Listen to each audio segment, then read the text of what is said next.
Chapter 1. The manor of the black-waisted serpent creaking and clattering. The hooves of the horses trod upon the path paved with crushed coal, producing a delicate sound as a trio of knights leisurely admired the manor basking in the sunlight in the distance. On the slanted signpost by the roadside, the words "Manor of the Black-Waisted Serpent" were inscribed. Beneath it, a line of smaller text read, "Beware of the venomous black-waisted serpent in the vicinity. Caution advised against bites." To address the possibility of illiteracy, a crude drawing of a dark, coiled serpent was sketched beside the text, marked with a large X. Among the 19 manors in the Valley of the Glimmering Light, the manor of the Black-Waisted Serpent was considered a substantial estate. Spanning nearly 20,000 hectares, it housed 580 serfs, amounting to approximately 3,500 souls. That on the leftmost horse, a middle-aged knight with an unkempt beard and yellowed teeth flicked his whip and remarked contentedly, "The Baron has bestowed this manor upon you as your fief." Which speaks volumes about his esteem for you, Russell. "The burden is heavy as well," replied the young and handsome knight in the center, possessing striking features and a warm smile, his golden hair flowing gracefully, Master Charles. The middle-aged knight, Charles, chuckled. Downstream of the Valley of the Glimmering Light, beyond the manor of the Black-Waisted Serpent, lies a vast expanse of dark river caverns, where the rabble serve as the finest moat. You need not worry at all.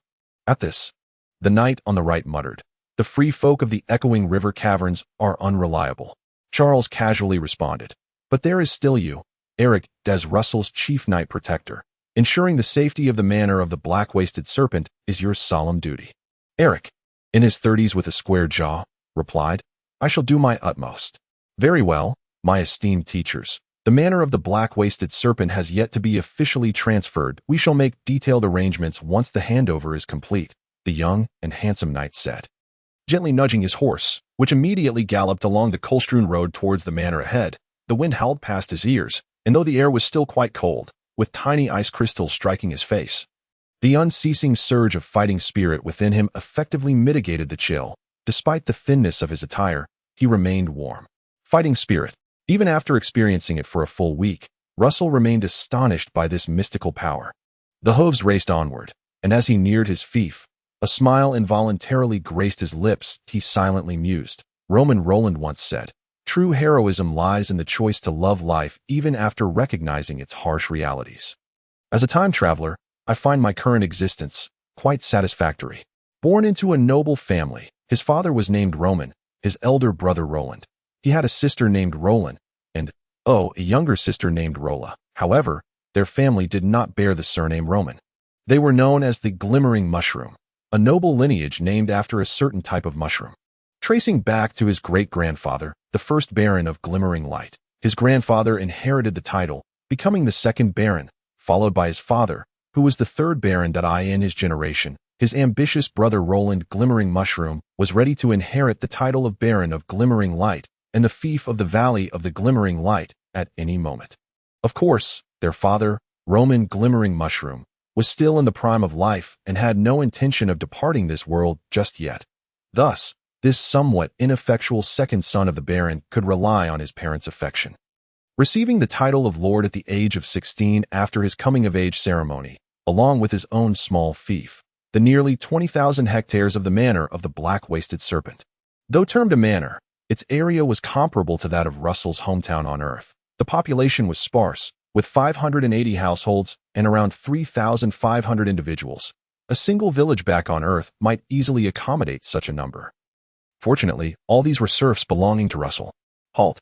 Upon arriving at the entrance of the manor of the Black-Waisted Serpent, he could see vast farmlands stretching alongside the banks of the Glimmering River, where numerous serfs were diligently laboring. Clustered around the farmland were low-lying dwellings, no more than 2 stories high, with faint sounds of roosters crowing and dogs barking. Clop, clop, the hooves descended from the main road, stepping upon the stones by the riverbank. "Russell, are you not going in for a look?" Charles inquired, trailing behind him. "There's no need. Today is merely a cursory visit. Once the handover is complete, there will be ample time for exploration," Russell replied. Having just undergone his coming-of-age ceremony, the manor of the Black-Waisted Serpent had not yet been transferred to him. It was merely populated by serfs and their overseers. He still required his parents to recruit retainers and servants for him, and to bestow upon him sufficient wealth to comfortably reside in the manor. This will become your place of ascendance, Charles flattered, gesturing towards a two-story stone house across the glimmering river. That there is the Baron's villa, which can serve as your castle in the future. Shall we name it? Russell shook his head. No need. It was merely a two-story building, although it was somewhat larger than the rural villas of his hometown on Earth. It hardly compared to a castle. It seemed rather presumptuous to name it.as. If sensing Russell's thoughts, Charles let out a hearty laugh. Do not underestimate this place. Every noble begins their journey as a lord. Russell, your starting point is already more stable than anyone else's. With 10 years of hard work and military accomplishments, you might very well ascend to the rank of Baron. The somewhat solemn Eric nodded in agreement. Indeed. Russell responded with a faint smile. Suddenly, Charles shifted the topic, speaking in a conspiratorial tone. Of course, I believe the most prudent advancement would be to cultivate a good rapport with Lord Ross. Truly, Russell, if you can forge a contract with Lord Ross, perhaps even the title of Baron could be yours. Enough, Master Charles, such talk should not be spoken of again, Russell said, his smile fading as he cast a calm glance at Charles. Charles immediately chuckled awkwardly, attempting to lighten the mood. This year's ice age recedes later than usual. In previous years, by this time, the waters of the glimmering river would have already been tumultuous and murky. This year, it is only a shallow layer. With that, the conversation shifted, and the trio ambled along the riverbank, taking in a cursory overview of the manor of the black-waisted serpent as the sun dipped low in the west. Russell turned his horse around. Let us return. The black steed beneath him surged forward like an arrow, racing along the path back to where they had come. Charles followed suit, turning his horse around and, glancing at Russell's swiftly receding figure, subtly signaled to Eric. I spoke of a fine shortcut, did I not? Gaining Lord Ross's approval is more beneficial than any military achievement. Eric replied in a low voice. This is a matter for the Baron. Charles. With that, he spurred his horse to catch up with Russell. Honestly, we have already stamped Russell with our seal. His rise is our rise. Why is everyone so inattentive? There is a shortcut, yet no one takes it. Charles muttered to himself, then hastily pursued after Russell and Eric. At this moment, the galloping Russell ahead was anything but calm. This was a bizarre world, a realm imbued with extraordinary powers. The snow demons freeze the land. Volcanoes give birth to oases, knights, fighting spirit, elves, mushrooms, mythical beasts, and most importantly, dragons. Dragons could dictate everything, and Lord Ross was a dragon, belonging to the glimmering mushroom family. Chapter 2. Glimmering Fortress. Lord Ross was a dragon, but not a true giant dragon. Rather, he was a bipedal dragon, classified as a clay dragon. This did not imply that he was made of clay, but rather that he could produce clay. Not in the manner of production through exertion, but rather through his dwelling, where his dragon breath and bloodline seeped into the earth, ultimately giving rise to deposits of clay over time. Clay metal. Initially, Russell was perplexed. But in the understanding of the human inhabitants of this world, clay was considered a metal, a substance that could become incredibly hard through sintering. The clay dragon, Ross, had been safeguarding the glimmering mushroom family for over 60 years since he was contracted by the first Baron of Glimmering Light. In the vicinity of the Valley of the Glimmering Light, 3 clay or veins had been nurtured, continuously producing vast quantities of clay, which the family processed into exquisite ceramics for sale throughout the shadowy Flame Grand Duchy and even abroad. Simultaneously, the clay dragon, Ross, represented the strongest fighting force in the territory. During several invasions by the snow demons, it was Ross's dragon breath that repelled them. Without the dragon, the Baroness family would struggle to maintain its foothold in the Valley of the Glimmering Light. Fortunately, bipedal dragons have long lifespans, typically living 300 to 500 years, and Ross was still under 70 years of age. He could continue to protect the glimmering mushroom family for generations, even many generations to come. Contracting Lord Ross seems utterly impossible now. On the journey back to Glimmering Fortress, Russell had definitively abandoned that notion. It was not that he lacked ambition or the desire to become a dragon knight. After all, a dragon rider is still a knight, nor was it due to his humility.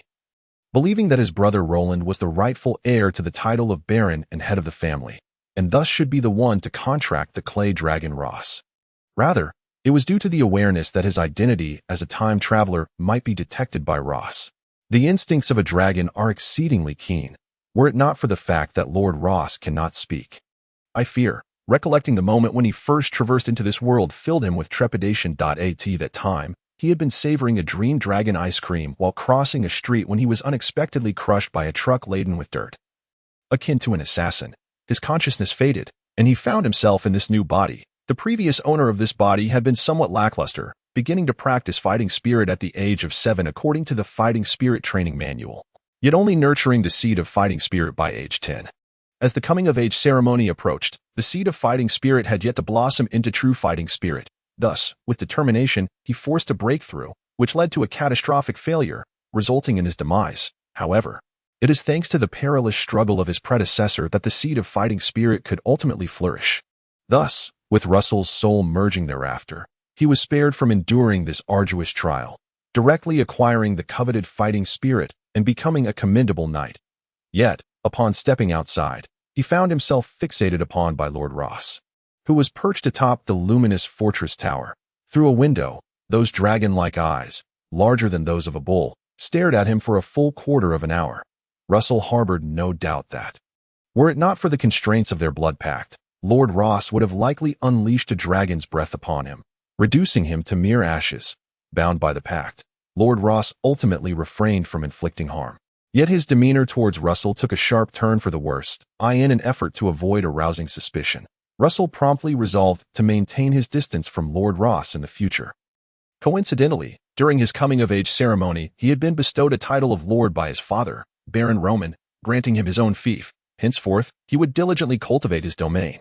As the younger son of a baron, I shall embody the qualities of nobility and leave the opportunities for closeness to Lord Ross to my elder brother, the first heir to the barony. The trio of riders parted ways at the crossroads in the town. Teacher Charles. Teacher Eric, I bid you farewell. Russell waved his hand. The crossroads diverged into two paths, one leading to the town and the other to the castle atop the hill that is the lord of the entire luminous river valley. The luminous mushroom family resided not in the bustling, chaotic town, but in the independent luminous fortress. Charles made a gesture of removing his hat, bending slightly in the saddle, revealing his large yellowed teeth as he smiled. Lord Russell, I look forward to hearing good news from you. Eric, unable to replicate this formality, merely muttered, Goodbye, my lord. As Russell rode away, Charles invited, The sun has yet to set. Shall we have a drink at the tavern? No. Thank you. What a dull fellow you are. Observing Eric turning to leave, Charles hurried to catch up, desperately seeking conversation. Don't you think Russell seems like a different person lately? He used to be taciturn. But now, while still not overly talkative, he seems more resolute. Eric replied, As the offspring of a baron, he ought to be. I mean, he has changed quite significantly. Adulthood and promotion, he is now a man. Indeed, Charles nodded in agreement with Eric's observation. A knight gains confidence only with the fighting spirit. He then sighed. A true knight should be brave enough to ride dragons. Eric rolled his eyes. As a knight brimming with fighting spirit, he could hardly manage to ride even a phantom beast. In the entire luminous river valley, all newly born phantom beasts belonged to the baronial family, unless one achieved great military feats. There was little chance of forming a pact. I hope, to follow Russell, I might realize my dream of riding a phantom beast. Meanwhile, the hopeful Russell Luminous Mushroom had already arrived at the gates of Luminous Fortress. It was a traditional stone castle, its walls constructed from massive stone blocks, filled with various magical materials. Even if struck by fighting spirit, it was exceedingly difficult to leave a mark, as it was virtually indestructible. Atop the towering spires, the banner of the Luminous Mushroom family fluttered, embroidered with a cluster of verdant mushroom motifs that vaguely formed the shape of a skull. That was the Luminous Mushroom. Also known as the Luminous Little Mushroom, the family's most vital source of potions. The flag waved in the wind, the green skull swaying side to side. Exhaling a breath of stale air, Russell urged his steed through the grand entrance. The guard stationed at the doorway, clad in heavy leather armor, immediately saluted him with a single-handed thump on his chest as he passed through the gate. The stone archway led to a long corridor, culminating in the robustly built luminous fortress. To showcase the family's glory, the entire pathway was laid with ceramic tiles, and even the outer walls of the castle were adorned with a layer of gleaming silver-gray tiles. The gray towers and castle walls appeared somber and weighty, while the silver-gray main fortress sparkled brilliantly. This was a castle that had never been ravaged by war. The snow demons from the icy lands had never breached the heart of the luminous river valley. The frequent noble marriages within the realm of Duke Shadowflame ensured that internal strife was rare. The occasional scuff marks were merely the result of Lord Ross's claws. Caw, caw. Russell looked up to see a black shadow swoop overhead, emitting a sharp cry that seemed disproportionate to its size. It was the clay dragon returning. Huff, huff. Though his noble black steed was spirited, it trembled in the presence of the dragon's majesty, snorting nervously. Do not be anxious, do not be anxious. Russell patted the neck of his steed. With a flourish, the passing shadow landed on the tower on the opposite side of the castle, its massive bat-like wings folding, and its claws, resembling curved hooks, gripping the edge of the tower, maintaining its balance. It tucked its powerful hind legs close to the tower's edge. Like a stone gargoyle, it crouched atop the tower, surveying the luminous fortress beneath and gazing out over the entire luminous river valley. Its body was covered in fine dark red scales, overlapping and appearing nearly black. The fierce dragon's head bore vertically slitted eyes that darted about, upon spotting Russell, who was mounted and returning home. It bared its teeth slightly, nostrils exhaling faint wisps of dark red dragon breath before it shifted its gaze elsewhere. Russell calmed his steed, choosing not to look at the clay dragon, but instead glanced at his left palm. There, it seemed to react to the dragon's presence, warming slightly, revealing an indistinct red mark that took on the shape of an M. Upon closer examination, it became evident that it depicted a slender dragon with wings spread wide in flight. As he clenched his fist, the mark appeared to flicker out, sending a scattering of sparks from the gaps in his fist into the air, vanishing without a trace. I too have a dragon, but I can only ride it in my dreams. Chapter 3. The Mushroom Bird. Young Master Russell, please hand me the reins. Young Master Russell, allow me to remove your cloak. Good afternoon, young Master Russell. The lady inquired about you earlier, asking if you had returned. Throughout the journey, the servants of Luminous Fortress greeted him warmly, taking his horse, removing his cloak, and offering him a towel to wash his face and dry his hands. Upon entering the castle hall, warmed by the crackling fireplace, he was instantly transported from winter to summer. He shed the weariness of travel, regaining the image of a radiant and handsome baron's younger son. Young Master Russell, your father is in the study upstairs, and your mother is teaching Miss Lola how to keep accounts. She would like you to visit her upon your return. By the hallway, the old steward Carter, holding a set of keys, bowed politely. In terms of etiquette, Steward Carter was always meticulous about maintaining propriety. Very well, I shall go at once. Russell smiled slightly, naturally inclining his head in acknowledgement to Steward Carter. The grace of his smile, the angle of his bow, and the strength of his gesture seemed as if honed by a ruler, flawless in execution. The gentlemanly demeanor, nobility demanded such refinement, although his previous training and fighting spirit may not have been exceptional. His education in noble etiquette had never faltered. Having fully embraced it, Russell now navigated it with ease. Watching Russell ascend to the second floor, the smile on Carter's face remained genuine and heartfelt, akin to a caring father observing the growth of his child. He had never married, having served the Luminous Mushroom family since childhood. The young masters and misses had grown up before his eyes, and he regarded Luminous Fortress as his own home. Once Russell's figure vanished around the corner of the staircase, he finally let his smile fade, resuming the authoritative demeanor of the castle's steward as he patrolled every corner, overseeing the work of the servants. Be sure to wipe up there. Do not leave dust at a height. He instructed a male servant who was polishing a column. The servant promptly responded, Yes, Steward Carter. Make way, make way. At the corridor's turn, a young maid hurriedly approached, carrying a basin of water. Startled upon seeing Steward Carter, she nearly spilled the contents. Carter frowned, reprimanding her. How many times must I remind you? Upon entering Luminous Fortress, you must correct your bad habits. Daisy, this is Luminous Fortress, the most esteemed place in the entire Luminous River Valley. Do not be so careless. Yes, I'm sorry, Steward Carter. I will certainly improve. Daisy shrank back, offering a quiet apology. Then, she sidestepped quickly to pass by Carter. Observing this, Carter shook his head. The quality of the newly recruited maid left much to be desired. On the second floor, in the ladies' chamber, Russell entered to find his mother instructing his sister on bookkeeping. Young Master Russell. The maids attending immediately greeted him. Russell nodded in acknowledgement, then turned to his mother. Steward Carter mentioned you were looking for me. Is there something you need? Come here. Sit down and talk. All right. Russell took a seat in a nearby chair as a maid brought tea. His 11-year-old sister, Lola, smiled shyly at him, having recently lost a sharp tooth next to her front teeth, making her hesitant to smile broadly.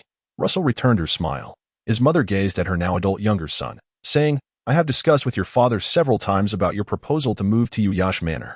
We think it prudent to delay that for now and first ensure that the servants and your retinue are adequately arranged at the manor's annex. It isn't too far, but it isn't particularly close either. It takes 2 hours by horseback.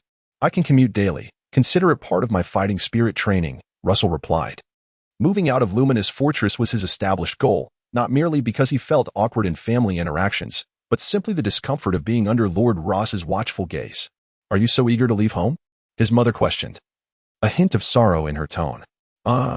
Seeing Russell at a loss for words, his mother suddenly broke into a smile.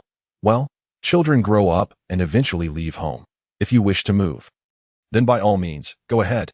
Indeed, from now on, I shall return home for lunch every day. Very well. Observing the faint wrinkles beginning to adorn his mother's face, Russell nodded solemnly. His elder brother Roland served in the Dragon Blood Knights of the Shadow Flame Fortress, while his elder sister Roland had already married, leaving only him and his younger sister Lola at home. Now, he too was preparing to leave. For his mother, Meryl Ujihua, this indeed marked yet another painful farewell. However, being of noble birth, Meryl understood that fledglings must weather storms to mature into eagles. Thus, she did not impede Russell's decision. The three of them, mother and siblings, shared a few moments of conversation. Soon, the butler Carter entered, announcing, Madam, Master Russell, Miss Lola, dinner is served. What of the Baron? Meryl inquired. I have already informed the master. He will be down shortly. What could be so engrossing in the study that he remains there all day? Meryl grumbled as she rose. Carter, do not tell me he can truly immerse himself in those hefty tomes. I find that hard to believe. The butler maintained a polite smile without responding. The dining room, also located on the second floor, was devoid of electric lights, yet adorned with numerous wall sconces. These sconces housed luminous gems that emitted a gentle and enduring glow, sufficient to illuminate the dining area without straining the eyes. Outside, twilight had descended. From the dining room window, one could catch sight of the nearby tower, atop which rested the clay dragon. Ross thought it could maintain this position and slumber through the entire night, before the Baron arrived. Two unexpected guests made their entrance into the dining room. One was a small, plump green bird, no larger than a palm, adorned with patterns reminiscent of bioluminescent fungi. The other, a cartoonish doll of similar size, sported transparent wings and boasted a cluster of blue flowers atop its head. At that moment, the cartoon doll was pointing at the green bird, squeezing out tears while wailing. Rory, you are bullying Tess again, Meryl scolded, her expression stern. The green bird named Rory was indeed a mushroom bird, a whimsical sprite belonging to the bioluminescent fungi lineage. Meanwhile, the bully doll Tess was a Ujihua sprite, another remarkable plant-based creature. They were as wondrous as the bipedal dragons, birthed from flora and fungi, capable of cultivating their respective magical potions anywhere, thus providing a continuous source of magical energy for the Baroness family. Chirp, chirp, chirp. The bioluminescent fungi bird Rory alighted on Meryl's shoulder, chattering as if to defend itself. The Ujihua sprite Tess perched on Meryl's other shoulder, her chubby little hand on her hip, while the other pointed at Rory, vociferously protesting. Russell did not comprehend the language of the sprites. In fact, no one truly could, for their sounds did not constitute a language. He watched the quarrel between Rory and Tess, marveling at their splendor, even though he had accepted the existence of dragons and sprites in this world. Each encounter with these enchanting beings left him in awe. Dragons yielded metals and gems, while sprites produced potions of various kinds, including those derived from plants and fungi. Regrettably, our family possesses only 2 sprites. Father has only promised me 3 sprite worms. If I desire a sprite, I must cultivate it myself, Russell lamented softly. Sprites evolved from sprite worms, yet the probability of a sprite worm transforming into a sprite was exceedingly slim. The bioluminescent fungi family had only managed to nurture 1 mushroom sprite, namely Rory.as for Tess. She had been part of Meryl's dowry upon marrying into the bioluminescent fungi family. Chapter 4. Little Dream Dragon. I heard Rory bullying Tess even from outside. A serious, steady voice came from beyond the door, followed by the entrance of a somewhat plain-looking middle-aged nobleman. His flaxen hair was slightly curled, and his features were unremarkable. However, his tall stature, complemented by a well-fitted tailcoat, exuded an appealing, gentlemanly presence. This was none other than the master of the entire bioluminescent fortress, the 3rd-generation Baron Roman Ujihua. Chirp, chirp, chirp. The mushroom bird Rory immediately took flight from Meryl's shoulder, landing on Baron Roman's shoulder. casting a disdainful glance at Tess before tilting its head to preen its vibrant green feathers. Tess remained on Meryl's shoulder, one hand on her hip and the other pointing accusingly at Rory. Continuing her wailing. "Quiet down, little ones," the Baron admonished. "They are far too rowdy. Roman, you ought to separate them," Meryl remarked, amused. The Baroness' personal attendant hastily pulled out a chair at the dining table, and the Baron sat down, saying, "It is futile. They always find each other and commence squabbling. Perhaps there are simply too few sprites in the castle." Butler Carter leaned in, inquiring, "My lord, madam, shall we begin the meal?" Baron Roman nodded. "Please." "Carter." Lola covered her mouth and said, "Father, can we keep Rory and Tess in my room? I want to mind their noise." Meryl chuckled as she gently stroked Lola's hair. "My dear Lola, children should not keep sprites." "Why not?" Lola asked, puzzled. "Because you have yet to cultivate fighting spirit," Baron Roman replied. "Only with fighting spirit can one provide sprites with potential, granting the power for the growth of magical potions." "Can Russell keep sprites?" Lola asked again. Only then did Baron Roman appraise his second son without answering Lola's innocent query. Instead, he turned to Russell. "One bioluminescent fungi sprite worm, one Ujihua sprite worm, and one dill sprite worm. Does that suffice?" Russell held no further aspirations. Nodding, "That will suffice." A single sprite worm could influence approximately 10 hectares of magical potion cultivation, equating to about 150 acres. Combined, 3 sprite worms could cultivate 450 acres of magical potions, providing ample sustenance for him and his retinue of knights in the future. The location of the U-Waste Snake Manor is quite favorable, although there are occasional snow goblins and beastly specters crossing the line. The resounding Water River Cavern will shield you, preventing any large-scale conflicts. I understand.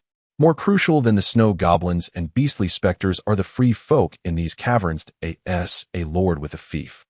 You must exercise stringent discernment. Never allow these free folk to disrupt the order of your estate for the sake of population. Noted. The Baron briefly recounted some duties expected of a lord, sharing insights gleaned from personal experience. Meryl listened with a smile, enjoying the conversation between father and son. She had borne 2 sons. Her eldest, Roland, inherited Baron Roman's talent for cultivation and had already become a formidable knight at a young age. Her second son, Russell, though slightly less gifted, had inherited the beauty of the Ujua lineage and remained a source of pride for her. The servants brought forth dish after dish. In reality, the fare within the castle was not particularly lavish. A single dinner consisted of only 5 or 6 dishes. But due to the serving style, each individual was presented with 5 or 6 plates, necessitating many servants to attend to the meal. That Russell's mind was divided. Satisfying his hunger was his primary concern. Yet listening to the Baron's guidance was equally important, for it pertained to his future. Baron Roman was not only his father, but also his lord. Roland is about to retire from the Dragon Blood Knights. The Shadowflame Fortress hopes our family can send another heir to serve in the Dragon Blood Knights. Baron Roman suddenly broached another topic. "Russell, do you wish to go serve in the Dragon Blood Knights?" Russell furrowed his brow, but soon relaxed, responding calmly, "I do not intend to join the Dragon Blood Knights." Baron Roman was not taken aback. He merely replied nonchalantly, "Give me a reason." "A reason?" Russell had ample justification. The Dragon Blood Knights were the most elite order of knights in the Shadow Flame Principality, yet also the most perilous, requiring combat against true snow demons. As a lover of peace, he had no desire to join. However, this reason could not be publicly stated. In the realm of noble honor, evading the battlefield was a significant disgrace. Thus, he proposed another reason. "My elder brother is in the Dragon Blood Knights," allowing him to be close to the Duke. However, now that the Duke has ascended the throne, my joining the Dragon Blood Knights holds little significance. Instead, I would prefer to diligently cultivate my fighting spirit on the fief, striving to establish a knightly order of my own to assist you in achieving great deeds.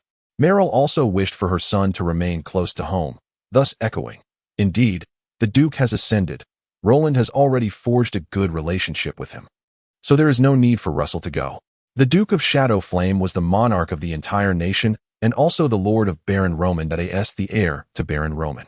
It was only natural to cultivate a favorable rapport with this young sovereign. The eldest son, Roland, had executed this well.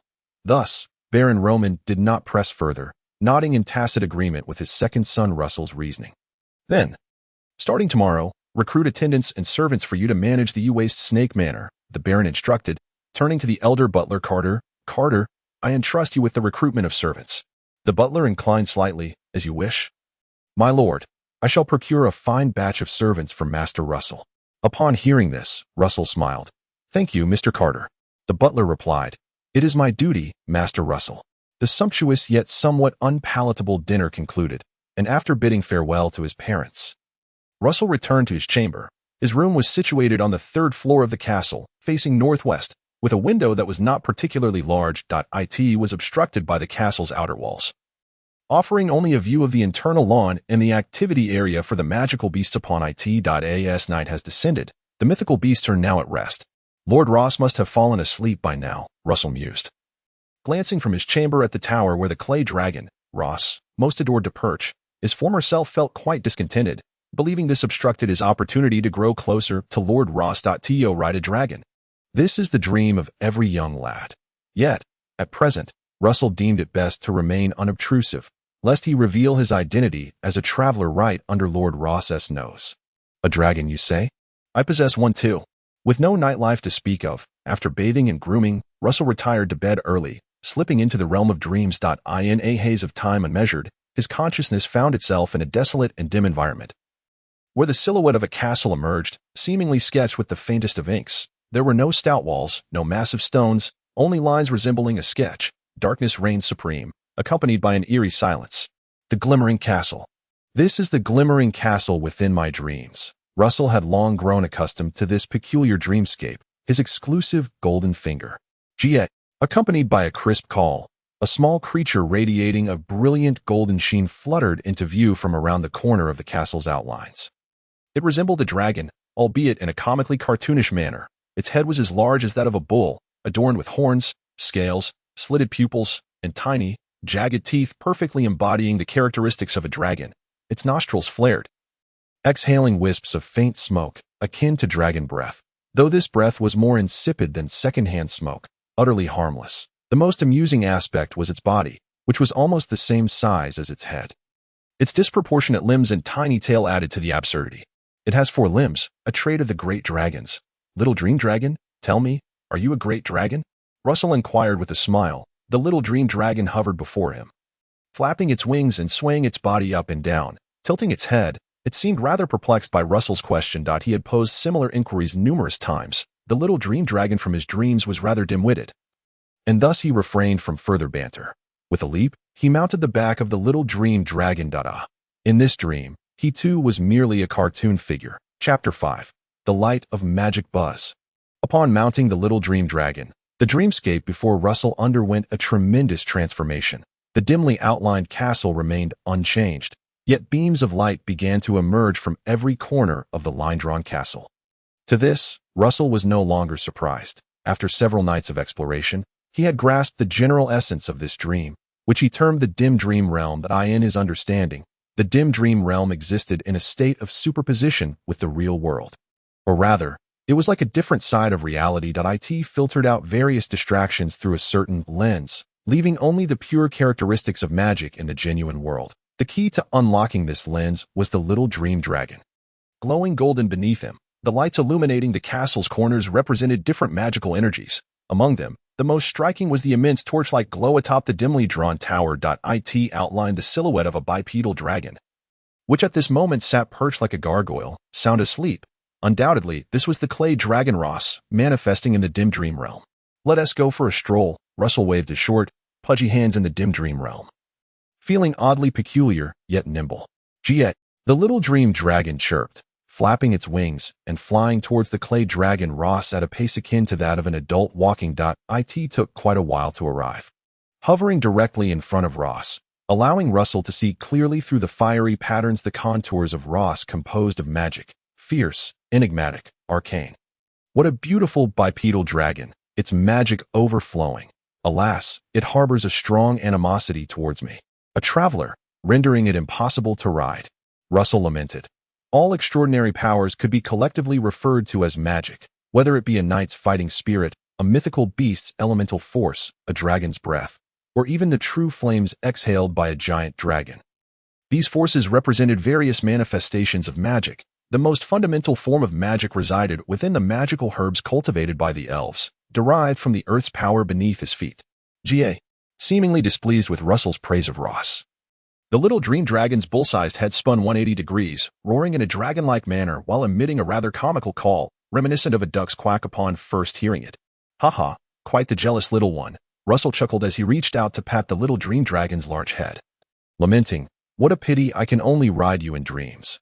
I yearn to ride a dragon in the real world." The little dream dragon, unable to comprehend, remained unsatisfied. "Ga. Off we go then." The pair, one boy and one dragon, fluttered through the silent, dim dream realm, inspecting every magical light they encountered. Most emanated from the knights within the castle, their brilliance varying in intensity, the majority being a dull, grayish glow, including Russell himself, who radiated a similar dim light, indicating his weak fighting spirit. Only 3 knights stood out. Point 1. Nestled in the castle's grandest chamber was none other than Baron Ram-In of Glimmering Mushroom, whose glow was bright and stable, clearly outlining a human silhouette. Beside the Baron was a faintly glowing speck. This must be my mother's fighting spirit seed, Russell pondered. Due to physiological constraints, women find it challenging to cultivate fighting spirit. Hence his mother, Muriel, had only nurtured a single seed, failing to blossom into a full fighting spirit. The seed curled in the lower abdomen, thus failing to form a human silhouette, merely appearing as a solitary small light. Russell turned his gaze around. The contours of the room were quite vague, yet several relatively bright clusters of light adorned the walls. These were the gem fixtures embedded within the walls. Bipedal dragons could produce metals and gems alike. Thus most metallic and gem creations possess the power of dragon breath, allowing them to illuminate the dim dream realm. However, only a select few creations with a rich essence of dragon breath emitted light that was easily observable. No notable changes. It seems the Baron has acquired any new treasures these past few days, Russell chuckled, soaring away upon the little dream dragon. Ever since awakening the dim dream realm as his golden finger, he had taken to inspecting Glimmering Castle daily, thoroughly familiarizing himself with the Baron's assets. He knew precisely how many elves and mythical beasts were present, what treasures lay within, and where they were concealed, all with clarity that, of course, he had no intention of pilfering. A thief, even if from within, was still a thief, and he had no desire to become one that, however, should any misfortune befall the castle, he felt a duty to protect his family's wealth, and nothing more. Little dream dragon, let us venture outside. Ga. The duo gradually flew to the castle's edge, reaching the outer wall. Upon soaring beyond the outer wall, they soon encountered an invisible barrier. Still no luck. It appears the dim dream realm has its limits, seemingly drawn in a circular area around my sleeping position. Russell contemplated. As for the truth of it, I shall ascertain once I reside in the Serpent's Waste Manor. Ga. Are you tired? Ga. Very well, then we shall disperse. Russell leapt down, waving farewell to the little dream dragon. Ga. Although a bit dim-witted, the little dream dragon had learned a modicum of human communication over the past several nights. It waved its short, slender front limb and then turned, gradually vanishing around the corner of the line-drawn castle. After which the entire dim dream realm plunged into darkness. All consciousness fell into chaos. Knock, knock, knock. A knocking sound arose from outside the room. It was Butler Carter. Good morning, Master Russell. It's time to rise. Thank you, Mr. Carter. Russell rolled over in bed, struggling for a few seconds before reluctantly sitting up. That he then paused, a self-deprecating smile crossing his face. Who would have thought that after traversing worlds, I still have to wake up early every day? The baronial family maintained strict discipline, forbidding their children from sleeping in, even though Russell had already undergone his coming-of-age ceremony. Fortunately, once I moved to Serpent's Waste Manor, I can sleep in every day. The mere thought of this made Russell eager to assemble his retinue and servants, hurrying to his fief. Even if the quality of life there was far inferior to that of Glimmering Castle, nevertheless, it would still be a home uniquely his own, not a place devoid of mortgage concerns, where he held lifetime ownership. A home sprawling over 20,000 hectares, or 200 square kilometers. The only regret was that the title of Lord was for life only, not inheritable. Once Russell passed away, the title and fief would revert to the Lord, unable to be bequeathed to his descendants. Naturally, Russell had yet to find a partner, rendering thoughts of such distant futures unnecessary. Knock, knock, knock. The knocking sound resounded once more as several maids appeared. carrying basins for washing, toothbrushes, towels, and a complete set of clean garments, waiting at the door. "Good morning, Master Russell.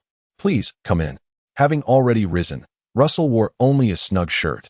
The maids entered, each attending to their designated tasks. One tidied the bed. Another organized the clutter on the table, while a third took the basin, toothbrush, and towel to the washroom, placing fresh undergarments neatly. "Master Russell, you may begin your washing," the lead maid smiled. Very well." Russell allowed the maids to busy themselves, internally condemning the evil nobility, before entering the washroom to brush his teeth, wash his face, and change into clean undergarments. Upon exiting the washroom, the room had been transformed anew. "Master Russell, the room has been tidied." "Thank you." The maids, clutching the soiled garments and bed linens to be replaced, gradually exited the bedroom. Almost simultaneously, a male servant stood at the door, gently rapping on it. "Young Master Russell, come in." Upon entering, the male servant promptly took the fresh clothes brought in by the maids, assisting Russell in donning them, carefully fastening his belt and bow tie. The male and female servants had distinct roles. Within noble households, one must never overstep boundaries. Male servants could not assist the mistress with her attire, nor could female servants attend to the master. "You are becoming increasingly handsome. I can see the grace of the esteemed earl in you," the male servant flattered. Russell raised an eyebrow. "Have you met my grandfather?" "Of course. I once accompanied the master to Bluebird Castle and had the pleasure of meeting the earl." The male servant clearly sought more than mere flattery. "Young Master Russell, my mother is ill, and Butler Carter is recruiting servants. I truly wish to serve you, but..." Chapter 6. The male servant Thomas was reluctant to accompany Russell to the Snake Waste Manor. Had his predecessor still been alive, he would surely have been deeply affected. For Thomas was his personal attendant, akin to the devoted maids in Dream of the Red Chamber. "You look down upon me," Russell thought, though his face betrayed no emotion as he calmly remarked. "Do you wish to remain at Glimmering Castle?" Yes, young Master Russell," Thomas replied nervously, realizing that if Russell insisted on taking him as a servant of a baronial family, he could not resist. "My mother is unwell, and I hope to be nearby." "Very well. I shall not take you with me to care for her nearby." "Ah, you agree?" Thomas was momentarily taken aback, his prepared words caught in his throat. Russell replied calmly, "In theory, you have already pledged your service to Glimmering Castle, and your ties to your original family are diminished. However, out of respect for the bond between mother and son, I am willing to accommodate you. Go, attend to your matters. I will speak with Butler Carter." Thomas hesitated. "Young Master Russell?" "Aye." Yet Russell paid no heed to his thoughts, merely adjusting his somewhat tight bow tie before exiting the room. As he descended the stairs, he encountered Butler Carter patrolling the hall, his sharp eyes scrutinizing every servant and corner. Upon seeing Russell, he returned his gaze, bowing respectfully. "Good morning, young Master Russell." "Good morning, Mr. Carter," Russell replied, then continued, "Thomas's mother is ill. I hope to keep him at Glimmering Castle so he can care for her. Therefore, I kindly ask you to recruit another personal servant for me." Butler Carter, upon hearing this, praised, "You are truly compassionate." Russell smiled slightly. Carter continued, "I will diligently seek a personal servant of good character and serious work ethic for you." "Of course. I trust your judgment," Russell responded, feeling quite pleased that Thomas's reluctance did not anger him. On the contrary, he felt a sense of relief at the prospect of parting with this personal attendant, for in the memories of his predecessor, Thomas exhibited a somewhat effeminate demeanor. Given Russell's current disposition, he had no desire for a male servant attending to him. Perhaps a female servant would be more suitable. Naturally, male nobles had personal male attendants. And to avoid appearing out of place, Russell had no choice but to accept this arrangement for the time being. However, he could tolerate a standard male servant. He could not abide a flamboyant one, as it would surely make him feel nauseous at any moment. Breakfast was served buffet style, featuring milk, risotto, bread, fried eggs, bacon, and vegetable salad, all presented in specially designed platters heated with charcoal to maintain warmth. Even if the Baron and Baroness rose late, they could still enjoy a hot meal. Children in the baronial family were not permitted to indulge in slothful slumbers, with the exception of the Baron and Baroness. After practicing his martial arts, Russell found his appetite greatly increased.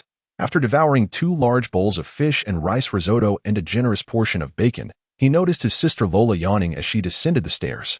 Russell flashed her a grin, prompting Lola to cover her mouth, having forgotten her missing sharp tooth.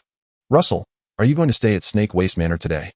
Lola asked, serving herself a small portion of fish and rice risotto and pouring a glass of milk. Satisfied with her meal. It's possible. Can I come along to see? Well, that depends on what time we depart. If it's in the afternoon, it's certainly not feasible. Russell rather liked this gap-toothed little sister. Her appearance was unremarkable. Yet her demeanor was tranquil, unlike the troublesome sister, Roland, from his memories. Will he be leaving in the afternoon?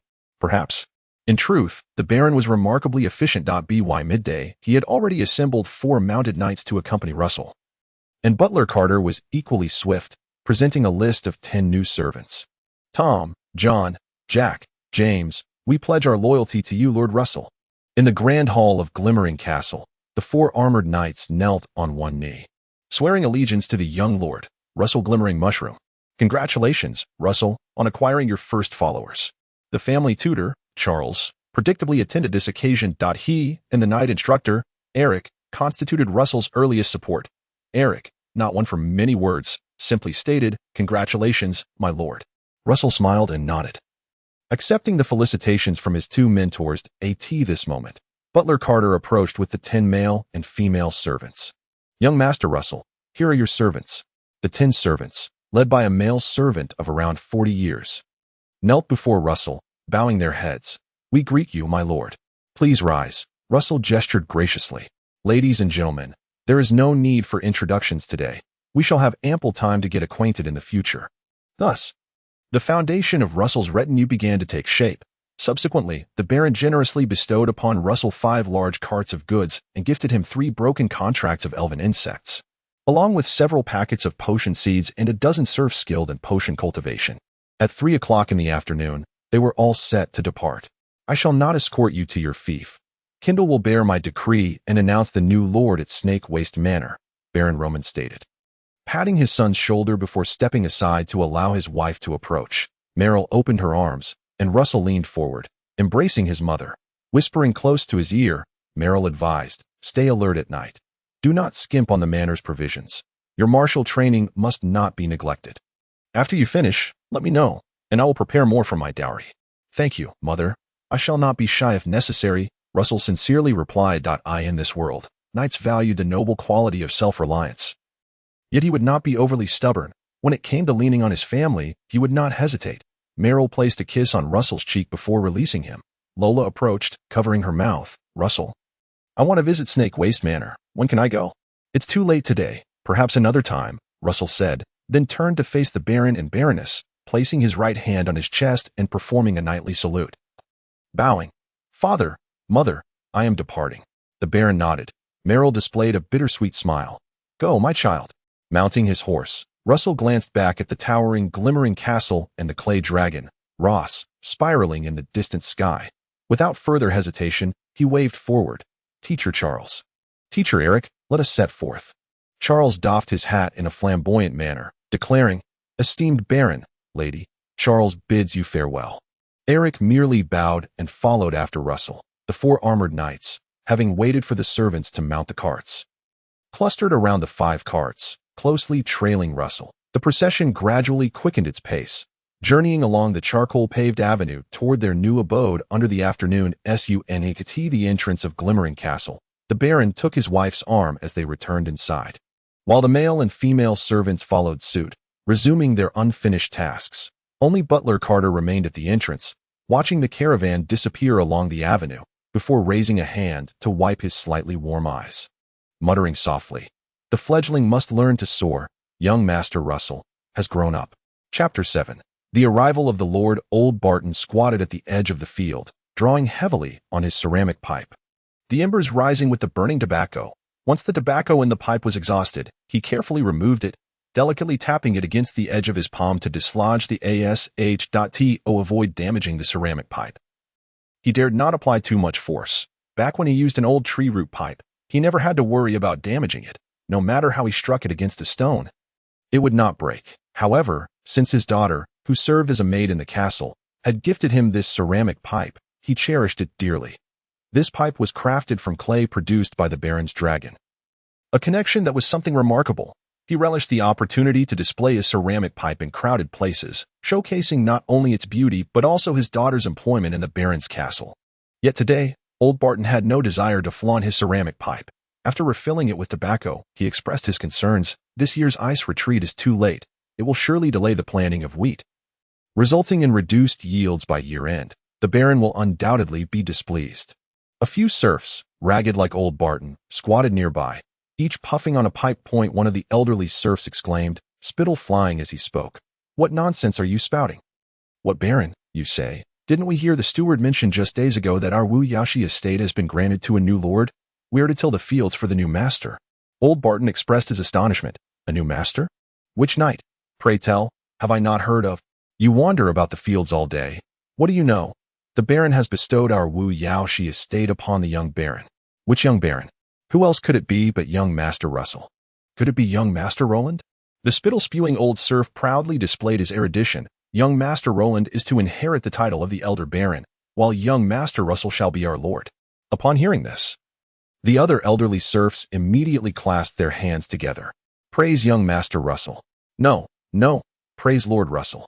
Indeed, it is Lord Russell. How dare you speak his name so casually? Praise the Lord.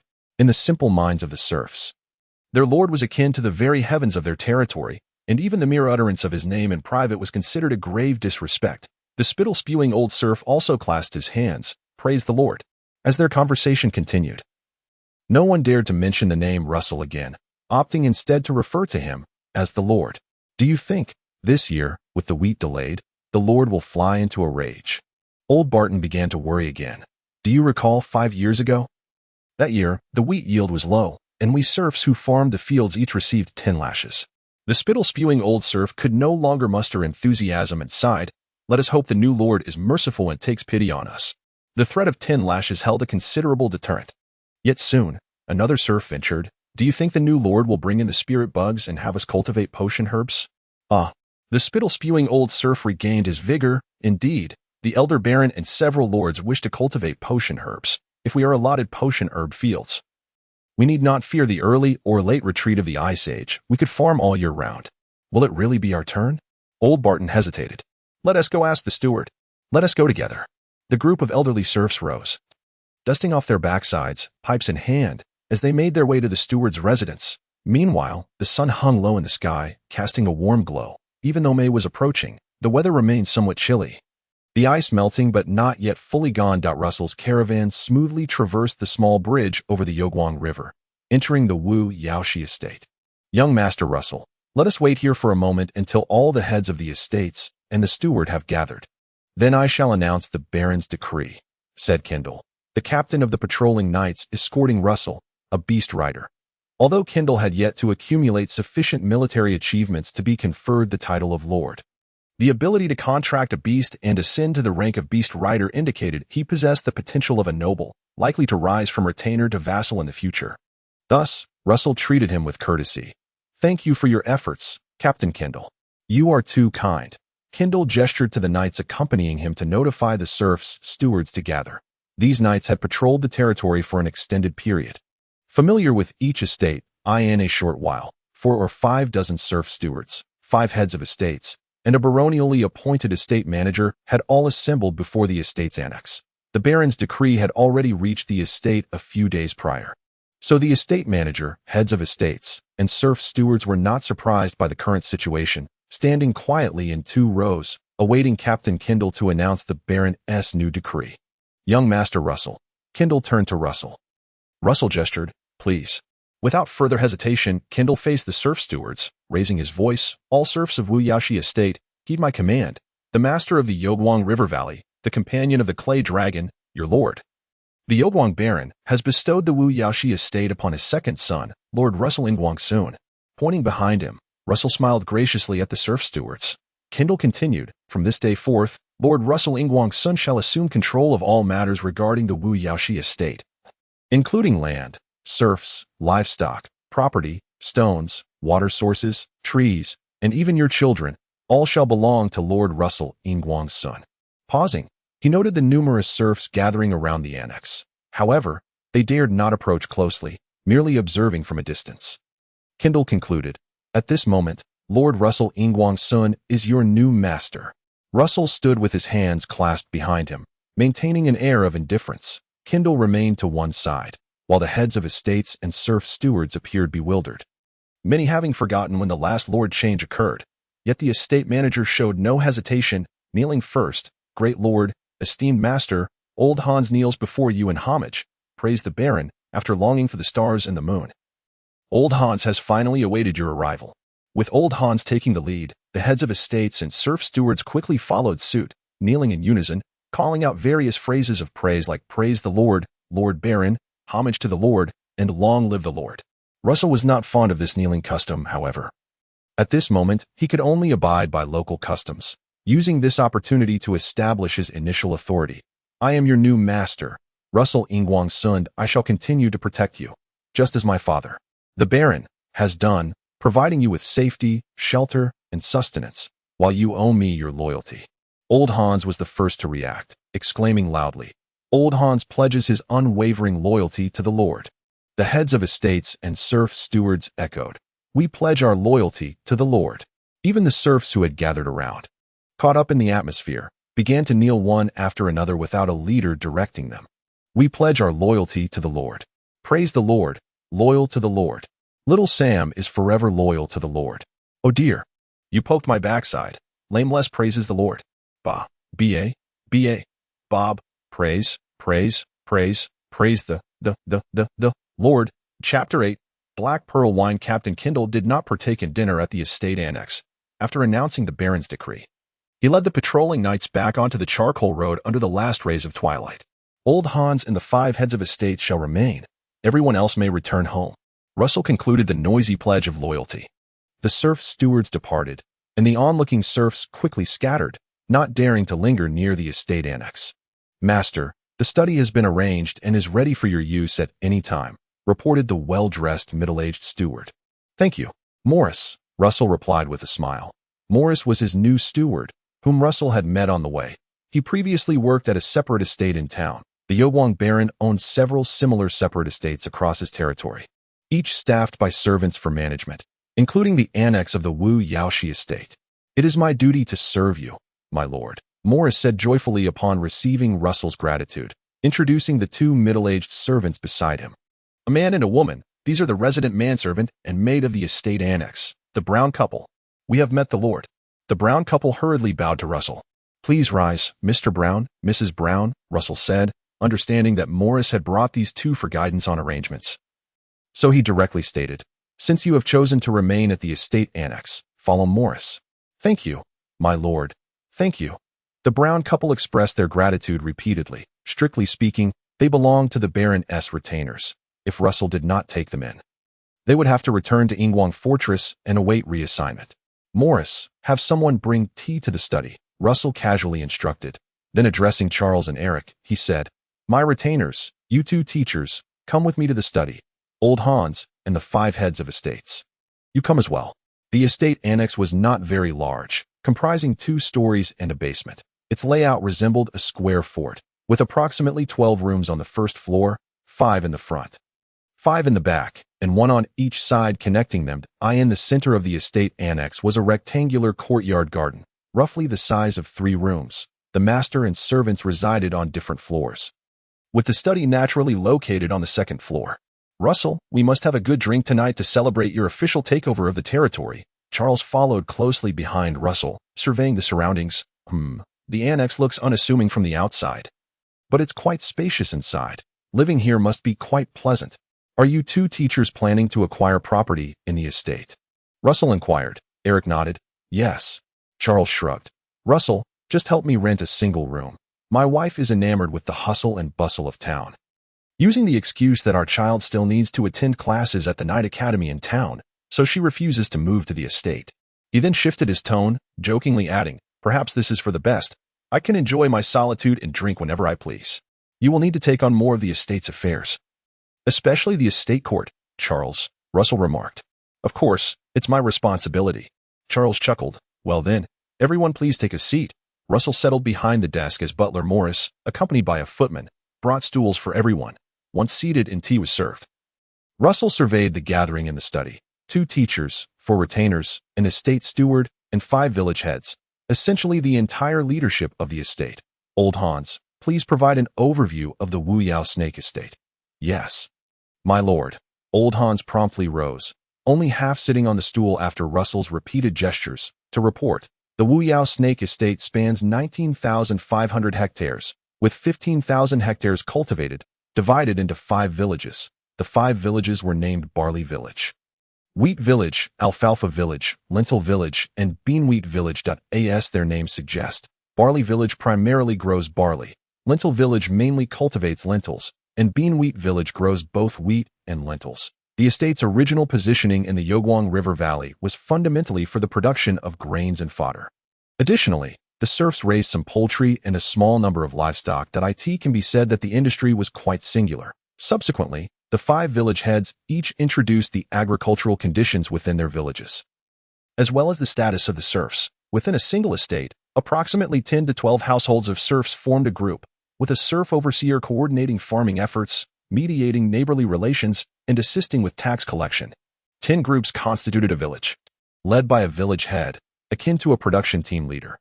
Above the village heads was the estate steward appointed by the baron, roughly equivalent to a village chief. The steward also managed all of the estate's laborers, such as transport workers, milkers, and shepherds. However, the Wu Yao Snake Estate had no laborers, and Old Hans's duty was to oversee all the serfs. Old Hans, you will continue as the estate steward, Russell stated. Old Hans is grateful for your trust. My lord, rest assured, I shall manage the estate well, daily urging the lazy serfs to tend to the crops for you. Old Hans immediately patted his chest in assurance. He continued to ramble on with promises that when Russell needed to cut grass, fell trees, repair roads, or cultivate new land, he could immediately muster no fewer than 500 serfs to serve, without requiring the estate to provide meals, allowing the serfs to fend for their own sustenance. It can be said that Old Hans had a firm grip on the exploitation of the serfs. Furrowing his brow, Russell found himself struggling to adapt to the serfdom system of this world. Although he had self-deprecatingly referred to himself as a house slave in his previous life, constantly lamenting the 996 work culture, at least he was compensated for his labor. He had never experienced working without pay while also footing his own meals. Nonetheless, he had no immediate plans to revolt against the serfdom system. After all, the current serf owner was himself. Be a bit kinder to the serfs, Old Hans, Russell advised. Old Hans was instantly moved, exclaiming, My lord, you are truly benevolent. The serfs are fortunate to have you as their lord. This flattery was rather abrupt, leaving Russell momentarily speechless. Ignoring Old Hans's praise, Russell turned to Charles and Eric, saying, My father gifted me 3 spirit bugs, which need to be promptly cultivated with the corresponding potions. Tomorrow, you will accompany me on a tour of the estate to plan the potion fields. Must we get to work so soon, Russell? Can't we take a couple of days to rest? Charles inquired with a smile. There is plenty of time, he continued. The sooner we finish, the sooner we can relax, Russell replied. He had an extensive plan for the Wu Yao Snake Estate awaiting implementation. Such a vast tract of land could not be managed in the same manner as before. Doing so would be a disservice to his identity as a transmigrator. Charles acquiesced. Of course, I shall follow your lead. You are the lord, he then jested. However, tonight's banquet must not be taken lightly. Russell, we must celebrate properly. Russell, not wishing to dampen the mood, smiled and replied, Naturally. Butler Morris, please instruct the kitchen to prepare a lavish banquet. Additionally, I recall that my father gifted me a batch of aged black pearl wine. We shall use it for tonight's meal. Morris took his leave to fulfill the order. Charles's eyes sparkled. Russell, you are indeed a generous lord. Chapter 9. Toast black pearl wine, as the name suggests, glimmers within its dark glass bottle, reminiscent of the legendary black pearls nurtured by ancient clams at the lake's bottom. Shaking the crystal goblet and inhaling the fragrant aroma of the black pearl wine, Charles recited like a poet. A bottle of black pearl wine aged for many years. Its richness seems to waft from an ancient tale traversing the deep tunnel of time, smooth upon the palate, subtly revealing to you what true romance is. TSK, Eric smirked. There's a hint of acidity. It pales in comparison to brandy. Charles disdainfully shot a glance at Eric. To pour black pearl wine into your mouth is a sheer waste. Eric retorted. You're just trying to be sophisticated. What do you know? Black pearl wine is a delicacy meant for the appreciation of nobility. Its color, vintage, and grape variety all contribute to its diverse flavors. How could a peasant like you comprehend its nuances? Go sip some malt beer instead. I may be a peasant, but you are merely a fallen noble.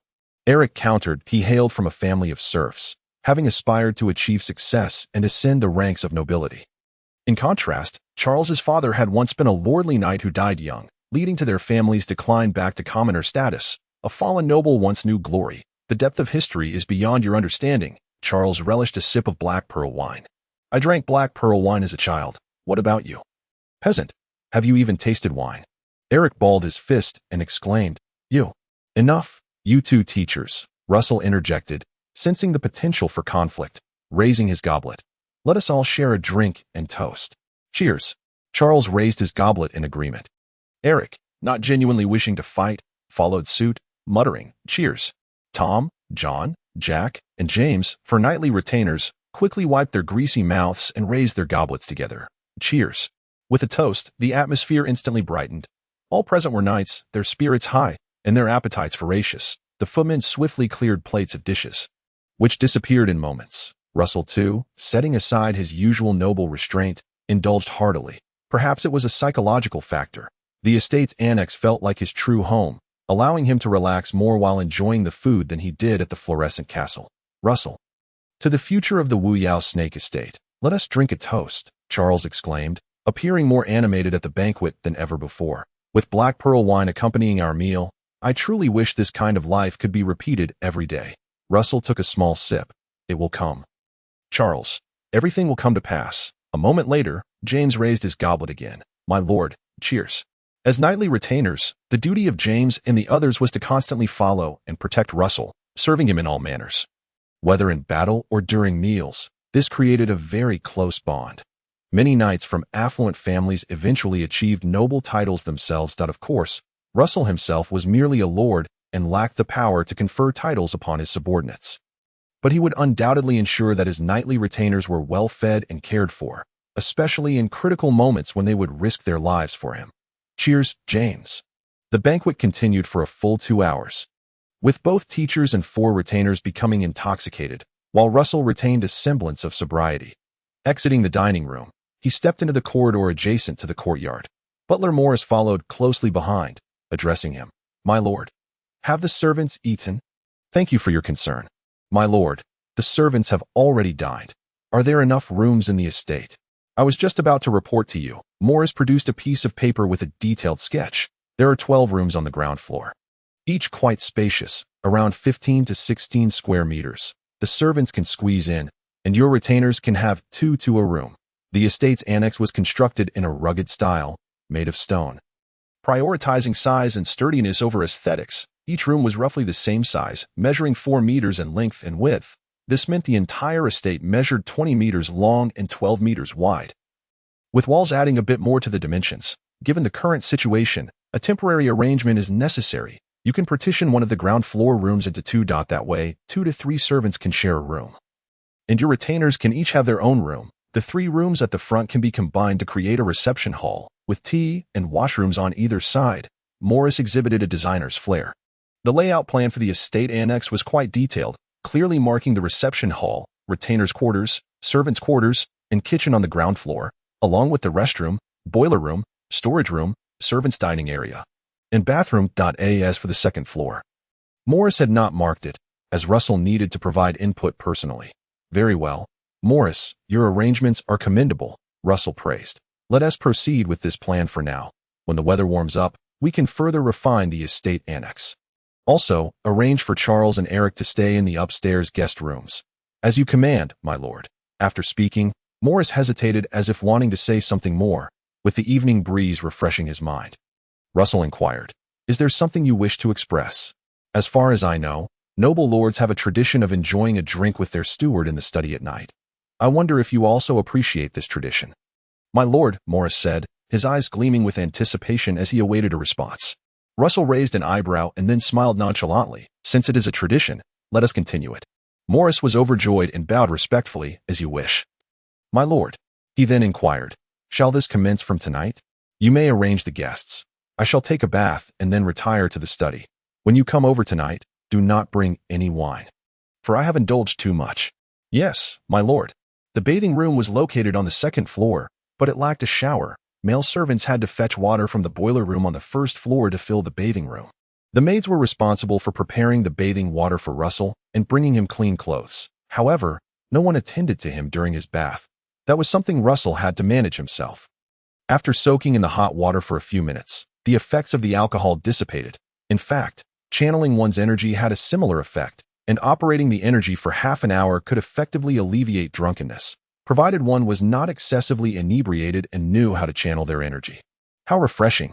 After drying off and changing into new garments, Russell felt an overwhelming sense of lightness. "My lord, please dry your hair." The head maid, Leona, brought a dry towel and began tidying up the clothes in the bathing room. She appeared to be around 27 or 28 years old and was yet unmarried. Dressed in the standard maid's attire, a black dress that reached her ankles, complemented by a white apron and a white headscarf, she exuded a charm that belied the simplicity of her clothing. Despite the plain linen fabric, Leona possessed an exquisite figure, her curves accentuated when she bent down. Perhaps it was the lingering effects of the wine, but Russell's gaze inadvertently lingered, causing him to stiffen slightly in reverence. However, being a man of integrity, he swiftly diverted his gaze to the enchanting moonlight outside the window, reflecting inwardly. No wonder the coming-of-age ceremony takes place at the age of 16 here. This body has indeed reached maturity. Chapter 10. The luminous underwater realm. The moonlight lingered, casting a silvery sheen upon the surface of the ethereal river below the slope in front of the manor. The study's window faced the enchanting river, allowing Russell to admire the exquisite scenery illuminated by the moonlight. Without any wine in hand, Morris, the butler, entered, carrying a candle lamp, and greeted, "My lord, take a seat. Are you enjoying the view?" Without replying, Russell withdrew his gaze and asked, "Have all the tasks been completed?" "Indeed, the 4 retainers and 2 tutors have returned to their chambers to rest, and the servants have finished organizing the finances and have retired for the night," Morris reported. "The 3 spirit worms are in your bedroom, and they have been fed with jade powder. The spirit worms typically do not require sustenance, drawing nourishment from the earth through their natural form. However, these 3 spirit worms were in the midst of a migration, their nourishment being withdrawn into their bodies, and they could only replenish their magical energy by consuming the jade powder. "I shall not be dining at the manor tomorrow afternoon," Russell stated. "Then which male servant do you wish to accompany you?" Morris inquired. As it was customary for nobles to be accompanied by a male servant during outings for dining and daily needs, this was somewhat akin to the attendants in Dream of the Red Chamber. Currently, Russell had 3 male servants, Ram, William, and Fox. Strictly speaking, the brown couple, who remained at the manor, could also be considered male servants, albeit slightly older.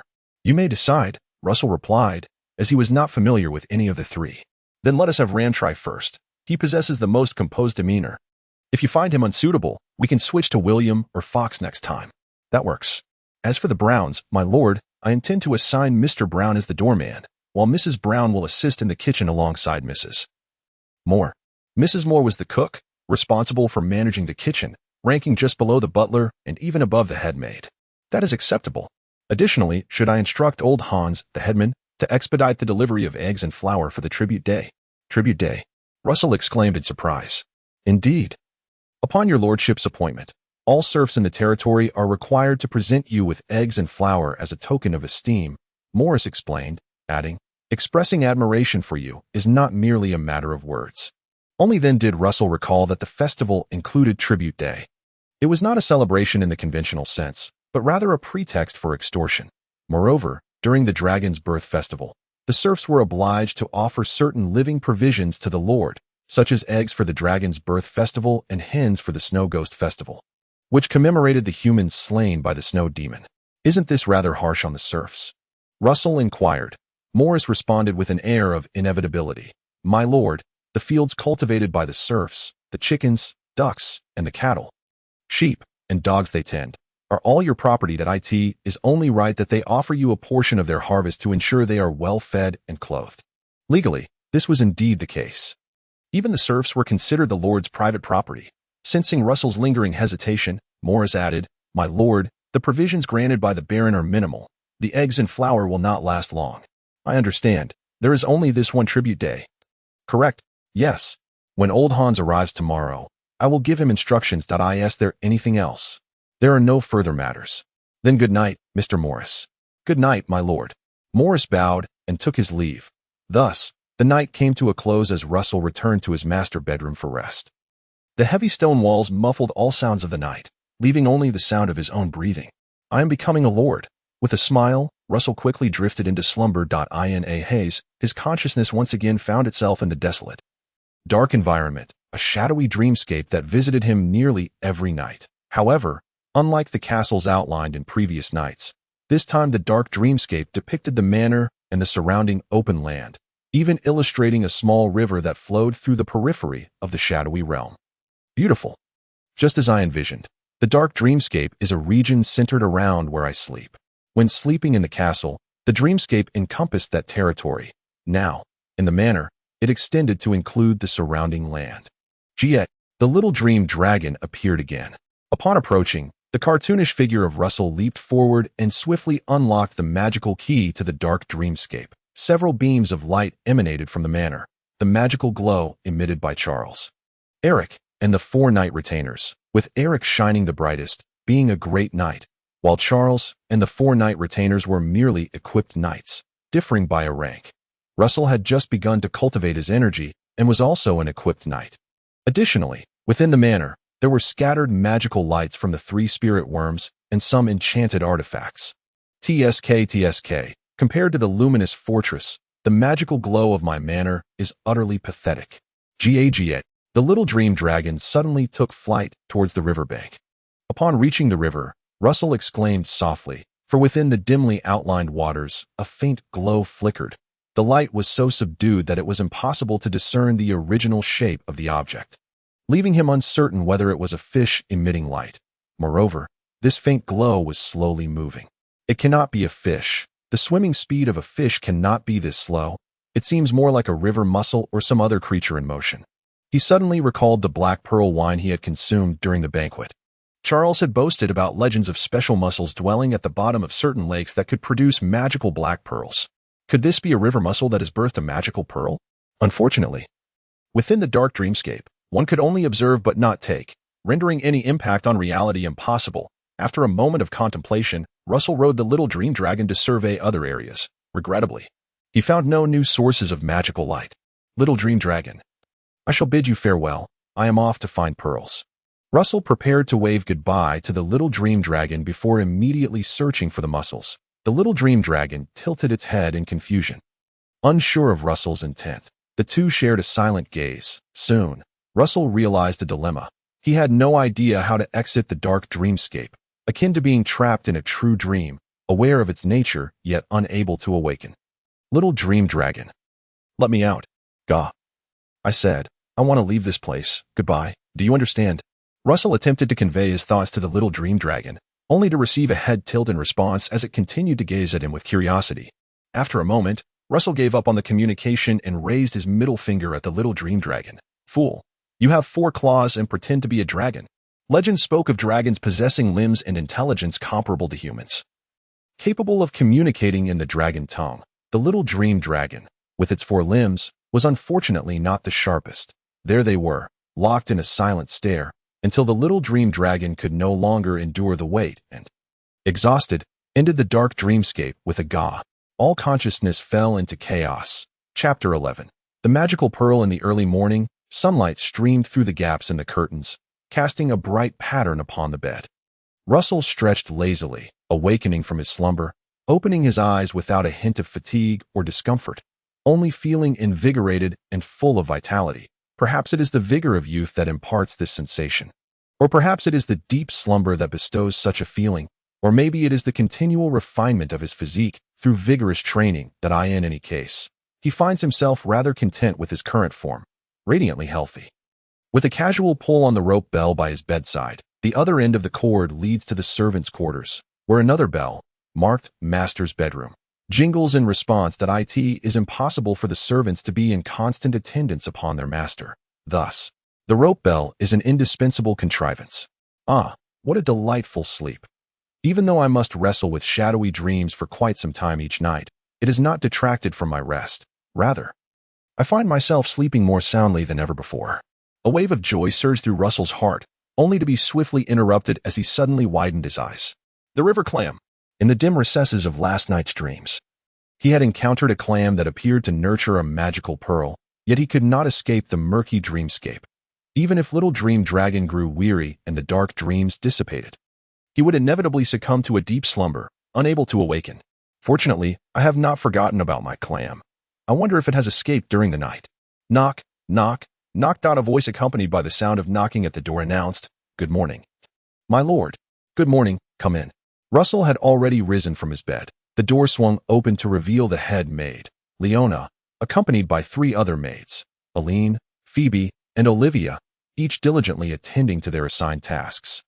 Much like the maids of the luminous fortress, some prepared the bedding, others tidied the table, while the rest arranged the toiletries. However, it was evident that these 3 young maids exhibited a slight clumsiness compared to their counterparts at the luminous fortress. Additionally, their personal attributes were somewhat lacking. Aline bore a face adorned with freckles, Phoebe had protruding teeth, and Olivia appeared rather short. Only Leona, the head maid, stood tall and graceful, her beauty striking. Russell recalled the roundness of her form when she bent to her tasks. Once Russell had completed his morning routine, Leona and the maids exited in succession, but a male servant named Ram knocked and entered. "My lord." Russell did not decline Ram's assistance in dressing. Such noble customs had long been ingrained in his very being. "My lord, do you require training in chi this morning? If so, you may wear this training outfit." This was Ram's first time serving Russell, and being unfamiliar with his lord's customs, he inquired somewhat nervously. Russell responded coolly, "The training outfit." He refrained from exhibiting a congenial demeanor. For familiarity breeds contempt. Mastering the balance between closeness and respect is an intricate art. Dressed in the training attire, he made his way downstairs for breakfast. "My lord." The night instructor, Eric, along with 4 nightly attendants, were already seated at the breakfast table. Russell took a seat beside them. "Good morning." "My lord, your breakfast." The butler, Morris, personally served the meal, which, in comparison to the lavish breakfast at the luminous fortress, was rather modest, consisting merely of fishball rice, bread, milk, and a small dish of jam. Halfway through his meal, Charles descended the stairs, yawning. "Good morning, Russell. It seems that self-discipline has become your second nature." Russell replied nonchalantly, "Good morning." After finishing breakfast, Morris approached to report, "My lord, Headman Hans has brought 5 foremen to await your instructions." I was just about to seek him out, Russell thought, feeling a sense of urgency as he spoke. Stepping outside the manor, the sun shone brightly, dispelling the chill left from the previous night. Headman Hans and the 5 foremen immediately greeted Russell, then fell into step behind him as they made their way toward the Glow River at the base of the slope. "Headman Hans, are there clams or shells in the Glow River?" "Indeed, my lord. The Glow River is home not only to clams, but also to large snails. Occasionally, the Baron sends someone to collect a batch of river delicacies, and the serfs can take the opportunity to catch a few clams and large snails to enjoy the river's bounty. Everything within the territory belongs to the lord. Thus, even the fish and shrimp in the river are considered his private property. Unless permitted by the lord, serfs are not allowed to fish in the river without authorization." "I see. Headman Hans, I would like to enjoy some river delicacies today. Could you assist me in gathering some clams and large snails?" Russell smiled as he ordered. It would be unbecoming of a noble to gather clams personally, and such an action would be rather jarring. Headman Hans readily rolled up his trousers. "It is my honor to serve you." "My lord." The 5 foremen, eager to contribute, followed suit, rolling up their trousers and stepping barefoot into the chilly waters of the Glow River. The ice had receded late, leaving the waters still shallow, barely reaching their ankles. Before long, the group had gathered a substantial haul of clams and large snails. Clearly, they were skilled at the task, having likely pilfered river delicacies on numerous occasions. "Well, what are you doing?" Charles, having finished his breakfast, approached with curiosity. "Are you harvesting clams?" Russell chuckled. "I plan to enjoy some river delicacies tonight." "Hee, river delicacies. This is a treat indeed. The river's offerings from the Glow River are quite renowned." Charles, who enjoyed both fine wines and gourmet food, remarked, "Typically, river delicacies are only available at the luminous fortress, making this a rare find." On the slope, Eric, accompanied by his 4 nightly attendants, diligently practiced their chi and did not join the gathering. Suddenly, Headman Hans lifted a clam the size of a basketball, exclaiming with enthusiasm, "My lord, praise the great dragon. Look at this clam. I have never encountered one so large." Saying this, he scampered over, proudly presenting the clam. Russell's eyes sparkled with interest. He strongly suspected that the magical light he had seen last night emanated from this very clam. which surely housed a magical pearl within. Before he could voice his thoughts, Charles exclaimed, "Russell, quickly, open it. Such a large clam might very well contain a magical pearl. It is said that some large shells can nurture magical pearls. Just like the gemstone dragon. The gemstone dragon, a wondrous creation of the earth, is known to nourish gemstone veins. While magical pearls may not compare to gemstones, they are still rare magical creations with extraordinary properties. Can it be pried open? Headman Hans, I have no knife, my lord." At that moment, a finely crafted steel sword was offered. Eric had approached and presented his own sword. However, despite Headman Hans's efforts to pry it open for a while, he could not succeed. "Let me try." Eric, unable to bear the sight, squatted down, infusing his chi into the steel sword, and with a swift thrust at the clam's seam, the tightly closed shell could no longer withstand the pressure and was pierced by the sword's tip. With a crack, Eric exerted force, and the clam opened a small gap. He discarded the steel sword and directly pried the shell open, revealing the clam's flesh, glistening with a golden sheen. Scraping away the clam flesh revealed a layer of membrane beneath, which housed 5 irregularly shaped protrusions, the largest the size of an egg, while the smallest was merely the size of a marble. "Wow, pearls! There are indeed pearls!" Charles exclaimed excitedly. "We must praise the great dragon. Russell, there are truly magical pearls within. In this world, there are no ordinary pearls. Every pearl possesses magic, just as the gemstones nourished by the gemstone dragon possess extraordinary magic. Once that magic is depleted, the gemstones shatter. The same holds true for pearls." "Well done." Russell applauded gently. Although he had suspected it since last night, the exhilaration of actually retrieving the pearls was undeniable. After all, this was the first tangible benefit he had acquired through his own means. He immediately commanded, "Morris, have the kitchen prepare a batch of milk tea to warm Headman Hans and the others." Chapter 12. The Radiant Sword Technique. Headman Hans could scarcely contain his excitement. Though his feet were submerged in the icy river water, numbing him somewhat, he had procured magical pearls for his lord. He was acutely aware that his position as the estate's headman was now secure. He witnessed the lord personally instructing the butler to deliver steaming milk tea, a delicacy reserved for the nobility, said to contain not only fresh milk and sugar but also chocolate sauce, honey, cinnamon, and even a splash of brandy. The aroma was enticing, and with a single sip, one felt warmth spread throughout their body. "Goodness, praise the Lord, this is exquisite. I have never tasted anything so delightful in my life," exclaimed Peter, the headman of Barley Town, with a groan of appreciation. "The Lord is truly the finest of masters," chimed Boris, the one-eyed headman of Wheat Town, with a satisfied grin. "Indeed, the Lord is the finest of masters." The plump kitchen maid approached, carrying a kettle. "Not only does the Lord provide you warmth by the fire, but he also has me refill your cups with milk tea. Truly, the Lord is exceedingly generous to you serfs." "Thank you."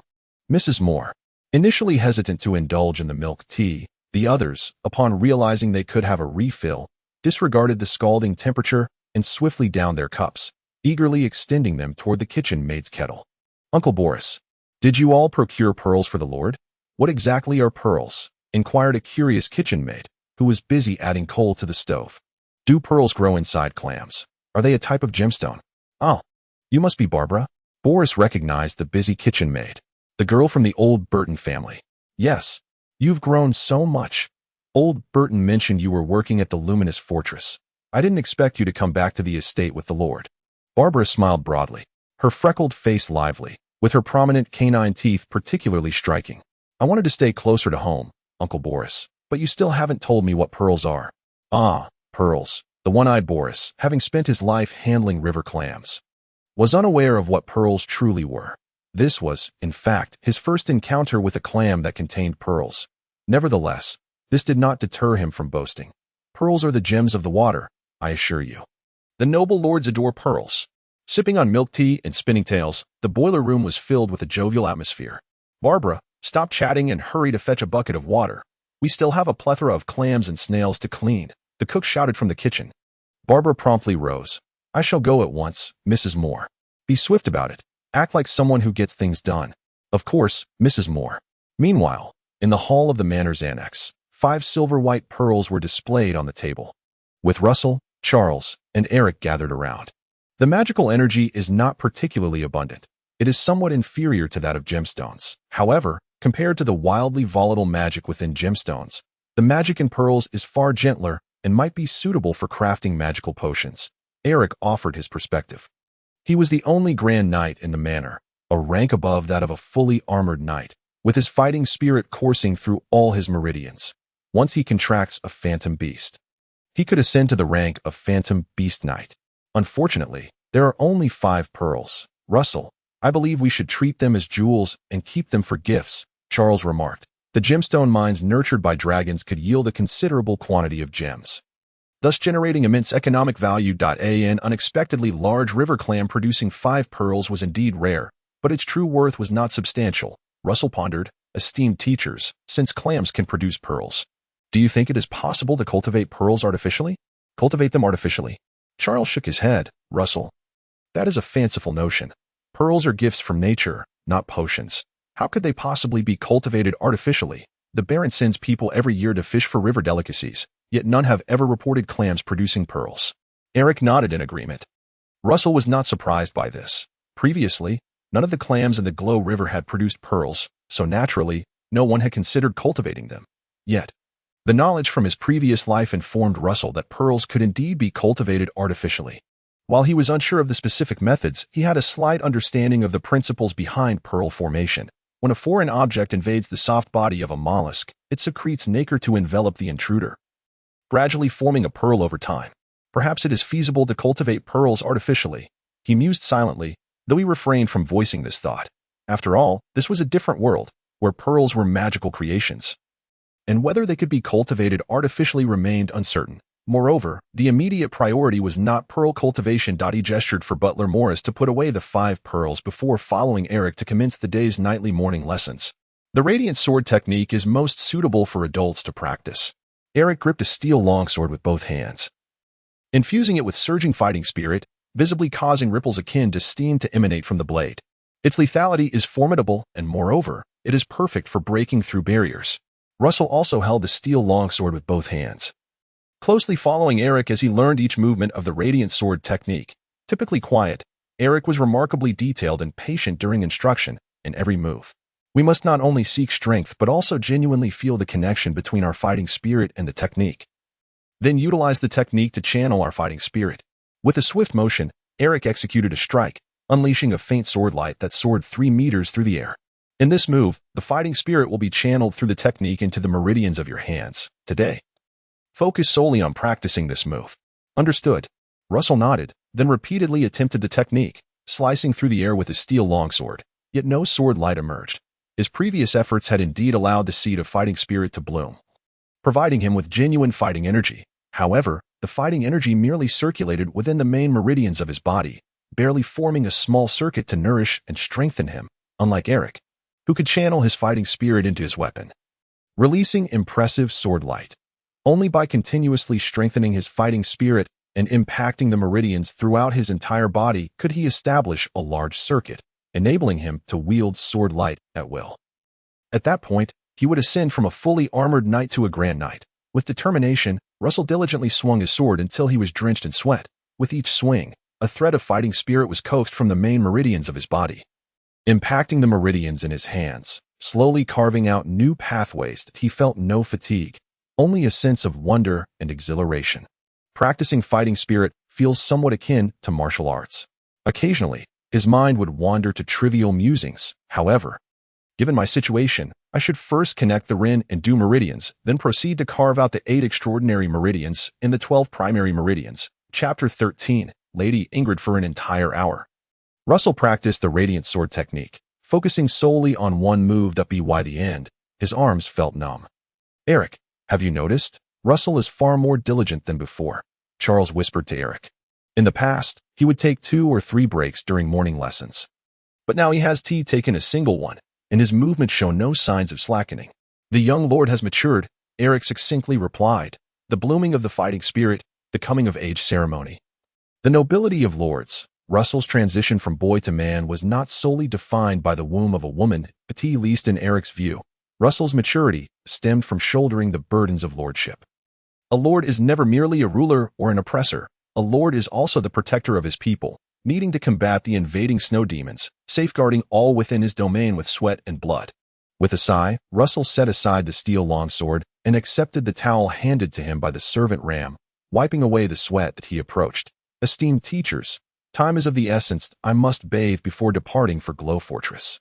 The inspection of the territory will be entrusted to you both, and I hope that upon my return, you will have deliberated on the areas suitable for cultivating magical herbs. Eric replied, understood. Charles added, rest assured. Russell, I spoke with old Hans and the others yesterday regarding the estate's farmland, that we will soon determine which plots are best for planting magical herbs. Good. Russell returned to the manor's annex. The maid had prepared warm water for him. And after bathing, the servant Ram helped him don a riding tailcoat. Without a hairdryer, he had to towel dry his hair multiple times to quickly absorb the moisture. As he descended the stairs, he resumed the image of a dashing young nobleman, exuding an air of elegance in every gesture. You are a natural-born noble, my lord, Morris praised. Thank you. Russell smiled, then strode out of the manor's annex, with the nervous servant Ram trailing behind, casting a glance at Morris. Morris immediately whispered, hurry and keep up with the lord. When you arrive at Glow Fortress, be on high alert to serve him. Do not let his status slip. Ram replied, I will do my utmost. No, I promise. Outside the gate, Russell had already mounted his steed, a black stallion, while 4 fully armored knights stood ready. Upon seeing the servant Ram, the armored knight Tom grinned mischievously and asked, young lad, can you ride? I can, Ram stammered. Boring. Not receiving the desired response, Tom lost interest in further conversation. Just make sure to keep up. Don't fall behind. With a sharp neigh, Russell's black stallion surged forth like an arrow. And the 4 knights followed in a line, with the servant Ram trailing behind, nervously gripping the reins and refusing to relax. Considering the less experienced Ram, Russell kept the pace manageable, using the journey to practice his fighting spirit. The morning lesson aimed to break through barriers and carve new meridians. Now, he repeatedly guided the fighting spirit, operating a small circuit to refine new energy and continuously grow stronger. After 2 hours, Glow Fortress came into view. Passing through the stone archway and arriving at the castle gates, Russell dismounted to find the old butler Carter waiting at the entrance. Young Master Russell, welcome home. Did you sleep well last night? Very well. Though I missed the rooms in the castle, Russell replied, though he felt no true nostalgia for the manor's annex. Your room is always reserved for you, Butler Carter assured him. Of course, I would never impose. The 4 armored knights dismounted, and the servant Ram followed suit, his legs trembling slightly as he landed. While riding was a crucial part of the servant training curriculum, it had been quite some time since he had ridden a horse. He had only practiced briefly the night before. Seeing armored knight Tom about to leave, Ram hesitantly voiced a concern from their journey. Lord Tom, if I can't ride, would that mean I cannot serve the Lord? Heh. Tom grinned widely, if you can't ride. I'll carry you, but you'll have to endure the whims of Lord Tom along the way. Ram felt a shiver run down his spine and dashed into the castle that Tom's derisive laughter echoed behind him. Lord Tom does not duel. And besides, you look like a scrawny little monkey. Don't cause trouble, Tom, cautioned armored knight James. I was just teasing the servant. Mind your attitude, Tom. Do not provoke the Lord's servant if the Lord takes issue. We want to speak on your behalf. Tom chuckled awkwardly. Why would the Lord care about a servant? Another armored knight, John, remarked, regardless of whether the Lord cares or not, this is no justification for you to mock the servants. The Lord is a natural-born noble. If you wish to advance, then pledge your loyalty to him and strive to be a competent retainer. Tom raised his hands in surrender. Rest assured, fellows, I understand the reasoning. Father, mother, Lola, grandmother, when did you arrive? Russell swiftly spotted his family. Not only were the Baron and Baroness and his sister Lola present, but also his grandmother, Lady Ingrid. I was counting the days, knowing you little rascal were heading to your fief. Could grandmother come to see you? I didn't expect you to wish to linger even a day longer, Lady Ingrid exclaimed as she enveloped her grandson in a warm embrace. I was just thinking of visiting Uncle, Russell replied with a smile. He had an uncle, Rosenglow Fungus, who shared a similar fate. Once the second son of the family, he was granted the title of Lord upon adulthood by their grandfather, with his fief located at the grand estate upstream of the Glow River. Now, both were vassals of Baron Roman. Your uncle wished to come, but the situation in the north is rather unstable. Those damned snow goblins keep rearing their heads, and he cannot spare the time, Lady Ingrid explained. The old lady did not reside with her eldest son at Glow Fortress, but followed her second son to a hot spring villa within the grand estate. There There was a warm spring that flowed year-round, allowing her to bathe frequently and prolong her life. Russell seated himself beside Lady Ingrid and casually inquired, "Did Aunt accompany you? If she comes, the two children must follow, and then your father would complain about the noise," she replied. "How could father ever complain about his two younger cousins making a ruckus? Indeed, your father certainly would not, but others might." As she spoke, Lady Ingrid seemingly cast a casual glance at the Baroness, who was instructing servants to serve the meal. After all, it is the Baron's castle, and the rules are strict. Baroness Muriel turned to smile, her expression unchanged, seemingly oblivious to the implications of Lady Ingrid's words. Baron Roman interjected, "If they did not come, then they did not. Next time, let Russell pay a visit to the Rosen family.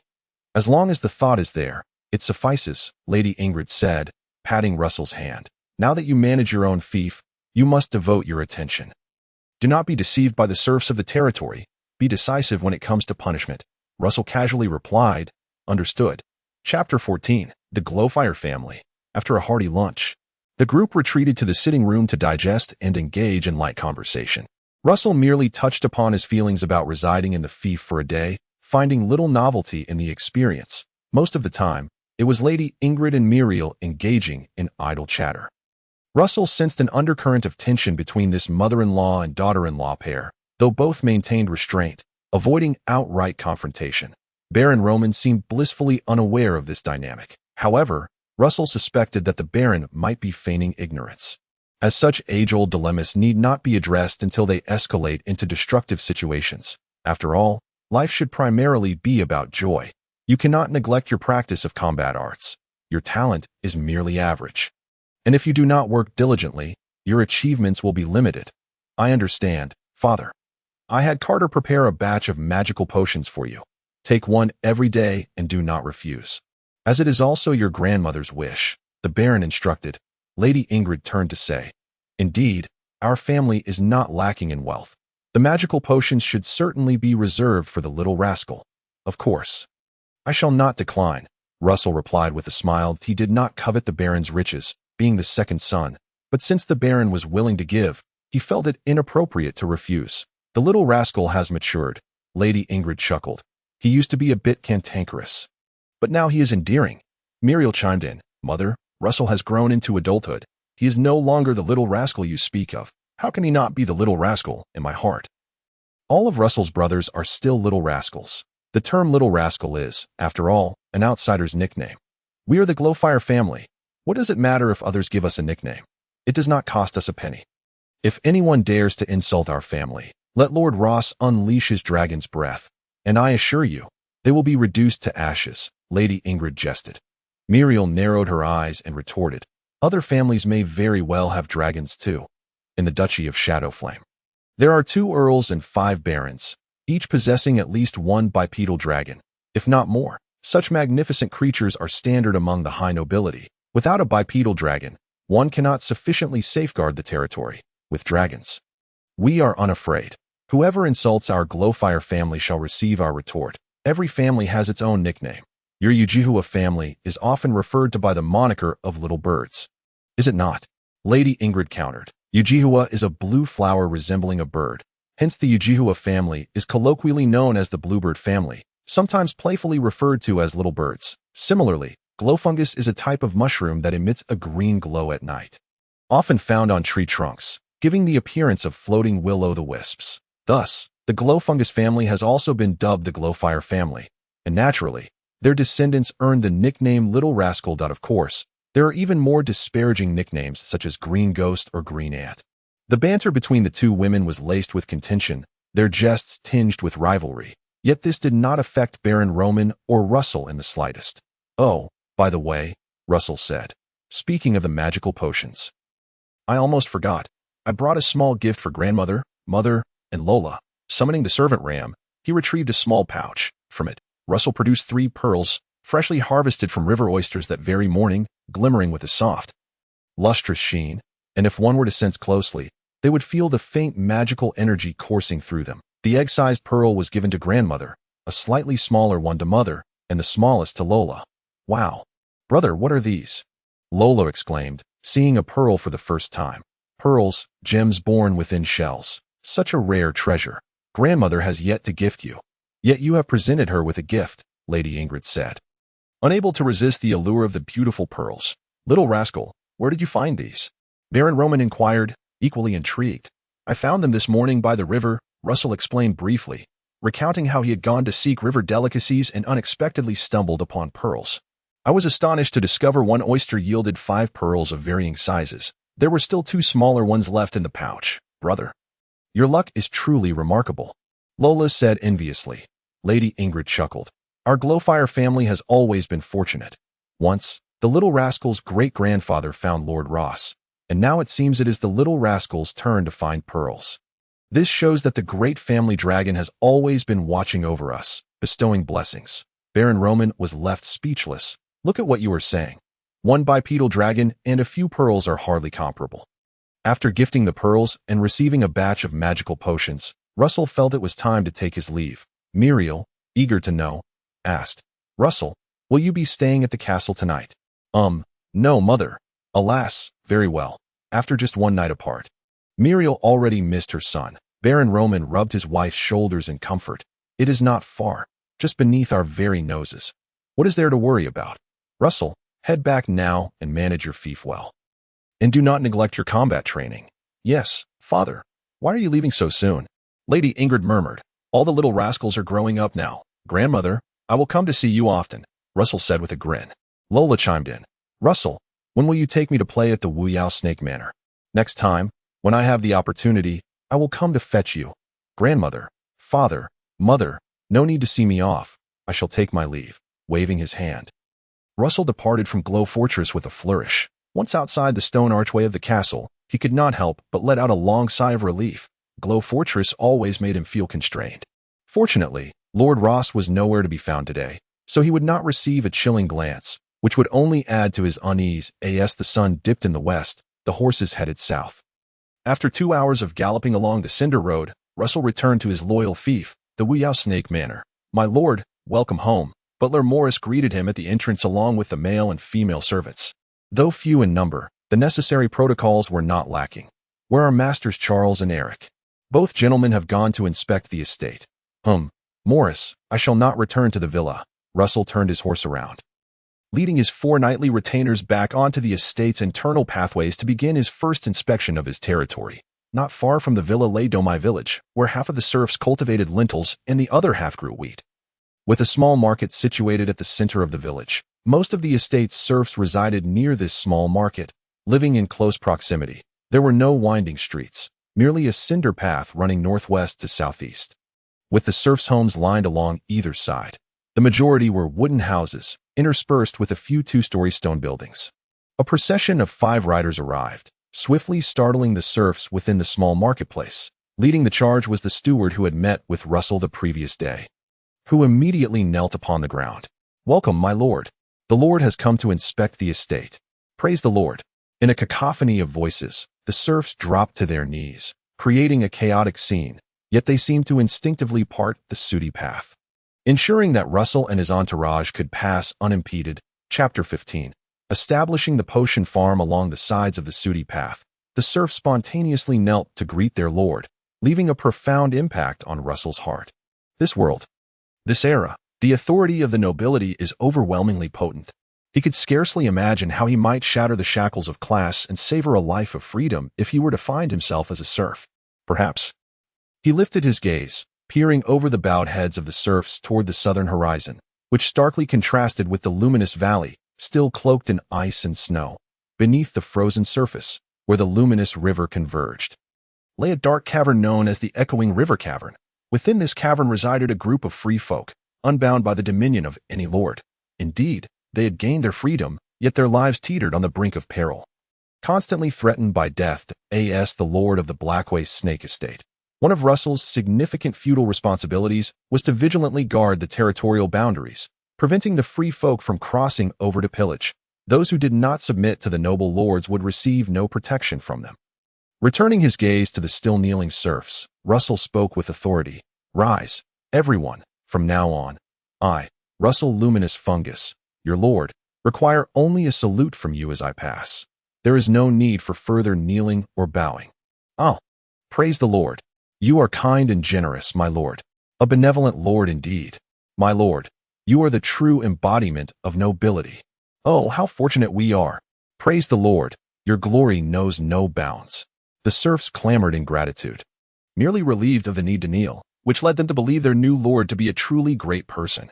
Glancing around the small marketplace, Russell noted that there were only 2 establishments worth mentioning. One was a bakery, responsible for crafting bread for the serfs and assisting them in procuring urgently needed supplies from the town.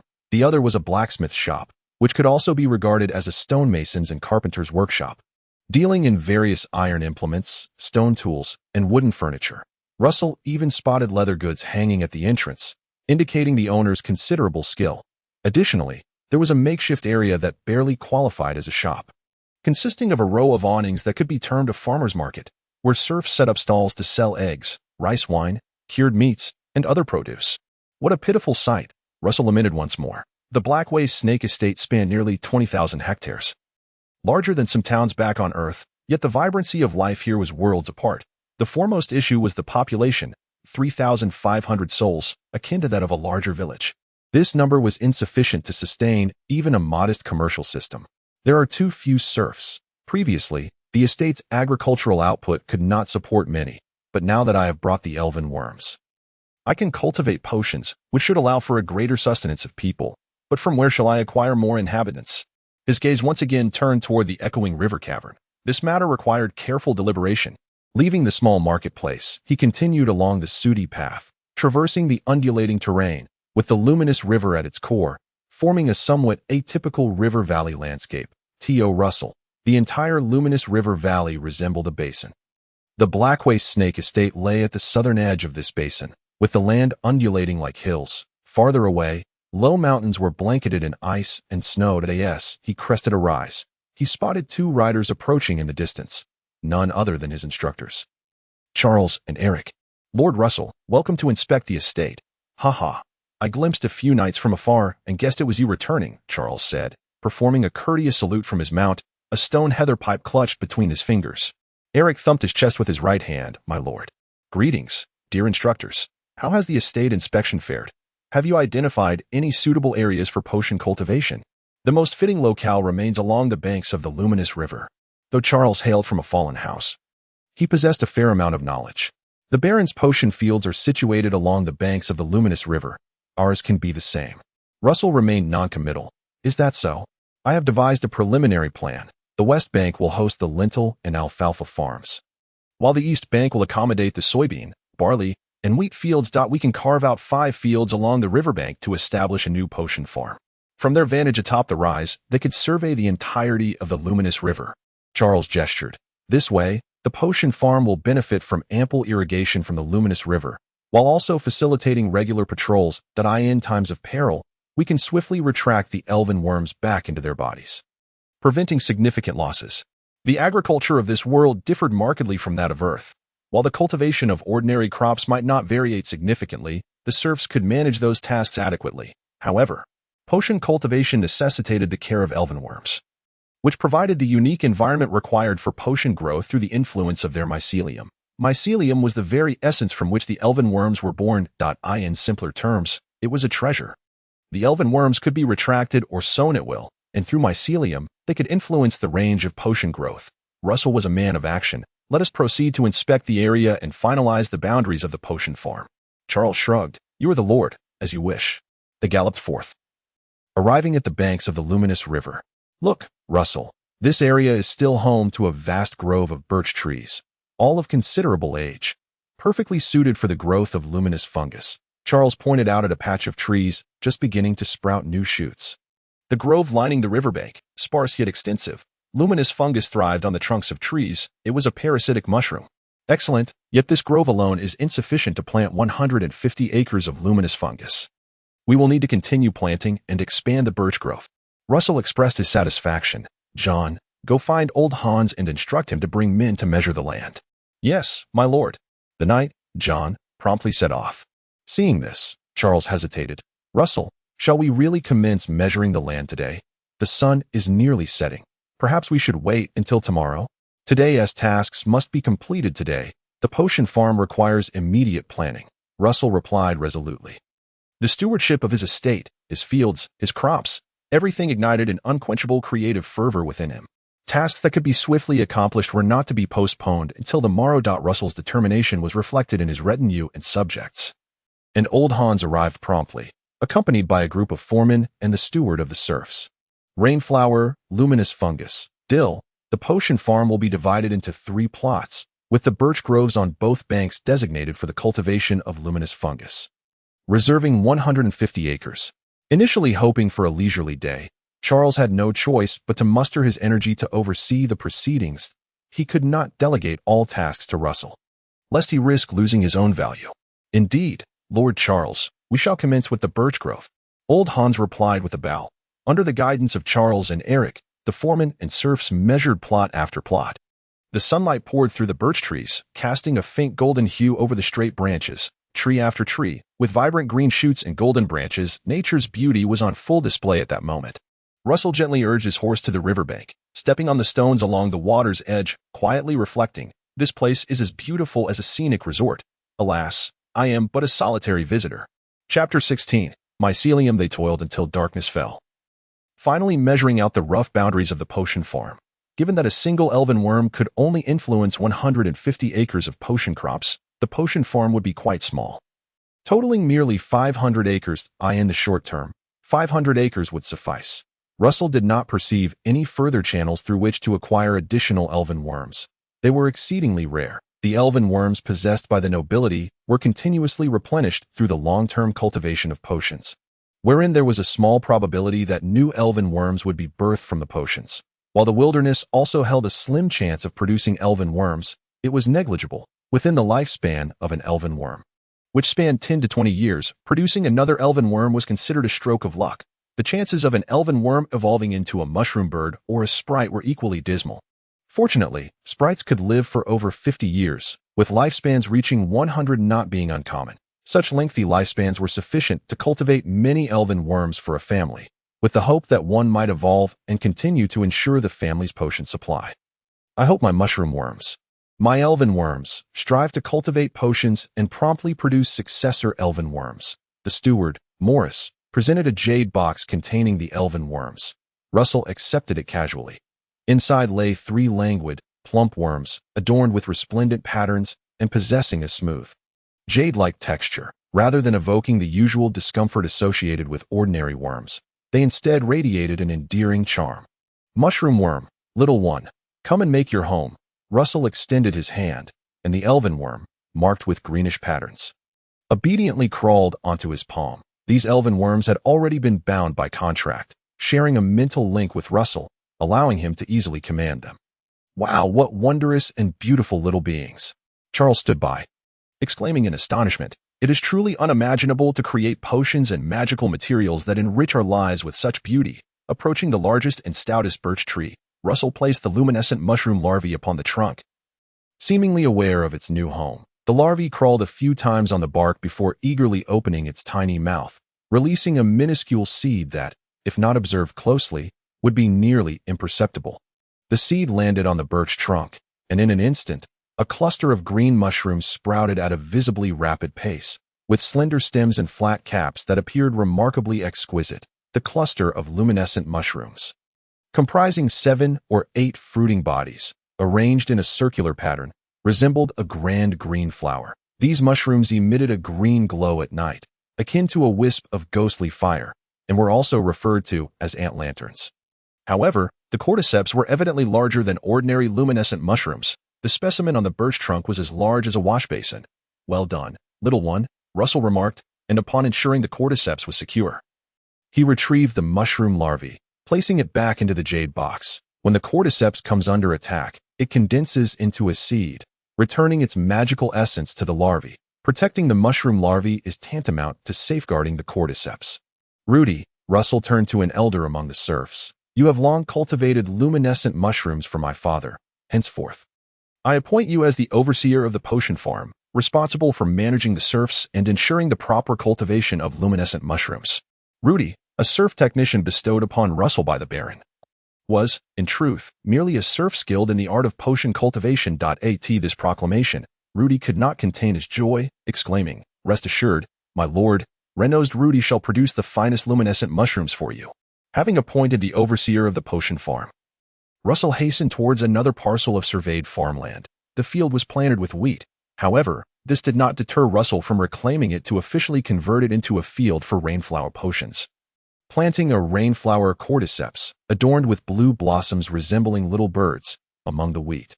Starting tomorrow, Hans, Rudy, you are to arrange for new serfs to join the potion farm, then harvest the wheat, and under the guidance of these technicians, sow rainflowers across 150 acres.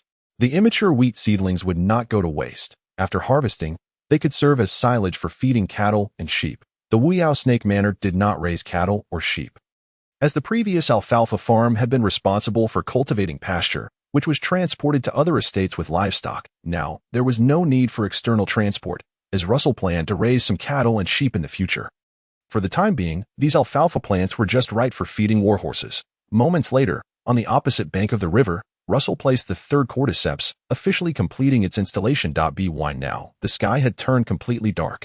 Russell, not lacking in compassion, did not send Hans and the other serfs home for dinner. Instead, he instructed the kitchen of the manor's annex to prepare an abundance of bread. The fine white bread made from premium wheat flour was, of course, predictable. The steward, Morris, could only distribute to each busy serf a dense, hard piece of dark bread made from a mixture of wheat bran, barley flour, bean flour, and grass seeds, with a rough texture and a sour taste. Praise the Lord. You are as generous as a dragon, exclaimed Hans, receiving a piece of dark bread the size of a hollow brick, grinning widely. Unlike the soft white bread, the dark bread was very dense, enough to feed his entire family for dinner. The serfs expressed their heartfelt gratitude as they departed the manor, gnawing on their dark bread. Meanwhile, Russell, along with Charles and Eric, ascended to the second-floor dining hall to enjoy a dinner of beer and roasted meat. As for his 4 nightly attendants, they remained at the potion farm, each overseeing a cordyceps. The newly placed cordyceps urgently required nourishment, should they be attacked or consumed. It would significantly harm the cordyceps' vitality and adversely affect the growth of the potion. Morris, send more roasted meat to John and the others, Russell instructed. As you wish, my lord, replied the steward, promptly conveying Russell's command to the kitchen. Oh, heavens, exclaimed Mrs. Moore, the cook, with her apron on and sleeves rolled up. The Lord is exceedingly generous. With both bread and roasted meat, the serfs in the manor are utterly blessed to encounter such a lord in their lifetimes. Turning to Barbara, the kitchen maid washing pots, she shouted, Silly girl, how many times must I tell you to check on the roasting meat? It's still roasting. Not yet time, Mrs. Moore, Barbara replied. Goodness, I ask you to check the oven, and you dare to retort. Mrs. Moore said, hands on her hips, seeing sack after sack of flour transformed into bread to be given to those stinky serfs is already enough to be vexing. And you still wish to aggravate me. With no choice, Barbara quickly wiped her hands and dashed to the roasting oven. I'm checking now, Mrs. Moore, she called. Mrs. Moore paced back and forth by the table before shouting, Mrs. Brown, have you brought back the cheese? I need it for the Lord's pudding. Coming. Mrs. Brown hurried over. Apologies, I have too many things to attend to. Mrs. Moore's tone softened slightly as she smiled. I can only assign you tasks. Mrs. Brown quickly replied. What are you saying? Steward Morris arranged for me to help in the kitchen. Treat me like a kitchen maid and command me as you wish. While stirring the cheese, Mrs. Moore remarked, You must have had it easy and leisurely when you were left alone at the manor annex with Mr. Brown. But now that the Lord is here, the manor is bustling, yet the work never seems to end. I still had to clean the entire annex without a moment's respite. Now there are more people, and more conversation, which is certainly better than before. Mrs. Brown took over Barbara's duties, donned gloves, and prepared to wash the pots at the sink. Before immersing her hands in water, she quickly placed her hands under her chin and whispered a swift prayer. Praise the Lord. Chapter 17, Night by the River. After finishing dinner, Russell decided to personally oversee the potion farm at night to ensure the 3 cordyceps could safely endure their first night. Russell, as the Lord, you are overly diligent, and in truth, there is no need for such anxiety, Charles expressed his confusion. With Tom and the other armored knights on watch, and Eric accompanying them, there is no chance of error. Russell smiled. I understand, Master Charles, but I have made my decision. Seeing Russell's determination, Charles could only helplessly shrug. Of course, you are the Lord, as you wish. Master Charles, you need not accompany me for the night watch. Is that acceptable? There is nothing wrong with it. You are the Lord's scribe. Russell did not insist on Charles joining him for the night watch. As the roles of civil and military were distinct, Charles's purpose was to assist in governing the territory, so there was no need for him to stay up late. Moreover, Russell was not truly there just to keep watch. He had other plans in mind. Charles, touched, bowed slightly. Russell, I truly see the shadow of the Baron in you. You have completely inherited the noble qualities of the Luminescent Mushroom family. Under the gaze of the dragon, you shall undoubtedly become an exceptional lord. Under the gaze of the dragon, I shall strive to be an excellent lord. Russell could also utter such formalities. After all, one must elevate their standing to ask for whether the Grand Family's shadowy dragon could gaze upon this place. It mattered little. Eric, ensure Russell's safety. Remain vigilant through the night, Charles reiterated a few times, showing his concern for Russell. Eric nearly rolled his eyes but ultimately responded tersely, of course. With tents, a campfire, and sleeping bags. Russell chose to set up camp beside the stoutest birch tree in the grove, with his nightly attendant, Jack, squatting nearby. While it was termed a night watch, he merely intended to rest, as the true sentinels would be Eric and the 4 nightly attendants. Jack, should anything stir, remember to call for me. Understood. Yawning and shifting, Russell comfortably nestled into his sleeping bag. Entering the night watch in the birch grove, as he drifted into slumber, his consciousness once again descended into a desolate and dim environment.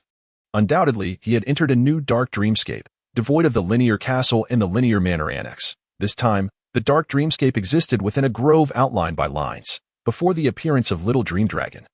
Russell perceived the dark dreamscape as entirely silent and pitch black, void of any light. Call. Little Dream Dragon arrived as expected. Once Russell mounted Little Dream Dragon, it was as if a switch had been flipped for the dark dreamscape. Illuminating 3 distinct lights within the outlined grove, Russell easily discerned. The one in the tree is the cordyceps of the luminescent mushroom larvae. The one pacing is Jack, and the other light must be my sword, the green ceramic sword. Especially that emerald, how it shines. The green ceramic sword was a gift from the Baron for Russell's birthday 2 years prior. Its body was forged from clay nourished by a clay dragon, sintered and crafted into a ceramic sword, and it was additionally fitted with a green gem known for its gravitational properties, hence its name. While the name lacked elegance, its value was undeniable. Even that single emerald was worth a considerable sum. How peculiar. I can see the magical glow emanating from my sword. Yet I cannot see the magical glow from my own body. Could it be that I am no longer in my sleeping bag but have genuinely entered this dark dreamscape in my true form? Russell pondered in confusion. He still recalls the day he first traversed to the glowing fortress, feeling unwell and retiring to bed early, aimlessly wandering upon his little dream dragon. That it was then that he spotted his mother. Melior, who had quietly entered the room and sat by his bedside for quite some time. Had his true self ventured into the shadowy dreamscape at that moment, Melior would certainly have sensed something amiss. However, it was evident that she beheld only his sleeping form. This indicated that he was indeed merely dreaming and had not truly entered the dark realm. Glancing down at his cartoonish self, Russell abandoned the quest for answers, convinced that in due time, through gradual exploration, he would uncover them. There is so little light. Apart from 3 sources of illumination, the woods around him were engulfed in darkness. In the distance, Eric and the others were likely beyond the borders of the shadowy dreamscape, hence their emitted magical light was invisible to him. Take flight, Little Dream Dragon. Gah. Centered around his tent, the shadowy dreamscape encompassed part of the birch forest and the glow river, where the boy and his dragon flew in search of any unusual glimmers of light, particularly the dim kind. Regrettably, they found nothing. So, Russell rode his Little Dream Dragon to the riverbank, hoping for a stroke of luck in discovering a second clam capable of nurturing pearls. Unfortunately, after a thorough search, he came up empty-handed. Nothing to show for it. Ice cream. He affectionately patted the large head of his Little Dream Dragon, deciding to henceforth call it ice cream. That he remembered how, before his traversal, he had been enjoying a Dream Dragon ice cream when a construction truck ran over it. Perhaps it was fate that the heavens bestowed upon him a little Dream Dragon as a golden finger, compensating him for past grievances. After all, back on Earth, he was nearing the completion of his mortgage and was about to embark on a delightful new chapter of life. Gah. The Little Dream Dragon abruptly turned around. Perplexed by the name Ice Cream, Gaga, what are you squawking about? Russell yawned, bemused by the fact that he could still yawn and feel drowsy within a dream. Gah. Let us head back, you silly little creature. Gaga. The boy and his dragon returned to the vicinity of the tent.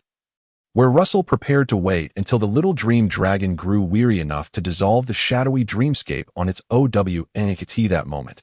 However, the little dream dragon began to circle around the thickest birch tree, emitting a series of incessant calls as if trying to convey something important. "Fool, that is the glowing mushroom grass that I planted." Gaga. The little dream dragon continued its circling, seemingly unable to grasp Russell's words. Frustrated by its apparent foolishness, Russell felt a strong urge to swat it. Yet, as the little dragon made circle after circle, Russell gradually realized that he had misunderstood its intent. The little dream dragon was not fixated on the glowing mushroom grass, but rather on the tree itself. "Stop. Stop. Stop. No more circling." Russell grasped the little dragon's horn, finally managing to halt its motion that he leaned close to the birch tree, meticulously inspecting it from its roots upward. Then, at a height of approximately 3 meters from the ground, he spotted a glow so faint it was almost imperceptible. So absorbed was he in the radiance of the glowing mushroom grass that he had overlooked the fact that the birch tree could also emit light. The birch tree is glowing, as if it is nurturing something within. Could it be an elf bug? Russell's heart surged with excitement. Dragons, wyverns, elves, potions, all sources of power stem from the earth. This moment, the birch tree was undoubtedly drawing upon the earth's strength to nurture something new and wondrous. A magical creation, the elf bug. Chapter 18. Birch bug. The notion that the birch tree might be nurturing an elf bug filled Russell with a sudden joy, yet it also brought with it immense pressure. While wild elf bugs were not entirely unheard of, they were exceedingly rare. The reason for this scarcity was not that wild plants and mushrooms were incapable of drawing upon the earth's power, but rather that the earth's essence was inherently thin, without the support of a source elf. It was incredibly challenging for plants and mushrooms to absorb the necessary nutrients to successfully nurture an elf. The likelihood of failure was high, often culminating in miscarriage due to insufficient earth power. Can this tree actually nurture a birch elf bug? Gazing at the dim glow emanating from the trunk, Russell strained to recall any memories that might aid the birch tree. From what he had learned, elves had existed within human sight for at least 4,000 years. He was quite adept at utilizing elves to cultivate potions, and he had developed a comprehensive method for using potions to cultivate new elves. However, enhancing the nurturing of wild elves remained a considerable enigma. He did not even know how to seek out wild elves. After all, the emergence of elves from plants and mushrooms was purely random, devoid of any fixed patterns. This night, encountering the stoutest birch tree that was nurturing an elf did not guarantee that the largest and tallest birch would necessarily yield an elf. Furthermore, even if it did nurture one, success was not assured. A smaller, more slender birch tree might very well produce an elf, perhaps even with a higher probability of success than its more robust counterparts. Thus, methods such as fertilizing, watering, weeding, and pest control would have no effect on elf nurturing. Otherwise, with thousands of years of farming history, humanity would have long since cultivated countless crops and fruit tree elves, happily tending to their fields. Ice cream, do you have any ideas? Russell found himself at a loss for solutions and asked the little dream dragon out of sheer boredom, harboring no expectations.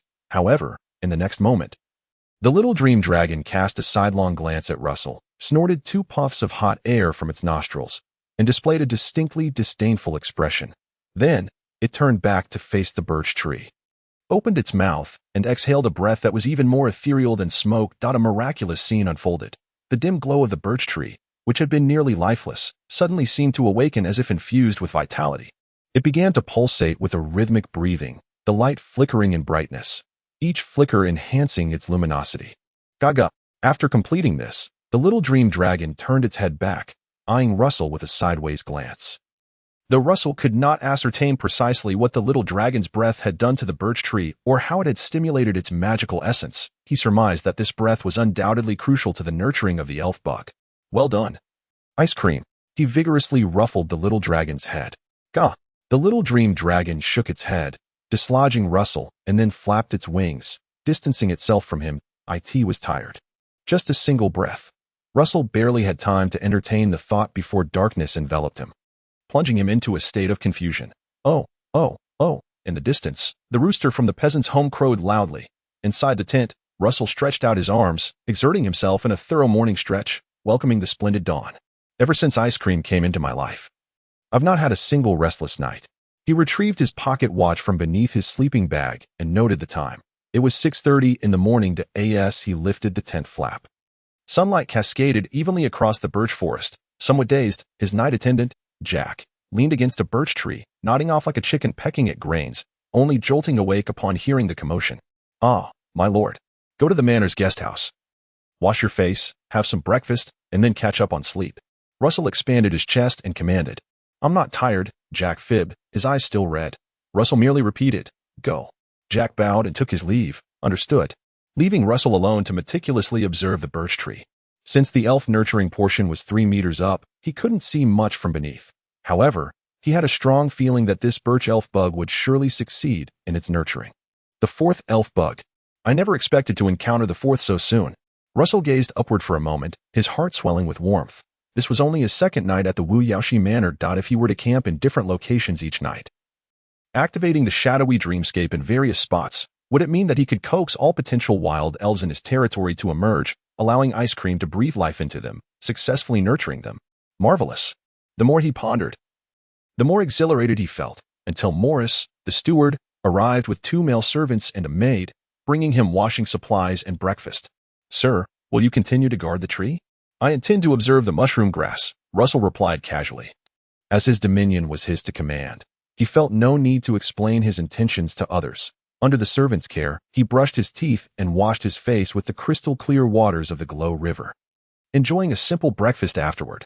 After lingering by the birch tree for a while, ensuring he saw no anomalies, he entrusted the mushroom grass to the arriving peasant technician for care and set off to inspect other mushroom grasses. The rain-long flower mushroom grass and the dill mushroom grass had already taken root, greedily drawing upon the strength beneath the earth. Nearby, the peasants planting wheat and lentils had begun harvesting the still immature seedlings under the supervision of the peasant overseer. Once harvested, they would sow the rain-long flower and dill seeds. "The weather keeps improving, sir. The ice age is ending, ushering in the warm season. Planting the potions at this hour will ensure they grow swiftly." Without delaying the potion harvest at all, old Hans, hunched over, leaned closer to Russell. "Have you ever cultivated potions?" "I used to grow them in town. It's worth mentioning that old Hans, was a peasant technician as well. Later, I was dispatched by the Baron to oversee Wu Yaoshi Manor, which is why I put potion cultivation aside." Reminiscing about the past, old Hans unconsciously reached for his waist, where a well-worn pipe hung.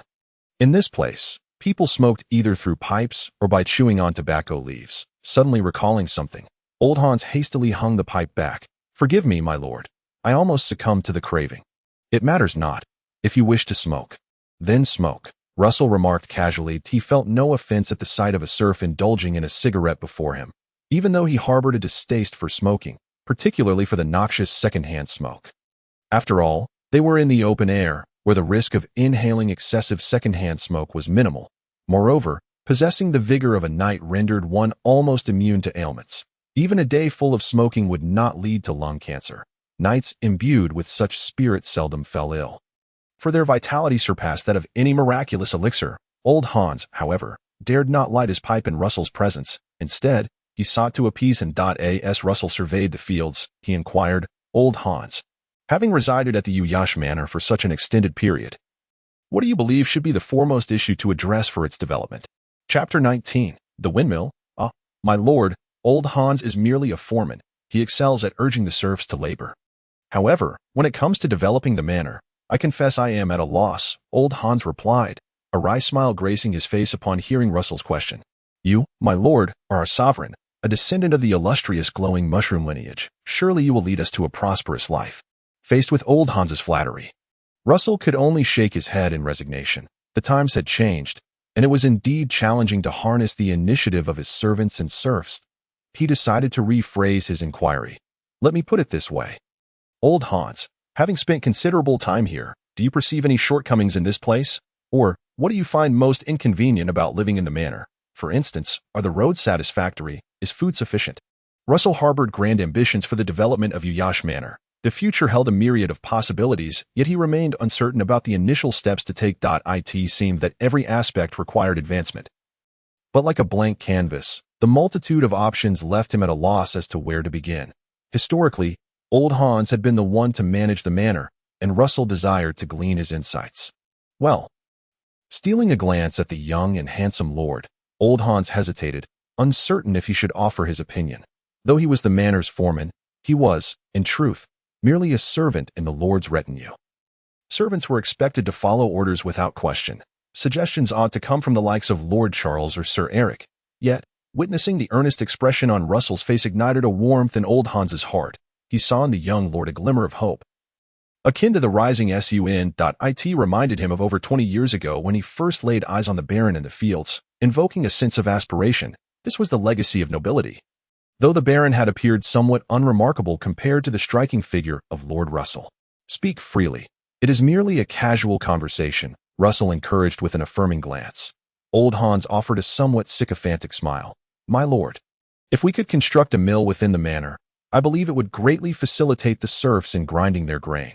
Currently, they must journey far to the town to do so, often facing long queues. A mill, you say?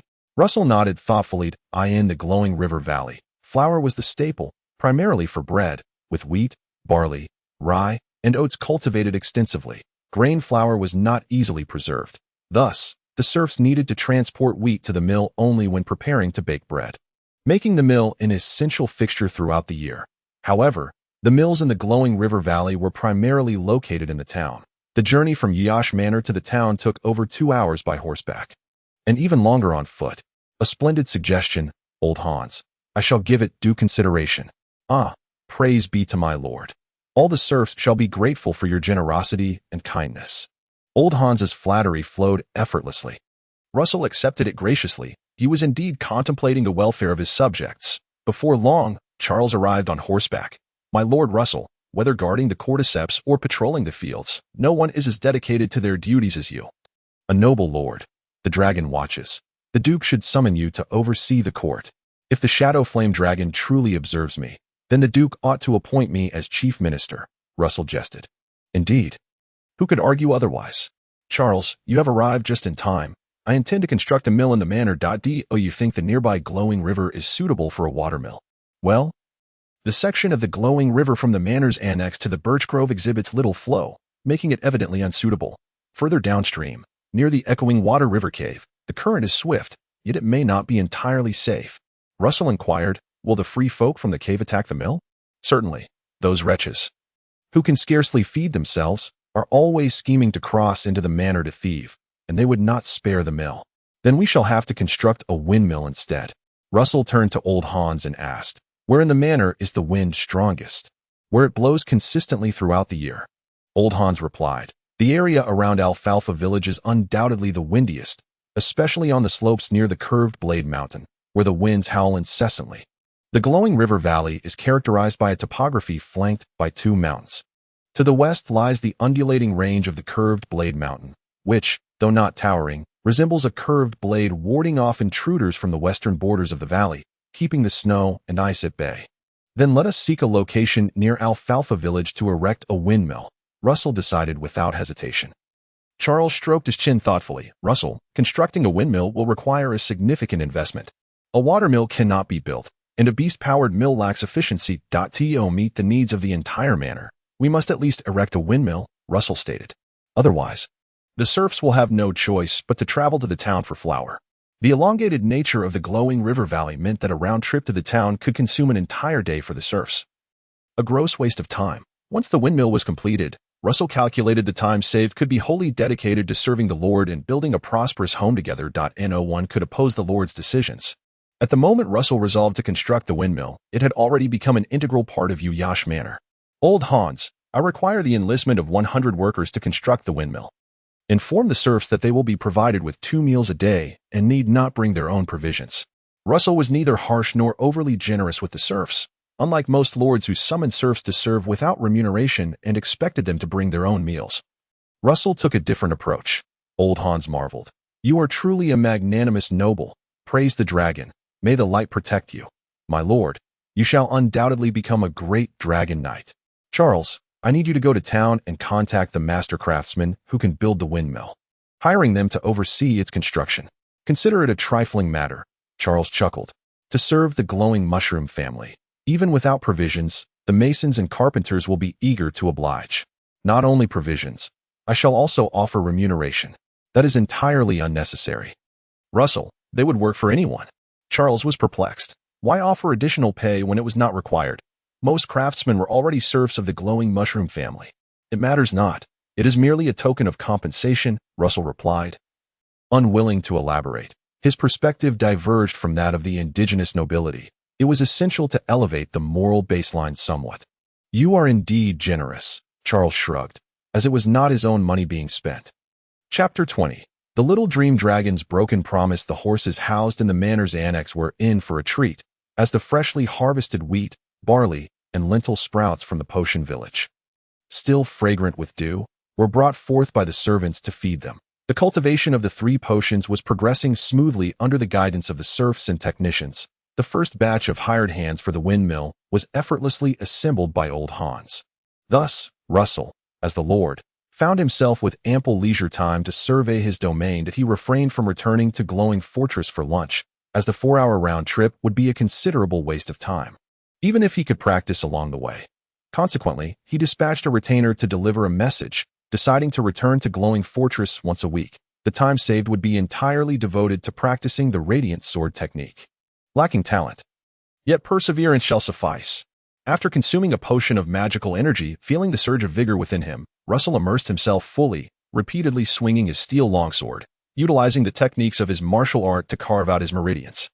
With each thrust, he honed his skill. Rather than succumbing to tedium, he found himself increasingly engaged. Mastering this single move seemed to promise the ability to cleave the heavens in two, even conceiving the notion of severing all that exists with a single stroke. It seems I was a martial prodigy in my past life, thwarted by the grueling 996 schedule. With a whoosh, the steel longsword struck the ground firmly before him, maintaining a 75-degree angle with his body. A bead of sweat, propelled by his forward momentum, flew off and landed precisely on the sword's tip, only to be cleaved in two by the blade. Sweat adorned his nose and cheeks, yet Russell felt no fatigue. He was invigorated. Training in uninteresting subjects would only lead to exhaustion, while practicing what he found captivating left him yearning for more time. "My lord, you ought to take a break," Eric approached. "Did you sleep well, Sir Eric?" Russell continued to swing the steel longsword. "I shall cease after another quarter of an hour.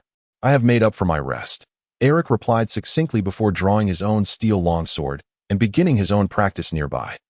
He has already attained the status of a Grand Knight, with his meridians harmoniously unified, and his battle aura has reached its zenith. The only way to transcend the shackles of his current realm is to form a contract with a phantom beast. "Teacher Eric, have you mastered your battle aura chain?" Russell inquired. "Through countless trials and tribulations," Eric replied. "So, it follows that you are only lacking a phantom beast," Russell deduced. "Securing a contract with a phantom beast is an arduous task." "My lord," Eric exclaimed, striking fiercely with his sword, causing the battle aura to arc 3 meters away. "While forming a contract with a phantom beast is immensely challenging, acquiring one is even more daunting." Without Russell's assistance, Eric might remain forever confined to the ranks of the Grand Knight, unable to touch upon the realm of the Phantom Beast Knight. He turned to Russell with a glimmer of hope. Russell merely remarked nonchalantly, "There will be opportunities."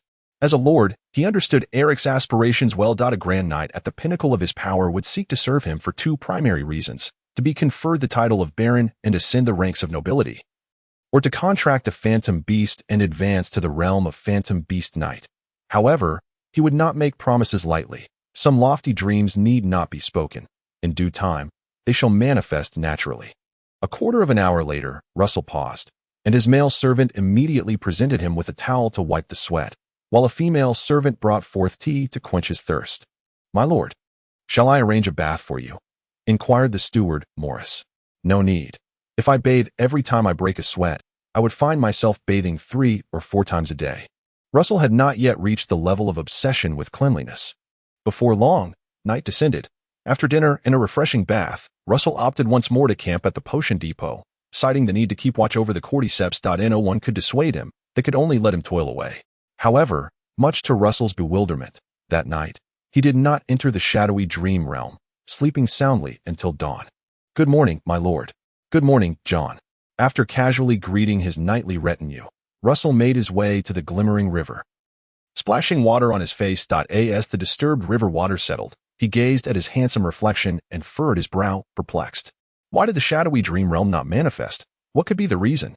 Since his arrival in this world, he had entered the shadowy dream realm each night, exploring alongside the little dream dragon. In recent days, he had discovered pearls within shells and the elven larvae nurtured by the birch trees. leading him to initially understand and acknowledge his extraordinary fortune. Yet now, that fortune seemed to have vanished. Surely it hasn't truly disappeared.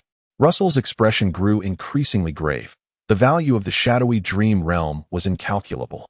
Possessing the shadowy dream realm equated to having boundless resources. Merely discovering wild elven larvae would be enough to elevate him to the pinnacle of life.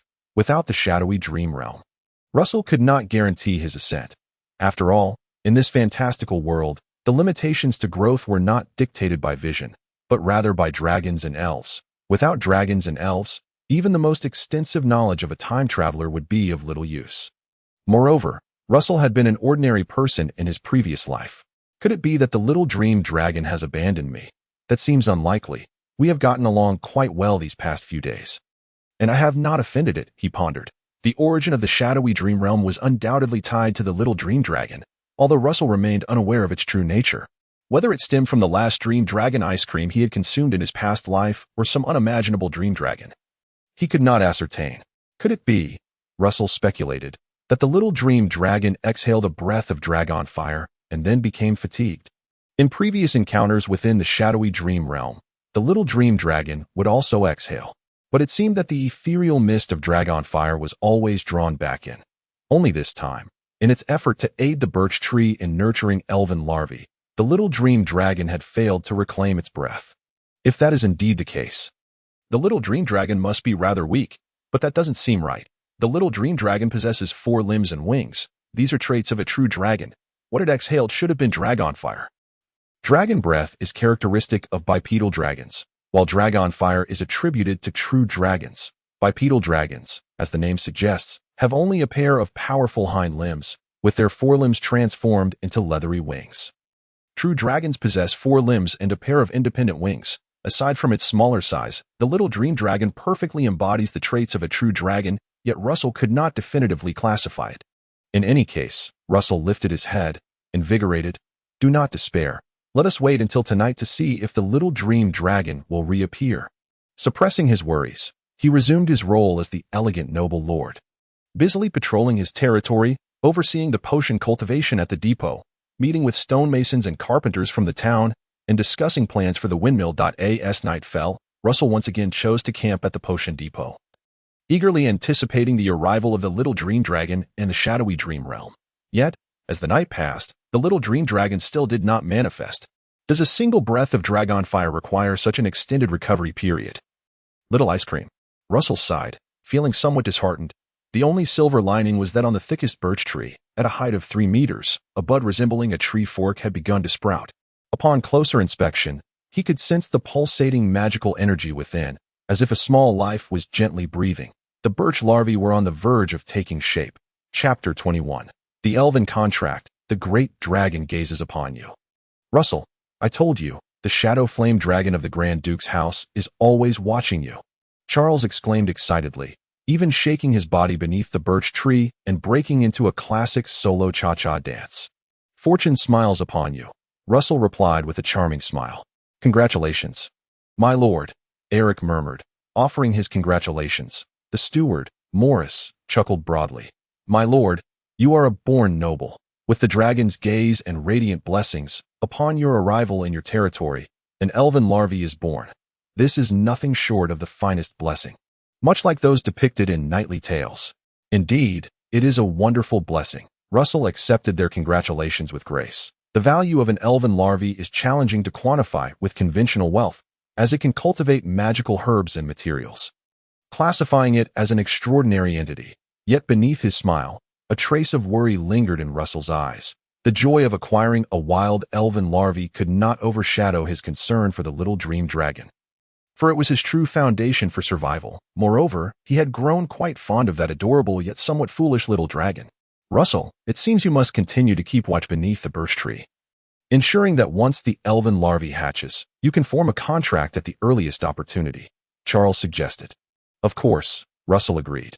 Although everything produced within the territory belonged to the Lord, the value of the elven larvae was too great in the event of an accident. No one was willing to bear that risk. Charles, why don't you oversee the construction of the windmill? There is no need for you to accompany me here. Russell dispersed the crowd of onlookers. Eric, you need not be overly anxious. There should be no one daring to cause trouble at the Wuyao Snake Manor. Eric replied, I have no fear within the territory, but we must remain vigilant against the free folk of the Xiangshui River Cave. We cannot afford to give them an opportunity. Do the free folk of the Xiangshui River Cave dare to cross boundaries? When Commander Kindle patrolled the territory, the free folk of the Xiangshui River Cave were quite obedient. But now that the Wuyao Snake Manor is no longer within Commander Kindle's patrol range, it is hard to say. Eric explained pragmatically. Kindle is the patrol commander of the Glimmering Valley, a phantom beast knight of formidable strength, capable of intimidating miscreants. Yet Eric, being merely a grand knight, did not wield such authority. Very well, Eric, I entrust you with the protection of the elven larvae, Russell smiled. Not overestimating his own power, Eric nodded solemnly. Throughout the day, he was accompanied by 4 nightly attendants, taking turns patrolling, driving away any serfs who approached, ensuring that no outsiders set foot in the birch forest. Meals were delivered by the servants of the manor's annex. As night fell, several bonfires were lit to illuminate the area surrounding the birch tree. Lying in his sleeping bag, Russell's heart filled with anticipation. And he soon fell into a deep slumber, only to awaken yet again to another night devoid of the little dream dragon's presence. As dawn approached, Eric woke him. My lord, the elven larvae have hatched. Hatched? Russell sprang up quickly, rushing to the birch tree, just in time to witness the branch bud splitting open, revealing a snow-white elven larvae that lazily crawled out and nestled against the trunk. Grasping the trunk, Russell leaped lightly to a height of over 3 meters. Then gently pinched the elven larvae in his hand. Upon landing, he examined it closely. The birch elven larvae were not entirely snow-white. Rather, they resembled the trunk of the birch tree, with white interspersed with subtle black stripes. Nevertheless, it was undeniably beautiful. Having separated from its mother, the robust birch tree, the elven larvae appeared somewhat restless, wriggling in Russell's palm as it attempted to escape. However, when Russell sprinkled some prepared jade powder onto his fingers, the elven larvae seemed to catch the scent of a delectable treat, crawling towards the powder and nibbling at it eagerly. Seizing the moment, as the birch elven larvae opened its mouth, Russell promptly extended his finger. He felt a slight sting as the tiny, sharp teeth of the birch elven larvae pierced his fingertip, drawing forth a droplet of blood that mingled with the creature's oral appendage. In an instant, an enigmatic sensation enveloped him. Russell had established a mental connection with the birch larvae. The elven contract was thus formed with utmost simplicity, requiring only blood as a medium and magical energy as the driving force. An elven larvae could only be contracted once within a year, making frequent transactions exceedingly rare. Congratulations, my lord. Tom and the other nightly attendants offered their heartfelt congratulations to Russell. Well then, the birch larvae has been contracted. We can depart from here. Let us return to the manor's annex for a proper bath and some much-needed rest, Russell decisively declared. We shall host a banquet at noon with ample malt beer. Radiant blessings, glory belongs to the Lord. The knights and their squires erupted in cheers. Eric cracked a smile, but quickly suppressed it, maintaining his usual stoic demeanor. Just as Russell finished his breakfast, Charles descended the staircase with tousled hair, exclaiming, I just heard from the servant William that you have contracted the birch bug. Russell, oh my heavens, you have truly birthed a sprite bug. Praise the great dragon. Tonight, we must indulge in the finest libations, especially the black pearl wine. We should temper our enthusiasm, Professor Charles. Our supply of black pearl wine is limited. Huh. You ought to send word to Lord Baron immediately. He might just send you a new batch of black pearl wine to congratulate you, with a glint of mischief in his eye. Charles pondered how to take advantage of the situation. After a few jesting remarks, he returned to the matter at hand. Russell inquired, now that we have the birch bug, will the birch grove evolve into a potion material? Or perhaps magical material?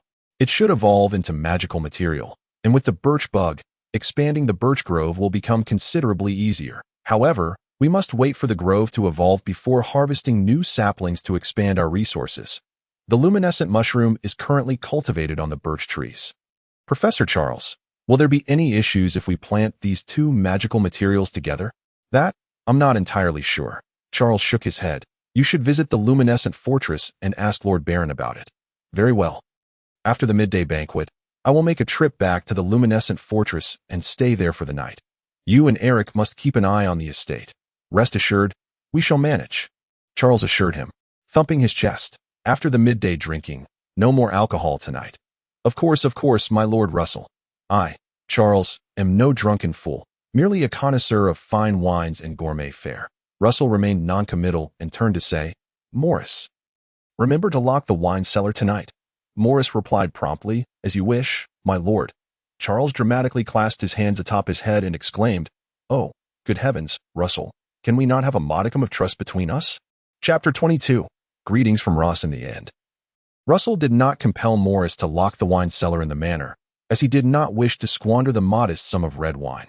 Moreover, Charles and Eric had already begun renovations on the house they had scouted in the small market, and they would soon relocate from the manor. Following a joyous celebratory banquet at noon, Russell promptly utilized his combat energy to refine the alcohol, ensuring he was completely sober before setting off in the afternoon. As a lord, he was still accompanied by 4 squire knights and 1 servant. Chirp, chirp. Before they reached the town, they heard chirping sounds overhead, the distinctive call of Lord Ross's dragon, lacking the majesty of true dragons and instead appearing somewhat comical. Seemingly having noticed Russell's party, Lord Ross swooped down from the sky. "My lord, it is Lord Ross," Tom exclaimed. "No worries. Lord Ross is merely here to extend his greetings." Russell reined in his black steed and raised his gaze to the heavens.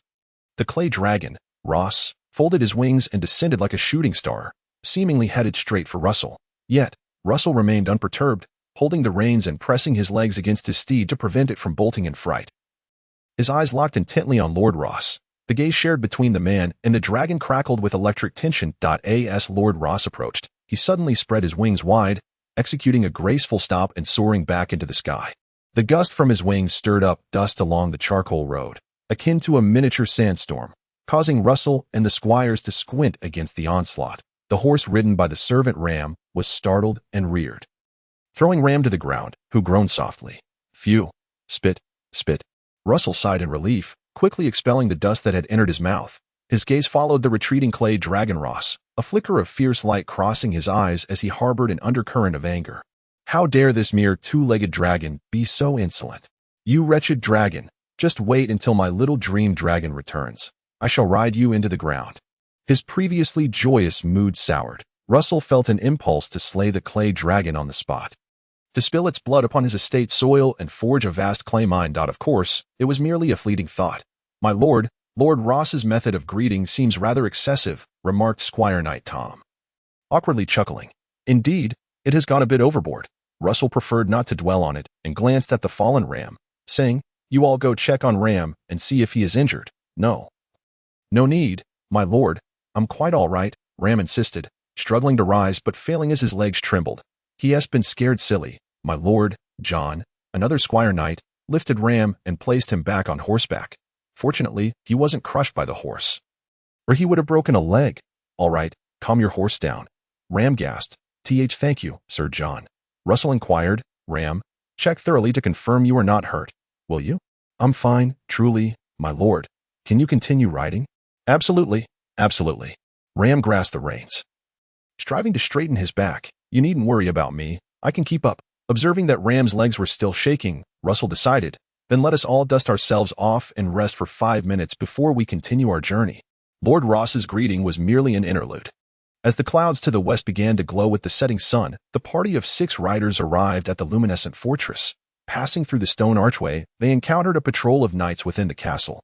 The leading silver-armored knight rode atop a beast resembling a black horse. The creature was muscled and imposing, its neck, hooves, and tail flickering with what appeared to be black flames, though these were not true flames but rather a special type of mane. Russell immediately recognized it as a nightmare steed, a mythical creature evolved from equine animals, known for its incredible speed and ability to tread silently upon snow. Clang, the silver-armored knight, seated on the nightmare steed, thumped his chest with his right hand, performing a knightly salute. "Young Master Russell, it has been quite some time." Russell mirrored the gesture, returning the salute. "Indeed, it has been a while, Sir Chris. Are you personally guarding the castle today?" "Today.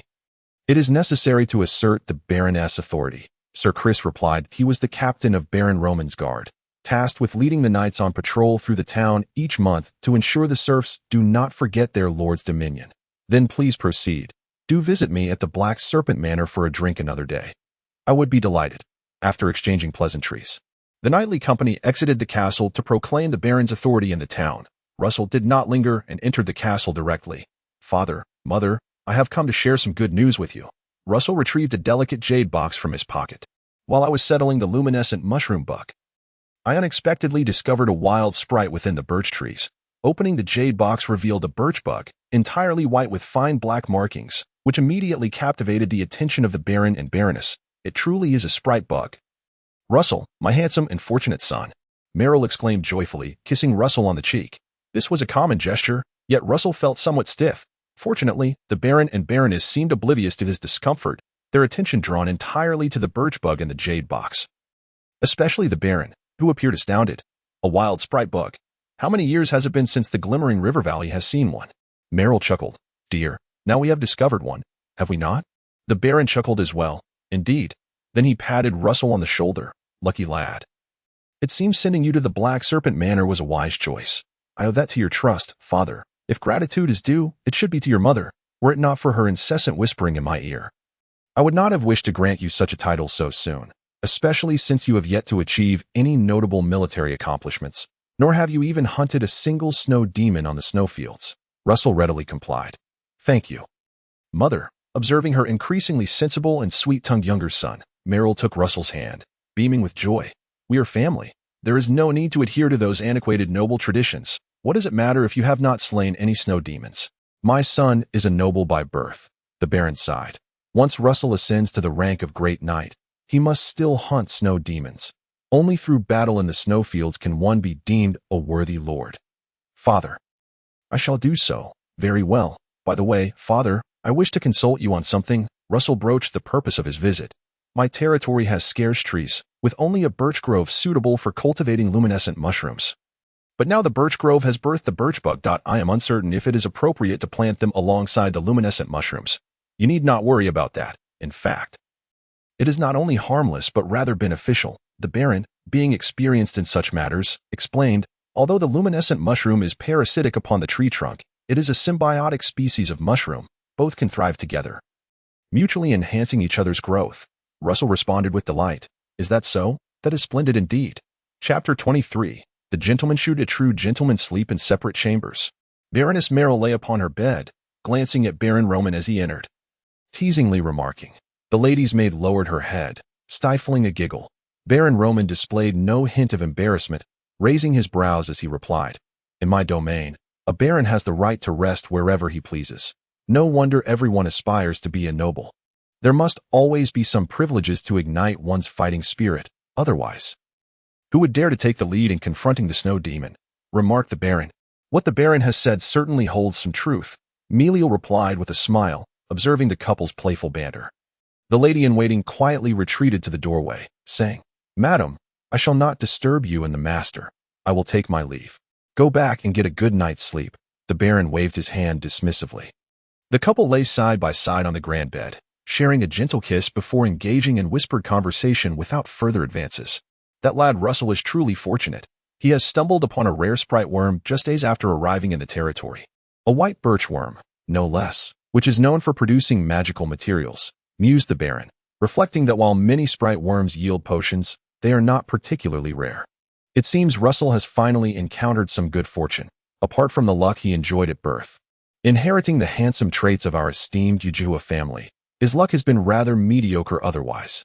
That hardly qualifies as luck. It is Roland, with his inheritance of the luminescent mushroom family's training aptitude, who truly embodies good fortune, the Baron retorted dismissively. For him, handsomeness was secondary, while innate talent was paramount. Training can also be enhanced through the use of potions. Should Russell forge a contract with a phantom beast, he too could become a formidable phantom beast knight, Meliel countered. However, handsomeness is something that will follow Russell for a lifetime. At most, it may deceive some naive maidens. Perhaps even a dragon could be beguiled. Speaking of dragons, how shall I put this? Lately, Russell seems to have unwittingly incurred the displeasure of Lord Ross, who has taken quite a disliking to him, even displaying hostility. The Baron sighed suddenly, troubled by the thought. Meliel consoled him. Dragons are often such creatures, more capricious than we women, prone to change. How so? How could it not be? After decades of adulation, Lord Ross has yet to permit you a ride. That is distinctly different. The reason Lord Ross has denied me a ride is due to our incompatible affinities and my inability to meet certain of his expectations. Becoming a dragon knight is not merely a matter of sentiment. Perhaps Russell might yet ride a dragon, Baron Roman chuckled. As if there are that many dragons for Russell to mount. Everything the Luminescent Mushroom family possesses is built upon Lord Ross's foundation. Alas, I had once hoped that whether Roland or Russell could ride a dragon, our family would advance further. With that, Baron Roman shook his head. Russell is maturing. Yet, it seems he has almost no chance of riding a dragon now. The only hope left for the family rests with Roland. Are there not also Lord Rosen's 2 children? Meliel casually inquired. Baron Roman shook his head without hesitation. No, Royal and Royal do not possess the qualifications to attempt dragon riding. Lord Rosen's current status is merely that of my vassal. Lord Rosen, the Baron's younger brother, has 2 sons, Royal and Royal, who are the Baroness' nephews. Meliel was pleased with this clarification. It is good that you can distinguish this. The Baron retorted, why would you think I could not? I have heirs. Both Roland and Russell are quite exceptional. You and I can discern this, but your mother, the elderly Ingrid, may not be so clear. Indeed, mother is quite fond of Rosen, but that has nothing to do with family lineage. She merely enjoys the hot springs at his estate. I was just making a casual remark. Very well. My lord, it is time for bed. You always worry about such trifles. All right, all right. Meliel kissed the Baron, awkwardly yet smoothly shifting the topic. Tomorrow Russell returns. I wish to provide him with another batch of supplies. I inquired with his personal male attendant, and life in the manor's annex is quite austere. He is merely a lord. There is no need to maintain extravagant appearances. Enduring some hardships may not be such a bad thing. He is still developing. Still growing. As you wish. The Baron was disinclined to argue over a trivial matter of supplies. Yet Meliel sighed softly. Alas, Russell is growing up. Roland is drawing closer to the Duke, and Roland is now married. Soon Russell will have his own territory. And in a few years, Rolla will also leave my side that I truly dread growing old. The Baron embraced his wife. Such is life. Do not fret. I shall accompany you through the passage of time. Meanwhile, in Russell's room, the young man had fallen into a peaceful slumber, breathing evenly. Upon regaining consciousness, Russell was thrilled to find himself once again in the long-anticipated dark dreamscape. Gah! A familiar cry instantly sent a shiver of excitement through Russell. Ice cream. My golden finger. I knew you wouldn't abandon me. Gah! The little dream dragon flapped its wings, slowly approaching, tilting its head in confusion at the man's exuberance. Where have you been these past few days? Russell exclaimed as he mounted the little dream dragon, instantly illuminating the entire dark dreamscape with the glow of magic. Gah! The little dream dragon remained perplexed. Its intelligence was exceedingly limited, far from the legendary dragons known to be more astute than humans. Only capable of comprehending simple commands. Unable to ascertain the reason, Russell could only speculate. Was it that dragon flame 3 days ago that left you severely weakened, necessitating 3 days of recuperation? Gah! Gah! Indeed! Russell laughed, playfully slapping the little dream dragon, then shouted, Take flight. Ice cream. Gaga. The little dream dragon understood and carried Russell as they soared around the familiar luminescent fortress. Russell was well acquainted with nearly all the magical constructs within the fortress, allowing him to joyfully fly atop the little dream dragon until it grew tired once more. Gah! Russell dismounted, waving farewell to the little dream dragon as it flew back. All right, go rest well, ice cream. I still need to ride you to conquer the entire dragon sleep continent. The following morning, Russell awoke feeling refreshed. The shadows of the past few days lifted, his spirits soaring, and he greeted everyone with a cheerful smile. Young Master Russell, you seem particularly elated today, remarked the old steward, Carter. Of course. Having the comfort of a spacious home again brings joy, Russell replied with a grin. What as for breakfast today? We have your favorite fishball casserole. The kitchen has specially included smoked cod flakes, freshly caught from the ice caves this season. Russell remained noncommittal. Fishball casserole had always been a favorite, especially when made with cod flakes, but presently, he found himself yearning for Chinese cuisine. Chapter 24. The Fragmented Shadow Smoked Cod Flakes. Rice, eggs, cream, curry, and a touch of vegetables, when mixed together, formed a dish of fishball casserole that in his recollection, the self-serve breakfast at Luminescent Fortress had never lacked this dish. Isn't the enjoyment of fishball casserole a form of happiness?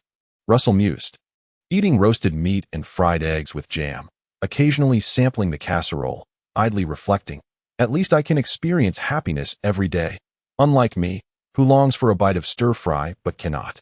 His cheerful mood wavered slightly due to the fishball casserole. Yet Russell remained in good spirits, for the return of the little dream dragon heralded a steady influx of sprites. After breakfast, Russell bid farewell to his parents and, unsurprisingly, received a modest shipment of supplies, just 3 large carts. Adding this to the 5 carts previously gifted by the Baron, he had now secured a total of 8 carts worth of supplies from his parents. Father, Mother, thank you for your generous gifts. I will strive diligently to manage the Wuyao Snake Manor. Swiftly cultivate a nightly order to safeguard the peace of the Radiant Valley, and venture into the snowy plains to slay the snow demons, contributing to the restoration of humanity. The snow demons had encased the entire dragon sleep continent in ice. But as the dragons awakened, humanity began to ride the dragons, launching a counteroffensive against the snow demons, reclaiming their dominion over the once warm continent. Meliel felt proud of her son's ambitious aspirations.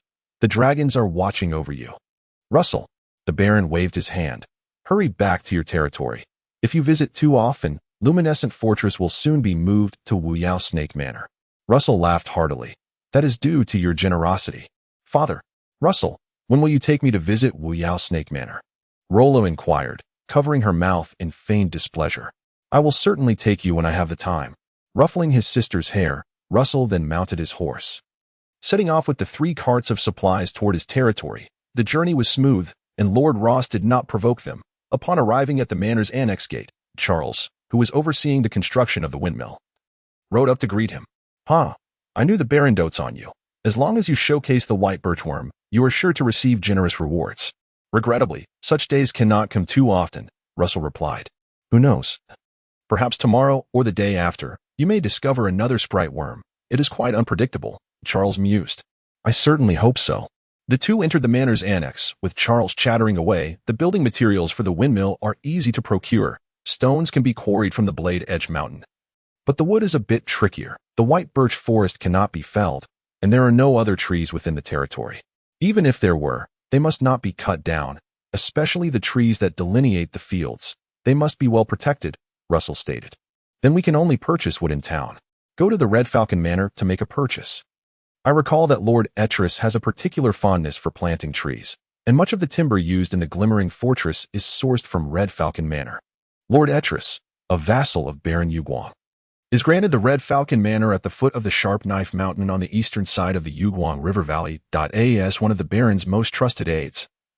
Etris is also a knight of the Phantasmic Beasts, having taught Russell a few days of martial arts in his youth. Now, Russell seizes the opportunity to cultivate a good relationship with Etris, hoping that when he ventures to the tundra to hunt specters in the future, they can assist each other. Teacher Charles, I will compose a letter for you to deliver to Red Falcon Manor. And while you're there, procure enough timber. Very well, I am at your service. Unfortunately, the weather did not cooperate. What began as a partly cloudy day suddenly turned into a light drizzle by the afternoon.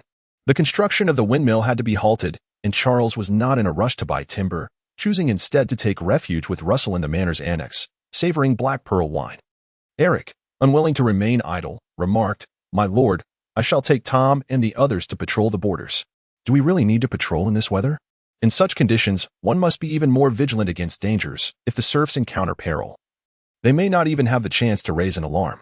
Eric's dedication was commendable, and Russell certainly would not hinder him. Put on your raincoat before you go. Understood.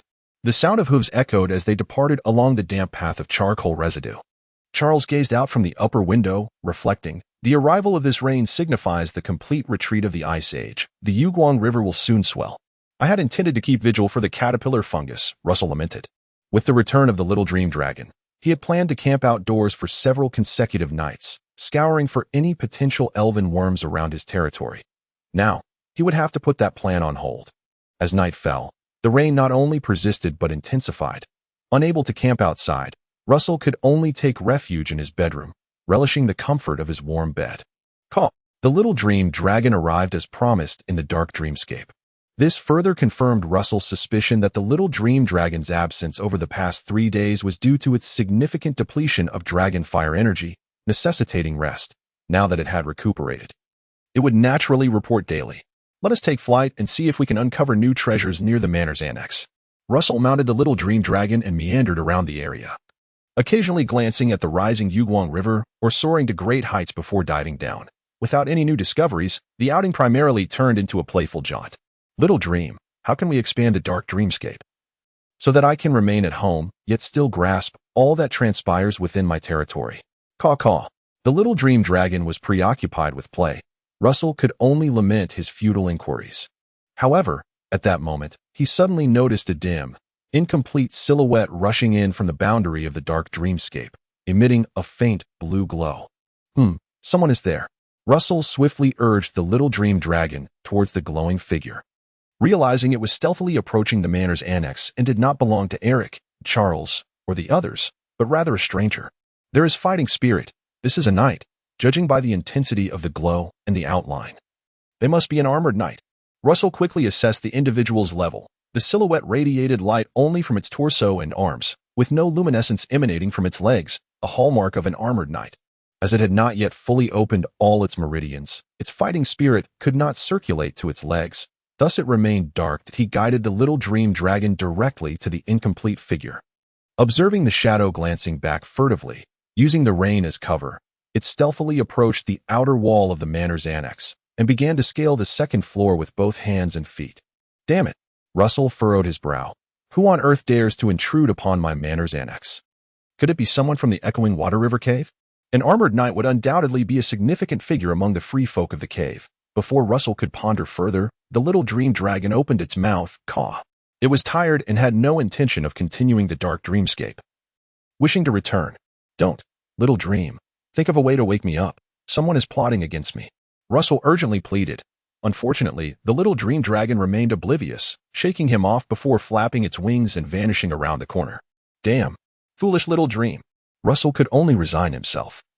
And in the moment the dark dreamscape began to collapse, he fervently repeated to himself, wake up, someone is trying to assassinate me. Chapter 25, Big Mouth. The training of a knight, strictly speaking, consists of only two stages. The first stage is the fighting spirit seed stage, where through years of physical conditioning and supplementing with herbs, a fighting spirit seed is cultivated in the lower abdomen. Most practitioners, as long as their nutrition is adequate, can produce a fighting spirit seed. However, the vast majority ultimately cultivate only one fighting spirit seed, relying on the meager strength it dissipates to strengthen their bodies. After all, the blossoming of the fighting spirit seed into true fighting spirit is exceedingly challenging. For instance, Russell's mother, a scion of the Ujuhua family, had access to ample resources and esteemed mentors from a young age. Yet she too only reached the fighting spirit seed stage. Even Russell himself, were it not for the desperate struggles of his predecessor, might have remained stagnant at the seed stage throughout his life. Fortunately, the brilliant path forged by his predecessor was perfectly inherited by Russell. The blossoming of the fighting spirit seed propelled him into the second stage, the fighting spirit stage. This stage can be further divided into two levels based on the cultivation process. One is the armored knight level, where the practitioner opens their meridians, amplifies their fighting spirit, and strives to connect all their meridians, thereby achieving a complete flow of fighting spirit throughout the body, elevating to the next tier, the Great Knight level. Thus, in the dark dreamscape, the incomplete, glowing outlines of the armored knights are quite normal, as it is not uncommon for them to be missing arms, legs, or even heads that eye in the entire Wuyao Snake Manor. Charles, Tom, John, and other armored knights all appear as incomplete figures in the dark dreamscape. Only Eric retains a complete human outline, indicating that this great knight has reached the pinnacle of fighting spirit cultivation. Any further ascent to a higher realm cannot be accomplished independently. He must either contract a phantasmic beast or ride a dragon. Wake up, summon Eric, and capture the assassin. At this moment, Russell, still in slumber, had his eyes tightly shut, his brow furrowed, seemingly struggling with great effort. His body slightly trembling. Suddenly, as if reaching a limit, Russell's tightly closed eyes burst open, flashing two sharp lights in the darkness. Huff, huff, huff. Russell gasped for breath, followed by an indescribable euphoria. I truly awakened. However, the next moment, he grew anxious. Oh right, the assassin. He quietly descended from his bed and approached the window, carefully discerning, and indeed, he spotted a small figure clinging to the outer wall of the second floor, peering intently through the window, seemingly trying to ascertain who resided within the room. The other rooms are empty. What a perfect opportunity. Russell swiftly turned and opened the door. Tiptoeing to Eric's guest room, which was unlocked, he pushed the door open and, with the slightest noise, Eric jolted awake from his slumber. Who? Shoo, teacher Eric, it's me. Russell whispered. Quickly, come with me. An assassin has arrived at the manor's annex and is checking the rooms, likely targeting me. Eric, startled, said nothing. Instead, slipping out of bed barefoot and following Russell to the master bedroom. Through the window, they could see the assassin, who had confirmed that the empty room was unoccupied, now climbing towards Russell's window like a gecko. It's someone from the cave. Eric quickly deduced the individual's identity with just a glance, silent and stealthy. The speed of their fighting spirit's operation is minimized. This is the survival principle of the cave knights to know. They should be referred to as wanderers. Wanderers? Russell squinted. Noble territories like the Yuguang River Valley, protected by bipedal dragons, have become warm and fertile lands. Yet beyond the valley, one must still contend with the harshness of ice and snow. Criminals, villains, and some free folk hide in the transitional zones between warmth and cold, lurking in the crevices of the dark caves, living as humbly as wild grass amid the ravages of snow demons and ghosts. With life and death hanging by a thread, knights within the territory can fight mounted on horses, phantasmic beasts, or even dragons. Outside the territory, wanderers can only rely on their own strength to navigate the perilous caves and strive to survive. My lord, Eric whispered. When he approaches, you push open the window, and I will grab him immediately. Understood. After a brief discussion, the two positioned themselves on either side of the window, quietly awaiting the intrusion of the cave wanderer on this rainy night. Within a minute or two, the wanderer had climbed to the master bedroom window. Their movements were exceedingly subtle, and with the rain falling tonight, any noise would be nearly imperceptible. However, they were already under scrutiny. As the wanderer reached the window, preparing to peek inside through the glass, the window was abruptly flung open, and two strong hands swiftly seized the wanderer's arms, forcibly dragging them into the room. With a thud, the window was closed once more. The knights below were not sound asleep. One opened an eye slightly, sensing a disturbance, but after listening carefully for a moment and hearing nothing unusual, they simply turned over and went back to sleep. Unaware that an assassin had been captured upstairs, clad in tight leather, with short hair and a black mask, it was almost immediately apparent to Russell and Eric that this was a female wanderer. However, Eric showed no mercy and directly seized the rope prepared by Russell, binding the hands of the female wanderer behind her back. Speak, who are you? Russell, seated in his chair, loomed over her. Eric ignited a gemstone lamp, the radiant light illuminating every nook and cranny of the master bedroom, casting a glow akin to daylight, though not as bright. I mean no harm, absolutely none. The female wanderer had regained her composure from her initial shock. Respected Lord Russell of the Luminescent Mushroom, is this how you treat a guest who has come to deliver a message? It is quite unbecoming of a host. Deliver a message? Russell chuckled. My manor has doors. Was it necessary to climb through the window? As you can see, I had special reasons, which compelled me to take an unconventional route. Avoiding the question is futile. Tell me, who are you? Could you please untie me first? In the presence of two great knights, what danger could I possibly pose? The female wanderer squirmed. Leaving a puddle on the floor, Russell furrowed his brow. He rose from his chair and approached her, just as she twisted her body and raised her wrist, preparing to have Russell untie her. He swiftly slapped her across the face. You cannot understand simple language, can you? I asked who you are. Smack. Blood trickled from her mouth, leaving the female wanderer momentarily stunned. Eric, standing nearby, slightly parted his lips, taken aback by Russell's unexpected ferocity, which was a stark contrast to his usual demeanor. Seeing her dazed, Russell delivered another resounding slap. Still not speaking. Sneaking in through a window at night, had it not been for his trusty small dragon, he might have been caught unaware by this intruder. She could have easily killed him 100 times over. In light of such circumstances, even Russell's patience wore thin. He was tempted to dispatch this wanderer on the spot, unwilling to allow her to turn the tables and seek his assistance in untying her. The female wanderer finally snapped to attention, no longer hesitating. My name is Catherine, my lord. Chapter 26. The Wildcat Sisters. Since his arrival in this world, Russell had been deprived of a sense of security, particularly in a realm teeming with formidable powers. Snow demons rampaged while dragons roared. He feared that one misstep could lead to a fatal encounter with some unforeseen force. Those who have faced death once may hold a deeper dread of it. When Russell discovered the presence of an assassin, a cold sweat broke out over him. The two resounding slaps had, at last, alleviated some of his ire. Are you suggesting that the lone wolf Lisbon intends to lure a pack of snow demons to invade my territory to test my capabilities? Russell resumed his seat. After hearing the wanderer Catherine's explanation, he glanced toward Eric and the subsequently summoned Charles. Eric murmured, "I've heard of Lisbon. He is a renowned ranger, often referred to as the lone wolf in the caverns of the Sounding River." The lone wolf Lisbon. I too have heard this name, Charles remarked, his eyes darting toward Catherine. As for this wanderer, she must be one of the Wildcat sisters, the elder sister Katie and the younger sister Catherine. They are quite notable figures. The Wildcat sisters? Russell inquired with curiosity. Bound and seated on the damp floor, Catherine had her black veil removed, revealing her swollen cheeks. That it was evident that, even without the bruises, her appearance was unremarkable. Her pale complexion and sunken eyes betrayed her youth.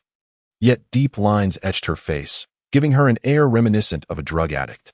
My sister and I are unwilling to accept the rule of the lone wolf. The caverns of the Sounding River have always adhered to the principle of freedom.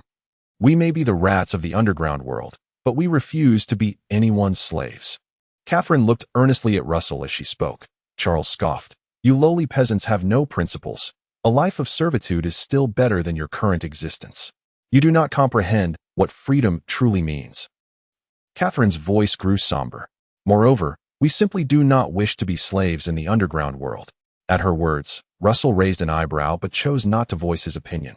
Instead, he inquired once more, if the lone wolf Lisbon intends to lure snow demons to invade my territory, why have you come to deliver this message? Are you not afraid that upon your return, you will be unable to coexist with Lisbon, or worse, that he might use me to eliminate him? You have Baron Roman backing you. We Wildcat sisters simply wish to survive. As does our esteemed neighbor. Esteemed neighbor? Russell stroked his chin. Has my reputation as an esteemed lord already reached the caverns of the Sounding River? He had yet to display his talents. How had he earned such a title? Catherine's response clarified his confusion. There are not many lords willing to employ serfs and provide for them. Russell suddenly felt a pang of reflection that it seemed that merely fulfilling such basic duties qualified one as an esteemed lord. Revealing the low expectations that serfs and free folk held for their lords, he regarded Catherine and asked nonchalantly, "How can I trust you? I carry a letter from my sister, intended to be slipped through the window. And I also wish to meet the new lord." Charles immediately interjected, rummaging through Catherine's belongings. "Do refrain from touching. There's an inner pocket at the knee." Catherine's face turned crimson, the imprints of the slaps more pronounced. "I must ensure you carry no weapons," Charles insisted. Before retrieving a folded piece of letter from the seam of her fitted attire, he handed it to Russell. Upon unfolding it, Russell observed that the crumpled paper bore the message, "Dear neighbor, beware of Lisbon. He will lure snow demons to invade the Snake Waste Manor." The signature read, "Your neighbor, Little Wildcat." "Veiled intentions," Russell commented, referring both to the letter and the Wildcat sisters, finding their methods somewhat lacking in sophistication. Catherine defended herself. "You and the lone wolf are not individuals we can afford to offend." Having confirmed that Catherine did not intend to assassinate him, Russell felt unexpectedly disinterested. "Charles, please untie her, and also bring her a cup of hot water." "Thank you." Catherine regarded Russell with gratitude. "Do you require a change of clothes?" "No need for a change. My garments are fitted and lined. Impervious to rain." Catherine tugged at her collar, shaking off the outer layer of moisture. "Besides, I am a ranger, protected by my inner strength. I can wear wet clothes without issue." Rangers are wanderers. Different people possess different titles. "Can you ascertain when Lisbon plans to lure the snow demons?" "It will likely be within the next few days. They are already preparing. And it must be executed promptly, as the threat of snow demons diminishes with the arrival of the warm season. The Dragon Dream continent does not experience distinct seasons. The powers of snow demons and dragons alternate, creating cycles of cold and warmth. During the cold season, snow demons are rampant, while they behave much more docile in the warm season, as the dragon's power permeates the depths of the glimmering river valley, significantly reducing the strength of snow demons that dare to enter during this time. "How many people reside in the Sounding River caverns?" Russell inquired further. "Approximately 500, with only the lone wolf as the sole great ranger. A handful of wanderers, and some lost souls. The rest are merely unfortunate souls. Lost souls are those who have merely birthed the seed of inner strength, akin to Knight's spiritual seeds. Given the attitude of you Wildcat sisters, It seems you do not reject my authority as lord. Why then do you choose to live in the sounding river caverns? Catherine lowered her gaze and smiled enigmatically. No one can escape their origins. We have lived in the sounding river caverns since childhood. As for why, I cannot say. Perhaps the caverns are dark and damp, but that is the place that nurtured me. Russell remained non-committal on the matter.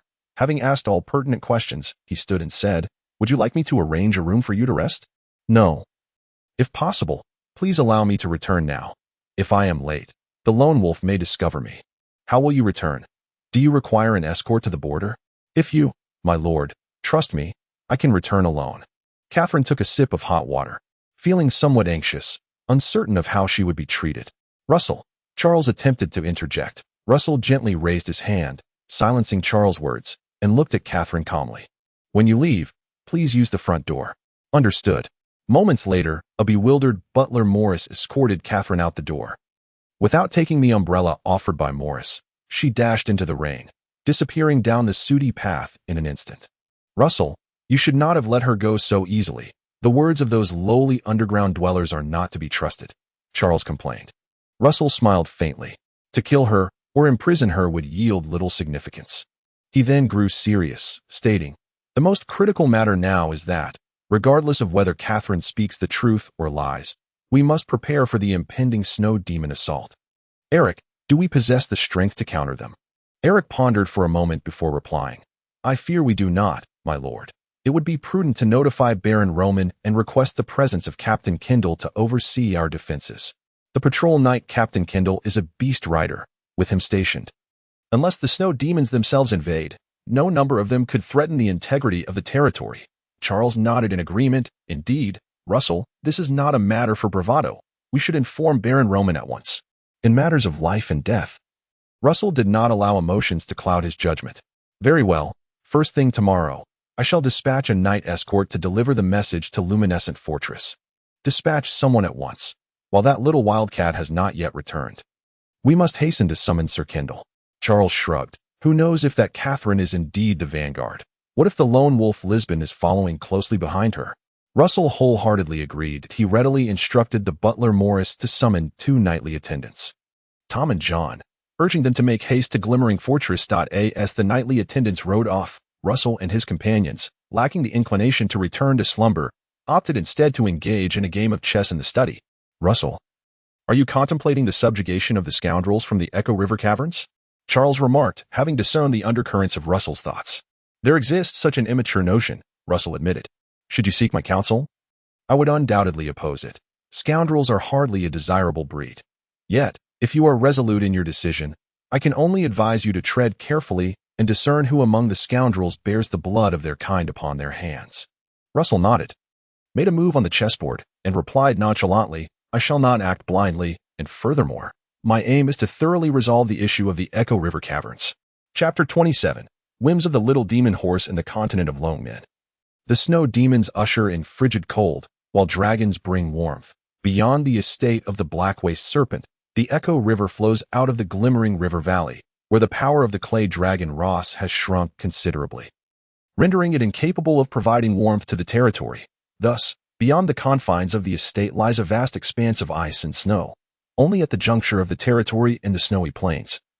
Aided by a trace of the clay dragon Ross's dissipating power, can a portion of the cavern's ecosystem persist beneath the ice and within the dark river, allowing certain criminals and free folk to conceal themselves within. They survive through the subterranean serpents, mice, ants, moss, and fungi, establishing a habitat in the caverns. The noble lords permit the free folk of the caverns to roam the fringes of their territory, primarily to create a buffer zone against the snowy plains. When the snow demons breach the borders, it is the free folk of the caverns who are the first to be threatened. This serves as a natural barrier. Indeed, the Echo River Caverns represent a line of defense for us. However, Charles, Eric, if this line of defense is not entirely under our control, it becomes a double-edged sword, capable of repelling the snow demons, yet also capable of inflicting harm upon us. Russell perceived the situation clearly. Perhaps for his father, Baron Roman, the Echo River Caverns constituted a robust defense, and the Black Waste Serpent Estate might also be seen as such. Therefore, the limited threat posed by the Echo River Caverns did not significantly jeopardize the territory, rendering them a mere weapon without duality. Unfortunately, Now that the Black Waste Serpent Estate is his domain, the double-edged nature of the Echo River Caverns has become a source of unease. Charles momentarily fell silent. Eric then nodded solemnly. Your words resonate, my lord. The Echo River Caverns cannot be left unchecked. We must swiftly eradicate the threat. Russell smiled. Precisely the sentiment. Charles pondered briefly before suggesting. In truth, we could negotiate with the lone wolf Lisbon. Establishing a cooperative relationship, consider it akin to harboring a vicious hound, occasionally tossing it a bone to ensure it guards our borders. How does that sound? Even if we were to adopt this vicious hound, we must first tame it. Otherwise, it may turn upon its master. Very well, I must concede. Russell, your foresight surpasses my own. Charles threw up his hands. You were destined to be a lord. At that moment, Morris the butler knocked and entered, carrying a tray. I have summoned Mrs. Moore to awaken. I prepared a delightful milk tea for you, my lord, and the two gentlemen.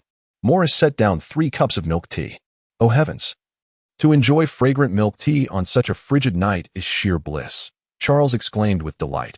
Eric remained silent, yet wore a fleeting smile. Russell chuckled. It is rather late to trouble Mrs. Moore.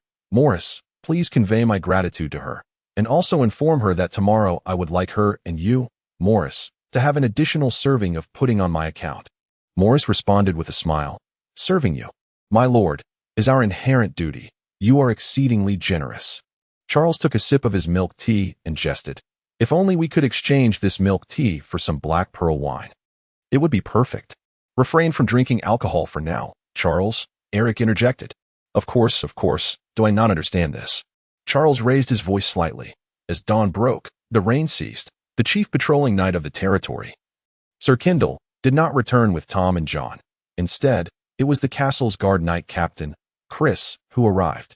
The Baron places great importance on this matter and has specifically sent me to assist young Master Russell.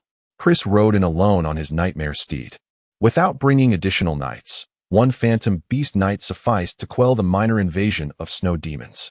I had anticipated the arrival of Sir Kindle, Charles remarked, accompanying Russell to greet Chris, as he was more adept at such formalities than Russell. Were Kindle here? The lone wolf Lisbon would likely refrain from provoking a snow demon incursion, Chris explained. The caverns are interconnected by hidden passages. Lisbon would need to ascertain Kindle's position before tempting the snow demons. The caverns surrounding the glimmering river valley are not limited to merely the Echo River Caverns. Scattered around this warm valley are the Redback Cavern, the Savage Cave, the Blind Cave, and various other caverns, both large and small. I see, Russell mused. As the chief patrolling knight of the territory, Kindle's reputation instilled fear in the rovers of the nearby caverns. If Kindle's whereabouts remained uncertain, the lone wolf Lisbon would dare not act recklessly. In contrast, the castle's guard knight Captain Chris, being less frequently seen within the territory, would not attract as much attention. Then for these next few days, I shall impose upon you, young Master Russell. You may reside in the guest house of the estate. It will grant me peace of mind. I shall take this opportunity to consult with you on some matters of training. Certainly, on the first day of Chris's stay in the guest house, nothing of note transpired. Russell regarded him as an additional knightly mentor, seeking guidance on various techniques of combat energy. The training of an armored knight involves the excavation of meridians and the enhancement of combat energy, which serves as the foundation, alongside the cultivation of various techniques for the manipulation of combat energy. This broadly divides into 4 aspects: combat energy penetration, combat energy rotation, combat energy instant application, and the manifestation of combat energy as a blade. There are no shortcuts to combat energy penetration. Young Master Russell, the method Eric taught you, utilizing combat energy martial techniques to excavate the meridians, is indeed the optimal way to cultivate combat energy penetration. You need only persist, and it shall naturally reach fruition. I understand. As for rotation and instant application, there is no need to attempt them for now. These require multiple meridians to be excavated before you can interlink your combat energy for application. Once the 3 techniques unify, you shall breach the threshold of manifesting combat energy externally. Thank you, my lord, for illuminating these concepts. Such knowledge is fundamental. Even if I did not elucidate it, you would grasp it, young Master Russell. Chris smiled, maintaining a respectful demeanor towards Russell. Of course, Russell was acutely aware that this respect was not directed towards him personally, but rather towards his father, Baron Roman. As night fell, Chris's arrival was not widely proclaimed, Thus a modest dinner was held in the second-floor dining room. As the wine flowed freely, the gathering dispersed. After bathing and retiring to bed, Russell found himself adrift in a dreamlike state, where the dim dreamscape re-emerged, and the little dream dragon flitted over with a caw. "Come, ice cream. Let us patrol diligently today and see if any assassins dare approach." Caw. The pair, one man and one dragon, circled around the guest house, where two sources of magical light shone particularly bright, undoubtedly emanating from Chris and his nightmare steed. This is the essence of a phantom beast knight, truly radiant. Russell observed closely the brilliance radiating from Chris, which entirely solidified his silhouette, even rendering his facial features faintly discernible. However, compared to Baron Roman's presence in the dim dreamscape, Chris's form remained somewhat hazy. Within the glimmering river valley, Lord Ross is undoubtedly the sovereign of combat prowess, followed closely by Baron Roman, for he is a high-ranking phantom beast knight. Let us go and behold the nightmare steed. After admiring the glow of Chris, Russell turned his attention to the brilliance of the phantom beast. The nightmare steed. Phantom beasts originate from wild creatures, perhaps having absorbed sufficient earth energy to undergo a transformation into extraordinary phantom beasts. Alternatively, they may give birth to phantom offspring after accumulating power. Naturally, two phantom beasts may also mate, resulting in the birth of phantom offspring, with the second generation often possessing superior qualities. Father has a female nightmare steed. Chris's is a male. I wonder if they could mate and produce a little demon steed. Perhaps if mother whispers sweet nothings, the little demon steed. Upon this thought, Russell suddenly chuckled and shook his head. That seems unlikely. If a little demon steed were to be born, my brother Roland would surely claim precedence over me. No need to dwell on it. Chapter 28. Demon hunting. After observing the phantom beast knight, the phantom beast, and admiring his four spirit insects, Russell concluded his whimsical excursion with the little dream dragon. There were no river clams along the riverbank to nurture pearls, nor any developing spirit insects in the surrounding flower beds. Unless he camped outside the guest house, Russell found it exceedingly difficult to utilize his golden touch to procure any rewards. Good morning, young Master Russell. Good morning, Sir Chris. Sunlight streamed through the windows as Russell and Chris leisurely enjoyed their breakfast. That moment, Morris the butler approached. My lord, the waters of the glimmering river have risen. The warm season has indeed arrived. Excellent news. The advent of the warm season signifies the revival of all things. I hope this year the estate yields a bountiful harvest. In the morning, Russell continued to practice the radiant sword technique in the courtyard, channeling his fighting spirit, forging his meridians, and experiencing the flow of combat energy. Soon after, Charles, serving as his opponent, engaged him in a duel of swordsmanship. Sir Chris, clad in casual attire, occasionally offered guidance to Russell, aiding him in refining his combat skills. Time swiftly passed, and before they knew it, noon had arrived. Just as lunch was about to commence, the knightly retainer Jack hastily returned on horseback, exclaiming, My lord, the snow fiends have invaded. Sir Eric is holding them off. Russell responded with resolute determination. Sir Chris, be prepared at all times, Master Russell. Chris had already summoned his contracted phantom beast, a nightmare steed. The steward William struggled to carry the silver armor, assisting Chris in donning it. The personal attendant Ram bore a dark golden suit of armor, helping Russell with his own. This dark golden ceramic armor, a gift from the Baron, was crafted from a blend of metal and ceramic. Not overly heavy, yet capable of withstanding the attacks of phantom beast knights. My lord, your sword. Another attendant, Fox, approached, cradling a silver-gray longsword, its hilt adorned with a brilliant green gemstone. This was indeed Russell's sword, the green ceramic blade. As the son of a baron, even as the second son, Russell possessed a complete set of exquisite equipment, placing him ahead of the competition from the outset, clad in dark golden ceramic armor. With the green ceramic blade in hand, and mounted on a black warhorse, Russell swiftly transformed from a refined noble gentleman into a gallant armored knight. Jack, lead the way. Yes, my lord. The knightly retainer forged ahead, with Russell and Chris following closely, accompanied by Charles, a middle-aged knight. Charles, too, was an armored knight, though he had long since failed to complete his meridians and had little hope of becoming a great knight. The rhythmic sound of hooves resounded as they rode away. In no time, they arrived at the southeastern boundary of the Wuyao Snake Manor, where a distinct geographical demarcation was evident. The northern side was damp with soil, where fresh green grass had begun to sprout, while the southern side remained heavily snow-laden, the accumulation thickening further south, creating an expanse of endless snowy plains. Here and there, clusters of trees were blanketed in ice and snow. But little else adorned the landscape. Over there, Chris pointed casually. Not far ahead, where the soil met the snow, Eric was engaged in combat with a group of peculiar monsters, accompanied by 3 knightly retainers. These creatures were humanoid, wielding weapons resembling ice sculptures, and were clad in tattered garments. Their skin bore a dark, bluish hue, devoid of hair atop their bald heads, with vampire-like fangs protruding from their mouths and elongated ears. Among them stood a snow fiend towering at 3 meters tall. The other snow fiends also surpassed Eric and the knights in height, displaying remarkable agility and speed in battle, their ice-sculpted weapons wielded with precision. Though they lacked coordination among themselves, allowing Eric and his companions to form a defensive line against them. There are only 12 snow fiends, not even a single beast among them. Moreover, only one of them. The leader has attained the status of a great snow fiend, Chris observed from his nightmare steed, quickly grinning upon assessing the invaders' numbers. Master Russell, shall we test your skills? Indeed. Without further ado, Russell plunged into the fray. Charles, glancing around and covertly assessing the composed Sir Chris, gritted his teeth and joined the battle. Eric, Russell bellowed. The green ceramic blade unleashed a powerful thrust, aimed at a blue-tinged snow fiend with its back turned.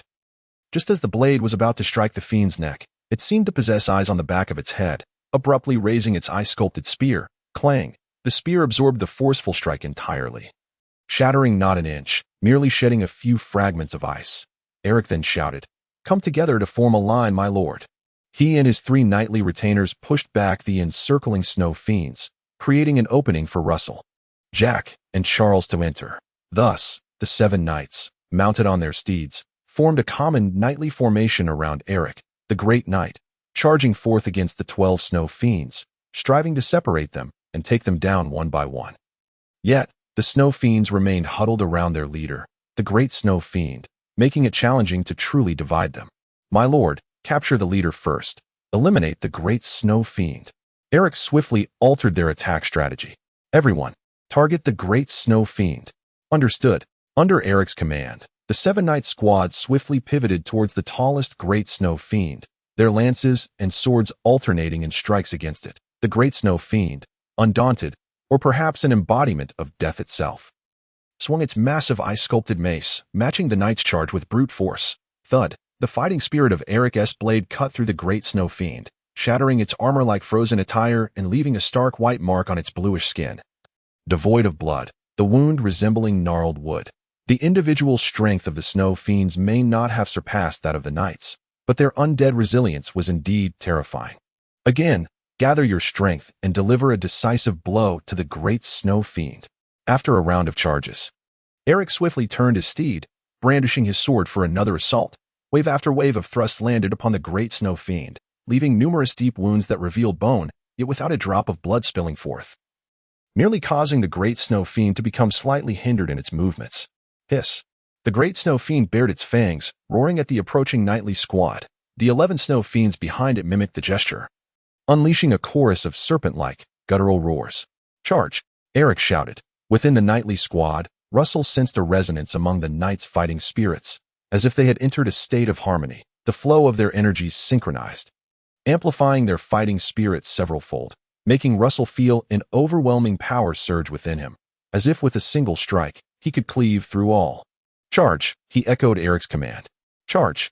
Charge! Charles and the knightly retainers joined in, their shouts coalescing into a collective force that converged within their lances and swords, driving towards the great snow fiend. Chapter 29. The hailstone pearl with a thunderous roar, though the knightly squad was few in number.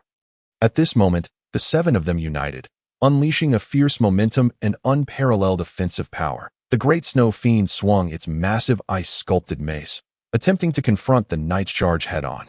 Yet, in this moment, Eric's will was sharply focused. And as the great snow fiend swung its weapon, he guided the resonance of the knight's fighting spirits, forcibly enhancing the already overwhelming energy within them, channeling it into the edge of his sword. Boom! With a thrust, the energy surged forth, piercing through a distance of 5 to 6 meters, striking true at the great snow fiend's neck. Crack! Despite the great snow fiend's formidable physique, it was cleaved cleanly through the neck by this attack, which surpassed even that of a peak great knight. Its head flew off, soaring high into the air. The body remained upright, the ice-sculpted mace still descending along its original trajectory, crashing down onto Eric's unwavering blade. However, the force had diminished, causing no trouble for Eric.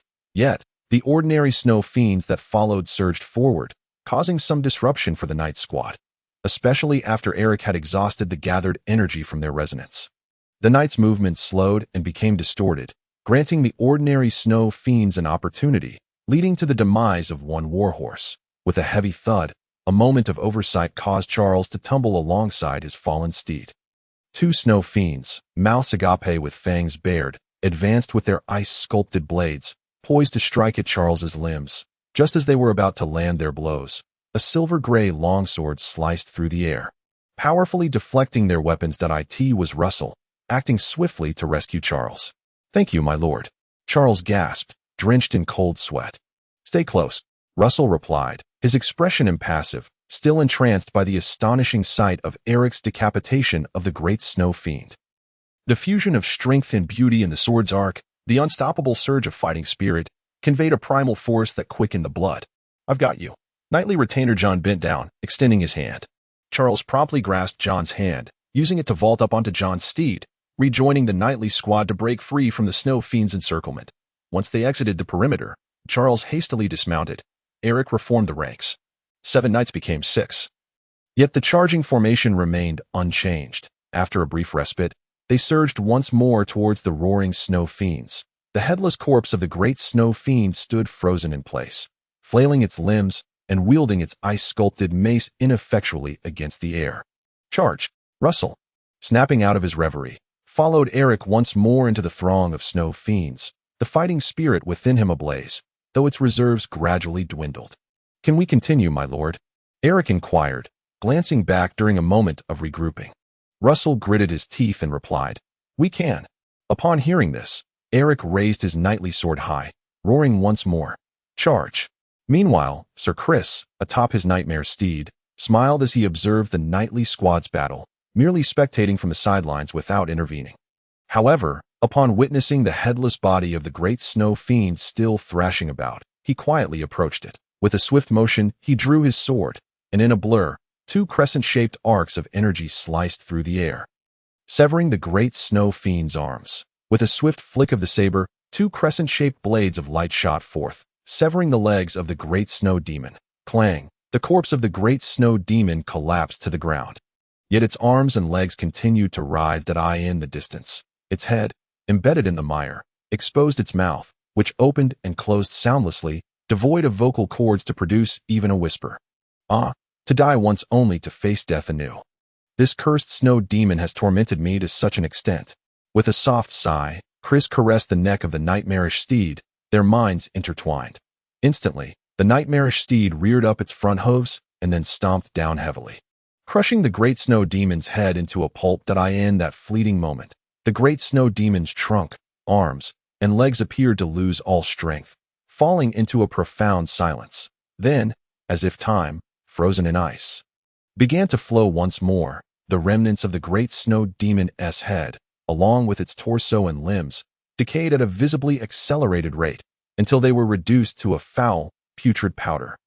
Waving away the stench that wafted before him, Chris extended his sword and retrieved a snow-white ice bead, roughly the size of a marble, from the muddy water. The energy clung to the tip of his sword as if it possessed an adhesive quality.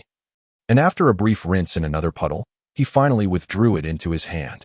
"Not bad. The luster is exceptional. This is a fine ice hail bead," Chris remarked, pinching the bead between his fingers with casual admiration. "You must have been a great knight in life. Otherwise, you could not have condensed such a superior ice hail bead." A quarter of an hour later, the hunt concluded. Without relying on the prowess of Sir Chris, the Beast Knight, Russell and his companions managed to perfectly resolve the invasion of the snow demons. Headless corpses were shattered by the 4 knights, each delivering powerful blows to their skulls. Only by shattering the heads could the frozen power dissipate, allowing the snow demons, once human, to return to the void of death. What remained were merely small ice hail beads. 11 ice hail beads, all accounted for, my lord, Charles exclaimed, gleefully presenting a handful of pristine ice beads to Russell, whispering, "As for the ice hail bead of the great snow demon, well, it's not here." Russell waved his hand, Declining the ice hail beads, he simply wished to catch his breath. It was his first battle, his first hunt for snow demons, and everything had come so unexpectedly yet thrillingly. Now, not a single drop of energy remained within him. Sweat drenched his entire body, the inner lining of his dark golden ceramic armor saturated with warm perspiration, more refreshing than a sauna. Your performance was truly outstanding. Master Russell. Chris approached, tossing the fine ice hail bead to Charles carelessly. 1 great snow demon and 11 snow demons. It can be deemed a magnificent victory. Eric, gasping beside them, chose not to respond. He was skilled in combat, but lacked the knack for post-battle flattery. Russell, still catching his breath, chuckled. Without your guidance, how could we have dared to charge forth with such fervor? By the way, Charles, return the great snow demon's ice hail bead. It rightfully belongs to Sir Chris. No need. I exerted not an ounce of effort. This is your spoils. Not mine. Chris firmly declined. Russell did not press the matter. Once he had regained his breath, he laughed heartily. Come, Sir Chris, everyone, let us return to the manor for a luncheon. He sheathed his green ceramic sword and declared loudly, Today, we shall drink from noon until night. We will not cease until we are inebriated. Praise Russell, praise the Lord. Charles, having lost his steed and spent much of the time idling, eagerly joined in the cheer. After a brief regrouping, the group prepared to head back. Suddenly, Russell halted his steed, casting a glance back at the battlefield. Only a trace of the snow demons remained, a faint, foul powder that slowly dissipated with the wind. In a few days, perhaps even the powder would melt into the earth. Charles, arrange for a stone tablet to be erected here, not to commemorate our battle, but to honor the return of the 12 souls. Charles paused momentarily before solemnly replying, Yes, my lord. Chapter 30. The elixir of immortality and legend, the snow demon from another realm had encased the dragon's rest continent in ice, plunging all into a profound silence. It was not until the dragon awoke, tearing apart the snowy prison, that oases where humanity could thrive began to emerge. The glimmering valley was one such oasis. While it thrived under the power of the clay dragon Ross, ultimately, it owed its existence to the influence of the Shadow Flame Dragon. The Shadow Flame Dragon's power radiated continually, protecting the entire Shadow Flame Principality, while the clay dragon Ross concentrated part of that essence, resulting in the Glimmering Valley, a land of eternal springtime, a generational domain of the glowing mushroom family. As for the snow demons, in the kitchen, the servant Ram animatedly recounted the ancient tale. The snow demon's dark power is sealed within the frozen expanse. Should anyone fall victim to the snow demon, they will, under the influence of that dark power, die and then be resurrected as a snow demon. Are the snow demons black or white? The kitchen maid Barbara innocently inquired. Well, Ram had never seen a snow demon. Yet to maintain his scholarly persona before the maids, he asserted, They are certainly white. Otherwise, how could they be called snow demons? I thought they were called snow demons because they turn into demons in the snow, Maid Olivia remarked. That's also a possibility, Ram quickly deflected. But what's important is that the master has slain a significant number of snow demons, including a towering 3-meter-tall great snow demon. 3 meters? How tall must that be? Barbara gestured to her own height of just over 1.5 meters, her expression one of disbelief. Olivia questioned, But how can a human turn into such a tall snow demon? I've never seen anyone that tall. Ram pondered for a moment. Perhaps in other territories, people grow to 3 meters tall. Well, I wish I could see a 3-meter-tall person. If only I could travel outside once in my life. Barbara wished aloud at that moment. The cook, Mrs. Moore, entered, carrying a basket of vegetables, and loudly scolded, Want to go outside? You don't need snow demons. The wild wolves of the snowy plains would gnaw you to a pile of bones. Hurry up and wash the vegetables instead of slacking off. I'm sorry, I'm on it, Barbara replied, taking the basket and quickly scampering to the washing station. But Mrs. Moore gave Ram a disapproving look. Oh, the master's personal male servant during his internship. If you're so idle, you should ponder how to better serve the master instead of fooling around in the kitchen with the little maids. William is keeping a close eye on you. William is no match for me. He's clumsy, Ram retorted, though he dared not linger in the kitchen any longer. What a troublesome bunch, Mrs. Moore muttered. Olivia, not being a kitchen maid, and thus not under Mrs. Moore's jurisdiction, remained curious and asked, Mrs. Moore, do you know about the snow demons that the master killed? Who in their right mind doesn't know about snow demons? I've seen more than one in my time. Ah, you've seen those white specters? White? Who told you the snow demons are white? Those who are resurrected from the dead as snow demons are all a shade of bluish-green. Olivia rolled her eyes. Damn it. I knew Ram was just making things up. Never trust a man's words, dear. I heard that snow demons are the souls of humans trapped within their corpses, and when you kill a snow demon, the human soul dissipates like smoke. I don't know. They're all just cursed creatures, Mrs. Moore said, having lost all curiosity about snow demons. But I do know that when snow demons are slain, they leave behind ice hail beads, which can grant one immortality. Immortality? Good heavens, will the master become immortal? Of course not. But the master has killed snow demons. He must have ice hail beads. Silly girl. Ice hail beads are just that. To achieve immortality, one must give them to an alchemist, who can refine countless ice hail beads into a potion of eternal life. Mrs. Moore was also merely relaying hearsay, but it was enough to leave Olivia wide-eyed. Then Mrs. Moore added, just understand this. In many places, ice hail beads can be used like gold coins, dear. In the kitchen, the servants discussed snow demons and ice hail beads. Meanwhile, on the second-floor study of the manor, Russell and his companions, having enjoyed a boisterous luncheon and now pleasantly inebriated, were savoring afternoon tea, pinching the fine ice hail bead left behind by the great snow demon between his thumb and index finger. Russell, with a hint of drunkenness, mused, it's hard to fathom that such a tiny bead could encapsulate all of a knight's power. Indeed, isn't it marvelous? Charles chuckled, slightly inebriated. Imagine if Eric had perished on the icy plains. Ultimately, all his energy would condense into such a small ice bead. Eric rolled his eyes. If I were to die, I would chop off my head. Sir Chris interjected. Chopping off your head would be futile. The snow demon's power would animate your corpse, and it would merely reattach your head. Only by crushing the skull can one completely erase the influence of the snow demon's power. Pausing for a moment, he added, but one must be wary of their corpse touching another head, otherwise. A dog-headed snow demon, a pig-headed snow demon, or a cow-headed snow demon could emerge on the snowy plains. Ha ha! Charles burst into laughter. Russell chuckled a few times as well. The power of the snow demon was indeed extraordinary. Only Eric remained devoid of mirth, his countenance unusually grave. He silently vowed that should he meet his demise upon the snowfield, he would insist that others reduce his remains to a pulpy mass, ensuring that the snow fiend would have no opportunity to exploit his form. Above all, he could not permit a head swap.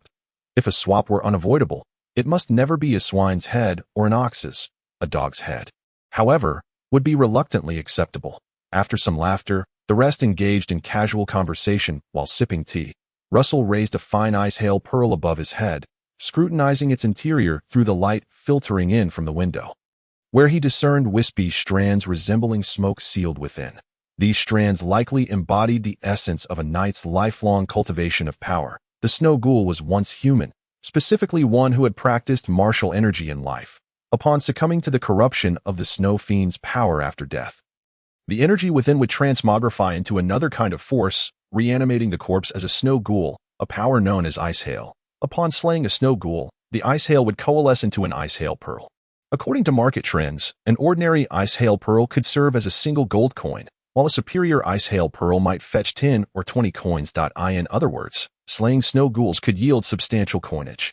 By the way, is it true that ice hail pearls can be refined through alchemical means to extract the power of the snow fiend, thereby granting longevity to a person? Russell inquired, placing down the superior ice hail pearl. Charles shrugged and burped. I am uncertain. Knight Chris, however, had heard some whispers. I find that rather implausible. While snow ghouls are indeed a transformation of the snow fiend's power, there exists an inherent disparity that cannot simply be offset by quantity. Yet ice hail pearls are quite valuable. And there are those secretly purchasing them, are there not? Perhaps you could inquire of the Baron. Very well. Russell ceased to dwell on the ice hail pearl, momentarily treating it as mere coinage. His warm smile faded as he spoke in a low tone. The incursion of the snow ghouls has been dealt with. But how shall we address the lone wolf Lisbon, who lured them here? Chapter 31. Feeding the dragon gold. Russell was never a magnanimous individual. He had not been in his previous life. Nor would he be in this one. My lord, what do you intend to do? Charles had, at some point, subtly altered his address, no longer calling Russell by his name. Eric furrowed his brow. This man is cunning and difficult to subdue. Why should we subdue him? He has already given me ample reason to slay him by enticing the snow ghouls to invade my estate. Russell spoke heavily. both teachers, and Sir Chris. My current thought is how to eliminate him. The lone wolf Lisbon had transgressed his greatest taboo, luring the snow ghouls to invade, disregarding the safety of his estate's possessions and serfs, was a path to his own demise. However, killing him will not be easy, Sir Chris remarked. Should he dare to show himself? I can assist young Master Russell in eliminating him, but this man is inherently sly. If he hides in the caverns, locating him will prove quite challenging. The caverns surrounding the Twilight River Valley were interconnected by a labyrinthine network of secret passages, potentially more expansive than the valley itself. Once someone concealed themselves within, capturing them would be akin to finding a needle in a haystack. Is it truly so difficult? If the Baron were to intervene, applying pressure to the cavern factions and dispatching a night squad to block any escape routes, it would likely be quite straightforward. Then let it be. If this minor task necessitates my father's intervention, what right have I to govern my own estate? Russell swiftly dismissed the notion of calling upon the Baron, realizing that troubling him with every trivial matter would only tarnish his reputation. An exemplary lord must be capable of attracting capable followers in the future, Sir Chris smiled. If ever you require assistance, do not hesitate to ask. Russell expressed his gratitude. Only when absolutely necessary will I trouble you. Now, let us set aside this disheartening matter and continue our celebration. The festivities, however, did not extend into the night. By afternoon, Sir Chris took his leave, vanishing down the charcoal dust avenue upon his nightmare steed. After all, he was the castle's captain of guards, not Russell's knight, and prolonged absence would certainly provoke the Baron's displeasure. My lord, do you truly wish to kill the lone wolf Lisbon? Charles broached the unspoken matter once more. Certainly, if you seek to eliminate Lisbon. I believe the Wildcat sisters are pivotal. Perhaps they could be utilized to draw him out. Let us not rush. This matter can be pondered at length. Russell had regained his composure. Lisbon must be killed. Until he is gone, my thoughts will remain unsettled. However, his death must not hinder my efforts to subdue the Twilight River Cavern. Thus meticulous planning is essential. Eric suddenly interjected, My lord, allow me to infiltrate the Twilight River Cavern to ascertain the situation. No. Such risks are unnecessary. Then, we shall wait for the Wildcat sisters to arrive. Russell smiled slightly. He had already demonstrated his capabilities, and now it was a matter of seeing if he could attract the butterflies. Charles queried, Will the Wildcat sisters truly come? Catherine did not mention a return before departing. If she were disinterested, she would not have visited to deliver a message on a rainy night. Since she wishes to befriend me, she will naturally choose to do so while I am vulnerable. Russell felt he had a strong intuition about the Wildcat sisters' intentions. Do you not agree, Teacher Charles? Charles sighed in admiration. My lord, you increasingly embody the grace of Baron. You flatter me. I am still learning from my father. Under the watchful eye of the dragon, I believe you will soon surpass your predecessor, and the Ingwang mushroom family will flourish under your stewardship. That is the task of my elder brother. Yet you can forge new foundations. The Wuya Snake Estate is but a small beginning for you. Merely a stepping stone for your ascent. That is true. Teachers Charles and Eric, let us strive together for this. Charles bowed respectfully. I shall follow in the footsteps of my lord. Meanwhile, observing Charles's sycophantic antics, Eric suppressed a roll of his eyes and thumped his chest, grumbling in a hushed tone. I shall follow in the footsteps of my lord. As night fell, Russell remained at the estate's annex to sleep. The cordyceps had grown peacefully, rendering it imprudent to camp outdoors under the pretense of guarding them, especially after the fierce battle they had fought that day, necessitating proper recuperation. Caw. The familiar dim dreamscape. The familiar little dream dragon. What is this between us, Snow Cone? Are we destined to meet solely within dreams? Russell posed a new query, yet the little dream dragon could not comprehend, merely cawing and circling around the contours of the estate's annex with Russell on its back. Alas, asking is futile. You are a simpleton. Russell raised his middle finger. The little dream dragon found it amusing, waving its tiny forelimbs and raising a claw akin to a matchstick. Caw, caw, caw. Enough with the cawing. Let us inspect my bedroom and see what light the ice hail pearl emits.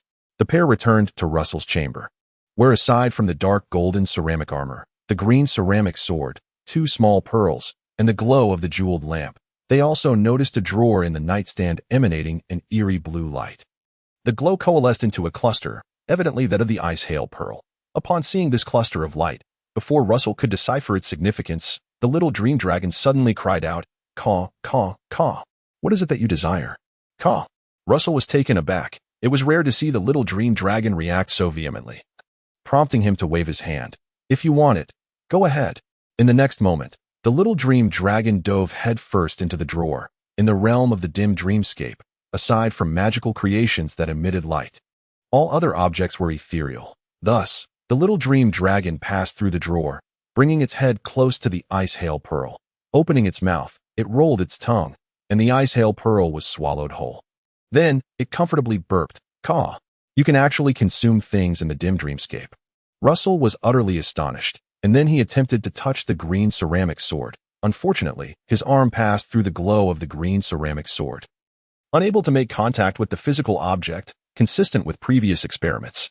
"Snow cone, come here. Can you retrieve this green ceramic sword?"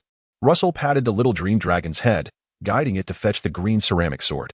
The little dream dragon, though puzzled, mimicked him, extending its claw to grasp the green ceramic sword. However, the outcome mirrored Russell's earlier experience. Its claw passed through the glow of the green ceramic sword without making contact with the physical form. Russell was perplexed.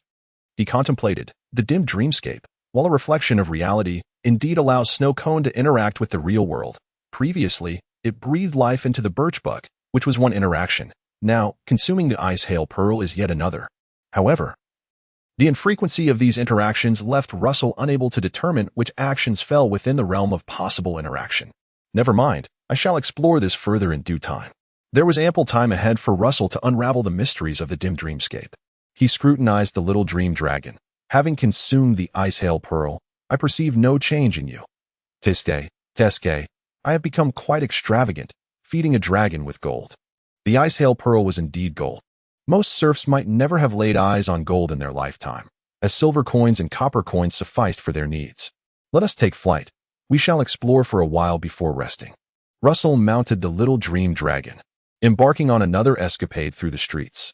Yet, after a brief flight, he sensed something amiss. "Snow Cone, has the dim dreamscape expanded?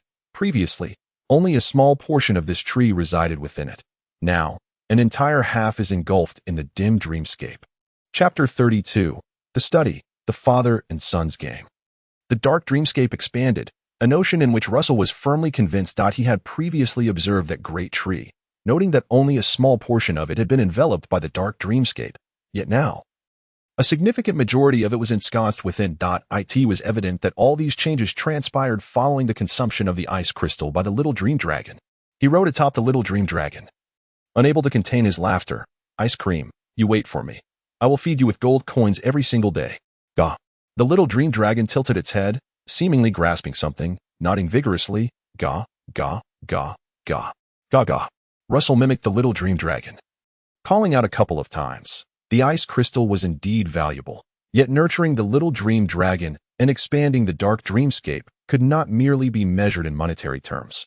For Russell was increasingly convinced that the little dream dragon might truly be a dragon. Though it did not exist in the realm of reality, only in dreams could one ride it. And while it lacked the colossal stature of the shadow flame dragon, capable of creating an endless warm oasis, it also fell short in intellectual prowess. Nevertheless, dragons were legendary beings, fantastical and diverse, not limited to the archetype of the shadow flame dragon. The little dream dragon might simply be a different model of dragon. Gah. After a brief frolic, the little dream dragon grew weary. Russell affectionately ruffled its large head and waved cheerily. "Good night, ice cream. May you have sweet dreams."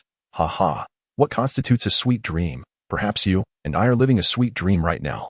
In any case, I hope that one day we can gallop across the skies together." Gah. The little dream dragon vanished around the corner, and the dark dreamscape returned to silence. In the morning, sunlight streamed through the cracks in the curtains, casting a bright pattern across the bedroom. Life as a lord was exceedingly pleasant. No one came to rouse Russell from slumber, yet his biological clock had already awakened him early. He casually tugged at the bell rope by his bedside before heading to the bathroom. In the entire manor, only his bedroom boasted a private flushing toilet, albeit the toilet cistern required the servants to fetch water, lacking an advanced water supply system. After relieving himself, he returned to the bedside, steadied his thoughts, yanked open the drawer, and exhaled in relief. Inside lay the ice crystals, all accounted for, confirming that the events of the previous night were not mere illusions, but rather had transpired in reality. The little dream dragon had indeed consumed the ice crystal and subsequently expanded the dark dreamscape. Excellent, excellent. I shall hunt more snow spirits and nurture the dragon. A smile crept upon his lips as he envisioned a brilliant future. At that moment, a knock echoed at the door. "Good morning, my lord." "Good morning." The head maid, Leona, entered, accompanied by 3 maids who promptly began their tasks. Freckled Erin, buck-toothed Phoebe, and the diminutive, unimposing Olivia. Russell had ample reason to suspect that the old steward, Carter, had been instructed by his mother to exclude any pretty maids when arranging his servants. Otherwise, given Carter's affection for him, it was improbable he would not select attractive maids. Perhaps the old steward has persisted. At least Leona is passably attractive, and her figure is quite pleasant. Russell stole another glance at the head maid. Her rounded backside, while bending over, was undeniably appealing, evoking a sense of admiration. "My lord." "Good morning." Male servant Ram knocked and entered. Russell collected himself, allowing the male servant to assist him in dressing before descending for breakfast and then attending the nightly morning lessons, after working up a sweat. Charles had just come down. "Good morning, my lord." "Good morning, Master Charles." "Oh, by the way, my lord, will you be inspecting the manor today? If you have some free time, I believe we should conduct a knowledge lesson," Charles suggested. As he had always served as Russell's tutor, imparting cultural knowledge. "We can discuss it later," Russell replied evasively. Now an adult, he had little desire to attend dedicated lessons. He viewed Charles more as an assistant and advisor, consulting him only when necessary. As they conversed, a knight galloped up and was swiftly ushered in by Steward Morris. "My lord, it is a messenger from Glimmer Fortress." The knight saluted with a fist to his chest. "Raphael sends his regards." "Young Master Russell." "Greetings, Lord Raphael. The Baron has a message for you, wishing for you to join him for lunch at Glimmer Fortress, where the Baron has matters to discuss with you." "Very well, I appreciate your journey. Go and have a cup of tea, and we shall return to Glimmer Fortress together." "Thank you." The knight left for tea, prompting Charles to immediately remark, "It must pertain to the hunting of the snow spirits. The Baron is keeping a close eye on you." Indeed, Russell understood that in the eyes of the Baron and Baroness, he was likely still perceived as a child. Despite allowing him to reside in the fief, they remained vigilant over his every move. After bathing and donning fresh attire, Russell promptly set out with his personal male servant and 2 accompanying knights. Following Sir Raphael back to Glimmer Fortress, upon arrival, the inquiry about the hunting of the snow spirits was indeed confirmed. "Chris informed me yesterday that you performed admirably, Russell, managing to hunt the snow spirits sooner than I anticipated." The Baron commended him. Russell humbly replied, "It is my duty as a lord." Lady Merrill interjected, "You are still growing. Your combat skills are only just beginning to develop, so it would be wise to avoid unnecessary risks. Chris should not have stood by while allowing you, a child, to engage in battle." The Baron countered, "Russell is no longer merely a child. He has already undergone the coming-of-age ceremony. Regardless of age, he remains my child. Such is a woman's perspective." The Baron turned to ascend the stairs. "Russell, come with me to the study. My lady, you need not accompany us. We men have matters to discuss." "Go on. Go on." Merrill adjusted Russell's clothing slightly. Once inside the study, Baron Roman retrieved a bottle of red wine from the shelf, pouring a glass for both himself and Russell. They clinked their glasses and took a sip. The Baron casually inquired, "How did it feel to hunt the snow spirits for the first time?" "It felt rather good. Perhaps the camaraderie of the night squad spurred my emotions, as I did not feel fear or anxiety. In fact, I was so exhausted afterward that I hardly had the energy to think, and thus, the battle concluded. You fared better than your elder brother during his first encounter with the snow spirits." Roland was so startled by the headless snow spirit that he lost focus. "I may simply be more resilient." "No, you are more observant than your elder brother." The Baron chuckled. "I had been concerned that you might struggle with independent living. But I am pleasantly surprised by how well you are adapting. You handled the snow spirit invasion remarkably well, displaying neither recklessness nor cowardice. This is surely a result of your influence, father. Only a few days out. And your flattery skills have improved. Quite commendable. You are decidedly more cheerful than before." The Baron reflected, perhaps due to having paid insufficient attention to this younger son in the past. Russell now stood before him. Evoking a sense of unfamiliarity, Russell smiled in return, offering no further explanation that it would not do to claim that the flatterer was himself while the reticent one was the Baron's son. Yet soon, both father and son fell into silence. Having exhausted the topic of the snow spirits, They found themselves at a loss for words. As such formal conversations were rare, they could only awkwardly raise their glasses to mask the slightly oppressive atmosphere within the study. Fortunately, lunchtime arrived. "My lord, young Master Russell, the lady requests that you hasten to the dining room," the male servant announced. Baron Roman and Russell both sighed in relief, exchanging a smile before leaving the study filled with wine bottles behind. Chapter 33. Reminiscences. Successfully hunting 12 snow spirits solidified Russell's position as lord, garnering greater recognition from his parents. However, this time, he merely shared a lunch in the castle, recounting stories to his sister, Lola, before departing empty-handed. He could not take another batch of supplies. Even though the Baron had considerable wealth, he could not afford to send Russell off with gifts every time he visited, as such generosity would soon deplete the castle's resources. Upon returning to the Wuyao Snake Manor, he encountered a long convoy entering the estate. It was not the four-wheeled carriages of nobility, but rather two-wheeled carts resembling flatbeds, drawn by mules. The carts were piled high with logs, nearly bending the axles under the weight. A throng of ragged serfs accompanied the carts, pushing and stabilizing the logs as they shouted slogans in unison to navigate the potholes. "My lord, you have returned," Charles greeted with a smile. "Lord Etris himself is leading the convoy to deliver the timber." "Oh, Lord Etris has come as well. He is currently enjoying tea in the manor." Russell hurried back to the manor, soon encountering the Lord of the Red Hawk Manor, the Beast Knight, Lord Etris. "Lord Etris, I did not expect your personal visit."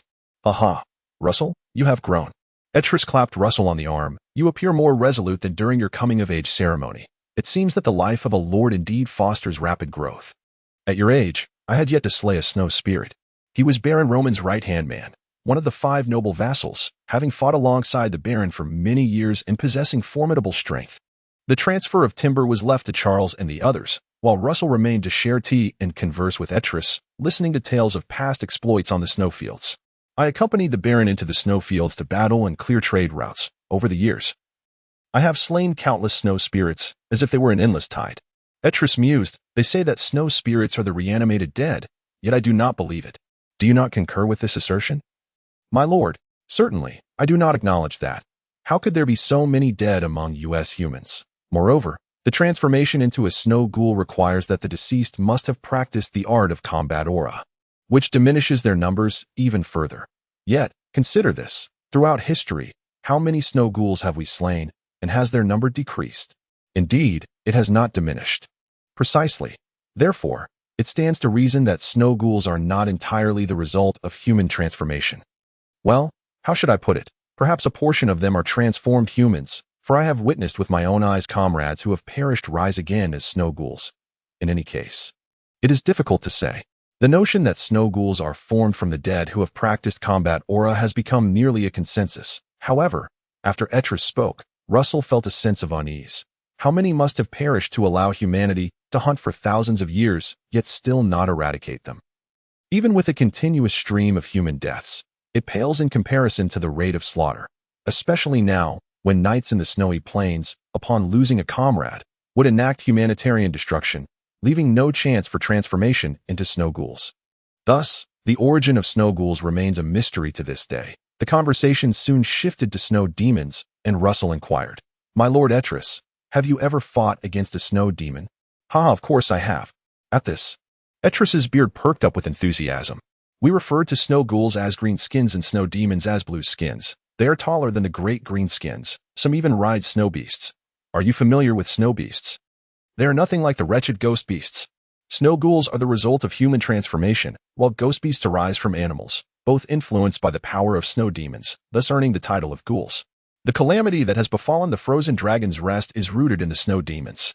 Legends speak of snow demons arriving from another realm, stealing the embers of the dragon's rest and leaving behind endless ice, impervious even to sunlight. There exist 2 types of snow demons, one in human form and the other in beast form, also known as snow beasts. When we encounter blue skins riding snow beasts, we generally flee at once. Haha, only the bipedal dragons can contend with such mounted blue skins. Your grandfather once rode Lord Ross and achieved great fame by slaying a mounted blue skin." Etris reminisced, feeling nostalgic. "It is a pity that you were not yet born when Lord Rod perished alongside the Duke in the snowy plains. Alas, the Baron was unable to ride a dragon. Thus, we turned and fled when faced with mounted blue skins." Russell sighed in agreement. He was aware of his grandfather's illustrious reputation, but had never witnessed it himself, having only heard tales from his grandmother, Lady Ingrid. His grandfather, Rod the Glowing Mushroom, was the second-generation Baron of Glimmering Light and had ridden Lord Ross, signifying he was a Dragon Knight. The name of Dragon Knight Rod was indeed renowned in the Duchy of Shadowflame. Unfortunately, 5 years before Russell's birth, in the year 5560 of the Dragon Calendar, Rod accompanied the Duke in hunting snow demons, only to inadvertently awaken the Snow Giant. The Snow Giant, a ruler among snow demons, is colossal, capable of tearing bipedal dragons apart and battling true dragons. Thus, in that confrontation, the Duke fell, the Shadowflame dragon was injured, and Dragon Knight Rod met his demise alongside the Duke, leaving the still youthful Lord Ross to escape back to the territory. Had it not been for the battle with the Snow Giant, Lord Rod would not have died at such a young age. The Glowing Mushroom family might have advanced further to become a count's domain. After Etris spoke, he shook his head with a chuckle. But what does it matter? True nobility must strive for their own success. Russell, you must grow quickly. When the time comes to follow Lord Roman, we shall surely earn a title of count. Indeed, after the timber was exchanged, darkness had fallen. Etris dined briefly at the manor's guest house before taking his leave, returning to the Red Falcon Manor with the peasant entourage under the night sky. 53 gold, 23 silver, and 16 copper coins. Lord Etris's accompanying officials are rather obstinate, refusing to round off even a few stray copper coins. Charles, slightly inebriated, bid Russell good night while grumbling. It must be the Lord's instructions, such a generous man at the banquet, yet so stingy in private. Russell waved with a smile. The location of the Red Falcon Manor is not advantageous, and resources are scarce. It relies heavily on timber for sustenance, so being meticulous is only natural. Now go and get some rest. After dismissing Charles, Russell headed to his study. Soon, Butler Morris knocked and entered with a bottle of red wine. My lord, you arrived just in time. Morris, how much do we have left in our accounts? Surely, repairing a windmill will not deplete our savings. We can sustain ourselves for quite some time. My lord, I have the account book with me. Morris laid down the ledger and began pouring a glass for both Russell and himself. It is customary for a noble lord to share a drink with the butler in the evening while tallying accounts. In truth, Russell had a good idea of their finances. He had brought over 100 gold coins from Glimmering Fortress and had made minimal expenditures in recent days. After all, the food and supplies were all transported from the castle and could last for several months. In Chapter 34, titled Katie, Russell calculated that the gold coins and supplies were sufficient to sustain the manor for half a year. And by then, the potions and crops would be ready for harvest, perfectly timing the renewal. Moreover, Russell could occasionally visit Glimmering Fortress to gather additional provisions. In summary, the Lord's leisurely life required little concern. Cheers. Morris. Cheers, my lord. After finishing a glass of red wine, Morris wisely took the bottle and left. Russell then bathed and retired to bed, but perhaps due to the stories boasted by Lord Etris in the afternoon, he found himself restless, tossing and turning, his mind filled with thoughts of dragons, bipedal dragons, snow giants, snow demons, and snow ghouls. Even the weakest snow demon possesses compatibilities comparable to those of a phantom beast knight. I still have a long way to go. Let me set a small goal, to swiftly open the meridians in my hands. He turned over in bed, pondering. It is said that forming a pact with a dragon allows one to ascend directly to Dragon Knight status. Why, then, do I ride a snow cone daily, yet it has not aided me in channeling my aura with dragon fire to elevate me to greatness? Ultimately, he concluded, it seems that the snow cone is simply too weak. This little dream dragon is not putting in enough effort to aid the growth of the little dream dragon. He resolved to hunt snow ghouls whenever possible, gathering a sufficient number of ice hail pearls to feed the little dream dragon. With that thought, Russell finally felt drowsy. However, before he could fall asleep, a knock sounded at the door. My lord, are you asleep? Miss Katie is downstairs, saying she has an appointment with you. Miss Katie. Russell furrowed his brow in thought for a moment before realization struck. Yes. Morris, please let her in. When Russell donned his attire and descended, he beheld a woman resembling the previous assassin, Catherine, seated on a chair, perusing a knight's novel he had brought from Glimmering Fortress, titled The Tale of the Smoke Dragon's Demise. Does Lady Katie also enjoy reading knight novels? Russell inquired. His gaze fixed intently on her. Compared to her sister Catherine, Katie appeared somewhat younger, as the lines on her face were not as pronounced. Furthermore, her facial features were softer, exuding an air of harmlessness reminiscent of the girl next door. However, Russell was not naive enough to consider her harmless. After all, it was no small feat to earn the moniker of Wildcat Sisters in such a treacherous environment, and she may have stained her hands with much blood unseen beneath the surface. Upon hearing Russell's question, Katie promptly rose, closing the night novel and bowing slightly. I was merely browsing to see what kind of stories the esteemed lord enjoys. It speaks of a smoke dragon that, after its demise, attaches itself to a knight named Lister, taking him on flights and aiding him in saving the world. Russell casually explained, a novel intended to pass the time, not worthy of deep analysis. Men, especially knights like yourself, must have harbored dreams of saving the world. No, not necessarily. For instance, I merely wish to safeguard my territory. Russell gestured for her to sit. Please, take a seat. There is no need to stand. Katie waited until Russell was seated before following suit. Speaking softly, first, I would like to apologize on behalf of my sister Catherine for her rudeness that day. I regret that you had to learn of our names in such a manner. It was indeed somewhat discourteous. Russell raised an eyebrow. It made me question whether my manor lacked a proper entrance. Katie stumbled over her words. Russell quipped sarcastically, applying pressure to Katie's demeanor, before adopting a serious tone. Lady Katie, if you have something to say, please feel free to be straightforward. I am a direct person and prefer my friends to be candid with me. Do you wish to befriend the lowly denizens of the underground? Katie squinted her eyes. Why not? As long as they possess integrity and share my ideals. Unless they are snow ghouls, I would have no qualms. You are indeed a broad-minded and exceptional lord. Your sister seems to have said something similar. Russell accepted the compliment with ease, in his self-perception. He believed no one surpassed his excellence. Katie skillfully flattered him. This is evident, especially after you hunted the snow ghouls summoned by the lone wolf leader. Russell smiled, but did not lose himself in the flattery. Asking once more, so, what brings you here this time? The primary purpose, as I mentioned earlier, is to apologize for my sister's inappropriate behavior. Katie replied, of course, there is a secondary objective. There is a half-ghost beast in the underground of the Xiangshui River that I wish to request your assistance in saving. Half-ghost beast? What is that? It is a type of failed evolution of a phantom beast, my lord. The voice that answered was not Katie's, but rather Charles, who had just donned his attire and descended the stairs. As for the great knight Eric, he had quietly appeared in a corner of the living room at some unknown moment, clutching a fine steel longsword and fixating his gaze upon Katie.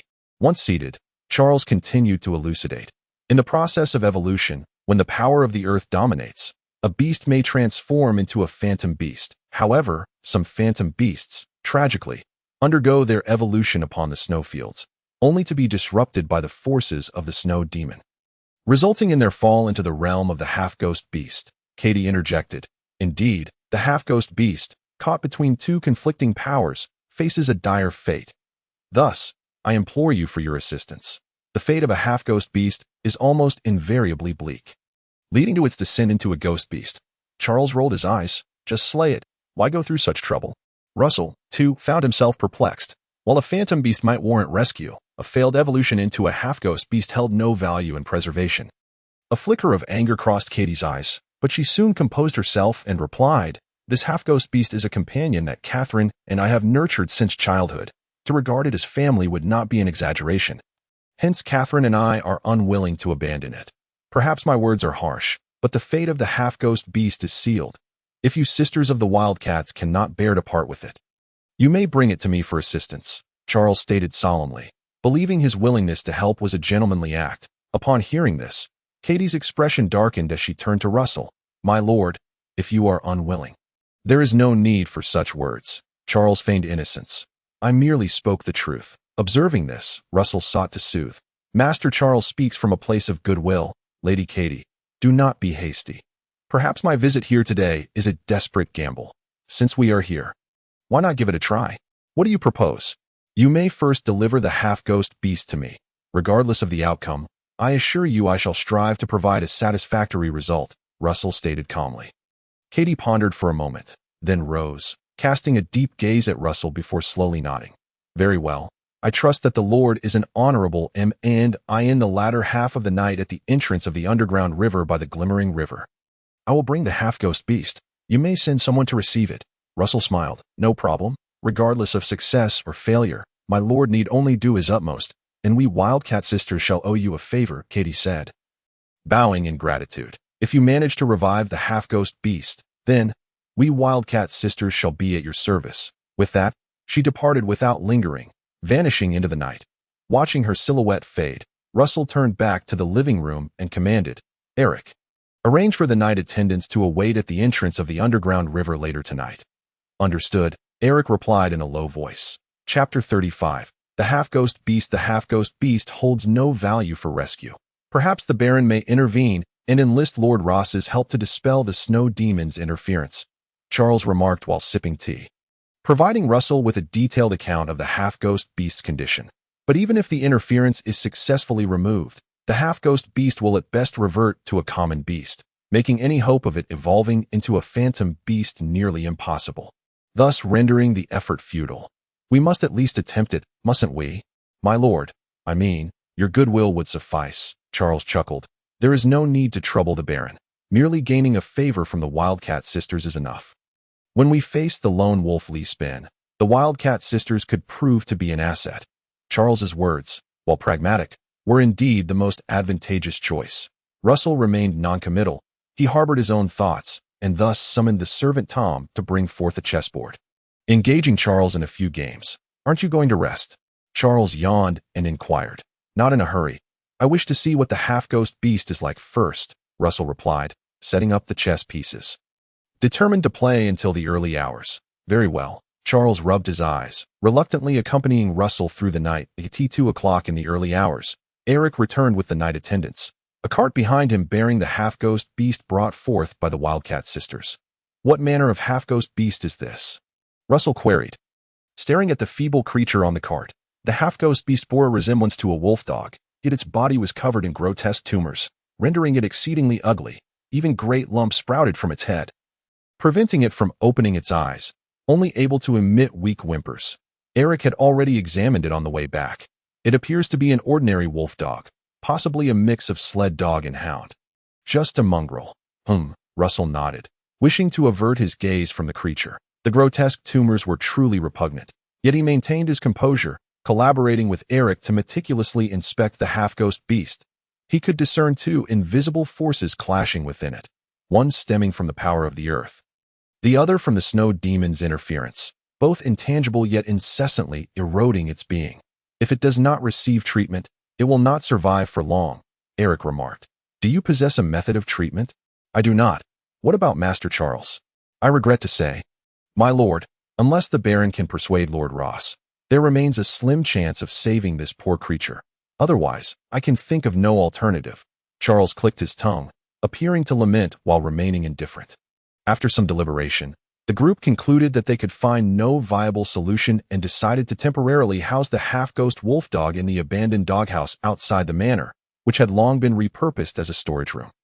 Butler Morris, along with the servants, busied themselves for quite some time to prepare the doghouse, ensuring the half-ghost wolf dog had a makeshift shelter. "My lord, should the servants keep watch over it during the night?" Morris inquired. "No need. You may retire as usual." "Ah, the night has grown quite late. Inform the servants they may sleep in tomorrow, and the kitchen may do likewise." "My lord, you are truly benevolent." To Russell, it was merely a casual remark.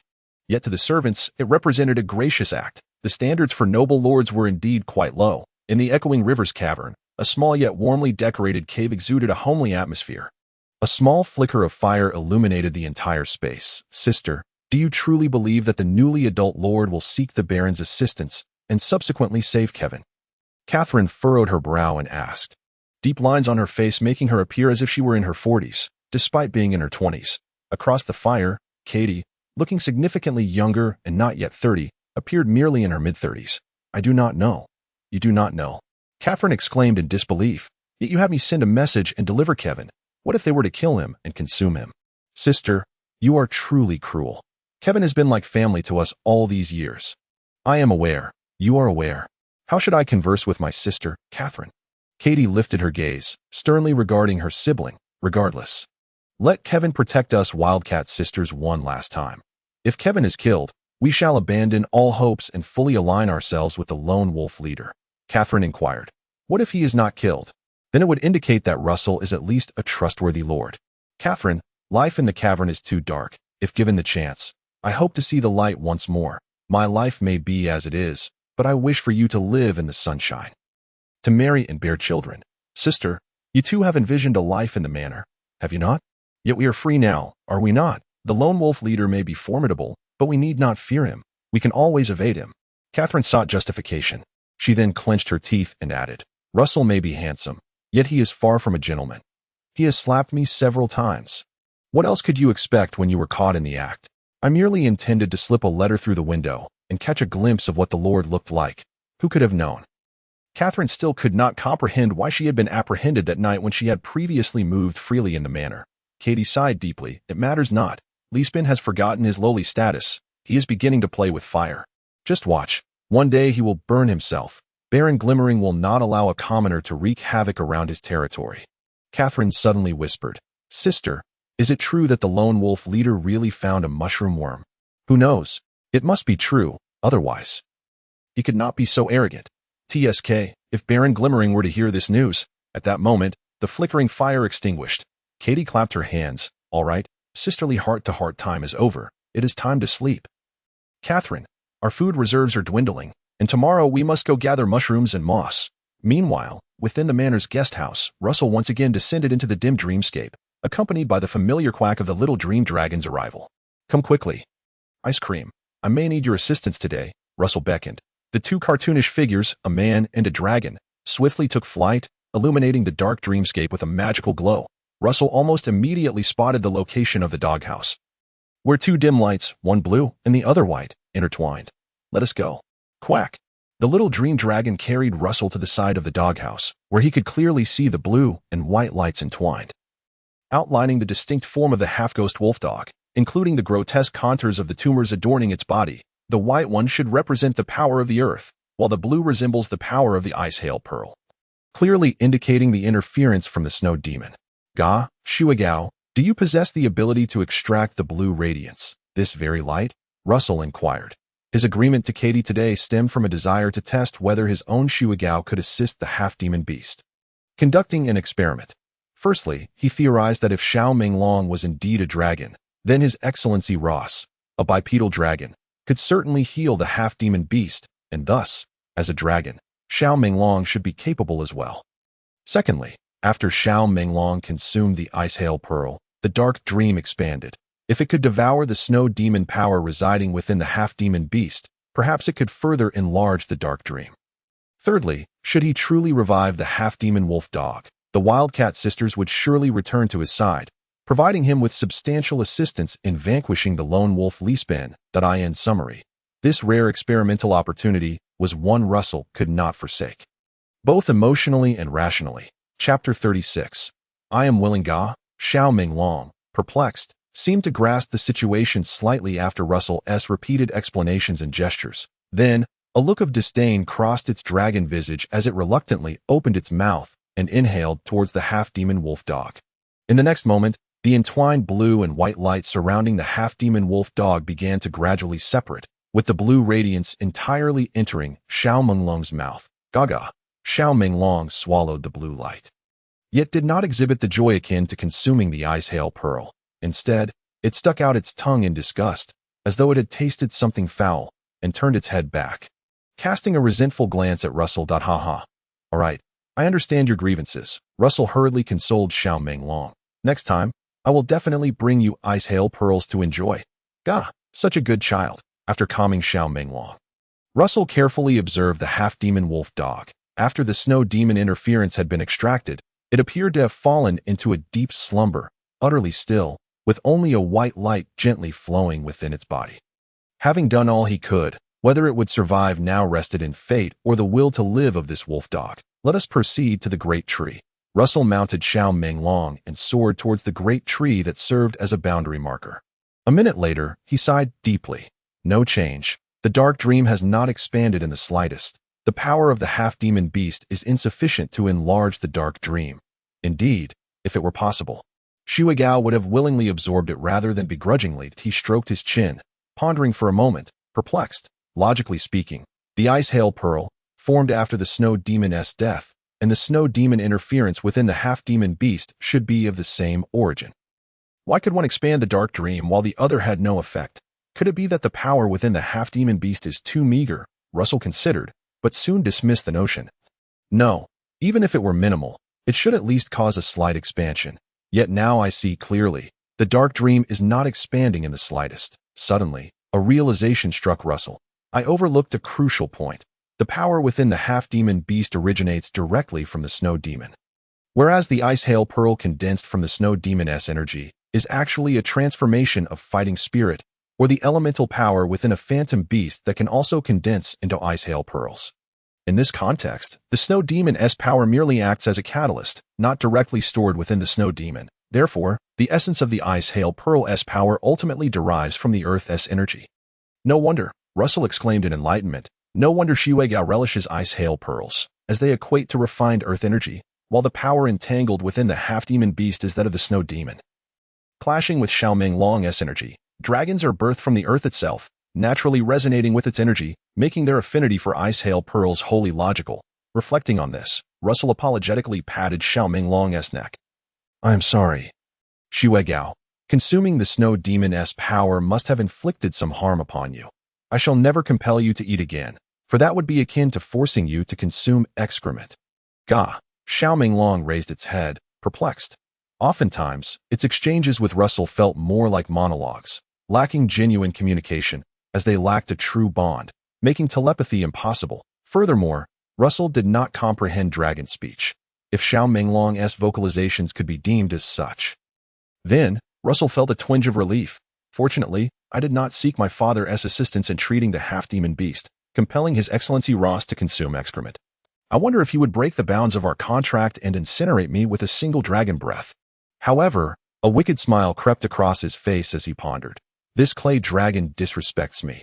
It shall inevitably be arranged to taste excrement. The thought of Xiaoming Long merely feeling nauseated by such an experience contrasted with the clay dragon, a bipedal dragon, who would likely descend into madness after a single taste. With this notion in mind, he felt utterly at ease. Ga. Xiaoming Long shook its body, appearing somewhat displeased, perhaps fatigued. Very well. Let us return and rest well. Russell understood that after consuming the foul substance, Xiaoming Long would inevitably feel unwell. So he waved farewell in an instant. The dark dream collapsed, plunging his consciousness into an abyss of darkness, until the crowing of a rooster jolted Russell from his slumber. He glanced at the wall clock, noting it was already 9 in the morning. Having frequently stayed up late these past few days, he had successfully disrupted the routine cultivated over years, no longer waking before 7:30. After washing up and descending, he had a few fried eggs and bacon before stepping outside. He noticed Eric and several nightly attendants had finished their morning exercises and were embroiled in a heated argument near the dog kennel. "My lord." "Good morning, my lord." Upon seeing Russell, the group ceased their quarrel and bowed in unison. "What is the matter?" Russell inquired knowingly, clearly aware that something had transpired with the half-demon wolf dog. "What are you all arguing about?" Eric stepped aside, gesturing for Russell to take a look. "My lord, it's quite strange." Russell glanced over and was astonished to find that the half-demon wolf dog, which had been barely clinging to life the day before, now showed signs of vitality. Its tumors having reduced in size by nearly half. Although still grotesque, it exhibited a hint of life, managing to rise and whimper towards Russell that it seems to be quite affectionate towards you. "My lord," exclaimed the nightly attendant James. John also marveled. "Indeed, it's astonishing. It used to snap at our hands, yet now it is exceedingly docile upon seeing you. I thought it was on the brink of death. Who would have imagined it would recover?" Jack remarked. "Indeed, my lord, we were just wagering whether this wolf dog would survive. It seems it will not perish." No one could explain the changes occurring within the half-demon wolf dog, except for Russell, who clearly did not intend to reveal his unique advantage. Thus, the transformation of the half-demon wolf dog could only be described as miraculous. Finally, Eric stated, "My lord, the snow demon interference within Kevin has dissipated. Perhaps it truly can survive." The half-demon wolf dog was named Kevin, a name given by the Wildcat sisters. "Isn't that a good thing?" Russell smiled. "However, it's curious. The other force within it, deriving from the earth, seems not to have diminished, and may even be transitioning towards elemental power, towards the power of a phantom beast. Russell's surprise began to mount. "Are you suggesting it might evolve into a phantom beast?" Eric frowned. "It's hard to say. It seems to be lacking something." "Lacking what?" "I don't know. I've never experienced it. Perhaps it lacks a knight to ride it. Knight Commander, James chuckled from behind. A simple ride might just trigger its evolution into a phantom beast. His intent was merely jest. However, Russell raised an eyebrow. Eric, as a great knight, your mastery of the fighting spirit chain should be quite adept. Forged through countless trials, my lord. Eric seemed to realize, clenching his fists and suppressing his breath as he responded. A wolf dog with a high probability of evolving into a phantom beast presented an incredibly rare opportunity for Russell to ascend to the rank of Phantom Beast Knight. Eric felt his heart racing. His gaze filled with anticipation as he looked at Russell, awaiting his decision. With a slight smile, Russell calmly inquired, "So, Eric, are you willing to pledge your loyalty to me and become my sword?" Without any surprise. Eric knelt on one knee. "I am willing, my lord, I am willing." Chapter 37. Elemental Breath Blossoms. The oath of loyalty holds immense significance for knights. Only after pledging their allegiance can they become the followers of a lord. The oath acts as a contract, and those who breach it will incur the wrath of dragons. Followers, akin to the Lord's trusted confidants and brothers, fight for the Lord's honor. Thus, only with Eric's oath of loyalty can Russell genuinely regard him. Sharing his glory and authority, bestowing the rights to the half-demon wolf dog, which he painstakingly healed, to Eric. Of course, since the Wildcat sisters were not present, Russell could not seek their opinion. Moreover, there was no need to ask. Not to mention that Katie had made it clear that as long as Kevin was healed, the Wildcat sisters would comply with his commands. Even if he did consult them, the Wildcat sisters would not be able to afford the cost of treating Kevin unless they were to offer themselves in return. Furthermore, whether Kevin became an ordinary wolf dog or a wise phantom beast did not require consideration. Moreover, the laws of the Grand Duchy dictated that all wondrous creations within a territory belonged to the Lord. With Russell's permission, Eric took a deep breath and slowly approached the wolf dog in the kennel. However, the wolf dog still exhibited resistance. Upon seeing Eric extend his hand, it immediately bristled and howled. "My lord, Eric's expression darkened, feeling disoriented. He had not anticipated that the wolf dog would resist his contract. For a great knight to ascend to the rank of Phantom Beast Knight, it was not merely about acquiring a phantom beast. It required a harmonious bond and mutual recognition to establish a contract. As long as the phantom beast resists, the contract cannot possibly succeed. Although this wolf dog is not yet a phantom beast, it similarly defies Eric. Moreover, Eric lacks the time to cultivate a rapport with the wolf dog, as the earth's power within it may dissipate at any moment. Once that happens, the wolf dog will lose its chance to evolve into a phantom beast. Frowning slightly, Russell felt a twinge of embarrassment. He too had underestimated the complexity of the situation. After all, the wolf dog is not an object to be manipulated at will. Nevertheless, he quickly reassured, "Eric, do not be anxious." Eric replied in a subdued voice, "Yes, my lord." Russell approached the kennel, preparing to personally train the wolf dog Kevin, when he suddenly turned and asked, "Eric, do you regret it?" He had hoped to gain Eric's loyalty through the opportunity of contracting a phantom beast, but now it was evident that such an opportunity was slipping away. Without hesitation, Eric simply replied, "No." There were no embellishments or signs of discontent in his tone. Of course, his expression was somewhat grim. The rare opportunity for a contract had evaporated, and any knight would feel their heart bleed in such a situation. "Very well," Russell said with a smile, "do not be disheartened. Setting aside the possibility of a turnaround, even if we fail this time, there will be another chance. Eric, this is my promise to my followers as your lord. My lord, you need not make promises. I have faith in you." Eric nodded earnestly. "I am willing to follow you and achieve great deeds. We shall build a grand enterprise together," Russell replied solemnly. He then turned to his 4 knightly attendants and remarked nonchalantly, "When you reach the rank of great knight, I shall extend the same opportunity to you." The knightly attendants rejoiced, thumping their chest with their right hands. "Yes, my lord." After a brief pause to win their favor, Russell finally faced the wolf dog Kevin in the kennel, gently stroking its relatively intact fur. "Kevin, is it? A well-behaved wolf dog?" "Woof." The wolf dog Kevin turned its head and licked Russell's palm with its tongue, displaying a gentle and affectionate demeanor. Clearly, Kevin sensed something, perhaps the faint aura of the dream dragon emanating from Russell, or maybe it was an instinctual perception. In any case, it showed no resistance towards Russell. If Russell were a great knight at that moment, the contract would naturally follow. Regrettably, he was not, having yet to cultivate the chain of combat energy to contract a phantom beast. "Kevin, you understand that I will not harm you, do you not?" "Woof." Excellent, truly a good dog. Russell praised the wolf dog Kevin, then beckoned to Eric. Come, I will soothe Kevin. You attempt to form a contract with him. Upon witnessing this, Eric's hope rekindled. He knelt down, channeling his combat energy chain, preparing to touch the wolf dog Kevin. Just as Kevin was about to resist, Russell quickly rubbed its head. Do not resist.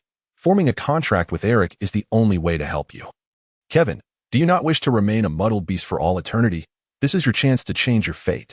It was uncertain whether Kevin understood. Under Russell's calming presence, it gradually relaxed, allowing Eric to stroke its body and then channel the combat energy chain into it. A bridge was established between it and Eric. Eric's surging combat energy began to guide the dwindling earth power within Kevin. With the newfound support, the earth power flowed through Kevin's body like a joyous stream. As it coursed through the areas afflicted with tumors, it acted as a miraculous elixir, swiftly extracting the restless energy from the tumors, causing them to mysteriously vanish. 1 minute, 2 minutes. Eric guided this process for a full quarter of an hour. By this time, all of Kevin's tumors had disappeared, and the earth power had reached a critical threshold, transforming into the essence of a phantom beast. Its fur regained luster, revealing a dashing gray-brown wolf dog. Yet, it was still one step away from completion. Awoo. The wolf dog Kevin seemed to struggle with the unfamiliar power surging within it, an experience it had never felt before. My lord, we are almost there. Eric's forehead glistened with sweat. He had maintained the combat energy chain for far too long. Russell, unsure of what more he could do, could only continue to reassure the wolf dog Kevin. Listen well. Kevin, obey, and contract with Eric. Once the contract is established, you shall transcend the realm of mere beasts and become a more powerful phantom beast. As if those words had sparked something. A glimmer flickered in Kevin's eyes, and it turned to bite Eric's arm. It did not use excessive force, yet blood was drawn. As the blood dripped, the energies entwined between Eric and the wolf dog Kevin triggered a chain reaction, resulting in a mysterious transformation, an entirely new power that fused them without distinction. The essence, a power born from the fusion of combat energy and elemental force, exclusive to Phantom Beast Knights. Boom, the essence erupted forth, propelling Russell backwards several steps before he could regain his balance. Ah! Eric shouted, and the wolf dog Kevin followed suit with a resounding awoo. Next, its body appeared to swell, expanding from the size of an ordinary wolf dog to that of a leopard. Its fur grew longer and shinier, with fangs protruding from its lips, resembling the formidable saber-toothed tiger of Earth. Most strikingly, its eyes emitted beams of light like flashlights. Once the light subsided, its eyes had transformed.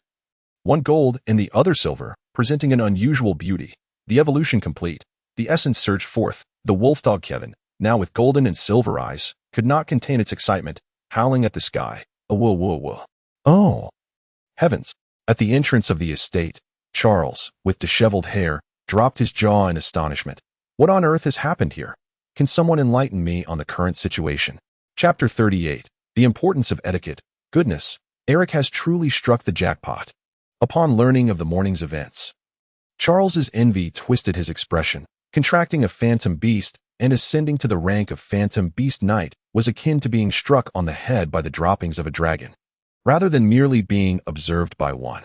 Charles, if you can cultivate to the rank of Great Knight, you too may have the opportunity to contract a phantom beast, Russell replied, feeling elated. Eric was now his follower, with the addition of a Phantom Beast Knight subordinate. The security of his territory was significantly bolstered. Henceforth, he would no longer fear intruders during the night. Perhaps I should refrain. I lack the talent for cultivating combat energy. In truth, I put in considerable effort when I was younger. But I simply could not succeed, Charles lamented. Heavens, when I next see Eric, I must address him as my lord. The gulf between a knight who contracts a phantom beast and one who does not is akin to a chasm. In the entire Yuguang Valley, with a population exceeding 60,000, there had only been 8 Phantom Beast Knights to date, including the newly promoted Eric, excluding the esteemed Lord Ross. You must quickly adjust your mindset. Charles, Russell advised.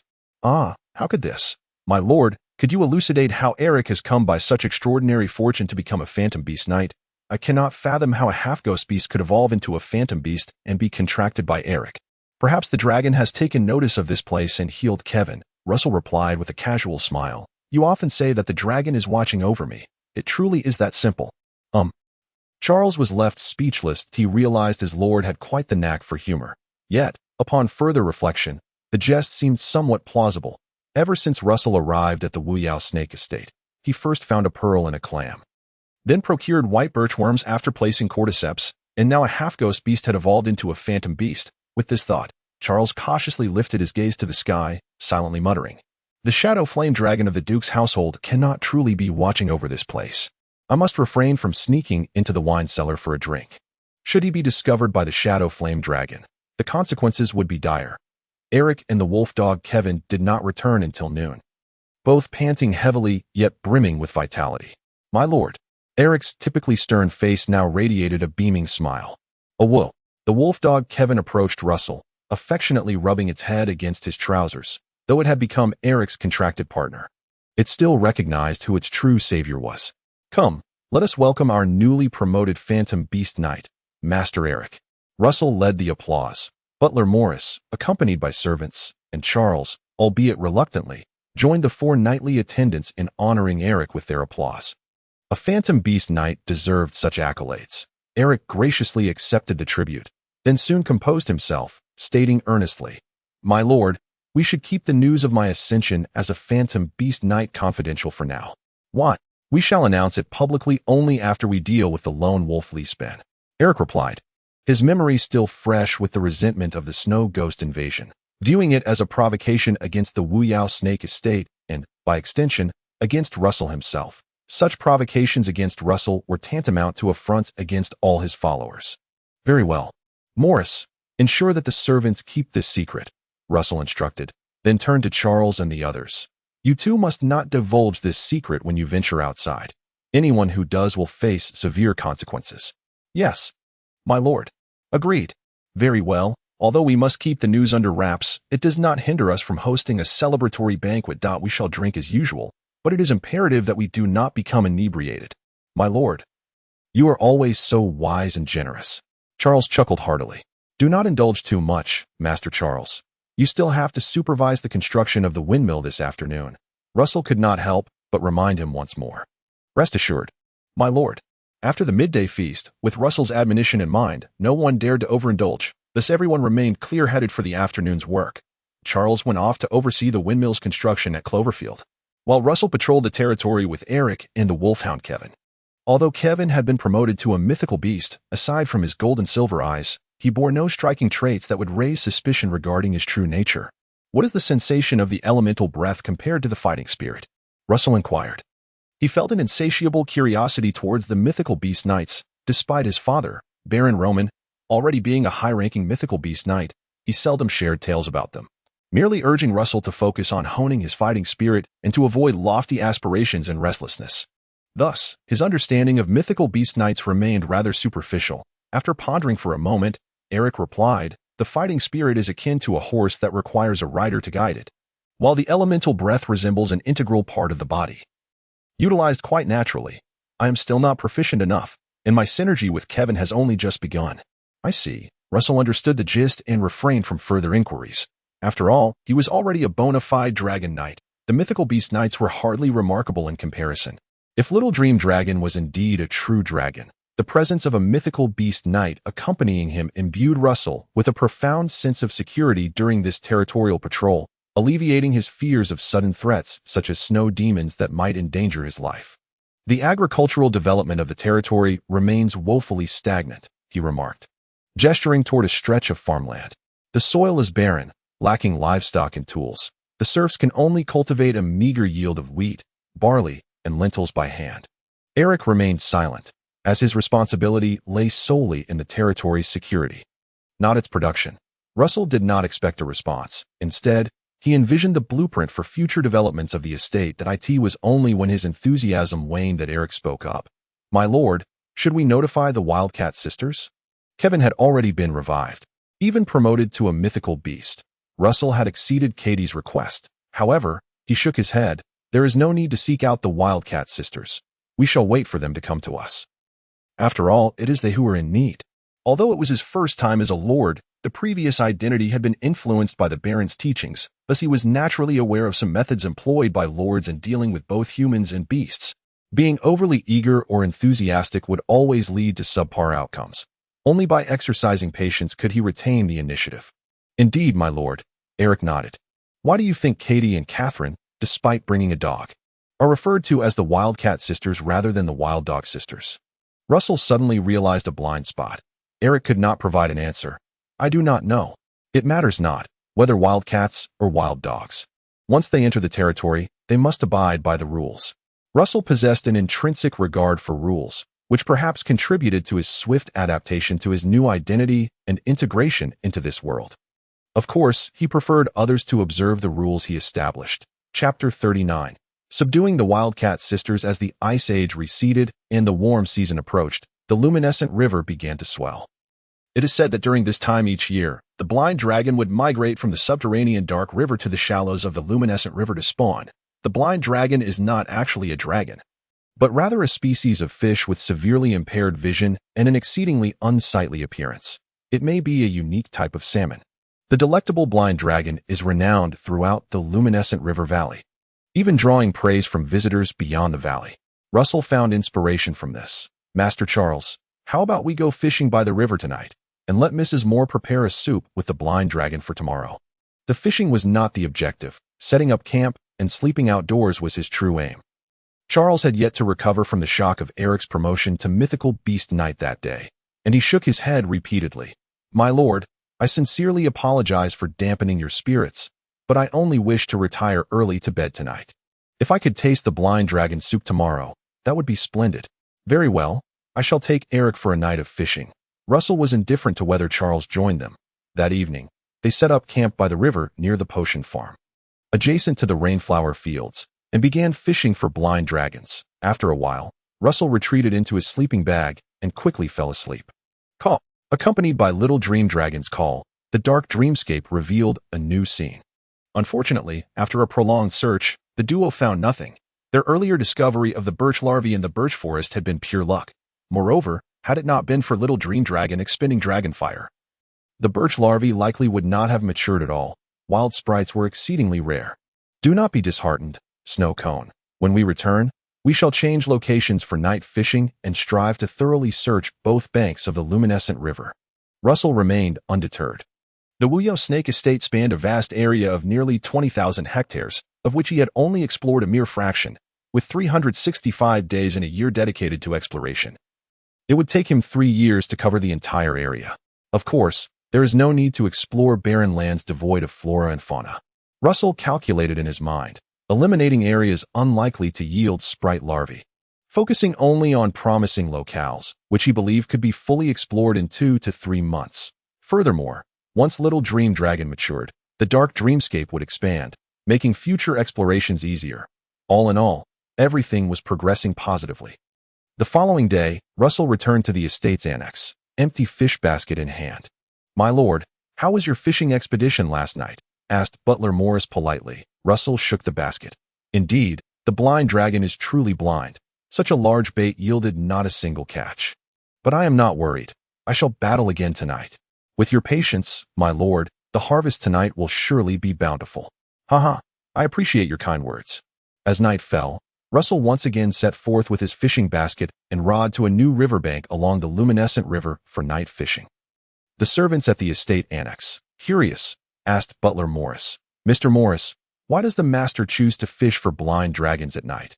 Can they not be caught during the day? Morris was equally perplexed. Perhaps the blind dragons fear light and only come out to forage at night. But blind dragons are blind fish. Why would the blind fear light? This. Morris did not wish to answer, adopting a stern expression as he replied. Enough questions. Get back to work. The competent servant would never discuss the master behind his back. You must all remember this. By the river, Russell diligently fished for a while, as he could not fall asleep so early. Unfortunately, he only caught a few common fish, while the blind dragons remained elusive. However, lacking any aerial predators made for a satisfactory fishing session. Just as he prepared to pack up his gear and crawl into his sleeping bag, Eric, who had been patrolling the area for safety and familiarizing himself with Kevin, approached with 2 familiar figures. My lord, Eric stood beside him. By the light of the campfire, Russell recognized the newcomers as the Wildcat Sisters, Katie and Catherine, both clad in black attire, blending seamlessly with their surroundings. After greeting Russell, their gazes fixated intently on the wolfhound Kevin. Kevin, in turn, regarded the sisters warmly but did not approach them, as he had already formed a bond with Eric and would prioritize Eric's thoughts, despite his fondness for his former masters. Lord Russell. Is that truly Kevin? You may call him, Russell replied nonchalantly. Kevin, come here. Catherine immediately crouched down, calling out to the wolfhound. Kevin glanced at Eric, receiving the unspoken affirmation, and joyfully bounded towards Catherine, enthusiastically licking her face as if she were 40 years old. Then affectionately nudged Katie's leg, overflowing with delight. It truly is Kevin, Katie exclaimed, unable to hide her astonishment. Lord Russell, you have truly revived Kevin, and he has even evolved into a mythical beast. Russell stated. Indeed, but the process was somewhat convoluted, and I had no choice but to have Kevin bond with Eric. You were not present at the time, nor did I know how to inform you, so I took the liberty of allowing Eric to form the bond. He briefly explained the circumstances. Katie, filled with excitement, said, Of course, the revival of Kevin is all that matters. Now that Kevin has evolved into a mythical beast and formed a bond with Lord Eric, it could not be better. Catherine chimed in. I was worried. Lord Russell, thank you for reviving Kevin. I once again apologize for my earlier rudeness. No need for apologies. The misunderstanding has been resolved, and your information indeed helped my territory avoid greater losses, Russell smiled. Then directly addressed the matter at hand. Now that Kevin is bonded, he cannot return. What are your intentions? The sisters embraced Kevin, exchanging glances before each rising to kneel before Russell, their right hands thumping their chests as they mimicked a knight's salute. If it pleases you, my lord, we sisters are willing to pledge our loyalty to you. The prospect of subduing the Wildcat sisters was tantalizingly close, yet Russell replied earnestly, Katie, Catherine, I hold no prejudice against the free folk of the underground. But I will not harbor fugitives. If you two have any records of being wanted in the Luminescent River Valley, I will not accept your loyalty. Rest assured, my lord, though my sister and I may occasionally indulge in minor transgressions, we are certainly not fugitives from the Glimmering Valley. Very well, but I must emphasize one more point. To join my domain and become my followers, you must abide by the rules I have set forth. Russell made his intentions clear. Unafraid of scaring off the Wildcat sisters, loyalty that is not absolute inevitably equates to treachery. He may take in strays as serfs, but he would never accept them as followers. After a moment's pause, Russell unsheathed his finely crafted steel sword and solemnly declared, Entering my territory means relinquishing absolute freedom, yet by following me, you shall receive the protection of my wings. That I ask you once more. Katie, Catherine, do you pledge your allegiance to me and become my eyes and ears that probe the depths of night? The Wildcat sisters exchanged glances once again, encouraging one another as they cast aside their final vestiges of hesitation, and replied earnestly, Katie, Catherine, pledges allegiance to my lord and will serve as my lord's vigilant eyes and ears in the shadows. A satisfied smile graced Russell's face as he touched the sword's tip to each sister's shoulder, declaring, I accept your loyalty, rise. Chapter 40. The Whisper of the Mushroom Worm. The oath of loyalty is a form of contract, and contracts are an integral aspect of the laws of power in the Dragon's Rest continent. The dragon gazes upon you. The inhabitants of the Shadow Flame Duchy often utter such blessings, which are not merely simple phrases, but could very well manifest into reality. The reason is clear. The entire Shadow Flame Duchy is capable of creating warm oases amidst the frigid expanse, thanks to the powerful influence of the Shadow Flame Dragon. Entities such as the Clay Dragon Ross are all rooted in the power of the Shadow Flame Dragon. This majestic dragon protects every corner of the nation, and contracts established in its name are naturally influenced by its might. While this influence may not be immediate, it is inevitable in the long term. Followers may indeed violate their oaths of loyalty without immediate repercussions. However, one day, they will face the backlash of the Shadow Flame Dragon's power. Paying a price dictated by the unseen rules of fate, this could manifest as a descent into madness during training, a series of familial tragedies, or becoming lost in a blizzard. Therefore, an oath of loyalty must never be made lightly, once pledged. It is a commitment no one dares to break. It may just be that the noble lord uses the dragon as a ploy to solidify his rule, intimidating his followers, Russell mused, feeling somewhat bored after accepting the Wildcat sisters. As he had not sensed any mystical effects, the knight's oath of allegiance was merely a commonplace ritual. However, he would not show his true feelings, as the gaze of the dragon is a deeply sacred belief for the indigenous people of the Dragon's Rest continent. In any case, subduing the Wildcat sisters was a natural progression. Russell was self-aware enough to recognize that he did not possess an innate charisma that compelled others to submit. In truth, as long as a lord is willing to accept them, many denizens of the caves are eager to swear loyalty and live beneath the sun. The notion of pursuing freedom, for the majority, is merely a facade to embellish their own image, masking their origins. My lord, the Wildcat sisters have a relatively clean background. They are likely descendants of former serfs who escaped. There are no records of fugitives in the Glimmering Valley or in the estates of several lords, reported Tom. The knight attendant Russell had dispatched earlier to investigate the sisters' criminal history. This news provided Russell with further reassurance. Half of the free people are descendants of serfs who fled noble territories. Since most serfs are bound by arranged marriages within the estate, those who wish to wed outsiders must pay exorbitant marriage taxes if they cannot afford it, yet wish to be together. They must escape to the caves, often mingling with merchant caravans in neighboring territories. For reasons unknown, noble lords tend to turn a blind eye to the escape of serfs. Very well, Tom. Thank you for your hard work. You may take your leave and rest. Understood. After dismissing Tom, Russell entered the dining hall with Charles. The Wildcat sisters were ravenously consuming their dinner, the staple foods in the caves consisting of mushrooms, moss, and some snakes and rodents, far inferior to the array of delicacies prepared in the estate's kitchen. The Russell did not regard them as gourmet fare. My lord, do not rise. Continue your meal while we converse. Russell seated himself, already formulating plans for the Wildcat sisters. The news of your allegiance to me, as well as Eric's promotion to Beast Rider, has been kept under wraps by me. I trust you have guessed my purpose. Is it to take action against the lone wolf? Lisbon, Katie inquired. Russell chuckled. Dealing with the lone wolf, Lisbon, is merely the first step.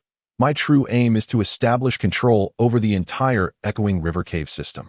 Charles interjected. Beyond the Black Snake Manor lies the boundary of the Glimmering Valley.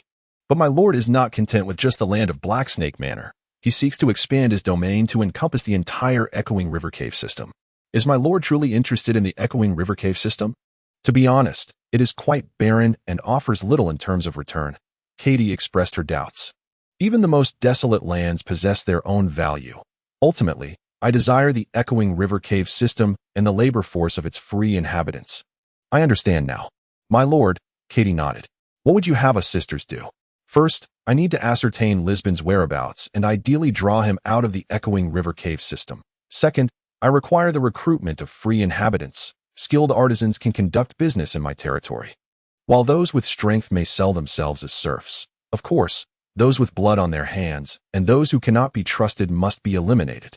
Katie furrowed her brow, hesitating before speaking. My lord, in such an environment, it is difficult to remain innocent of bloodshed that I must confess. My sister and I have killed before. There were those who sought to harm us, and we ultimately had to slay them. They attempted to take my sister. And myself, Catherine added. Though her final words lacked conviction, there is a vast difference between killing out of intent and killing in self-defense. Since I have accepted you, I shall not pursue your past actions. Russell stated.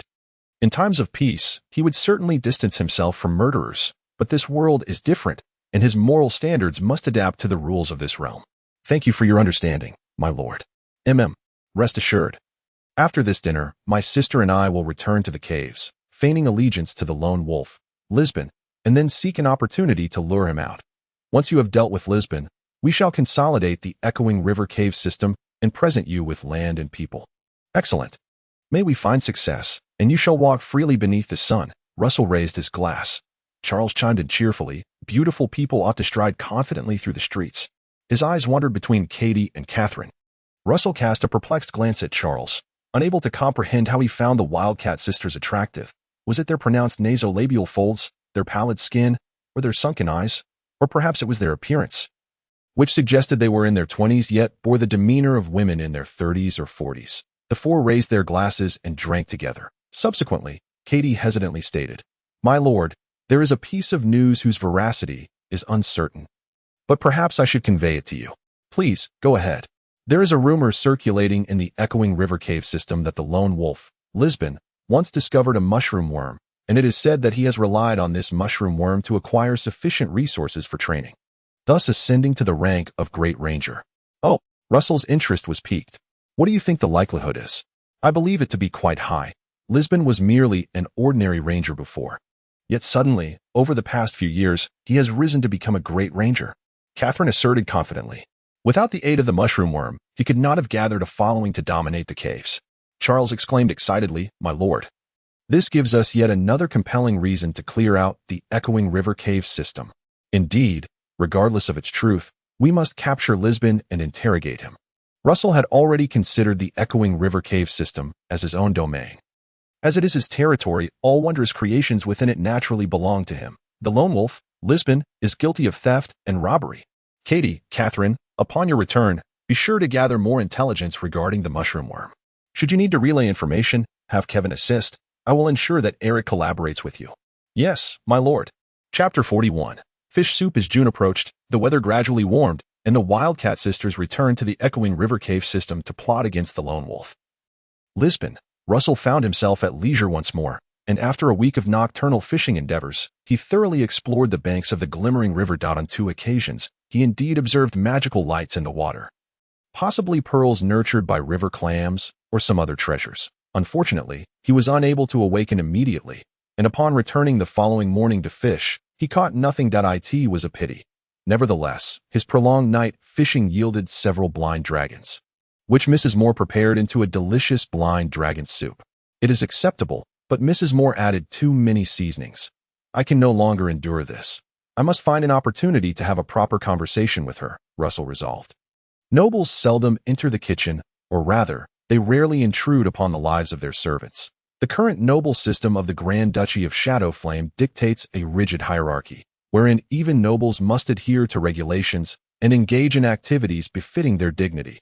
Disturbing the lives of servants or entering the kitchen is deemed unbecoming of noble stature.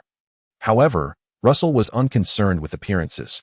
His longing for the flavors of his homeland overshadowed any notions of decorum. Morris, summon Mrs. Moore. Please, I have matters to discuss with her. Russell casually commanded, perusing a copy of The Tale of the Smoked Dragon's Demise, striving to maintain an air of nonchalance. Noble decorum must still be upheld, after all. Very well, my lord. Morris promptly fetched the anxious Mrs. Moore, who, although unmarried, was addressed as Mrs. among the noble's servants, regardless of marital status. And my lord, Mrs. Moore, usually boisterous in the kitchen, spoke in a voice scarcely louder than a whisper before Russell. Do not be nervous. Mrs. Moore. Why, yes, of course. The blind dragon soup from yesterday was indeed quite delectable, Russell remarked with a smile, though I believe it could be improved further for even greater flavor. This was intended as a compliment. Yet Mrs. Moore's face turned ashen. And my lord, was it not to your taste? I can certainly strive to make it more palatable, truly, my lord.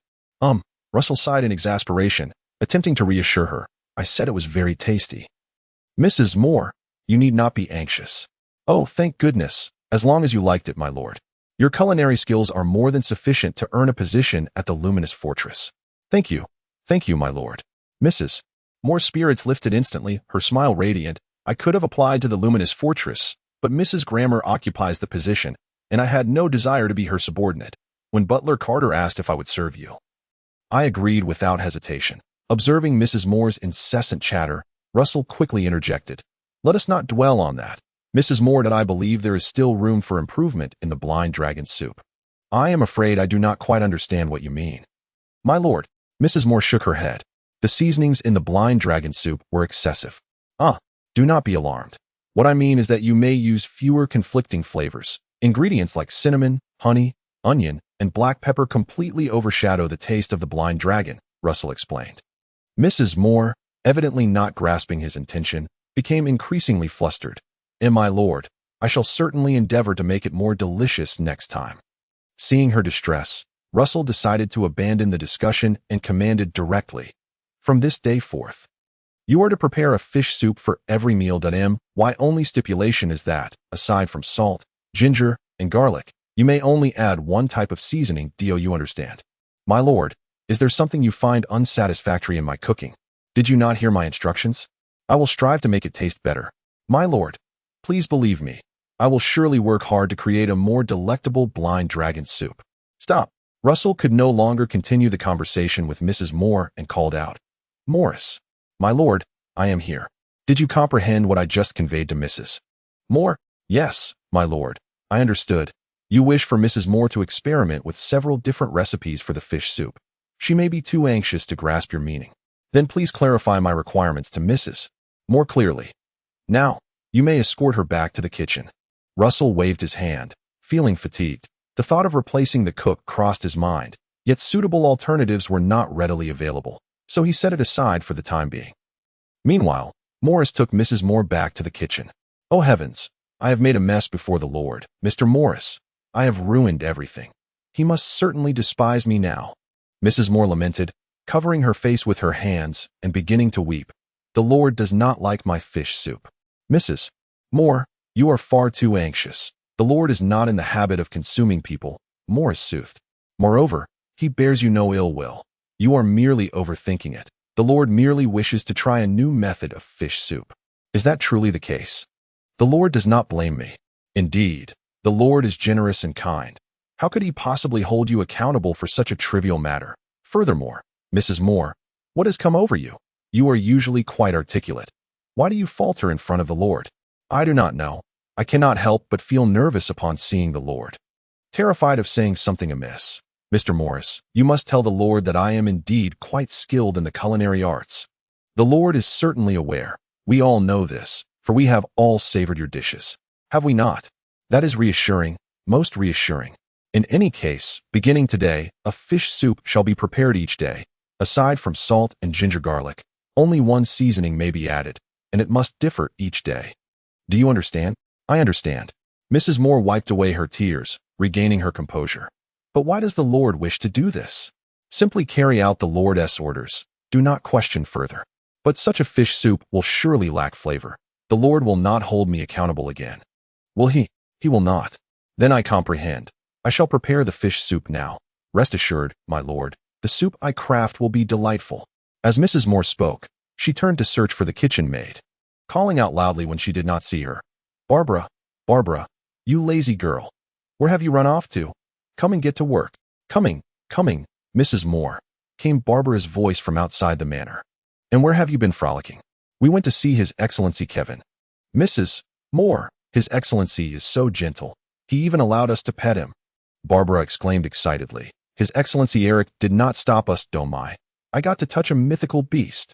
Morris, still present, sharply admonished. Silence, Barbara. Keep your mouth shut. Barbara quickly realized her mistake. News of the mythical beast riders had been prohibited. She hastily covered her mouth and mumbled, I'm sorry, Mr. Morris. I have closed my mouth. That evening, Russell received a fish soup seasoned solely with salt, ginger, garlic, and black pepper. Though it was not blind dragon soup, it was even more flavorful. Excellent work, Morris. Please convey to Mrs. Moore that today's fish soup was delightful, and I hope she continues to excel. Mrs. Moore will surely be overjoyed to hear your praise. Chapter 42. The town of luminous glow. The fish soup lacks depth of flavor. It is far too bland. Charles offered a dissenting opinion at the dinner table. It seems the dishes from the manor's annex do not suit your palate. Master Charles, that I hope you soon find a cook to your liking. Russell responded, unfazed by Charles's remarks. As his sole desire was to savor the tastes of home. As for Charles, he would soon be departing from the manor's annex. Oh heavens! I wish that day would come later. You know, my lord, I am quite fond of the wines you have stored. When you move, I shall gift you a bottle of black pearl wine, living in the small market. I shall miss you, my lord, Charles said glumly, the housing in the small market having been renovated, leaving him no reason to linger at the manor's annex, as it was the private residence of Lord Russell. Eric, too, would be moving to the small market. However, Eric's contracted mythical beast, the silver-gold wolfhound, would remain at the manor's annex to keep vigil, ensuring Russell's safety. The silver-gold wolfhound, known as Kevin, was named by Russell for its distinct golden and silver eyes. On this day, as per tradition, Russell would dine at the luminous fortress, a weekly practice of his. You mean to say Eric has been promoted to a mythical beast rider? Before lunch, the Baron engaged in idle conversation with Russell in the study. Surprised by the revelation, has your territory discovered a mythical beast, or did he find one in the snowfield? Mythical beasts are a strategically rare resource, while there are many knights in the Luminous Valley territory. Few ever have the opportunity to contract a mythical beast.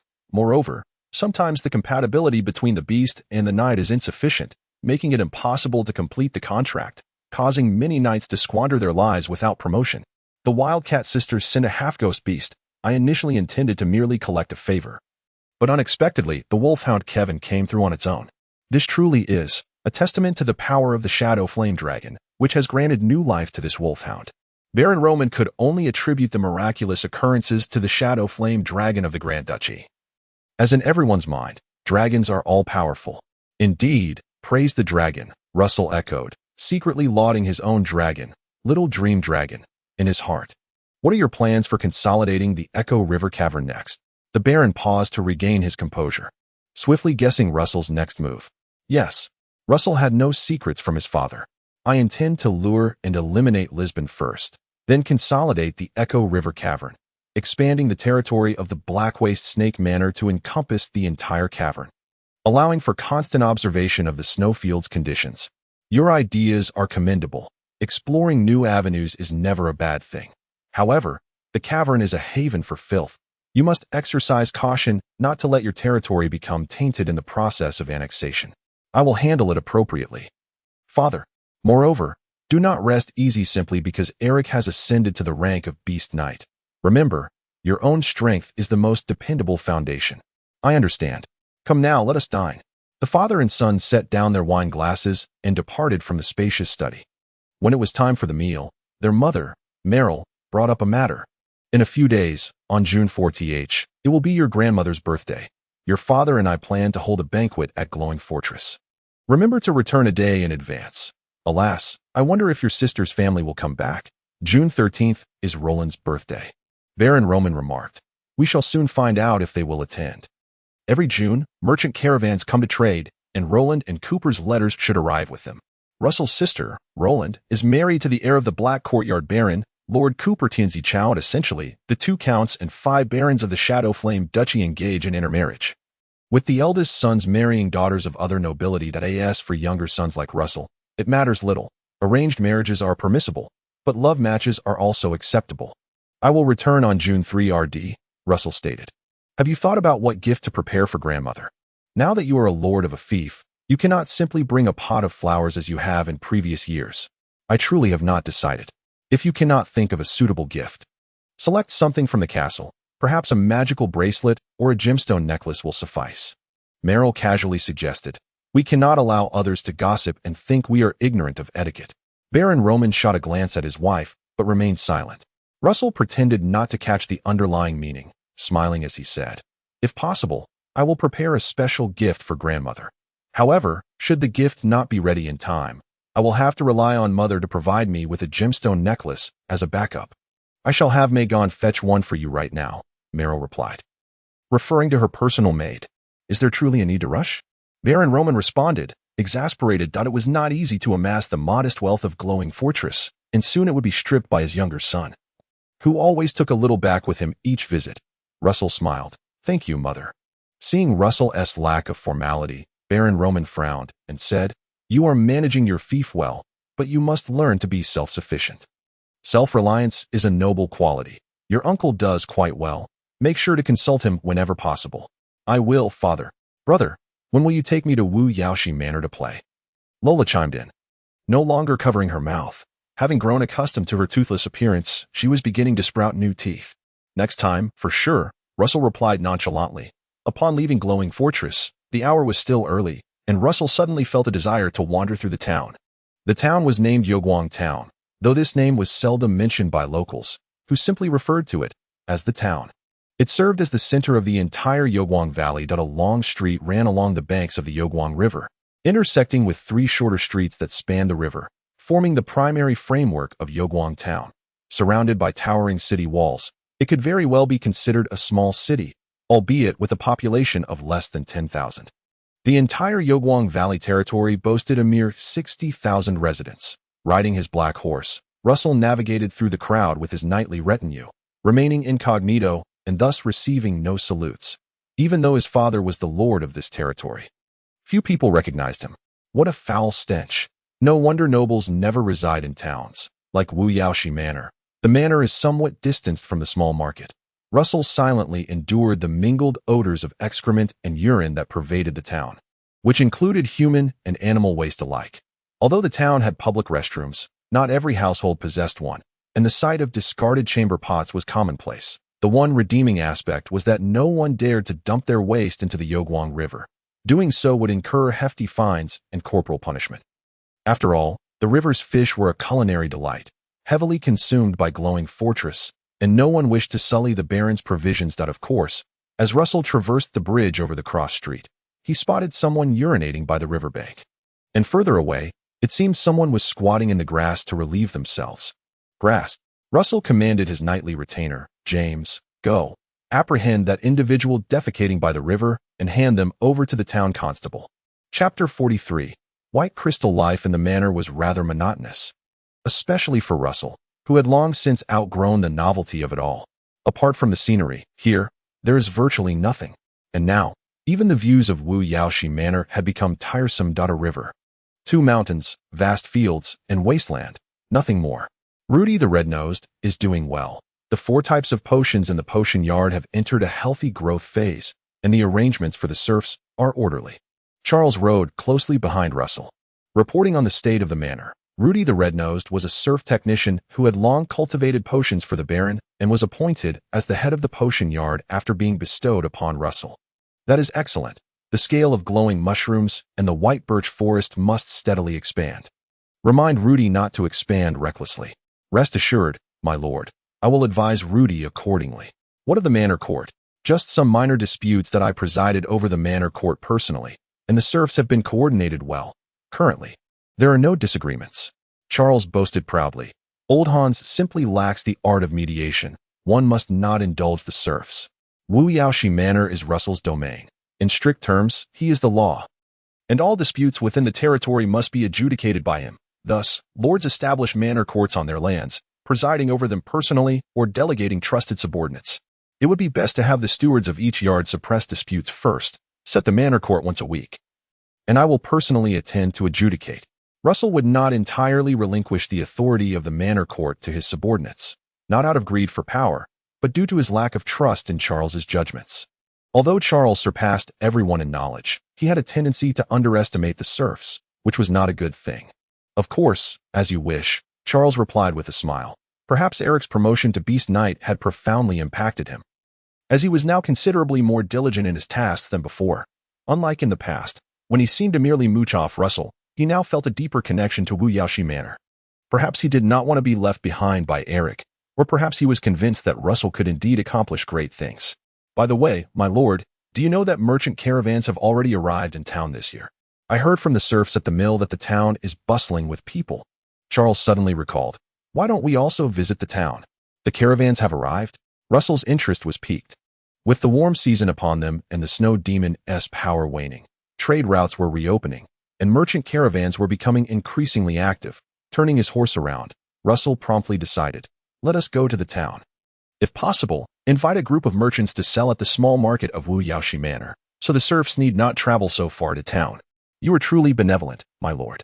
Accompanied by his nightly retinue and personal mail servant, Russell hurried to Yogwang town. Compared to his previous visits a few days ago, the town was now alive with activity. The long street and 3 cross streets were filled with people. At least half of the territory's populace had come to the town. Come on. Come all. Look at the fire ant pills, a specialty of the fire ant marsh. After consuming, your body will feel invigorated, and your wife will smile with joy. Selling smoked rat meat. Selling smoked rat meat. Authentic smoked rat meat from Ragewind City. Vitality paste. 3 silver coins for a portion of vitality paste. Not just a potion, but better than a potion. If you want your children to cultivate combat prowess, do not miss out on vitality paste. The beast performance is about to begin. Those who have not purchased tickets hurry to the large tent by the 3rd Cross Street Bridge. The dreamy color Martin will bring you a magical experience. Choose from dozens of gemstones. The Mori Gem Stall welcomes your patronage. Great hounds, small hounds, large hunting dogs, small hunting dogs, guard dogs, and everything in between. Come buy one. Umbrella repairs, shoe repairs, furniture repairs. The newly arrived merchant caravans lined the streets, their shouts rising in a cacophony, with stalls displaying a dazzling array of goods that captivated the crowds. Unable to navigate further on horseback, Russell had to leave his horse outside the town with nightly retainer James to watch over it.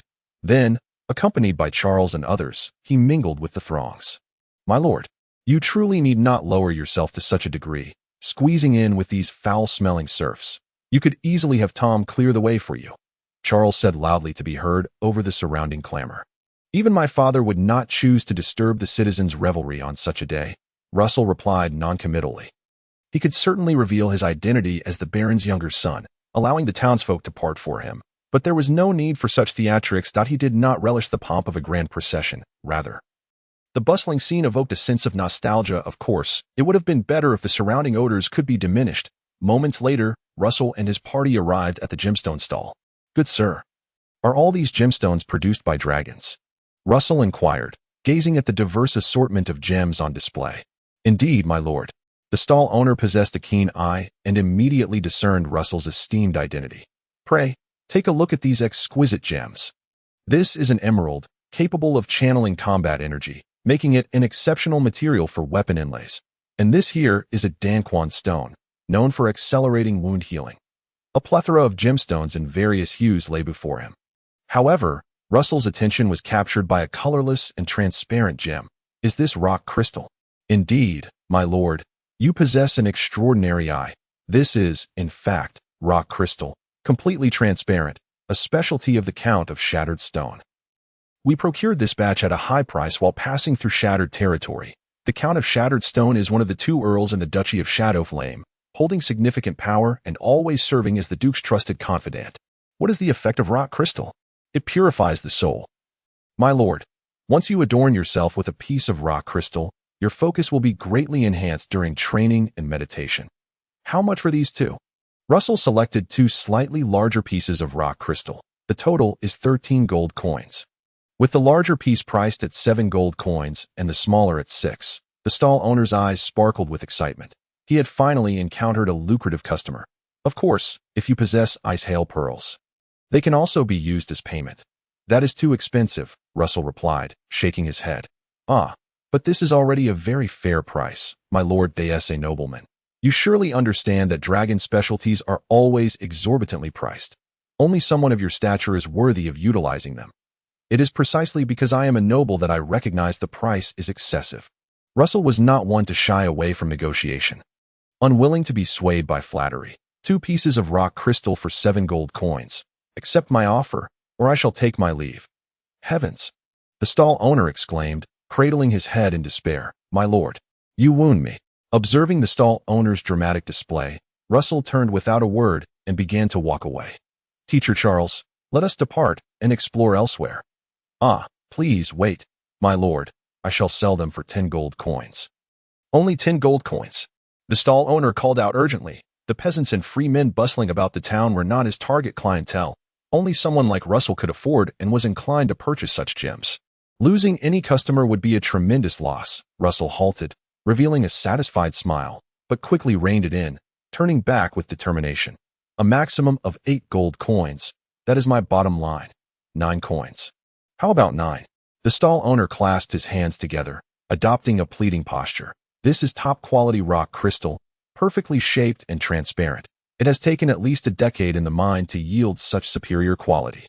Russell remained resolute. 8 coins.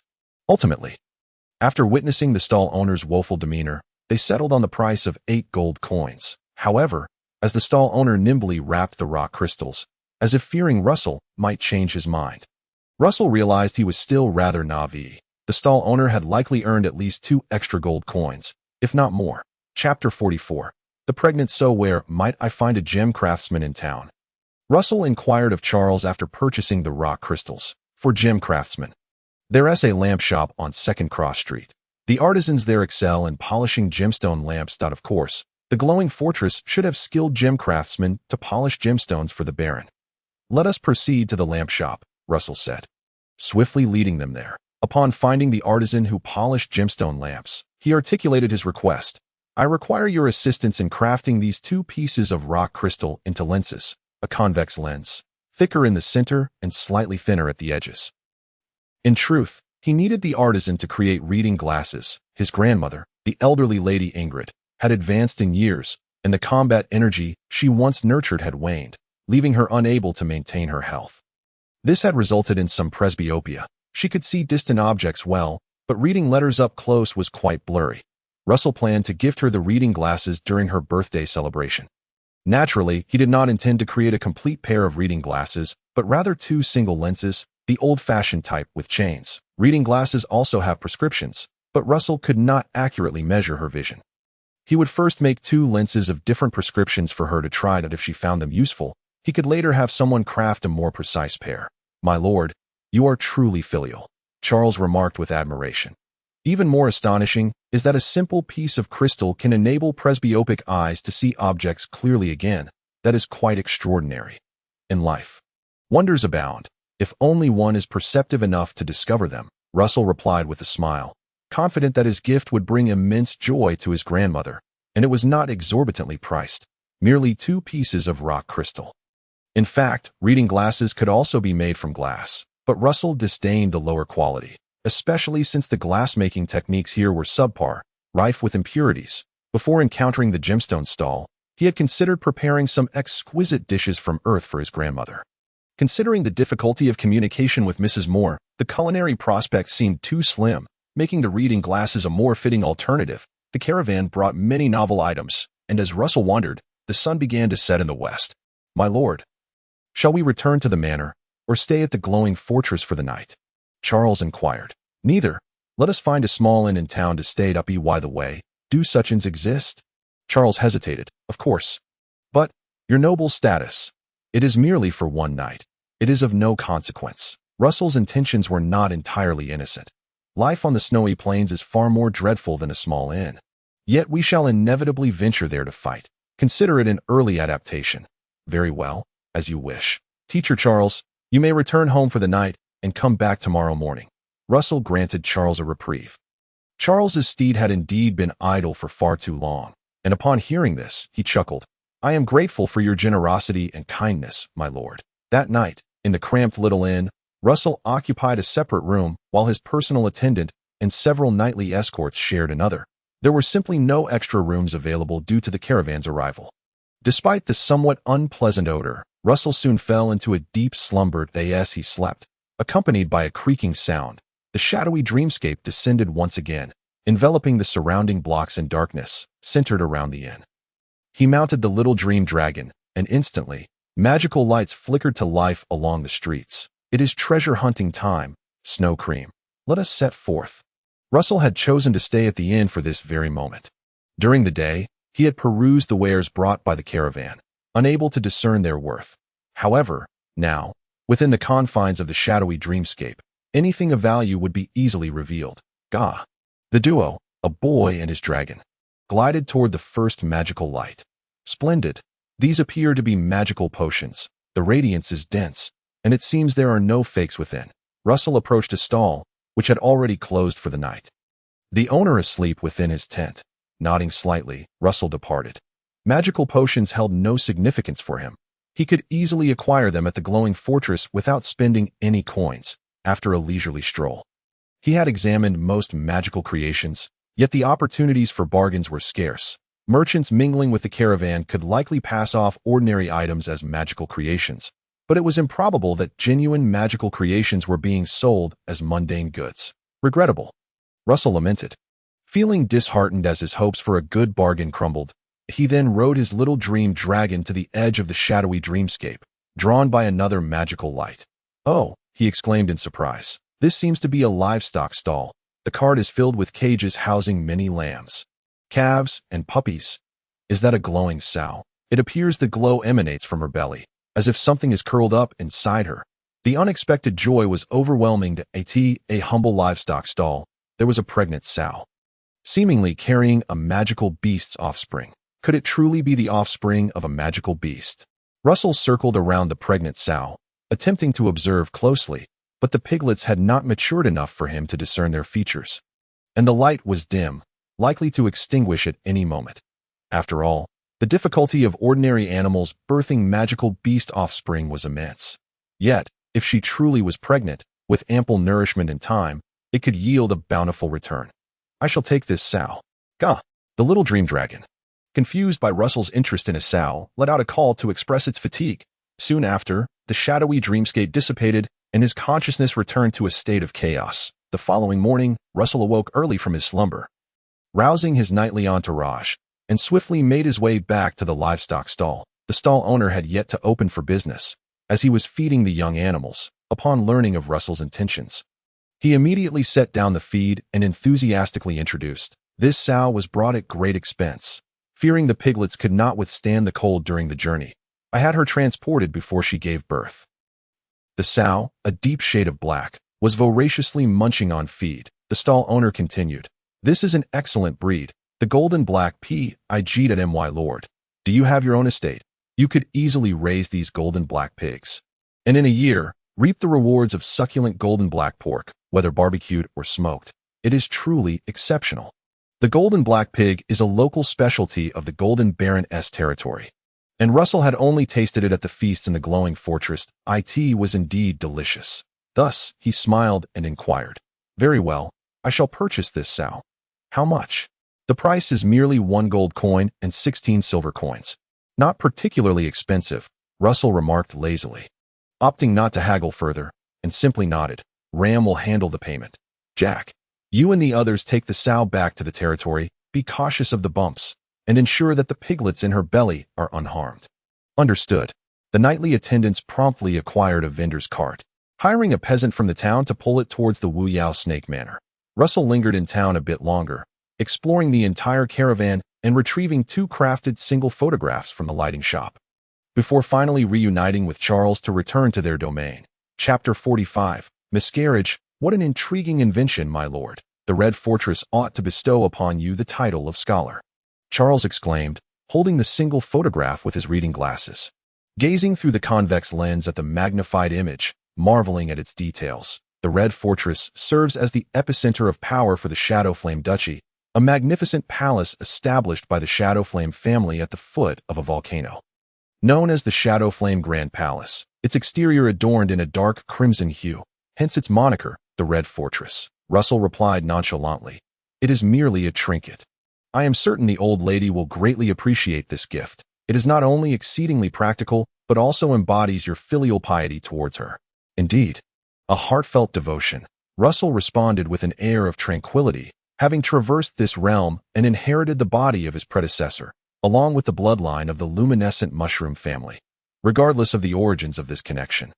The Luminescent Mushroom family constitutes his kin, warranting the maintenance of this blood bond, rather than leading a solitary existence, believing himself to be self-sufficient. "My lord, the golden black sow has been settled in."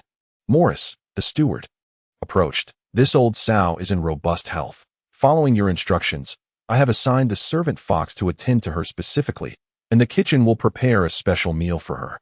"Excellent," Russell replied with satisfaction. I sensed a familiar aura emanating from this golden black sow. It is imperative that we care for her well. "As you wish, my lord." "A familiar aura, my lord, do you mean?" Charles inquired with curiosity, setting down his reading glasses. "I refer to a scent akin to Kevin's, one that lingered after he dispelled the half-demon beast crisis. Yet before it evolved into a phantom beast, that faint essence." "Ah." Charles's eyes widened. "Are you suggesting that this golden black sow is pregnant with a phantom beast baby?" "Perhaps so, perhaps not." "Good heavens, the gaze of a dragon!" Charles exclaimed, cradling his head in his hands. Russell allowed him a moment to regain his composure before speaking leisurely. "Do not harbor excessive expectations. Dear Professor Charles, I observed carefully on our return journey. Indeed, this golden black sow is pregnant with a phantom beast baby, but the likelihood of successful gestation is quite slim." "Indeed." Charles gradually calmed down. "The success rate of a mother beast bearing a phantom beast baby is exceedingly low. Thus, my current intention is to provide her with the utmost care and nourishment. The remainder is contingent upon whether the Duke's dragon can bestow its gaze upon her once more."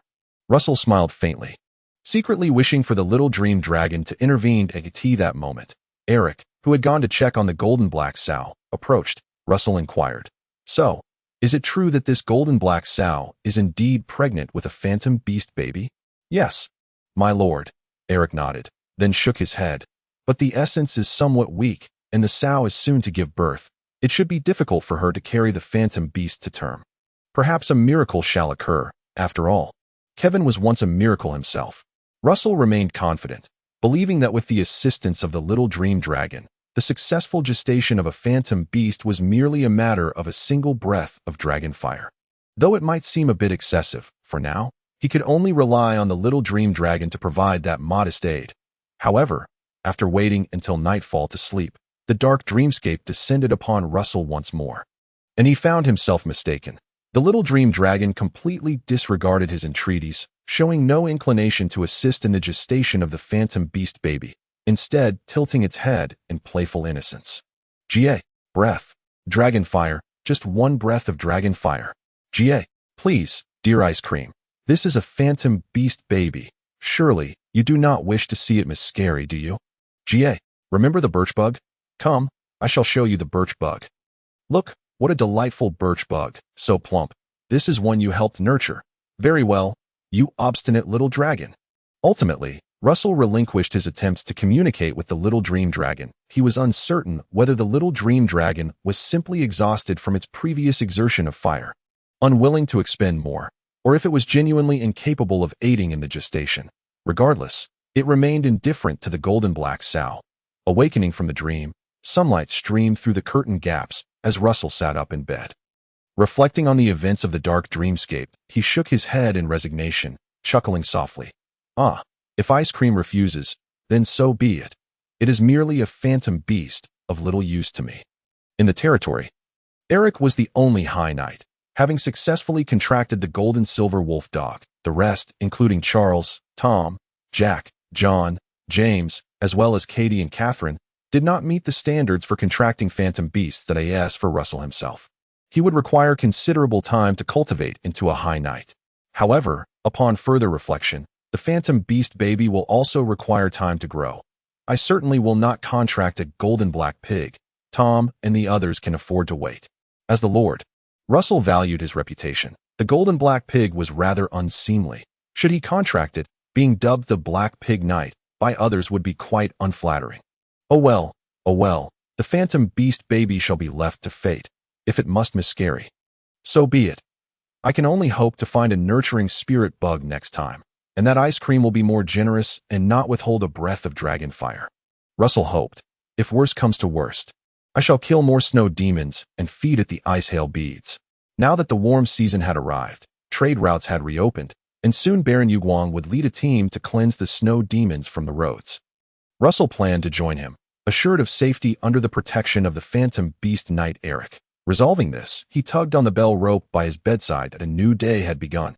After completing his morning routine with the assistance of his servants, Russell descended to enjoy breakfast before commencing his nightly lessons for the day. Once again, it was a technique from the Radiant Sword technique, repetitively practiced hundreds of times until he was utterly exhausted.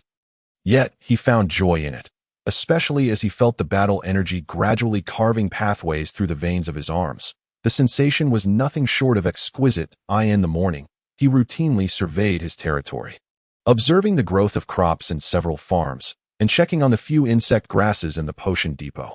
After finishing lunch and taking a brief rest, he changed into a well-tailored noble long robe, donned expensive fur riding boots, tied his cravat, and draped a magnificent red cape over his shoulders. His shoulder-length, light golden hair was meticulously groomed, tied back into a small braid at the back of his head. He gazed into the mirror, though he might still lack a touch of sophistication. After all, he was only 16, and his face still bore a hint of youth. His features were striking, sharp brows, bright eyes, with no blemishes to mar his lips or teeth. Coupled with his tall stature, he was indeed blessed with admirable looks.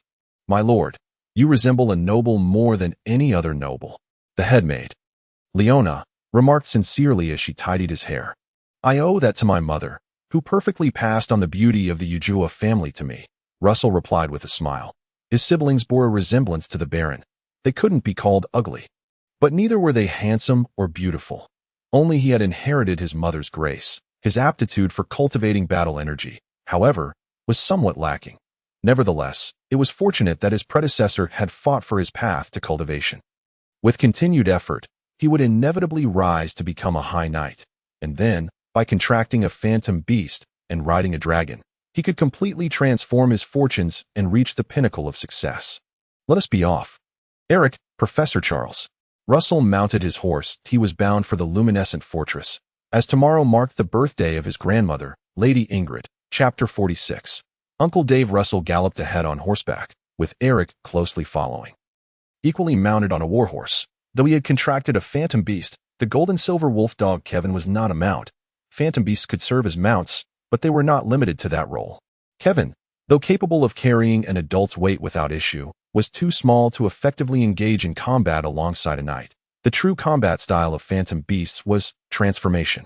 Of course, at this stage, neither Eric nor Kevin had yet cultivated to the point of transformation. They could only fight separately. Coordinating their efforts as best as they could, behind them trailed Charles, Tom, and other knightly attendants, along with the personal servant Ram. After 2 hours of rapid travel, they arrived at the luminescent fortress. Young Master Russell. Welcome home. The old steward Carter smiled broadly, waiting at the entrance. Each time Russell returned, he would personally come to greet him at the door. Has grandmother arrived, Mr. Carter? Russell inquired, casually shedding his cloak and outer garments. Handing them to our am.as for Charles, Eric, and the others, there were others to attend to them. The old lady plans to come tomorrow. She wishes to soak in the hot springs for a while in the morning to rejuvenate herself before facing the grandeur of the birthday banquet. Indeed, it is quite a grand affair. Who has confirmed attendance this year? 2 pieces of good news. Lord Cooper and Miss Rowland will be attending the birthday banquet, perhaps arriving tonight or tomorrow morning. Additionally, young Rowland has finished his service with the Dragonblood Knights and will be joining Lord Cooper on the way here. Ah, so my brother and sister's family will be present. Russell smiled. Grandmother will surely be overjoyed. It is a rare occasion for the members of the Luminescent Mushroom family to gather together. We servants share in the joy. The venerable butler Carter said with a sense of satisfaction. Having never married throughout his lifetime, he regarded Russell, Rowland, and others as his own children. Russell, smiling, replied, "You are not merely a servant. You are part of our family." Deeply moved, Carter exclaimed, "Young Master Russell," however, without allowing Carter further opportunities for sentimentality. Russell turned and entered the parlor, where he beheld a group of elegantly attired nobles engaged in lively conversation with Baron Roman. "Russell, you have arrived just in time," Baron Roman beckoned, gesturing for Russell to approach. "Let me introduce you to a few lords.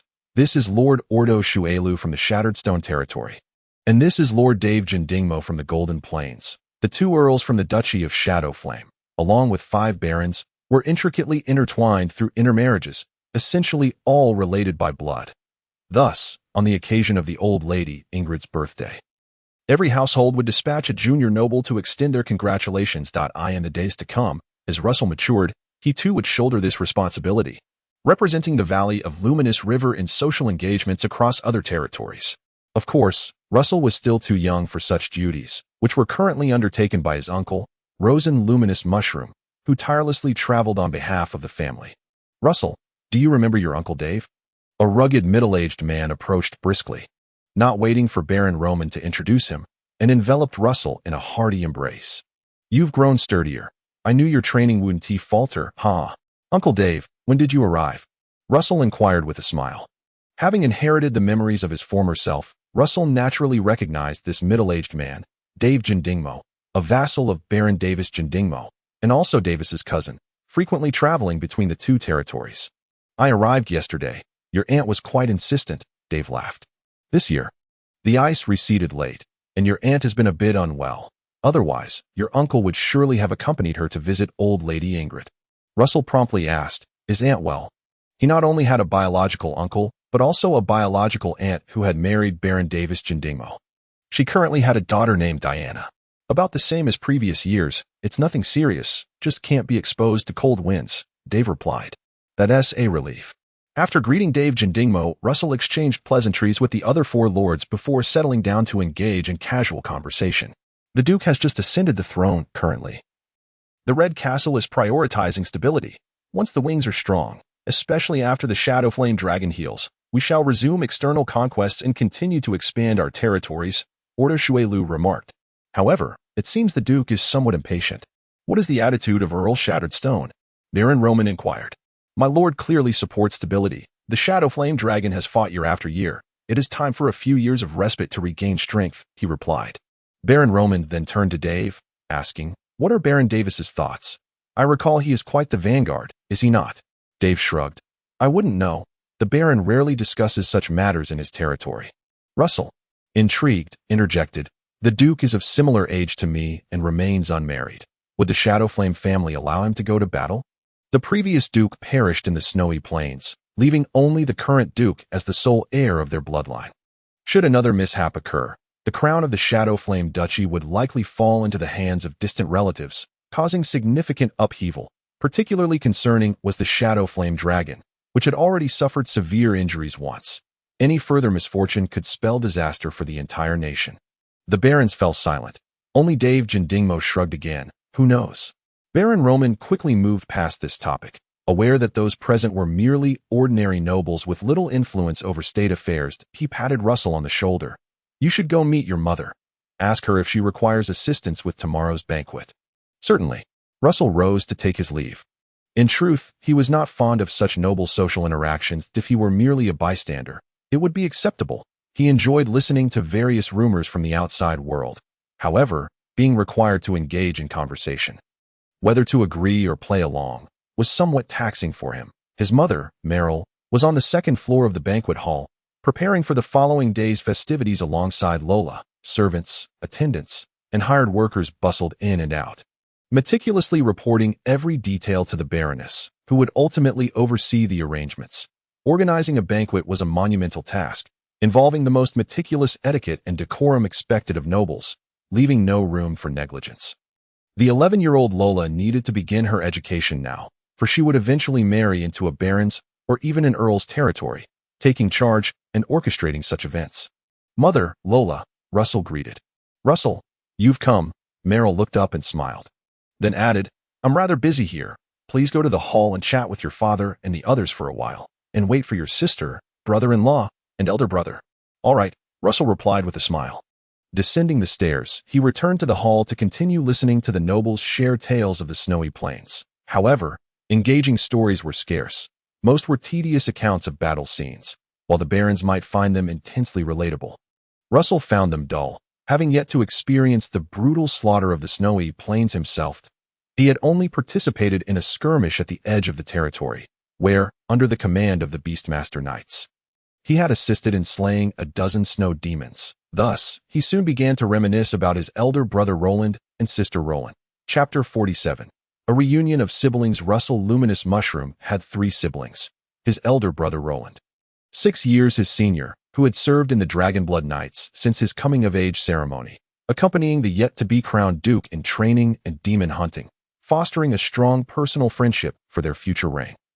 His sister Roland, 3 years older than Russell, had married last year to the eldest son of Baron Blackcourt, Cooper Dianzico.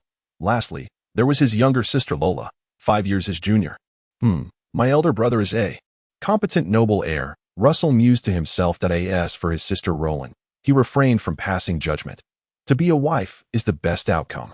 In contrast to the quiet Lola, Roland was the most unpredictable element within Luminous Castle, often chastising servants, clashing with their parents, bullying her younger siblings, and refusing to acknowledge her elder brother who had only recently begun to cultivate his fighting spirit. She could be deemed a significant nuisance to the household. Fortunately, this nuisance had married into Blackcourt Mountain, becoming a troublemaker there instead.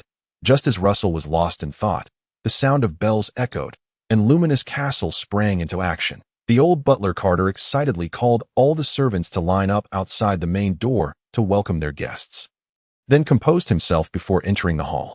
"My lord, the lords, young Master Roland, Lord Cooper, and Miss Roland have arrived." "At last, they are here." Baron Roman rose, appearing quite indifferent, though the chair behind him creaked slightly under the shift of his weight. The guests followed Baron Roman out of the castle. Male and female servants had already lined up on the right side of the entrance under Carter's direction, while Russell, along with several lords and Lola, waited on the left side of the entrance. Only Baron Roman and his wife, Baroness Meryl, stood directly before the entrance. In formal noble social gatherings, the act of welcoming guests was of paramount importance.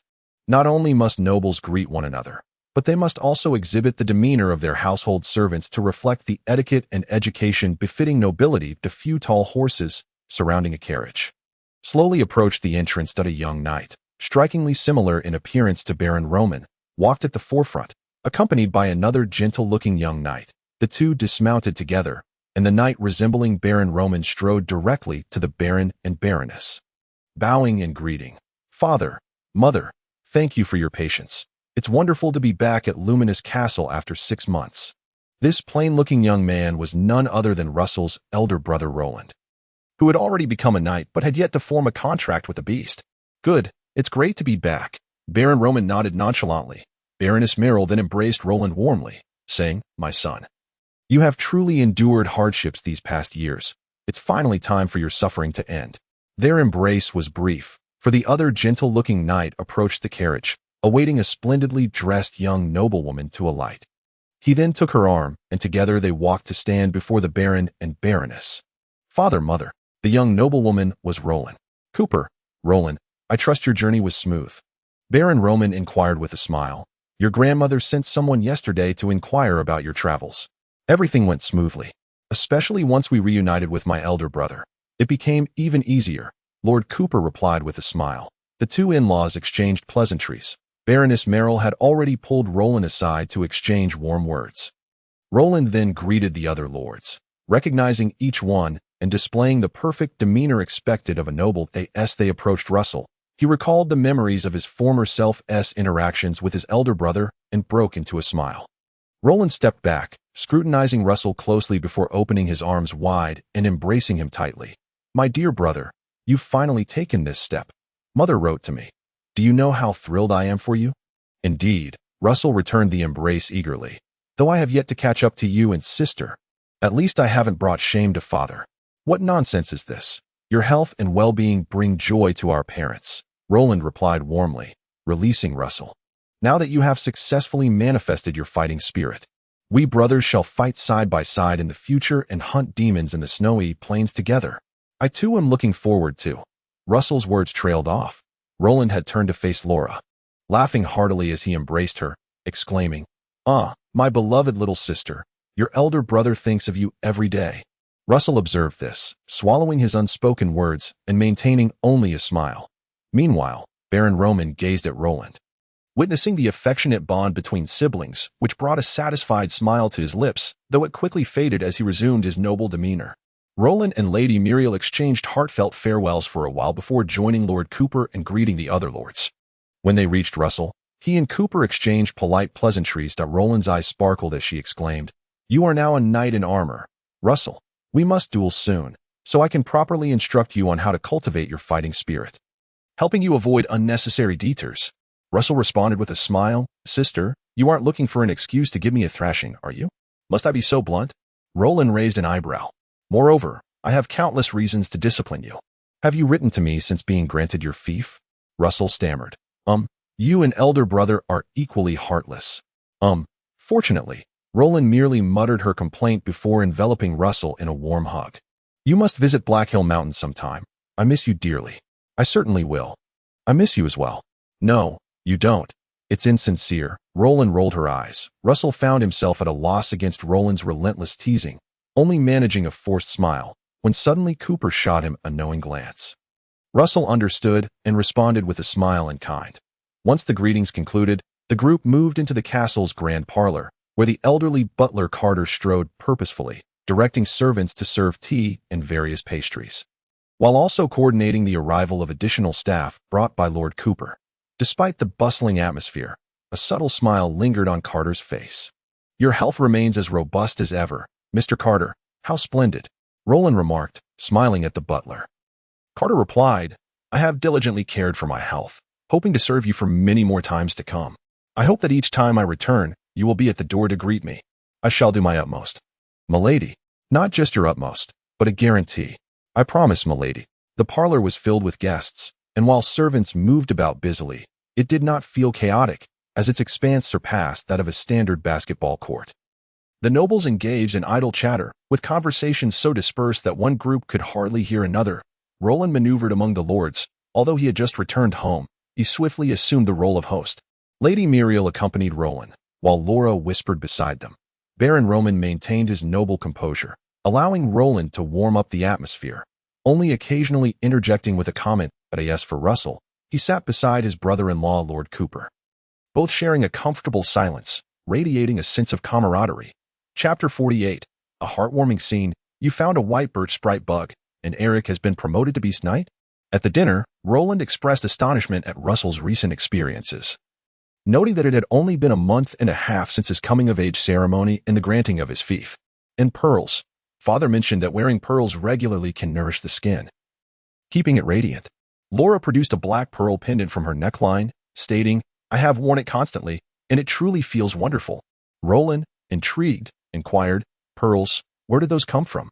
"Russell gifted them to me, and mother and grandmother have some as well." "Is that so?" Russell. Roland turned to him. "Did it never cross your mind to gift your dear sister a pearl?" "It did." Russell calmly retrieved a small box from his pocket, saying, "I prepared this long ago, my beloved sister." Preparedness was Russell's principle, especially given that this sister had been a significant source of trouble in the past. He had prudently crafted the pearls into jewelry well in advance. He handed the box to Roland, saying, "A necklace and a ring. I have given you my last 2 pearls." Having given away 5 pearls in total, Russell had kept none for himself, knowing that gifting only one small pearl would lead Roland to create unnecessary fuss due to her character.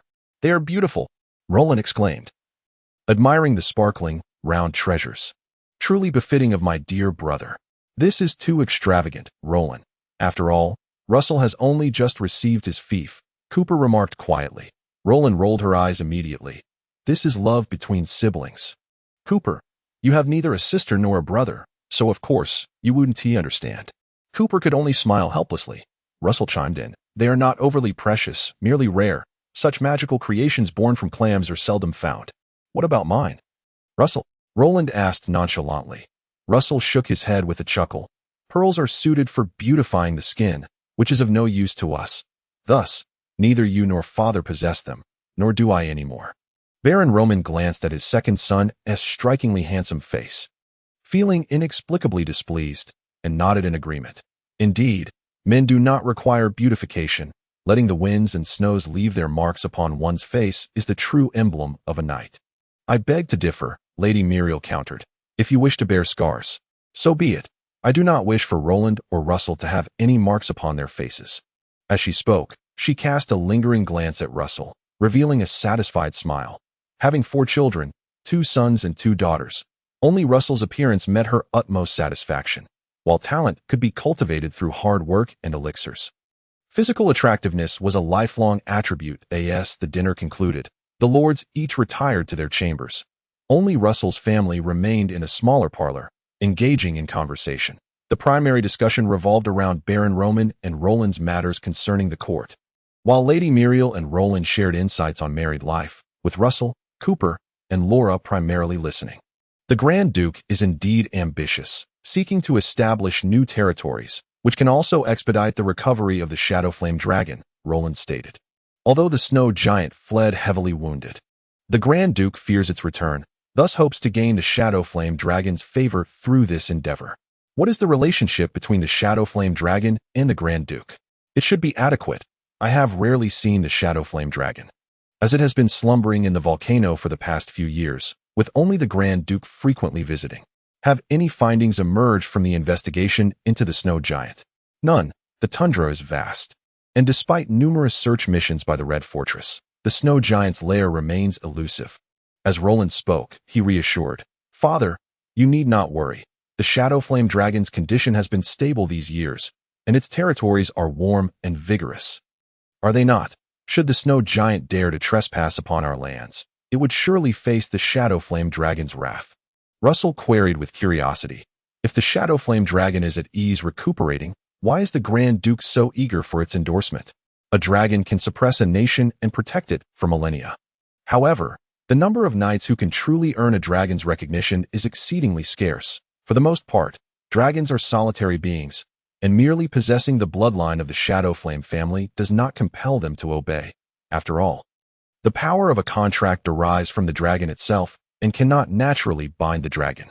The Grand Duke is still young, much like you, Russell," Roland replied nonchalantly. "It is entirely natural to be eager to achieve something. But I shall offer counsel from the sidelines." He added, "The Grand Duke is quite receptive to my advice." Baron Roman nodded. "Establishing trust with the Grand Duke is commendable, Roland, though you have retired from the Dragon Blood Knights. Your connection with the Grand Duke must not diminish. Regular correspondence is essential, and you should visit the Red Fortress every couple of months. Understood, Roland replied with a light smile, then teasingly added, if Lord Ross were to recognize me, it would certainly make things easier. I could fly back and forth between the Red Fortress and the Gloomlight Valley daily. You must strive to earn Lord Ross's recognition, Baron Roman said lightly. Having come to terms with the reality that he would likely never gain Lord Ross's approval, leaving the hope for that to his eldest son. Then I shall pay a visit to Lord Ross. I have brought some fine gifts from the Red Fortress for him. Go on. Go on. Russell, would you like to join me? Roland inquired as he turned. Russell shook his head. You go ahead, brother. I am unsure what I did to offend Lord Ross lately. He seems displeased with me. Is that so? How unfortunate, Roland remarked with feigned regret, though his steps grew lighter. Once Roland departed, Baron Roman, Lord Cooper, and Russell found themselves devoid of conversation. Thus they listened to the women chat about various topics, tales of servants who had erred and were punished by their masters, the misadventures of noble ladies that became fodder for laughter, and discussions about the latest comedic performances and which garments suited their respective temperaments. They did not linger too long, as Baron Roman soon suggested that everyone retire for rest. After a bath, Russell returned to his old room, the window ajar, affording him a view of the distant towers atop the city walls. Lord Ross perched atop the tower, resembling a gargoyle, surveying the entirety of the Gloomlight Fortress from above. Roland lay by the claws of Lord Ross, half reclining against the roof tiles, his eyes burning with intensity as he fixated on Lord Ross, speaking incessantly. From time to time, Lord Ross would emit a faint breath of dragon fire from his nostrils in response to Roland's words. What a heartwarming scene, Russell mused as he glanced out, then closed the window and settled into bed, surrendering to the embrace of slumber, where the dim dreamscape transformed the entire luminous fortress into his realm alongside the little dream dragon. Chapter 49, The Duel. Numerous valuable gifts have been sent from various territories, particularly from my sister and Cooper's carriage, which is filled to the brim with magical creations. In the shadowy dreamscape, Russell and the little dream dragon meticulously scoured the luminous fortress. He was acutely aware of the Baron's wealth, more so than the Baron himself. It's a pity they are not for me, Russell chuckled softly, merely expressing a sentiment without any hint of greed. He increasingly perceived the little dream dragon as a colossal dragon, a knight, who could even mount a dragon. Why would he concern himself with trifles from the outside world? Accompanying the little dream dragon in dreams, he would inevitably possess everything in due time. Bow. As consciousness dimmed, upon awakening, daylight had broken. Without needing to tug on a cord, the voice of a maid rang out from outside. Good morning, young Master Russell. 7:30. Quite punctual indeed. Russell sat up in bed, yawning. Come in. Before long, he was attended by the servants, donning festive attire. Good morning, Rolla. Good morning, Russell. Good morning, sister. Good morning, Cooper. Upon seeing his sister and brother-in-law, still groggy from sleep, Russell's spirits lifted considerably. Even his already married sister and her husband adhered to the rule of rising at 7:30 upon entering the luminous fortress. What could he possibly find unacceptable? Good morning, Russell. I'm so sleepy, Roland greeted while rubbing her eyes in complaint.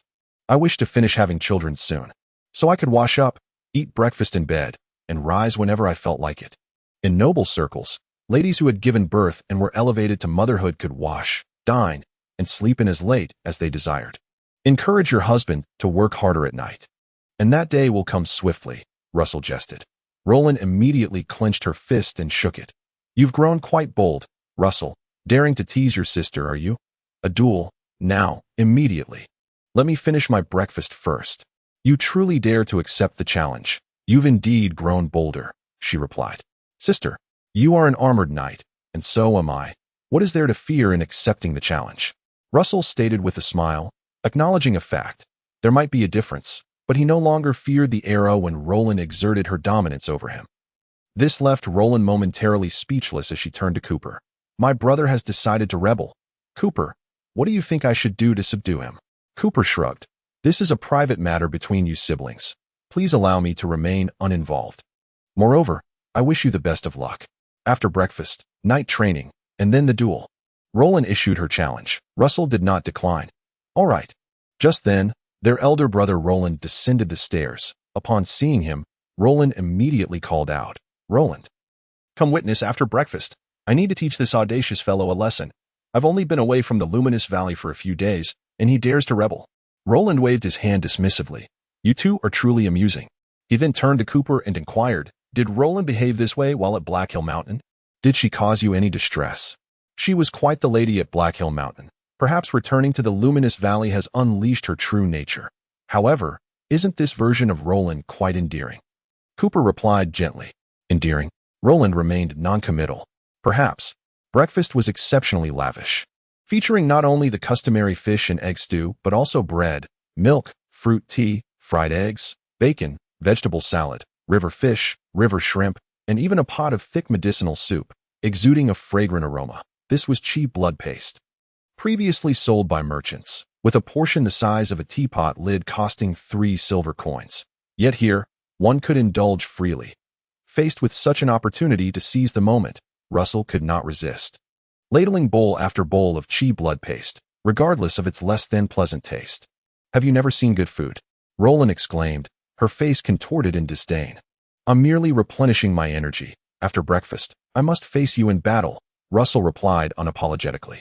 After consuming the chi blood paste, he could distinctly feel a warm current spreading from his stomach, radiating to his limbs. This was soon accompanied by the fighting spirit within his meridians, instinctively cooperating with the warmth to slowly refine the nutrients of the chi blood paste, nurturing his burgeoning combat power. While the efficiency was not stellar, this meal of chi blood paste would at least yield enough combat energy for 3 to 5 days of arduous training. Once sated, the group made their way to the training ground behind the castle, the arena where the knights of the fortress honed their skills, and where Russell and the others had trained in combat since childhood. "Are you ready, novice?" Roland queried, now adorned in a lightweight combat outfit, brandishing a fiery red longsword, its hilt embedded with a crimson gem. Russell donned his combat gear, a snug set of light armor. His personal attendant, Ram, presented him with his green ceramic sword, while Eric, the knight instructor, leaned in to whisper, "Miss Roland's meridians are fully connected. Overpowering her through sheer strength will be challenging. You must rely on your swordsmanship." The fighting spirit of an armored knight cannot be unleashed in battle, theoretically. The combat relies on one's inherent physical strength. Despite Russell's slower training progress and unconnected arm meridians, he was not necessarily at a significant disadvantage. After all, Roland was a woman, and her physiology inherently limited her combat prowess. "I will do my utmost," Russell declared, gripping the green ceramic sword, swirling it in an elegant flourish before stepping into the arena. Roland glared at him with fierce determination. "Novice, you shall pay for your arrogance. Words alone cannot intimidate me." "Dear sister," Russell shot back fearlessly. He was no longer the timid, self-doubting boy he once was, cowering beneath the might of his elder brother Roland and sister Roland. Moreover, having hunted the fearsome snow ghost, how could he possibly fear Roland? Realizing her verbal assaults were futile, Roland ceased her banter and directly launched an attack with her red longsword. Her strikes were powerful and forceful, indicative of her profound mastery over combat energy. However, Russell felt no trepidation. Instead, he breathed a sigh of relief, recognizing that Roland's momentum was still far from that of a great knight. Quite weak, he mused inwardly as he boldly met her blade with a well-honed thrust from the radiant sword technique. Clang! The two finely crafted swords clashed, producing a crisp, metallic sound. Both Russell and Roland staggered back a step, the exchange resulting in a draw. Roland furrowed her brow and resumed her assault. Russell, in turn, felt another wave of relief wash over him. The sister he remembered, always eager to display her strength through brawls, was considerably weaker than he had anticipated. While there may still be a gap between them, it was one that he could bridge, unlike the insurmountable chasm he faced against Eric. Employing the same radiant sword technique and embodying the essence of an armored knight, the two siblings engaged in dozens of exchanges within mere moments. Roland gradually gained the upper hand, her red longsword blazing like a fire, forcing Russell to struggle to maintain his ground. Yet, he held his sword steady, firmly guarding the space before him, occasionally executing unexpected thrusts that carved out a fleeting opportunity, compelling Roland to retreat and defend herself. "Roland is growing anxious," Baron Roman, unbeknownst to when he arrived, stood at the edge of the arena, entwined with his wife, Meryl. Chapter 50. The defeated.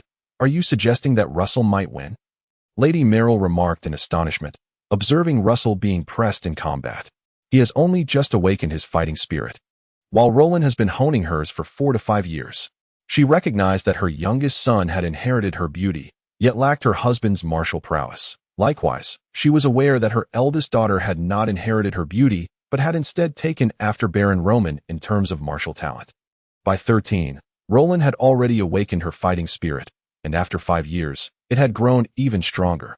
Thus, she struggled to comprehend the current situation. It could swing either way, depending on whether Roland can maintain her composure. But it appears she is increasingly flustered, the Baron commented, then added, Russell's talent for combat far exceeds his talent for training. He is steadily improving, skillfully avoiding his weaknesses, much like a coiled viper, patiently seeking the perfect strike, much like your own blackwaist serpent.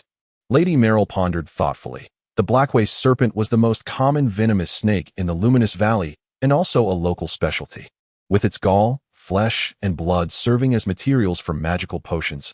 Additionally, a mythical creature known as the Blackwaist Serpent King had once been born among them, contracted by Baron Roman, the territory bestowed upon Russell. Blackwaist Manor was named after this very creature, which had been discovered on the estate. However, as the farmland of Blackwaist Manor was cultivated, sightings of the Blackwaist Serpent had become increasingly rare. Indeed, it bears a resemblance, the Baron chuckled. Meanwhile, the battle intensified, with Roland growing more impatient from her inability to secure a swift victory, adopting reckless, forceful maneuvers, intent solely on subduing Russell as quickly as possible. Yet Russell maintained his previous demeanor of leisurely composure, as though he had enveloped himself in a shell akin to that of a turtle, deflecting attacks where possible, evading them when necessary, and resolutely refraining from initiating a counteroffensive against Roland. However, upon discovering an opportunity, he would strike with precision, leaving Roland flustered. After 100 exchanges, Roland was already panting heavily, while Russell was not faring much better. Their reserves of energy were nearly exhausted. It was at this moment that Roland, wielding her crimson longsword, sought to intensify her assault, aiming to obliterate Russell's defenses. Yet, her internal energy was waning, leading to a momentary disarray in her steps. A glimmer of determination flashed in Russell's eyes as he finally seized the long-sought opportunity for a decisive strike. No longer content to remain defensively passive, he delivered a forward thrust with the green ceramic sword, executing the move with the precision honed through countless hours of training. The fleeting moment of opportunity was seized. The green ceramic sword breached Roland's offensive stance. Even before Roland's crimson longsword could descend, it accurately found its mark upon her chest. Without holding back, Russell thrust forcefully forward, the green ceramic sword piercing through Roland's battle attire and embedding itself against the soft armor beneath.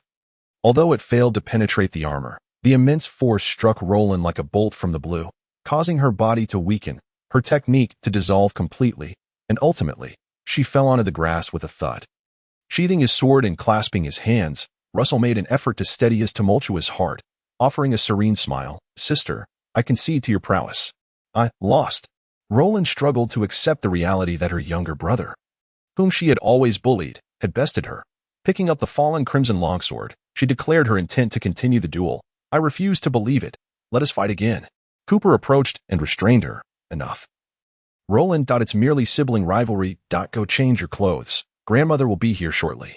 Roland, still unconvinced, relented but glared at Russell, exclaiming, I will be staying at the Glimmering Fortress for a few days. Russell, we shall duel again. Russell grinned. I am not particularly fond of battling those who have been vanquished. You. Roland nearly succumbed to a fit of rage, had Cooper not intervened. She might have lunged at Russell in a fit of fury. Baron Roman stepped forward, addressing Cooper. Ensure Roland changes her attire. Of course, my esteemed father-in-law. After ushering away the disgruntled Roland, Baron Roman cast an approving glance at Russell and remarked, You performed admirably. It appears that acclimatizing you to the life of a lord beforehand has proven beneficial. You exhibit a newfound steadiness compared to before. Continue to strive for excellence.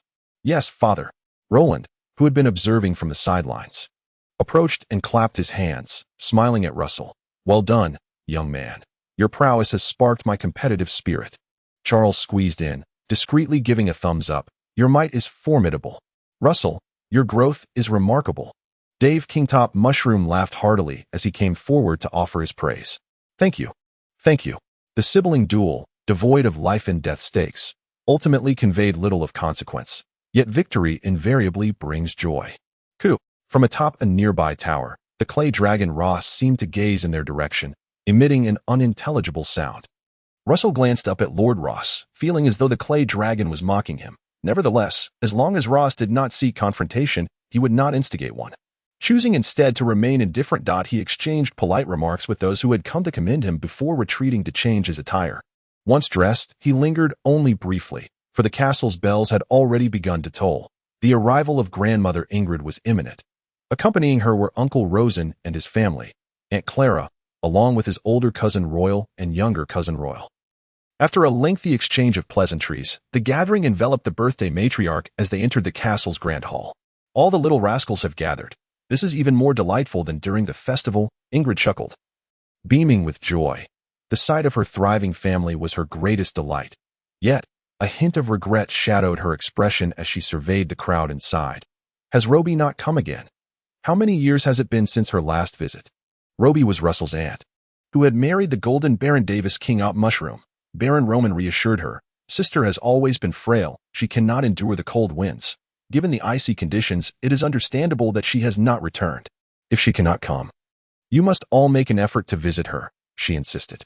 Rest assured, I will, he promised. On another note, Russell found himself caught in conversation with his Uncle Rosen, the two discussing the responsibilities of vassals. You have managed to hunt snow goblins, and Eric has risen to the rank of Beast Knight. This is excellent. At last, I have someone to share the burdens. Rosen bore a resemblance to Baron Roman, though his appearance was somewhat more unremarkable. Blending into the crowd. I am still learning, Uncle. Then accompany me and learn. The duties of social engagement within the territory will inevitably fall upon your shoulders. I understand. Additionally, Royal has begun to cultivate his fighting spirit, and I intend to send him to become a knight squire. Thus, I wish to inquire if you have any intentions of accepting a squire. If so, I would like Royal to be placed under your tutelage. This.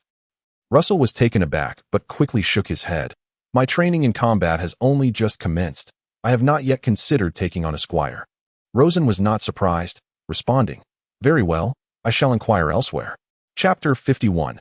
The Goose Girl's Whimper in the Duchy of Shadowflame. Knight squires differ from knight attendants. Knight attendants are subordinates of the lord, fundamentally a type of servant, required to fight for the knight lord and attend to his needs on the battlefield. They assist in maintaining the knight's equipment, donning and doffing armor, carrying possessions, preparing meals, and serving as sentinels during the night. Naturally, the attendant's expenses are fully covered by the knight, including meals, training resources, and future wedding or funeral costs.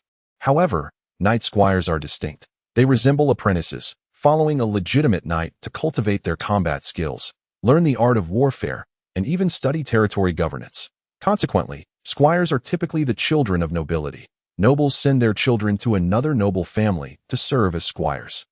Learning how to become competent knights. Generally, it is the lesser nobility, like lords such as Rosen, who are willing to send their children to be squired. In contrast, the greater nobility, such as earls and barons, tend to hire tutors to educate their offspring. Russell, for instance, had been studying at home under the tutelage of the renowned knight Eric, never having served as a squire in another household. Russell, what are you doing? You must present a gift to grandmother. Roland called from the sofa. As Russell approached, she scrutinized him with mischievous intent, saying, You aren't planning to send another potted plant as a mere formality, are you? Grandmother Ingrid teased, year after year. You send only a potted plant. You little rascals have forgotten that you belong to the mushroom family and are trying to emulate the flower families. A pot of mushrooms would be quite delightful for your grandmother. The glimmering mushroom is a type of mushroom, while the rainflower is a type of flower. Lady Merrill smiled gently. Mushrooms are delicious, and flowers are beautiful. Mother, you do not lack for mushrooms. A few flowers to adorn the courtyard would provide a vibrant display. Lifting spirits each day. Ingrid shrugged and chuckled. Flowers are akin to those empty, ostentatious compliments. Perhaps I have outgrown my fondness for flattery. Flattery may not be true, but flowers are tangible and fragrant, the two women joyfully debated. Roland, feeling somewhat impatient, interjected, Grandmother, Mother, let us open the gifts. As your eldest granddaughter, this year, Cooper and I have prepared a special birthday present for you, and I believe you will adore it.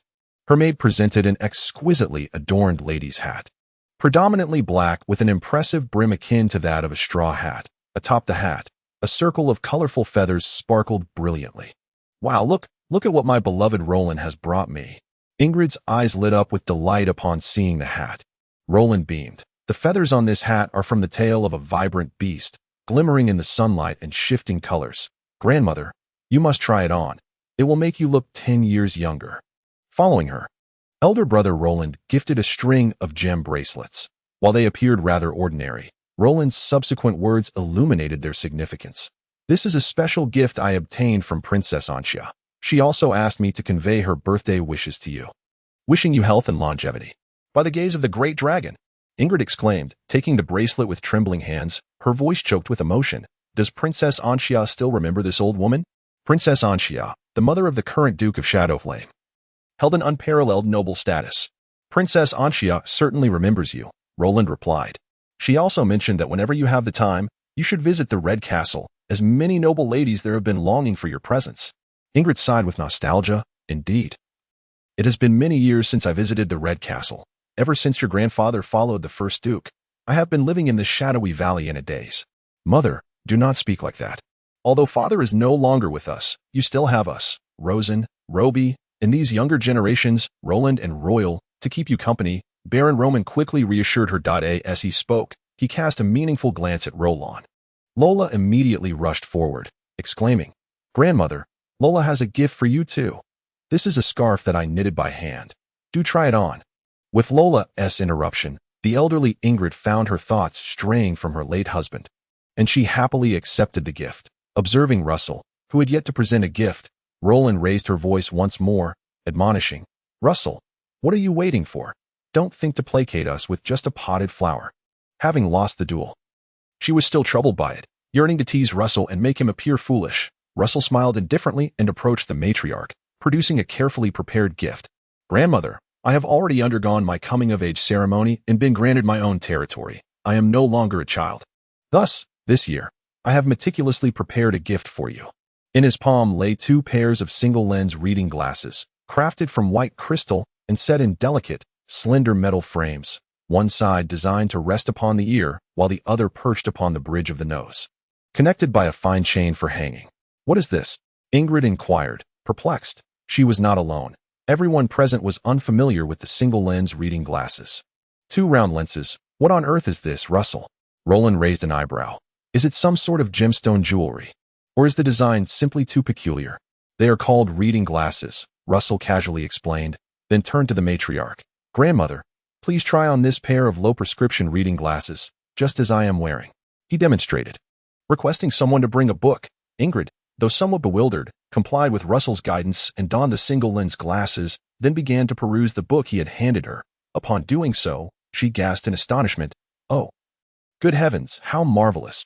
She lifted her gaze to the others, exclaiming, the words on the page have become so clear. For years, I struggled to read the writing in letters and had to rely on a servant to read them aloud. Yet now, I can see them clearly myself. It's truly miraculous. Marvelous indeed. Grandmother, now, please try on this other pair of reading glasses and see which one suits you best. Yes, yes, Ingrid exclaimed joyfully, clutching the single-lens reading glasses Russell had given her with great affection. After testing them, she found the lower prescription to be more suitable, while the higher prescription offered greater clarity but caused a slight dizziness. Once I have saved enough money, I shall procure you several pairs of reading glasses with varying prescriptions.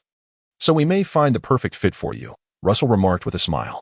The gaze of the dragon is indeed upon you, my dear grandson. This year, the finest gift grandmother has received is this. What was it called again? Reading glasses. Yes, indeed, these reading glasses. Ingrid could hardly contain her delight. Roland, somewhat dissatisfied, remarked, Grandmother, let me see a pair of these reading glasses. Are they truly as marvelous as you claim? The single-lens reading glasses quickly circulated around the room.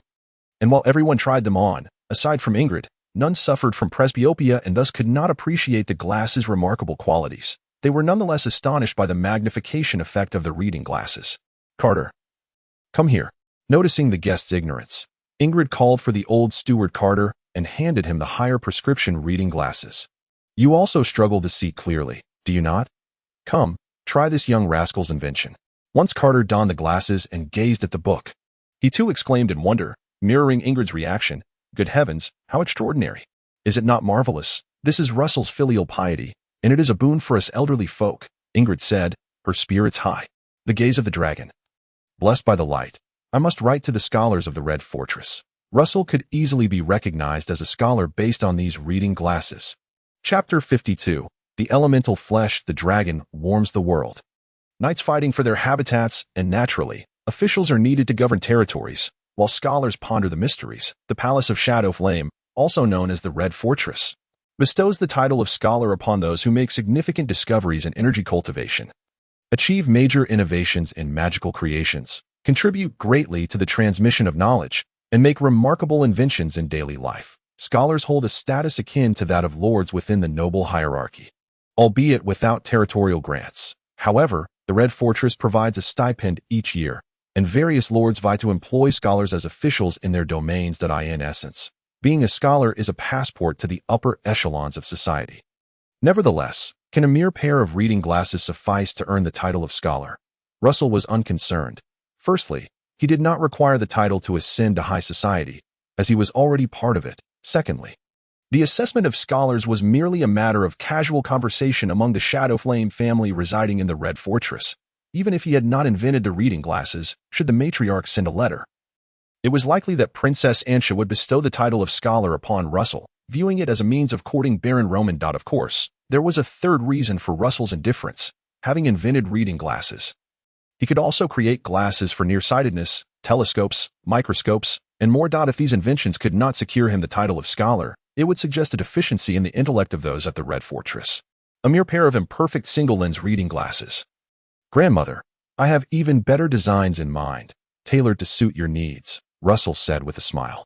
My wise little rascal, your filial piety towards grandmother is evident. Ingrid embraced Russell warmly. One pair of reading glasses is sufficient for me, if you truly wish to create better ones. Let grandmother sponsor you, so you need not bear the expense. She smiled at the surrounding lords and ladies, saying, Russell has only just been granted his territory, and the harvest from his first year has yet to be reaped. We must not let him go hungry. The reading glasses are indeed a splendid invention. Dear lady, your sponsorship of Russell to improve upon them will surely become a cherished tale. Indeed, your discerning eye has uncovered a young scholar. Perhaps we might even secure some funding from the Red Fortress. To the glowing mushroom family, the lords and ladies who had come to offer their congratulations eagerly praised Ingrid's wise decision, filling the atmosphere with merriment. I never would have guessed you had such talent, young man. Roland, the eldest brother, remarked with a proud smile, patting Russell on the shoulder. I hope you truly achieve the title of scholar. It is an honor our family has yet to attain. I shall do my utmost, Russell replied with a calm smile. Roland, squinting her eyes, scrutinized Russell intently, making him feel somewhat uneasy until she finally donned a smile, saying, Truly, you are my brother. Is that so? Russell tilted his head, non-committal in his response. The conversation soon returned to the reading glasses, with much praise directed towards Ingrid, and some towards Russell as well. Only Baron Roman offered a few kind words of encouragement for Russell. This second son, who usually seemed rather lackluster, had exceeded expectations after his territorial grant. Evidently under the dragon's gaze, his fortune had soared, having acquired a white birchworm and obtained a phantom beast rider. His cultivation was gradually catching up, enabling him to defeat the more gifted Roland, and now he even had a chance at the title of scholar, clearly demonstrating exceptional intellect. Keep up the good work, Baron Roman advised, now believing that Russell would undoubtedly become a capable lord, safeguarding the southern gate of the glimmering river valley, while also smoothly succeeding Rosen. Engaging in social affairs for the glowing mushroom family, Russell smiled slightly. I will, father. The afternoon banquet was quite grand, and a procession of exquisite dishes arrived in succession, while the male servants bustled about, and the guests engaged in cheerful conversation. Only Russell remained focused, diligently preparing his meal. The flavor of the food was secondary. Nutrition was his primary concern, especially as he was currently at the peak of his energy cultivation. Thus, he chose only the elemental flesh to consume. How delightful it would be to enjoy elemental flesh every day, feeling a warm current spreading through his stomach, transforming into subtle energy that coursed through his main meridians. Russell could hardly contain his joy. This feast would save him a significant amount of arduous training time. The so-called elemental flesh refers to the meat of bred elemental beasts. Between ordinary wild animals and powerful phantom beasts, there exists a category of specially bred elemental beasts, cultivated by humans through meticulous selection of breeds capable of subtly nurturing elemental energy. The meat naturally harbors elemental energy. Consuming such elemental flesh not only aids ordinary individuals in prolonging life, but also enhances the energy of knights. The glowing fortress currently raises 3 types of elemental beasts: short-haired rabbits, long-legged ducks, and brown dairy cows. Russell had no immediate plans to introduce any of them, as breeding elemental beasts necessitated substantial feed to cultivate elemental energy, resulting in costs far exceeding those of ordinary livestock. However, while savoring the elemental flesh, he suddenly contemplated, the golden black sow I purchased, even if the phantom beast offspring did not come to fruition, I believe the quality of the piglets should be excellent. If I nurture them with care, could I possibly cultivate a new breed of elemental beast? It was worth a try. With this thought in mind, Russell's appetite grew. After eating his fill and enjoying a bit of afternoon tea, beautiful melodies filled the castle and the dance floor opened, bringing together people of all ages. The visiting lords had brought their families, and the local nobles naturally accompanied their kin, ensuring the dance floor was populated with handsome men and lovely women. Russell had no interest in social dancing, neither in his previous life nor in this one. That he poured himself a glass of champagne, more akin to a beverage, and took a seat on the edge of the dance floor. Quietly observing those who danced, not only did the Baron and his wife personally dance a piece, but even the venerable Lady Ingrid was invited by Lord Ettress of the Red Falcon Manor to partake in a dance. Lord Russell, may I request the pleasure of a dance with you? A noble maiden approached, extending her invitation just as Russell found himself lost in thought, staring at the ceiling, clad in a delicate blush-pink gown that accentuated her exquisite figure, and adorned with a cream-colored wide-brimmed hat that complemented her fair complexion. She bore a sprinkle of freckles beneath her eyelids that danced harmoniously with the dimples that appeared when she smiled. Russell recognized her instantly. It was Lady Melina, daughter of Lord Marcus, renowned among the young noblewomen of the glimmering river valley for her stunning beauty. Even through Russell's discerning eyes, honed through countless encounters, Melina would earn a score of 75. Lord Marcus was not only the most capable assistant to Baron Roman, but also the sole high-ranking beast knight in the entire territory aside from the Baron himself. Such a lineage rendered Melina a coveted prize among suitors in the glimmering river valley, with no shortage of admirers even from afar. It is an honor, Russell replied with a smile, taking Melina's hand as they glided into the dance floor. Your dance steps seem a bit rusty, she remarked, as they swayed gracefully to the elegant melody, noting that Russell had accidentally trodden on her feet twice already. My apologies, I am still striving to recall the steps from my last dance, Russell replied. Betraying not a hint of embarrassment, Melina chuckled lightly. Do you rarely dance with ladies? It seems I have seldom seen you at the previous balls held at the Glowstone Fortress. Dancing only detracts from my training, Russell responded. As you know, my aptitude for cultivation is rather mediocre. Yet you have successfully unleashed your fighting spirit, have you not? Surely, you will become a beast knight in the future, she encouraged. Who can predict what the future holds? I prefer to focus on the present, he countered.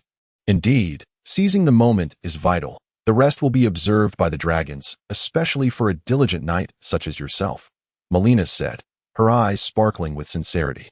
Russell could not deny that Melina possessed a way with words, her remarks coaxing a smile from him. However, his thoughts drifted to their golden black sow at home, which was due to give birth. He pondered whether the piglets could be cultivated into a new breed of livestock that, if successful, the golden black pig would become a specialty of his territory. Golden black pigs are ordinary pork. Mine is essence meat. Distinctly different. Perhaps I shall name this new breed the Black Jade Pig. Golden black pigs belonged to the household of Baron Golden, while the Black Jade pigs were a specialty of the Wuyao Serpent Manor. Has no one ever told you that daydreaming while dancing with a lady is rather uncouth? Melina's voice pulled Russell's thoughts back to the dance floor. Ha, he chuckled awkwardly. I was just recalling something amusing. Would you care to hear it? Why not? 2 days ago, I purchased a golden black sow in town. You know, under the dragon's gaze, this sow harbors a flow of magical energy within her. Ah, does that mean she is pregnant with a beast baby? Melina's eyes lit up, sparkling with curiosity. Indeed, though the aura is too weak, the likelihood of miscarriage is quite high, Russell explained. Oh dear, that would be a great pity. Is there any way to remedy this? Yes, unless we enlist the help of Lord Ross. However, I have had a falling out with Lord Ross, so that avenue appears closed, and besides, it would exhaust his essence far too much. My father would not approve. Territorial matters should be resolved within the territory. Melina frowned. Are we to simply allow the beast baby to miscarry? This hardly seems amusing. Things are merely as they are. What is interesting is my thought process, Russell replied. I was contemplating that even if the beast baby were to miscarry, this little piglet would still be extraordinary. Perhaps I could attempt to cultivate it into a new breed of livestock. Indeed, Melina's eyes sparkled once more. If successful, the Wuyao Serpent Manor would boast a new specialty. Exactly, it is worth a try. Of course. Thus, it is indeed intriguing. With his plan endorsed, Russell felt a surge of optimism. Melina, somewhat absent-minded yet filled with anticipation, inquired, I have yet to visit the Wuyao Serpent Manor. Russell, may I come and see this little piglet? Certainly. Perhaps I might explore the manor during my visit. If you truly wish to come, I shall ensure that Master Charles accompanies you for a thorough tour of the estate. And you? Me? Russell pondered. There are numerous affairs to attend to in the territory, and I must also focus on my training. I cannot spare the time. Surely one must occasionally unwind. This is relaxation, he replied just as the current dance concluded, and the couples in the ballroom dispersed to the refreshment area for tea. Russell too parted ways with Melina. When the next melody began, Melina glanced at him, yet Russell, with his head bowed, was engrossed in sipping tea and nibbling on pastries, showing no intent of returning to the dance floor. Is it not rather premature to cease after just one dance? Lady Merrill, his mother, approached with a glass of red wine in hand, seemingly appearing from nowhere. I do not enjoy dancing. Then how do you plan to take over your Uncle Rosen's responsibilities? Merrill gazed tenderly at her son. Seeing in him the reflections of his father and brother, the Rainlong family was renowned for producing handsome men and women, a trait that persisted in Russell. Uncle Rosen can manage for several more decades. By then, I fear that even if I wish to dance, no one will be willing to partner with me. My son shall not be so. Your grandfather is over 70, yet remains exceptionally popular on the dance floor. Your handsomeness is on par with that of your grandfather and uncle. Yet grandfather is a noble earl, while your dashing son is merely a minor lord. While I know you jest, it sounds as though my son is lamenting his fate. Merrill replied with a smile. Russell smiled apologetically. Forgive me, mother.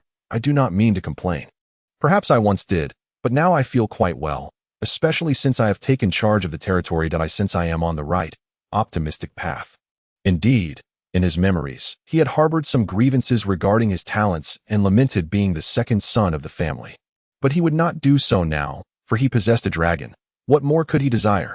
I take pride in you, Russell, Merrill said, gently brushing aside a strand of his light golden hair. Russell smiled. He genuinely enjoyed the atmosphere of the Glowstone family, particularly his parents' attitude, loving yet non-intrusive. Moments later, Merrill inquired, Lady Melina is a fine girl, though she is 2 years your senior. It is apparent that she harbors an interest in you. Russell's smile faltered, as he had just been contemplating how comfortable it would be for parents to not interfere in their children's lives, only to find himself being nudged towards marriage. Mother, I have only just reached adulthood. Indeed, you are now of age, and it is time to consider the next phase of your life, Merrill asserted matter-of-factly. Now that you live independently in the manor, you shall need a lady to attend to your domestic affairs, no? Russell could only respond with a perfunctory, let us wait a bit longer. You may wait, but Lady Melina cannot. She is already 18. And if she waits any longer, she will be an old maid. Why must it be me that she waits for? My foolish son, there are not many girls in the glimmering river valley better than Melina. If you do not seize the opportunity, you shall soon be outpaced by others. Your father, and I have subtly hinted to Marcus several times to refrain from allowing Melina to mingle too soon. Marcus, a vassal of Baron Roman, could not easily meddle in the marriages of his vassal's children, even as a lord. Russell shook his head in amusement. Mother, you and father need not worry excessively. I possess a clear understanding and plan for my future. Trust me. At present, he simply wished to manage the manor diligently and focus on cultivating his fighting spirit. Merrill gazed into Russell's eyes, contemplating, before finally suggesting with a smile, then why not invite Lady Melina for another dance? Ultimately, Russell did not invite Melina for another dance. He was a gentle soul. If he did not enjoy it, there was no need to give her false hope. That he needed to make it clear to Melina that he was a man beyond her reach, allowing her to seek companionship elsewhere. I witnessed Lady Melina leaving the castle, looking despondent, and Lord Marcus has vowed to find an opportunity to give you a good thrashing, Roland teased Russell as the ball concluded. Finding him strolling within the castle grounds. Why would he wish to thrash me? Russell frowned. Because you broke his precious daughter's heart, my foolish brother. Who told you to possess such a face that naturally attracts women? Well, if being handsome is a crime, I suppose I am indeed beyond redemption. Roland rolled her eyes. When did you become so thick-skinned? It seems quite a bit has transpired in the castle during my absence these past 6 months. Perhaps winning against my sister bolstered my confidence significantly. You challenged me. Haha, merely jesting.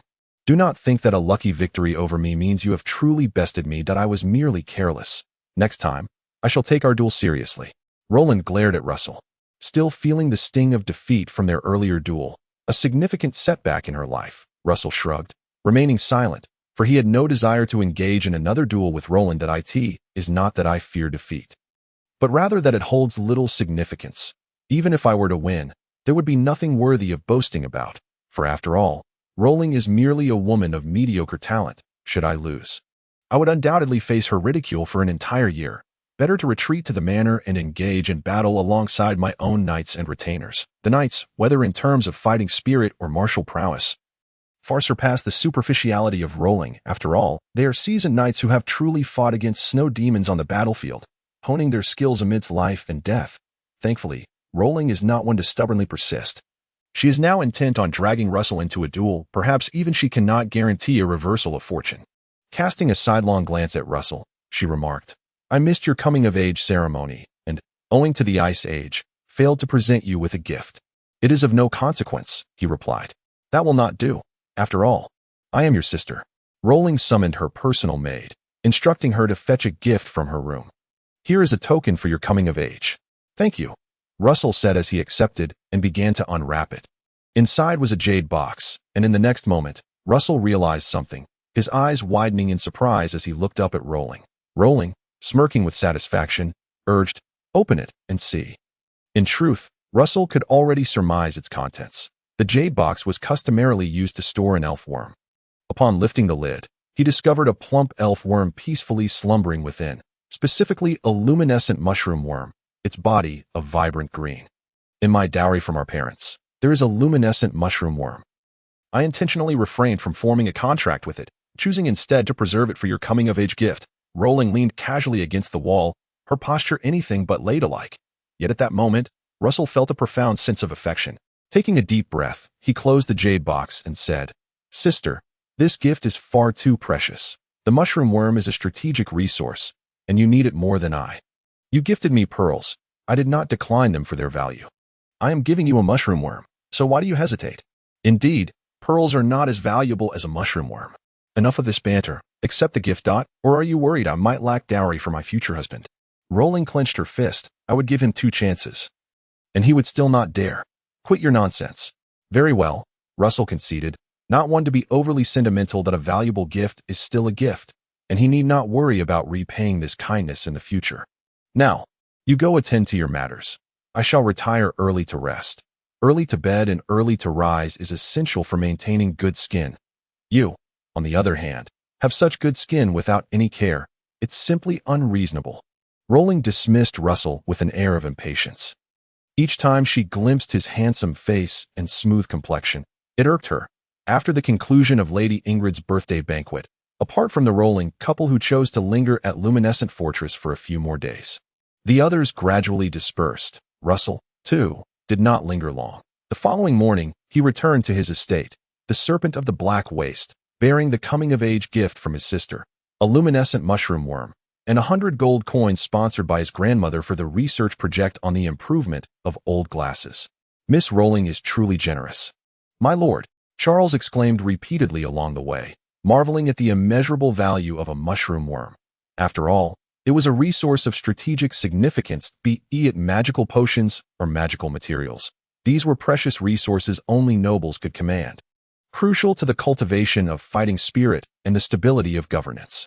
Indeed, Russell mused, slightly lost in thought. In his previous life, his elder brother Roland had been somewhat selfish and hypocritical, a sentiment Russell could empathize with.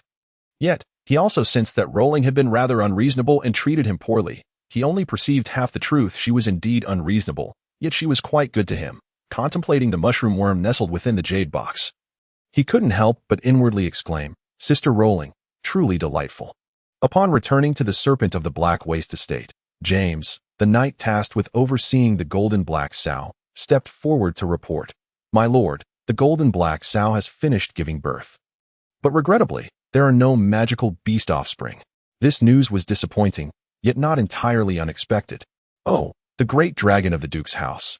Why not cast a glance once more?" Charles sighed. Eric remained silent, yet he glanced at Kevin, the silver and gold wolf dog by his side, feeling increasingly fortunate. Internally, he praised Russell. Had it not been for Russell's generosity, how could he ever hope to realize his dream of becoming a magical beast knight?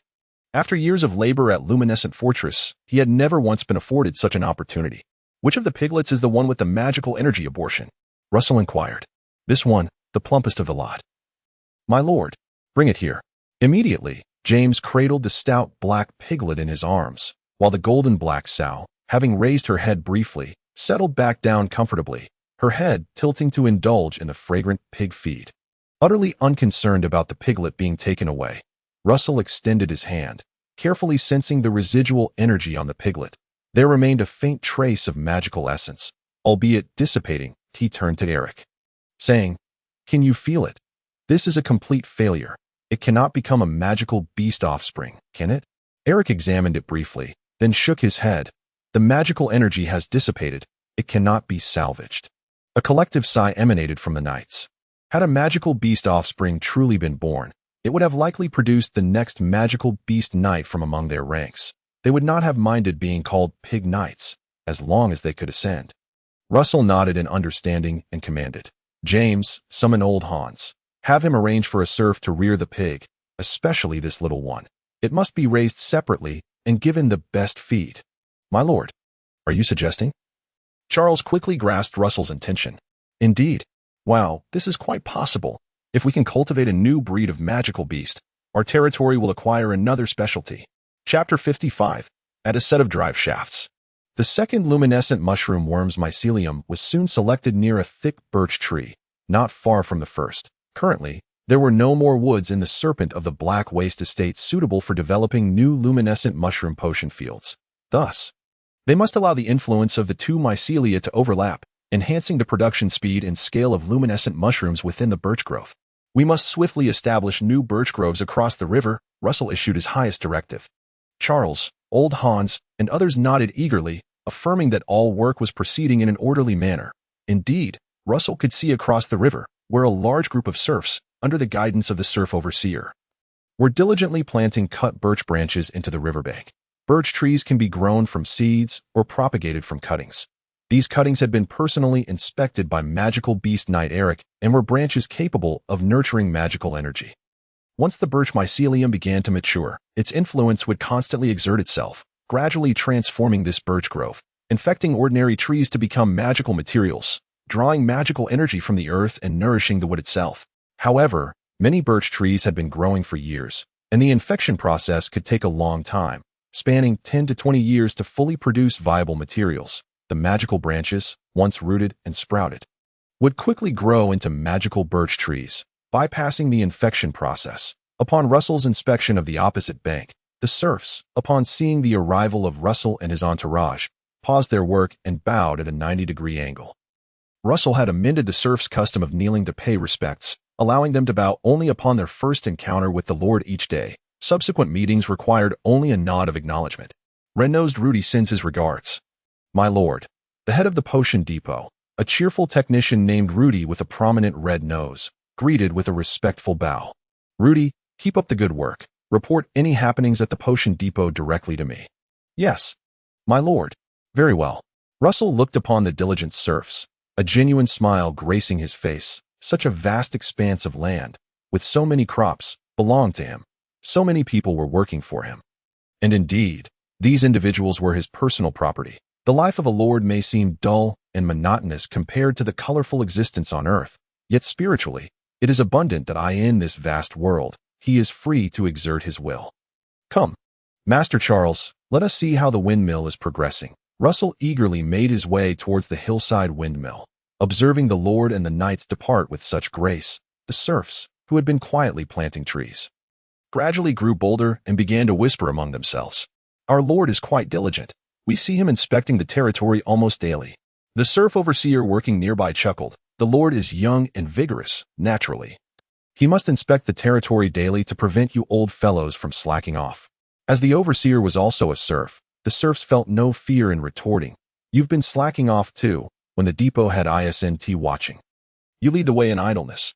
Say another word, and I'll whip you. Come now, whip me if you dare. Enough, you lot. Cease your bickering. An elder serf interjected, It is not every day we are graced with a generous and kind lord. If we do not tend to our fields properly and anger him, we shall find ourselves back in our previous hardships. The serfs managing the affairs nodded in agreement, saying, Indeed, it is our fortune to have a master who is willing to provide us with meals while we toil as serfs. Now we can cultivate the magical herbs. Brighter days lie ahead. The mighty dragon is watching over us. May the radiant light bless our master with longevity, ensuring he forever oversees our estate. The aspirations of the serfs have always been so simple. Meanwhile, Russell had arrived at the construction site of the windmill. The main structure, built of stone, was nearly complete.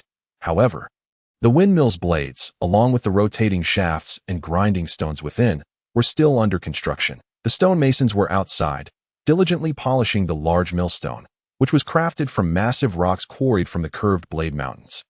Russell's knowledge was limited. He was unsure of the type of rock. Nevertheless, it was exceedingly hard and durable. The stonemasons had to strike it multiple times to smooth out its edges, and merely this one millstone would require at least half a month's worth of polishing. Inside the mill, carpenters were busily adjusting the wooden components. The worm gear, turbine, bearings, and connecting rods made the windmill far more intricate than Russell had anticipated.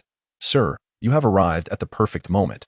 The chief carpenter, also the lead designer, said that he was a serf technician from Glowing Fortress. Serf technicians refer to any skilled serf, as both magical herb cultivation and carpentry fall under the category of skills. What is the matter?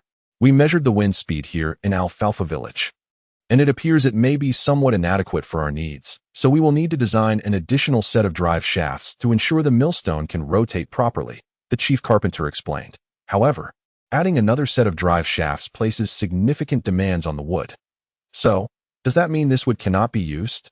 Russell furrowed his brow. The critical components cannot be made from this wood. Its strength is insufficient, the chief carpenter replied, producing a sheet of draft paper with a haphazard design sketched upon it. Sir, as you can see, these sections cannot utilize wood. We must switch to metal ceramics. Russell glanced at the components requiring metal ceramic material. It was not an overwhelming number. Yet, this would certainly exceed the budget. I apologize, sir. We did not anticipate this issue, and it turns out Alfalfa Village's wind power is somewhat lacking, Charles quickly admitted, attempting to deflect blame.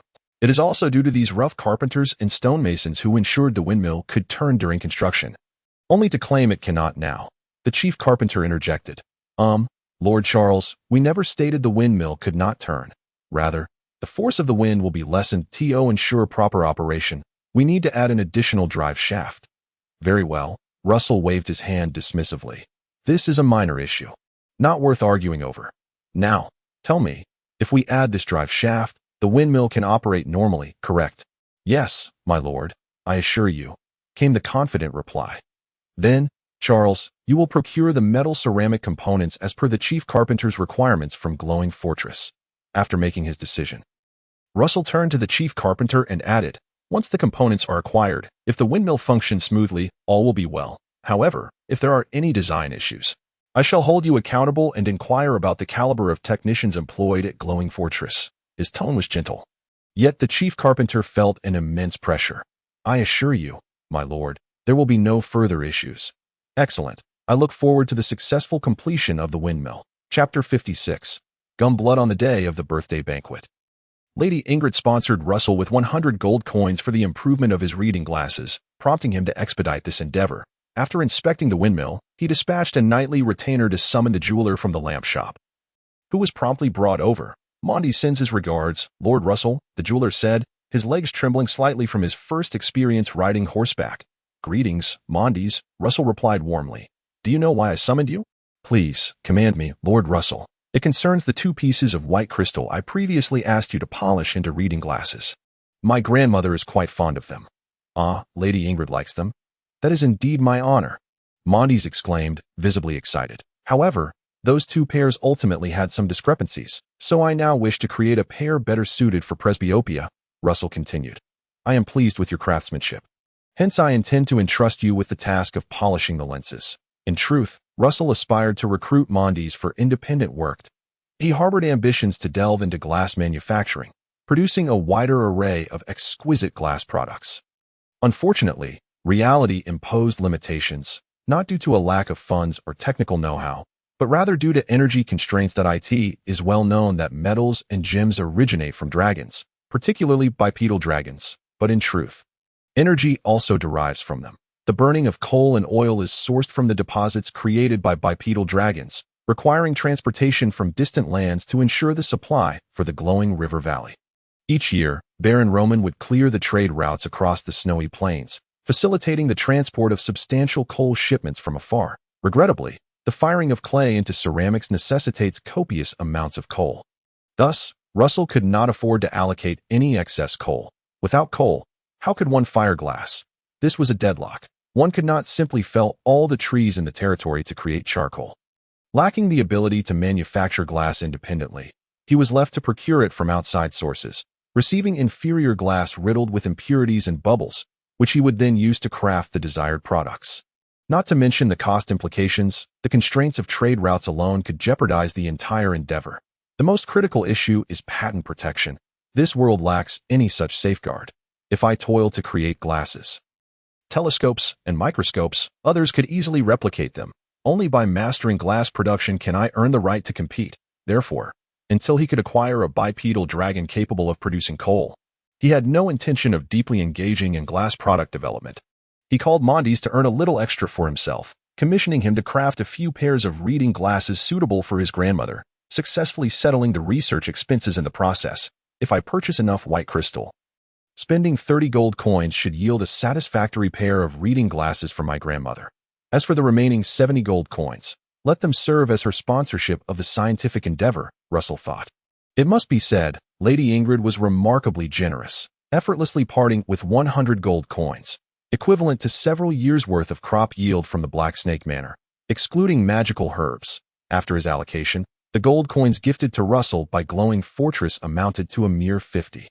Already indicative of the Baron and his wife's considerable generosity. A serf family of 3 might only require 10 silver coins annually for sustenance. In the Duchy of Shadowflame, 1 gold coin is fixed at a rate of 100 silver coins, with 1 silver coin equating to 100 copper coins, metals sourced from dragons, ensuring the stability of the currency system over millennia without fear of bad money driving out the good.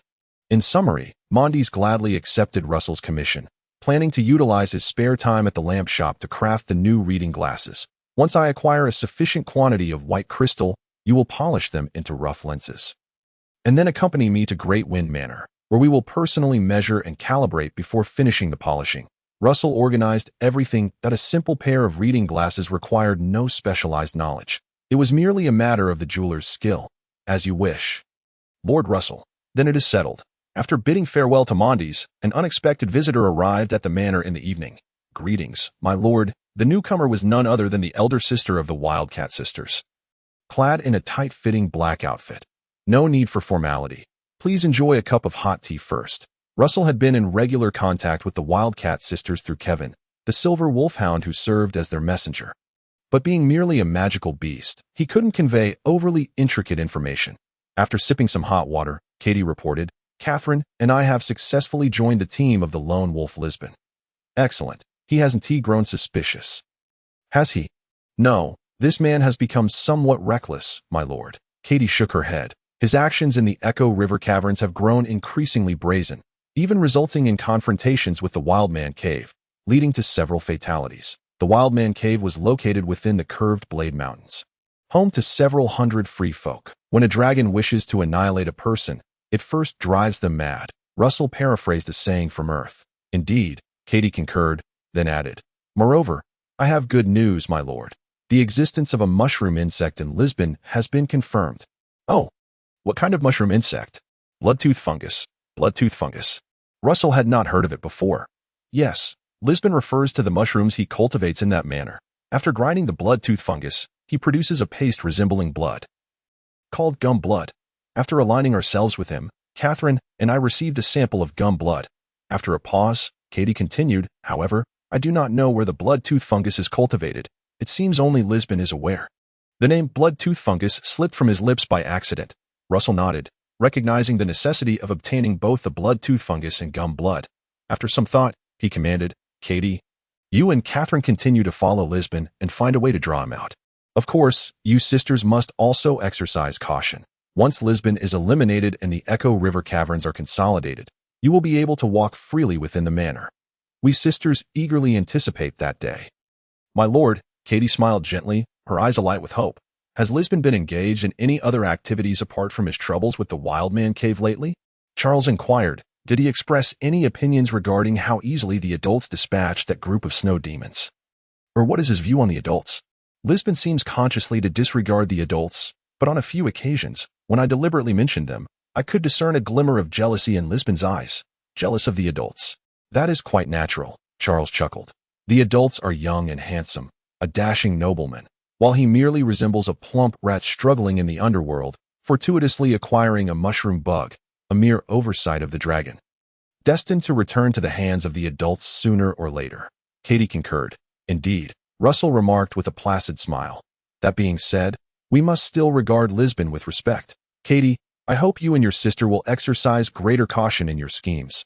Your sisterhood is of far greater importance to me than the trifling gains from the caverns of the echoing river. My lord.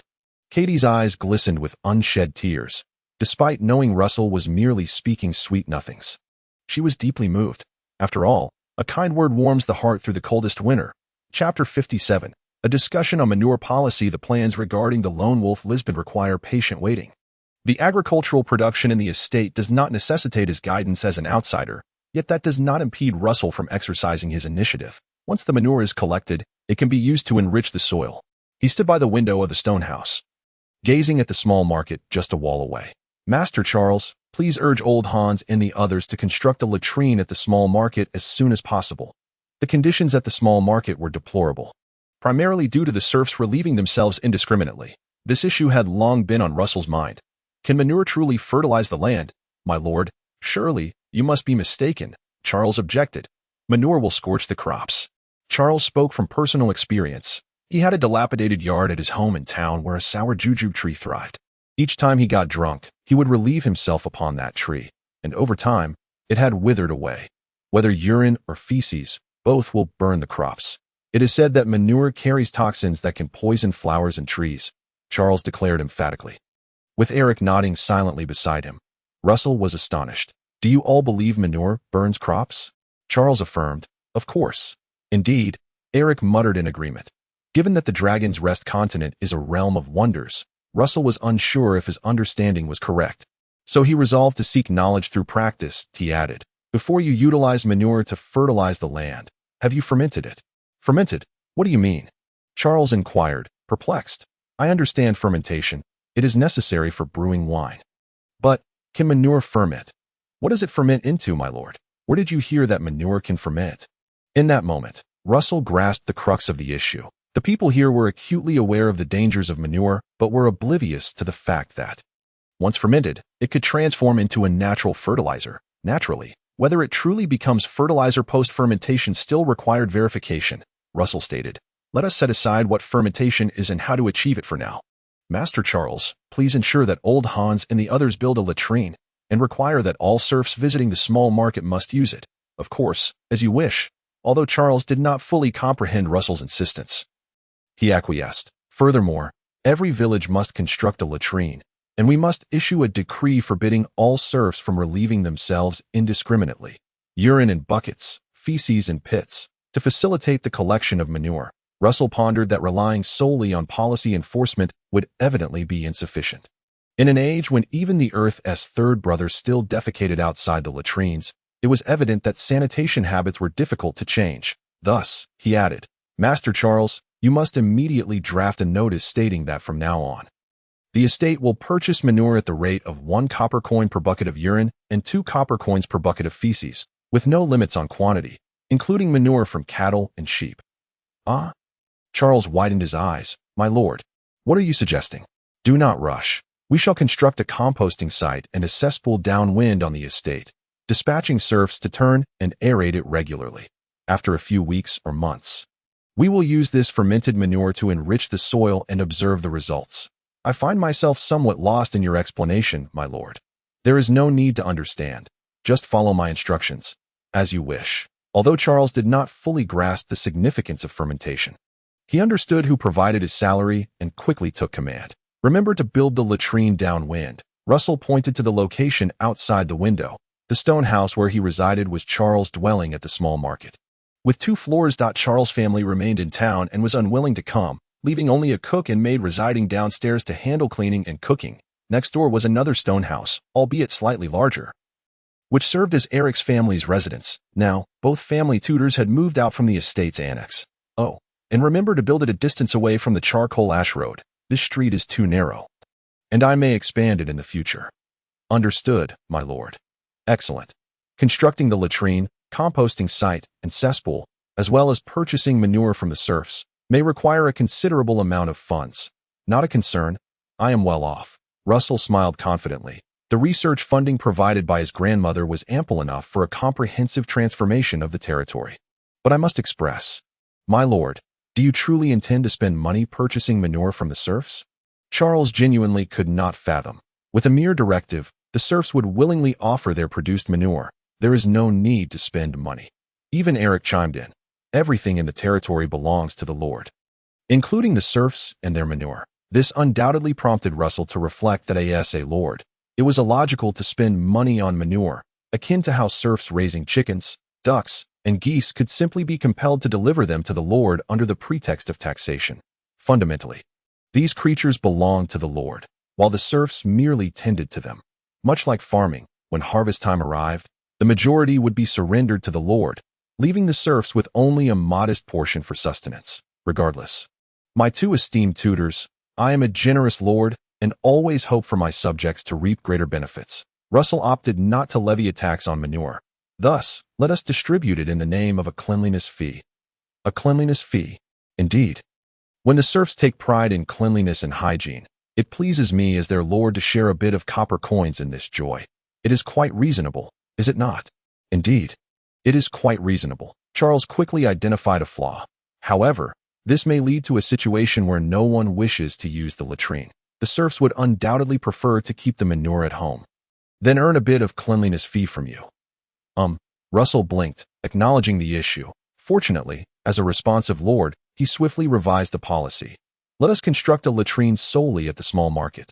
There is no need for each village to build one. However, I intend to order a batch of wooden buckets and ceramic jars from Glowstone Fortress. He planned to sell the wooden buckets and jars at a low price to the serfs for use as urinals and cesspools. Otherwise, the serfs lacked the means to contain the manure. Charles flattered. My lord has indeed thought this through.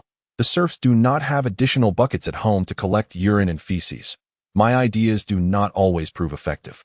Hence I will rely on you, Master Charles, and you, Master Eric, to help me identify any oversights as we construct the estate together, Russell said with a smile. A good man needs 3 helpers. Especially since this was his first time as a lord. One should not underestimate a territory of just over 3,000 inhabitants, unless one chose to be idle and let the estate manage itself. There were indeed numerous tasks to attend to. Charles stated earnestly, I shall draft a detailed set of regulations regarding the sanitation conditions of the estate, enumerating issues such as sanitary management, manure fertilization, and the distribution of cleanliness fees, and then present it to the village heads and serf managers. That would be splendid. Russell expressed his satisfaction. Chapter 58. Officials silence. Charles commanded loudly within the stone house, finally quieting the voices of dozens of village heads and serf managers. Old Hans, my lord Charles, you may give your orders. I will now allocate time for you to speak, but outside of that time, if anyone dares to utter a word, they shall receive 10 lashes immediately. Yes, Old Hans will personally oversee these individuals. Old Hans quickly affirmed. The threat of 10 lashes was formidable, and thus the room fell silent save for the sound of breathing.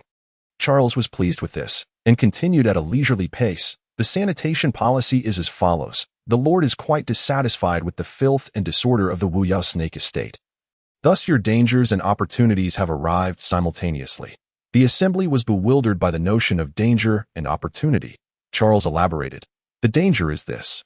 If anyone is caught relieving themselves indiscriminately henceforth, they will be punished with 10 lashes. Those who repeatedly offend will not only face punishment themselves, but the serf manager and village head will also share in the punishment. Ah! Gasps of shock filled the air. And the serf managers quickly covered their mouths, fearing they would be met with lashes. After sufficiently scaring them, Charles continued, as long as you do not relieve yourselves indiscriminately, you will not face punishment. And there are benefits as well. The Lord is generous and benevolent. He is willing to reward those serfs who value hygiene. Any serf who maintains cleanliness will receive a reward. Collecting a bucket of urine would earn a serf 1 copper coin as a reward. Accumulate a barrel of excrement, and you shall receive a reward of 2 copper coins from the esteemed lord. In contrast, a loaf of dark bread sufficient to feed a family of 3 for a day sells for a mere 1.5 copper coins. Thus, this reward is undeniably substantial. The key aspect is that it is a reward easily obtained and valid for an extended period. Now, you may discuss among yourselves, Charles declared, having completed the reading of the sanitation policy, thereby releasing the discourse within the room. My lord, is it true that the Lord is willing to provide us with cleaning fees? Old Hans inquired eagerly, his eyes shining with anticipation. Indeed, the Lord is a man of his word. Your Excellency, is it correct that a barrel of urine fetches 1 copper coin, while a barrel of excrement yields 2? May I also include the droppings of the chickens and ducks I raise in the excrement barrel? Asked a steward among the serfs. Counting on his fingers with enthusiasm, Charles replied, certainly. You may even venture outside to collect cow dung or sheep droppings. Any form of manure will suffice. Splendid. The stewards of the serfs rejoiced. However, but your Excellency, we possess only 1 water bucket. While excrement can dry, we cannot possibly use the bucket for urine, can we? Another steward expressed concern, aware that barrels are not inexpensive, and the cooper holds a significant position here. Fear not, for the Lord has already anticipated this. Shortly, a batch of wooden and ceramic barrels will arrive at cost price. You will only need to pay the base cost to acquire them. This is a benefit bestowed upon you by the Lord. Is that truly so? Marvelous. Praise the Lord, praise the Lord. I can hardly wait to return home to relieve myself. Well, in the newly purchased ceramic jars. I just let one slip. Silence him. The room erupted in a cacophony of excitement as the heads of the villages and the stewards of the serfs expressed their enthusiasm for the sanitation policy regarding the distribution of cleaning fees. Once the commotion had subsided, Charles continued, upon your return, make sure to clarify to each household of serfs that there are rewards for collecting excrement, while indiscriminate urination and defecation will result in punishment. Old Hans, you have another task. The Lord desires a toilet to be constructed in the small market. A toilet? For what purpose? Old Hans questioned, perplexed.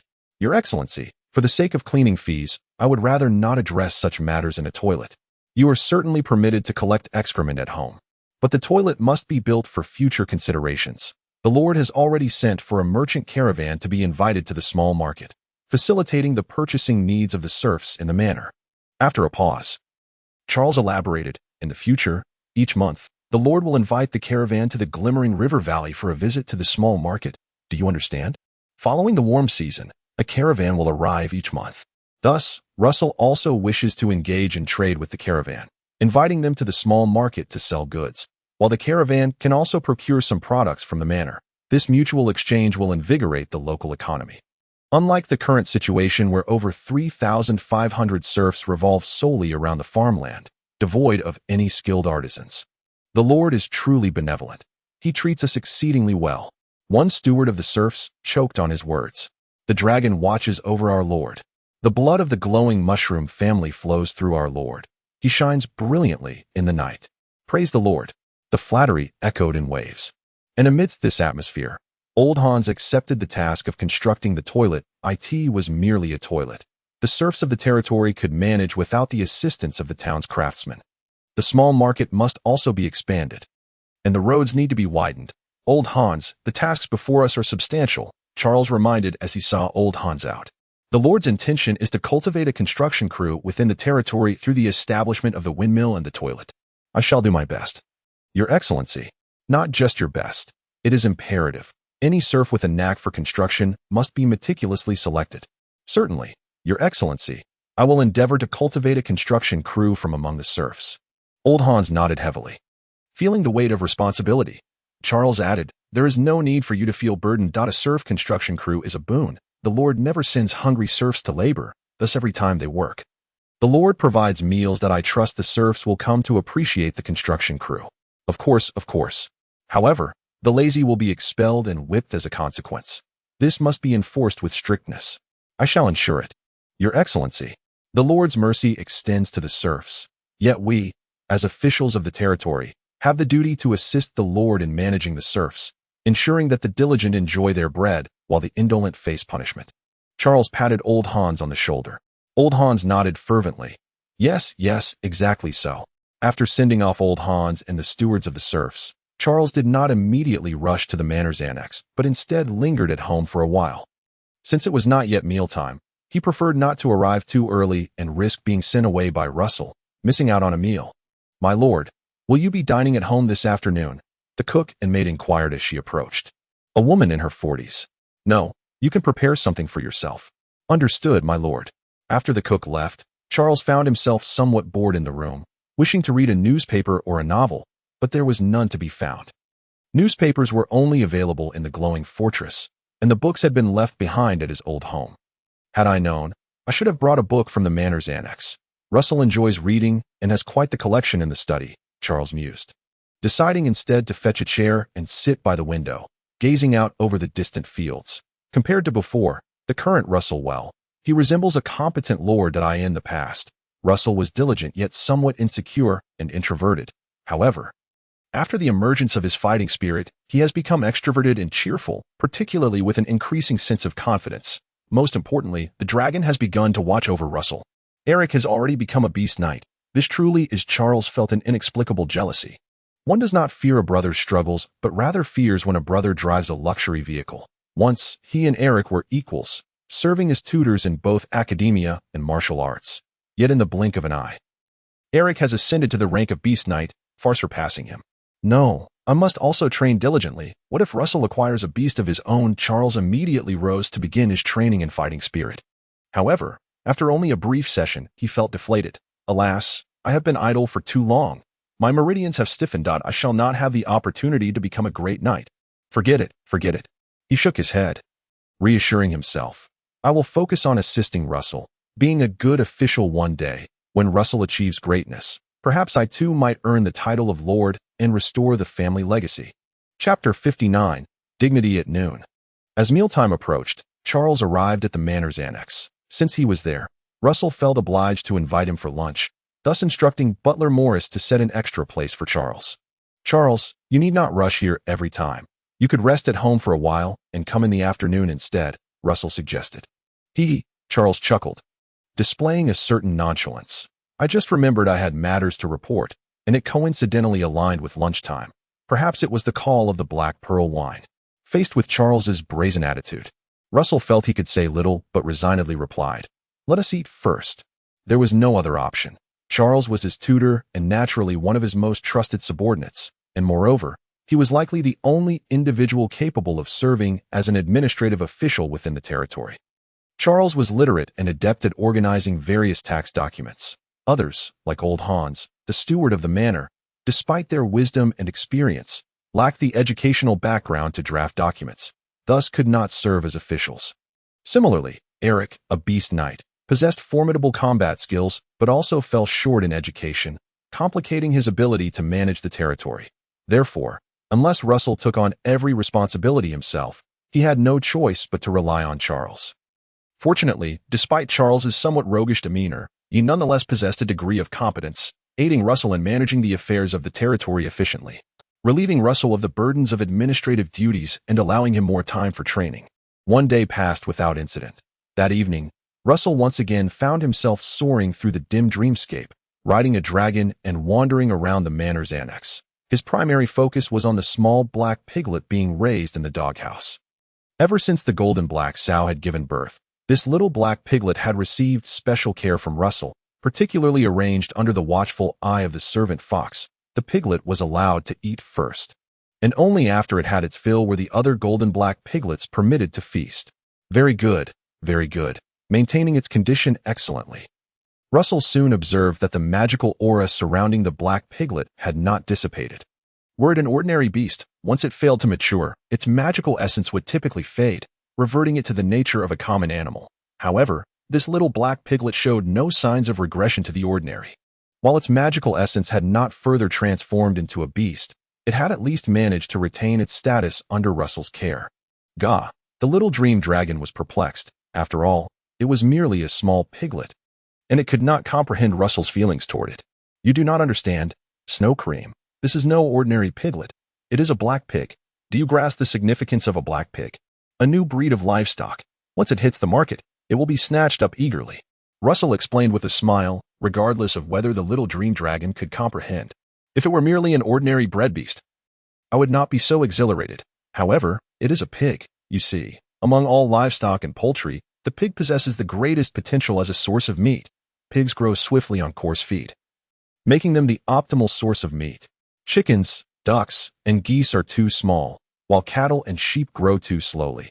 Only the plump pig stands as the most excellent source of meat that I in the glimmering fortress. 3 types of bred beasts are raised: short-haired rabbits, long-legged ducks, and brown dairy cows. Russell can assure you that the value generated by the black pig will far exceed that of these 3 bred beasts. Perhaps when my black pig is ready for market, even the Golden Baron himself will come to purchase its progeny. The golden black pig is a specialty of the Golden Baron's territory, but now the black pig will become the hallmark of the Wu Yao Snake Manor, counterattacking the Golden Baron's market. Gah! Little Ming Long yawned, indicating boredom. Russell chuckled, soaring away on Little Ming Long, continuing to patrol the territory he had surveyed countless times in the dim dreamscape. Were it not for observing the black piglets, he would have likely found an excuse to camp outside the manor. The next day, early in the morning, a knight arrived with a message. Young Master Russell, Lord Cooper, Miss Rowland, and Miss Lola are preparing to visit the Wu Yao Snake Manor today. All right, I understand. Please return and convey that I am ready to welcome them at Wu Yao Snake Manor. Russell was not surprised. He immediately instructed Butler Morris to make preparations for their reception.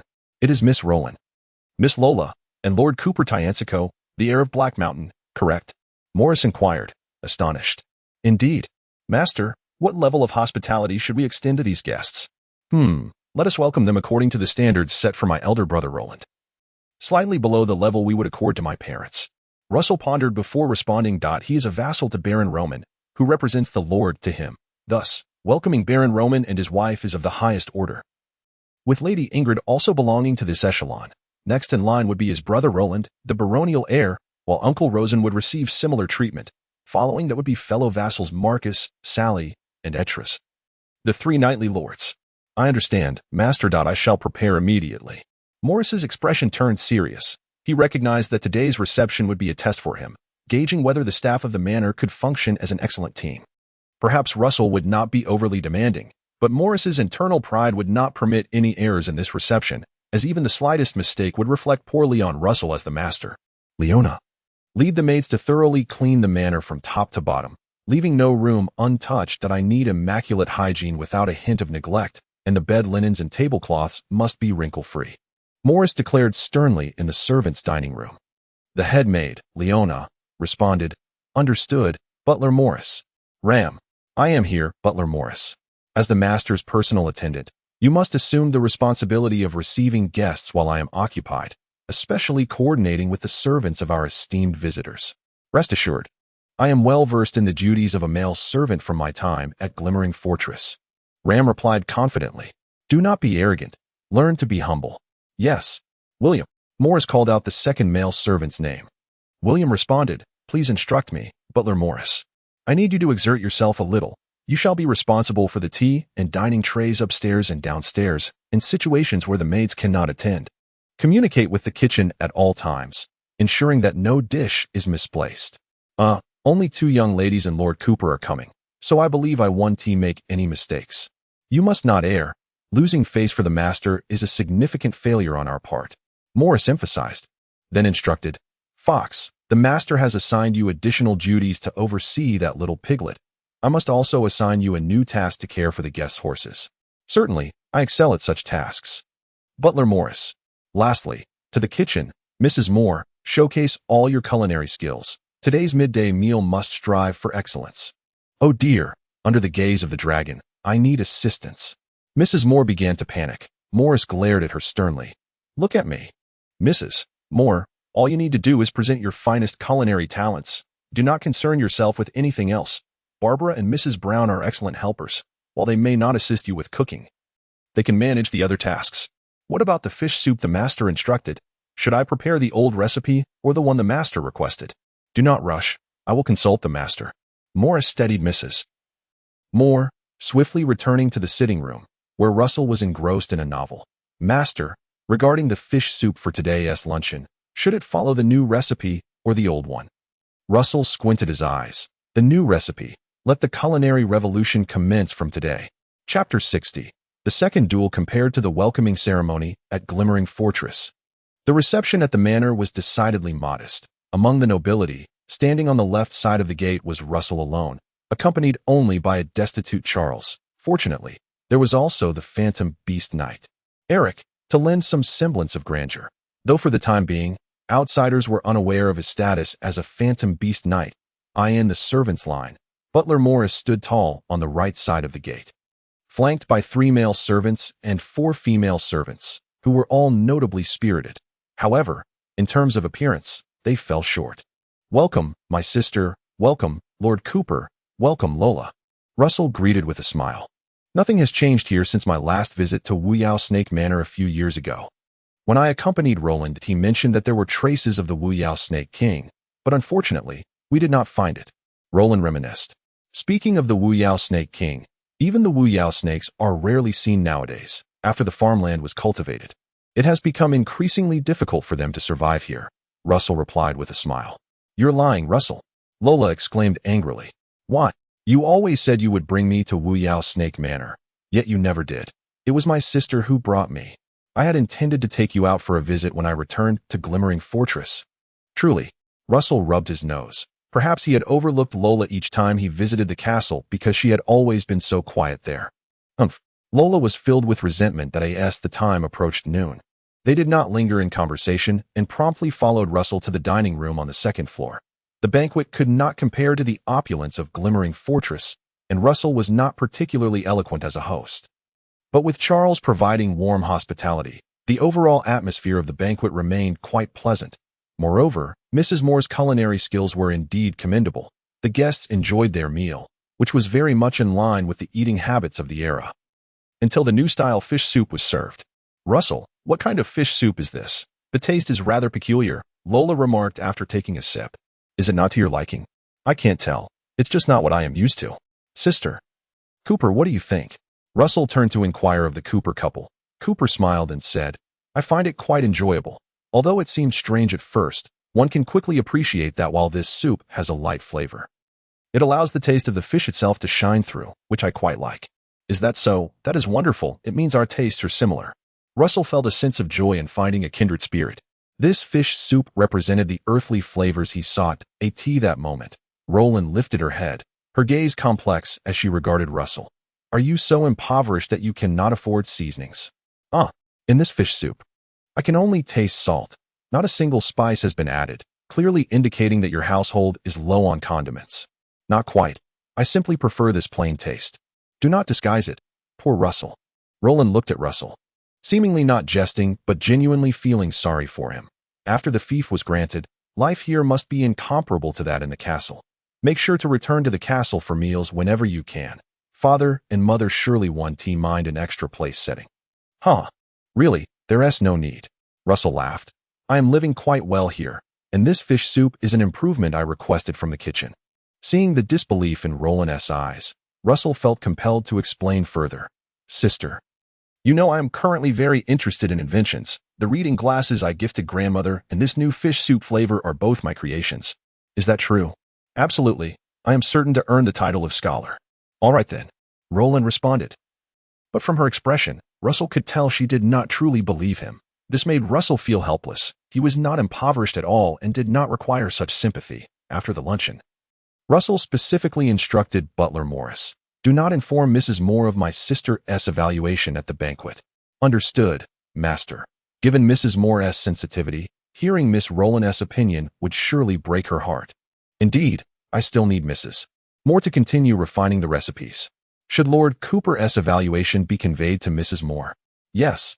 In that case, Mrs. Moore will have boundless motivation to continue improving the recipes according to your preferences, master. Exactly. Russell smiled. Morris also joined in the laughter, as the young master delighted in trying new things, a harmless habit that he would strive to indulge. After finishing their afternoon tea, the Cooper couple accompanied Russell on a stroll around the estate. Admiring the murky waters of the Shadow River and glancing at the lush green wheat seedlings, the scenery was indeed beautiful, yet one could grow weary of it with too much exposure. Russell, let us duel, declared Rowland, brandishing her red rapier. Over the past few days, I have meticulously reflected on the gains and losses of our previous encounter. This time, I shall not afford you the opportunity to turn the tables with your supposed advantage. Such playful skirmishes held little interest for Russell. However, owing to Rowland's gift of a mushroom worm as a token for his coming of age, he felt compelled to engage in this duel. Sister, is it not possible that I might not be at a disadvantage? Russell retorted, grasping the green ceramic sword and twirling it with ease. Ambitious, Rowland's brows lifted. Come, let us fight and see. By the banks of the Shadow River, upon the verdant grass, the siblings clashed once more. Rowland's swordsmanship had significantly improved since their last bout. Nevertheless, the outcome remained unchanged, with Russell employing his tortoise strategy to emerge victorious once again. The green ceramic sword deftly disarmed Rowland's red rapier and then pierced through the fabric of her chest, the force causing her to tumble down once more. Sister, it seems you are not the only one who has progressed. Russell extended his hand to help her up, with her first defeat as a foundation. Rowland's mindset was much more composed during this second loss. She did not react with unbridled fury, merely furrowing her brow. How could this be?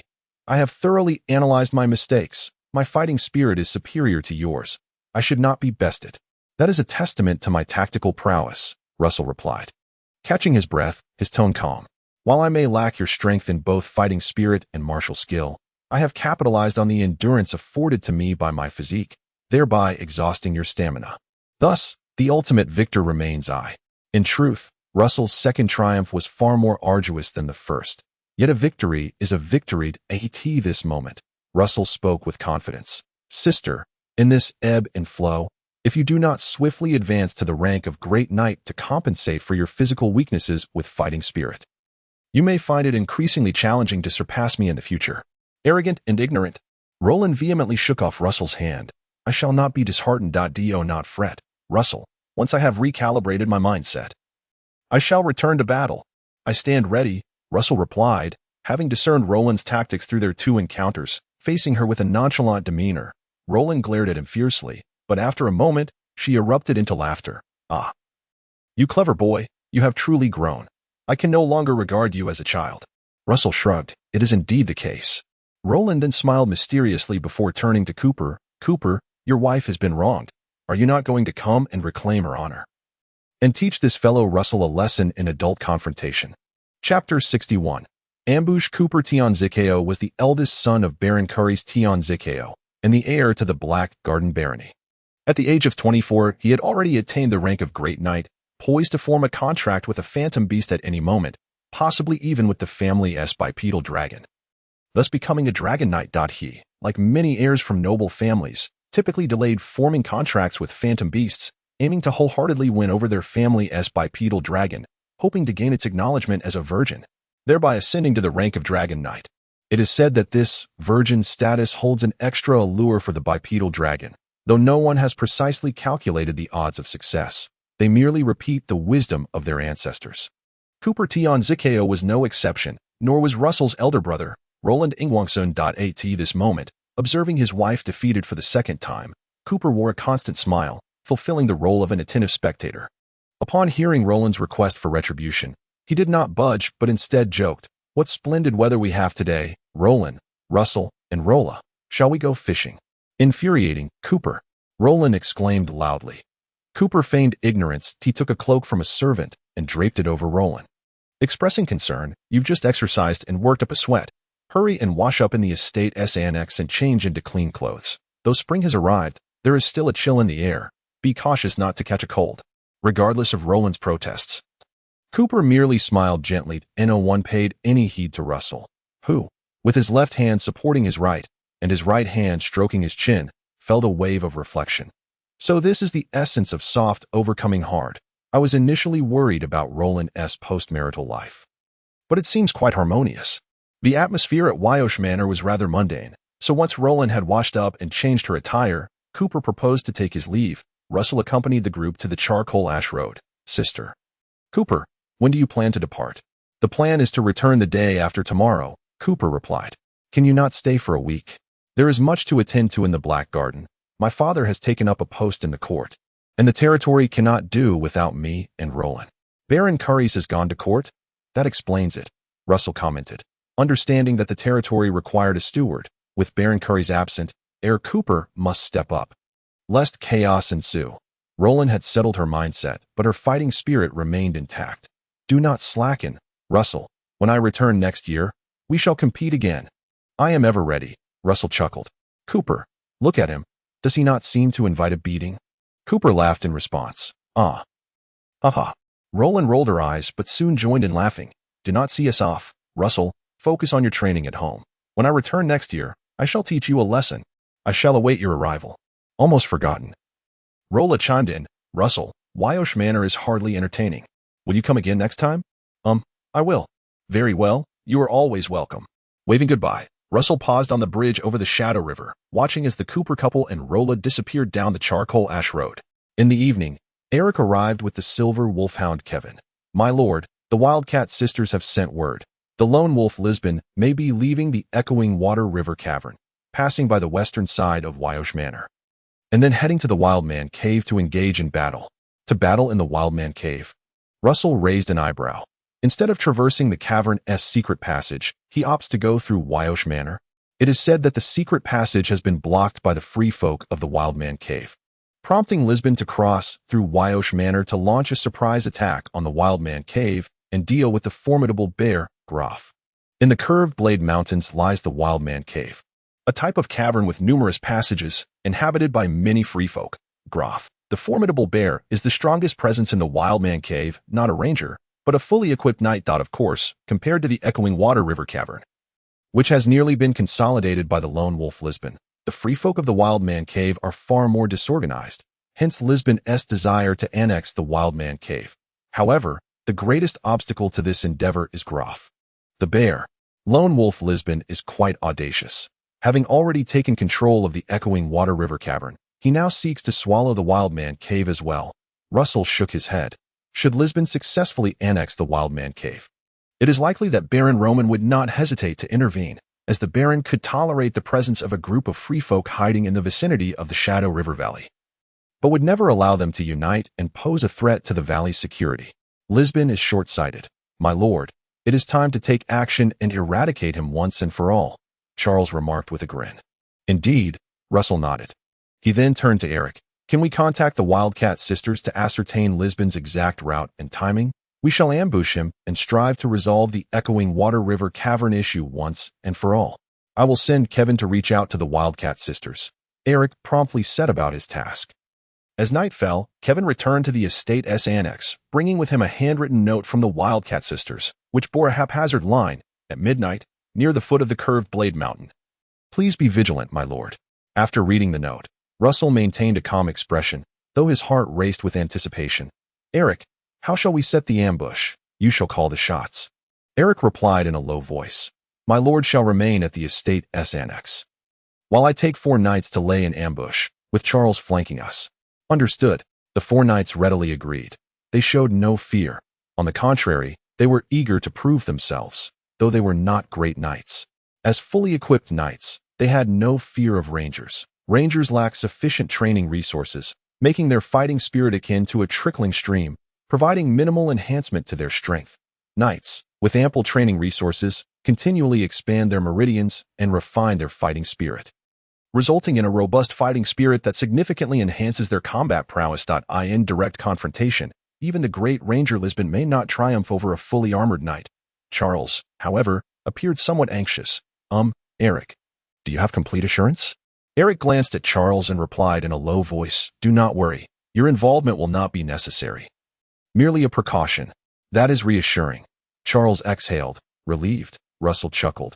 Do not fret, Teacher Charles. I shall accompany you in the ambush, and in a critical moment, I will shield you from harm.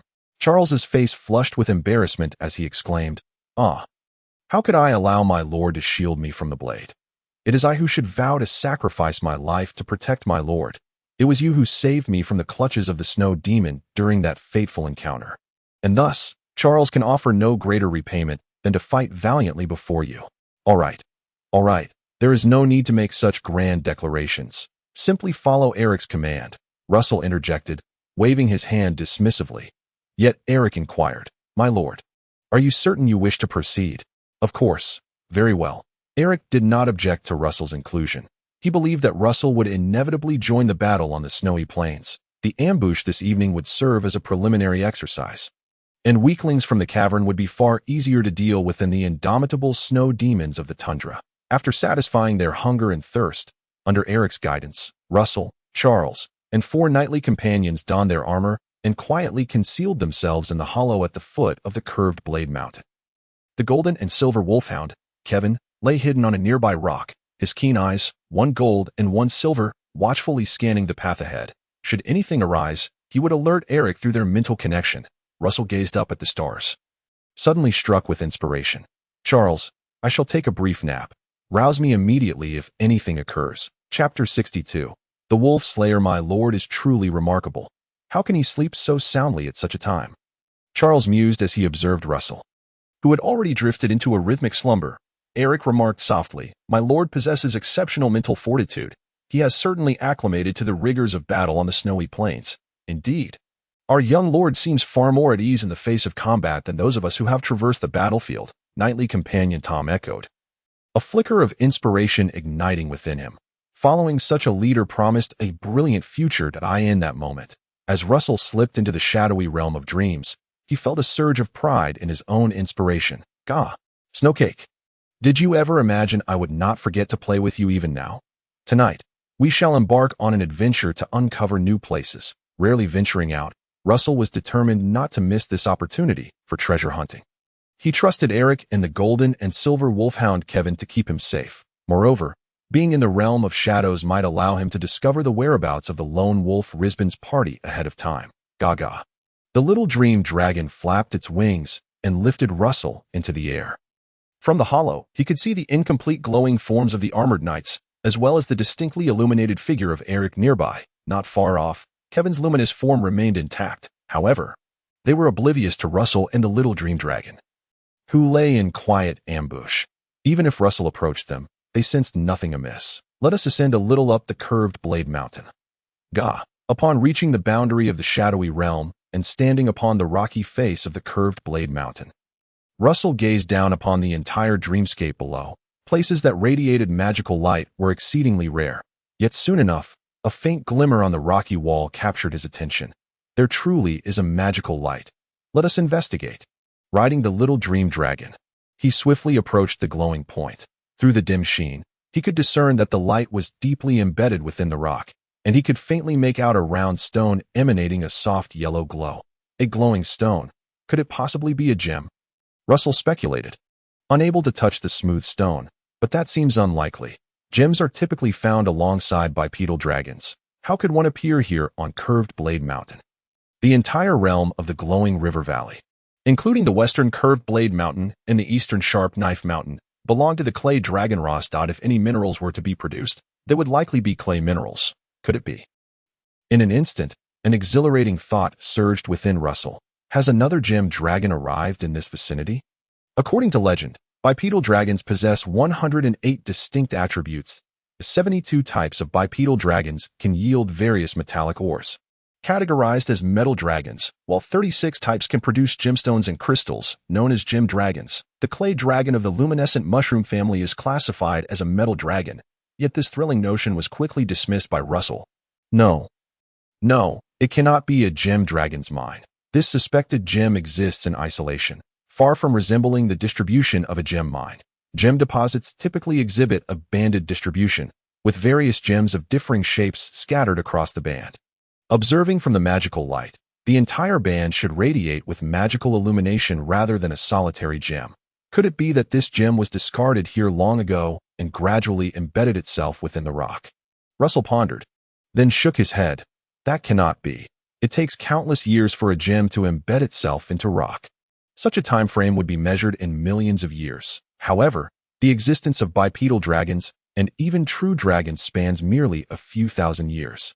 Historical records indicate that the first bipedal dragon emerged in the year 132 of the dragon calendar. According to ancient legends, at this time, the legendary dragon Nightabots, the Flame King, battled against the snow giants while riding his dragon, tragically falling in battle alongside his steed. It was in that very year that the first bipedal dragon was birthed from the blood-soaked earth of the giant dragons, marking the dawn of an era in which bipedal dragons would forge metals and gems.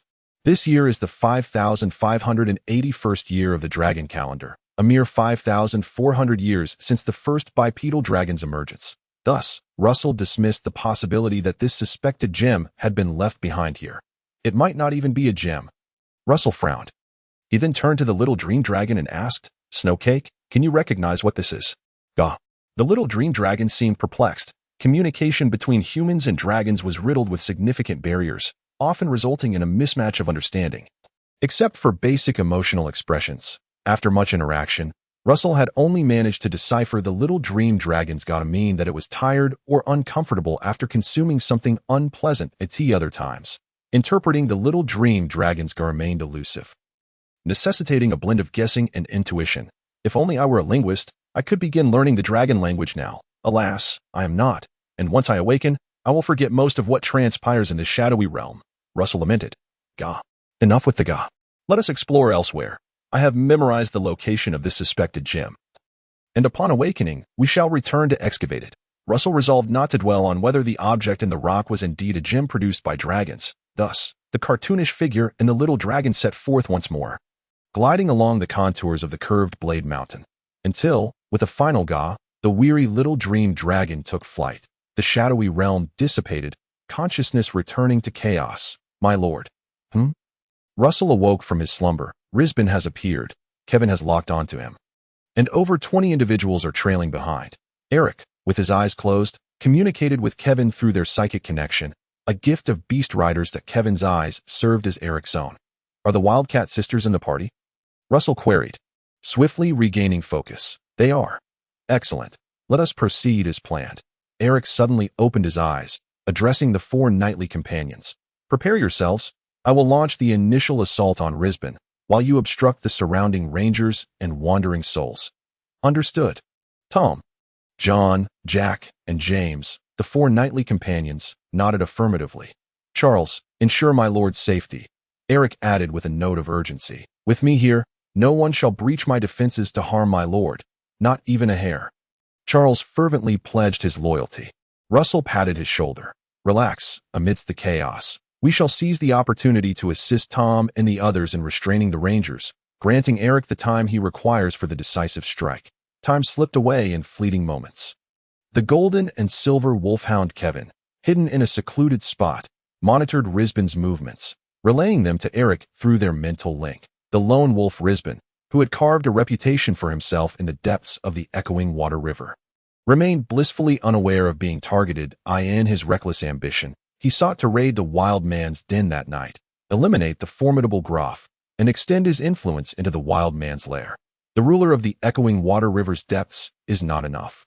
I aim to become the sovereign of the underworld of the glowing river valley. With such thoughts in mind, Risbin stepped into the ambush zone. The moonlight bathed him and his subordinates, casting their shadows upon the rock face. Undeterred, he advanced steadily, for no one anticipated that trouble would arise this night. After all, traversing the glowing river valley under the moonlight had become second nature. As long as they did not disturb the serfs or damage the fields, the nobles residing in the castle would hardly concern themselves with such lowly cavern dwellers. Yet in the next moment, as Risbin passed through a hollow, a sudden figure lunged forth with blinding speed, followed closely by a dim yet glimmering flash of a blade. In the instant he turned his head, the strike was made. Ugh! Risbin clutched his neck, his terrified scream barely escaping his lips before it was silenced, a chilling echo lost to the severed throat. Chapter 63. Bloodtooth fungus worm, the ambush's decapitating strike was executed with a swiftness that surpassed expectations. Risbin, intoxicated by his own hubris, had never anticipated such an assault, leaving no room for caution.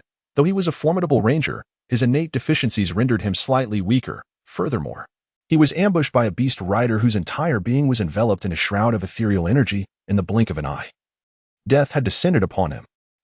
Covering his neck, the lone wolf Lisbon's face, shrouded in black cloth, betrayed no emotion, yet his eyes, illuminated by the moonlight, reflected sheer terror and resentment. With a swift strike, he was dispatched by a single sword thrust.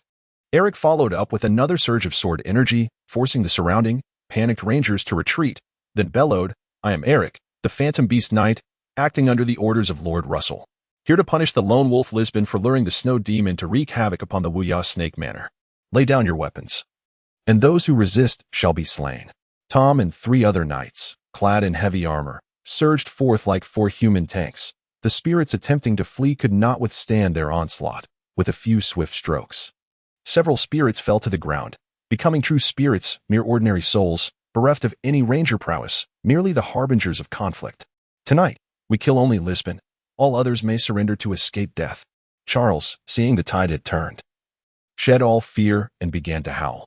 This provoked some dissatisfaction in Russell, who felt such proclamations ought to be made by him. The Lord, 5 rangers, and over a dozen spirits, nearly 20 in total, found themselves encircled by several armored knights. That seemed absurd, yet it was the truth. After all, Russell had the formidable Phantom Beast Knights and the silver and gold wolfhound Kevin, who stood atop a rock. Howling down from a position of power, anyone attempting to flee would be swiftly dealt with. The Wildcat sisters, seeing the lone wolf Lisbon clutching his neck, lying on the ground, nearly incapacitated, breathed a sigh of relief. Katie stepped forward, declaring, "Lisbon is dead. If you wish to live, quickly surrender to Lord Russell." "Katie, it is you who has betrayed the lone wolf leader," a ranger screamed. Catherine immediately retorted, "Lisbon sought his own demise by enticing the snow demon to invade Lord Russell's manor. He would eventually bring ruin upon us all. My sister and I merely seek to secure a means of survival for everyone. If we do not surrender, we shall all perish alongside Lisbon. They are few. Let us break through in different directions," the previous ranger shrieked again. Russell frowned and directly commanded Eric, "Dispose of him." Eric moved swiftly, unleashing a blade of sword energy that shot toward the ranger. The ranger reacted quickly, attempting to flee to the outskirts. However, he barely took a few steps before Eric's sword caught up with him. The tip extending 3 meters, piercing through his back and emerging from his chest, searing a hole the size of a finger. With a thud, the diehard follower of Lisbon collapsed to the ground, utterly lifeless. With the might of the Phantom Beast Knight, a single sword could quell an entire cavern, let alone on open ground. These rangers might have showcased their agility and stealth in the dark passages of the cavern, but on the surface, they were merely targets. The power of the blade successfully intimidated all rangers and spirits. Coupled with the Wildcat sisters' persuasion, soon all rangers and spirits knelt, hands on their heads, dejectedly awaiting Russell's judgment. The bright moonlight bathed Russell, clad in dark golden ceramic armor, as he approached the crowd, wielding a green ceramic sword. "My lord." Katie and Catherine curtsied. "Excellent. This operation has gone remarkably well, and you both are to be commended," Russell said with a beaming smile. "In the future, you shall roam freely beneath the sun. The echoing water river cavern shall officially become a thing of the past." He turned to face the kneeling rangers and spirits, proclaiming loudly, "In the future, there shall be no echoing water river cavern, only the Wuya Snake Manor. My lord, is it not enough that you have slain the lone wolf leader? Must you also conquer the echoing water river cavern?" A ranger lifted his head, indignantly exclaiming, "Do we, the destitute denizens of the cavern, truly warrant your esteemed lordship's concern? Indeed, we only engaged in battles within the cavern. We would never dare disrespect you." Another ranger chimed in, echoing the sentiment. "Dare you not? You followed Lisbon, enticing the snow demon to invade my manor, and already you have forgotten." Russell raised his green ceramic sword, his gaze fixed upon the blade. "Surely, my glowing mushroom family has been too merciful in dealing with you, my lord." The rangers attempted to argue. However, Charles swiftly intervened, kicking down one of the speaking rangers. "When the Lord forbids your speech, you shall remain silent." The kneeling ranger scrambled to his feet, lowering his head once more in submission. Observing this ragtag assembly of ragged rangers and spirits, Russell found it hard to believe they had ever trained in combat. but in truth, their spirit and vigor were even less than that of the manor's serfs, under the moonlight. They resembled nothing more than lost souls. Defeating such a group of cavern dwellers hardly warranted any excitement. "Bind them all and escort them back to the manor's annex for individual judgment," Russell declared, his enthusiasm waning, then glanced at the fallen lone wolf Lisbon. "Hey, are you dead yet?" Lisbon, clutching his neck, his eyes wide, stammered, With his windpipes severed, despite the support of his fighting spirit, he could utter no words. Merely lying there awaiting his end. "Eric, keep an eye on him. Do not let him die," Russell instructed, then turned to command. "Katie, Catherine, you must immediately search Lisbon's residence and retrieve the blood-fong mushroom bug for me." "Yes, my lord," the Wildcat sisters responded, quietly departing. "Once you have found it, head directly to the manor's annex." Russell issued his command, then began to search along the rocky cliffs of the Crescent Blade Mountain. He soon pinpointed the location of the wall embedded with what appeared to be gemstones. Without immediately excavating the wall to retrieve the suspected gems, he subtly turned back and waved his hand. "Return," leading a procession of rangers and spirits. With 2 spirits carrying the lone wolf Lisbon, the group made their grand return to the manor's annex. Approximately 2 hours later, the Wildcat sisters returned, with Katie carefully cradling a mushroom bug in her hands, personally delivering it to Russell. "It is truly beautiful. It appears to be adorned with rubies." Charles marveled nearby. This blood-fong mushroom bug was predominantly white, resembling a plump silkworm, yet its surface was dotted with tiny red spots that resembled rubies. But upon closer inspection, appeared like bloodstains, bestowing it with a somewhat enchanting beauty. "Well done, Katie and Catherine," Russell beamed.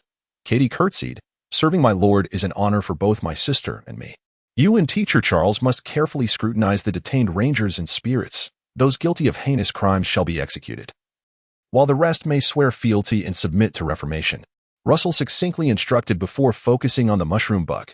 This blood-fong mushroom bug had already formed a contract with Lisbon. He needed to dissolve the contract before Lisbon breathed his last, ensuring the mushroom bug would not be harmed. Should Lisbon die, while the contract would indeed be nullified, the mushroom bug would suffer grievously, drastically shortening its lifespan and losing the potential to evolve into a mushroom bird. "Little one, do not be anxious. Soon you shall return to my embrace." Chapter 64. The Cavern Patrol Team in the hall of the manor's annex. Russell gently caressed the blood-fong mushroom bug while instructing Butler Morris to fetch a vial of a special magical potion from the storeroom. The label on the bottle read, "blood stripping." He then drew some blood from the wound on Lisbon's neck and mixed it into a test tube containing the blood-stripping potion. Lisbon struggled, his eyes seemingly conveying a desire to speak, though no words emerged. Russell cast a glance at Lisbon. Having faced death before during the snow demon incident, he was now able to calmly accept the sight of a dying man. "Do not be stingy. I shall borrow your blood for a moment, and then I will send you on your way," he muttered, indifferent to whether Lisbon could hear it. As long as he confirmed Lisbon was not dead, his blood would activate the blood-stripping potion.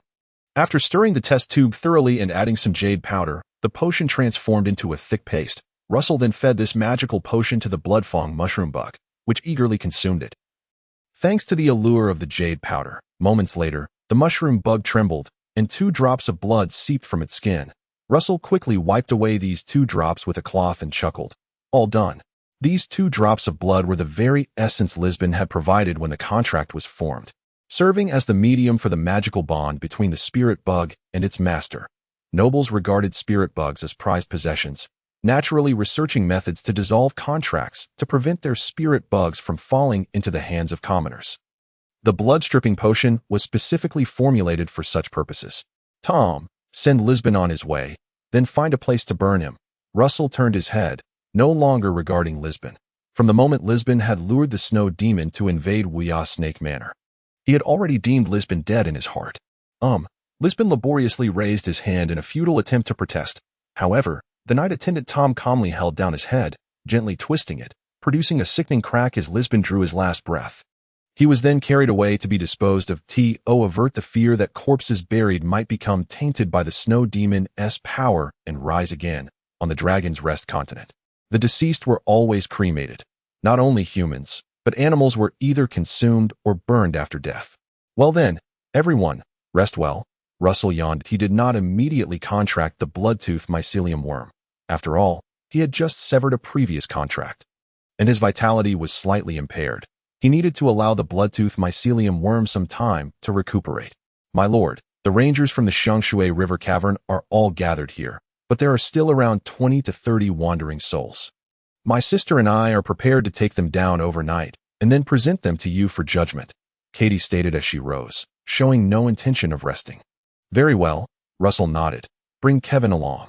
Thank you for your concern, my lord. Additionally, ensure the protection of the cordyceps. Understood.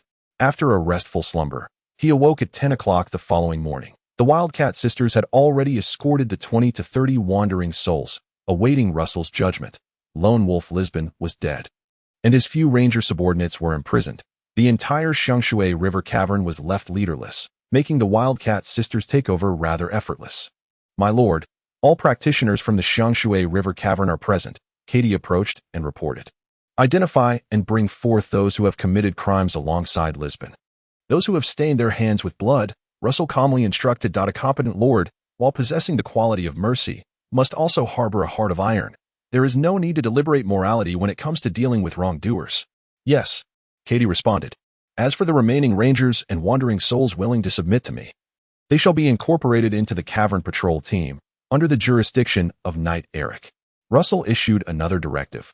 Of course, those unwilling to return to a normal life may be released to other caverns. He had discussed this matter with Charles and Eric the previous night. Forcing unwilling individuals is futile. Some cavern dwellers genuinely do not wish to be bound. Whether they are killed or coerced to stay serves little purpose. It is better to release them to other caverns, allowing them to continue serving as buffers for the Twilight Valley. After selection and persuasion, one of the imprisoned rangers was executed, while the remaining 3 expressed their willingness to serve Russell. The humble halls Druk, Ball, pledge allegiance to the great Lord Russell.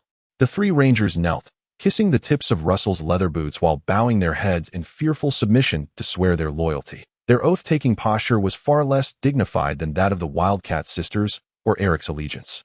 As this was not a ceremony of follower loyalty, but rather a serf's bond, Russell was not someone who would willingly accept just anyone as a follower. After all, followers are trusted confidants of the Lord. Sharing in his glory, better to have none than to have many unworthy. Serfs, however, did not possess such qualifications, surrendering themselves entirely to the Lord, subject to his whims, receiving only his protection in return. Subsequently, among the 40 wandering souls, 9 were executed, and 7 expressed their unwillingness to remain within the estate. The remaining 31 souls were all eager to pledge their loyalty to Russell, becoming his estate serfs and joining the cavern patrol team. In an instant, the security forces of the Wu Yao Snake Estate were significantly strengthened. Of course, aside from the 3 rangers who possessed immediate combat capability, the 31 wandering souls were not much stronger than ordinary people. Before the manifestation of the fighting spirit, its enhancement to personal strength was indeed limited. Only upon its emergence would there be a qualitative transformation. Alas, while the seeds of fighting spirit are easy to nurture, the actual manifestation of fighting spirit is quite challenging. In truth, as long as children receive adequate nutrition, they can generally nurture a seed of fighting spirit. Those with exceptional talent may even do so under malnourished conditions. For example, the estate's overseer Old Hans, Steward Morris, and several male servants had all nurtured seeds of fighting spirit. However, after Old Hans and Morris aged and weakened, their seeds of fighting spirit also withered, rendering them no different from ordinary individuals. The male servants, having not manifested their fighting spirit before the age of 16, had already lost the possibility of cultivation. Anyone who has not manifested their seed of fighting spirit by the age of 16 is essentially deemed to have no further chance. This is also why Russell's former self was so determined before his coming-of-age ceremony, willing to risk madness to push for the manifestation of his seed of fighting spirit, fearing that once the ceremony was over, he would be declared a worthless ordinary person. Ultimately, only a few fortunate individuals, a select few with talent, would manage to manifest their fighting spirit and embark on the path of subsequent cultivation. Katie, Catherine, you 2 sisters lead the way. We shall go to the Xiangshui River Cavern to receive the allegiance of the cavern dwellers, Russell declared, having eaten and drunk his fill, preparing to depart for the Xiangshui River Cavern. And I will take this opportunity to inspect the cavern. Until now, Russell had never visited any cavern and was unaware of the living conditions within. Chapter 65. The Aperture Volcanoes, Snowfields.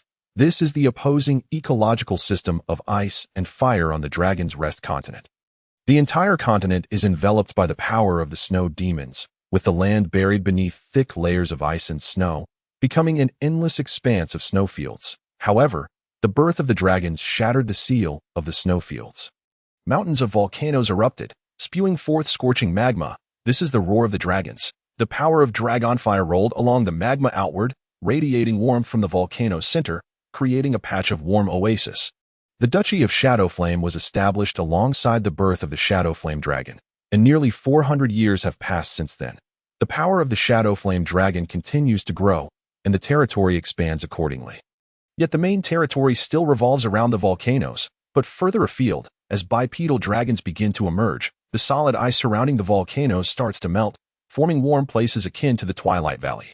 The edges of these warm regions serve as a transitional zone between ice and fire, the caverns. This is the ice cap, my lord. Katie held a torch, guiding Russell. The ice cap above us is sealed for countless ages. Do you see that fracture line? Within the line, the ice cap is unbreakable. Outside the line, it may melt at any moment. Is it due to the warm season? Russell inquired as he walked. Indeed. When the warm season arrives, the temperature rises, causing the ice cap outside the fracture line to melt and break. If one is not careful, it could result in fatalities when the cold season arrives. Temperatures drop, and the ice cap will reform, isolating the cold currents while ensuring the temperature of the cavern, she explained. Under the torchlight, the ice cap shimmered like eternal crystal. In fact, within the ice cap, one could see the remains of deceased flora and fauna, eternally encased in ice. Lady Katie, are you saying that these ice caps have never melted? Charles asked, pointing at the ice within the fracture line. Yes, at least in my memory, it has never melted. No matter how hot the warm season gets, it can only melt the ice cap outside the fracture line. Well, that makes sense. Charles turned to Russell and said, there is a legend that corresponds to this. It speaks of the snow demons invading from another realm. Before their invasion, the Dragon's Rest continent enjoyed seasonal changes and was vibrant with life. He gestured toward the remains of the frozen flora and fauna within the ice cap, explaining, these remains were likely sealed in ice after the snow demons invaded. TSK, after over 10,000 years, they remain remarkably lifelike. Perhaps not, Catherine interjected. Why not? Charles asked. Perhaps there was once a dragon kingdom here, but it perished, leading to its re-encasement in ice, Catherine suggested. After all, it has been over 5,000 years since the birth of dragons. And there are countless stories that could have unfolded, that hold some merit, but I remain unconvinced, Charles chuckled. This land has never revealed any ancient ruins. Thus, it is evident that our Duchy of Shadowflame was established on a completely new snowfield. We are the only story of this land. To this, Russell chose not to comment. He merely observed the ecology of the cavern silently. Beneath the ice cap, the Twilight River flowed into this place. Now known as the Xiangshui River, the sound of rushing water, resonating against the ice cap, sounded particularly clear and vibrant. Gradually, he began to discern some clues. The so-called Xiangshui River cavern was not a true underground ecosystem. And the Xiangshui River was not an underground dark river. It was merely a normal river that flowed over what was once the surface of the land. Unfortunately, the surface of the land had now been covered by snowfields. The ice cap could not melt, and thus the land could not be exposed to sunlight, resulting in the entire environment being referred to as a cavern. The cavern dwellers lived within the ice cap, in cavities eroded by some force. Even without lighting a torch, there was a faint glow within the cavern, emanating from the heavy ice cap above. Where does the Xiangshui River ultimately flow? Russell inquired. Within the ice. It should continue to flow, but it is far too cold and dark there. No one has ever explored it, Katie replied. In fact, after a certain distance, the Xiangshui River will freeze, with water flowing beneath the ice. That area is no longer suitable for habitation. The cavern dwellers could only survive in the section of the Xiangshui River that had not yet frozen, as well as in areas where water remained unfrozen within the ice cavities, Katie remarked. We refer to places with water that have not yet frozen as cold springs, in contrast to hot springs. I have yet to see what a hot spring looks like. The cavern extended inward along the Xiangshui River, but the space grew narrower.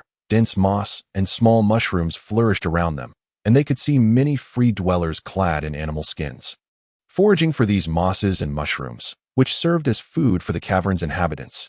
Murray, Monet, Come here and pledge your loyalty to the Lord." Upon seeing the cavern dwellers, Catherine immediately called out. Two somewhat similar-looking free dwellers approached hesitantly, and, under Catherine's guidance, knelt down to kiss the tips of Russell's leather boots. Have the free dwellers there received the news? The lone wolf Lisbon is dead, and the Xiangshui River Cavern will be incorporated into the Wuyao Snake Estate. Everyone must pledge allegiance to Lord Russell. Has anyone escaped from your side? No one has escaped. Imo Rue watched Russell and his companions with trepidation, fearing he might be struck down by a sword, despite having already pledged his loyalty. Then go and summon them all. To pledge allegiance to the Lord. My lord. No, master. Why would the master deign to notice us lowly commoners? Imo Rue boldly inquired. Russell gazed at the pallid Imo Rue, reminiscent of a drug addict, along with the Imo Nai brothers, and replied with a calm demeanor, I require labor and the complete restoration of the Xiangshui River Cavern to defend the Yoguang River Valley against the snow demons. Thus, this is your opportunity. Charles chimed in. Cherish it. Lad, the Lord is not always so benevolent. Beside Imo Rue, Imo Nai suddenly murmured softly, if we become the master's serfs, can the master help us find wives? You rascal, what nonsense are you thinking? Charles scoffed. Russell, however, did not mock him but smiled gently, saying, as my subjects, you will have the freedom to court as long as you can find a lady who shares your affections, and her family does not oppose. I, as your lord, would even be pleased to officiate your wedding. Encouraging procreation was a policy Russell had already devised. That a flush of color suddenly appeared on Imo Nai's otherwise numb face, and a glimmer of hope shone in his eyes. Is that true? My lord, the Lord's words cannot be false, Charles admonished. Receiving confirmation, Imo Nai immediately grasped his brother Imo Rue's arm. Come, let us summon everyone to pledge allegiance to the master. Along the way, similar to Imo Rue, the free folk of the cavern gradually came to pledge their loyalty to Russell. As they walked, they arrived at the largest skylight in the Xiangshui River Cavern, the skylight being the spot where the ice cover was thinnest, allowing for the formation of a large hole during the warm season, through which sunlight streamed in, making it the brightest place in the cavern. With sunlight and cold springs, the skylight was the most suitable area for cultivating moss and mushrooms. Wolfhead Skylight. My lord, the mushroom insect and bloodtooth fungus fields are right here, the old lair of Lisbon, Katie remarked. There was no need for torches to illuminate the path.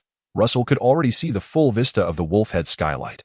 At its center lay a vast expanse of moss fields, surrounded by numerous dug pits filled with decaying wood, upon which bloomed clusters of bloodtooth fungi, glistening with crimson spots. On the thickest piece of decaying wood, a bloodtooth fungus the size of a basin thrived, indeed. The mushroom insect of the bloodtooth fungus. Chapter 66. Above the snowfield, a single mushroom insect was akin to a magical artifact or a signal amplifier. The elf insects could continuously release an as-yet uncracked power into the surroundings through the mushroom, thereby infecting species of the same kind. This allowed them to draw strength from the earth, refining it into magical power, which could then be transformed into potions or magical materials. At this moment, the bloodtooth mushroom insect on the decaying wood resembled a large loaf of white bread, generously drizzled with strawberry jam. The jam was as rich and dripping as blood. My lord, this is gingival blood, the newly recruited Ranger Halls said, producing a small jar from a dark recess of the Wolfhead Skylight, filled with a viscous, purple-black paste. All harvested bloodtooth mushroom potions will be made into gingival blood. Russell leaned closer to examine it and frowned. What a waste. This gingival blood is merely crushed bloodtooth mushrooms mixed with a hodgepodge of other ingredients, utterly failing to harness the magical potency of the bloodtooth mushrooms. There is not a single pharmacist in the cavern. And back when the lone wolf, Lisbon, was alive, he personally concocted the potions. We could only occasionally benefit from a share. The process of crafting magical potions was exceedingly intricate. Typically, it was the prerogative of high nobility to train dedicated pharmacists to create these potions, as ordinary folk lacked the skill to produce magical potions even if they obtained the ingredients. This was a technical monopoly held by the nobility. Katie, have the personnel package this jar of gingival blood and return it to the manor's annex, Russell commanded, unceremoniously claiming the gingival blood for himself. Although he looked down upon this crude paste, it would serve well as a reward for his subordinates. As for the bloodtooth mushroom insect, Russell did not remove it. He needed to consult Baron Roman at the glowing fortress to see if he knew about this type of mushroom and to inquire about the cultivation conditions of the bloodtooth fungus. Only in the most suitable environment could mushrooms thrive. Perhaps the conditions of the wolfhead skylight were ideal for the growth of bloodtooth fungi, negating the need for transplantation elsewhere. Eric, issue 3 tasks to the cavern patrol team. Please instruct. First, scour the entire Xiangshui River cavern, ensuring all free folk pledge allegiance to me and register as serfs of the manor. Those unwilling should be sent away from the Xiangshui River cavern to reside in other caverns, Russell stated. After a pause, he continued, Second, arrange for personnel to be stationed at the wolfhead skylight, maintaining a 24-hour watch over the bloodtooth mushroom fields.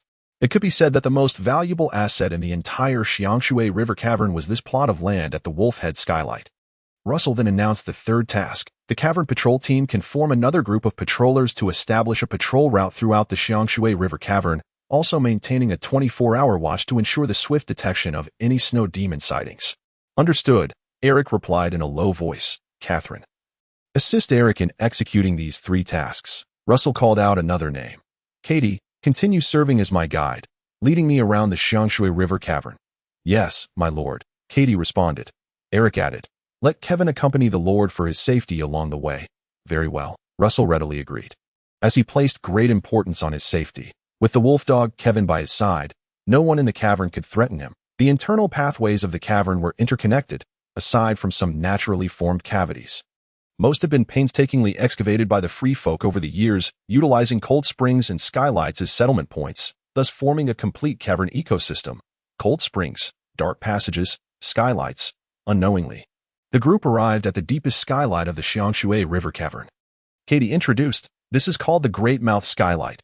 The opening of the Great Mouth Skylight was small, with only a sliver of light filtering down from the top, creating a bright beam within the skylight. What is it called again? The Darwin effect? Or the Dolly Garden effect? Russell mused, extending his hand to touch the bright pathway, silently recalling moments from his past life on Earth, where he often encountered such beautiful scenes on social media. Although the opening of the Great Mouth Skylight was not large, Katie explained that it was named as such because a circle of snow walls above resembled a large mouth, protecting the skylight. From here, one can venture out to hunt on the snowfield. There are vast stretches of snowy forests nearby, where one can often spot snow foxes and snow hares. Katie remarked, the snowfield was not devoid of life, in some areas where the ice cover was thin. The Earth's vitality could surge forth, allowing certain coniferous trees to grow. Despite the slow growth due to the perennial ice and snow, over time they could still form endless expanses of snowy forests. Some small animals relied on these snowy woods for survival. Let us go take a look, Russell said with excitement, in his memories of his previous life. Although he would make an annual trip to celebrate his grandfather's birthday, he typically remained in the carriage, quietly traversing the narrow merchant roads without ever truly walking freely upon the snowfield. My lord, without Eric here, it would be prudent to exercise caution, Charles advised. It is fine. Kevin is here, Russell replied, patting the golden-silver wolf dog Kevin, who affectionately nudged his trousers. The magical beast could now roam freely on the snowfield. Thus, Russell issued a simple command, and Kevin intuitively nodded, leaping nimbly out of the skylight entrance. After surveying the surroundings, he returned to the skylight entrance, barking at Russell. Woof. All clear, let us go up, Russell declared, vaulting into the air, his fighting spirit resonating as he soared several meters high, grasping the edge of the hole with both hands. He pushed himself up and climbed out. Indeed, around the Great Mouth Skylight there was a circle of snow walls, effectively blocking the sight of the snow demons and preventing them from spotting anyone as they emerged.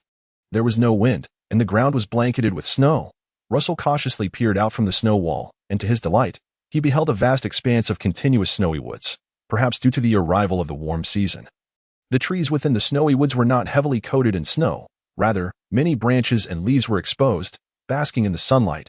His gaze shifted, and he spotted a small squirrel nibbling on a pine cone atop a distant fir tree. Indeed, life exists above the snowfield, Russell mused. Though the power of the snow demon seems boundless, no matter how fierce the cold, it cannot stifle the warmth of the earth.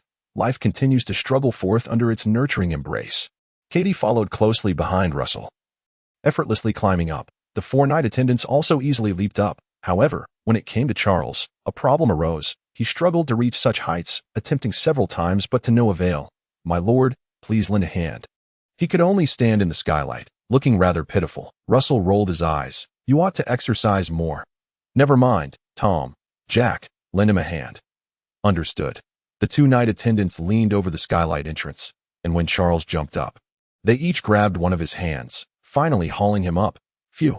Charles sat on the ground, catching his breath, awkwardly patting his belly, and chuckled. This skylight entrance is quite high, for a robust knight like me. It's somewhat unfriendly. Russell turned his head away, unwilling to engage with this slothful fellow. It's time to shed some weight, Sir Charles, Katie remarked softly. Charles immediately raised an eyebrow at Katie, saying, "Ha ha. When I return, I shall embark on a journey of weight loss, striving to reclaim the dashing figure I possessed in my youth." Chapter 67. Dancing gracefully in amber without lingering much on the snowy plains. The group merely circled through the snow-laden forest. Upon catching a distant glimpse of what appeared to be the snow fiend, Russell and his companions promptly retreated to the cavernous sanctuary. There is little to admire in the snowy expanse, just a monotonous sea of white, punctuated by a few drab shades of green. That is all there is to it. Upon returning to the cavern, Charles began to chatter incessantly. "My lord, I implore you not to be so reckless next time. Should we be besieged by snow fiends, it would be no trivial matter. There's no need for alarm, Master Charles. We have safely traversed back and forth, have we not? Yet, this is not the correct approach. With Eric absent, we cannot guarantee your safety, my lord. Should we encounter a snow fiend, relying solely on Kevin would be insufficient. Kevin is still in his growth phase. As a fantastical beast, his powers are still developing. While that may be true, Russell interjected with a smile, we cannot remain in warmth forever. We must eventually confront the snow fiends.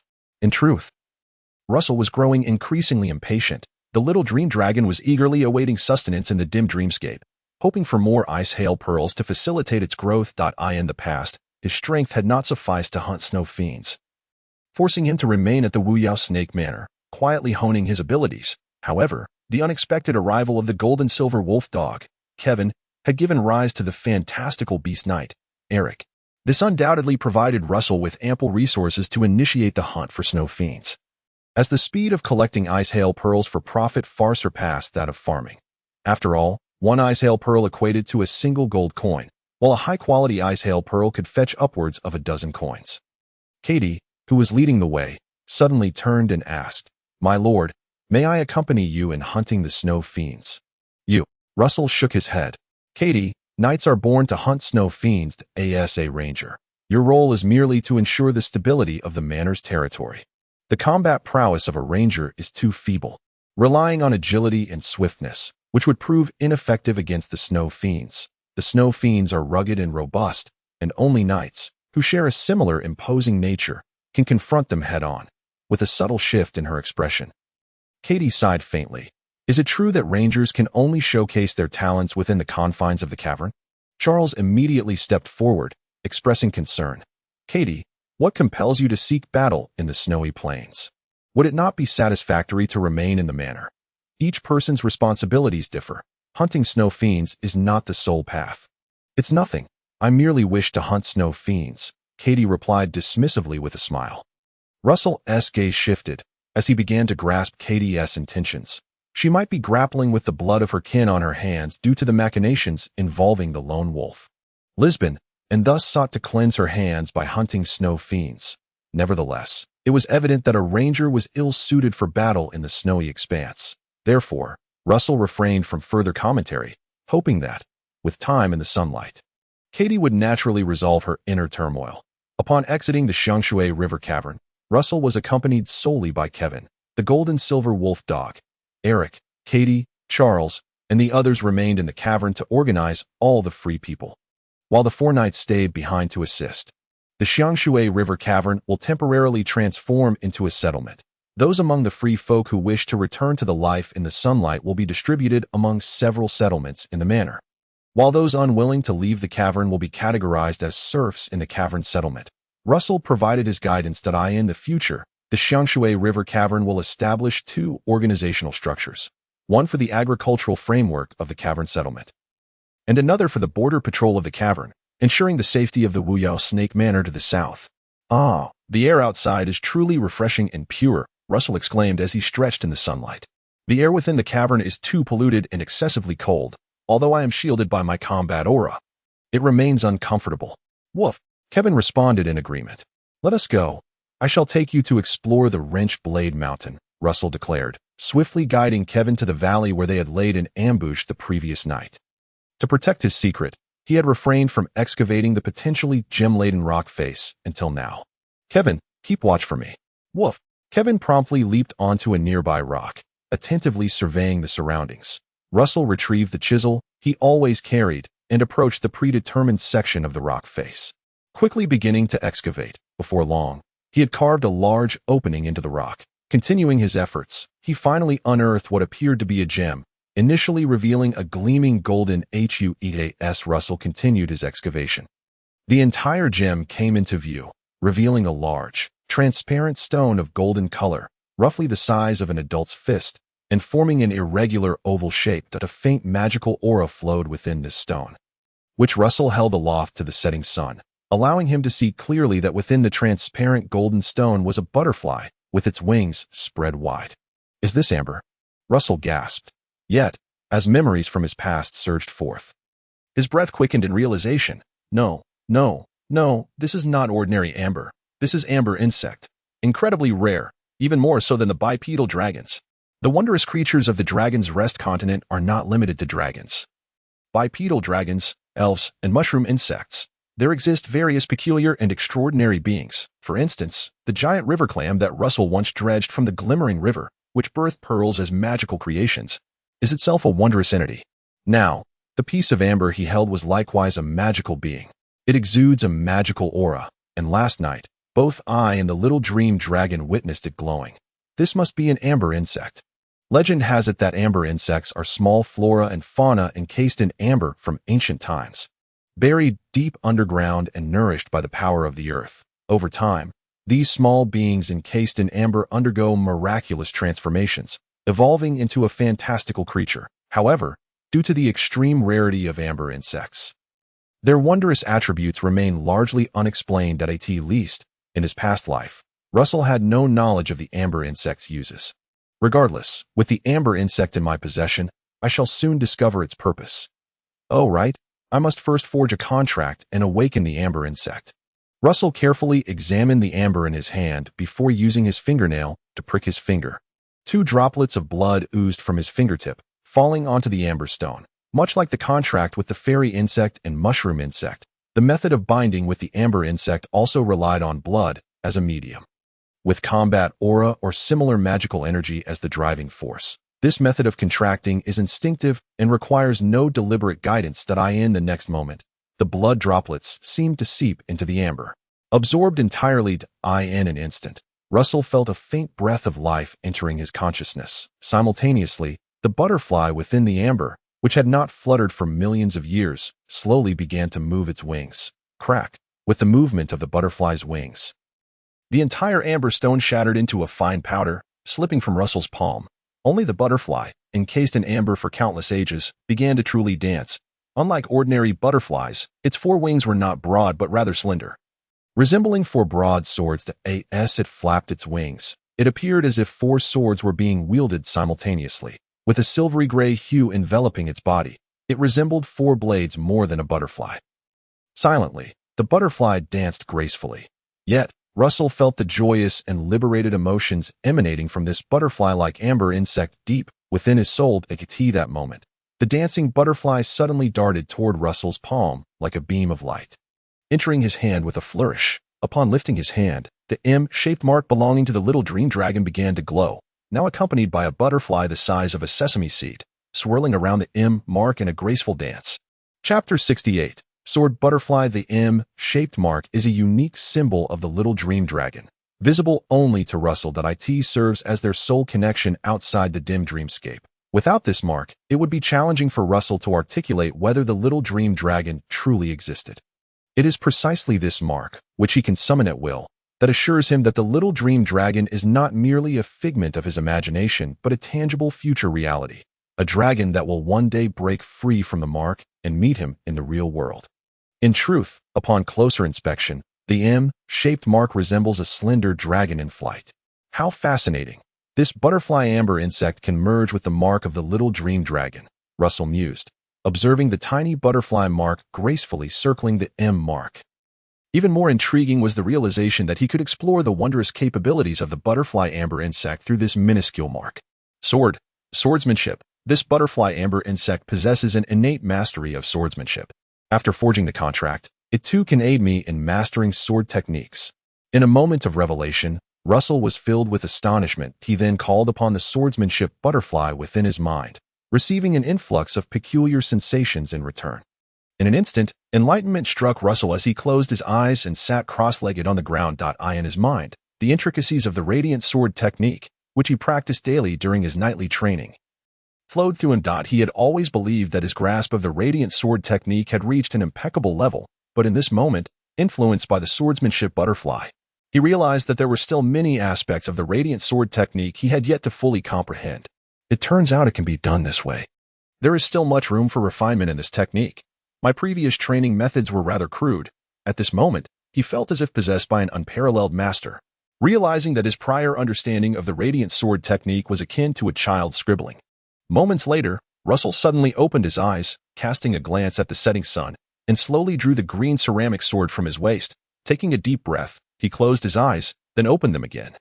In the next instant, the green ceramic sword in his hand transformed into a silvery gray ribbon, swirling around him gracefully. The movements of his swordplay were no longer rigid as before. They became elusive like the antlers of an antelope.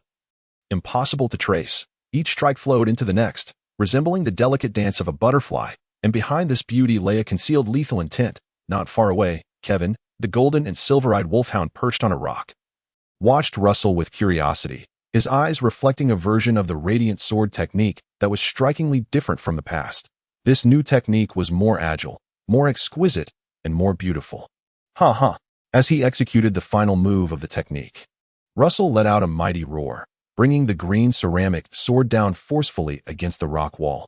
Clang, crack, the wall shattered. The green ceramic sword remained unscathed, not because of its ceramic durability, but due to the embedded emerald in the hilt, which not only channeled his fighting spirit but also enhanced the sword's overall strength. This was the universal enchantment effect of gemstones.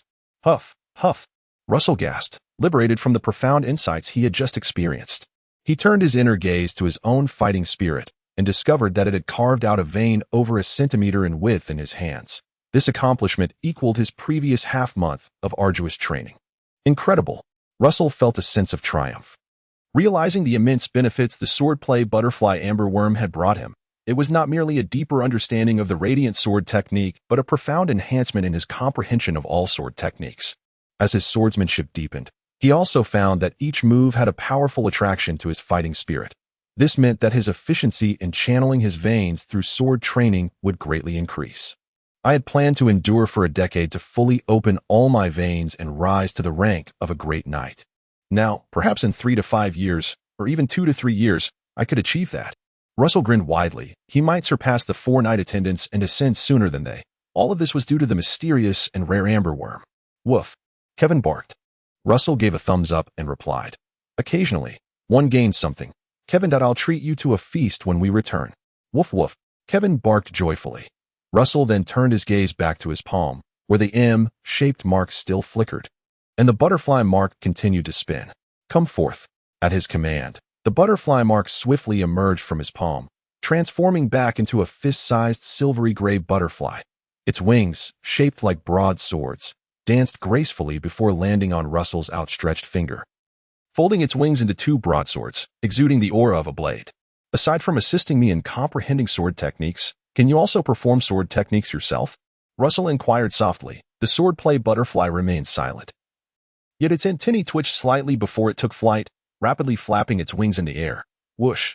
Several barely perceptible sword energies shot forth from its wings, slicing through the air. Cool. From his perspective, the combat power of the swordplay butterfly was negligible. Unless one day it could evolve once again into a larger amber spirit, at that point, with the amber spirit's magical power, it would be capable of unleashing sword energies that could harm others. However, Russell was uncertain if the amber worm could evolve like the spirit worms or mushroom worms. Information about the amber worm was scarce. "Little fellow, you look so impressive. Let's call you Sword Butterfly, the Sword Butterfly Amber Worm." Russell named the butterfly skilled in swordplay. The sword butterfly immediately soared up and down, seemingly delighted to have a name. "Let's go home." Russell waved his hand. The sword butterfly transformed into a beam of light, re-entering his palm, becoming the butterfly mark that circled the M-shaped mark slowly. That night, Eric and the others returned from the underground lair. Russell immediately grabbed Knight Attendant Tom for a spar. Previously, he had never been Tom's match and had found it difficult to even defend himself against Tom's attacks, which was also why he had managed to defeat Roland using the tortoise strategy, as it had been honed to perfection. However, tonight's battle witnessed a dramatic shift in momentum. Russell resembled a light butterfly, swiftly circling around Tom, his steel longsword dancing up and down, momentarily forcing Tom into a defensive position that it felt as though the roles had reversed. Russell was the one on the offensive while Tom began to practice the tortoise strategy. For a full quarter of an hour, leveraging his newfound insights into the radiant sword technique, Russell transformed Tom into a genuine tortoise. Had it not been for Tom's thick fighting spirit, the intricate swordplay would have been sufficient to defeat him. After a quarter of an hour, Russell's fighting spirit began to wane, and his offensive slowed accordingly. Gaining a moment to catch his breath, Tom finally counterattacked and quickly overwhelmed Russell. Russell did not continue to retreat into his shell, but instead engaged in a direct sword clash, leading to a swift defeat. One strength conquers 10 skills. Although my swordplay has reached perfection, my fighting spirit is insufficient, and my combat power has not undergone a substantial transformation. Russell inhaled deeply, reflecting on his gains and losses. Without a doubt, his combat power had doubled at this moment, yet it had not reached a qualitative change. Nevertheless, this doubling of combat power astonished many. Charles exclaimed, "Heavens, the gaze of the dragon, my lord! If it weren't for Tom's flushed face, I would genuinely suspect he was acting. Your swordplay seems to have received the soul granted by a dragon, leaving one mesmerized. Indeed, my lord's swordplay has transcended."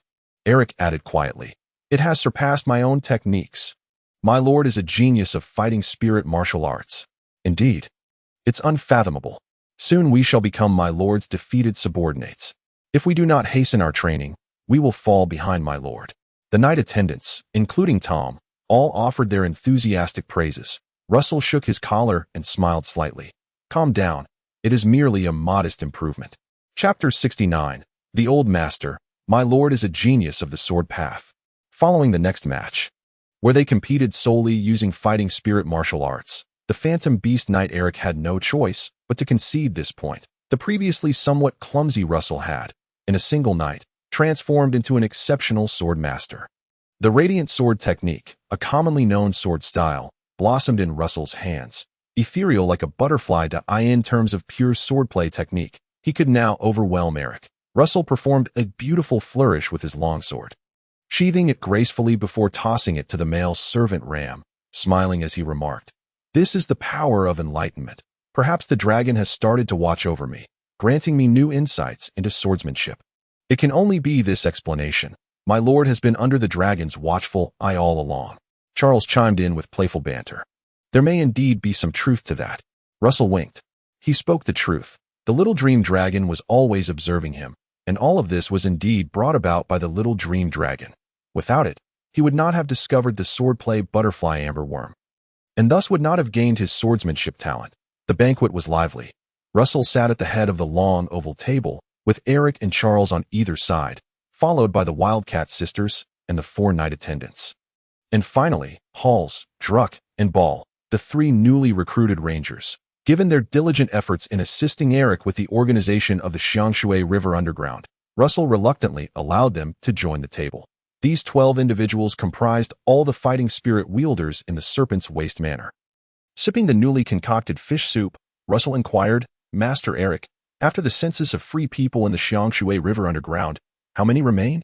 Eric replied in a low voice, "A total of 472 free people remain, all pledging their loyalty to my lord and becoming your serfs. With an immediate increase of 400 to 500 people, the Serpent's Waste Manor is nearing a population of 4,000. Russell pondered before continuing, "Currently, the manor comprises 7 settlements, and the composition of personnel is gradually becoming diverse. It is time to establish an official system.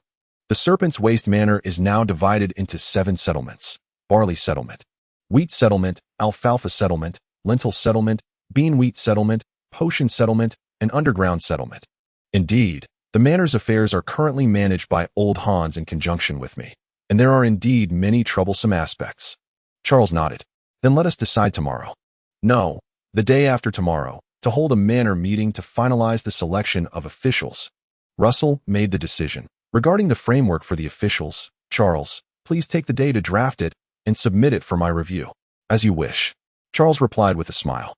Entrusting the task of drafting the official system to him was a show of confidence and essentially clarified the position of the manor secretary. The secretary is the lord's confidant and the chief administrator of the territory, holding the highest position among civil servants. After the banquet dispersed, Russell went to wash up and rest. Tomorrow he planned to visit the glowing fortress to report on the situation in the Xiangshui River underground to Baron Roman and to inquire about some details regarding the blood-tooth fungus worm.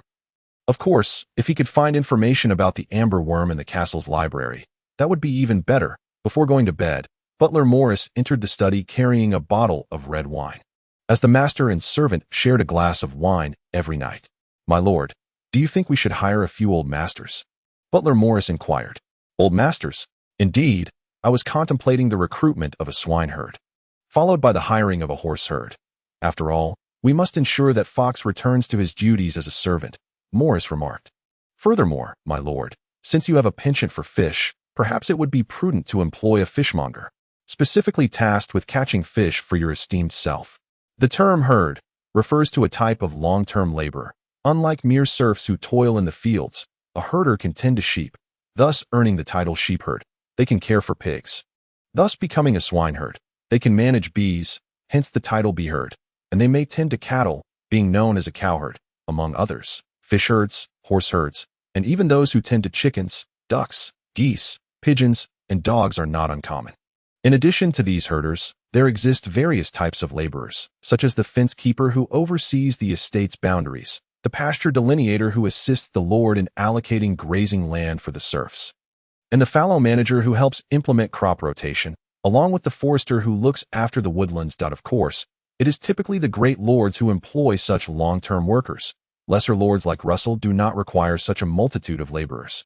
Most responsibilities regarding pasture delineation, forest oversight, and crop fallowing fall upon the estate steward, Old Hans, who can delegate tasks to several village heads, who in turn may pass on duties to the serfs.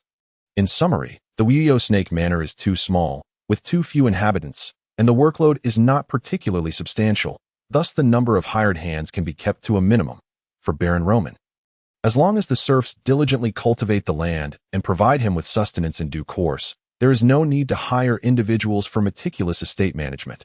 Now that Russell has arrived, with merely a fraction of land, it naturally warrants careful attention. Indeed, swineherds and horseherds are necessary. It would be wise to hire a fishmonger as well, not only to catch fish, but also to harvest river clams and snails, Russell stated. "How about this? You discuss with Old Hans, and later we shall convene a meeting at the manor to deliberate on the division of labor among the servants and the selection of hired hands." "Understood, my lord. I shall contact Old Hans tomorrow," Morris replied. "Then, do take your leave and rest well, Mr. Morris." "Rest well, my lord." With a clink of their wine glasses, the two finished their drinks and departed from the study.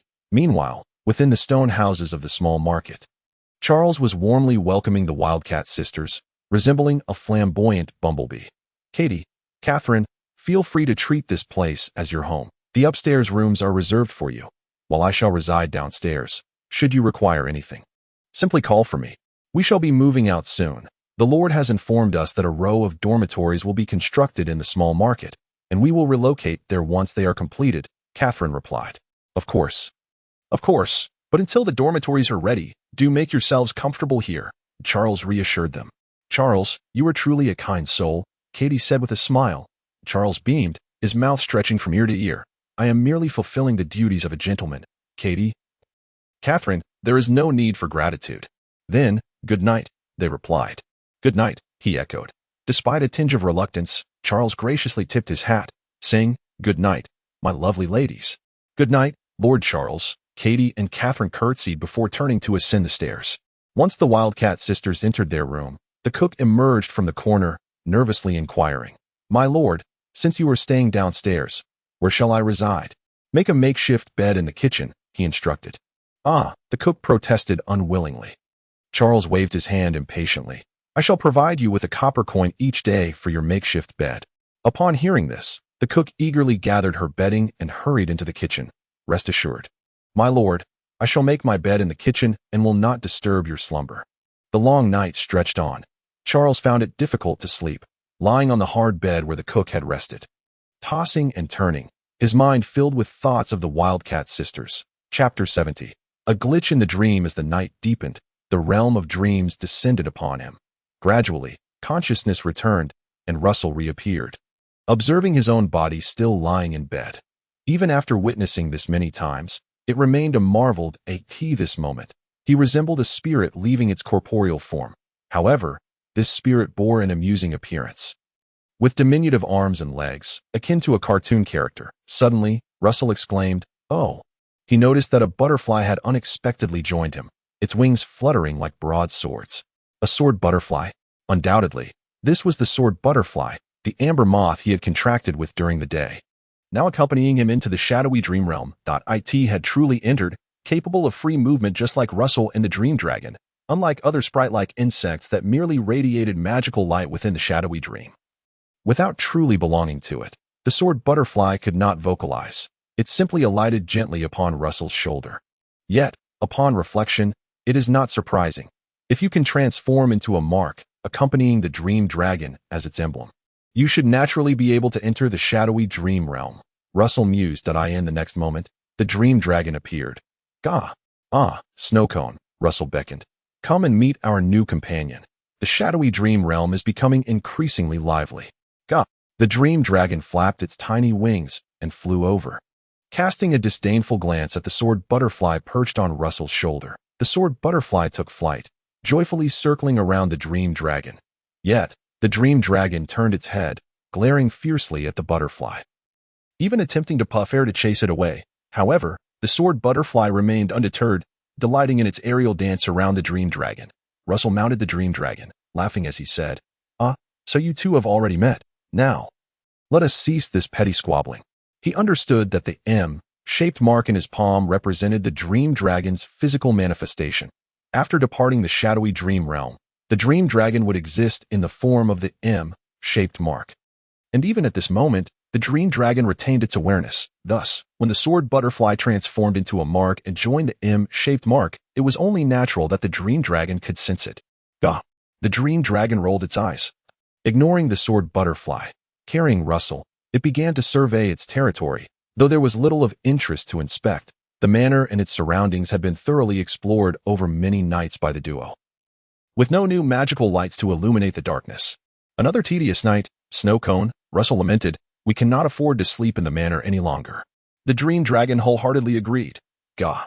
Together, they glided toward the boundary of the shadowy dream realm, situated above the surface of the radiant river. Habitually, the dream dragon would collide with the boundary, only to rebound and change direction toward other areas. However, this time, a miraculous event transpired. The dream dragon did not crash into the boundary, but rather passed through it. "Gah!" Both Russell and the dream dragon were taken aback, for this had never occurred before. Only the sword butterfly flitted about, blissfully dancing in the air, circling the dream dragon joyfully. "Do not be dazed, Snowcone. Quickly, let us continue onward." Russell swiftly regained his composure. The shadowy dream realm was already extraordinary. The occurrence of another marvel was hardly surprising. What mattered was seizing the opportunity to broaden their search. "Gah!" The dream dragon grasped Russell's intent. It flapped its wings and swiftly flew toward the opposite bank of the radiant river. However, as they flew, Russell began to notice something peculiar. The shadowy dream realm remained centered around the vicinity of the manor. The boundary did not extend as the dream dragon soared further away. Once they emerged, it was as though a lamp had been lit, illuminating a 1 to 2 meter radius in the complete darkness. Beyond that distance, there was nothing but impenetrable darkness. Yet, when looking back, the original shadowy dream realm was distinctly visible. A small world sketched by faint lines. "Have we flown out of the shadowy dream realm?" Russell observed closely, suddenly realizing that the illuminated area surrounding him and the dream dragon seemed to fluctuate. Remarkably, the rhythm of this fluctuation mirrored the dance of the sword butterfly. In other words, this light source was generated in relation to the sword butterfly, illuminating the world beyond the shadowy dream realm for the duo. Hiss. Zundu Jadu. This revelation was utterly astonishing. A mere amber moth could alter the structure of the shadowy dream realm. Yet, after careful observation, Russell confirmed the truth of this phenomenon. Sword butterfly, fly further away. Russell began to experiment. Seeking to verify certain conditions, he issued a command to the sword butterfly, despite being within the shadowy dream realm. He maintained a telepathic connection with the butterfly, allowing for simple communication. Under Russell's guidance, the sword butterfly finally departed from the dream dragon. Soaring forward, as it flew away, the light gradually receded from the two of them. However, just as the light was on the verge of leaving the dream dragon, the sword butterfly seemed to hit an invisible barrier, unable to advance even a fraction further. Russell quickly grasped the situation. The sword butterfly possessed the ability to illuminate a 2-meter radius around itself, or rather, it created a small spherical shadowy dream realm centered upon itself. Yet, this ability did not originate from the butterfly itself. It was more akin to a power borrowed from the dream dragon. Unable to exceed a distance of 2 meters from it, lest this ability falter. This bears a resemblance to the power of a dragon. The great dragon's fiery breath radiates outward but can only cultivate an oasis around a volcano. For distant lands, one must rely on the bipedal dragon to regroup the dissipated flames, thus forming warm places akin to the radiant river valley. Essentially, if the great dragon serves as a signal transmitter, continuously releasing signals, then the bipedal dragon acts as a relay, amplifying the weakened signals to help the great dragon's signals reach farther. At this moment, the dream dragon and the sword butterfly had constructed a similar signaling system. However, it seems that the ice cream and the sword butterfly can exploit each other's glitches, continuously soaring into the distance without being constrained by the bounds of the shadowy dream realm. He rode on the back of the little dream dragon, allowing the sword butterfly to lead the way, flying and flying until they reached the foot of the curved blade mountain. Leaning against the 2-meter radius of the shadowy dream realm, it became apparent that the steep incline ahead marked the beginning of the curved blade mountain. Marvelous. Gah! Sister! Russell could not help but marvel. The addition of the sword butterfly had unveiled a novel method for navigating the shadowy dream realm, enabling exploration of the entire estate without the need for camping in the wild. Of course, no matter how seamlessly this glitch worked, the distance they could fly ultimately depended on the stamina of the little dream dragon. Just upon arriving near the curved blade mountain, the little dream dragon appeared listless. Gah. Tired? Already tired. Gah. All right. See you tomorrow night, ice cream. Waving his hand, Russell leaped down from the little dream dragon's back, watching as it dashed out of the 2-meter radius of the shadowy dream realm. Then, everything faded to darkness. His consciousness plunged into chaos, and when he awoke again, it was already the following morning, with sunlight streaming through the curtain gaps, just beginning to warm the blanket. Sitting up, Russell meticulously recalled all that had transpired in the shadowy dream realm the previous night, then raised his left hand to communicate through thought. Instantly, an M-shaped mark appeared in the center of his palm, surrounded by a small sword butterfly mark the size of a sesame seed rotating around it. This glitch is truly remarkable. Chapter 71, 7 Worms. So, this lone wolf Lisbon stumbled upon a mushroom worm, and after you eradicated him, the mushroom worm fell into your hands. In the expansive study of the glowing mushroom fortress, Baron Roman gazed at Russell in astonishment while holding a glass of red wine. The white birchworm, the bloodtooth fungus. So in a short span of time, you have already acquired 2 elven worms, and with the one your sister gifted you, you now possess 6 worms. To be precise, it should be 7 worms. As the sword butterfly amber worm also counted as 1. However, Russell had no intention of disclosing the existence of the sword butterfly amber worm. Such a rare entity could easily expose his secrets. After all, in less than 2 months, he had encountered far too many extraordinary events, which could not merely be explained by a dragon's gaze. Yes, father, including the mushroom worm my sister gave me, I now possess 6 worms. 2 bioluminescent mushroom worms, 1 bloodtooth fungus worm, 1 rain forever flower elven worm, 1 dill elven worm, and 1 white birch tree elven worm.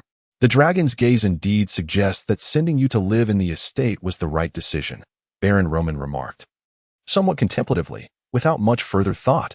After all, the elven worms now rested in his son's possession rather than in someone else's hands. However, he quickly shook his head. I'm sorry, Russell. I have not heard of the bloodtooth fungus mushroom worm. Based on your description, it appears to be a newly emerged mushroom. So how to cultivate it will depend on your own exploration. There were simply too many types of mushrooms, exceeding tens of thousands, even millions, and humanity had only encountered a minuscule fraction of the mushrooms that could give rise to mushroom worms. All right, Russell nodded. What progress have you made on the reading glasses for your grandmother? She sponsored you a substantial sum of gold coins, so you must invest more effort.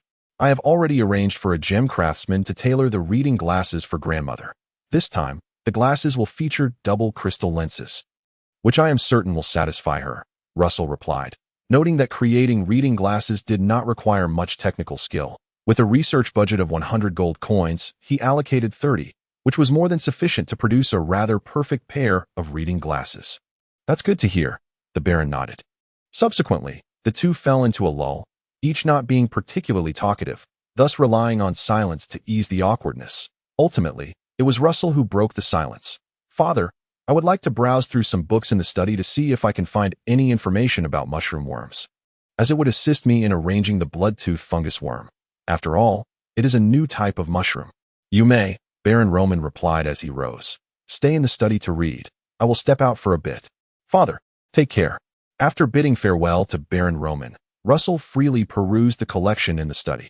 Although the shelves contained numerous bottles of red wine, there remained a wealth of books within the cabinets.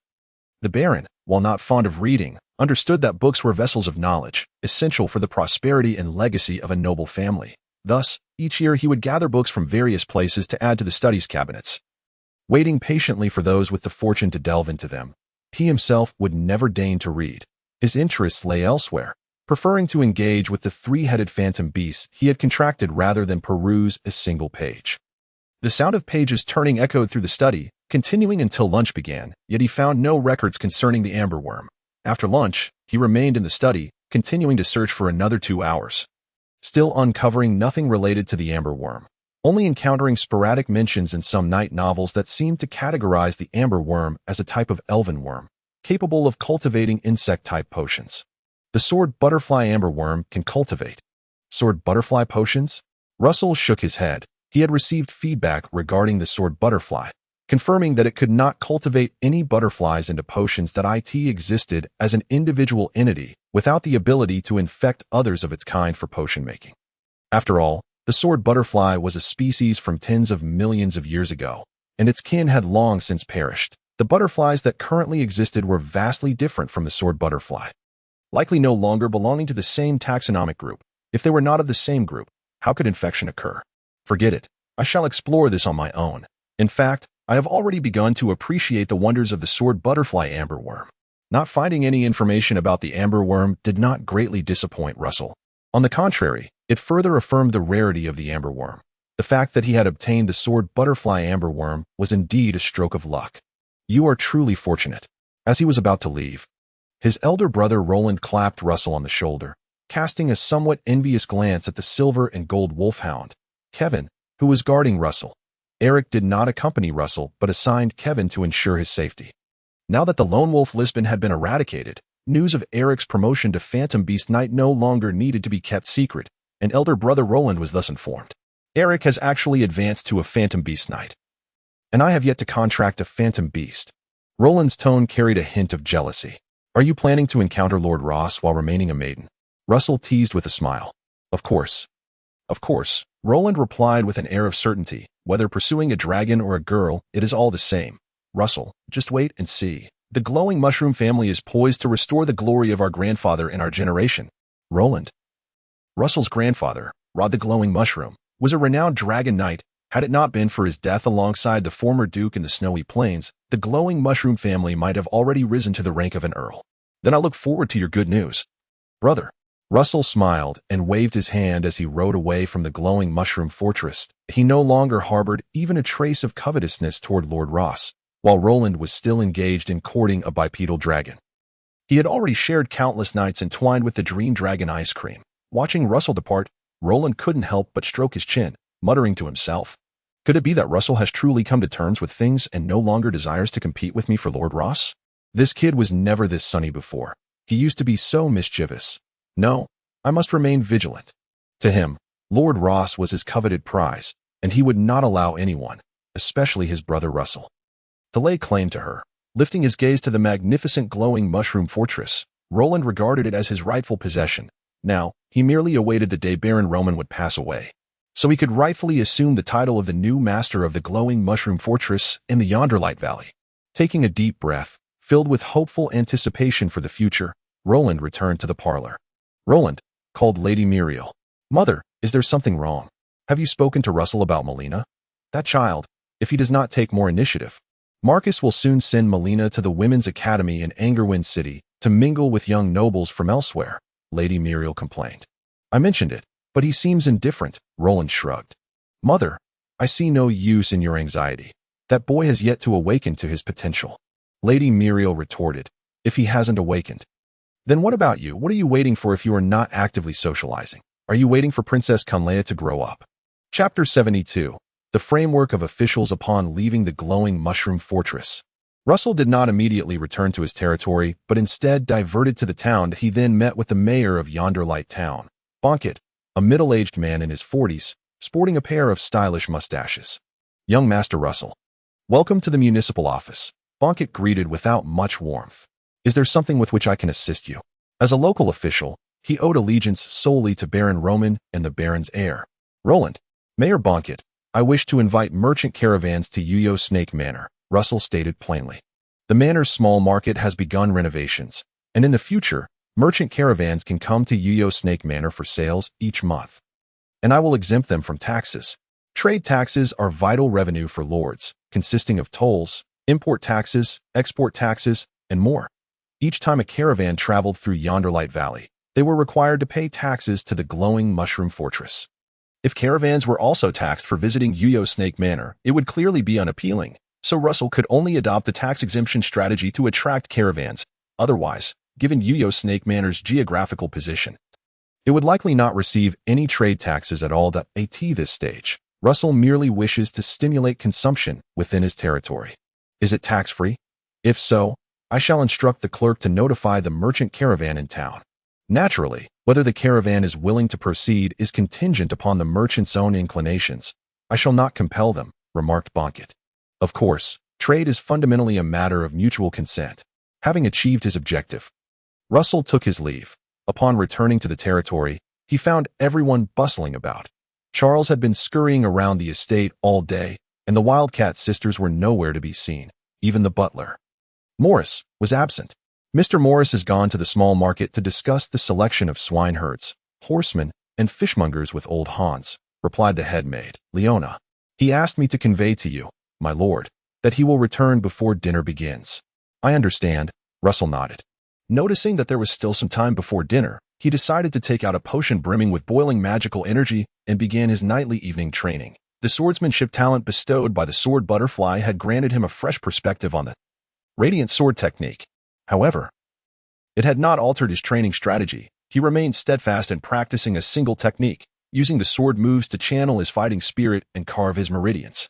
"Each swing of the sword draws upon my fighting spirit with far greater intensity than before, enhancing my training efficiency by at least 5-fold.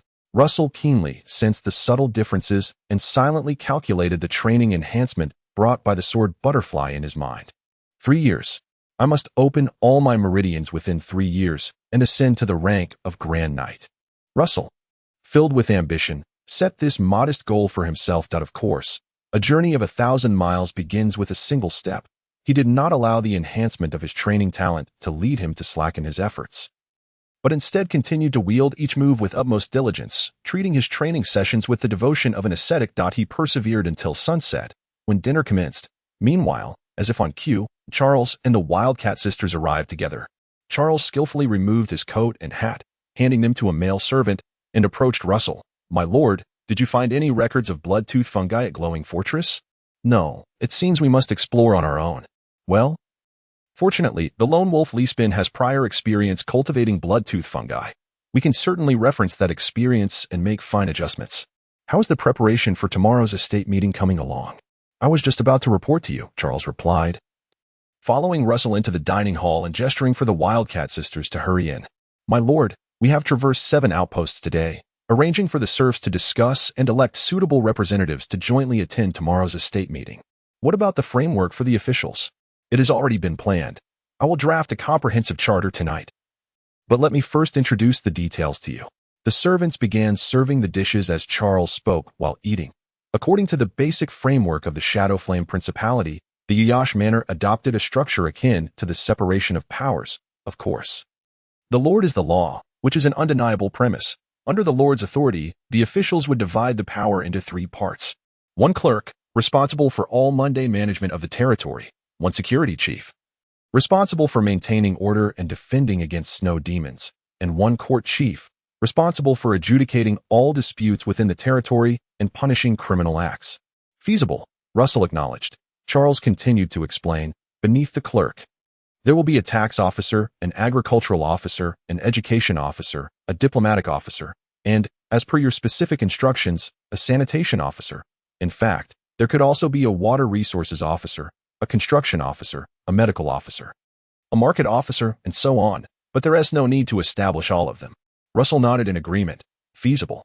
Simultaneously, beneath the clerk, we will maintain the structure of the outpost leaders and the serf managers. The serf managers will report to the outpost leaders, who in turn will report to the clerk.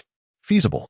Under the security chief, there will be 2 night squads, one for estate knights and one for subterranean rangers. Concurrently, beneath the estate knight squad, we will establish a security patrol team, and beneath the subterranean ranger squad, a subterranean patrol team.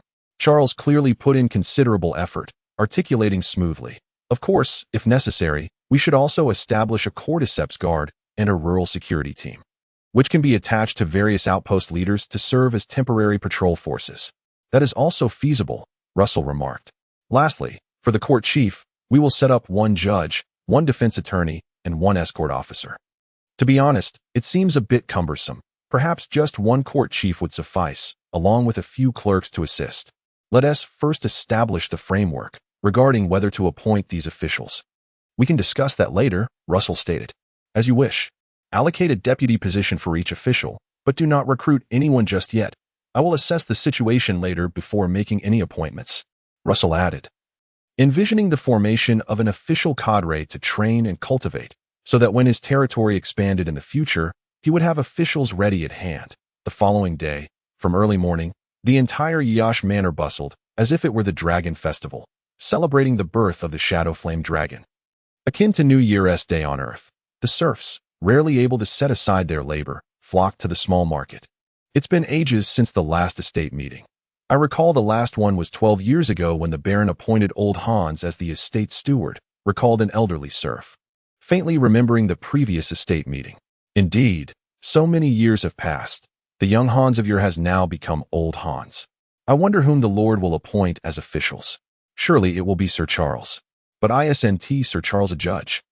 I just had a scuffle with Stuttering Bob last week, and Sir Charles fined me 3 copper coins. That was merely temporary. Today is when it becomes serious. The serfs gathered, and the small market became crowded, with people spilling out from both sides of the street. The serfs, puffing on their pipes, animatedly discussed the officials, praised the Lord, or planned to raise some chickens, ducks, or geese. Women gathered in small groups, tending to chores, either picking vegetables or washing rice. The children were the most joyful, forming a group and running about. As the sun rose high, suddenly someone shouted, "The Lord is coming." Instantly, the serfs on the western street of the small market bent low in waves, bowing to their lord. That moment, Russell rode on his magnificent black steed, facing the sunlight as he made his way along the cinder path toward the small market. The sunlight illuminated his handsome visage, as if gilding him in a layer of golden radiance. The commanding noble aura emanating from him was blinding to the serfs. Chapter 73. The Estate Meeting, Part 1. Russell abolished the previous kneeling ceremony, replacing it with a bow upon the first encounter with the Lord each day, while subsequent encounters would only require a salute. Even so, the throngs bowed in unison, and the scene left Russell in awe. This is the authority of a feudal lord. This is the grandeur of nobility under the serfdom. Even if I am but the lowest-ranking lord. As he was greeted by the serfs' bows, Russell entered the small market where the estate meeting was to take place. The small market had been cleaned thoroughly, leaving only a faint odor of manure. With no other complaints to be made, the tables and benches were set up. The serfs were prohibited from entering, hence they crowded outside, awaiting the meeting that was about to commence within. "My lord, your seat." Old Hans welcomed Russell warmly, appearing quite obsequious. However, no one would mock him. On the contrary, all the serfs envied old Hans for being able to converse with the Lord. This, too, was a symbol of status. Is everyone present? After taking his seat, Russell surveyed the crowd. Eric, Charles, the Wildcat sisters, for night attendants, 3 subterranean rangers, Old Hans as the estate steward, 6 outpost leaders, and 40 to 50 serf managers, along with some elected serf representatives. All those who could be named in Yash Manor had gathered in the small market. Everyone is here. My lord, Charles replied, a hint of excitement in his voice. You may commence the estate meeting. All right. Russell cleared his throat, adjusting his emotions. To participate in such a grand spectacle, surrounded by thousands, was a first for him, fortunately. His previous life at Glowing Fortress had exposed him to numerous large gatherings, so he managed to cope. Ahem. In the past, Yash Manor primarily focused on the cultivation of beans and wheat, with the estate populated by serfs. Now that Yash Manor has annexed the echoing river subterranean, as lord, I need to adjust the operational methods of the estate. Russell succinctly set the tone for the estate meeting, before any changes are made. We must first establish a complete system of officials in accordance with tradition. I shall select 3 officials to serve as clerk, security chief, and court chief. Pausing for a moment to allow everyone to absorb the information, he continued, Now, I will announce my selections. In an instant, the crowd in the small market sat up straight. Despite their speculations, the moment had arrived, igniting many unrealistic hopes. Among the most composed was likely Eric, a beastmaster knight who had transcended worldly concerns. Moreover, as a loyal follower of Russell, he believed his fidelity would be recognized, sharing in Russell's glory. Besides, he had already received the greatest benefit, the silver wolfhound Kevin, so he did not wish for more. Meanwhile, the 2 most restless individuals were, one individual is Charles, who, as Russell's private tutor, naturally occupies a position of trust in Russell's heart. However, he has not sworn allegiance, and despite knowing that Russell would not treat him poorly, he remains apprehensive about being excluded. After all, Charles reflected meticulously last night and realized that none of the tasks he had undertaken were irreplaceable. In fact, within the entire Yash Manor, only Eric was indispensable. Everyone else could be replaced. Clenching his fists, Charles endeavored to calm his emotions, yet the more he tried, the more anxious he became, his ears picking up the thudding of his own heartbeat, his gaze fixated on Russell, unwavering and intense. Perhaps I should have sought an opportune moment to pledge my loyalty to Russell. Truly, I am quite foolish. Another person filled with trepidation was Old Hans. He was the former steward of the manor, dispatched by Baron Roman to oversee Yash Manor, perhaps considering Russell's youth and the likelihood that he would not reside directly in the manor.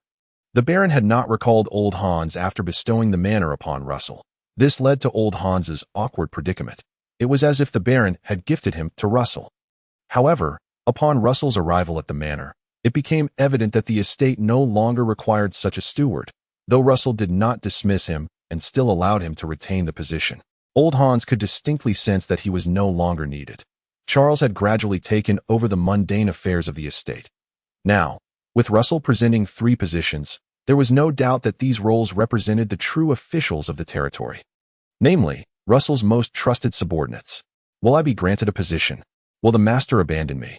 With the dragon's gaze upon us, and the scrutiny of Lord Ross, Old Hans humbly prays here.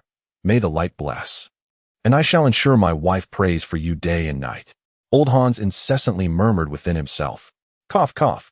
After a full minute, Russell finally cleared his throat, ready to announce his selections. His gaze swept over the faces of the crowd. Noticing Eric's calm demeanor, Charles's hopeful expression, Old Hans's trepidation, and the various visages of the Wildcat sisters, Tom, and the Ranger Halis. Ultimately, all of this coalesced into an extension of his noble authority. Russell had to admit that he had become enamored with this sensation. Steadying himself, he slowly declared, "The Secretary Charles." Upon hearing this, Charles's fist clenched tightly. Then, he released it, somewhat unsteadily rising to his feet, removing his hat, and bowing deeply to Russell, employing a respectful tone. "At your service, my lord." Russell smiled and nodded in acknowledgement of Charles's salute before continuing. The Director of Security, Eric.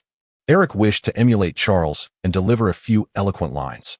But as he opened his mouth, he found himself at a loss for words. Thus, he merely responded with a subdued, "Yes." Russell did not mind Eric's lack of eloquence. On the contrary, he appreciated his knight's somewhat clumsy speech. And so he responded with a similar smile and nod. After a pause of several seconds, he proceeded to announce, "The court master Old Hans." This proclamation rang like celestial music, prompting Old Hans to immediately kneel before Russell. Bowing his head and choking back tears as he expressed, "Old Hans is grateful for the Lord's trust and will diligently serve as the court master, adhering to your will as the guiding principle. Always at your service. Please rise, Old Hans," Russell said, raising his hand in a gesture of dismissal. "From now on, you will be the court master of the territory. Simply refer to me as my lord." Old Hans earnestly replied, "No, no, no. Old Hans was the Lord's servant in the past, and shall remain so in the future, my lord. Please allow me to continue addressing you as my lord." Seeing Old Hans's heartfelt sincerity, Russell felt it inappropriate to dismiss his request, and thus acquiesced to Old Hans's wish to continue calling him my lord. Having announced the three chief officials, Russell entrusted the meeting to the newly appointed secretary.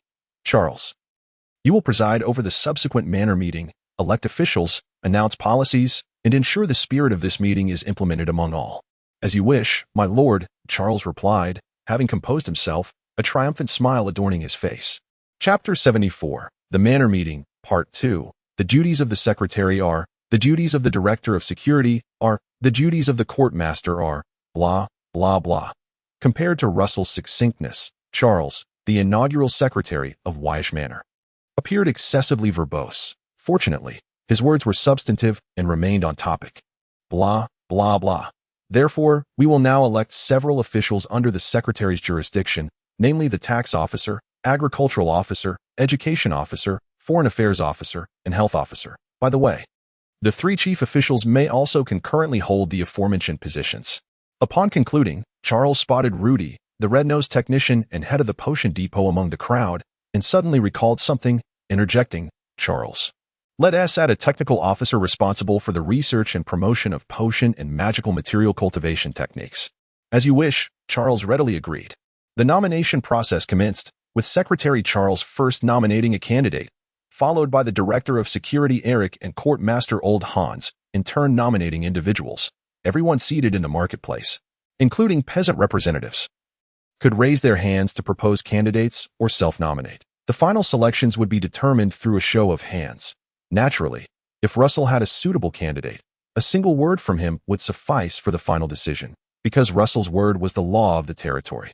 The lively nomination process lasted a full hour, and they ultimately selected the officials under the secretary's command: Tax Officer Katie, Agricultural Officer Old Hans, who would also serve in this capacity; Education Officer Charles, also taking on this role; Foreign Affairs Officer Charles, once again; Health Officer Catherine, and Technical Officer Rudy. The list received Russell's approval, and the officials immediately assumed their roles.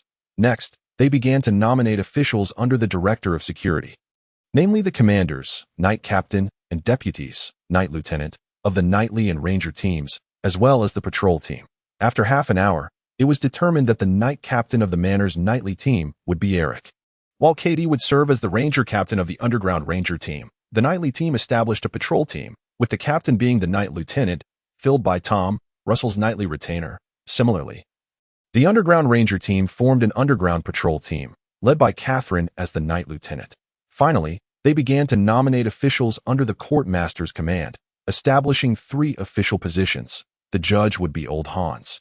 The defender appointed by Russell would be the Ranger Halis, serving as a means of garnering support from the Underground Freeman, while the escort officer would be John, another of Russell's Knightly retainers. My lord, all territorial officials have been elected. In total, there are 3 chief officials and 6 ordinary officials, amounting to 9 officials. Charles summarized the candidates and presented them to Russell, also making the announcement to all the peasants of the territory. The officials included Charles, Eric, Old Hans, Katie, Catherine, Rudy the red-nosed technician, and Knightly retainers Tom and John. Although the number was not large and most positions were part-time, it was more than sufficient. Wyche Manor was not vast, and 9 officials could manage all affairs of the territory meticulously. "Let us proceed to the next agenda, Charles," Russell instructed. Of course, this was a comprehensive and far-reaching manor meeting, and the subsequent agenda involved adjustments to the positions of the head of the depot and peasant managers, as well as the selection of 20 clerks. After all, the officials needed subordinates to run errands. Currently, Wyche Manor had 7 depots. Let us rename the bean and wheat depot to Marketplace Depot, Russell suggested. A gesture intended to usher in a new auspicious atmosphere. Thus, the 7 depots were renamed: Marketplace Depot, Potion Depot, Underground Depot, Barley Depot, Wheat Depot, Alfalfa Depot, and Lentil Depot. The Marketplace Depot currently has 854 individuals and 143 households. Divided into 14 plots, the former depot head was Ironarm Dunn, the owner of the blacksmith shop, Charles informed, glancing at Dunn among the crowd. Dunn, will you continue to run for the position of head of the Marketplace Depot? Dunn, around 50 years old with a dense beard and arms thicker than most men's thighs from years of blacksmithing, stood up and replied in a deep, resonant voice. Of course, my lord, I wish to continue serving you. Very well. Dunn is a candidate. Who else wishes to run for depot head? I wish to run, said the owner of the bakery, rising to introduce himself. My lord, esteemed lords, allow me to introduce myself.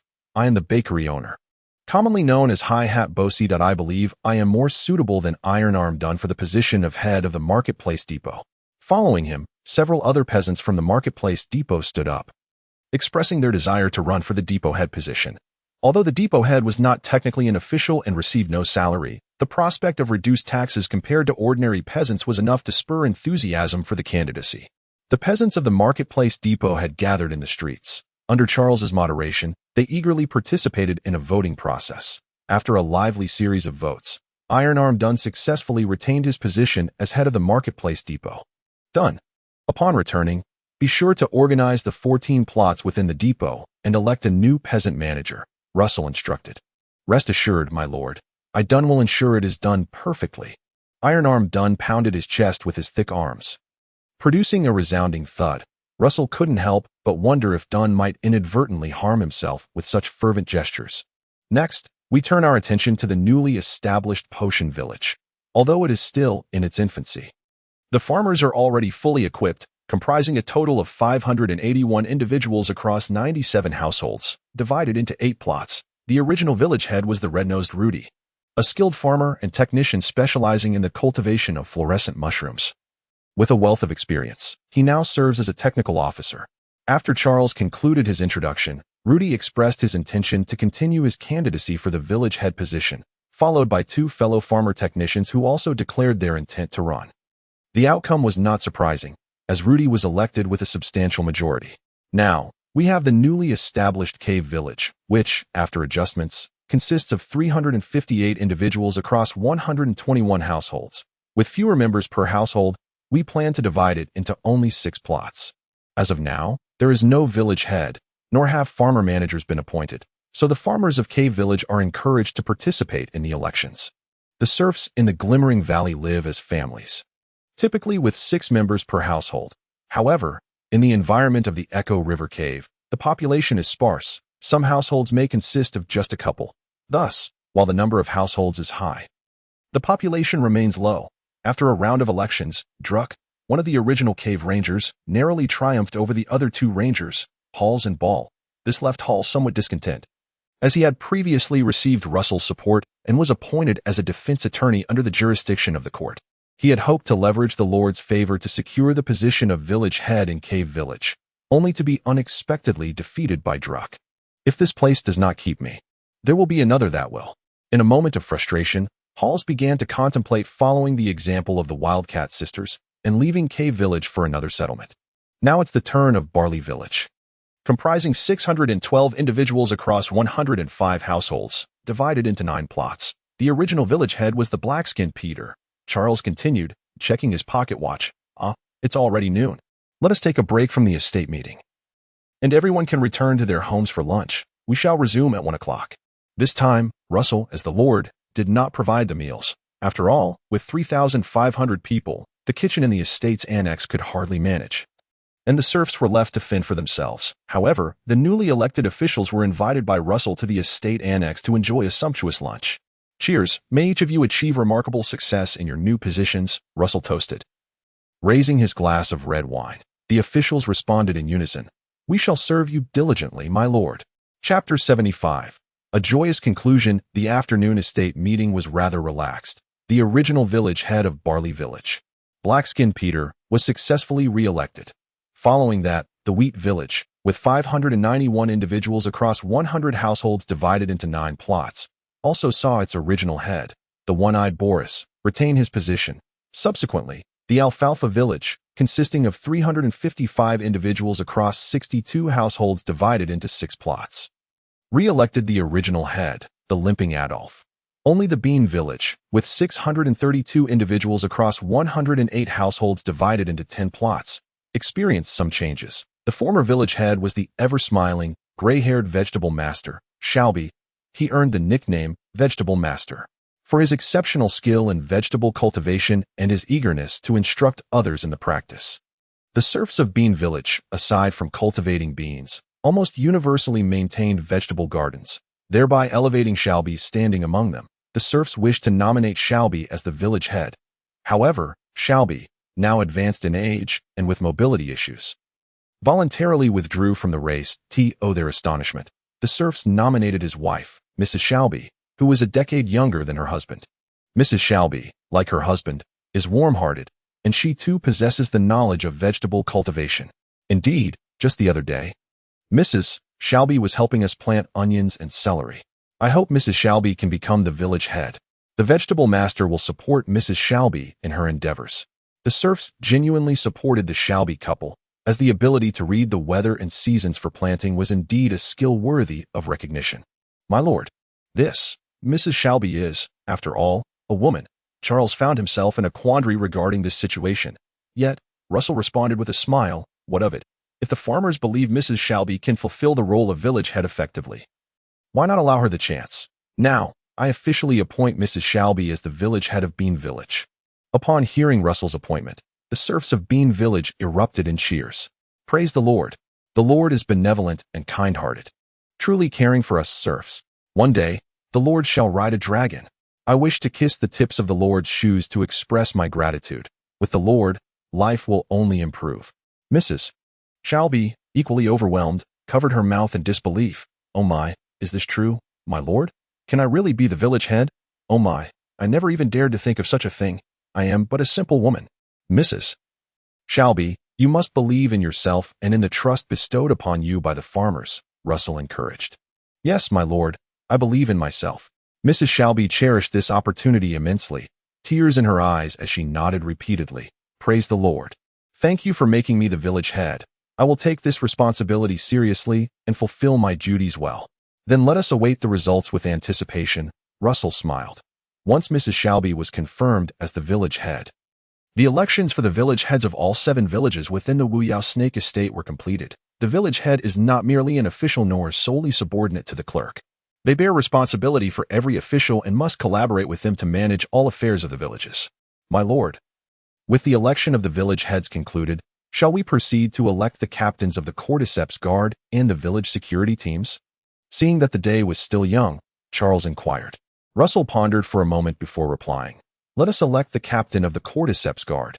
As for the village security team, we shall leave that to each village to decide among themselves. Understood, my lord. Currently, the territory boasts 6 strands of cordyceps. Among them, Potion Village alone houses 5 strands, including a birch tree cordyceps, 2 fluorescent mushroom cordyceps, a dill cordyceps, and a Ujuhua cordyceps. The remaining strand, a blood-tooth fungus cordyceps, is located in the Wolf Head Well of Cave Village.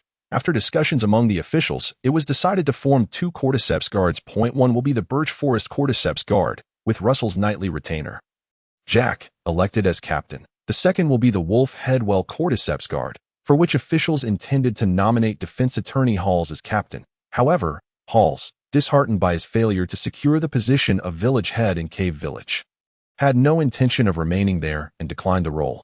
Ultimately, another ranger, Ball, was elected as captain. Thus, nearly all officials and village heads were appointed. Yet, Russell keenly noted that his nightly retainer, James, had not been elected for any position. Tom took the role of deputy knight for the patrol team. John was appointed as a transport officer under the court, and Jack was named captain of the Birch Forest Cordyceps Guard. It is essential to maintain balance. I am quite satisfied with all 4 retainers, Russell mused. He then turned to Charles and said, I plan to establish an estate transport team, responsible for transferring goods between the town and the estate.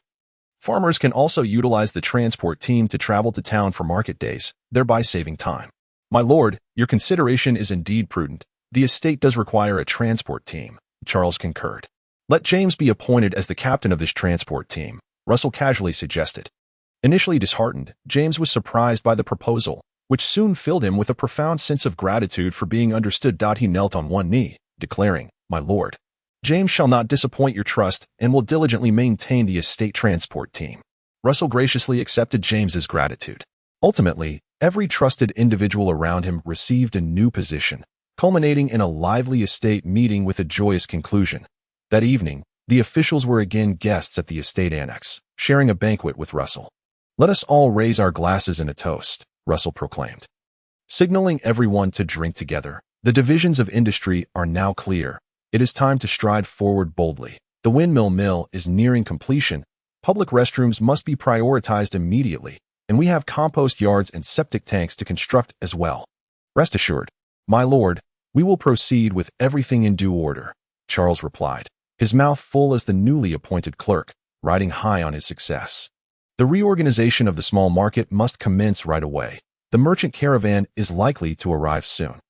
By the end of this warm season, I hope the offices, courts, dormitories, and schools of the small market will be gradually completed, and we will also widen the charcoal residue path into a charcoal residue avenue. Observing Russell's ambition to tackle numerous tasks at once, Charles promptly advised, My lord, let us take it one step at a time. During the warm season, the serfs must prioritize farming, and the construction of the estate should be accommodated within their resting hours. Indeed, we must not overburden the serfs, Russell set the tone. In any case, as long as the serfs come to serve, the estate shall provide meals for them. For those who perform excellently and work diligently, I shall allocate a sum for rewards. You are far too generous. As for Cave Village, the reorganization efforts must not cease, especially concerning the formation of the patrol team. Although incursions by snow demons are rare during the warm season, we must remain vigilant. Katie responded, Rest assured, my lord, I will keep a close watch on the Echo River Cave and ensure not a single snow demon crosses the line. Good. Russell raised his glass once more. Now, everyone, let us drink to our heart's content. Chapter 76. Pastry. The merchant caravan arrived earlier than anticipated, reaching Wuyao Snake Estate the day after the estate meeting. Yesterday, a meeting was convened at the manor, which led to an expansion of the small market, allowing the caravan to smoothly settle in. The offerings included garments and farming tools, circus performances, sugar figurines, eggs from chickens, ducks, and geese, kittens and puppies, medicinal plasters, and ring toss games. The variety of wares sold by the caravan was truly dazzling. However, none of the merchants dealing in precious goods were present, as only small vendors had come. Master, would you like to take a stroll through the small market? Inquired Butler Morris. Entering the sitting room, Russell, having completed his morning nightly training and now seated and resting while perusing a new book, responded casually, I think I shall pass. He then added, Butler Morris, grant the servants a day off so they can enjoy the festivities at the small market. Your kindness is commendable. My lord, that I shall promptly convey this delightful news to the servants. Soon, Russell could hear jubilant cheers from the direction of the garden courtyard. Happiness, it seemed, was rather simple, requiring only a brief holiday. Butler Morris returned shortly. Russell suggested, You should take a break as well and visit the small market. I cannot, my lord. With the male and female servants out enjoying the market, it would be remiss to leave you without assistance, Morris replied. To be honest, there is little need for assistance today. I merely intend to remain at home and read. In Russell's eyes, his life was rather monotonous, not warranting the constant presence of servants. Furthermore, the manor's annex was merely a small villa, devoid of extensive tasks to manage. Much of the work, in Russell's view, seemed a waste of labor, such as the daily thorough cleanings. Regardless of whether dust was present on tables or windows, the maids would dutifully wipe everything from top to bottom.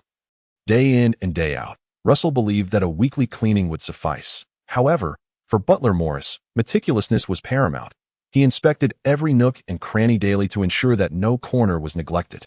Should any area fall short of cleanliness, he would consider it a loss of the master's dignity, and he would scold the servants accordingly. In every respect, Morris was dutiful. The small manor annex was kept in impeccable order under his management, upstairs and downstairs. The garden courtyard, the front lawn, the doghouse, and the stable were all spotless, standing in stark contrast to the untidiness of the coal dust paths and the small market. My lord, if you have a moment, I would like to discuss the selection of the new swineherd. Oh, do proceed. The Brown's roles in the manor seem somewhat out of place that Mrs. Brown assists in the kitchen, yet she is not a kitchen maid by trade. And Mr. Brown, too, appears awkwardly mismatched, given his advanced age compared to the male servants. The Browns had previously been the caretakers of the manor, responsible for overseeing this rural villa for Baron Roman. However, similar to old Hans's plight, after the estate was granted to Russell, the Baron did not recall these servants. When Russell arrived with his own attendants, the Browns found themselves in a rather uncomfortable position, ultimately remaining here in a state of limbo. This predicament was not only distressing for the Browns, but also quite awkward for Butler Morris. Indeed, it seems a disservice to have the Browns performing menial tasks at the manor, since you have brought them up. I assume you have new arrangements in mind. My lord, did you not mention wanting to establish a black pig farm? Morris continued. I have spoken with Mr. Brown, and he is quite eager to care for the black pigs and serve as a swineherd. Might it be possible to arrange for him to work at the black pig farm? If the black pig farm is to be established, it certainly will not be located near the manor. It will be situated in some village. Is Mr. Brown willing to work in the village? He is indeed willing. I can assure you of that, my lord. In that case, let us allow Mr. Brown to give it a try.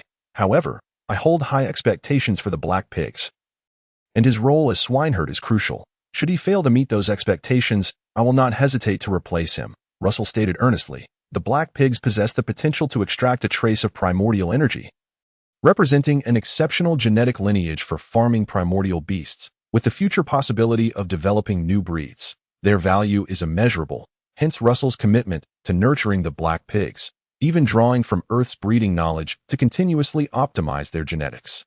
Therefore, the black pig farm must be overseen by a swineherd capable of executing Russell's vision flawlessly.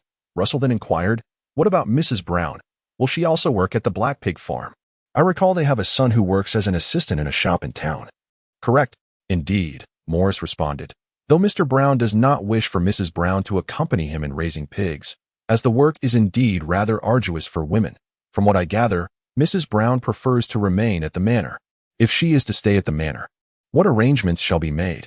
I have noticed that Mrs. Brown seems quite experienced in pastry making, my lord.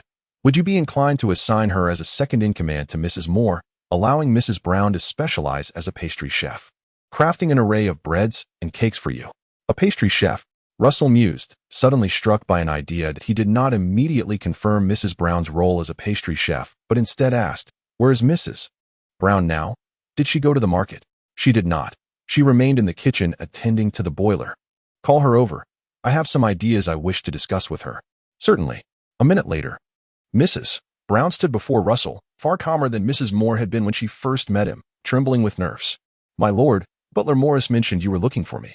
Mrs. Brown inquired, her demeanor gentle, indicative of her 4 or 5 decades of life experience. I hear from Butler Morris that you excel in cooking pastries. What types of pastries can you make? Were the pastries served during meals, including the desserts, prepared by you? Russell asked, closing the book in his hands. Initially, all the pastries were made by Mrs. Moore, only during large banquets. When Mrs. Moore was overwhelmed, was I called upon to assist. I can prepare most breads, pancakes, egg tarts, puff pastries, and cream puffs. Mrs. Brown listed a variety of common pastries. With such an extensive repertoire, did you previously work in the kitchen at the Radiant Fortress? Russell inquired curiously. Mrs. Brown smiled and replied, yes, I spent some time as a kitchen maid at the Radiant Fortress, where Mrs. Grammer taught me many pastry techniques. Mrs. Grammer was the head cook of the Radiant Fortress, having risen through the ranks from kitchen maid to her current position. Dedicating her life to the kitchen, the meals Russell had enjoyed throughout his life had primarily been prepared by Mrs. Grammer's skilled hands. That explains it. Russell confirmed Mrs. Brown's capabilities. In this era, skill and knowledge were equally precious, and it was rare for ordinary individuals to acquire such expertise. Butler Morris recommended you for the role of pastry chef.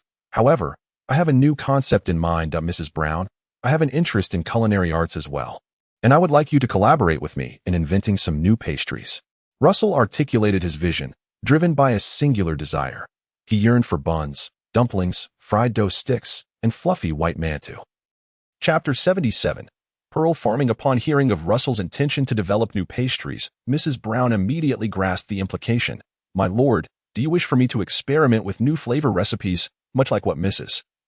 Moore is doing? Everyone at the manor was aware that Mrs. Moore had begun developing new dishes under Russell's authorization. Not only did bizarre dishes occasionally appear at the castle banquets, but nearly every meal in the servants' dining hall featured some peculiar culinary creation. Mrs. Moore would eagerly anticipate the servants' feedback on these dishes, often met with negative reviews. Yet, on occasion, she would receive positive remarks, which prompted her to proudly present those dishes to Russell. However, truly commendable new dishes were currently scarce. Only one dish, a fish soup made with ginger and scallions, had garnered Russell's high praise, becoming a staple at every banquet and Mrs. Moore's signature dish, even earning the name Secret Ginger and Scallion Fresh Fish Soup, believed to rival the famed Blind Dragon Soup. Not only did Russell seek new recipes, but he also envisioned new styles. He swiftly articulated his concept for mantou, though he vaguely understood that the flour required for mantou differed from that used for bread. It seemed that high-gluten flour was needed for bread, while all-purpose flour was used for steaming mantou. Naturally, in his past life, Russell had never steamed mantou. He had only prepared simple stir-fried dishes. Thus, he could only provide Mrs. Brown with a rough idea of how to make mantou, leaving the rest for her to explore. Do not fear waste. Experiment with different flours to achieve the closest result to mantou, and then we can refine it gradually. Rest assured, my lord, I will diligently study the art of mantou, Mrs. Brown assured him. Excellent. I look forward to your findings. Culinary revolutions require patience. While Mrs. Moore was developing stir-fried dishes in Chinese cuisine, the task of creating new flour-based delicacies was entrusted to Mrs. Brown. Russell was confident that one day he would feast upon a table laden with the flavors of his homeland. Mrs. Brown joyfully returned to her kitchen to steam buns, while Russell picked up the book he had previously set down, a heroic epic titled The Song of the Volcano, composed in the form of narrative verse, recounting the legendary tale of a dragon knight. Approximately 3,000 years ago, there lived a knight of heroic stature named Sigroft. Towering at 3 meters, Sigroft had been abandoned by his parents on the snowy plains during his infancy, where he was nurtured by the wolves that roamed the area. Naturally endowed with a combative spirit, he could engage in battles with snow demons even at a tender age. It is said that he consumed countless ice hailstones in his youth, rendering him fearless of the biting cold. Unafraid of the snow demons, and even daring to provoke the snow spirits. Eventually, upon reaching adulthood, he was discovered by a knightly order from a certain kingdom, who brought him back to their realm, where he fell in love with a princess. This is where Russell found himself at present. However, he speculated that the ensuing plot would surely depict Sigroft's extraordinary talents, enabling him to enter the volcano, rescue the kingdom's dying dragon, and subsequently become a dragon knight, soaring alongside the princess. It's rather mundane, akin to Old White's writings, bland and flavorless, Russell mused, momentarily losing his interest in reading. He rose and departed from the manor's annex. The squire knights were bustling about, for today marked the official's first day on duty, with an abundance of tasks requiring coordination. Woof! Fortunately, Kevin was nearby to ensure Russell's safety. Although Kevin was Eric's contracted phantom beast, it was acutely aware that its survival was owed to Russell, thus forging a close bond with him. With its enhanced intelligence, it could readily comprehend Russell's various commands. Let us go, Kevin. We shall stroll through the potion field and observe the growth of the medicinal herbs. Mounting his steed, Russell and Kevin set off. Before long, they arrived at the potion field. Numerous serfs toiled in the farmland, bowing to Russell in greeting before returning to their labors in the fields. Quite splendid. The dill has already sprouted, Russell noted, observing the verdant shoots emerging from the earth. This medicinal herb required little meticulous care, as dill itself was a widely cultivated spice, particularly enhancing the flavor when sprinkled on roasted beef and lamb. However, the medicinal dill was deemed too extravagant for use as a spice. Its true value lay in the production of magical potions. The knights had a significant demand for these potions. For instance, Russell consumed a potion capable of igniting his fighting spirit during his morning and evening lessons, and occasionally indulged in one that could amplify his combat prowess while meditating. Nobles relied on these potions to solidify their rule, and they were indispensable. After traversing the dill potion field, they proceeded to the rainflower potion field, where the rainflowers had similarly begun to sprout. Next, they entered the birch forest, where each birch tree emanated a subtle aura of magic. transforming into magical materials. Many branches had been pruned, subsequently taken by the serfs for propagation to expand the birch grove. Furthermore, tiny clusters of green luminescent fungi had begun to sprout from the trunks of many birch trees, flickering like ghostly flames.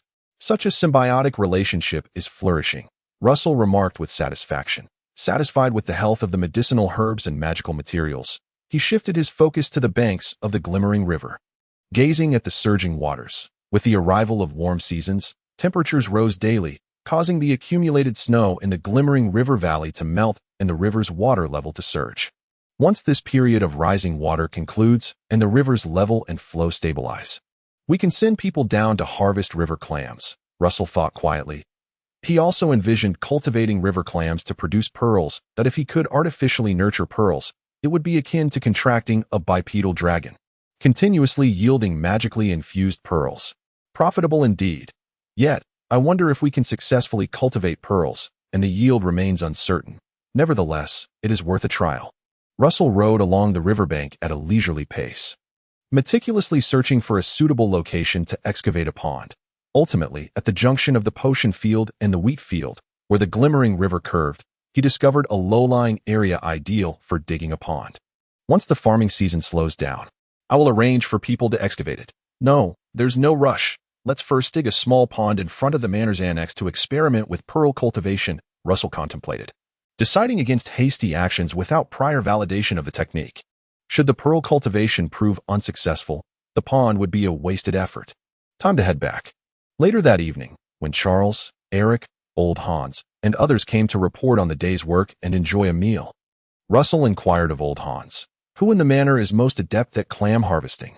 If we speak of expertise in catching fish and shrimp, it must be Rib Jimmy. Every year, when the Baron sends someone to request river delicacies, I always assign Rib Jimmy to lead the team into the river for harvesting. Send someone to summon Rib Jimmy. I have a task for him. Yes, my lord. A quarter of an hour later, Rib Jimmy was brought over by Old Hans, a young man with dark skin and a lean physique. Greetings, my lord, Rib Jimmy said, a smile of eagerness gracing his face. With the river flowing so swiftly, do you dare to delve into the waters for clams? Russell pointed towards the glimmering river outside the window. Rib Jimmy answered without hesitation. I shall go and fetch a few clams for you right now. With that, he dashed out of the manor's annex. Moments later, he plunged into the glimmering river, resurfacing within a few breaths, clutching 2 plump clams. Chapter 78. A half-moon pond reflects the sky. Rib Jimmy was a competent fisherman. Yet Russell required more than simple clam gathering. He needed someone skilled in opening clams for pearl cultivation. He was not entirely familiar with the basic techniques, but understood the general concept. Rib Jimmy, Russell called, as serfs lacked noble surnames, often resorting to nicknames for distinction. I need you to open the clams without harming them. This requires clean water, my lord, Rib Jimmy replied. If the clams are placed in clean water, they will naturally open. Is that so? Russell nodded. He then said, for now, I shall appoint you as the fishmonger. Charles, later you will recruit a group of serfs to dig a small pond nearby for clam cultivation. Rib Jimmy, your task is to catch a batch of small clams and introduce a few grains of sand or similar small items into their flesh. Rib Jimmy did not understand Russell's reasoning, but recognized being appointed as the fishmonger as a significant opportunity. Unable to suppress his grin, I guarantee to complete the task, my lord.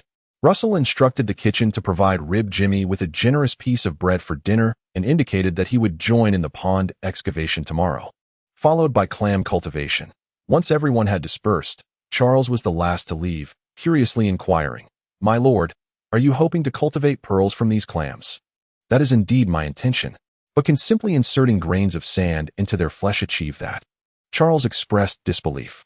Russell offered no explanation, merely responding calmly. It is merely an experiment, requiring little investment. If successful, it will be a windfall. If not, it shall simply add a touch of amusement to life. Charles smiled, with the gaze of the dragon. Good fortune always accompanies you, my lord. May the clams you cultivate yield pearls as abundantly as a bipedal dragon. We shall see if the shadow flame dragon can take notice of me, Russell replied with a smile. 3 days swiftly passed. The small market was no longer bustling. The trading caravan that had sold its goods bid farewell, with the leading caravan owner promising to return frequently. Meanwhile, not far from the manor's annex, Near the small bridge leading into the estate, a pond of less than 100 square meters had been successfully excavated. Based on Rib Jimmy's experience, the pond was dug to a depth of 3 meters, expected to hold 1 to 2 meters of flowing water, creating a suitable environment for clam growth. With the pond completed, a channel was opened to divert water from the glimmering river. Rib Jimmy, accompanied by several young serfs from the manor, continuously dove into the rolling river to gather clams. To facilitate observation, Russell instructed them to collect clams of various sizes, ultimately determining which stage of clam was most suitable for pearl cultivation. Ensure they are cautious and do not get swept away by the current, Russell directed. Rib Jimmy grinned broadly, revealing his prominent front teeth. My lord, rest assured, we have all cultivated fighting spirit seeds. Our bodies are in prime condition. We dare to dive into the river even during its most tumultuous times. Haha, assisting the Baron in fishing. Among the serfs, many possessed fighting spirit seeds, though most were somewhat incomplete, lacking the potential to flourish. Those with even a modicum of talent were sent to the training grounds of the Glimmering Fortress for rigorous night training. Russell's 4 nightly retainers were among these gifted serfs, who, upon successfully manifesting their fighting spirit, transformed their destinies, escaping the endless toil of the fields to follow their lord into a different life. The gathered clams were first placed in a basin filled with clean water, awaiting their shells to open. Under Russell's guidance, Rib Jimmy and the others swiftly secured the shells with wooden boards, then embedded a grain of sand into the clam's mantle, the source of pearl formation. After embedding the sand, they removed the wooden boards, prompting the clams to swiftly close their shells. Rib Jimmy and his companions then placed the clams into the newly excavated pond, allowing them to grow freely. Rib Jimmy, your next task is to regularly monitor the growth of these clams and ensure they do not perish. Rest assured, my lord, Jimmy promises to care for them diligently. Cultivating pearls requires time, and Russell was uncertain how long it would take for a pearl to mature. Perhaps a year, perhaps 3 to in any case.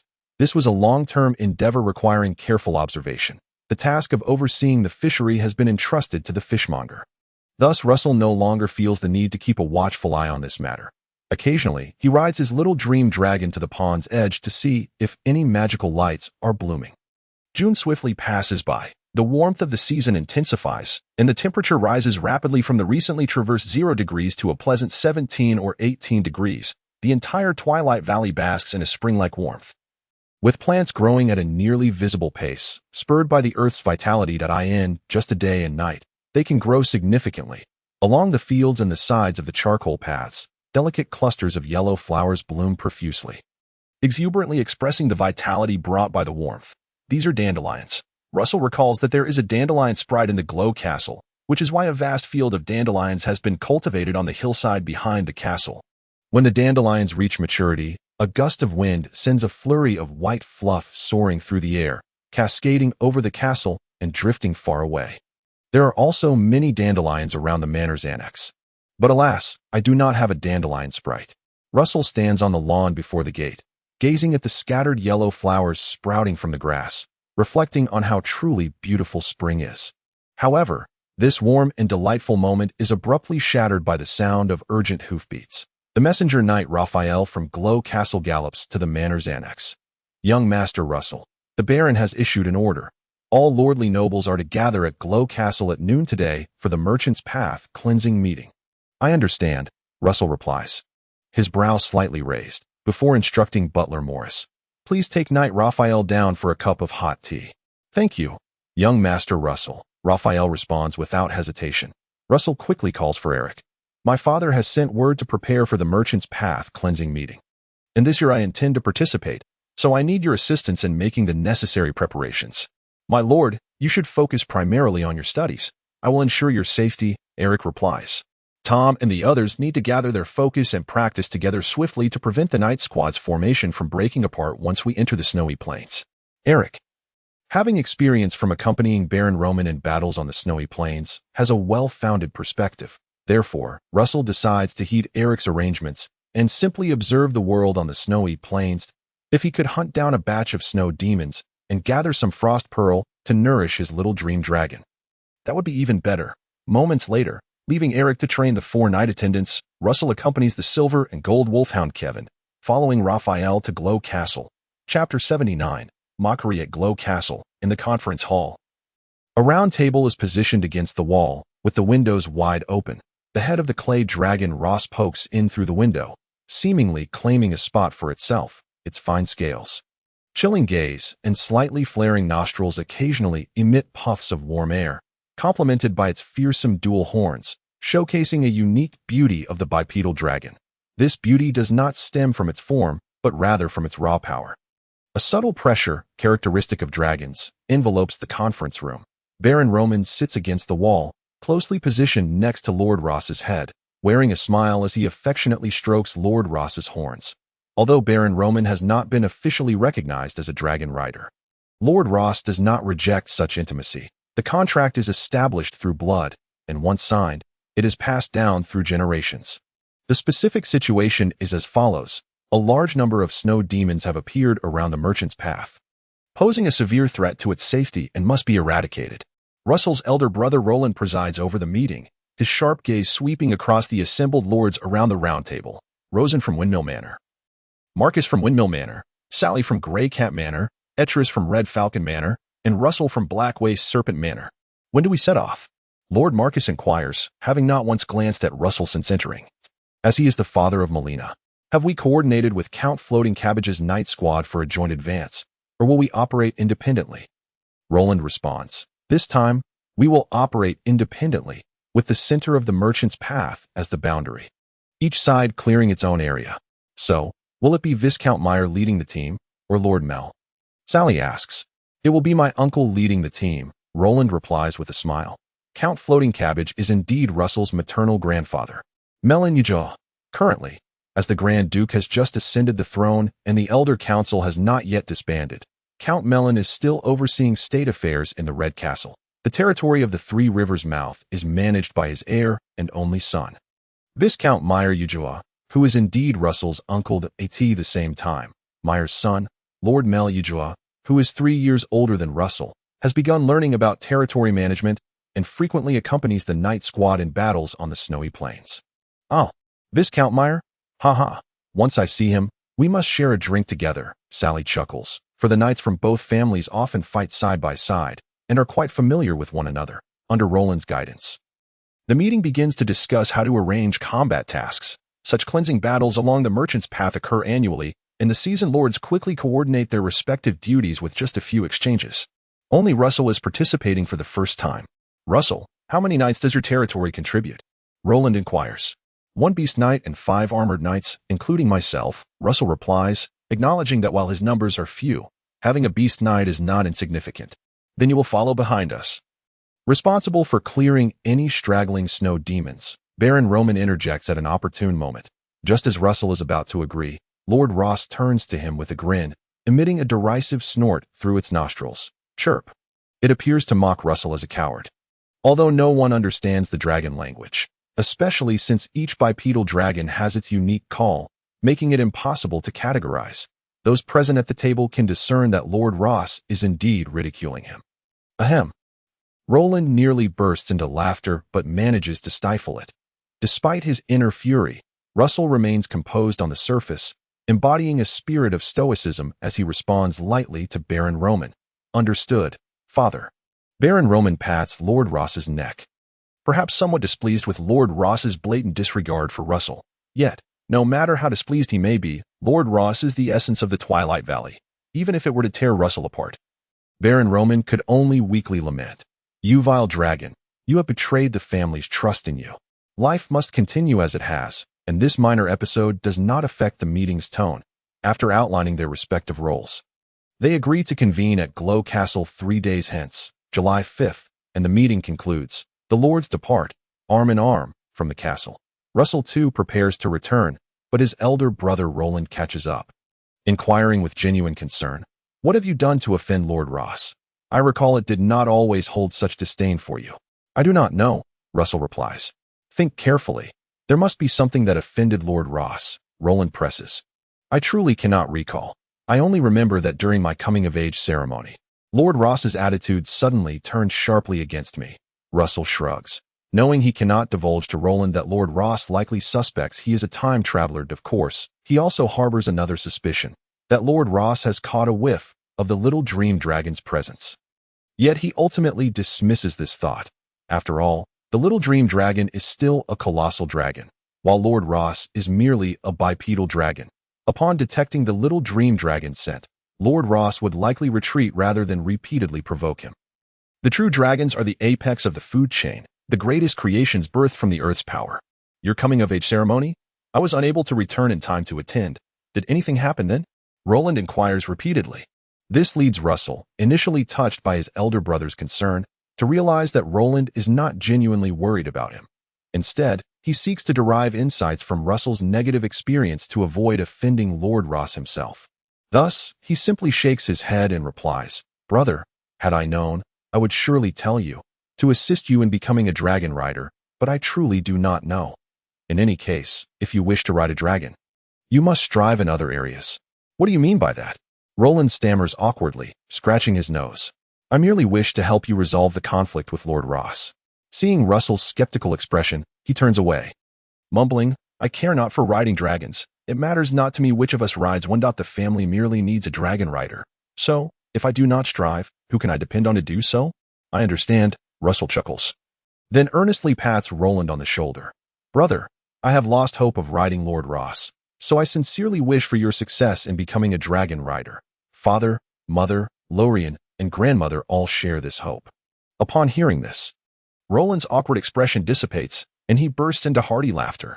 Good lad, just watch how your elder brother rides a dragon. With the gaze of the great dragon, may the light of glory protect us. Russell waves his hand. Brother, I shall take my leave.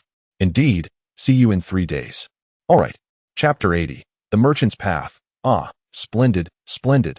It tastes increasingly delightful. In the Manor's annex, Russell savors the freshly made steamed buns crafted by Mrs. Brown, finally reclaiming a sense of familiarity. Soft and delectable, they embody the true essence of buns, accompanied by a plate of pickled small fish prepared by Mrs. Moore. Breakfast was nothing short of splendid. Russell devoured 5 massive steamed buns in quick succession. Morris.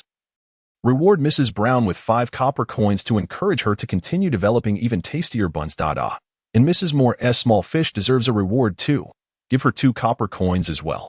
Having satiated his hunger, Russell was generous with his praises. Gastronomy is one of life's greatest pleasures and should never be taken for granted. Soon, Morris returned. My lord, Mrs. Moore and Mrs. Brown are exceedingly grateful for your rewards. Additionally, my lord, the provisions for you and the knights have been prepared. Wraps, meatballs, and magical potions, all neatly packaged and sufficient for half a month's sustenance. Tents and sleeping bags are also ready. As Russell prepared for the expedition across the snowy plains, he needed to bring his own rations.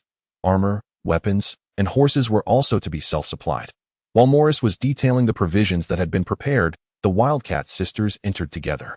My lord, as you prepare to battle on the snowy plains, Catherine and I wish to join you. While we may not excel in combat, we can assist in transporting supplies for you and the knights, Katie said, her eyes filled with hope. Catherine added, moreover, we sisters do not consume much and will not be an additional burden. No. Russell curtly rejected the Wildcat sisters. It is not a matter of how much you eat, but rather that it would be inconvenient for you to accompany us. Enough of this discussion. You shall remain at the estate and assist Charles and old Hans in managing it. Understood, the Wildcat sisters replied. Understood is typically the response of knights when obeying orders. The Wildcat sisters had recently been diligently practicing horseback riding, likely aspiring to become knights. However, having taken the ranger path and employing shortcuts when forging their meridians, their achievements were not destined to soar high. Much like the lone wolf Lee Spin, who barely managed to connect his major meridians, becoming a Grand Ranger was already his limit.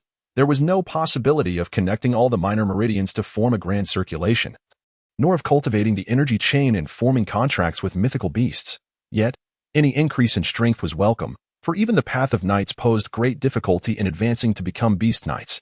Once Charles and old Hans arrived, Russell gave a few instructions regarding the affairs of the territory before setting off alongside the fully equipped Eric, the silver and gold wolfhound Kevin, and the knights Tom, John, Jack, and James, galloping towards the glowing fortress. Russell, traveling light, rode his magnificent black steed at the forefront of the party. Eric followed closely behind, with 3 long spears and a shield hanging from his saddle, while Kevin, the silver and gold wolfhound, carried 2 large bundles filled with supplies and food specifically for him. Following them were Tom and the others, each carrying long spears and shields, along with a significant amount of provisions. This was the purpose of knightly retainers, to be well fed and well cared for in peace, and when it came to battle, to attend to their lord's needs and protect their safety, should their lord fall in battle. The retainers would follow suit. After 2 hours, the party arrived at the glowing fortress, which was bustling with activity. Other noble knightly parties had already arrived, and horses crowded the lawn in front of the fortress. Among them, one could faintly see the silhouettes of several mythical beasts: the nightmare ghost horse, the pangolin king, the steel thunder beast, the golden lynx, and the great horned deer king, and on the castle walls perched black-feathered crows and aurora falcons. "Young Master Russell," came the voice of Kindle, the head of the patrolling knights. "Lord Kindle, will you also partake in the upcoming expedition to clear the trade route?" Russell greeted him and inquired. "Indeed, Chris will remain behind. I shall accompany you to the battlefield." Chris was the head knight of the castle's guards, like Kindle and Eric, yet to receive their noble titles as mythical beast knights. "Then we shall fight side by side once more. Haha, this time, young Master Russell shall not require my protection." Kindle glanced at Eric and the silver and gold wolfhound Kevin. "So this is the silver and gold wolfhound. Indeed, it is quite imposing, especially those beautiful eyes." Kevin lazily wagged his tail. Eric, however, murmured, "Kevin and I will ensure the safety of our lord." Russell, Kindle, and Eric. Lord Atras called from the archway. "Our lord awaits us at the training ground." "Let us go," Kindle said with a smile. Onward. The 3 swiftly made their way to the training ground, where Baron Roman awaited in his splendid silver armor. Perched atop the tower was Lord Ross, sitting like a gargoyle, his dragon-like eyes, larger than those of an ox, ominously surveying the knights and their mythical beasts below. Even carelessly drooling, the mythical beasts had grown accustomed to Lord Ross's draconic presence, behaving normally. Only Kevin, the silver and gold wolfhound, appeared a bit ruffled, prompting Eric to bend down and soothe him. "Excellent, it's only 10 o'clock. And everyone is present," Baron Roman said, resting his hand on the hilt of his sword, surveying the surroundings before fixing his gaze on Eric. "I am pleased to announce the emergence of the 8th mythical beast knight from the glowing river valley." Eric, hearing this, Eric thumped his chest with his right hand and performed a knightly salute. After introducing Eric, Baron Roman proclaimed, "Without further ado, everyone, promptly organize your ranks and follow me to clear the double river trade route."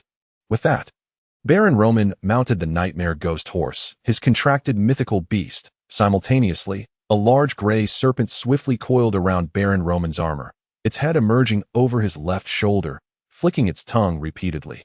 This was his second contracted mythical beast, the Blackway Serpent King.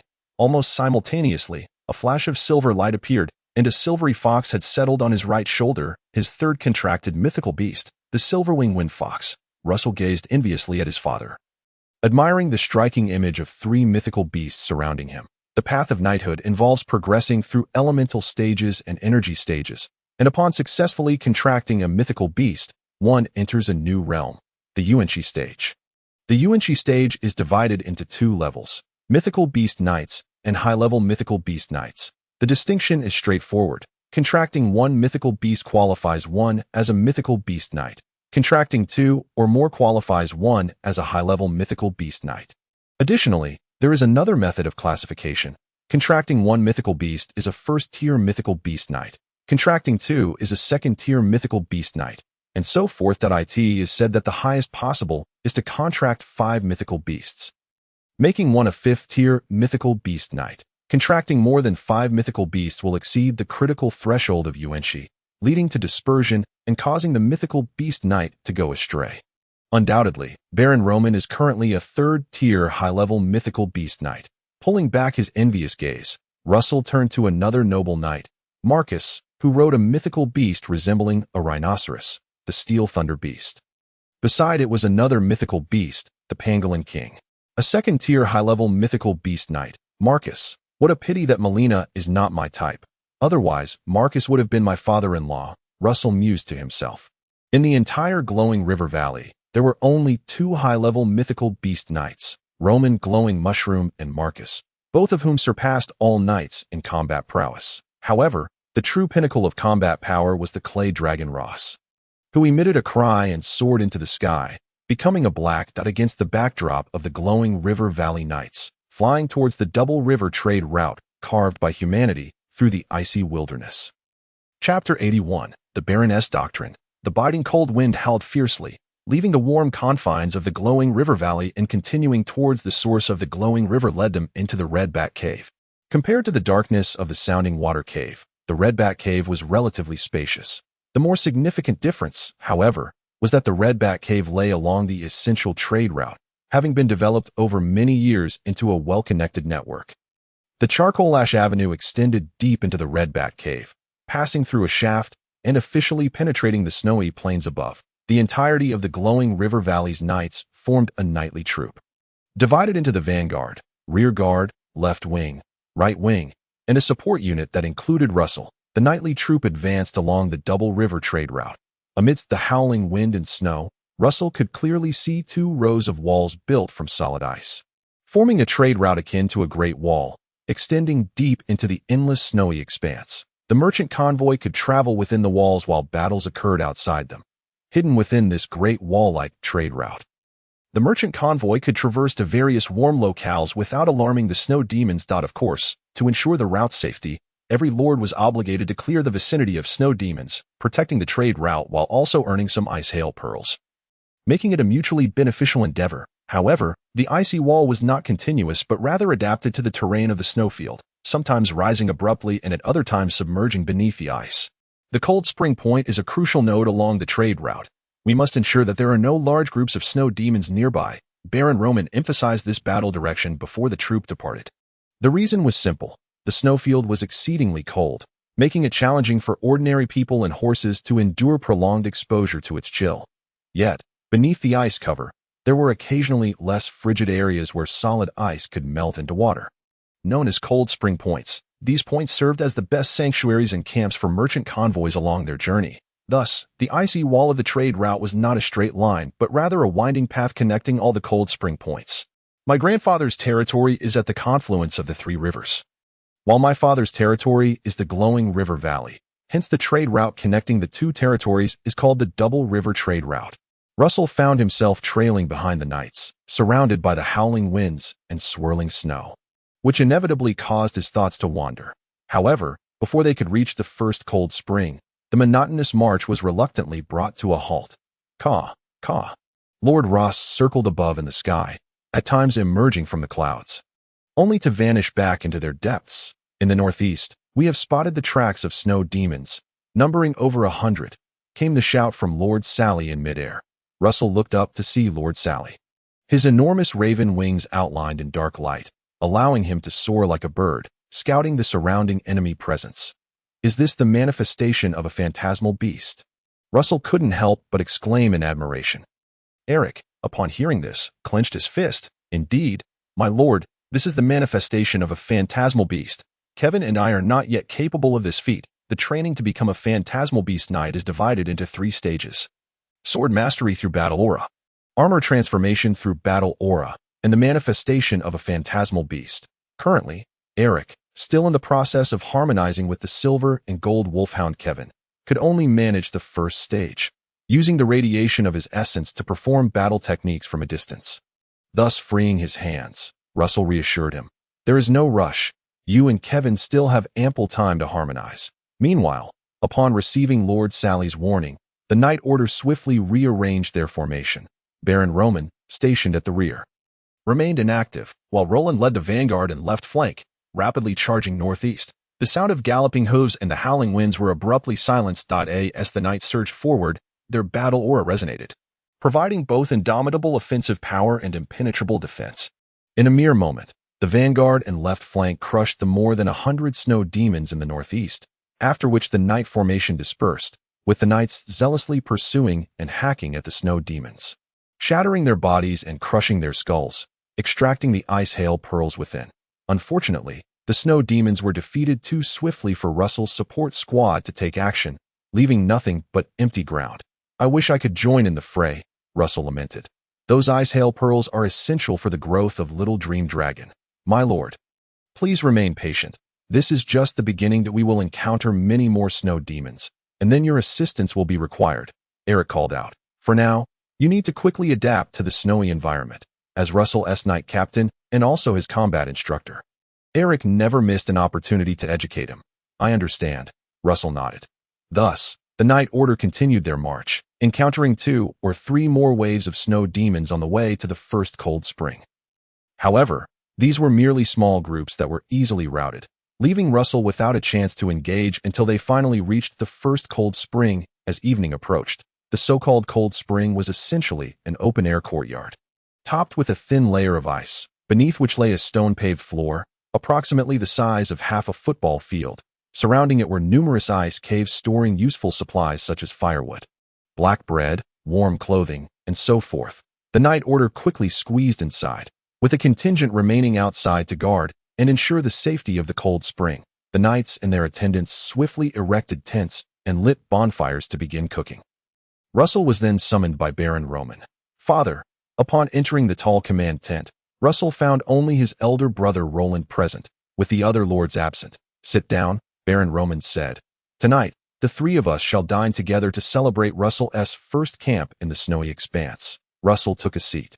Roland then inquired, So, how was your first venture into the snowy realm? Was it fresh and exhilarating? It was fresh, but somewhat lacking in excitement. Primarily, I did not participate in any battles during the encounters with the snow demons along the way, Baron Roman remarked. It is wise to observe and learn first, rather than being overly ambitious. Yes, Father, Russell replied. There will be plenty of opportunities for battle. The deeper we venture into the snowy expanse, the more snow demons we will encounter. Who knows where they keep emerging from? In any case, there will come a time when you will tire of slaying them, Roland added, producing a bottle of wine from somewhere and pouring a glass for each of the 3. Thank you, Russell said as he accepted the iron flask with a smile. I was hoping to slay more snow demons to earn some ice hail pearls. Are you in need of money? Baron Roman asked. Did not your grandmother provide you with a research fund? Surely you cannot have spent all 100 gold coins on developing a pair of reading glasses. Moreover, your mother has secretly given you quite a bit of gold, has she not? The Baron, being perceptive, was well aware of Russell's financial sources. Russell responded, Research is quite costly, Father. And indeed, I am in need of money, as I have many ideas that require implementation. Do not attempt to achieve too much at once. Russell, allow the serfs to tend to their fields. As a lord, you need only wait to collect your dues. Baron Roman began imparting his wisdom on lordship. This has been the way for thousands of years. And there is a reason for it. Russell distilled the Baron's words into a conclusion. The Baron indeed adhered to the principles of Laozi and Huanglao, advocating for a philosophy of quietude and non-action. Chapter 82. Rumors of the Red Fortress. The knight's attendants brought forth the prepared dinner. Being atop the snowy expanse, it could not compare to the lavish meals at the glowing fortress. The offerings included only a few dishes: roasted ribs, baked snails, bacon, salted fish, vegetable salad, accompanied by corn pie, grape toast, and a creamy mushroom soup. Naturally, the staple was a necessary fish and egg stew. After the meal, a caramel pudding would serve as dessert. As they ate and drank, Baron Roman enthusiastically shared his years of experience managing the glimmering valley as a lord. Do not meddle in everything, but certainly set a few thresholds. Grant them some freedom, but ensure the cost of that freedom is set high. Do not confine them within the manor, but make the price of leaving the manor too steep to bear. Roland added from the side. Give them a goal to strive for, but that goal must remain firmly within our grasp. Just like the phantasmal beasts, this is the private property of the glowing mushroom family and must never be easily relinquished. As he spoke, Roland patted Russell on the shoulder. That silver and gold wolfhound. Kevin, you may have rushed things a bit with Eric. You should have cultivated his patience a little longer. Russell found it somewhat difficult to adapt to such blunt advice. But upon reflection, it seemed quite reasonable. In his previous life, when he was under the protection of the 960 blessings, his boss likely offered him similar grandiose visions, though from a different world. Human nature remains universal. The system of power and social structures are merely the superficial expressions of civilization. It is human nature that embodies the fundamental logic. After enjoying a hearty meal, enriched by Baron Roman's teachings on lordship, Russell exited the command tent, leaving Baron Roman and his elder brother Roland to savor the remaining wine, preparing to drink until the bottle was empty. Russell is still a bit naive. the Baron mused. He has just come of age and is only beginning to engage with the affairs of the territory. It is natural for him to harbor many unrealistic ideas, only to be met with the harshness of reality. However, with the glowing mushroom family as his support, he will surely navigate through life smoothly. You are right. The Baron took a sip of red wine. When I grow old, and you inherit the barony, ensure that you, like me and your Uncle Rosen, foster a loving relationship with Russell. After all, we are family. Of course, I am quite fond of Russell, Roland assured, slapping his chest. The Baron nodded but could not help but add, Rosen guards the northern gate for me and our family. In the future, Russell will guard the southern gate for you. That if you can achieve great deeds, the Glimmering Valley may well continue to expand north and south. Just you wait. Father, if I can successfully ride a dragon, I shall fulfill my grandfather's uncompleted wishes and strive for an earldom. Roland gazed up at the top of the tent, his eyes sparkling with aspiration. At that time, let Duke Kunston request the Shadow Flame Dragon to bestow a dragon's flame upon the Glimmering Valley. Perhaps, then will the second bipedal dragon be born. The Baron shared in this vision, yet remained more pragmatic, stating, do not dwell too much on the future. Your primary task now is to build a good relationship with Duke Kunston. A strong personal rapport with the Duke is far more important than achieving great feats. The Duke trusts me greatly, and besides, your non-participation in the Elder Council has pleased him immensely. The Elder Council has governed for 20 years. While it has maintained stability in the duchy, it has also encroached upon many of the Red Fortress's interests. The Baron shook his head. It is not that I do not wish to join, but in my earlier years, I was solely focused on the territory. By the time I realized, the Duke was already grown. Indeed, this is a point where grandfather has shown some lack of wisdom. The Elder Council is on the verge of disbandment, yet he clings to the Red Fortress, unwilling to leave, which has sparked rumors in the court, suggesting that grandfather is involved with Princess Anxia. What nonsense! The Baron glared. Is this something you, as a grandson, can freely concoct? Roland recoiled slightly, muttering, I did not make this up. It is rumored from the Red Fortress. I think you need to stretch your legs a bit, Roland. Father, I was wrong. Roland quickly admitted his fault. The Baron sighed deeply, shaking his head. I believe in your grandfather's character. Although old Count Merlin may be power-hungry, he would never be swayed by carnal desires, but he has become too attached, leading some to spread rumors to force him away from the Red Fortress. Ah, do you mean that it is possible that the Duke? Princess Anxia is the Duke's mother. Do not speak carelessly. I have not been in the Red Fortress for a long time and know nothing of the situation. The Baron denied. Do not overthink it. Establishing a good rapport with the Duke is your foremost task at present. Yes. Father, Russell was blissfully unaware of the conversations taking place within the command tent. As the second son of an ordinary baron, without any significant fortune in this life, it seemed that becoming a lord was both the beginning and the end of his existence. Upon returning to his own tent, he found that Eric and the others had already dined. My lord, would you care for a cup of milk tea? Asked the knight Squire Tom, who was brewing the tea over the campfire. No. You all enjoy it. He had just consumed a hearty serving of creamy mushroom soup. The mushrooms in the soup were the family's specialty, the luminescent fungi, which were essential for concocting potions, hence he indulged heartily. At that moment, warmth radiated from his stomach, a gentle stream of heat coursing through his limbs, which was then refined by his body into strands of fighting spirit, merging with the energy within his meridians and enhancing his strength. He settled down cross-legged and began to meditate. This was a method of cultivating fighting spirit known as meditative practice. It involved simply emptying the mind and relinquishing control to the body's instincts, allowing the fighting spirit to circulate spontaneously within the meridians. While this method may not be as efficient as consciously directing the fighting spirit, it excelled in its comprehensiveness and subtlety. Directing the fighting spirit could concentrate power to break through the primary meridians.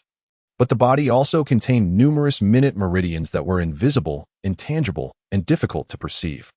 Thus, it was challenging to rely solely on directing the fighting spirit to open these tiny pathways to advance to a great knight.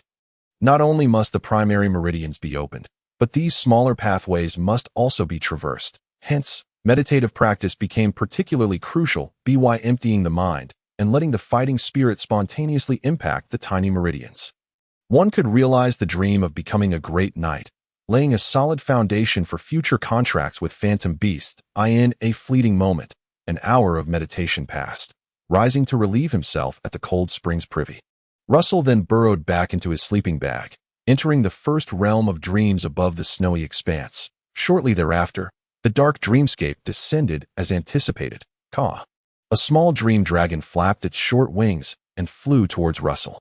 As he mounted it, the entire dark dreamscape suddenly illuminated, with countless magical lights erupting in a dazzling display. Wow. Russell shielded his eyes with his hand. It is so bright. I've never encountered such brilliance in the dark dreamscape before. Nearly 300 knights unleashing their magical light, all crammed into this small cold spring. Once accustomed to the intensity of the magical light, Russell began to discern the knights emanating it became evident which knights were great knights and which were merely armored knights. Similarly, the radiance of the phantom beast knights was distinctly different. Apart from the sentinel knight Chris, who remained at the luminescent fortress, the other 7 phantom beast knights from the Radiant River Valley were gathered at this small cold spring. The essence within Father reveals 3 intertwined forces. This belongs to a 3rd-tier, high phantom beast knight. Marcus's essence contains 2 intertwined forces, marking him as a 2nd-tier high phantom beast knight, while the others possess only 1 force, classifying them as 1st-tier phantom beast knights. Naturally, the brightest presence at the cold spring was none other than Sir Ross, who hung upside down from the icy ceiling, resembling a great bat, radiating a deep crimson glow. All right, Sword Butterfly, lead the way. Let us venture beyond the cold spring. Upon Russell's command, Sword Butterfly began to flutter ahead gracefully, with him trailing closely on the small dream dragon, soaring out of the narrow confines of the cold spring. Outside, a patrol of knights traversed the vicinity, showing no awareness of Russell, the small dream dragon, or Sword Butterfly. The dark dreamscape was a reality unique to Russell. Chapter 83. Devouring a mounted blue skin. The cold spring offered no alluring magical light, prompting Russell to have Sword Butterfly guide him as he rode the small dream dragon further away. Their aimless flight bore no intention of finding anything in particular. Rather, it was simply that the area illuminated by Sword Butterfly was too limited. And searching for magical light within the vast snowy expanse using a 2.5-meter radius of dark dreamscape was akin to searching for a needle in a haystack, utterly futile, since we have nothing but time. Let us continue flying, Russell called out. Once the dark dreamscape was established, he had no choice but to remain with the small dream dragon for an extended period. Thus, to avoid boredom, he sought ways to entertain himself. Caw. The small dream dragon screeched, vigorously flapping its wings. Its speed surged from 10 kilometers per hour to 15 kilometers per hour, surpassing that of Sword Butterfly, prompting the latter to gracefully land atop the small dream dragon's head. Opting to be carried. Caw. The small dream dragon tossed its head in an attempt to shake off Sword Butterfly. Steady now, Snow Cone. Let it rest for a bit.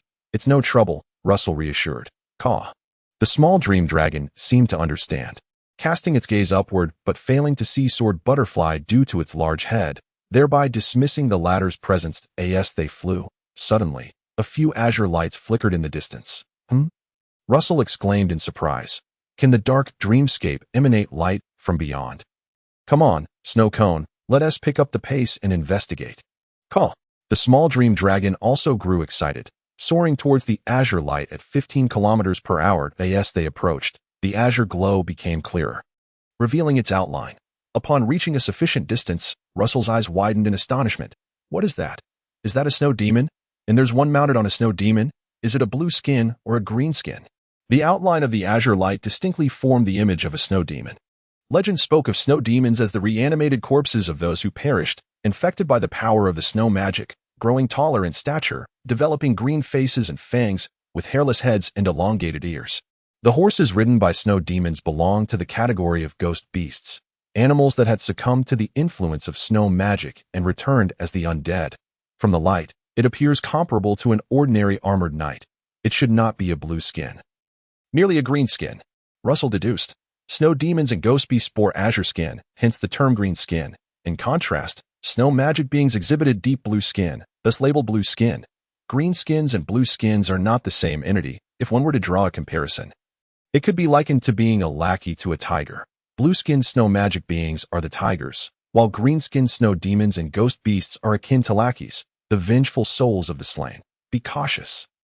Snow Cone, approach slowly and observe if these snow demons can detect us.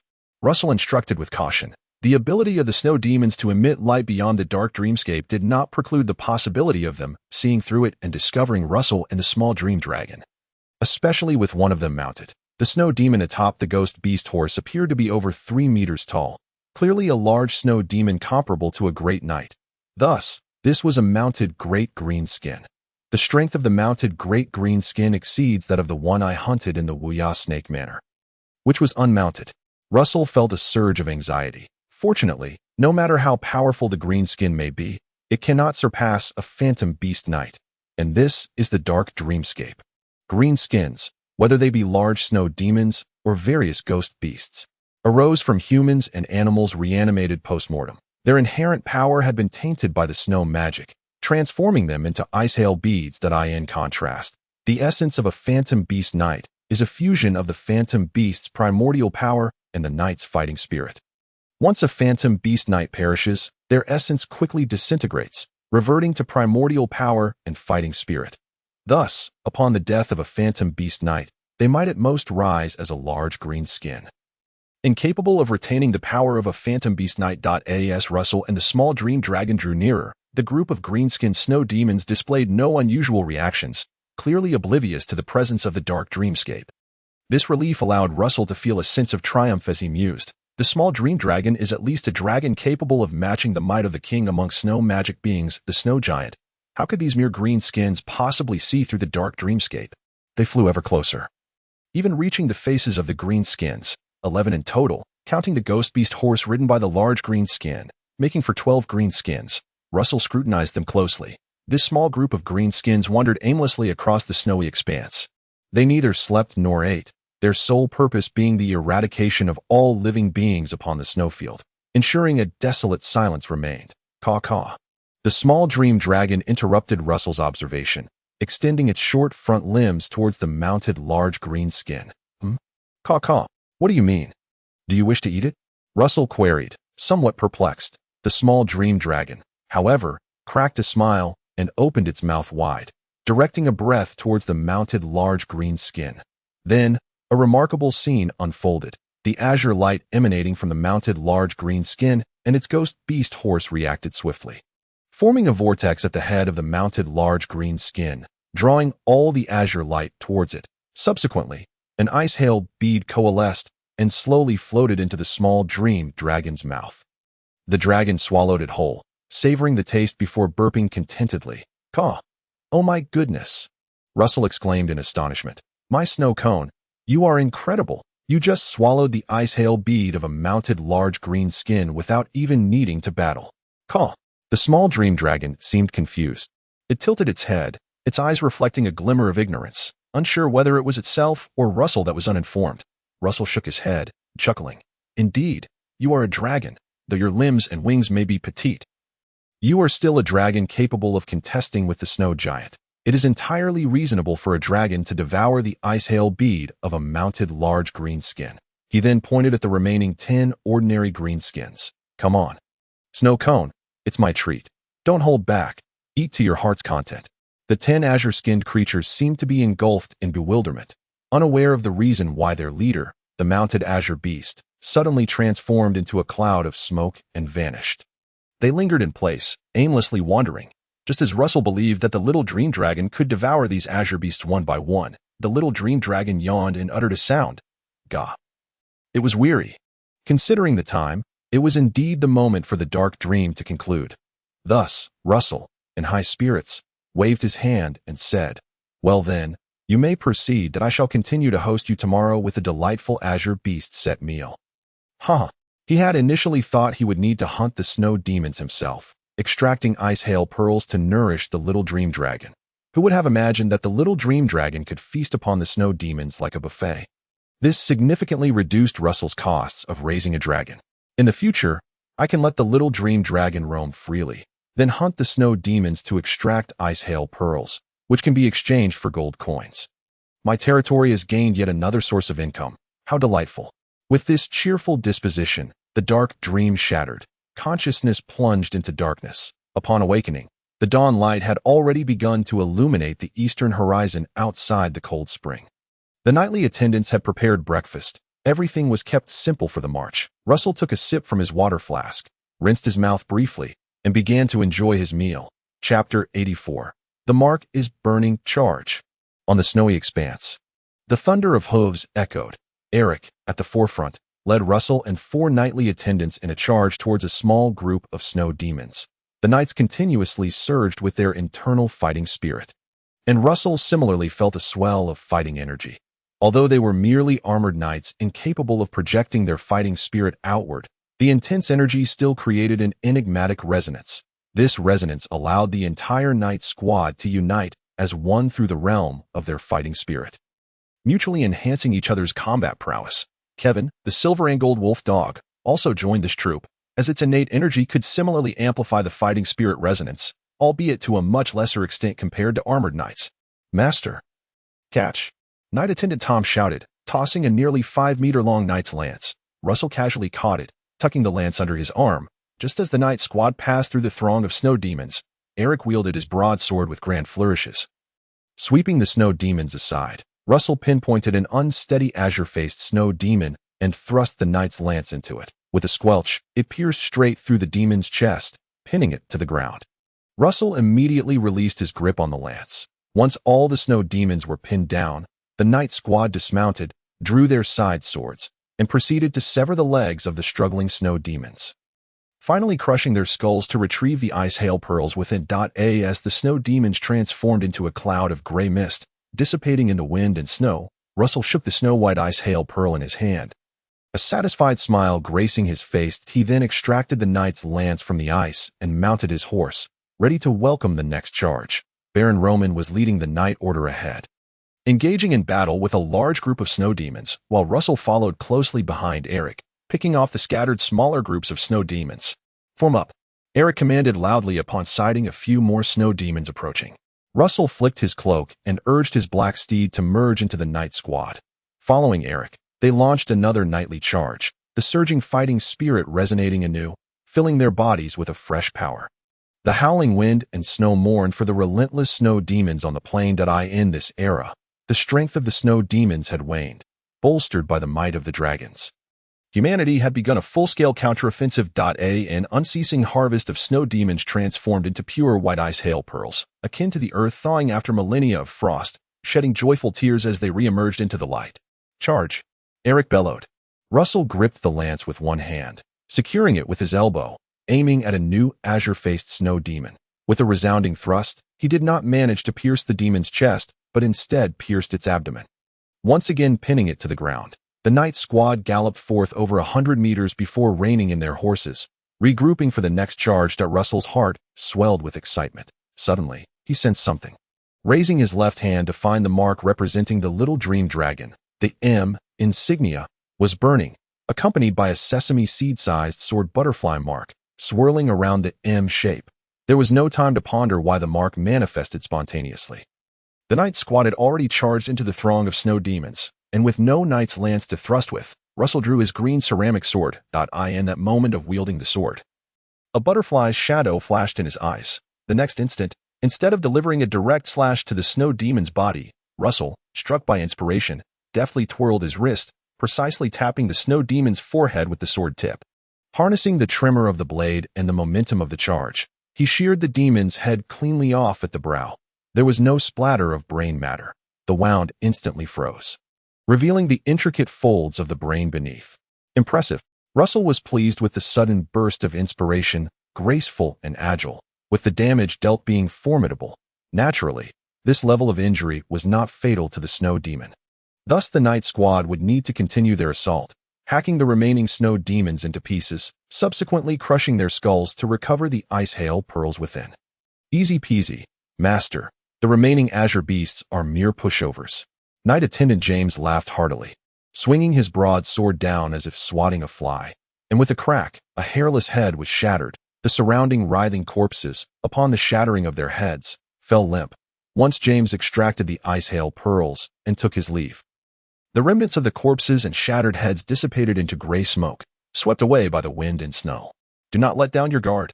Eric cast a cold glance. Any part of a snow demon could cost you your life. Saying this, he swiftly struck with his sword, pinning a snow demon's severed arm to the ice. The fingers of this severed limb, sharp as blades, scraped against the ice with an ear-piercing sound. This one should be it. Knight.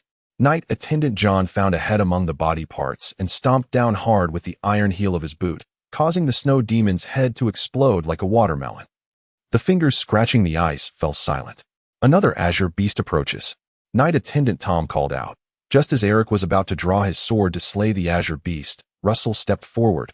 Leave it to me. Let me try to take on the azure beast one-on-one. Be careful, master. Eric halted his advance, his gaze fixed intently on Russell and the roaring azure beast charging towards him. Should Russell be in any danger, Eric would intervene immediately. The vigilant silver and gold wolf dog, Kevin, also focused its attention on this scene, silently guarding Russell, gazing at the burning mark in the palm of his left hand. Russell now clearly sensed that the burning was not due to the little dream dragon, but rather the sword butterfly amberworm. For the growth of the sword butterfly was nourished by battle. Though it lies deep within the rock walls, it too is nourished by the power of the earth. Perhaps the battles occurring on the snowy plains are absorbed by the earth's power and then provided to the sword butterfly amberworm. Now, every battle I engage in is feeding the sword butterfly. Russell was unaware of the origins of the sword butterfly amberworm. He was uncertain whether the sword butterfly's mastery of swordsmanship was a natural evolution of the species or a divine gift from the earth. Yet this did not hinder his understanding of how to nurture the sword butterfly in this moment. Hiss! The azure beast charged forward, baring its fangs, yet all it could emit was a low rumble akin to a snake's hiss. It clutched a magnificent icy longsword, forged purely from solidified ice and snow. However, the power of the snow demon, or rather the strength of the ice hail, endowed it with properties even more formidable than iron and gold. Rivaling that of lesser gemstone weaponry, swinging the ice sword, the azure beast retained its combat techniques from before its demise, utilizing its greater strength and more agile joints to unleash even more potent attacks. Too slow. Far too slow. A flash of the butterfly's shadow crossed Russell's eyes once more as he met the azure beast's assault head-on with his green ceramic sword. Clang! As he deflected the ice sword. He deftly flicked his green ceramic sword, striking the beast's neck and creating a gaping wound in that exchange. Russell seized the initiative and unleashed a flurry of attacks, his movements as graceful as a butterfly in flight. There are openings. Your whole body is an opening. As he danced with the sword, a slight smirk crept onto Russell's lips, embodying a calm confidence as if everything were under his control. Chapter 85. Without a trace, master. How valiant.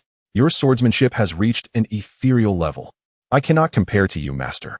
Neither can I. As Russell executed the exquisite radiant sword art with the elegance of a butterfly flitting among flowers. Reducing the azure beast before him to a mere corpse, the four knight attendants began to shower him with praise, acting as a commendable atmosphere booster. Although Knight Eric did not vocalize his thoughts. He nodded repeatedly, acknowledging that he too was left in awe of Russell's swordsmanship.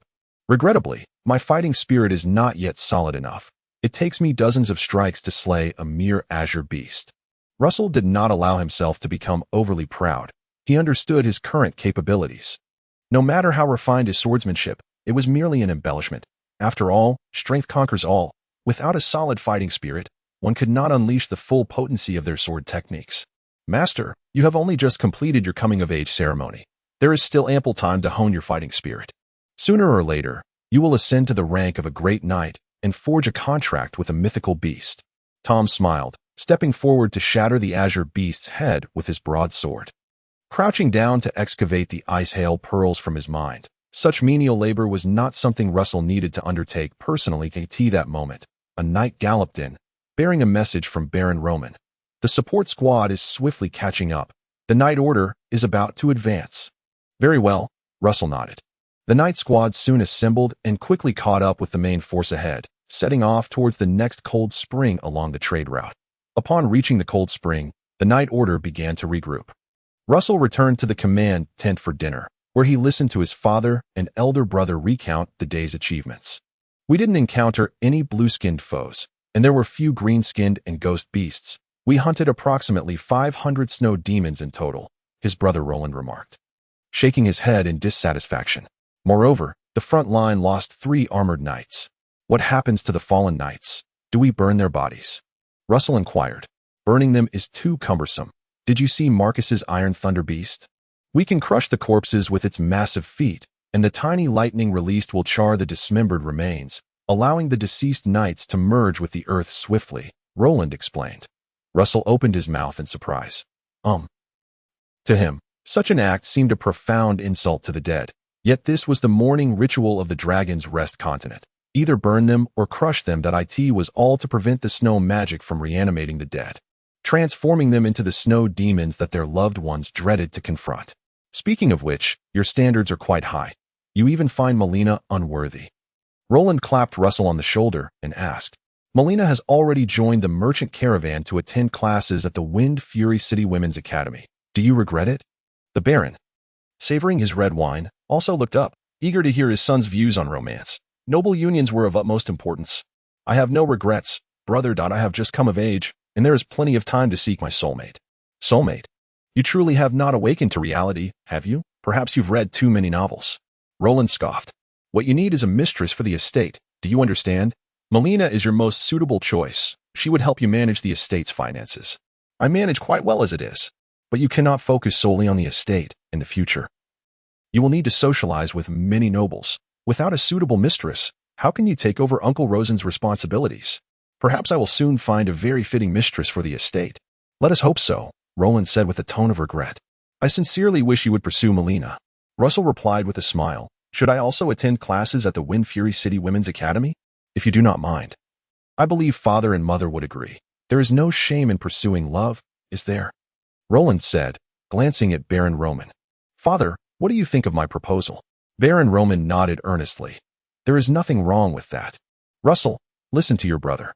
Russell rolled his eyes. Once back in his tent, as he nestled into his sleeping bag, he could not help but think of Melina. He recalled the moment they held hands at the ball, dancing intimately in the ballroom. In truth, Melina is quite wonderful. She is like a flower in the glimmering valley. There may be others more beautiful, but none possess such a good family background, beauty, and agreeable disposition as she does, especially compared to Roland and Lola. In every regard, Melina was his ideal match. Yet, Russell found himself devoid of passion for her, or perhaps it was a lack of enthusiasm for the entire glimmering valley. I have the ice cream. The ice cream is a dragon. I am to become a future dragon knight. Perhaps I will even establish a nation. How could this mere glimmering valley sustain my aspirations? The Wuyao Snake Manor cannot bind me. Perhaps it was this very thought that made Russell acutely aware of what he truly desired.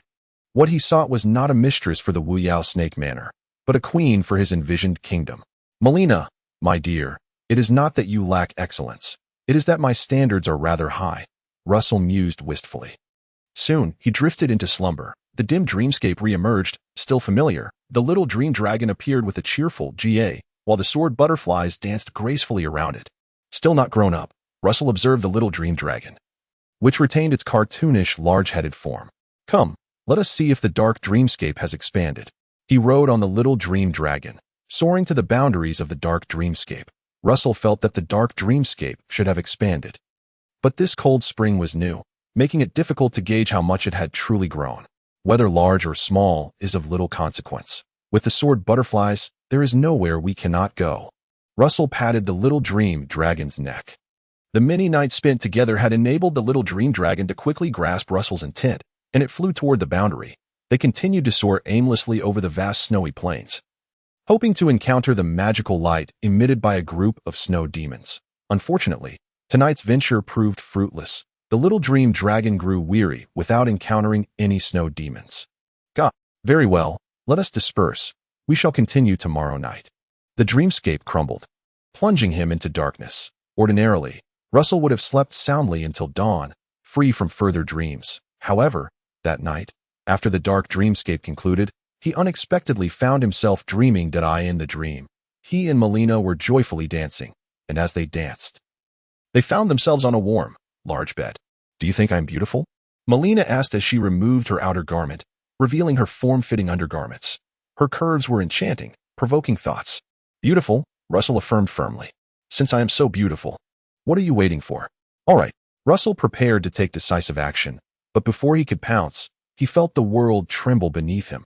And then, he awoke. The voice of his knight attendant Jack echoed in his ears. My lord, breakfast is ready. You may rise.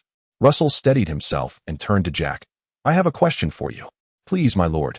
Can waiting a little longer to eat breakfast lead to starvation? Jack was taken aback by the question, scratching the back of his head, uncertain how to respond. Never mind, never mind. Russell waved his hand. Just serve my meal, and bring the mouthwash first. Is the toilet still blocked? Go check and help me cut in line. Tell them to wait a moment. Just say I can't hold it anymore. A new day began amidst a flurry of activity. Chapter 86. The Battle of Dragons and Demons, a night of spring dreams left no trace. The hormones emitted by his youthful body soon retreated into the organs that produced them, frozen amidst the howling winds of the icy world. Russell had forgotten what Melina's form looked like in the dream. Following the night order as they traversed the snow-covered expanse. It was only due to the night's protective auras that they were spared from snow blindness. Occasionally, they would encounter groups of blue-skinned snow demons, adding a splash of color to the icy realm. Yet, the most vibrant colors belonged to the precious snow forests. Wherever warmth existed beneath the earth, trees would rise from the ground, breaking through the ice, welcoming the snow and wind, and drawing sustenance from the sun in the midst of the cold, growing resiliently. Every time I see a snow forest, it brings me joy, much like a wanderer returning to his mother's embrace. Haha, Lord Etris, who had previously sold timber to Russell, broke away from the right-wing formation to chat with him. Indeed, it is hard to imagine that snow forests exist atop the snowy plains, and that various creatures thrive within them. Such is the power of life, which cannot be overcome by ice and snow. It is a pity that the snow forests are still too few, yet steadfast, Etris remarked. Did you know that the number of magical beasts born in warm lands pales in comparison to those found within the snow forests? Like humans, only through brutal training can animals hope to achieve greatness. Is that so? Of course. Your father's silverwing wind fox was discovered in a snow forest that we followed your father for nearly half a month, enduring hardships to capture the silverwing wind fox. Russell sighed. Life is truly resilient.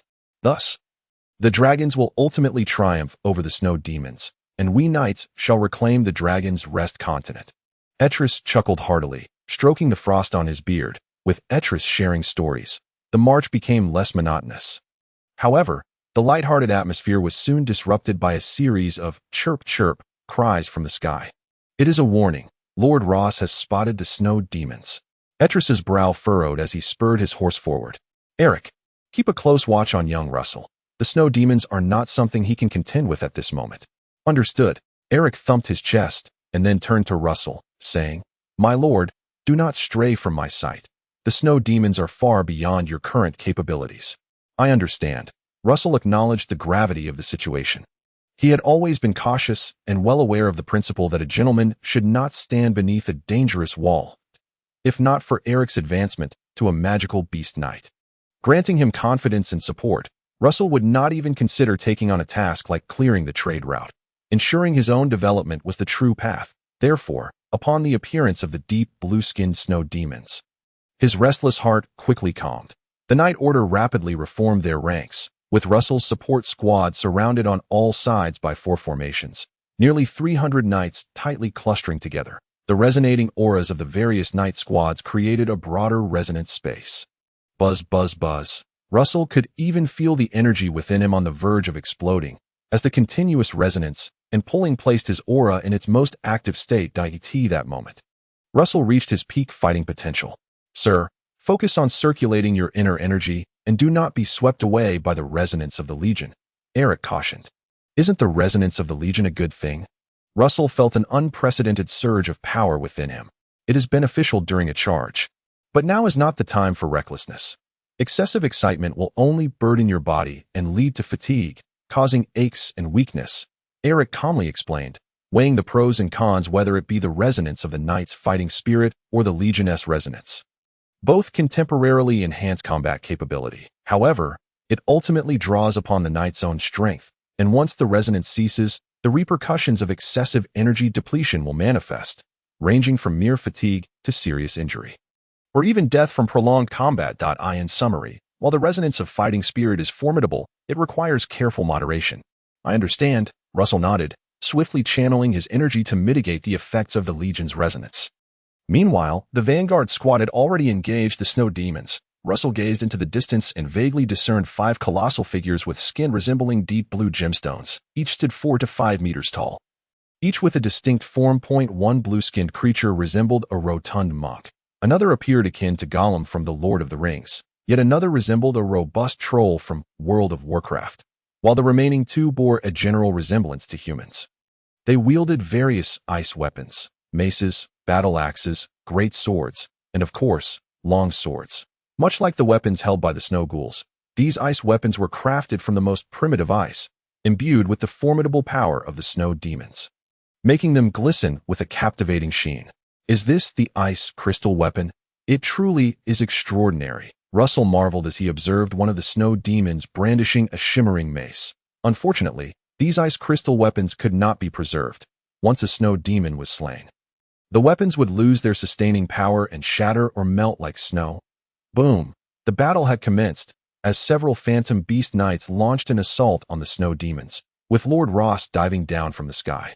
The rotund monk-like snow demon was surrounded by the phantom beast knights, each wielding their weapons with fighting spirit to firmly restrain its position. As Lord Ross descended, he unleashed a precise breath of dragon fire upon the rotund snow demon. Hiss! Roar! The rotund snow demon, scorched by the searing heat of the dragoness breath, let out a piercing scream as its flesh was seared. Unlike the snow ghouls, who were oblivious to pain, the snow demons were flesh and blood, and they certainly understood suffering.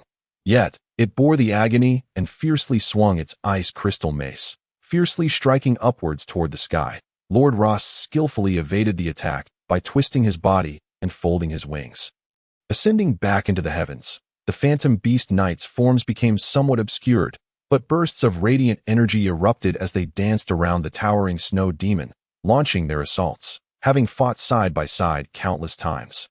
They exhibited remarkable synergy, focusing their attacks on the rotund snow demon, which was already scorched by dragon fire, while simultaneously defending against the other four snow demons that in mere moments of skirmishing, brilliant bursts of light exploded. And the rotund snow demon emitted one final roar before collapsing, its massive body shaking the ice beneath it. One snow demon had fallen, leaving four remaining. The phantom beast knights employed their tactics once more, pushing one of the snow demons away while restricting its movements, waiting for Lord Ross to descend again for another breath of dragon fire, which left the snow demon severely injured. Following this, the phantom beast knights unleashed a concerted assault, swiftly taking down the snow demon. The strategy was simple, but the coordination was impeccable, despite the snow demon's intelligence and their attempt to form a defensive formation. They were ultimately outmatched, especially with the presence of Lord Ross, the aerial assault king. Eventually, they succumbed to wave after wave of attacks, leading to their complete annihilation, while the small cluster of snow ghouls surrounding the snow demons was also obliterated. The battle concluded within half an hour. That was incredible, so effortless. Russell watched in awe from a distance, profoundly impressed by the might of Lord Ross and the phantom beast knights, which gave him a true sense of extraordinary power. As the team began to scour the battlefield, he quickly rode into the fray, closely examining the 5 colossal corpses sprawled on the ground. Their faces were twisted, emitting a foul stench, and due to the scorching from dragon fire, their originally deep blue skin was obscured, leaving only charred, blackened shells. However, the sheer size of the snow demons was undeniable. Lying on the ground, they were nearly the height of a human, their sinewy muscles and sharp tusks reflecting their malevolence and strength. Yet, no matter how powerful they were, they ultimately met their end beneath the knights' gleaming swords. Remarkable, Russell sighed. If ordinary snow demons are this colossal, then how immense must the king of snow demons, the snow giant, be? The snow giant? Knight Urtras, brandishing a disintegrating ice crystal mace, exclaimed jubilantly as he showed it off. I have seen a snow giant during the fall of the giants 2 decades ago. Its enormous foot descended from the clouds. Crack! As the snow demon's power faded, the ice crystal mace suddenly shattered into countless shards. Urtras kicked at the debris in annoyance. It truly is fragile. It didn't even last a quarter of an hour. Let me tell you, when that giant foot came down, I fell off my horse. And then what happened? Russell inquired eagerly. Then I fainted, haha. When I woke up, I was already dragged into the cold spring. Haha. Chapter 87. Mei Jie Yu Jiu Hua. A foot descending from the heavens? Russell inexplicably recalled a technique that involved a descending palm strike, yet he knew that Urtra's tale was likely embellished. However, no one could correct Urtra's account, for the outcome of the fall of the giants 2 decades prior had been catastrophic. The Shadow Flame Dragon was gravely injured, the former duke perished. And even Russell's grandfather, Flickering Mushroom, had died on the snowfield, with many knights who participated in the battle buried beneath the snow. The real witnesses to that tragedy were few and far between. The relentless wind and snow continued to sweep across the white world, while the remaining unshattered ice crystal weapons were eagerly snatched by the knights for amusement. Russell, curious, seized an ice crystal sword, whose hilt was thicker than a castle pillar, now devoid of its once resplendent brilliance and covered in a web of cracks that were steadily expanding. When the cracks reached a critical point, the sword would shatter into a puddle of ice shards, losing its former magnificent appearance. It really is just ice, Russell mused, watching the beautiful, ice-sculpted sword disintegrate, a faint sense of loss washing over him. He then approached the snow demon's corpse, where Lord Sally and several others were skillfully dissecting it in search of potential ice essence pearls, the crystallized power of the snow demons. Snow demons could manipulate ice and snow, freezing entire realms. This power was known as ice essence, corresponding to the dragon's dragon flame. Of course, only the king of the snow demons, the snow giant, could wield ice essence and freeze the land. Ordinary snow demons also possessed the power of ice essence flowing through their veins, and the ice crystal weapons were shaped by this energy. It was said that this ice essence could resurrect the dead as snow ghouls, transforming the deceased power into ice particles. Upon the death of a snow ghoul, the ice particles would coalesce into ice essence pearls. Similarly, the death of a snow demon would also yield ice essence pearls. Finished. We found 2 ice essence pearls. Not bad. At least they are larger than the last 2, Lord Sally remarked, holding up the pearls in each hand, both about the size of a fist, resembling the Dragon Balls from Dragon Ball, though lacking stars and containing only a faint blue mist sealed within. Lord Sally, may I see them? Russell asked. Catch. Sally tossed one over. The ice essence pearl was not a fragile item. In fact, it was not only unbreakable, but also incredibly resilient. Unlike the ice particles, which were worth their weight in gold, ice essence pearls could not circulate as currency because they held only one value: to be presented as merit to the Red Fortress. What the Red Fortress did with them remained a mystery. Some speculated it was for crafting elixirs of immortality, as the Shadow Flame Duchy had seen 3 dukes successfully ride dragons throughout its history. The first was Duke Quentin Shadowflame, who lived to be 130. The second was Quentin II Shadowflame, who reached 195, truly a testament to longevity. The third, Quentin III Shadowflame, was in his prime, but fell in battle at the age of 52, leading to a 20-year period of rule by the Elder Council until Quentin III's grandson came of age to ascend the throne. Had Quentin III not perished on the snowfield, he too might have lived beyond 100 years like his ancestors. Perhaps this was related to the ice essence pearls. Of course, others believe that ice essence pearls were merely food for dragons, and if they truly could create elixirs of immortality, there would not only be 2 dukes who lived beyond 100 years. After all, the Shadowflame family had endured through many generations. Regardless, ice essence pearls remained useless trinkets to ordinary individuals, and even to common nobles. Cold, chilling, and moist. That was the sensation Russell felt as he grasped the ice essence pearl in his hand. Then, he noticed that the M-shaped mark in his palm began to glow, undoubtedly indicating that the little dream dragon sensed the allure of the ice essence pearl. Indeed, since the little dream dragon enjoys ice particles, it would naturally relish the more refined ice essence pearls. Perhaps the Red Fortress collects ice essence pearls to feed the shadow flame dragon of the Duke. Alas, Snow Cone, it is not that I am unwilling to share with you, but this ice essence pearl does not belong to me. After a brief moment, Russell returned the ice shard pearl to the knightly retainer of Baron Roman. This was a trophy of the Baron. Just as he was about to turn and rejoin his team, a sudden crack echoed in the air, revealing the shattered remnants of the snow demon, which had been cleaved into pieces. The fragments burst apart like crystalline weapons, scattering blue morsels across the ground. These morsels continued to splinter and shatter into even smaller particles, which eventually melded into the thick blanket of snow, staining the entire expanse with a deep azure hue. In a few days, these blue traces would vanish, and the blue skin would dissipate like mist, akin to the green skin. Lord Etris, ever the teacher, elucidated for Russell. They are entities from another realm, not meant to exist in the Dragon's Rest continent. Another realm? Russell gazed skyward. Strictly speaking, he too was a visitor from another world, albeit through soul transference, a more advanced form than the corporeal snow demons. If I were to perish, what am I thinking? I am Russell, the Luminescent Mushroom, a native of the Dragon's Rest continent. He raised his left hand, clenched his fist with determination. Moreover, I possess a mighty dragon. In the following days, the blue-skinned snow demons and green-skinned snow wraiths became regular targets for the Nightly Order's hunts.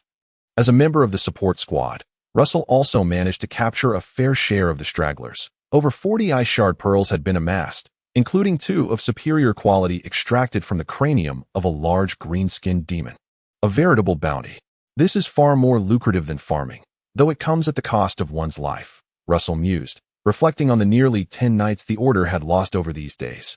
Each night was a hard-won asset, not easily quantified in gold. Fortunately, among his 4 nightly retainers, only James had sustained minor injuries, while the rest remained unharmed. Furthermore, during this period, Russell rode his little dream dragon each night in search of snow wraiths and indeed encountered them twice more, devouring several ice shard pearls, thereby slightly expanding the range of his shadowy dream realm. That on the 14th of July, the Nightly Order reached a cold spring at the heart of the Twin Rivers trade route, where they rested for the night. The following day, they met with the Nightly Order from the confluence of 3 rivers. Leading the contingent was a knight bearing a flag that fluttered in the wind, the bluebird banner of Count Fucha. The flag bore an emblem resembling a blue flower, the rain blossom. Russell, alongside Baron Roman and his elder brother Roland, exited the Cold Spring encampment to personally welcome the commander of the 3 Rivers Nightly Order. A magnificent white unicorn emerged from the crowd, upon which sat a handsome middle-aged man with a warm smile, who greeted Baron Roman with a knightly salute and jovially remarked, "Roman, it has been a long time." "Indeed, it has been too long, Magia," Baron Roman replied, returning the gesture with a hearty laugh. "How was the harvest this time?" "Fairly average. The snow demons have not been particularly troublesome this year, so we did not collect many ice shard pearls." The visitor was none other than Magia Yujua, uncle to Roland and Russell. "Roland and Russell, you are both here. Excellent, excellent." Behind Magia stood a young, handsome knight who waved enthusiastically. "Uncle, cousin, little cousin." This was Magia's son, Roland's cousin, and Russell's older cousin, Mel Yujua. "Big uncle, Mel, I have been looking forward to seeing you." Roland beamed with enthusiasm, greeting Magia before riding alongside Mel, exchanging high-fives and sharing a hearty laugh. Once Roland had finished his greetings, Russell approached, thumping his chest with his right hand. "Big uncle, Russell sends his regards." Chapter 88. The Past of the Bluebird Family. Russell, you have become more handsome once again. With a bit more effort, you might just catch up to me, Mel Yujua cheerfully remarked within the command tent. Baron Roman and elder brother Roland were busy warmly welcoming Magia, while Russell engaged in conversation with his cousin Mel Yujua. "Rest assured, I am still striving to become more dashing," Russell replied with a smile that in his memories. He recalled a strong bond with his cousin, even more so than with his own siblings. This was perhaps due to Russell's striking appearance, which made him feel out of place among the Luminescent Mushroom family, while he easily fit in with the captivating Yujua clan. Moreover, Cousin Mel was the only child, lacking siblings, thus treating Russell as a brother. "I thought you would have to wait another 2 years before stepping onto the snowfields. I did not expect you to join the Nightly Order this year. I came early to earn some coin. The territory is full of expenses." "Haha. You are beginning to understand the hardships of being a lord. Indeed, managing even a small estate is no easy feat, let alone expanding to encompass the entire Shadowlight Valley and the confluence of 3 rivers." Russell felt this deeply. As a transmigrant, he found himself merely an ordinary one. In his past life on Earth, he had toiled away in a grueling 9-to-6 job, and now he was still learning the ropes of lordship, regardless of whether it is easy or difficult. "Russell, as someone who has been through it, I must tell you, seize the day is the essence of life," Mel's cousin whispered, glancing at his father who was engrossed in conversation. "Do not rush back to Shadowlight Valley just yet. Come with me to Bluebird Castle for a while." After another glance at his father, Mel chuckled. "I will introduce you to the high society of the confluence of 3 rivers. There are plenty of noble ladies there." Russell narrowed his eyes and replied, "Cousin, you must take care. I see dark circles under your eyes. You seem to be in a bit of a bind." "Nonsense," Mel laughed. "I am quite virtuous." "Thank you. I would never compromise myself unless there was mutual affection." "Compromise yourself? Is that how you speak?" "It is the truth. Those noble ladies surround me like wolves, sweet-talking, all for the sake of my body." In such an environment, especially for handsome fellows like us. One must learn to protect oneself, Mel lamented. I have not experienced that. That is why you should stay at Bluebird Castle for a while. I will let you experience it. I cannot this time. There are numerous affairs awaiting my attention in the territory. Russell shook his head, though he felt a twinge of excitement. By the way, when will grandfather return to the confluence of 3 rivers? The Elder Council should be disbanding soon, right? In a month or 2, I suppose. Kunston has already ascended the throne. And opposing this young man is not advisable, and my father has written several letters to persuade grandfather. In short, grandfather has promised to return promptly. Then when grandfather is back for his birthday celebration, I shall stay at Bluebird Castle for a few days. A few days will not suffice. You must stay for at least a month. We shall see. If the territory allows, I will indeed come for a month. Russell acquiesced. Mel joyfully declared, Excellent. The moment grandfather returns, I will write to you. Observing Mel's exuberant demeanor, Russell couldn't help but feel a pang of sympathy. Despite living within a grand noble family, adorned in fineries and indulged in luxury, the absence of siblings brings a profound loneliness and lack of companionship. All things considered, Mel was 3 years older than Russell, merely his second cousin. Russell had another older cousin, but he was not born of Uncle Magia. Rather, he was the son of Aunt Melinda Yujua, named Sizel, lacking a noble surname, as Aunt's husband, Sizero, was merely a lord from a common family. Grandfather Count Fuchong Melon Yujua had 2 daughters and 1 son. Aunt Melinda defied family opposition to fall in love with a common knight, Sizero. In resignation, the Count and Countess conferred a lordship upon Sizero and sent him to a remote estate. Sizero and his wife had a son and a daughter, namely Russell's older cousin Sizel and his same-aged older cousin Sivai. Uncle Meiji Yujua married the princess of the Shadowflame family, who was none other than the current duke's aunt, Kuna Shadowflame, and they had a sole son, Mel Yujuhua. Following that was Russell's mother, Melir Yujuhua, who married Baron Roman Luminescent Mushroom and bore 2 sons and 2 daughters. Thus, Mel had no siblings, but a multitude of cousins. Even the Duke, Kunston Shadowflame, was his cousin. Yet, among all these kin, only Russell shared a particularly close bond with him, likely because they both possessed striking looks. After all, like attracts like. Handsome individuals tend to gravitate toward one another as they reminisced about childhood memories and envisioned a bright future. Time swiftly flew by until noon.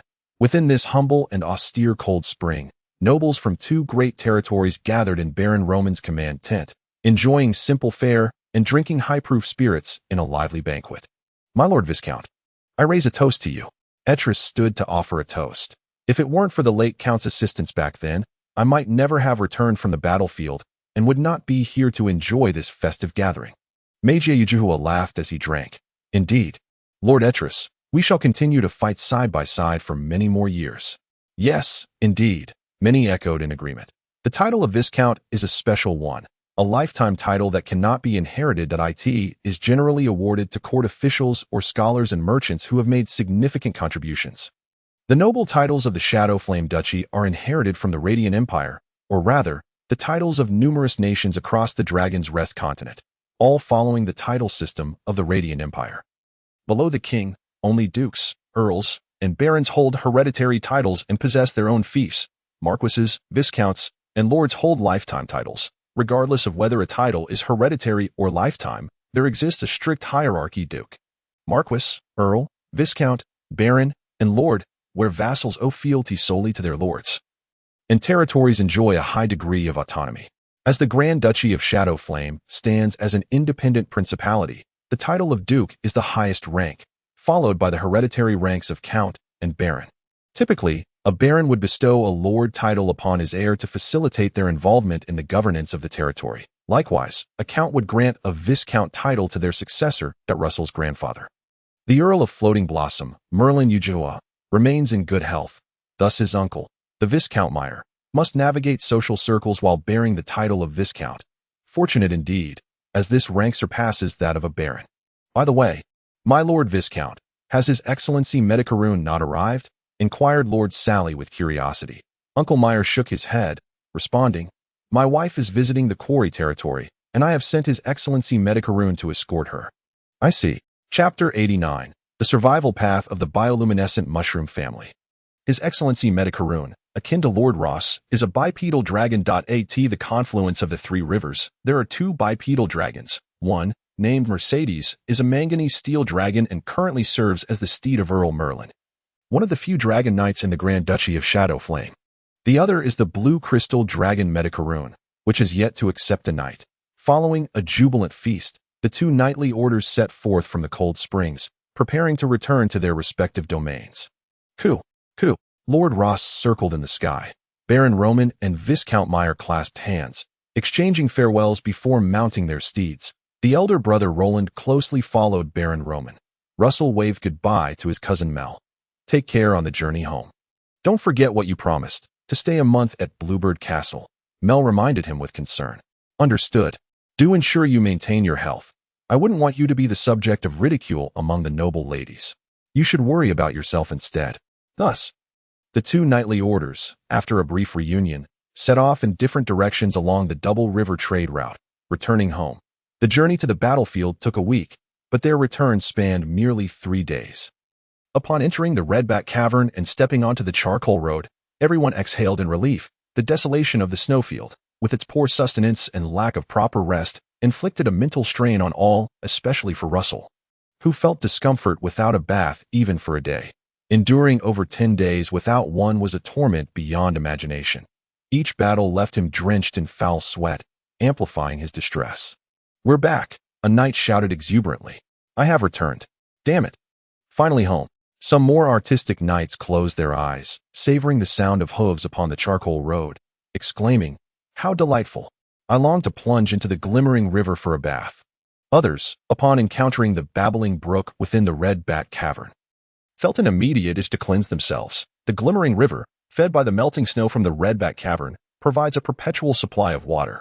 Exiting the Redback Cavern, they arrived at the estate of Lord Rosen of the bioluminescent Mushroom family, the Grand Wind Manor. Uncle Rosen, accompanied by his knights, separated from the knightly order. Baron Roman also took the opportunity to lead brothers Roland and Russell into the Grand Wind Manor, where they met the elderly Lady Ingrid. Fond of the hot springs at the manor, Lady Ingrid resides there year-round.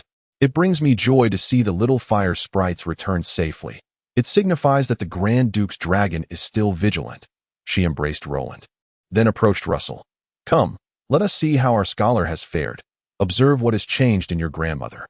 After the embrace, Russell smiled while scrutinizing Lady Ingrid, remarking, Grandmother, with these spectacles, you appear more vibrant than ever. The elderly lady wore a pair of spectacles with dual lenses, custom-made by the gem artisan Montes, valued at 100 gold coins.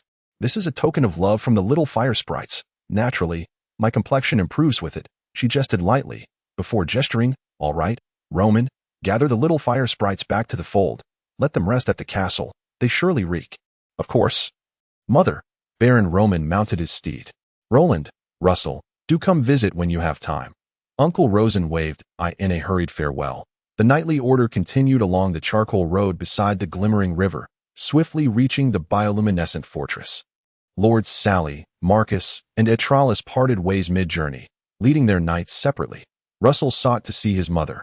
Lady Muriel awaited outside the castle archway, embracing Russell before scrutinizing her younger son, who had stepped onto the snowy battlefield for the first time.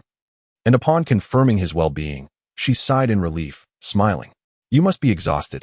Not at all, Mother. Only the accommodations were lacking, especially the absence of a bath. Everything else went smoothly, Russell replied.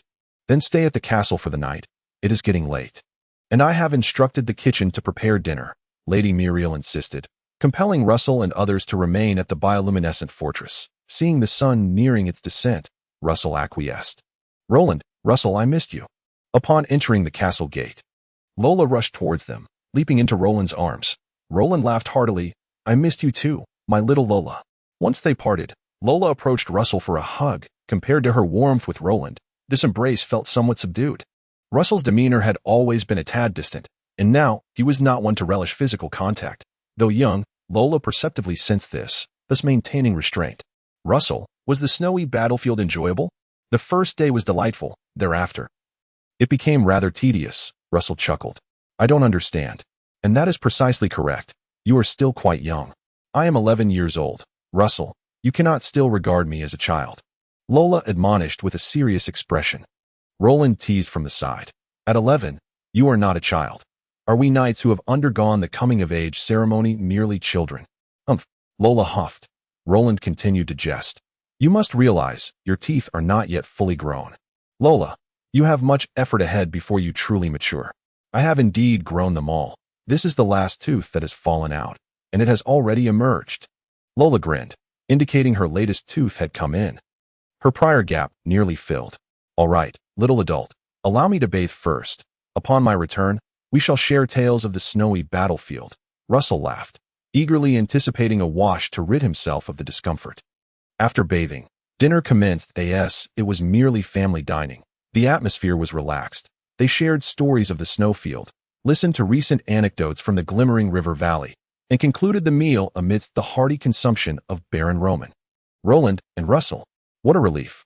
Sated, Russell leaned back in his chair, exhaling without a care for noble decorum. Lady Muriel observed him and playfully tousled his hair. It has grown. Time for a trim. Seeing this, Roland feigned displeasure. Mother, my hair has also grown. Why not allow me to get a cut? Lady Muriel rolled her eyes. Your appearance and demeanor are reminiscent of your father. Any hairstyle suits you just the same. However, Russell is different. When his hair grows long, he takes on a melancholic air. A shorter style renders him more vibrant and spirited. Mother, does that imply you find me unattractive? Roland spread his hands in mock despair. Lady Muriel replied in astonishment. Did I ever say such a thing? Russell chuckled, relishing the friendly familial atmosphere, which felt far less oppressive. Baron Roman, savoring dessert, interjected with a stern expression. This is not unappealing. It reflects the survival philosophy of the bioluminescent mushroom family, subtlety. In this regard, I must regrettably admit, Russell, you have not inherited this trait. At this, Russell nodded in agreement. I share your regret, father. Chapter 90, The Reward. A warm welcome for the return of the noble. At the small bridge over the glimmering river in front of the manor annex, Charles, accompanied by several officials, awaited the triumphant return of Russell and his entourage. They did not summon the serfs to join the festivities, adhering to a principle established before Russell's departure. He did not wish to disrupt the serfs' normal work and life with such ceremonies. After all, the upcoming warm season would entail numerous tasks to clear the trade routes, and hosting grand welcoming ceremonies each time would squander both manpower and resources. I extend my greetings, my lord. Charles performed a hat-off salute, distinct from the knight's chest-thumping gesture, as it was a gentlemanly custom. Is all well at the manor? Everything is in order, Charles replied with a smile. Old Hans approached. Old Hans sends his regards to the master. May the dragon watch over you, and the brilliance bless you. As you return laden with glory. Not quite laden. I merely participated passively, Russell chuckled, feeling no inclination to embellish his achievements. After all, he had been well protected throughout, facing only a few solitary snow demons. Even during one-on-one confrontations, it was under Eric's protection that he dared engage the snow demons directly, avoiding unnecessary risks. Nonetheless, the rewards were decent. They had accrued nearly 50 ice shard pearls and 2 superior ice shard pearls of the finest quality, valued at around 70 to 80 gold coins. Accounting for weaponry, food, and magical potion expenses, there was still a net gain of 50 gold coins, with plans to share a portion of the ice shard pearls with Eric and the 4 accompanying knights. However, the more substantial gains came during the night, as he rode his little dream dragon on various excursions, devouring numerous snow spirits, thus reaping a considerable windfall, although the ice crystal beads he consumed could not be brought back. Russell had intended to use them to nourish his little dream dragon. Now, the ice crystal beads in his possession could be saved and exchanged for gold coins to enhance his estate. It feels truly wonderful to return to the manor's annex, Russell mused as he led the officials into his manor. Although the glowing fortress was lavish and comfortable, with an abundance of food, it ultimately did not feel like home. Having established his own domain, the Wu Yaoshi Manor was where his heart truly lay. After the luncheon, as the crowd dispersed, Russell could comfortably nestle in the manor's annex, savoring the rare moments of leisure. Sunlight streamed through the windows, enveloping him in warmth that in stark contrast to the frigid and harsh conditions of the snowy plains. The difference was like night and day, prompting him to reflect. Without contrast, such profound feelings would not exist. Having endured the cold of the snowy plains, one can truly appreciate why the glowing river valley is a place of warmth. With that, He clasped his hands together, facing north, and praised, "Thank you, Shadow Flame Dragon, for the warmth you bring." The volcano inhabited by the Shadow Flame Dragon lay to the north of the glowing river valley. Russell spent the entire afternoon lounging at home. Foregoing inspections of his territory in the nightly training session, he had given Eric and the 4 night attendants the day off. Dinner brought an unexpected delight. The steamed buns are fluffy and soft, Mrs. Brown has made remarkable progress. Moreover, these dried fish are well marinated. Excellent work, Mrs. Moore, Russell exclaimed, savoring the large white bun in his hand, complemented by the jar of dried fish. Mrs. Brown's improved steamed buns had nearly reached the level of the large white buns Russell adored from Earth. In the future, he could try making dumplings, pot stickers, or noodles. Mrs. Moore had also followed Russell's instructions, marinating a jar of dried fish, which paired exquisitely with chili sauce. Morris, have Mrs. Moore continue to marinate the dried fish. I believe she could easily open a shop in town, specializing in dried fish and sauces, which would surely be popular among consumers. But Mrs. Moore would undoubtedly be reluctant to leave the kitchen. Serving you, my lord, is far more rewarding than running a shop. Is that so? Of course, serving the bloodline of the glowing mushroom family is an honor for every resident of the glowing river valley. Morris spoke with genuine sincerity. As for a servant who had devoted his life to serving nobles, the honor of the nobility was ingrained in his very being, perhaps even more so than the nobles themselves, who he protected with utmost dignity. Well, regardless, we must reward the kitchen staff. Let's see, Mrs. Brown shall receive 2 copper coins, Mrs. Moore 4 copper coins, and the rest of the servants, including you, Morris, shall each receive 1 copper coin. Russell declared generously. While a couple of copper coins might seem insignificant, Russell often took the opportunity to reward his servants. Over time, this would accumulate into a substantial sum. After all, this small amount of money was trivial for Russell, but using it to motivate his servants and enhance his own enjoyment was, in his view, an excellent investment. Why not indulge? Do I get one too, my lord? Morris asked, astonished. How could you not? Russell smiled. After all, Mrs. Moore and Mrs. Brown work under your supervision. Morris bowed slightly. To satisfy you, my lord, is the greatest reward I could receive. Verbal satisfaction and monetary reward are not mutually exclusive, Russell chuckled, continuing to enjoy his meal that he feasted until he was completely full. Fortunately, a brief session of meditative breathing allowed him to digest the food, with the nutrients flowing into his limbs, giving rise to strands of energy that coursed through his veins, strengthening his power.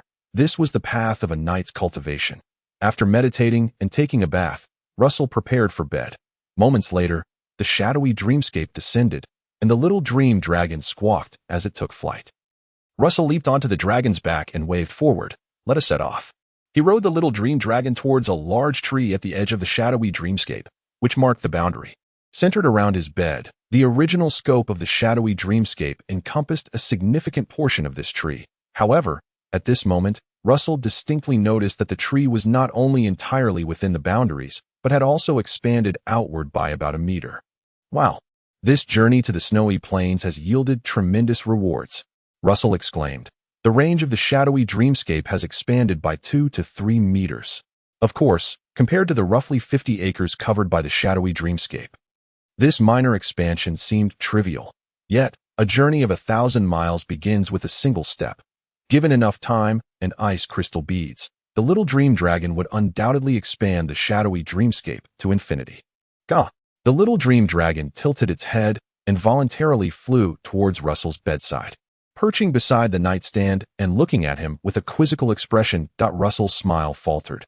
The drawer of the nightstand held the ice crystal beads he had collected on this journey. After distributing a portion to Eric and his other subordinates, he had retained only 2 high-grade ice crystal beads and 10 ordinary ones. Come on, Snowflake, let's not indulge too much. Haven't we had enough from the snowy plains? Gah, all right then. How about just 1 bead? Russell hesitated, as the development of his estate required funds. Upon hearing this, the little dream dragon pouted, Gaga. 2 beads, just 2, no more. Russell negotiated, and after a tense standoff between man and dragon, he ultimately surrendered 3 ordinary ice crystal beads to satisfy the little dream dragon's cravings. Phew, I can no longer linger in the manor. Otherwise, I shall soon deplete my savings. Russell sighed and commanded the sword butterfly, lead the way. Let us venture beyond the shadowy dreamscape and see if there are any new discoveries. The sword butterfly remained silent, gracefully flitting ahead. Together, the man, dragon, and butterfly quietly departed the boundaries of the shadowy dreamscape, exploring the dark world close to the ground. Chapter 91. A little yellow flower for you to ensure he could keep track of his bearings. Russell did not wander aimlessly around the manor on his little dream dragon, but rather proceeded along the charcoal path. His primary aim was to memorize the condition of each road within the manor. Once he became familiar with the roads in the shadowy dreamscape, he could expand outward from each path. This would enable him to meticulously scour every nook and cranny of the Wu Yaoshi Manor, ensuring no magical light was overlooked, despite the little dream dragon's leisurely flying speed. Swaying gently as they passed through the small market, they soon encountered the magical lights radiating from Eric, Charles, and the Wildcat sisters, even witnessing some unspeakable activities. Oh dear, Snowflake, let us not look and move on. Leaving the small market, they quickly followed the charcoal path into the territory of Bean Town, where most serfs cultivated beans such as lentils and chickpeas. Alongside the charcoal path, there were dedicated irrigation channels and protective slopes on both sides. The melting snow from the Sharp Knife Mountain during the warm season was channeled through these irrigation systems to water the crops, and during periods of heavy runoff, the excess could flow directly into the glowing river without affecting the fields. At this moment, Russell rode his little dream dragon, leisurely wandering alongside the protective slope of the irrigation channel, taking note of the surroundings. Later, during the day, he would return to compare his notes, thus forming a mental map. This way, regardless of where he ventured beyond the boundaries of the shadowy dreamscape, he would not lose his way. In this dark world, only a sphere of light with a 2-meter radius illuminated the dimly outlined surroundings. The earth appeared gray, the channel water was murky, and even the small flowers and grass on the protective slopes were rendered as faint outlines. It was a world of indescribable desolation. At least the three of us have each other, Russell remarked with a smile, breaking the silence. Were he alone in this place, he would surely go mad. It was nearly indistinguishable from being locked in a dark room. Fortunately, he was not alone. The little dream dragon and sword butterfly were there with him. Yet, as the saying goes, the heart wants what it cannot have. Russell had not anticipated any discoveries tonight, merely keeping track of paths and sketching a map. However, suddenly, a slightly larger flower appeared on the protective slope, emanating an exceedingly faint magical light. This tiny glimmer of magic was almost imperceptible, yet in this pitch-black, monochrome world, it stood out starkly, impossible to ignore. No way. Snowflake, ha ha ha, look at this. The surprise came too suddenly for Russell to contain his laughter, as he threw his head back in joy. Gaga. The little dream dragon had evidently also spotted the flower radiating magical light, circling around it, when they had first encountered the birch tree nurturing the spirit insects. The little dream dragon had behaved similarly. Though the dragon of the dreamscape showed little interest in mythical beasts or bipedal dragons, it still held a fondness for such wondrous creatures. Haha, I know, this little flower is nurturing spirit insects, Russell exclaimed, patting the little dream dragon's neck, quickly planting a kiss on its large head. Come on, Snowflake darling, give the little flower some nourishment. Gaga. The little dream dragon opened its mouth, filled with tiny, sharp teeth, ready to breathe out dragon flames. Yet, it seemed reluctant, turning its head back to Russell with eager eyes, calling out a couple of times, Ga, ga. What is it? Ga, ga. You mean?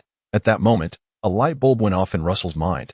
He seemed to understand the little dream dragon's intention. You want to eat ice crystal beads. Ga. Xia Minglong opened its mouth and shouted, no problem. You first give Xiaohua a breath of dragon flame, and now we can go back to eat the ice crystal pearls. We might not make it back. You will be tired after expelling the dragon flame. But fear not, when we dream next time, I will let you feast. Ice crystal pearls are trivial compared to the spirit insects. The wealthy in the Shadow Flame Grand Duchy are numerous, especially the merchants in the caravans, who can return from a single trade run with their pockets overflowing.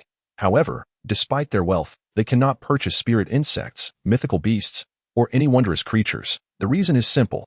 Wondrous creatures are considered strategic resources, monopolized by the nobility. Thus, spirit insects have never been something that can be measured by mere gold coins. Ga. With Russell's promise, Xia Minglong no longer hesitated, opening its mouth to release a breath of dragon flame. Thinner than secondhand smoke, Xiaohua was endowed with this dragon flamed in an instant. A miraculous scene unfolded. The previously dim magical light gradually stabilized, beginning to pulsate rhythmically, as if it had truly come to life, shimmering ever brighter with each flicker. Undoubtedly, the spirit insect nurtured by this unknown Xiaohua would successfully be born, free from the risk of miscarriage. Gaga. Xiaominglong licked its lips with its tongue and then looked at Russell. Russell nodded. Rest assured, there will be no shortage of your ice crystal pearls. Ga. Xiaominglong yawned, shaking off the sword butterfly that had perched atop its head, and then dove into the surrounding pitch-black darkness.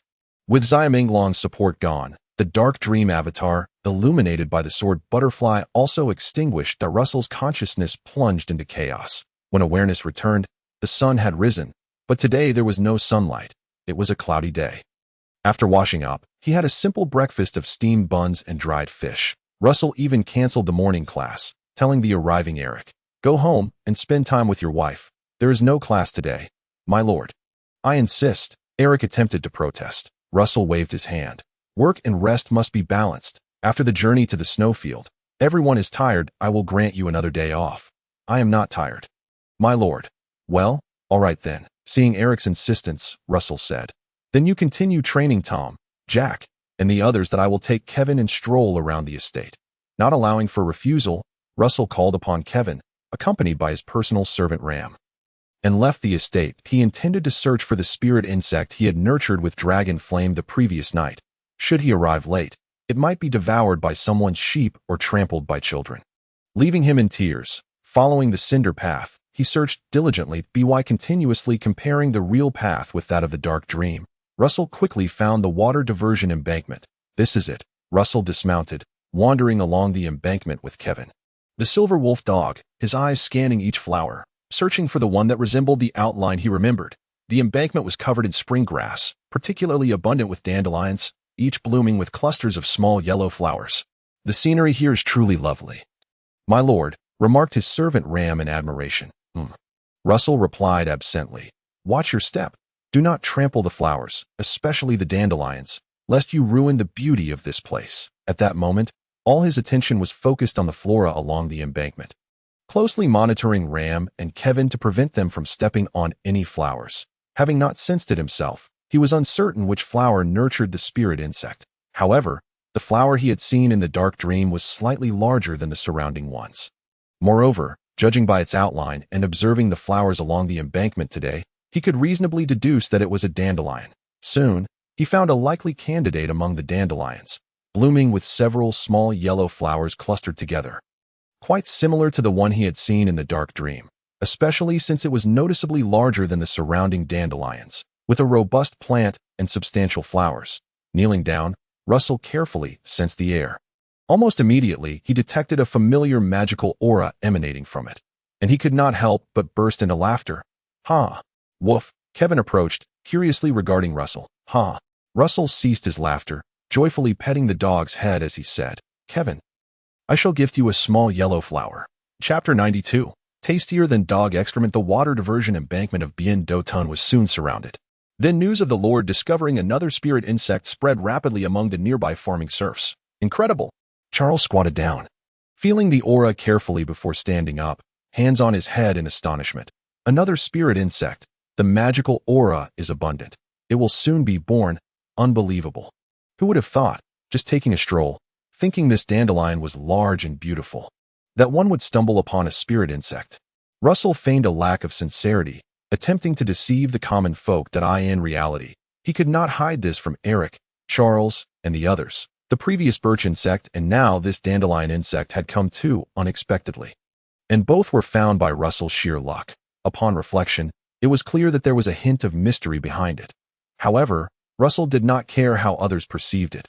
Firstly, he was the son of Baron Roman, and no one in the entire Shadow River Valley dared to scheme against him. Secondly, this world possessed extraordinary powers, allowing everything to be attributed to the Shadow Flame Dragon.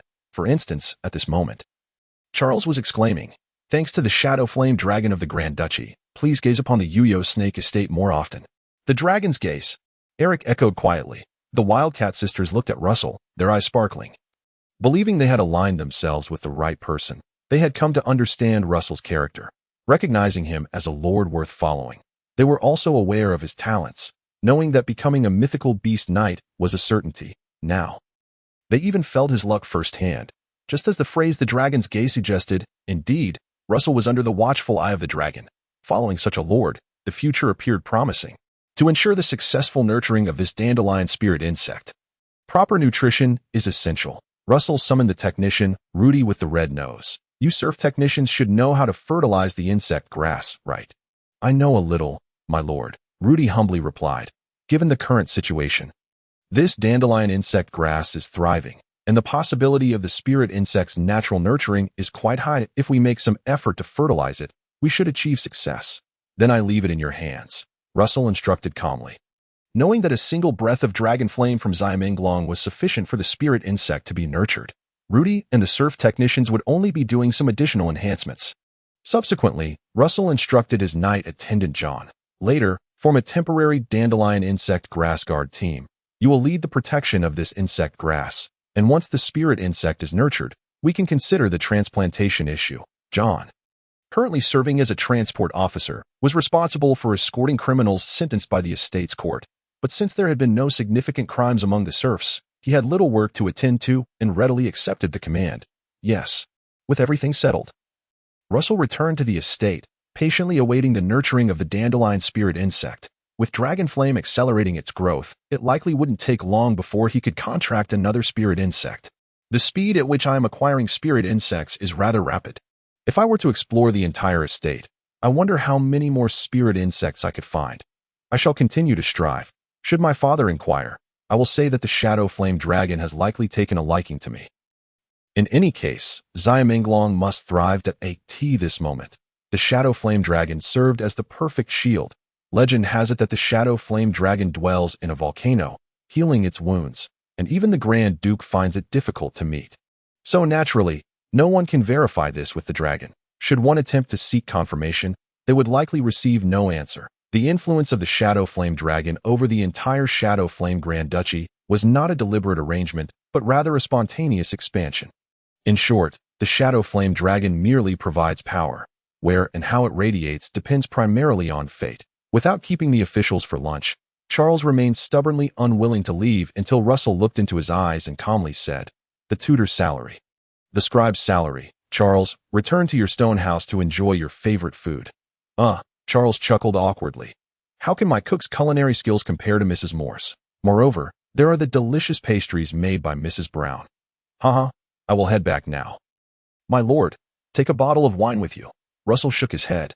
Many of Charles's actions did not align with the qualities expected of a competent subordinate, and his abilities were not irreplaceable at times. He even crossed the boundaries between lord and subordinate. However, Russell inherited everything from his previous life, including the bond he shared with Charles and Eric. During times of hardship, it was Charles and Eric who supported and encouraged him. Thus, Russell was reluctant to sever this bond. Moreover, there was another crucial factor. Currently, everyone in Yeo Snake Estate treated him with utmost respect, including Eric. Only Charles could engage in playful banter with him. Playing the role of a friend, whether a true friend or a frenemy, at least it provided Russell with a sense of camaraderie. This was irreplaceable. Hence, Russell would often indulge Charles a little, though only a little. Charles failed to complete the tasks at hand. And Russell, equally unyielding, would not hesitate to reprimand and penalize him.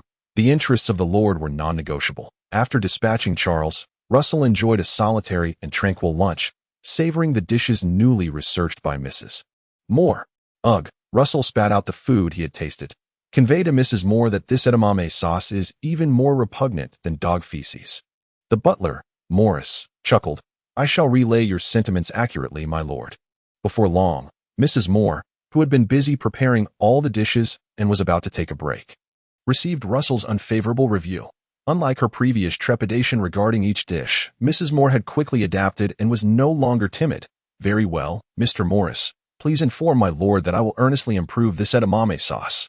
Do take care. Mrs. Moore, Morris replied, for my lord has high expectations for this dish. Of course, Mrs. Moore agreed. Once Morris departed, she immediately muttered, how could my lord declare this edamame sauce worse than dog feces? This is something I labored over, and I found the taste quite acceptable. Gazing at the returned edamame sauce, Mrs. Moore helped herself to a few beans. It isn't truly that bad. as if my lord has ever tasted dog feces. Ah, what an affront. My lord is so kind and generous, better than anyone else. How could I speak ill of him? With that, Mrs. Moore delivered a light slap to her own face. Oh, dragon's gaze. I harbor only reverence and affection for my lord. At that moment, Barbara, the kitchen maid, entered with a basin of water and was taken aback by the scene, exclaiming, "What are you doing, Mrs. Moore? Are you harming yourself?" "You are the one harming yourself," Mrs. Moore sharply retorted. "Focus on your work and mind your own business." "Yes, Mrs. Moore," Barbara replied, accustomed to Mrs. Moore's stringent policies, setting down the basin and preparing to leave. "Where do you think you're off to?" "Mrs. Brown asked me for a favor." "Mrs. Brown, Mrs. Brown. Oh dear, Barbara, do you see the cook as Mrs. Moore or Mrs. Brown?" Mrs. Moore exclaimed dramatically. "Silly girl, you will only learn to cook by following me. I am the only one willing to teach you," Barbara hastily promised. "It's just a small favor, Mrs. Moore. I am certainly your kitchen maid. Quickly go and return." Mrs. Moore insisted, still displeased. "That Brown can only make bread. It hardly requires 2 hands, yet she sends for the kitchen maid. I'll be back right away." Barbara dashed out. In truth, she preferred learning to make various pastries and desserts alongside Mrs. Brown over following Mrs. Moore. Her ultimate ambition was to one day open a bakery, where she would have an endless supply of bread. Chapter 93, The Revenge of Sigroth. By afternoon, the weather had not cleared but rather descended into a gentle rain, nourishing the lush earth. The manor lacked an attic or a rain pavilion, which left Russell quite disappointed. Perhaps when the Baron constructed this villa, he had not anticipated a day when he would bask in the sun or watch the rain here. This manor served merely as a temporary refuge for the Baron during hunting excursions, a place he would hastily return to when unable to reach the castle. "Once my finances allow, I shall surely refurbish this villa. Perhaps at another floor." Russell stood by the window, gazing at the misty rain, quietly contemplating. In truth, he had managed to save a few gold coins, including funds acquired from his grandmother for research, his mother's discreet support, and gifts from the Baron during his bestowal, totaling around 160 or 70 coins. However, expenses had not ceased during this period. Building a toilet, constructing a mill, and a slew of subsequent actions all required funds. Additionally, he needed to pay officials and provide resources for his retainers' training that if he did not exercise caution with his spending, this money might not last long, at least until the season of potion harvesting next year. "My lord." Morris the butler entered with freshly brewed barley tea. Carefully placing it on the table before turning to take his leave, Russell pulled a chair to the table, continued to admire the gentle rain through the window, and lifted the barley tea. Swirling it lightly, the rich aroma of barley wafted upward with the steam. Taking a sip, he relished the refreshing taste of grain. "Alas, there is no tea here. I can only indulge in roasted barley tea to satisfy my cravings," Russell mused. Feeling content yet slightly regretful, the Valley of Ethereal Light and the entire Duchy of Shadowflame lacked tea leaves, hence the absence of green tea, black tea, or oolong tea. The beverage served to guests was more aptly termed soup, a lighter soup, prepared with fewer ingredients, perhaps merely flower petals, fruits, or vegetable leaves, was called tea soup. Conversely, a heavier concoction, featuring meat paste, milk, honey, sugar, cinnamon, chocolate sauce, and even brandy, culminated in a classic milk tea. Nobles favored tea soup, while milk tea was suitable for all ages. Beyond these, the most popular drinks were various alcoholic beverages and coffee. As for the barley tea Russell now sipped, it was favored by serfs and commoners, made by roasting barley until it turned golden brown, then steeping it in hot water to extract its rich flavors, a true remedy for heat and fatigue. Russell had little taste for tea soup, milk tea, or coffee. Instead, the flavor of barley tea resonated more with his palate. "I must thoroughly search the Valley of Ethereal Light later, particularly around the Curved Blade Mountain and the Sharp Knife Mountain, to see if any wild tea leaves exist," Russell pondered while savoring the barley tea. Drinking too much barley tea can also become tiresome. As he sipped his tea, Russell casually opened a book resting on the table, titled The Song of the Volcano, author unknown. "Ah, this is the book I started before heading to the snowy plains, but never finished." He recalled that it was a heroic epic adapted from a folk tale, recounting the story of the heroic knight Sigroth. "I remember reaching the part where Sigroth falls in love with the princess." With nothing pressing to occupy his time, Russell continued reading this heroic tale. Initially, he expected the usual tropes of a hero battling dragons, rescuing a princess, and achieving the pinnacle of life. However, As he read further, he found it increasingly intriguing.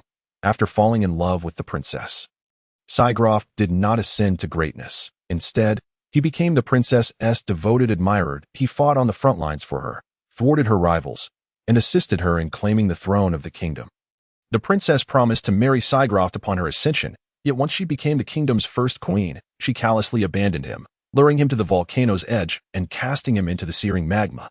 Though Sigroft perished, he did not completely succumb. His soul descended to a vast palace forged of magma deep within the volcano, the dwelling place of the dragon that resided at the kingdom's other end. He recounted the queen's treachery to the dragon and vowed vengeance against her and the entire kingdom. The dragon, moved by Sigroft's hatred, severed its bond with the queen and, bearing Sigroft's soul, transformed him into a flame that enveloped the dragon in fire. The souls of the man and the dragon burned together, eternally intertwined. Then, the volcano erupted.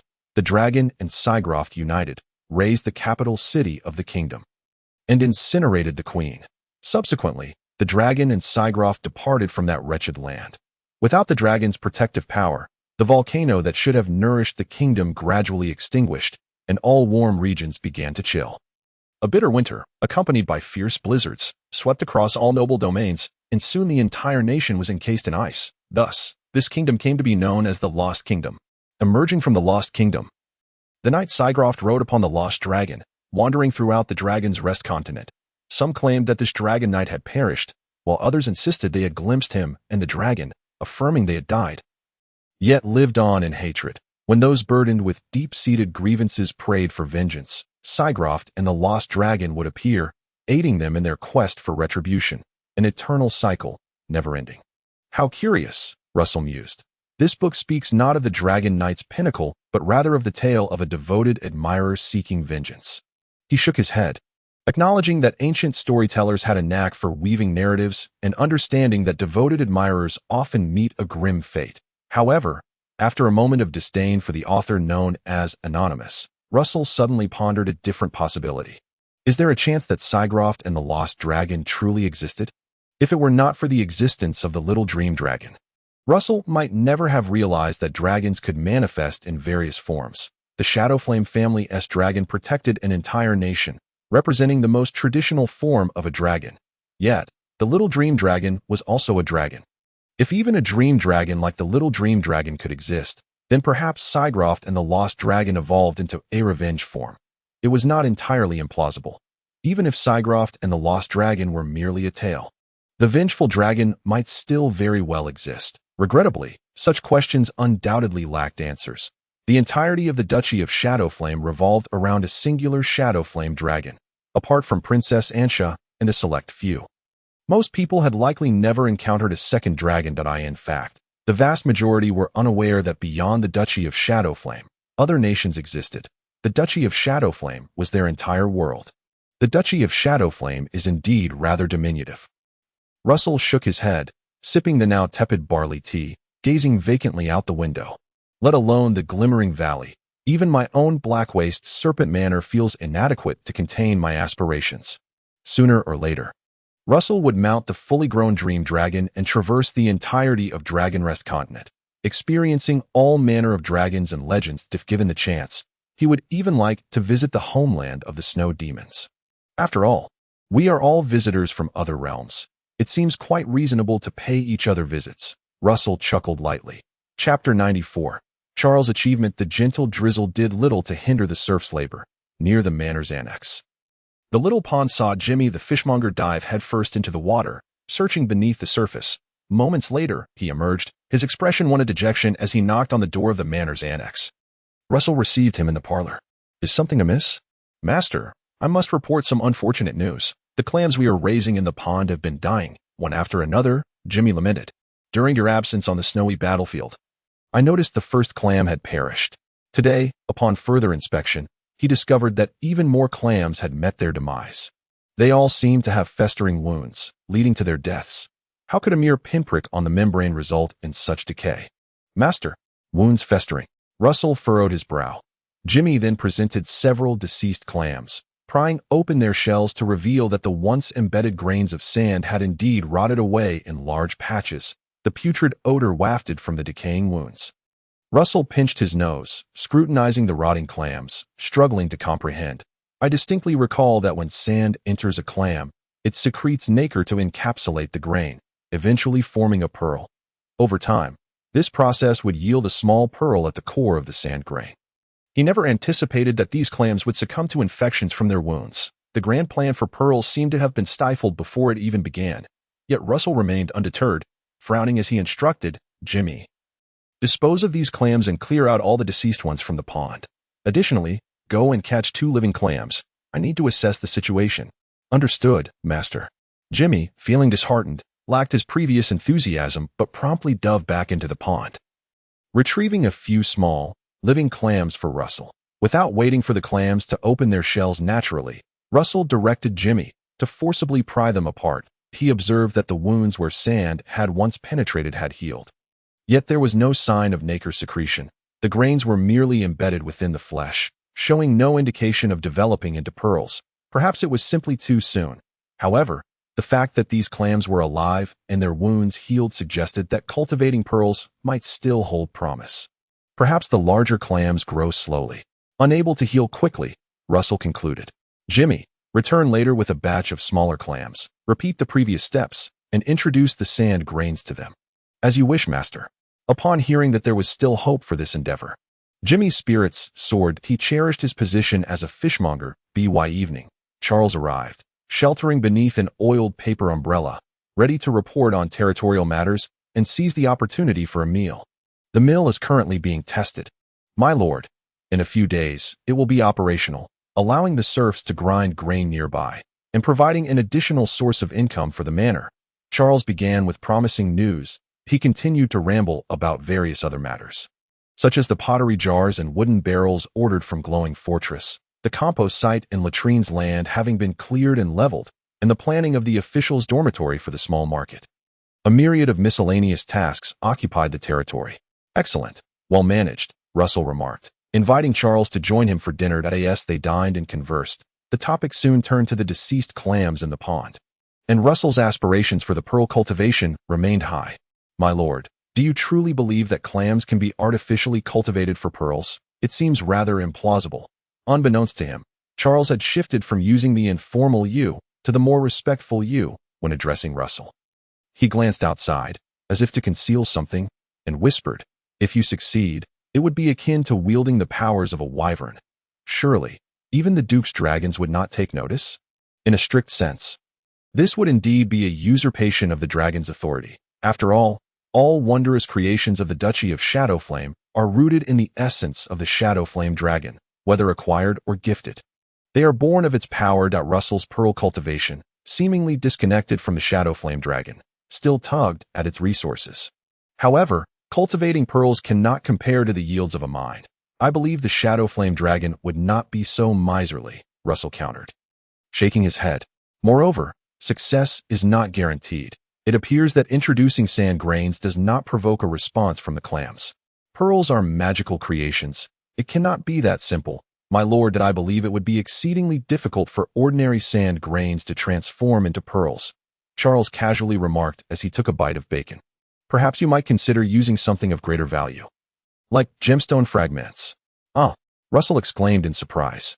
"Charles, your suggestion seems quite astute. Ordinary sand grains are indeed too mundane. On Earth, pearl farming involved common materials, but the pearls he sought to cultivate were magical creations. If ordinary sand could yield pearls, it would indeed be extraordinary. However, using similarly magical materials as a catalyst seemed plausible. "I merely mentioned it in passing, my lord. I cannot guarantee success," Charles shrugged, skeptical of the pearl cultivation's potential. Yet Russell smiled and declared, "Success or failure rests in the judgment of the Duke's dragons. However, should this method prove fruitful, I shall credit you for your insight." "Ah," Charles exclaimed joyfully, "you shall undoubtedly succeed, my lord." After Charles departed, Russell continued to ponder the challenges of pearl cultivation that evening. Considering the high mortality rate of the clams and the selection of suitable pearl nuclei, that a high mortality rate necessitated gradual improvements in technique and the selection of clams with greater resilience and recovery capabilities. As for the pearl nuclei, Russell needed to conduct experiments. Gemstone fragments are one option. Perhaps clay particles could also suffice? When it came to magical creations, the Glimmering Valley was abundant in clay resources. Compared to the hardness of gemstone fragments, clay particles were softer and more conducive to absorption, making them potentially more suitable as pearl nuclei. Let's experiment with both options. There is no rush for immediate pearl yields. First, I must ascertain the most suitable techniques for pearl cultivation. Russell jotted down his thoughts on paper. Not only gemstone fragments and clay particles, but also various metals, magical materials, and the remains of magical beast bones. As he wrote, an idea struck him. The clams that produced magical pearls, though I consume the flesh, their shells remain. Perhaps I could grind the shells and use them as pearl nuclei, being part of the clam. They should be more readily accepted, right? With this thought, he noted clam shells as a potential material for pearl nuclei, planning to arrange for the collection of all necessary materials the next day and instructing Jimmy to procure more clams for experimentation. Stretching and yawning, Russell concluded, all settled. My reasoning is sound. Should it fail, I can only attribute it to the unpredictable nature of extraordinary powers. Chapter 95, Dandelion Bug. That night, Russell was unable to wait for the dream dragon. After a burst of dragon fire, he realized the young dragon would need at least 3 nights to recover. With the oppressive influence of the dark dream lifted, the night was filled with vivid dreams. Russell dreamt of a beloved movie star from his past, of a childhood crush, and even of Melina, continuing from where their previous dream had abruptly ended. Yet soon the scene shifted, and Melina vanished without a trace, leaving behind only a pair of perfectly rounded curves that struck him with overwhelming force that he recognized those curves belonged to Leona, the head maid.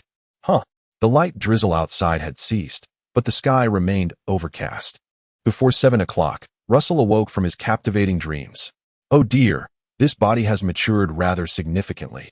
Even Leona can inspire such strong admiration in me. Russell shook his head to dispel the tumultuous thoughts. Yet a lingering sense of wonder remained. After some time, once he regained his composure, he pulled the bell rope by his bedside. Soon, the maids entered, expertly tidying the entire room, while Russell rose to change into a clean outfit.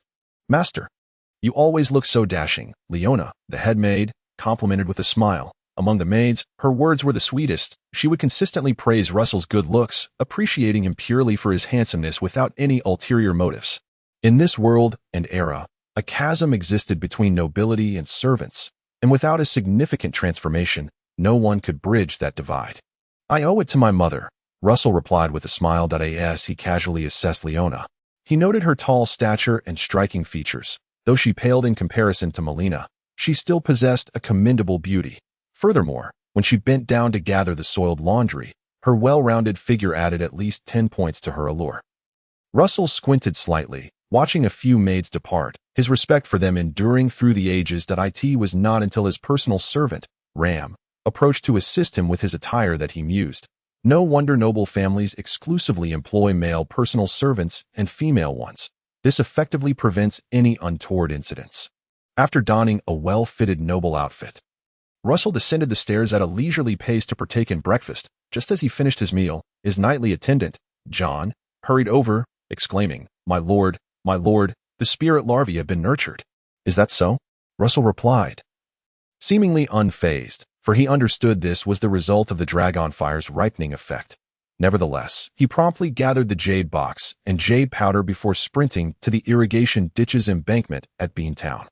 The newly established temporary cordyceps guard had surrounded the cordyceps and spirit larvae, forbidding the serfs from approaching. The ground was somewhat damp, yet the embankment was lush with grass, making it a firm footing. My lord, the members of the temporary guard bowed in reverence, most of whom were serfs from Beantown, particularly those who had nurtured the essence of combat. Russell stepped onto the verdant grass and approached the dandelion cordyceps, immediately noticing the largest flower bud had blossomed, revealing a plump spirit larvae, slightly longer than a finger, crawling upon the leaves. Its body was smooth and shiny, not white, but a delicate shade of yellow, mirroring the color of the dandelion's blooming petals. Regardless of the angle, it exuded no ugliness associated with pests, only an undeniable charm. "Congratulations, my lord. Praise be to you. The great dragon of the Duke has been watching over you, allowing such splendid spirit larvae to flourish in the estate." One serf from the guard, emboldened, lavished praise upon Russell. Consequently, Other serfs followed suit, eager to express their admiration. Praise be to the Lord. Your kind heart has caught the dragon's gaze, gifting you with spirit larvae. This spirit larvae is simply exquisite. Only you, my lord, are worthy of possessing it. The more spirit larvae you have, my lord, the better our estate will thrive, and our lives will improve. Whether sincere or sycophantic, the praises of the serfs did not distract Russell. He produced the prepared jade powder, pinching it between his fingers and sprinkling it over the leaves of the dandelion cordyceps, attracting the spirit larvae to feast upon it when it reached the end of a leaf.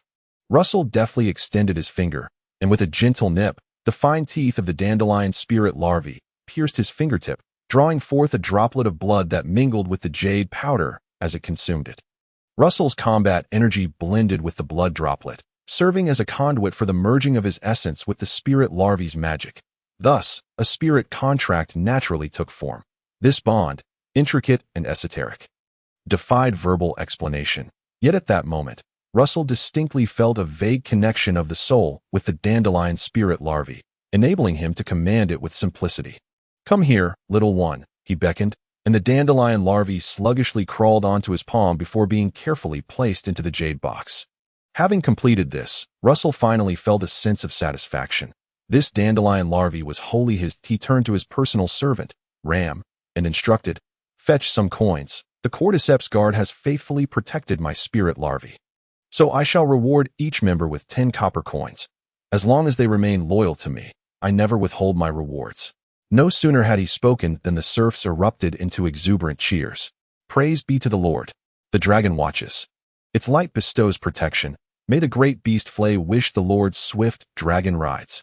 Our Lord's generosity is unmatched. Oh, our Lord's generosity. Observing the jubilant yet grateful serfs, Russell couldn't help but smile. He relished the thrill of showering them with rewards. It bore a certain extravagance akin to, "Tonight, the expenses are on young Master Zhao." Furthermore, the temporary cordyceps guard comprised merely 20 individuals. 10 copper coins each amounted to only 200 copper coins, equivalent to 2 silver coins, possibly less than the cost of his breakfast ingredients. Later, amid the serfs' enthusiastic farewells, Russell returned to the manor with the dandelion larvae. After a moment's contemplation, he addressed Butler Morris. "Bring forth all my spirit larvae." "Of course, my lord." With the addition of the newly acquired dandelion larvae, Russell now possessed 7 spirit larvae, mushroom larvae being a branch of spirit larvae, differing slightly in evolution direction. As spirit larvae evolve into small sprites while mushroom larvae evolve into mushroom birds. The sprites resemble cartoonish figures, whereas mushroom birds take the form of small birds. Notably, the evolution ceiling for mushroom larvae is the mushroom bird, while spirit larvae can advance further into grand sprites. As for amber larvae, they are fundamentally distinct magical creatures. Russell carefully arranged the 7 spirit larvae into a large jade box, sprinkled in a bit of jade powder, secured the box, and meticulously strapped it to the horse's back. Minor jolts were inconsequential, as spirit larvae were quite resilient. Just then, his nightly guard captain, Eric, approached. Russell immediately beckoned. "Eric, feel free. Let Kevin accompany me. I intend to visit Glowing Fortress." "Understood," Eric replied curtly, while Kevin was his contracted phantom beast. He presently resembled Russell's nightly guard Captain Moore, accompanying him everywhere to ensure his safety. Mounting his horse, Russell set off. "Woof woof," Kevin barked, closely trailing behind. 2 hours later, the duo arrived at Glowing Fortress, just in time for lunch at 11 o'clock. Chapter 96. The Spirit Gathering. "Russell, what brings you here?" his elder brother Roland greeted as he descended the stairs to welcome him. "Father and mother have taken Rolla to visit grandmother." "Oh," Russell nodded. "I have a matter to discuss with father. If he is unavailable, I might as well consult you, elder brother." "What is it?" "I've come across another spirit larvae." Before Russell could finish, Roland interrupted. "What the heck? Did you just say you found another spirit larvae?" "You found another spirit larvae." "You heard correctly. Indeed, I have found another spirit larvae." Russell mimicked Roland's astonished tone, recounting the facts. He continued. "It is a dandelion larvae, and I would like the planting information for dandelion magical potions. While I'm at it, I'd like my spirit larvae to gather with Rora and Tessa. You're one lucky fellow." Roland gazed at Russell with envy, exclaiming, "I roam about the base of the volcano daily and have yet to catch the eye of the shadow flame dragon. How is it that it has taken notice of you?" He began counting on his fingers, First, a birch larvae, then a silver-gold wolfhound, followed by a blood-fong mushroom larvae, and now another dandelion larvae. Oh, and let us not forget the magic pearl, which Rolla flaunts daily, as if it were a treasure. The more he calculated, the more frantic Roland became. Goodness, Russell, how is it that in less than 3 months since your fief was granted, you've amassed such a collection of treasures? Well, Russell couldn't help but nod. Now that you mention it, I too have realized how favorably the Shadow Flame Dragon regards me. Feigning curiosity, he asked, "Do you think the Shadow Flame Dragon has taken a liking to me? Elder brother, do you think the Duke can successfully ride a dragon? If not, what would I need to do to ride one and win the hand of Princess Kanleia?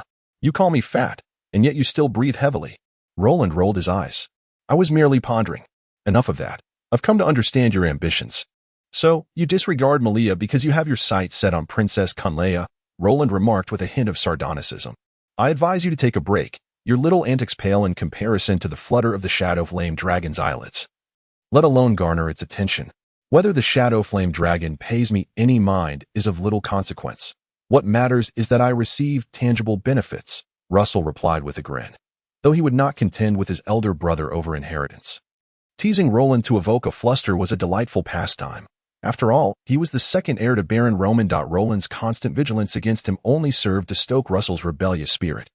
He had clearly stated he would no longer seek to ride Lord Ross. As their banter continued, Roland soon accepted the established facts. After observing the spirit larvae Russell had brought, he immediately arranged for old butler Carter to take the 7 spirit larvae to the castle's dedicated spirit chamber. "I'll accompany you to take a look," Russell said. "What? Are you missing Rora and Tessa?" Roland stood up to follow Russell upstairs, evidently concerned about leaving him alone with the spirits. After all, this castle, the clay dragon, and all the spirits within were to be his inheritance. "Not to be touched by others," Russell nodded. "Indeed, I've missed them. During my previous stays at Glowing Fortress, I haven't witnessed Rora and Tessa frolicking about. They always frolic. They might simply not have drawn near you, as their contracts are with father and mother." Roland shrugged. "Perhaps this is for the best. I can't bear those 2 little rascals bickering all day. If you can't stand them, you can send them my way. I enjoy the lively company." "Not a chance," Roland chuckled, giving Russell's shoulder a playful pat. "This is Rora and Tessa's home. They are meant to stay here for life." Listening to the playful jibes exchanged between the brothers, old butler Carter couldn't help but smile. A father's kindness and a son's filial piety, along with a brother's friendship and a younger sibling's respect, do not truly represent the essence of family life. Rather, a lively atmosphere filled with quarrels, mutual disdain, and lingering concern is what truly encapsulates the familial bond. As the 3 approached the entrance to the fairy room, the elderly butler Carter had yet to insert the key when a palm-sized window above the door swung open. Out flew a cartoonish little sprite, no larger than a hand, with transparent wings fluttering behind it and a cluster of blue flowers blooming atop its head. This was none other than Ties, the rain-long flower sprite, a part of the dowry brought by Lady Merrill many years ago. That moment, Ties, with its chubby little hands placed firmly on its hips, gazed at Russell and the others, questioning them in a high-pitched, babyish voice. Wah wah wah wah. Unfortunately, no one could comprehend its utterances. Roland waved his hand, saying, "Ties, Russell has brought several sprite bugs to join you for a gathering, so be sure to play nicely with them." "Wah." Ties tilted its head, puzzled. Chirp, chirp, chirp. From the small window on the door, another palm-sized green creature emerged, a mushroom bird named Lurie. Mushroom bugs being a branch of sprite bugs, and mushroom birds, too, being a variant of little sprites, simply distinguished by their different forms. "Lurie, you've come out as well. Perfect timing. Let's welcome our new friends together," Roland greeted warmly, as he sought to strengthen his rapport with the sprites, despite the fact that he would eventually contract these sprites when inheriting the title. Fostering good relations was always beneficial. The elderly butler Carter had already opened the door to the fairy room. "Young masters, you may place the sprite bugs inside when you are ready to leave. Master Russell, I shall retrieve them one by one to accompany you back." "All right." Russell opened the jade box, revealing 7 sprite bugs lazily slumbering within. The little sprite Ties swiftly zipped over, seizing one of the rain-long flower bugs, and began to exclaim, "Wah wah," seemingly recognizing it. Indeed, it was familiar. The rain-long flower bug had originally been a gift from Baron Roman to Russell. However, Ties soon tossed the rain-long flower bug back into the jade box with a flick. grabbing another dill bug to continue its excited chirping. Russell twitched his lips, but upon seeing the rain-long flower bug roll over and resume its languid repose, he relaxed once more. After all, sprite bugs were extraordinary creatures. Not so fragile. A little tumble or bump was akin to a mere tickle for them. In summary, amidst Ty's and Lurie's somewhat boisterous greetings, Russell's 7 sprite bugs were all placed into the fairy room, around which were shelves lined with dozens of sprite bugs from the glowing mushroom family. Scurrying about haphazardly, "I hope this sprite gathering proves useful," Russell mused as he watched Butler Carter close the door to the fairy room. The sprite gathering was, in essence, a method of nurturing sprites. The more prominent the noble family, the greater the probability of evolution for their sprites. Thus, over time, it had been concluded that sprites required social interaction. Each social gathering could be viewed as an exchange of pheromones. And the more pheromones collected, the more it could stimulate sprite bugs to transform into little sprites, or even little sprites into grand sprites. Of course, there was still no definitive explanation regarding how pheromones were exchanged or how to enhance the probability of evolution. Nevertheless, sprite gatherings had become a common practice among the nobility. Chapter 97.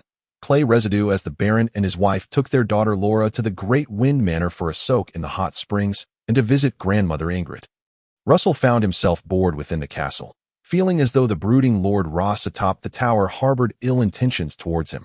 Thus, after finishing lunch, he proposed to visit the clay mine to select some fine clay particles. "What do you need that for?" his elder brother Roland queried, puzzled. "To cultivate pearls." "What?" Roland was utterly bewildered. Russell had no intention of withholding his plans. After all, if he succeeded in breeding magical pearls, he would need to sell them through the glowing fortress's merchant caravan. He laid bare his intention to artificially cultivate pearls. Scraping by from the land is far too trivial. Even a year's yield from potion farming pales in comparison to the profits from a single expedition to hunt snow demons in the tundra. "So you disdain the meager profits from farming at the manor, and thus think of cultivating pearls to make money from magical pearls?" Roland inquired, shaking his head. "Indeed." "Ha ha, Russell, oh Russell." Roland finally burst into laughter. "You are far too naive. Pearls are magical creations. How could they possibly be cultivated by our hands? That is sheer folly. What if it succeeds? There is no what if. You should abandon this notion at once." "Russell, heed your elder brother's advice." After laughing, Roland spoke earnestly. "Everything we have is bestowed by the dragons. Showing gratitude to the dragons is the most righteous course of action." Russell remained steadfast in his plan. "I still wish to give it a try." While the idea of artificially cultivating pearls might seem fanciful in the dragon's slumber continent, he was nonetheless eager to attempt it. The success of the endeavor was of little consequence. What mattered was the opportunity to conduct an experiment related to magic, to discern how this world operates, to catch a glimpse of the dragon's secrets, or to glean the essence and underlying logic of the extraordinary powers in this realm. Besides, it wouldn't cost much, serving merely to satisfy his curiosity. "Do as you wish." Roland ceased to dissuade him. "If you wish to go to the clay mine, go on. I must visit several estates this afternoon to select a batch of combat energy seeds to replenish the Knight Academy in town." Alas, each trip to the tundra results in casualties. The two brothers parted ways. Russell made his way to an estate not far from the glowing fortress, where the largest and first discovered clay mine lay. The mine was in continuous operation each year, yet its reserves showed no signs of depletion. The reason was simple. As long as the clay dragon Ross remained alive, its bloodline power would continually project into the surrounding territory, replenishing the mine with new clay, especially during its peak periods. The two-legged dragons could nourish the mineral deposits abundantly. "Welcome, young Master Russell," the mine's overseer greeted as he emerged to receive him. Russell casually tossed the badge given to him by his brother Roland, which the overseer carefully examined for authenticity before respectfully returning it and signaling his subordinates to open the mine's gate for Russell's entry. The clay mine was, after all, a strategic asset of the glowing mushroom family. Thus, even someone of Russell's stature required authorization to enter. Upon entering the mine, the scene was as expected, a chaotic and grimy environment. Countless robust and frail miners worked diligently under the watchful eye of supervisors, sweat pouring down their brows, neglecting to wipe it away. Beneath the yellow surface lay the red clay mine. Without large machinery, the entire clay mine operated through the most primitive manual mining methods. With miners descending into the shafts to excavate, While beasts of burden handled the transportation of the ore was concentrated nearby, crushed, and then sifted to select the appropriate clay. Russell rode his black steed, wandering through the mine, with the overseer closely following him. Kevin, the silver wolf dog, vigilantly trailed behind Russell, ensuring his safety. Suddenly, Russell noticed several mounds of earth piled at the mine's periphery and curiously inquired, "Is this clay as well?" "These are clay residues." "Clay residues." The overseer chuckled as he explained, "Young Master Russell, not all soil that is excavated can be used as clay for pottery. These are low in magical content and cannot be used to produce ceramics. Only the core clay can be utilized for that purpose." "What then becomes of these residues? Are they simply discarded?" "They are backfilled. Once a mine shaft is exhausted, we refill it with these residues. Perhaps, decades later, these residues may be rejuvenated into core clay by Lord Ross. After all, they still possess a trace of magical essence, making them more fertile than ordinary soil." Russell narrowed his eyes. He suddenly realized that while the glowing mushroom family was adept at crafting exquisite and powerful ceramics, they seemingly had never considered producing bricks. Consequently, whether constructing castles or houses, they sourced stone from the curved blade mountain or the sharp knife mountain, never contemplating the possibility of using soil to make bricks. In Russell's view, producing bricks would be far simpler than mining stone. After all, bricks do not require magical essence, and the abundance of clay mine residues would make for ideal raw materials. Could it be that there isn't enough coal, hence they are reluctant to burn it? With this question in mind, Russell asked the mine overseer, "Have you never considered firing these residues?" "Why would we fire them? They cannot produce ceramics, nor even coarse pottery. They would only become hard stone residue." The overseer couldn't quite grasp Russell's reasoning, believing that the sole purpose of the residues was to be backfilled. Wouldn't it be possible to create uniformly sized stones for building? The overseer shook his head. "You'd have to ask the Baron about that. My responsibility is solely to extract clay." Having conceived an idea, Russell selected a portion of the finest clay extracted from the mine to take with him, then returned to the glowing fortress, planning to spend a night there. By evening, the Baron and his wife returned to the castle with their young daughter, and Russell went out to greet them. "Russell," Laura beamed at him, her teeth nearly fully grown. While she was not conventionally beautiful, she was certainly not unattractive. "Laura, did you enjoy the hot springs?" "Yes, that's good to hear." Russell was not particularly adept at expressing emotions, and even with his younger sister, he felt a tinge of awkwardness. Lady Merrill smiled and asked, "What brings you here today?" "Your father and I just visited Great Wind Manor to see your grandmother. She speaks highly of the old spectacles you gifted her, wearing them daily to read her letters." "Does grandmother have so many letters to read?" Russell inquired, having discovered a blind spot. "Indeed, there is an abundance of correspondence, all exchanged with your Aunt Roby, ever since the resumption of trade. I could pen 100 letters in a month, meticulously discussing every detail." Lady Merrill's words served as both an explanation and a light-hearted complaint. After a brief pause, she murmured softly, "One might mistakenly believe that your Aunt Roby is the true mistress of the Valley of Glimmering Light." Upon hearing this, Baron Roman furrowed his brow and replied, "Aunt Roby returns only once every few years. No one can usurp your position as the lady of the house. Now, let us refrain from discussing such matters in front of the children.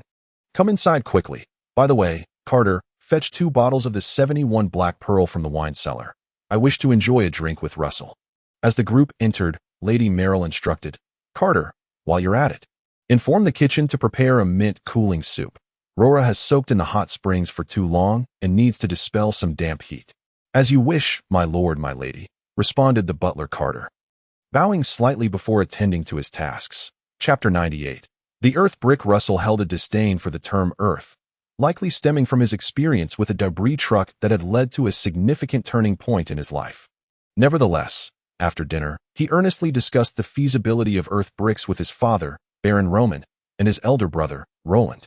The wooden houses are currently the primary dwellings of the serfs and common folk in the Valley of Glimmering Light, while well-built stone houses are exceedingly rare. This afternoon, I took a stroll through town and discovered that it's not that people dislike stone houses. Rather, they cannot afford to build them," Russell stated. "Most of the stone extracted from the curved blade mountain and the sharp knife mountain has been used for castle construction, leaving us unable to use stone even for roads, forcing us to resort to cinder. Therefore, do you believe that utilizing clay cinders to manufacture earth bricks would have a substantial market?" Roland inquired noncommittally. "I cannot speak for elsewhere. but there should be significant demand in the town and my estate. Russell, do not aim too high, Roland advised his younger brother in a tone reminiscent of Baron Roman. It's sufficient to merely renovate the annex of your estate. There's no need for extensive construction that burdens the populace and squanders resources. Well, I simply wish to manage my territory effectively. Preserving tradition is far superior to reckless experimentation. You will come to understand this in due time, Roland asserted. Baron Roman nodded in agreement, saying, Your brother speaks wisely. Russell, have you forgotten the principles I shared with you in the snowfield? Be a steady and reliable lord, train your knights diligently, and do not engage in frivolous endeavors. I understand, father, Russell replied earnestly, yet resolutely. He did not feel compelled to be an extraordinary conqueror or a revolutionary figure for the sake of grandeur. However, without the ambition to innovate, how could he lead a life filled with excitement and fulfillment? Father, I genuinely believe that clay cinders are a waste if coal is abundant. I wish to attempt firing them into earth bricks. If successful, it could provide an additional source of income, as our territory has too few resources. Upon hearing Russell's determination, Baron Roman pondered for a moment before slowly nodding. Very well. There is a black coal dragon among the 10-headed dragons in the volcanic oasis, and coal prices are not exorbitant. You may experiment with firing earth bricks, if it proves viable. I shall instruct the merchant convoy to deliver an additional batch of coal each month. Thank you, father, Russell exclaimed joyfully. Delegate the trivial matters to your subordinates. Your primary focus now should be on your training. Striving to ascend to the rank of Grand Knight as soon as possible, the Baron advised. Understood. That night, while the little dream dragon continued to recuperate, Russell once again found himself dreaming, not of delightful fantasies, but of chaotic visions. He recalled two fragments, one where he donned a splendid garment woven from pearls, parading on a mighty dragon, the other where he successfully manufactured earth bricks, and the Duke requested his assistance in constructing a house with them. The structure built from earth bricks was both beautiful and sturdy, earning the Duke's satisfaction, who then proclaimed his desire to marry his sister, Princess Cumlea, to him. My lord, judging by your demeanor, it appears you may no longer be able to ride the Shadow Flame Dragon. Now that we are family, why not let me ride the Shadow Flame Dragon instead? Russell mused in his dream, embracing the indistinct Princess Cumlea with great satisfaction. The Duke could only chuckle. You ride, you ride. Just as Russell was about to mount the Shadow Flame Dragon, and the dragon showed no signs of refusal, Butler Carter called out to awaken him. So close, Russell lamented as he reluctantly rose that in Glimmering Fortress. It was a steadfast rule to rise promptly at 7:30, irrespective of any visitors, including Cooper and Roland. After partaking in a self-service breakfast, Russell took the medallion gifted by Baron Roman and quickly made his way to the clay mine. Prepare a batch of clay cinders to be transported to the pottery factory via cart. Clay is categorized as a metal in this world. High-quality clay is used for porcelain, while lower-grade clay is made into pottery, and finally, clay cinders serve merely as backfill for mines. Once the cart was loaded, Russell personally drove it to the pottery factory. With Baron Roman's medallion, the manager rushed around to accommodate him, arranging for the most skilled potter to create the brick molds before firing them in the kiln. That's not enough. We need to create a greater variety of brick molds. Mix in some other materials with the clay cinders, such as cinder or ordinary soil. In short, Wily Hat William, experiment with several formulas for firing. Once they're ready, I will personally come to compare. Rest assured, young Master Russell, I, Wily Hat, have been crafting pottery for decades. I shall certainly produce the earth bricks you require, ensuring they are sturdy and durable, exclaimed the potter Wily Hat, puffing on his pipe with conviction. Consider the furnace temperature and the cost of firing bricks. Once the earth bricks are successfully produced, I will establish a brick kiln in town and appoint your son, Little William, as the manager. Russell envisioned grand prospects, understanding that to motivate the workers, he needed to provide them with incentives. Since the potters were neither his serfs nor laborers, he couldn't oversee their work daily, as the firing of pottery and earth bricks could take over a week. Thus, he sought to inspire Wily Hat to diligently research the earth bricks. Thank you, Master Russell, for your support. My son, Little William, will undoubtedly be a competent potter, and I hope he can consistently produce earth bricks for you. Wily Hat removed his pipe and bowed deeply to Russell. After completing the research on earth bricks, Russell returned to Glimmering Fortress for a complimentary lunch before heading back to the Yo-Yo Snake Manor. He summoned the fishmonger, Rib Jimmy, and handed him a bag of premium clay. A portion of this clay will be used for planting pearl nuclei in river clams. Additionally, please consult Clerk Charles and arrange for workers to excavate several small ponds to cultivate the river clams. Initially, Russell approached this endeavor with a mere trial-and-error mindset, but now he aspired for grand accomplishments. Eager to validate whether it was feasible to artificially obtain magical creations. Therefore, he meticulously planned controlled experiments to determine the optimal methods and materials for cultivating pearls. Rib Jimmy will surely produce pearls for you, my lord, proclaimed the lean yet muscular Rib Jimmy, thumping his chest with pride. Good, Russell habitually painted a grand vision. Once we cultivate pearls, Rib Jimmy, I shall promote you to a territorial official. Thank you, my lord. Thank you. Rib Jimmy knelt and bowed, overwhelmed with excitement. For a serf, lacking opportunities meant a lifetime of servitude, with even their descendants destined to the same fate. However, being a territorial official was different. It represented a significant leap in status, offering better opportunities for education, skill acquisition, or martial training, and a high probability of transcending social classes in the future. Having dispatched Rib Jimmy with a grand promise, Russell opened his portable notebook and boldly inscribed 2 words, earth bricks. Pearls. After a moment of reflection, he added another, glass. For now, I shall focus on these 3 technological innovations to generate some startup capital, and, if I ever have the opportunity to attain a higher title and leave the Valley of Glimmering Light, these inventions shall serve as my tribute to the glimmering mushroom family. Chapter 99. The Cavern Infestation. As night fell, the little dream dragon still had not appeared, yet Russell understood that unleashing a breath of dragon fire required 3 days of recovery. So he remained patient. Upon waking early, he began his daily nightly training session as soon as Eric arrived. It has indeed been several days of neglect, which should not be the case, he remarked. Grasping his steel sword and resuming his routine of slicing and thrusting. As he felt the flow of energy guiding his movements, he couldn't help but reflect. Diligence can compensate for shortcomings. I must not squander the advantages bestowed upon me by the sword butterfly.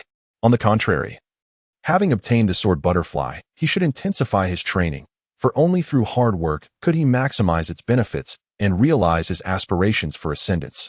Observing Russell's return to form, Eric felt a sense of relief. Russell had even neglected his nightly training in the past few days, which had caused Eric considerable distress, fearing that Russell might become complacent and remain confined to the small manor for life. My lord still harbors grand ambitions, he silently affirmed.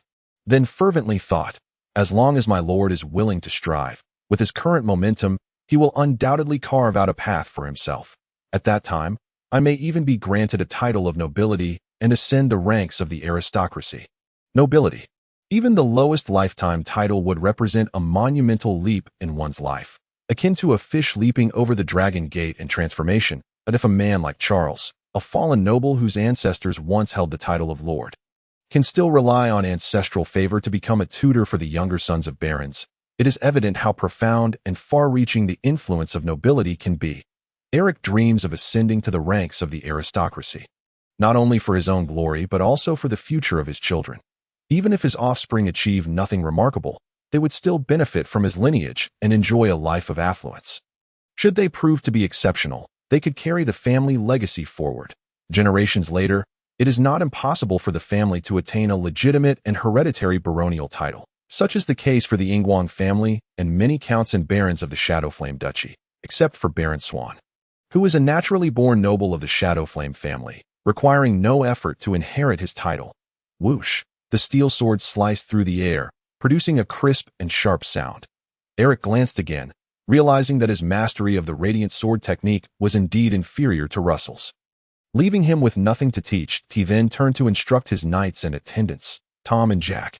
After a round of guidance, the knights diligently resumed their training. He began to synchronize with Kevin, the Silver Wolfhound, to engage in the unique training of Phantom Beast Knights, utilizing the art of sword manipulation through fighting spirit. By harnessing the newly merged fighting spirit, he could control his weapon without the use of both hands. Liberating himself from his final constraints, the steel sword, under the guidance of his fighting spirit, could execute any maneuver with impeccable precision, transforming into a myriad of forms. At that moment, Eric moved his body fluidly, with the steel sword dancing around him like a butterfly flitting among flowers, stabbing, slashing, chopping, entangling, and parrying, evoking the ethereal imagery often found in martial arts novels. Russell, during a brief pause in his training, cast an envious glance towards Eric, his mouth nearly watering at the sight. A sword sage. I too wished to become a sword sage. Alas, he was not even a full knight. Even if granted a phantom beast, he could not forge a contract to ascend to the rank of phantom beast knight. Nor could he practice the exquisite art of sword manipulation. Thus, he could only shake his head, suppressing his thoughts, and continue the tedious training of the radiant sword technique, honing each move while also forging his meridians. Unbeknownst to him, his sweat had already soaked through his training attire. Nevertheless, Russell remained steadfast, disregarding the fatigue in his arms and body, determined to refine each technique until it became second nature. In time, not only would his meridians be opened, but his swordsmanship would reach an unparalleled level. With the expertise and insights from the sword butterfly accompanying his technique, he was confident he could become an invincible presence among his peers. How lonely it is to be invincible. A familiar tune seemed to echo in his ears, and with the melody, Russell completed his morning nightly lesson. "My lord, you have worked hard." His devoted servant Tom quickly offered him a towel to wipe away his sweat.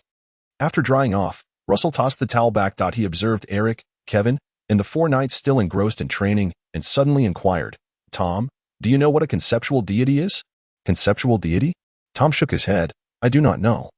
"My lord, a conceptual deity is, when you perfect something to its utmost, you can transcend the rules," Russell remarked whimsically. "My perfection is that a sword can sever all, including fate." With one hand resting on his waist, he gazed upwards at a 45-degree angle. Were there a third-person perspective, Russell felt that his demeanor radiated the pride of, "My fate lies in my hands, not in the heavens." Of course, this could also be seen as a moment of youthful exuberance. Just after his bath, the steward Charles arrived with several officials to report on recent matters concerning the territory. Russell listened intently, occasionally offering guidance, but refraining from excessive interference, although he possessed knowledge from a past life. This was his first time as a lord, and he understood that the officials might have a better grasp of estate management. It is always unwise for an outsider to lead an expert.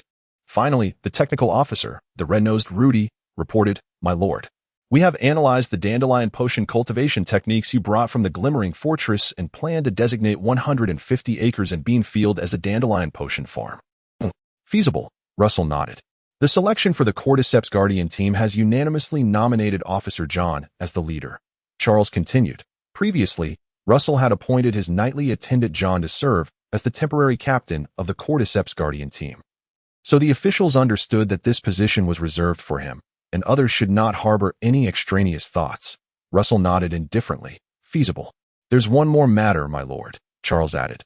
"I plan to summon all the serfs in the estate to provide their cats. And if that is insufficient, you may need to borrow some cats from the neighboring estate." "What is the situation?" Russell asked, perplexed. "Let the Ranger Druck explain," Charles replied. The Ranger Druck, the head of the cave settlement, grimaced as he spoke. "My lord, there's a rat plague in the cave settlement." He gestured. "I don't know where so many large rats have come from. Each one is as big as this. They swarm and devour the moss and mushrooms, and the food in the cave settlement is nearly consumed by the rats." Ranger leader Katie added, "In the past, there weren't enough rats to bother us. But now they're overrun with them.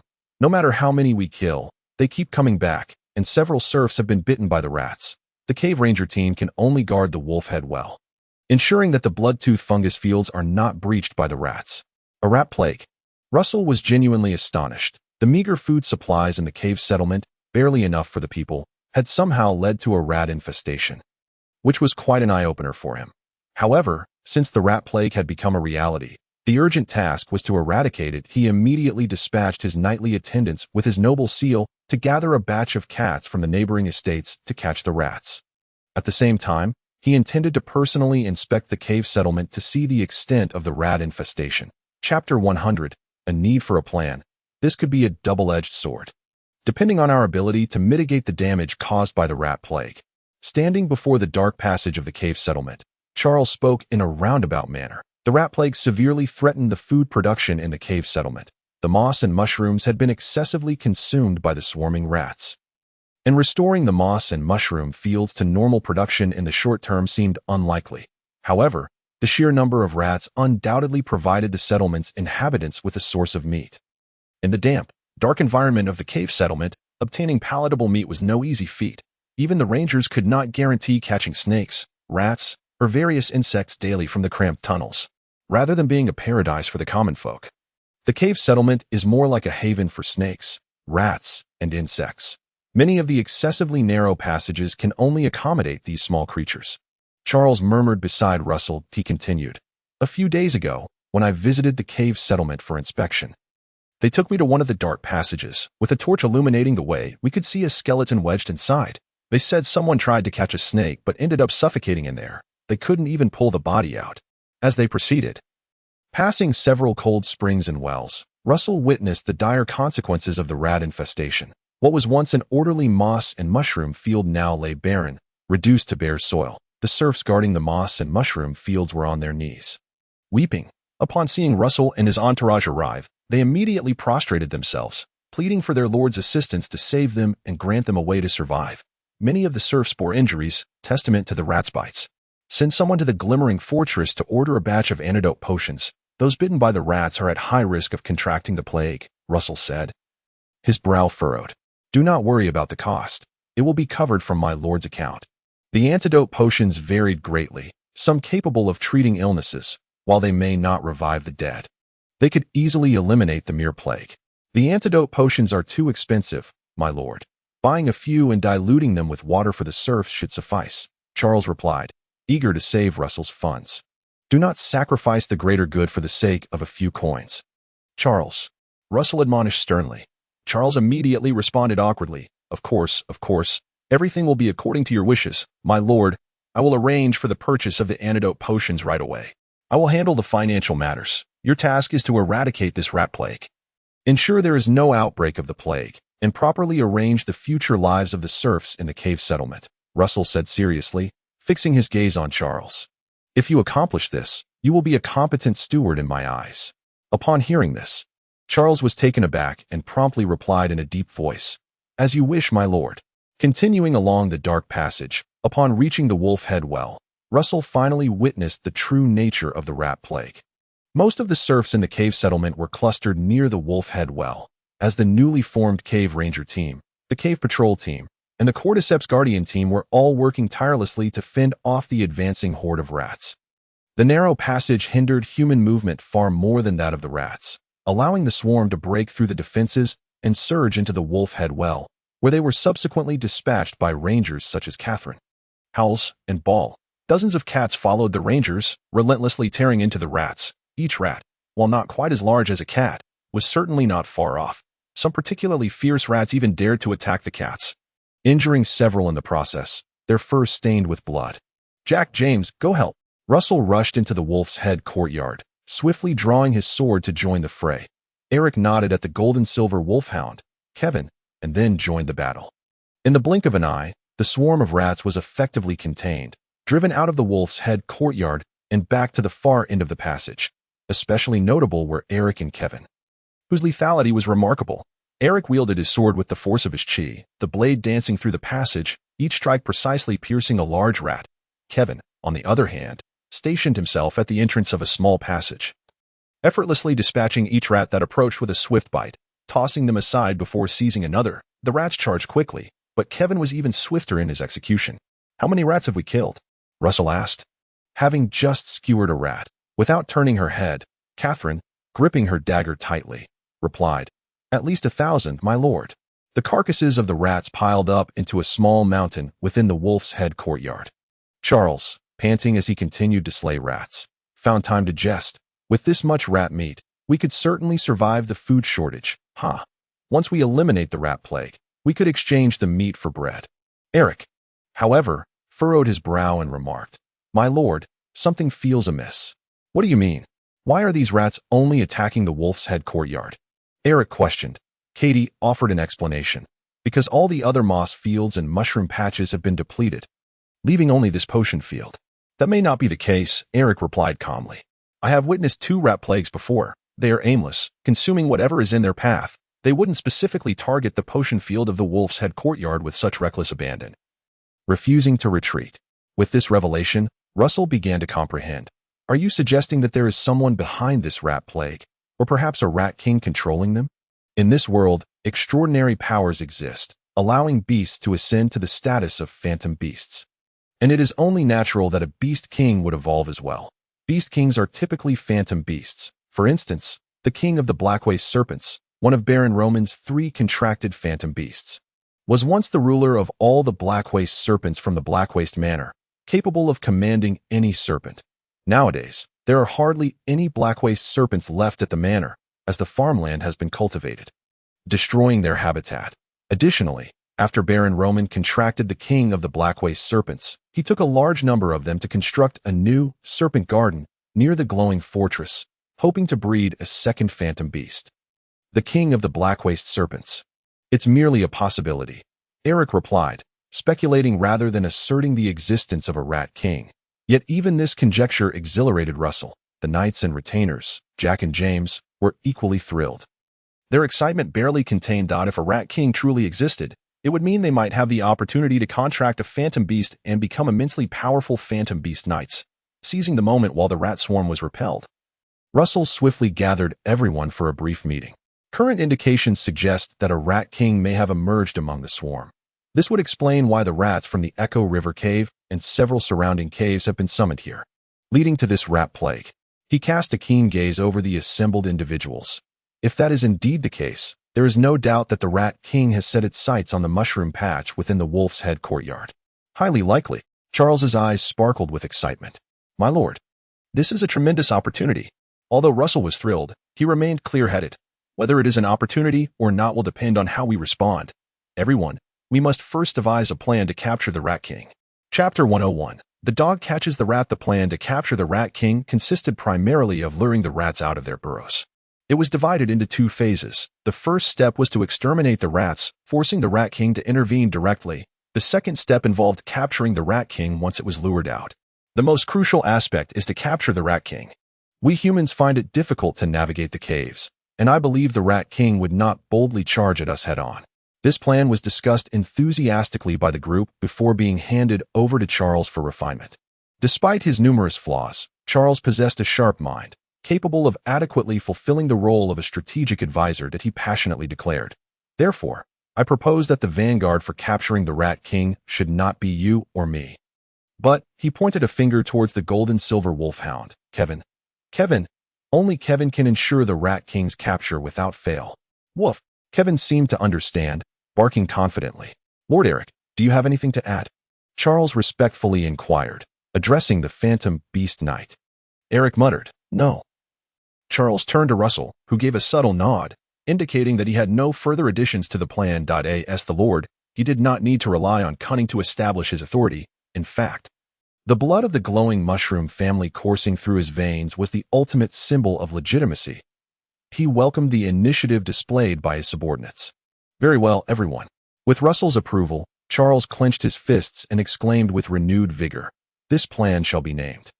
The dog catches the rat plan, and we shall immediately commence the first step, exterminating the rats. With the initiation of the plan, the skilled serfs of the manor were nearly all summoned to the cave outpost. The Lord provided food and monetary rewards, encouraging the serfs to enthusiastically eradicate the rats. By afternoon, the cats from this manor and several neighboring manors were borrowed and released into the cave outpost. The battle between cats and rats was about to begin. Coupled with the rats being driven by the unseen Rat King, they charged relentlessly at the Wolf's Head courtyard, resulting in heavy casualties. The first phase of extermination yielded immediate results. As night fell, Russell and the others set up camp in the Wolf's Head courtyard, guarding the potion field throughout the night, while further eliminating the remaining rat population. Sizzle. Over the campfire, a row of rat meat skewered on wooden sticks crackled as they roasted to Russell's personal servant, Ram, skillfully brushed oil onto the rat meat, sprinkled salt, and added a layer of crushed dill before ensuring the meat was thoroughly cooked and well seasoned. Presenting it to Russell. Huff. Russell blew on the hot meat, forcing himself to suppress his nausea before taking a bite. Having slain so many rats, he certainly needed to trade the meat with the manor's serfs for food to sustain those at the cave outpost. To help the serfs adapt to the rat meat, Russell, as the Lord, felt obliged to lead by example. However, to his surprise, the taste was quite pleasant. It tastes a bit like chicken, with hints of ham or beef jerky, Russell remarked after chewing for a while. The surprisingly palatable flavor made the rat meat seem far less repulsive, and soon Russell devoured several pieces from the skewer, even feeling a lingering desire for more, prompting him to request another skewer from Ram. After satisfying his hunger and engaging in light conversation with Charles and the others, Russell settled into his sleeping bag and swiftly drifted into slumber.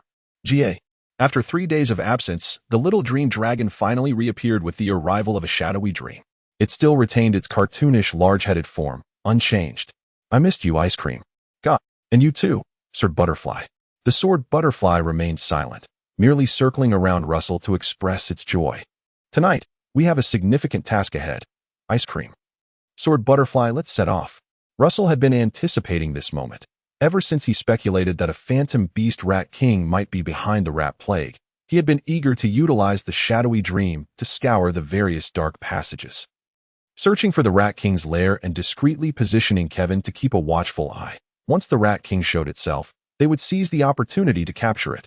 This would also serve as an enhancement to the dog catches the rat plan, increasing the likelihood of successfully capturing the rat king.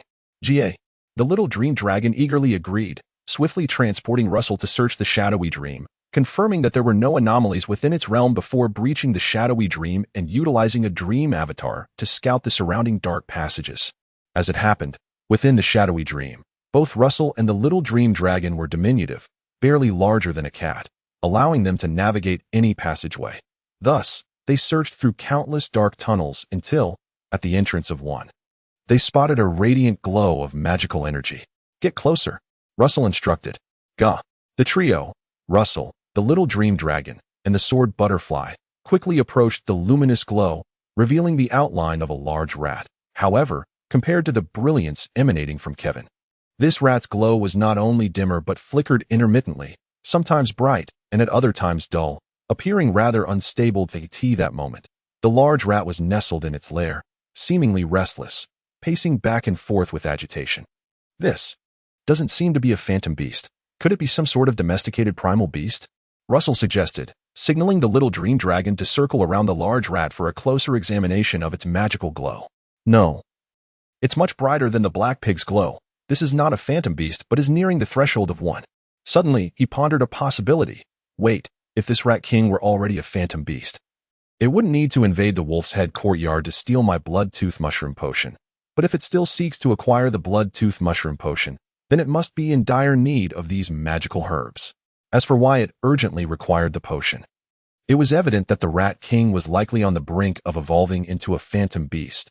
Without the potion to provide nourishment, it would probably struggle to make the breakthrough. Understood. Russell smiled with delight. The ice cream.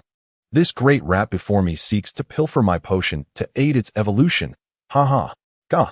Ice cream cast a disdainful sideways glance at the rat king, clearly unimpressed by such a creature.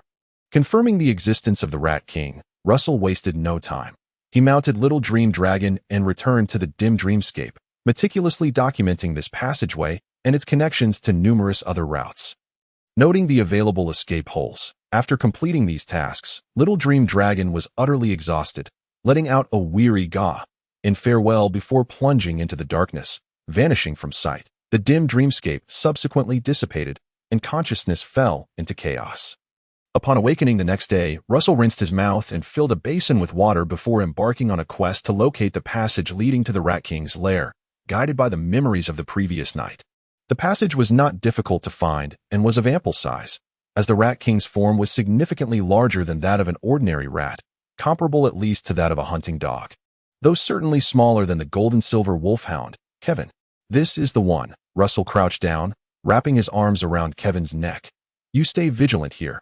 The Rat King will undoubtedly emerge from this spot. Although Kevin had awakened his intellect, he still possessed limited reasoning and, upon hearing Russell's command, did not ponder the rationale, but simply responded with a woof. Chapter 102. Claiming a master, everything unfolded as Russell anticipated. The Rat King was indeed in dire need of the potions from the Bloodfang fungus fields. It dared not venture outside to steal the potions, as its inherent instincts as a rat made it wary of sunlight and open spaces. Thus, it resorted to commanding its rat horde to assault the Wolfhead courtyard. Hoping to bring back the bloodfang fungus potions to facilitate its evolution as the plan to catch the rat unfolded, the influx of cats hastened the collapse of the rat swarm, swiftly extinguishing the rat calamity. With no rats at its disposal, the Rat King was in a state of frantic desperation. Evolution was imminent, and without potions, success was utterly unattainable. After 2 days of waiting, sensing that humans had departed and the aura of combat within the cave had begun to wane, it had no choice but to muster its courage and stealthily make its way along the passage towards the Wolfhead courtyard, hoping to catch the humans off guard and seize enough potions for its evolution. However, it was unaware that the humans had devised a plan to catch the rat, and a handsome lord riding a mighty dragon had thoroughly mapped out its lair and the passage, ensuring that Kevin, the gold-and-silver wolfhound, kept a vigilant watch over the route. Thus, as soon as it revealed itself, it was met with a thunderous strike. The sharp fangs descended from above, embedding themselves firmly in its fur. Gripping it tightly without letting go, not only had it not evolved into a mythical beast, but even if it had, such a surprise attack would have left it severely injured at that moment. It could only squeal in distress while struggling desperately to escape, but Kevin's massive jaws clamped down like a vice, leaving no room for retreat, and swiftly carried it off towards the dark river. To mislead the Rat King, Russell and his companions had vacated the Wolfhead courtyard and stationed themselves along the banks of the echoing river. Soon, they spotted Kevin, who was triumphantly carrying a rat larger than an ordinary hunting dog, racing towards them. Upon reaching them, Kevin finally released his grip, letting the Rat King down. The Rat King thought it had finally escaped, but before it could flee, a massive foot descended from above, pinning it to the ground, rendering it immobile. "My lord, this Rat King has not evolved into a mythical beast," Eric observed with a cursory glance, quickly assessing the Rat King's condition. However, with sufficient potions, it should be able to evolve into a mythical beast soon. "Congratulations, my lord." Charles immediately began to flatter. "The dragon watches over you. Our territory will soon have another mythical beast. Praise the master." Others chimed in, a wave of accolades washing over them, especially from knights like Tom and Jack, who cheered the loudest. The gold and silver wolfhound had no share in their glory. After the earlier unfortunate incident with the black pig, they were now reinvigorated by the arrival of a soon-to-evolve Rat King, all aspiring to quickly rise to the rank of great knight to contract with a mythical beast. In their simple minds, a mythical beast knight represented the pinnacle of a lifetime. All right, let's save the praises for later. Whether this Rat King can evolve into a mythical beast remains to be seen. Russell raised his hand, halting the tide of flattery. While he enjoyed a compliment now and then, the incessant praise was overwhelming that he needed to summon all his willpower to resist the seductive allure of flattery and signaled to Eric to lift his foot slightly, ensuring not to crush the Rat King. "Great rat, although you are not a mythical beast, you've attained a certain level of intelligence, so you should be able to understand human speech," Russell addressed the panting Rat King. "If you can understand, nod your head. If not, I shall have no choice but to end your life for meat." Squeak! The Rat King squeaked, its little eyes darting around, nodding vigorously. Clearly, this oversized rat had gained enough intelligence to comprehend human speech. In fact, most mythical beasts had awakened their intellect and could understand some human language to varying degrees, especially those contracted after their evolution, who shared a deep bond with their knights and understood human speech even better. "I will now release you, if you are wise. Stay here and do not attempt to flee, that if you dare to run, I shall still slaughter you for meat." Upon hearing this, the Rat King nodded eagerly. Thus, Russell gestured to Eric that he could lift his foot. With Eric lifting his foot, the Rat King was finally able to rise, straightening its body. However, once upright, its small eyes, now glowing red, darted about, occasionally glancing at Eric and Kevin, seemingly weighing its options. Its 4 short legs shuffled nervously, taking a few steps forward only to retreat, clearly wanting to flee but lacking the courage to do so. "This is splendid. I enjoy interacting with intelligent creatures," Russell chuckled, pleased with the Rat King's current behavior. Although it had caused a plague that devoured the food supplies in the cave and bitten many, it had not resulted in any more severe consequences. All remained within controllable limits. Most importantly, once the Rat King successfully evolved, the territory would gain a second mythical beast. A significant boon for Russell that it meant he would soon have a second mythical beast knight subordinate. He could even use the opportunity to contract this great rat to recruit more great knights to follow him. Squeak! Ram! Bring the mana potion. Coming, my lord. The servant ram promptly handed over a universal mana potion, whose primary effect was to enhance combat energy. The essence of a mythical beast elemental power differs from a knight's combat energy. Yet the mana potion itself is the most primal form of power, posing no risk of conflict with either. Unscrewing the cap, Russell placed the mana potion before the Rat King. The Rat King's little eyes shimmered with a bright red light as it eagerly seized the potion bottle, gulping it down hungrily. Afterward, it let out a satisfied belch. How does it taste? The most important thing is that it will aid you in your evolution, Russell said with a gentle smile. Great rat. If you follow me, you will receive ample mana potions to assist your evolution. You must understand the path you should take. Squeak. The Rat King's intelligence was evidently quite high. After its red eyes whirled around twice, it decisively approached Russell's feet, affectionately rubbing against his pant leg like a playful puppy. Congratulations, my lord. Charles beamed. You have successfully reclaimed a soon-to-evolve mythical beast. Unlike beasts, which do not resort to cunning tricks or feign loyalty for personal gain, the Rat King's actions were genuinely a bid for allegiance. Its cunning lay in its cautious and suspicious nature, but once it acknowledged Russell as its master, it would not waver, unless Russell mistreated it, prompting a potential revolt or betrayal. Excellent. Russell laughed heartily, beckoning the Rat King. Follow me, and I shall provide you with the finest of delights. What is a mere blood-fong fungus compared to that? Squeak. Squeak. Thereafter, the Rat King trailed behind Russell like a hunting dog. Though it feared sunlight and open spaces, Russell's calls and the occasional use of mana potions as bait stimulated the Rat King's desire for evolution, enabling it to conquer its fears and walk boldly beneath the sun. Squeak. It lifted its head, gazing at the sun it had previously feared to look upon, as if beholding a new world. A new world for its rat life. Chapter 103. The Red-Eyed Rat King. Your eyes are very red, so I have decided to name you Red Eye. Russell crouched on the lawn in front of the manor's courtyard, carefully examining the Rat King. The Rat King stood tall on its four limbs, no smaller than a hunting dog. Its sly, beady-eyed appearance had not changed with its size increase. In fact, it seemed even more cunning. Its two prominent front teeth resembled sharp shovels. Its glowing red eyes appeared quite menacing, and its disheveled fur added a further layer of ferocity. Overall, the Rat King's visage was decidedly sinister.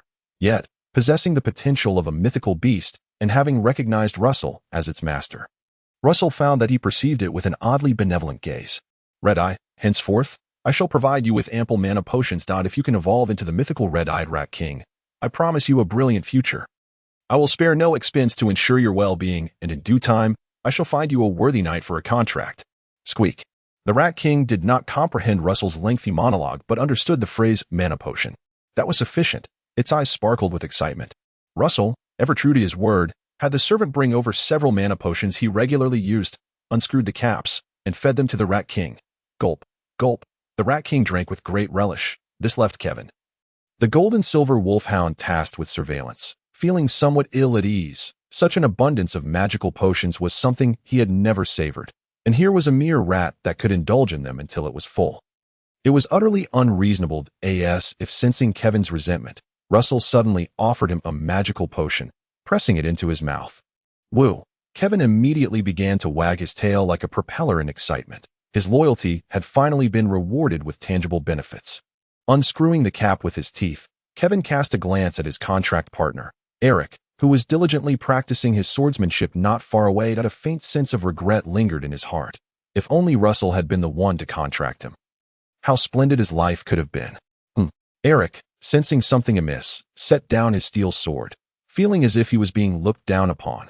Though he couldn't quite grasp it, he merely scratched the back of his head and continued wielding his sword, cultivating his fighting spirit. Meanwhile, after consuming 10 magical potions in quick succession, the Rat King finally reached the critical threshold of transformation within. It is about to evolve, my lord, Charles murmured behind Russell. Shoo! Russell signaled for silence. Everyone stepped back to give the Rat King ample space for its evolution, eagerly awaiting the miraculous moment when a wild beast would transform into a phantom beast. The frail creature was on the verge of metamorphosing into a formidable phantom beast. It was indeed a miracle of life. Squeak! The red light in the Rat King's eyes nearly overflowed, its limbs frantically digging into the grass, emitting a piercing scream as it seemed to endure tremendous pain. Thankfully, This agony did not last long. The power provided by the magical potions, combined with its own innate strength, erupted into an unprecedented transformation, brewing and refining within its body, sublimating into primal energy. As the first drop of primal energy was formed, it triggered a chain reaction, causing all the power to merge into primal energy in an instant. In that moment, primal energy flooded the Rat King's frail body. With a loud pop, its body cracked open in several places, blood splattering everywhere, an alarming sight indeed. But soon after, its body began to swell like a balloon, its fur bristling and becoming glossier, its eyes shining like red lanterns, its claws sharpened, its teeth became more formidable, especially its large incisors that glimmered ominously, their texture significantly enhanced. Squeak! The Rat King emitted a sharp roar. The transformation was complete. In that instant, it had evolved from an ordinary hound's size to that of a large wolfhound, although its appearance still bore the traits of a sneaky rat. Its aura had vastly changed, shifting from furtive to majestic. Unchanged were those red eyes, which began to dart around, greatly undermining its newly acquired imposing presence. Woof! Kevin, the gold and silver wolfhound, bared his teeth, his golden and silver eyes fixed intently on the Rat King. Should the creature make any sudden move, he would be the first to charge in, ready to protect Russell and slay the Rat King. Eric silently approached Russell, his gaze equally fixed on the Rat King, although the Rat King had previously submitted to Russell. The absence of a formal contract left him feeling somewhat uneasy. Should the Rat King's temperament shift and it harbor any malicious intent, he would join Kevin in subduing it once more, ensuring it remained firmly loyal to Russell, afraid to entertain any treachery. However, such concerns did not materialize. After a few excited roars, the Rat King calmed down and slowly approached Russell's feet, affectionately rubbing against his pant leg with a hint of gratitude. The phantom beast's intelligence had blossomed, understanding gratitude while still possessing a relatively simple nature, devoid of the capriciousness that characterized humanity. Well, you have become the red-eyed Rat King, Russell remarked, reaching out to pat the creature's head. Akin to petting a dog. Strangely enough, the more he looked at the red-eyed Rat King, the more endearingly comical it appeared.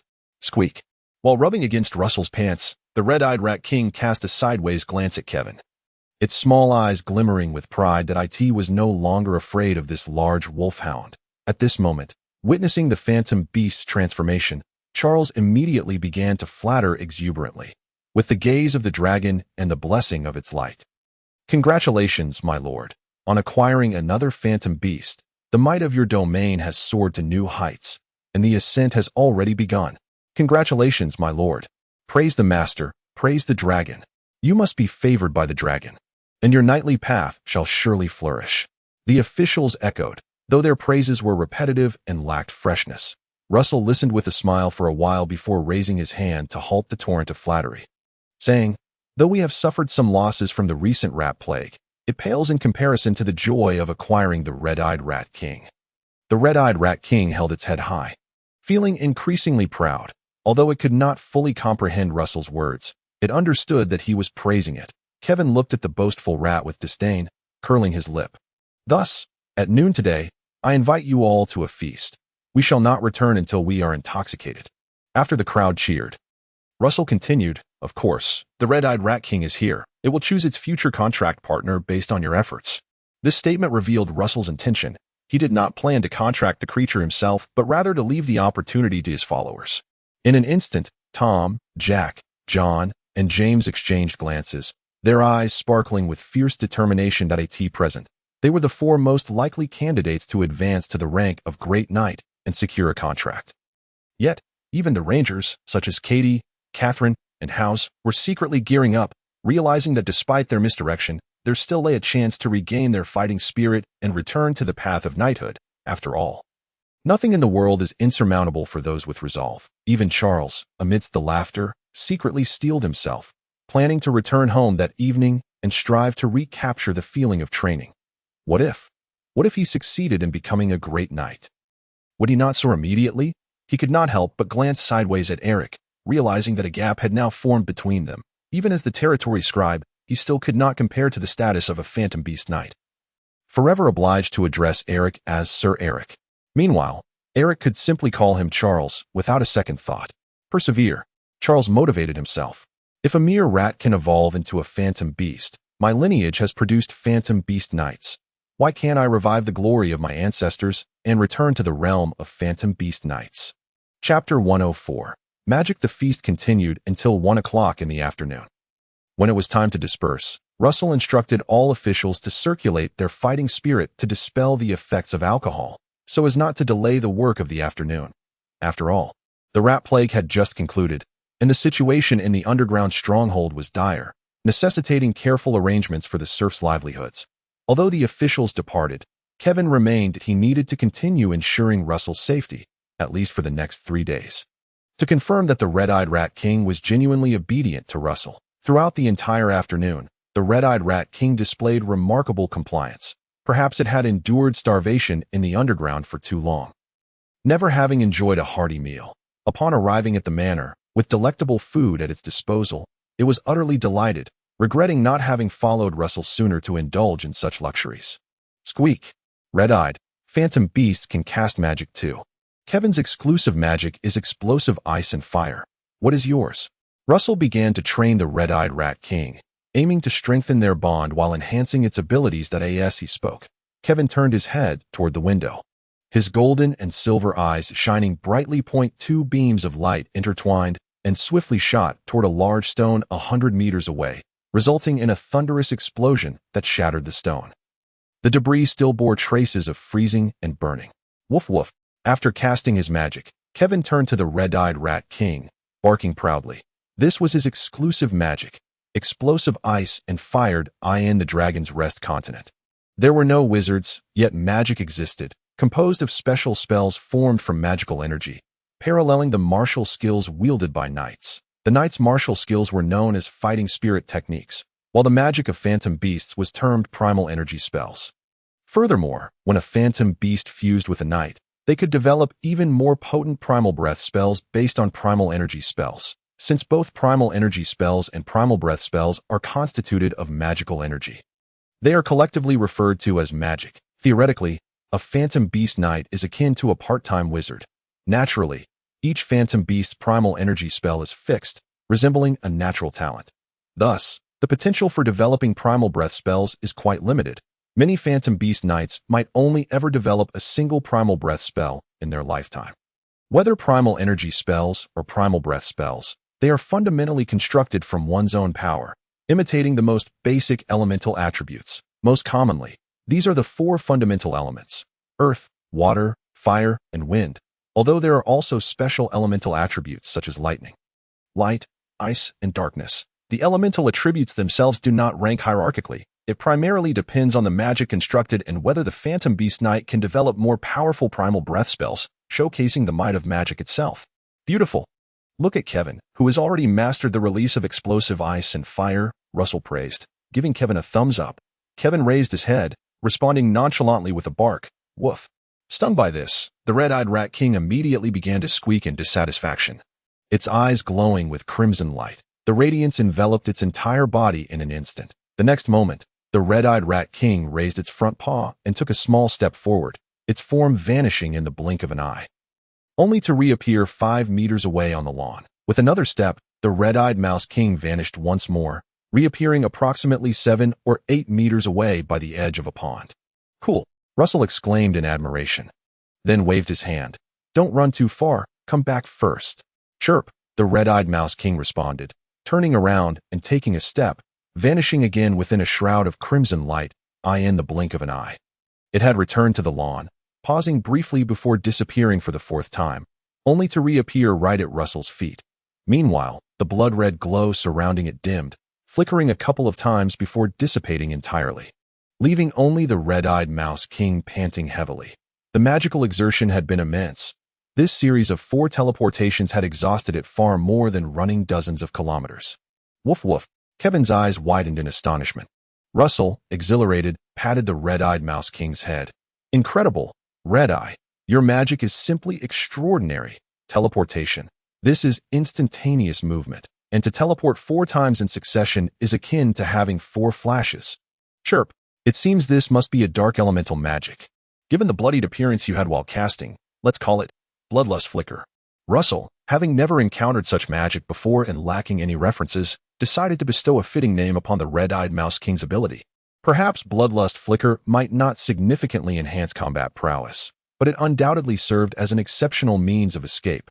Thus, not only was Russell elated, but Tom, Jack, and the other 4 knightly attendants, who had been secretly observing the red-eyed mouse king, were equally thrilled, as if the creature had already become their own contracted familiar, fantasizing about developing Bloodlust Flicker into an even more formidable magic, perhaps enabling them to flash dozens or even hundreds of meters away, or to flicker multiple times, thereby creating an abundance of tactical possibilities to greatly enhance the potential of the beast riders.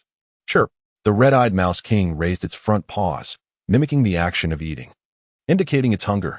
Food, it must be fed well. Russell quickly summoned a servant to bring a meal for the red-eyed mouse king.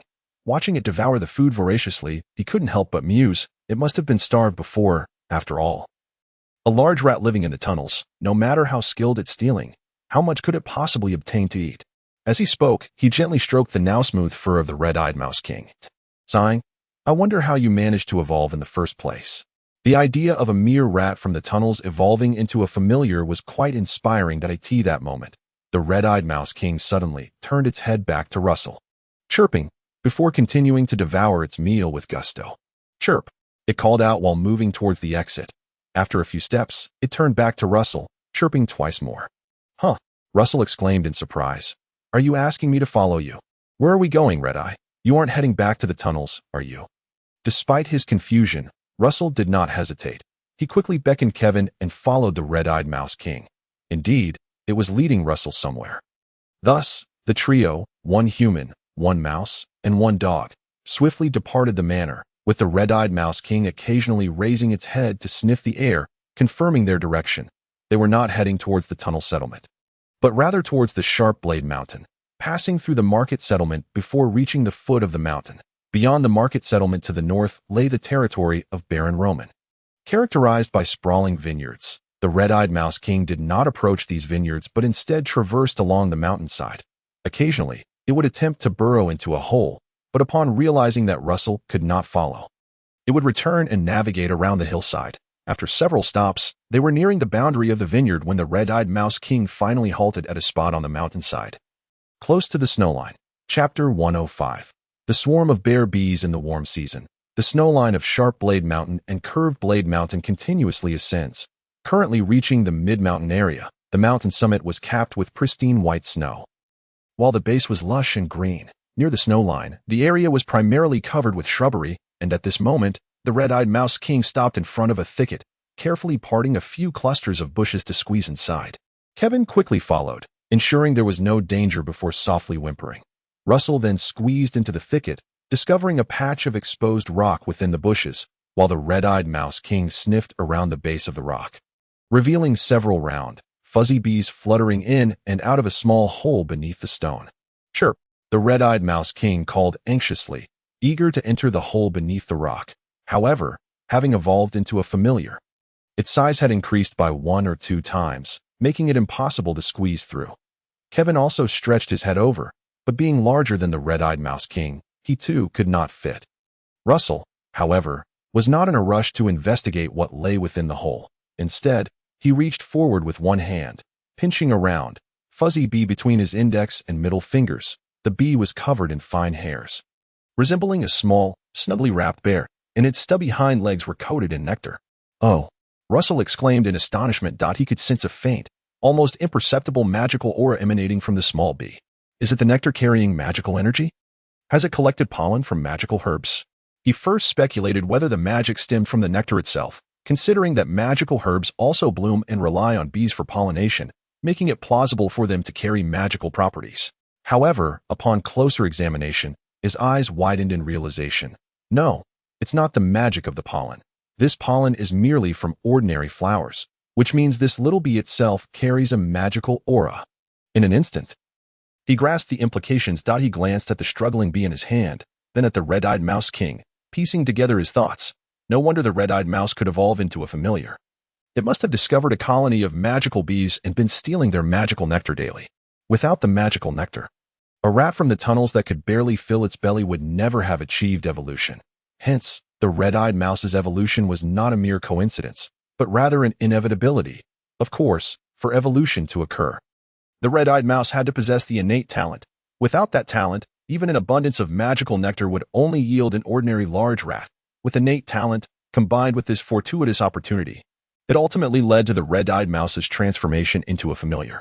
Well, your luck is truly remarkable, Russell marveled. Magical beasts are typically artificially bred and raised, so what we see in the market are all cultivated magical creatures. Wild magical beasts like these are almost non-existent.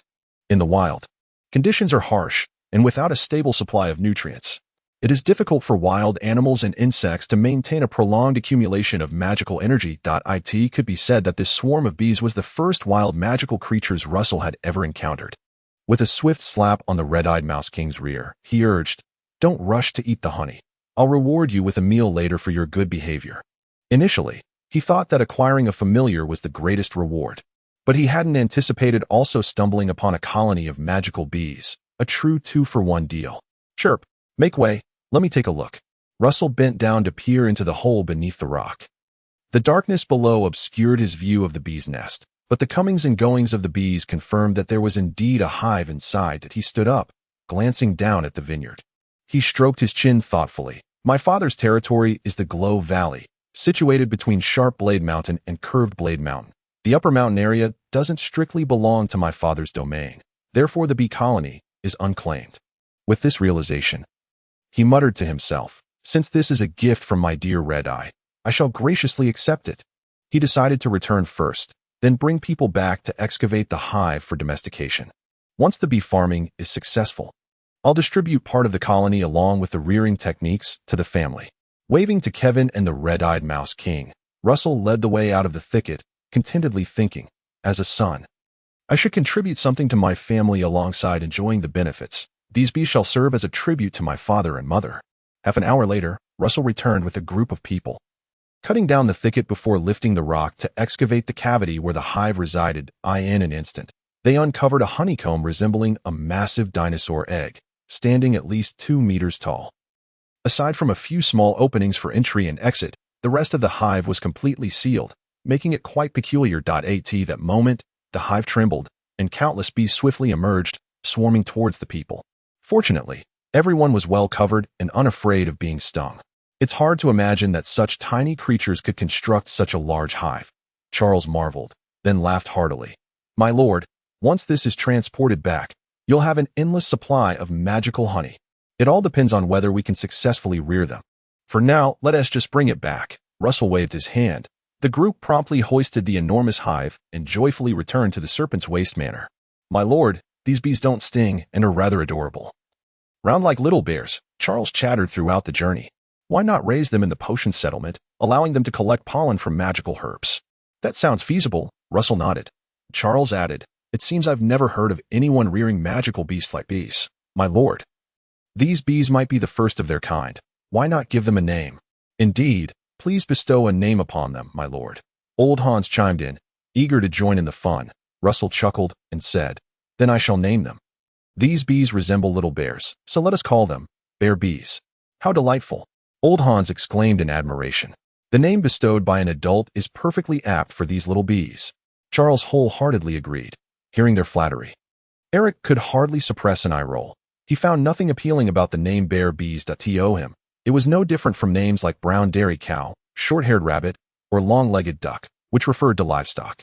Just then, Russell suddenly turned to him, seemingly seeking his opinion.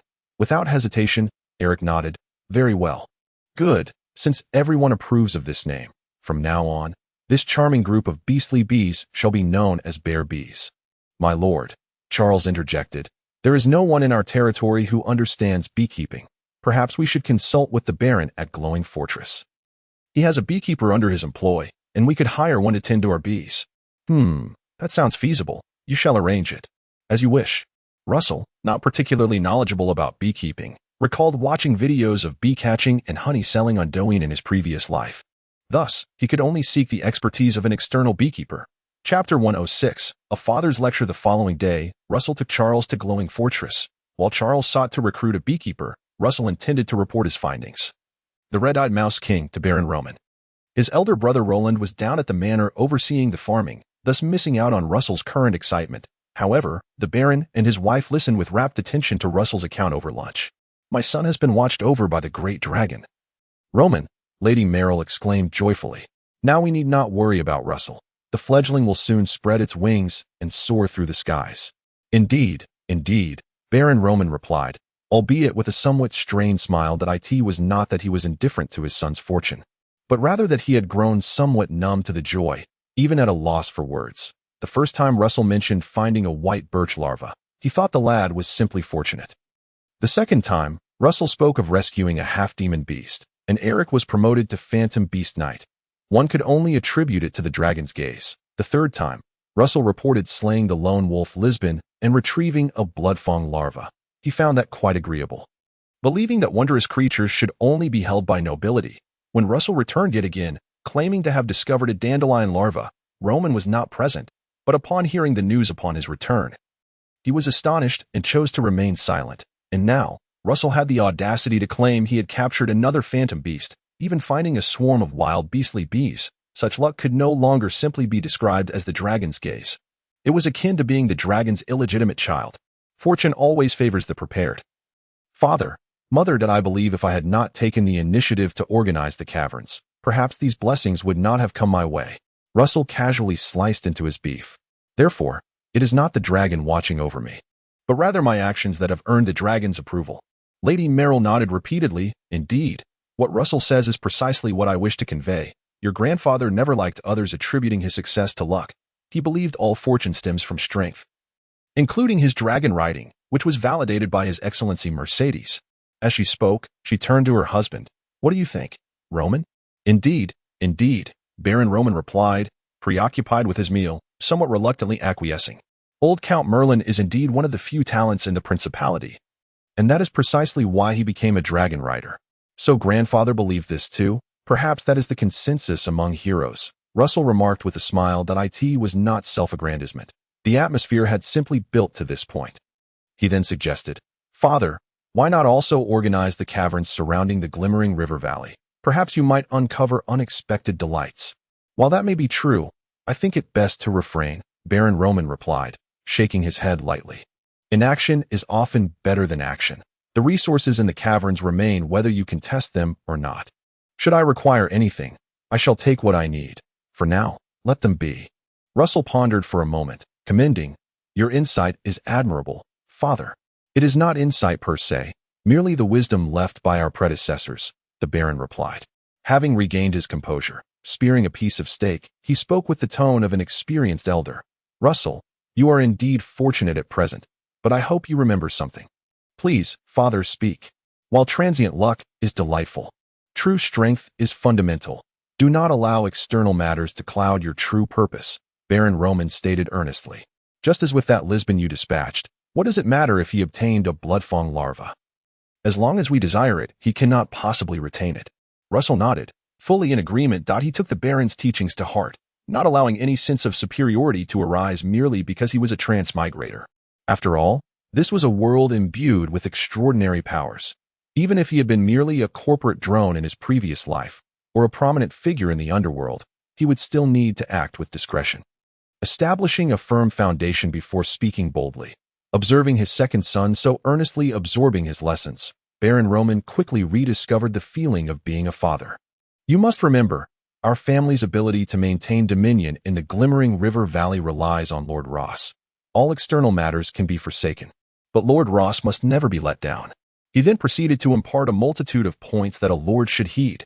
Regardless of whether he agreed or disagreed, Russell listened attentively, refraining from retorts. This satisfied Baron Roman's desire to lecture, as it had been quite some time since he had the opportunity to do so with his sons. Lady Merrill, witnessing the earnest exchange between father and son, was equally pleased with the heartwarming scene. Only Lola had rolled her eyes several times, wishing to hear Russell recount amusing tales from the manor rather than endure such a lengthy and tedious lecture. Moreover, her future fate lay in marriage, raising children, overseeing the castle's finances, and managing servants. She had no interest in governance or battles in the snowy plains. Once Baron Roman's lecture concluded, and he sipped a glass of red wine to clear his throat, she finally spoke. Russell, is a beehive simply a large ball? No. The large ball is merely the outer shell of the hive, Russell explained. The actual hive is inside, consisting of layers of comb. Oh, you know what comb is. It is formed by the clustering of bee cells. Well, similar to 1 or 2 stories of a building. Russell had not opened the hive's exterior.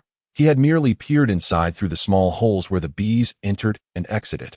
He would need to wait until the beekeeper was appointed to consider how to divide the hive, transforming a single group of bear bees into 2 or more, thereby expanding the scale of beekeeping. Is the honey from the bear bees delicious?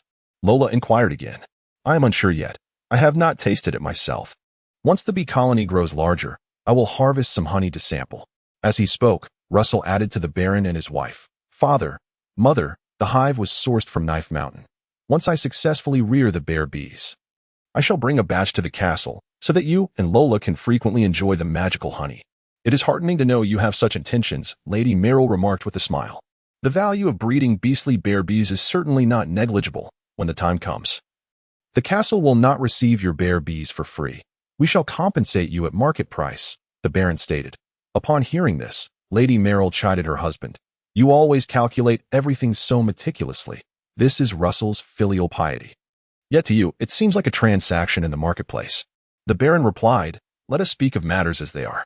You need not compensate me, father. I have received ample care from the family since my fief was granted. And I occasionally wish to reciprocate. This time, the bear bees were simply a fortunate find. I merely want you, Mother and Lola, and Roland, to taste something fresh. Upon hearing Russell say this, Baron Roman nodded. Very well. We shall look forward to the day you raise the bear bees.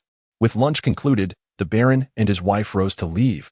Lola lingered behind, and when Russell approached, she cheerfully remarked, Russell, I love eating honey. Russell reached out and ruffled Lola's hair. You shall have your fill. Don't mess up my hair. You annoying Russell. Chapter 107. Lush hair. After enjoying a sumptuous lunch, Russell set off for the nearby pottery factory, where he met the potter, Willie the Hat. Young Master Russell, the time has not yet come. Both the earthen bricks and pottery are not so easily fired, Willie the Hat remarked. Tapping his pipe against the wall, he then pushed a young man forward. Look, I've brought young Willie here to specifically handle the firing of the earthen bricks. Young Willie, the son of Willie the Hat, and the appointed manager of the brick kiln, immediately knelt and bowed. Young Willie pays his respects to the Lord. A sharp young lad. Rise. No need for excessive formalities. Russell gestured for young Willie to stand. Though he was only 16, likely a decade younger than young Willie.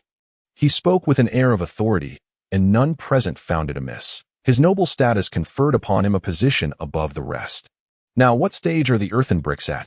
They have just entered the kiln for pre-firing, young Willie explained. Previously, we crafted more than 10 different types of brick blanks. These past few days, the blanks have just dried, and we are now conducting a pre-firing. Once that is complete, we will proceed to the official firing. What is pre-firing? Russell inquired. Due to the moisture contained within the raw bricks, direct firing would result in the evaporation of water, leading to issues such as the formation of air pockets and a rough surface on the rammed earth bricks. This necessitates enhancing the strength, hardness, and aesthetic appeal of the bricks, remarked young William. These are essential steps in the pottery firing process. I see, Russell acknowledged, but soon countered, however, the issue is that rammed earth bricks do not require the aesthetic quality of pottery. To be frank, I do not care whether there are air pockets or if the surface is uneven. As long as they can serve as a substitute for stone, that is sufficient. Oh, well, young William was momentarily at a loss for words and glanced at his father. Old Hat William took a puff from his pipe and chuckled. So it turns out that Master Russell's standards are quite modest. In that case, young William, you shall proceed to fire the kiln, skipping the pre-firing stage, and send the raw bricks directly to the furnace. Upon hearing his father's words, young William immediately responded, Sir, is that permissible? Certainly.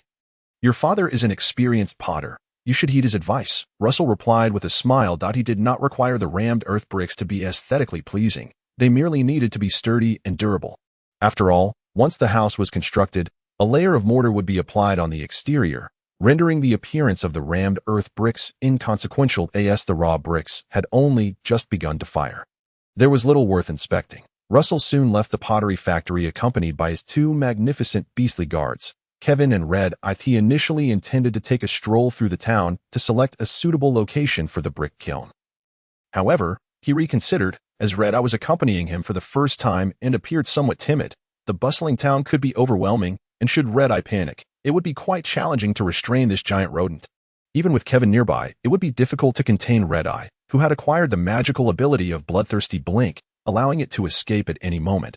After a period of acclimatization, once Red-Eye grew accustomed to human presence, he could take it for leisurely walks around. A quarter of an hour later, Russell returned to Glimmering Keep, where Charles was already waiting with the newly hired beekeeper. "Sir, this is Big Beard Kenny, the old technician from the apiary. Moreover, he holds the status of a free man and can commence work on the estate at any time." Charles introduced the beekeeper. Big Beard Kenny indeed sported a thick beard, and his curly hair was equally voluminous, nearly obscuring his entire face. He stood slightly hunched, with trembling hands pressed against his legs, clearly feeling somewhat uncomfortable in such a grand castle for the first time. "Big Beard Kenny, how old are you?" Russell inquired. In response to Master Russell, I am 28 years old this year." "Only 28. Russell expressed surprise, for at first glance, he had presumed Big Beard Kenny to be at least 58. Doesn't having such a long beard cause discomfort? Washing your face, brushing your teeth, eating, and drinking must be affected, right? Big Beard Kenny scratched the back of his head and replied awkwardly, "I do not wish to have such a long beard. But the town doctor said I have naturally thick hair, and if I shave, it grows back quickly. It's impossible to keep up with it. Plus, it costs money to shave, so I just stopped." Russell asked, "But won't it keep growing?" Big Beard Kenny raised his beard and made a cutting motion as if with a scythe, saying, "If it grows too long, I just use a kitchen knife to cut it off. That way I don't have to spend money on shaving." "Well then, returning to the topic of beekeeping. How many years have you worked at the apiary? Have you mastered all the beekeeping techniques?" "I have indeed, Master Russell. I started as an apprentice at the apiary when I was 12, and I have lived there for 16 years. When discussing beekeeping, Big Beard Kenny's discomfort vanished, replaced by a strong sense of confidence as he elaborated on the key points of beekeeping, including how to divide hives, set up boxes, release bees, merge colonies, harvest honey, lure queens, and prevent robbing, as well as managing temperature variations and ensuring the survival of strong colonies. He spoke with great authority and enthusiasm.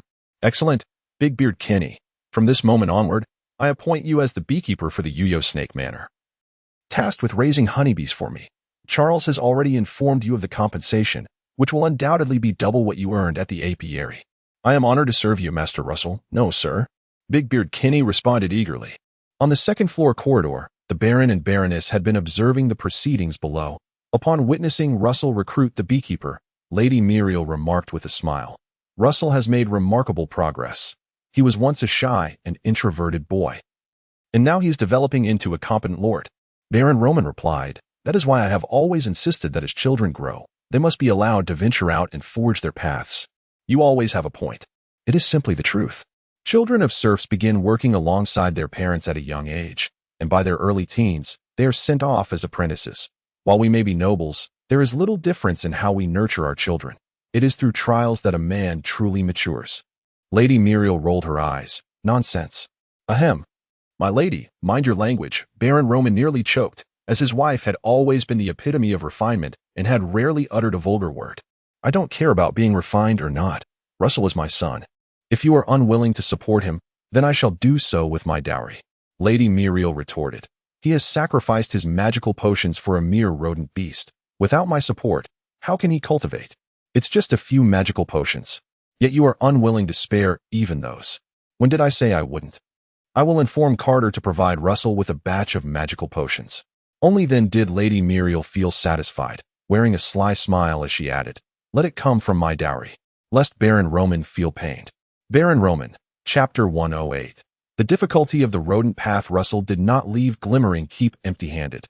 The Baron and Baroness had prepared a cart full of supplies for him to take back, including a significant quantity of magical potions for his forthcoming cultivation endeavors. "Focus on your training, and if you need anything, just tell your mother," Lady Muriel said, attentively adjusting his collar. "Your father has granted you the title of lord and bestowed upon you noble status. While I may not have much to offer, I can still provide the resources for your training." "Thank you, Mother. I will always love you," Russell replied, embracing Lady Muriel. Perhaps there was an element of performance in it, but it was indeed heartfelt. Many noble families tend to pass on resources to their eldest sons while leaving the younger ones to fend for themselves. It is rare to find a couple like the Baron and Baroness who continue to show genuine care for their second son. After releasing his mother, Russell turned to Baron Roman who seemed prepared to embrace him as well. However, Russell merely smiled slightly and bowed, saying, "Father, I feel the same way about you." Baron Roman waved his hand. "You rascal. Off you go." As the cart set in motion, Russell mounted his horse, closely followed by the silver and gold wolf hound, Kevin, and the red-eye rodent king. Once they passed through the grand archway at the front of the castle, Charles looked back at the towering structure and remarked, "Sir, the glimmering mushroom family is the most loving noble family I have ever seen. The Baron and Baroness's love for you surpasses that of most parents in this world." "Indeed. I feel the same way," Russell replied, gazing up at the sky where Lord Ross was wandering.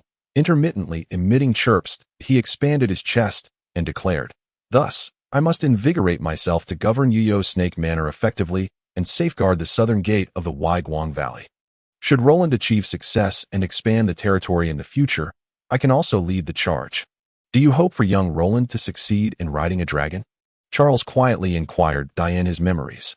The previous self had often complained to Charles about how he rarely saw Lord Ross from his room, while Roland's room faced the tower where Lord Ross loved to perch. Clearly, the previous self had an unshakable desire to ride a dragon. This is understandable. As a scion of a dragon family, how could one not view dragon riding as the pinnacle of life? Even an ordinary person would dream of soaring on a dragon. However, the current Russell had already undergone a transformation of soul, resulting in a profound shift in mindset. He replied nonchalantly, "Charles, you might find it hard to believe, but as the second son of the family, I have already received more than enough. There is a hierarchy in noble families, and I will no longer envy Roland. I believe in you." Charles smiled. Russell continued, "I genuinely hope that Roland gains Lord Ross's recognition and leads the glimmering mushroom family to greater heights. As for myself, I also have lofty ambitions, and I am diligently working towards them." "I believe you will achieve your grand goals," Charles said, tipping his hat from horseback, "and I am willing to follow you, striving towards your grand objectives. While I may not match Eric's combat prowess, rest assured, I will manage the manor effectively." "Follow." Russell seized upon the key point. Charles responded candidly, "Of course, to follow you and become your follower has always been my aspiration." After a pause, he continued, "I just haven't found the right opportunity until today. This moment, with the sun setting and its afterglow illuminating the land, may well be the opportunity one have long awaited." "Huh." Russell laughed heartily. Charles then asked loudly, "Sir, do you need me to dismount and swear an oath?" "No need, Charles. The loyalty of a follower lies not in superficial gestures, but in the heart. We have known each other for many years. You understand me." "And I understand you." Russell did not halt the procession, but instead drew forth his green ceramic sword. Turning in his saddle, he rested the sword's tip upon Charles's shoulder, tapping thrice on either side, thereby completing an exceedingly simple ceremony of allegiance for followers. Retracting the green ceramic sword, in theory, Russell and Charles had now become true sovereign and subject, a bond that would be scrutinized by the mighty dragon. Loyal followers sharing glory, while traitors shall be scorned by the dragon. Nevertheless, the completion of the followers' oath did not hinder the camaraderie between Russell and Charles. They continued to jest and laugh incessantly, resembling friends more than leader and subordinate, with Charles even appearing more at ease. Before the oath, there had been a hint of trepidation. Now he was entirely unrestrained. He even ventured into crude humor. "The territory of Baron Swan is most suitable for cattle. Hence every year a bullfighting contest is held by Swan Lake. Coincidentally, Baron Cumbiv loves to feast on bull testicles, so it is mandated that the defeated bull's testicles be severed and consumed." And then, on one occasion, after the bullfight, Baron Cumbiv suddenly noticed that today's testicles were rather small, and inquired as to whyd. "Oh, you know how the servant responded." "How did he respond?" The servant replied, "My lord, not every time does the bull lose. Today, it was the bullfighter who was defeated. Ah." Upon finishing, Charles erupted into uncontrollable laughter. Although the jest was hardly amusing, Russell found himself chuckling along. Ha! As the sun began its descent. The two riders, accompanied by a cart, finally returned to the Wuyao Snake Manor. Eric had been waiting at the manor's annex. Upon seeing Russell and his entourage return safely, he breathed a sigh of relief. Kevin and the red-eyed Mouse King had a smooth journey. "I trust. Rest assured, all is well." Russell understood Eric's concern. After all, the red-eyed Mouse King had yet to forge a contract, necessitating some caution regarding its potential caprices. "That is good to hear, my lord. I shall take my leave now. Do not rush off. Stay for dinner before departing." "Understood." during dinner. Russell made a point of providing extra rations for Kevin and the red-eyed, subsequently arranging for the red-eyed to reside in a newly constructed mouse house, right beside Kevin's kennel by the time bedtime approached. Russell had yet to lie down when he heard Kevin barking outside. Soon, the red-eyed emitted a series of squeaks. I should go check on these two magical beasts and see what trouble they are stirring. Russell, feeling uneasy, rose and descended to investigate. Upon arrival, he discovered that the red-eyed had summoned several mice from who knows where. A creature evolved from mice and holding the title of Mouse King. It naturally possessed the ability to command ordinary mice to assist in foraging for food. However, Kevin clearly disapproved, refusing to allow the red-eyed to bring the mice home, as it would disrupt the environment of the manor's annex. Woof woof. Squeak squeak. Enough. Both of you, cease this at once. Russell scolded the two magical beasts to prevent any escalation. He then turned his gaze towards the red-eyed and the trembling little mice behind it. The large mice that the red-eyed had painstakingly nurtured in the underground had already been processed into mouse jerky, drying in the yards of the serfs' homes. Hence, it could only command a few insignificant little mice from the vicinity. Red-eyed, do not bring mice to the manor annex. Instead, it is your duty to ensure they are driven away. Squeak. The red-eyed appeared somewhat reluctant. As the Mouse King, to have no underlings would render it a solitary figure, lacking any semblance of prestige. Russell patted its head. Regardless, there must be no mice within the manor annex. Naturally, you are the Mouse King, and commanding mice is your innate talent. I shall not restrain you. Thus, during times of leisure, I permit you to venture into the underground and assemble your mouse brigade. Simultaneously, Russell laid down 3 rules for the red-eyed. You must keep your underlings, and indeed all mice within Wu Yao Snake Manor, in check, prohibiting them from damaging crops or pilfering grain. If you truly must eat, then go elsewhere. Squeak. The red-eyed understood. With some reluctance, it ushered away the little mice behind it. Watching them vanish into the night with a sense of melancholy, Russell narrowed his eyes, suddenly contemplating the potential to leverage the red-eyed Mouse King's abilities, rather than merely restricting it from letting the mice forage. The red-eyed is a Mouse King if only I could have a legion of mice. In the underground, or even throughout the entire Echo River Valley. Chapter 109. The completion ceremony of the mill. Russell had witnessed the prowess of the Wu Yao Snake King under Baron Roman's contract. Capable not only of commanding all Wu Yao snakes, but occasionally exerting influence over other serpentine varieties, thus earning the title of the Snake King of the Echo River Valley. Additionally, the Aardvark King under Lord Marcus's contract and the Stag King under Lord Etris's contract were also Beast Kings, able to command ordinary aardvarks and stags. Even those Beast Kings who had not evolved into magical beasts could still command their kin. However, Beast Kings were exceedingly rare. Once discovered, they would swiftly be captured and tamed. The rationale was straightforward. Each Beast King possessed the potential to evolve into a magical beast, representing a strategic resource. Father utilized the Wu Yao Snake King to establish a serpent sanctuary near the glowing fortress. Lord Etris raised herds of stags using the Stag King. Even Lord Marcus frequently sold aardvark meat. The developmental potential of Beast Kings was immense. After calming Kevin and the red-eyed, Russell returned to his chamber. Leaning against the headboard while pondering how to capitalize on the red-eyed status as Mouse King, surely, I cannot simply rear a horde of mice and then sell mouse meat. He had tasted mouse meat, while it was palatable. He had no desire to indulge in it regularly, as he could not overcome the psychological barrier it presented.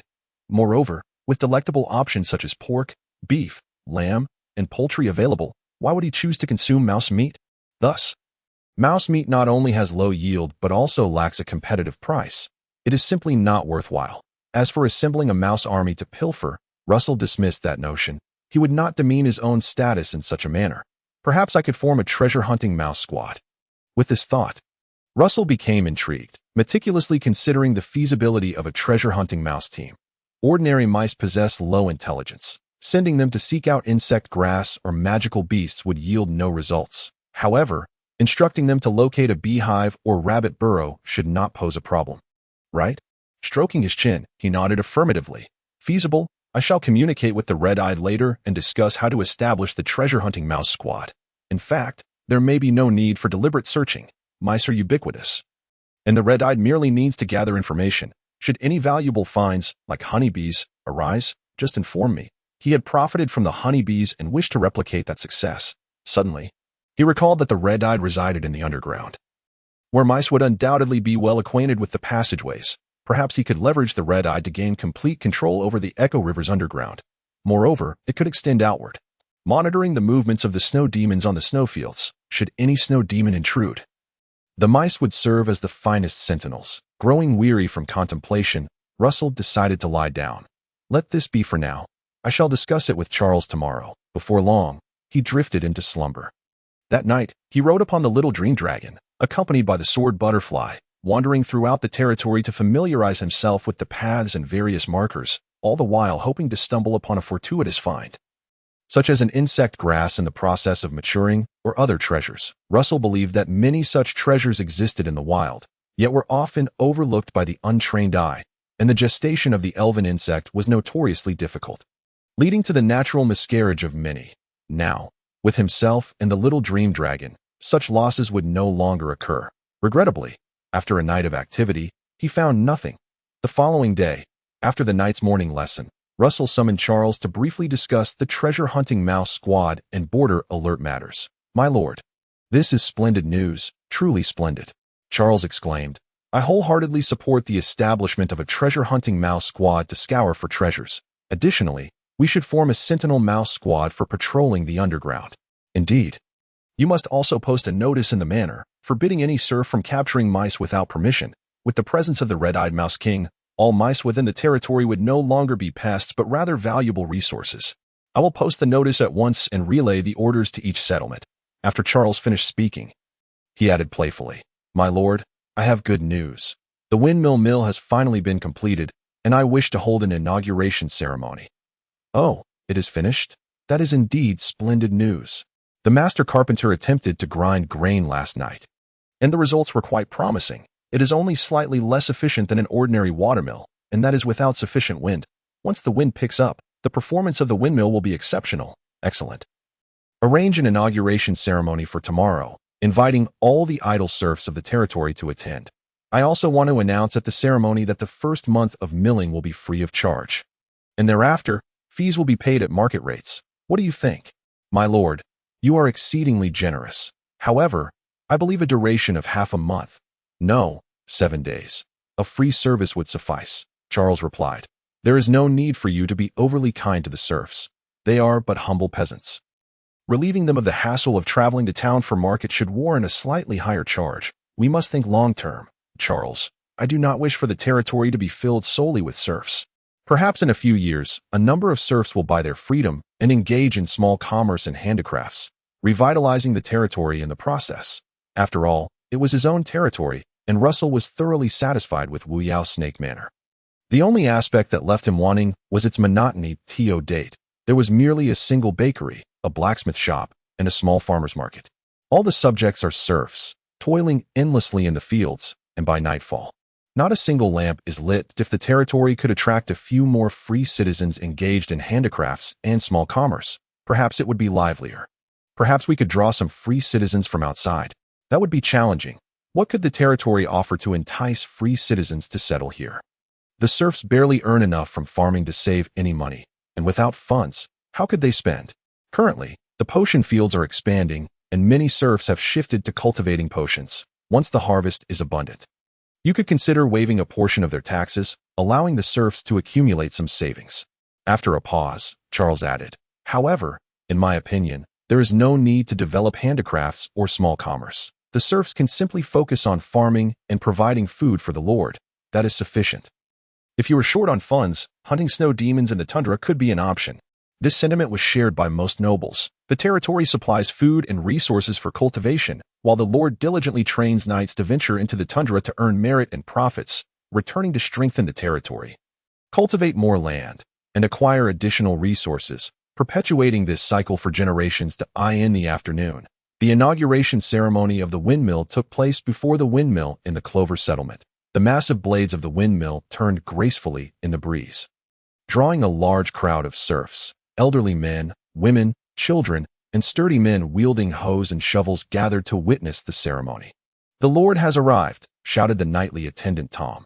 Instantly, the crowd turned, bowing in respect towards Russell and his entourage, repeatedly exclaiming phrases of reverence such as "Praise the Lord" and "Greetings to the Lord." to welcome the arrival of their noble master. Chapter 110.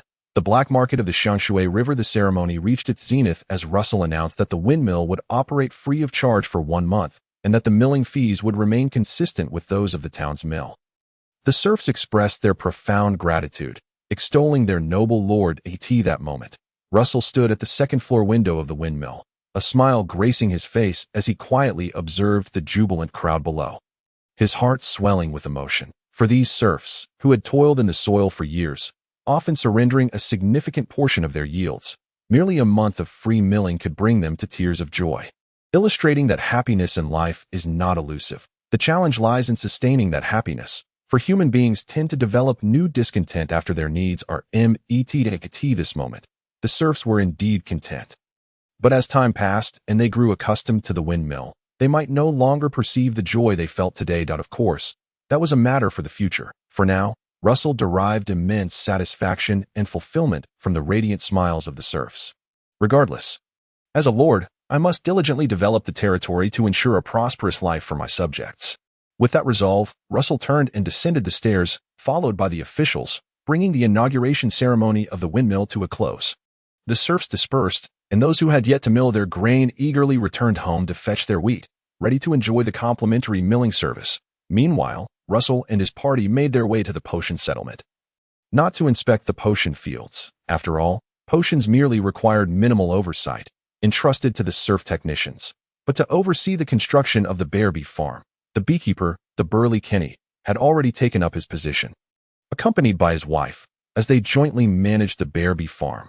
My lord, the group of bear bees you have received is a soon-to-split colony, already featuring 2 new queens that I have temporarily separated the new queens. But I plan to further divide and breed them, ensuring each hive receives its own queen. The bear bee farm had no fixed location. It comprised several horse-drawn carts and numerous beehives. The Kenny couple resided in a cart, always prepared to relocate the hives to facilitate the bear bees foraging for pollen. Nevertheless, Russell intended to allocate a house for the Kennys, though that would wait until the new homes in the potion settlement were completed. Work diligently, Kenny. I shall certainly do my utmost, my lord. The burly Kenny was brimming with enthusiasm. Despite the remoteness of the Wyish estate, he thrived here, knowing that as long as he successfully raised the bear bees, his welfare would be assured. After inspecting the bear bee farm, Russell and his party rode onto the lentil settlement, galloping towards the border where the lentil settlement met the wheat settlement. There, a group of serfs, led by the settlement head, was constructing a dark pig farm that Mr. Brown, wielding a whip for herding pigs, stood at the construction site, surveying his future workplace. He had been appointed by Russell as the pig herder, responsible for raising the dark pigs. Beside him, a golden black sow was leisurely grazing with a group of small golden black piglets, while the dark piglets, whom Russell held in high regard, mingled among the golden black pigs. Awaiting adulthood, once mature, they would begin breeding, producing offspring, and selecting for quality until the dark pig breed stabilized. Brown, tending to the pigs, I see. Russell smiled, but Mr. Brown immediately bowed deeply. My lord, I am indeed tending to the pigs, and took the opportunity to check on the pig farm's progress. He was a simple man of few words, lacking the skills of his wife, Mrs. Brown. Mrs. Brown's culinary talents even surpassed those of Mrs. Moore, having developed numerous types of pasta. Of course, raising pigs required little technical expertise. Mr. Brown merely needed to be diligent. While Russell would arrange for the town's serf technicians to assist with breeding, after inquiring about the progress of the dark pig farm and observing the growth of the piglets, Russell departed, and the officials dispersed. Since the officials began managing the territory, Russell's responsibilities had significantly diminished. Even the need for territorial inspections had lessened. This afforded him ample time to cultivate his combat skills. Unresting, Russell, before nightfall, took Eric, Kevin, and Red Eye to the cavern settlement. Red Eye, gather your old comrades here and see how many remain, Russell instructed. Red Eye promptly emitted a series of low, chittering calls into the cavern. After a while, several plump rats emerged, trembling as they approached the Rat King, Red Eye. Compared to the chaotic swarms during the rat plague, the current scene appeared rather pitiful, totaling fewer than 100 rats, including some smaller ones. Squeak, squeak, the rats chirped in unison. Observing this, the Rat King raised the fur on its mouth and urgently called out, "Squeak." Instantly, all the rats froze in place, silent and unmoving. Satisfied, Red Eye turned to Russell. Puffing out its chest, proudly displaying its authority, in the realm of rats, it was undeniably the king. With a single command, no rat dared defy. You need to organize the Sentry Rat Squad and Treasure Hunting Rat Squad, Russell said. Patting the Rat King's head, Red Eye nodded and chattered to its fewer than 100 subordinates before issuing a loud squeak. The swarm of rats scattered noisily, retreating to their previous hideouts. The rats have suffered significant losses, Eric remarked gloomily upon witnessing the scene. Do not fret about the rat population. In just a few months, there will be enough rats to fill the void left by the plague. Russell reassured that he knew well that the reproduction rate of rats was astonishing. They could breed year-round, with a gestation period of only 3 to 4 weeks, producing 6 to 8 litters annually, each litter containing 6 to 10, or even 15 to 16 offspring. This meant that, provided there was sufficient food, 2 rats could yield over 100 offspring in a year, a staggering prospect. Just as Russell was about to leave the cavern settlement, the defense officer, the Ranger Halls, hurried over. My lord, please hold on. The estate court convened weekly, and with little to occupy his time, Halls, as the defense officer, spent most of his days farming in the cavern settlement. Now that the settlement had been afflicted by the rat plague, he had no fields to tend and sought to apply for a transfer to the market settlement. Is there a matter? Halls. Russell paused. It seems Charles has already approved your request for a transfer to the market settlement. It is not about that, my lord, Halls replied with a smile. It concerns another matter that requires your attention. He glanced at Eric, seemingly hesitant to disclose too much information, but considering that Eric was Russell's trusted confidant, he continued. It is about the underground trade between several caverns, including the Xiangshui River Cavern, the Blind Man's Cave, the Wildman's Cave, and the Redback Cave. The Lone Wolf Lisbon frequently engages in trade with outsiders. Russell nodded, signaling Halls to elaborate. Do not underestimate these underground trades, my lord. The free citizens across these caverns number over 3,000. They require food, training, medical care, and even matrimonial services. If you could consolidate these trades, it would undoubtedly yield significant profits.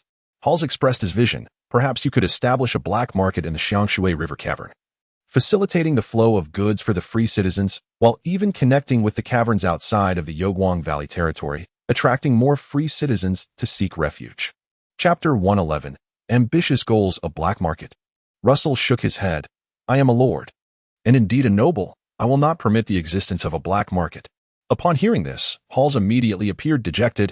I apologize, my lord, it was unwise of me to speak. Yet in the next moment, Russell remarked, however, the caverns of the Xiangshui River do not necessitate a black market. Nonetheless, according to your suggestion, we could certainly establish an open and legitimate trading market within the caverns, facilitating normal transactions and tax payments. Halls was momentarily taken aback, but soon his spirit soared. My lord speaks with such wisdom. Please forgive my foolish mind. The dim environment of the caverns has clouded my vision. You, my lord, being of the noble lineage of the Luminescent Mushroom family, are entirely capable of constructing a lawful trading market within the caverns. Although the free folk of the caverns have historically been looked down upon by the nobility, they are, in fact, not considered criminals by law. On the contrary, they possess the status of commoners within the Shadowflame Principality, albeit not as subjects of the Radiant River Valley, which relegates them to dwell in the caverns surrounding the territory. The establishment of a trading market in the Xiangshui River Caverns by Russell, serving the free folk, would be entirely lawful and would not contravene the regulations of the Radiant River Valley. However, Russell merely indicated that he would not create a black market. The necessity of building a trading market in the caverns would require further investigation. Return and report your proposal to Charles. Then discuss whether or not to pursue this venture, Russell instructed. The final outcome of your discussion should be presented to me, and I shall then make the ultimate decision. The trading market in the caverns involves all the caverns surrounding the Radiant River Valley, impacting over 3,000 free folk of the caverns, including those who conceal their identities. The number could even reach 4,000. This demographic includes some fugitives and even murderers. Hence, Russell must consult his father regarding the feasibility of such an enterprise. Even if he obtains his father's consent, it would be prudent to notify several other lords as well. Halls, oblivious to Russell's concerns, was already elated and promptly declared, My lord, I shall go find His Excellency Charles at the small market and report on the trading market for the caverns. Russell waved his hand dismissively. Go on, go on. Once Halls had departed, he and Eric, accompanied by two magical beasts, prepared to return. The journey was somewhat somber. Eric was never the most suitable conversational partner, disinterested in gossip, trivial banter, or ribald humor. Thus, Russell, feeling a tinge of boredom, posed a simple question. Eric, do you believe establishing a trading market in the caverns is feasible? Unknown, Eric replied gruffly. However, rest assured, my lord, should the free folk of the caverns come to the trading market, they must abide by your regulations. Whoever dares to create a disturbance in the territory, I shall be the first to subdue them. His concern lay not with the economic implications of the trading market, but rather with maintaining law and order. Russell chuckled lightly, engaging in casual conversation while sharing his thoughts. Paul's proposal excites me not for the insignificant profits from the free folk, but rather because with this trading market, I might attract more free folk from other regions. Eric listened quietly, refraining from interjecting. Russell continued, the population of the territory is far too sparse, and even the total population of the Radiant River Valley is inadequate. The entire Radiant River Valley spans approximately 600 square kilometers. This expanse is not insignificant, for in Russell's homeland, such an area exceeds that of many counties, and even surpasses some large cities like Shenzhen, Xiamen, Sanya, and Zhuhai. Yet, the total population, accounting for the surrounding free folk of the caverns, including those underreported, misreported, or overlooked, does not even exceed 70,000. This leads to a situation where it is not merely a matter of insufficient arable land to sustain the populace, but rather a scarcity of people to cultivate the land. Of course, this is also linked to the low productivity of the fields. A single serf can only cultivate a limited area, with the majority of the yield required to be surrendered to the lord, who needs substantial resources to train knights for future battles in the snowfields. The serfs struggle to meet their own needs, compounded by the annual losses of numerous knights in combat, which over time slows the growth of the territory's population. The Luminescent Mushroom family has toiled in the Radiant River Valley for generations, and thus far, they have only managed to accumulate a population of over 60,000. To develop the territory, I require a substantial population. Relying solely on the commoners to bear children, I cannot fathom how many years it would take to double the current population of fewer than 4,000. Moreover, once I commence training knights, the commoners will have to tighten their belts. This presents a conundrum. For humanity to expand its territory and facilitate trade routes, they must combat the snow demons and snow spirits, and such battles necessitate knights. Training a qualified armored knight requires vast resources. Essentially, dozens of serfs must work tirelessly day and night to provide for the training needs of a single knight. The Wuyao Snake Manor, with only over 700 serfs, cannot sustain many knights' training. My lord, you are still young. You can afford to wait, Eric offered comfortingly, unable to fully grasp Russell's urgency. That in his perception, if Russell could achieve a baronial title after decades of effort, that would be a monumental success. Even if Russell were unable to accomplish it himself, his offspring could continue the pursuit on his behalf, which would also be considered a great success, much like the founding of the Luminescent Mushroom family. Eric believed that if he could not assist Russell in obtaining a baronial title in his lifetime, he could still rely on his son to support Russell's son, generations succeeding one another. As long as each generation strives for excellence, they will inevitably forge a remarkable legacy. 3 generations of endeavoring could elevate a family from commoners to nobility, for him and his descendants. That would be the most inspirational story, worthy of being inscribed on a tombstone. Haha, though I am young, I often feel an urgent sense of time slipping away, Russell replied with a candid smile. Perhaps it is an ambitious yearning, but I am not content to remain here for my entire life. The Wuyao Snake Manor is merely a starting point. Upon hearing this, Eric patted his chest. My lord's lofty goals are our fortune. I am willing to serve you. Eric, let us work together. The proposal to construct a trading market in the Xiangshui River Caverns was swiftly discussed and approved during the public office meeting. The manor's public office had yet to be built, and the current working location was a wooden house near the small market, with construction awaiting the agricultural off-season to gather manpower. Subsequently, Russell received a reply to his letter addressed to Baron Roman. Baron Roman consented to the establishment of the trading market in the caverns, but inevitably offered some counsel, urging Russell not to be overly ambitious and blindly increasing the territory's population, emphasizing that the stability of the territory outweighs all else, and encouraging Russell to focus diligently on his training. The Baron's governance philosophy is not mine. I am a man destined to ride a dragon. How can I bury my talent in a rural manor? Russell chuckled, shaking his head in amusement. He then set to writing letters to Lord Etris of the Red Falcon Manor, Lord Sally of the Grey Cat Manor, and his uncle Rosen Luminous Mushroom, respectively, informing them of his intention to establish a trading market in the caverns. These three lords' manors were adjacent to the caverns and frequently interacted with the free folk, making it essential to keep them informed. Chapter 112.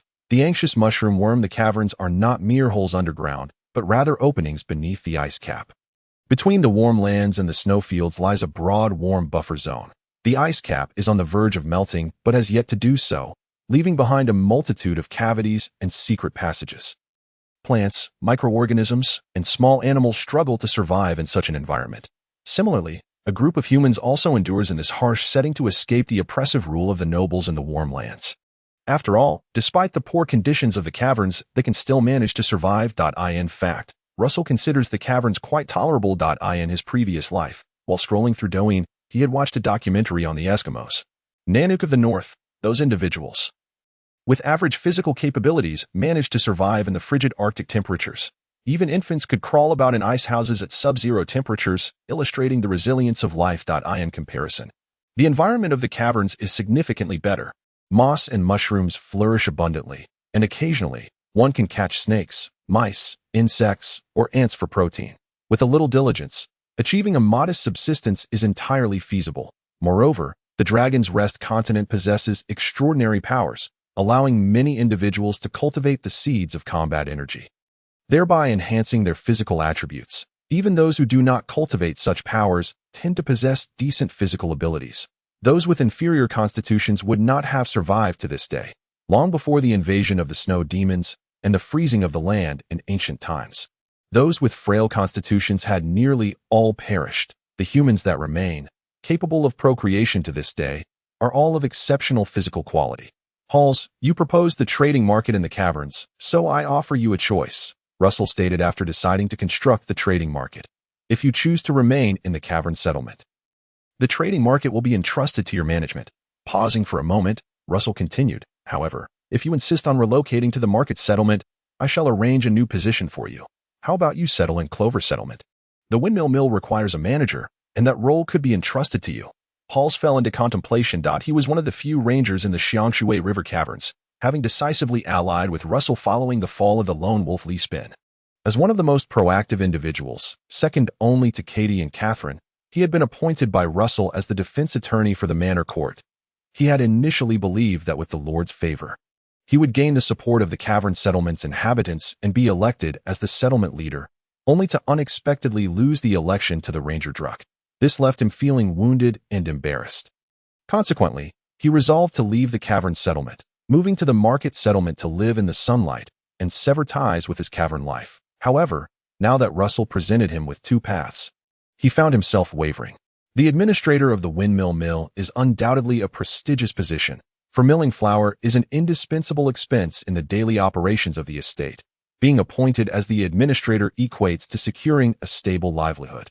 Previously, he would have unhesitatingly chosen the role of windmill mill administrator, but now the option of the cavern trade market has emerged. This position not only involves overseeing trade in the caverns surrounding the Radiant Valley, but also entails engaging in commerce with free folk from distant lands. The developmental prospects and career opportunities within the cavern trade market are clearly far superior to those of the windmill mill, and excelling in this role would likely garner Russell's favor. With the potential to hone his skills as a ranger within the caverns, it is apparent that Halls possesses an adventurous spirit. After a moment's contemplation, he nodded decisively, declaring, "My lord, I wish to remain in the cavern settlement and serve as the administrator of the cavern trade market." "Very well. It is settled," Russell replied with a slight smile. The reason for appointing Halls was not merely his familiarity with the cavern environment, but rather the fact that he was not on particularly amicable terms with the settlement leader, Druck. Out of a natural instinct of a superior, Russell preferred not to have the cavern settlement united under a single faction, but by retaining Halls, he would effectively create his own faction. The Wildcat sisters, Katie and Catherine, would form another, and the Ranger Druck would constitute yet another. These three inconsequential factions would fragment the cavern settlement into disarray. The proliferation of factions would inevitably dilute the central leadership, compelling the settlers to pledge their loyalty solely to him as their lord. Of course, this was not an intentional scheme by Russell. but rather a matter of seizing the opportunity, even during the existence of the lone wolf. Leespan, he had wielded considerable influence over the mere few hundred inhabitants of the Radiant River Cavern, let alone now that Leespan was deceased. When a lord issues a command, subordinates will run themselves ragged. Once Russell delegated the establishment of the cavern trade market, he ceased to concern himself with it, adopting the role of a detached overseer. Charles and others would take care of the preparations. For Russell was providing them with genuine remuneration, and receiving payment necessitated diligent service to their lord. Meanwhile, he took up a fishing rod and made his way to the banks of the Radiant River. Seeking a spot that appeared promising for fishing as the sun began to dip behind the mountains, he ambled back to the estate with a basket of fish in hand. "My lord, how was your catch today?" inquired the headmaid. Leona, who was tidying up the living room upon seeing Russell, he shook the basket playfully, replying, "Quite well. I have 2 rabbits and a wild chicken." He then mused, "The game along the banks of the Radiant River is quite abundant. It seems I shall have to fish here more often." After handing the basket to the approaching footman, Fox, he ascended the stairs. Once Russell disappeared around the corner, Leona could not help but remark, "Fox, can one really catch rabbits and wild chickens while fishing?" "I do not know," Fox replied earnestly, "but if it is the Lord, then it is certainly plausible. Under the watchful eye of the dragon, the Lord is always capable of the extraordinary. Nothing is surprising." "Are you serious?" Leona asked. "Indeed." "Very well, you win, Fox." She shook her head with a smile. Losing interest in further conversation with him, in her eyes, the most charming voice in the entire estate belonged unquestionably to the dashing lord. Perhaps second would be the lord's devoted footman, Ram, who often accompanied the lord and picked up a hint of his charisma. Yet, it was but a mere hint, for compared to the lord's natural charm, Ram could only parrot what he heard. Alas, the lord is like the moon in the sky, while I am but a tiny grain of sand by the river, able to touch only the reflection of the moon. In the living room stood a full-length mirror, and Leona approached it, casting a glance at her own reflection. She admired her exquisite features, tall stature, and the rounded, pert dairy she was proud of yet reluctant to acknowledge. "If only I were born into a noble family." Not lingering too long in self-pity before the mirror, Leona forcibly interrupted her thoughts. Reminding herself that a maid should not entertain such notions, she quickly stepped away from the mirror, fearing that she might be caught by butler Morris if she lingered too long. That moment. However, Morris was on the second floor in the fairy room, earnestly reporting to Russell about the condition of the fairy worms. "My lord, it is as follows. After you went fishing, I came to check on the fairy worms and found this glowing mushroom worm restlessly crawling about. Unable to settle for even a moment, it has been at it for an entire afternoon." Russell reached out a finger, gently stroking the restless fairy worm, sensing its agitation through the vague mental connection of their contract. Normally, fairy worms, while occasionally crawling about, preferred to lounge lazily most of the time. After all, their nourishment derives from the mycelium they extract from the earth. They do not require feeding. Nibbling on the golden powder is more for mere indulgence and sustaining life during the transition period of the mycelium. "Do not worry, little one. Everything will turn out well," Russell reassured the mushroom worm while instructing butler Morris, "Send someone to notify my retainer, Jack, to check on the first glowing mushroom's mycelium for any abnormalities. I will arrange for it at once." "My lord," Morris replied hurriedly as he made his way downstairs. Chapter 113. Cultivation of Spirit. The fairy worm lives up to its name. Not only does it resemble a plump worm, but its behavior is also akin to that of a worm. Worms are solely responsible for eating, drinking, sleeping, and growing. Apart from the occasional nibble on golden powder, fairy worms engage in little else beyond slumber and growth. Devoid of other interests, unlike the lively fairies or mushroom birds, they do not exhibit restlessness or incessant chatter. Thus, they rarely become agitated. Should they do so, it typically indicates a few specific possibilities. The mycelium is under threat, nearing the end of its lifespan, encountering unfamiliar kin, or the contract owner is gravely injured or deceased, or they have reached a critical point in their growth, initiating the process of evolution to the next stage. All possibilities can be ruled out. I passed through the white birch grove on my way back from fishing, and everything there was normal, so only one possibility remains. Russell inhaled deeply, suddenly pondering whether the Duke's shadow flame dragon was indeed observing him, but if not, why would this earliest contracted glowing mushroom worm be so agitated, excluding all other scenarios? Evolution appears to be the sole possibility. Soon, the night retainer, Jack, who serves as the captain of the mycelium guard in the White Birch Grove, galloped in hastily to report to Russell. My lord, the first glowing mushroom's mycelium is perfectly intact, showing no signs of difference. I also checked the second glowing mushroom's mycelium, and it too has exhibited no changes. Russell possessed 2 glowing mushroom worms. One was a gift from Baron Roman upon his appointment, and the other was a coming-of-age gift from his sister, Roland. The agitated one was the former. Very well, I understand. Thank you for your efforts. You may return and rest now. Russell waved his hand, his mind growing increasingly resolute. It is my duty to serve the Lord. It is no trouble at all. Jack bowed respectfully. I shall take my leave now, my lord, and should you require anything, do not hesitate to command. Having descended the stairs and exited the main door, Jack did not leave immediately but instead approached the mouse enclosure, where he saw the red-eyed mouse king tinkering in a corner. His heart leapt with joy, and he pulled out a piece of beast jerky from his pocket, offering it. Mouse king, look what delicious treat I have brought for you. Chirp chirp. The red-eyed mouse king, having been starved in the past, was now particularly gluttonous, eagerly accepting the jerky and devouring it rapidly. After delivering the jerky, Jack lingered by the enclosure for a moment before standing up. Yes, he turned. He noticed Kevin, the gold and silver wolfhound left behind to watch over the red-eyed mouse king, gazing at him with a brooding expression. Feeling embarrassed, he awkwardly patted his pocket and spoke quickly while making his exit. Kevin, my apologies. I only brought 1 piece of jerky. Next time, I shall bring you some too. I have matters to attend to. I must take my leave. With that, he mounted his horse and dashed away. Leaving behind Kevin in the kennel, filled with disdain and resentment, was the contracted phantom beast not appealing enough. On the second floor of the estate, in the fairy room, Butler Morris wore a face of anxiety, struggling to voice his concerns several times before ultimately blurting out, My lord, is there hope for this mushroom worm to evolve into a mushroom bird? I do not know. Do not be anxious, Morris. Whether it can evolve depends on the strength of this mushroom worm's own will. Russell, having calmed from his initial excitement and anxiety, responded calmly. Or perhaps it hinges on whether the Duke's dragon is willing to cast a glance at it. The dragon's gaze is merely a blessing. If the evolution of a fairy worm necessitates the dragon's intervention, the Duke's shadow flame dragon would surely lead a short-lived existence, burdened by worries. Alas, Morris sighed, but he quickly rallied his spirits, proclaiming, My lord, under the dragon's gaze, this mushroom worm will surely succeed in its evolution. It is brimming with vitality. It will succeed. Very well. Relax, Morris, Russell chuckled. Success is a matter of luck, while failure is the norm. Do not fret over things beyond your control.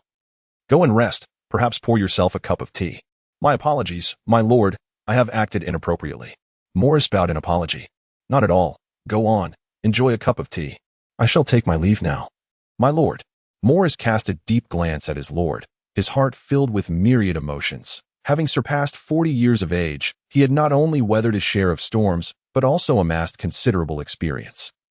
However, when the moment arrived, he felt acutely aware that his cultivation skills paled in comparison to Russell's, despite Russell being merely 16 years of age. Perhaps this is what it means to be a born aristocrat, Morris mused.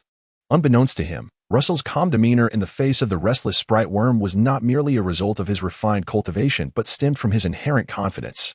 Little one, exert yourself. Russell gently patted the luminescent mushroom worm, its verdant body glistening. Had you been born elsewhere, you might have had to rely solely on your own evolution. But since you are my sprite worm, we shall reconvene this evening. Time swiftly passed, and nightfall enveloped the surroundings. Shortly after Russell reclined, his consciousness awakened within a dim dreamscape, tilting his neck just in time to hear a gah. Little dream dragon flew over. Shuegao, you must work hard tonight. I have taken on a task. Russell mounted Little Dream Dragon, and instantly, the surrounding magical light flickered and danced. Little Dream Dragon, perplexed, inquired, Ga? Russell guided it to the adjacent room, the sprite chamber. Inside, the magical lights of 7 sprite worms intermingled beautifully. Different types of sprite worms emitted distinct magical auras, with varying hues accentuating the soft white glow.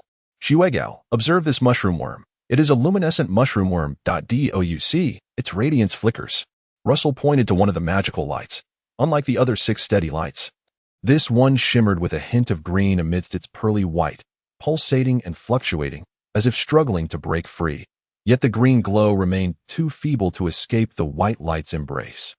At this juncture, Russell grasped that the evolutional will of this luminescent mushroom worm was not sufficiently robust. The green light likely symbolized the aspiration for evolution, while the white light represented the worm's inherent glow. Its inability to emerge signified that the luminescent mushroom worm had minimal chances of successfully evolving. Indeed, Russell sighed. The probability of sprite worms successfully evolving into little sprites was exceedingly low. Often, dozens or even hundreds of sprite worms would fail to produce a single sprite. Otherwise, the family of luminescent mushrooms, having toiled in the valley of dim light for so many years, would not have yielded merely 2 sprites, one of which was a dowry brought by Lady Merrill, calculating their family's mushroom bird. Luore was the second generation of mushroom birds. The earliest mushroom bird was acquired during the era of their great-grandfather and continued into their grandfather's time. Only after its demise did a mushroom worm evolve into Luore. Over the course of a century, the Valley of Dim Light had nurtured many luminescent mushroom worms, with lifespans of 10 to 20 years fleeting by. Only Luore emerged, successfully challenging fate. The difficulty of evolution was evident. Ga. Noticing Russell's sigh, Little Dream Dragon tilted its head. Russell suppressed his inner contemplation and chuckled. Oh, Shuegao, could you do me a favor and breathe some dragon flame for this little one? Ga. Upon hearing Russell's request for dragon flame, Little Dream Dragon immediately raised its neck, its eyes resolute as it firmly protested. Ga. Each time it exhaled dragon flame, it required a recovery period of 3 days. If it were to save a pitiful, soon-to-be miscarried mushroom worm, perhaps it might have exhibited a modicum of sympathy. However, this time, it was about the sprite worm's evolution. Little Dream Dragon felt no compassion. If the sprite worm were to evolve, did that mean it would not require its own evolution? Ga. Little Dream Dragon reiterated, emphasizing that it was not a pushover willing to suffer for the sake of other magical beings. I understand. Russell quickly reassured that in truth, he was not inclined to delay Little Dream Dragon's growth. After all, Little Dream Dragon was a supreme dragon. Compared to dragons, even magical beasts and sprites, not to mention bipedal dragons, paled in comparison. Alas, being in the early stages of their territory, both a magical beast and a sprite worm were treasures. Shuegao, I know this is difficult for you. Truth be told, you have indeed faced some grievances since joining me. But regardless, fate has brought us together, has it not? My endeavors are in their infancy and desperately require your support. Russell's words were earnest, yet Little Dream Dragon merely wished to roll its eyes.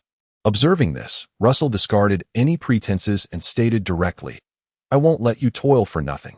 Last time you breathed dragon flame to revive the dandelion worm, I fed you all the ice hail pearls. But I still kept one high-grade ice hail pearl for myself. Ga. Upon hearing the mention of ice hail pearls, Little Dream Dragon perked up. This one ice hail pearl I shall give you. And additionally, next month, my father is likely to clear the merchant road. I will apply to accompany him. At that time, the snow goblins we consume in our dreams 1 tea count, and I'll grant you 2 extra high-grade ice hail pearls. Ga. Little Dream Dragon nodded emphatically. It then resolutely turned back, gazing at the flickering luminescent mushroom worm, licking its lips before opening its mouth to exhale a dragon flame as faint as secondhand smoke. The dragon flame melded directly into the mushroom worm's body. And in that moment, the previously struggling green light flourished, overpowering the white light, beginning to alternate between brightness and dimness, yet it never stabilized. Did it succeed, Shuegao? Russell questioned, uncertain. Previously, a single breath of dragon flame from Little Dream Dragon would suffice to allow a worm to evolve into a sprite. But that was merely a sprite worm. Now, it was a mushroom worm evolving into a mushroom bird. The demand for the power of dragon flame was undeniably greater. Russell could not guarantee that this second-hand smoke-like dragon flame would suffice for the mushroom worm's evolution. Gah!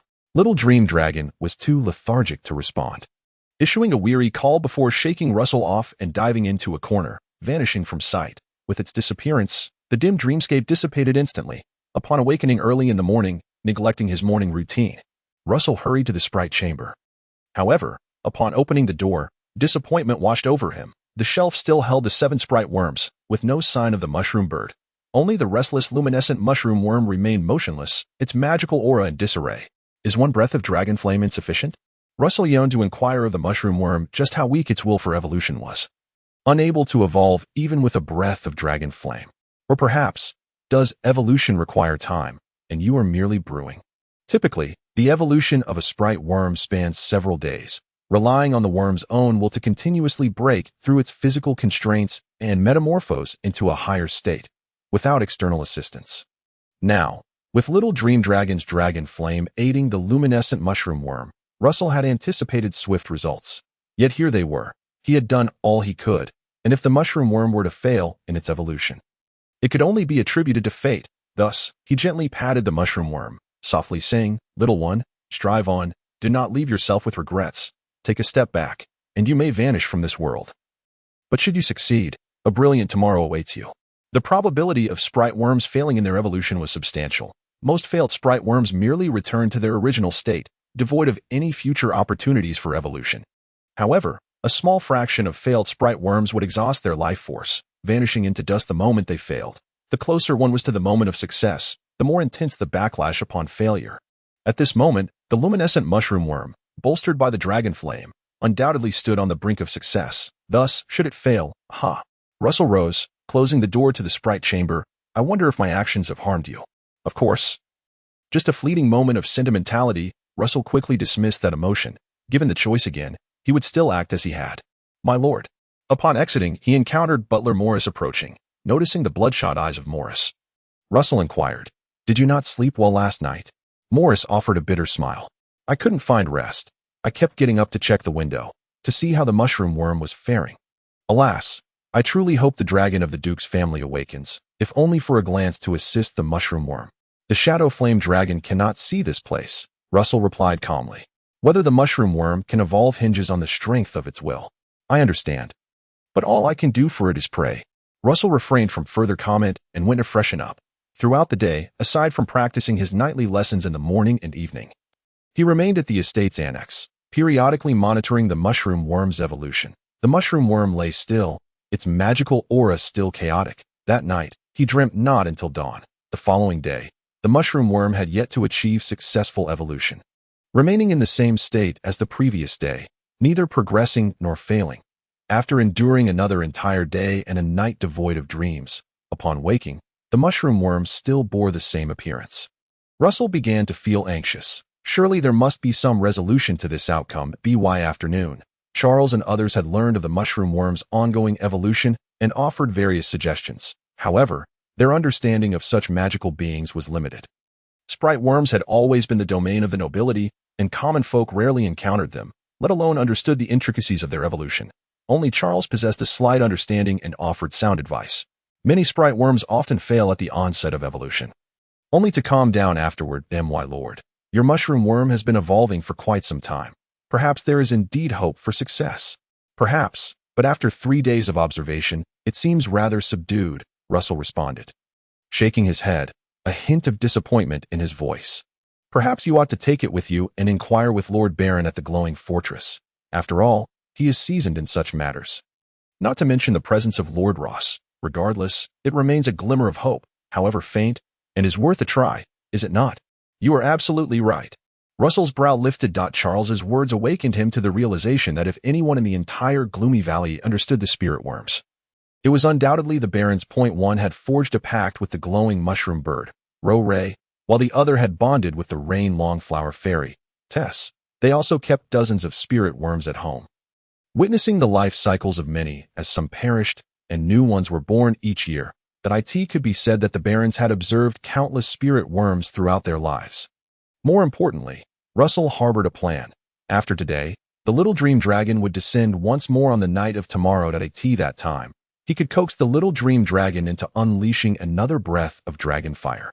If the mushroom worm can endure until tomorrow night, perhaps I can witness its evolution in the presence of my father, mother, and elder brother, allowing them to personally feel the affection bestowed upon me by the Duke's great dragon. Chapter 115, Resolution. On the afternoon of July 29th, the glowing mushroom worm began to stir. A piece of candy was given in the evening. July 30th, no response. July 31 st, no response. August 1 st, no response. Today is August 2nd. Russell closed the notebook he carried and sighed softly. The glowing mushroom worm in the spirit room remained motionless, Only the erratic pulsations of magic energy indicated that it was still in the throes of evolution. Yet, a breath of dragon fire, as insubstantial as secondhand smoke, was evidently insufficient to shatter the final shackles, causing the impending breakthrough to remain elusive. But thankfully, little one, you are still holding on. Russell felt a spark of encouragement. If you were to vanish into ashes, I would scarcely have time to mourn. But if you persevere, then as long as you can hold on until tonight, a new turning point shall arrive. The reason was simple. Today marked the 4th day, and the little dream dragon would be liberated from its 3-day confinement, descending once more amidst the dark dreams. This meant that another breath of dragon fire, as insubstantial as secondhand smoke, could aid the glowing mushroom worm in its evolution. Though it feels somewhat unfair to the little dream dragon, having just emerged only to be confined again, it is still better than risking failure in exchange for a breath of dragon fire.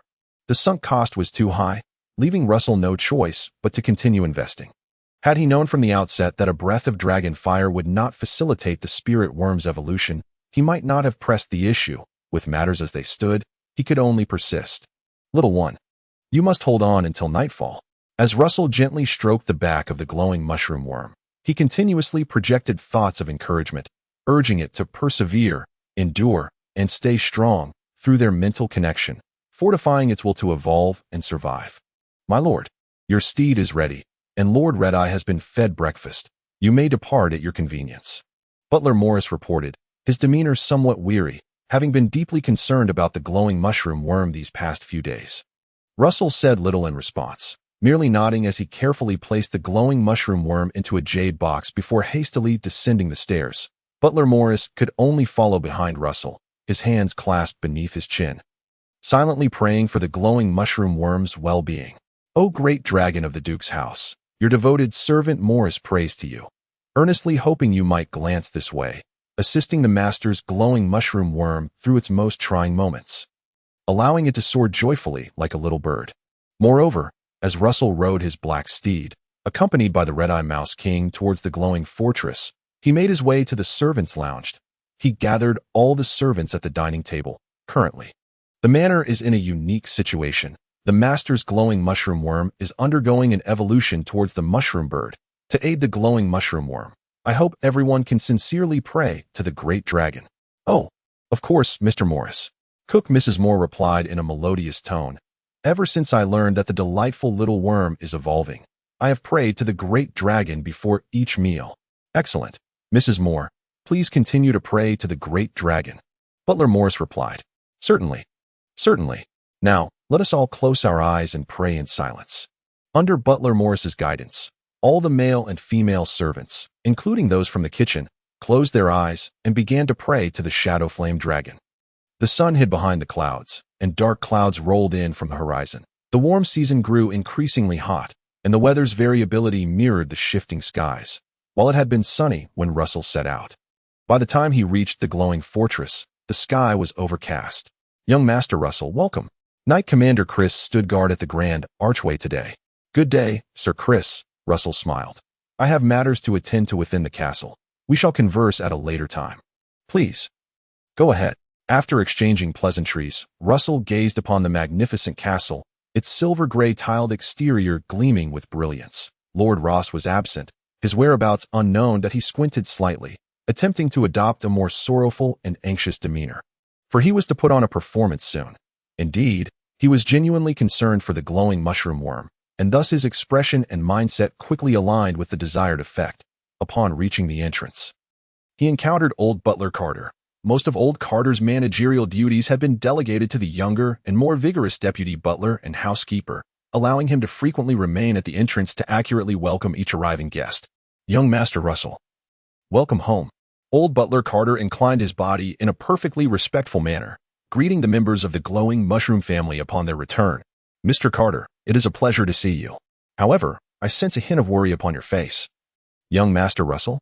Old Butler Carter's keen observation did not escape him. Russell offered a faint smile. Indeed, I am facing some challenges that require the assistance of my father and mother. Please, step inside. Might you be able to share the nature of your predicament?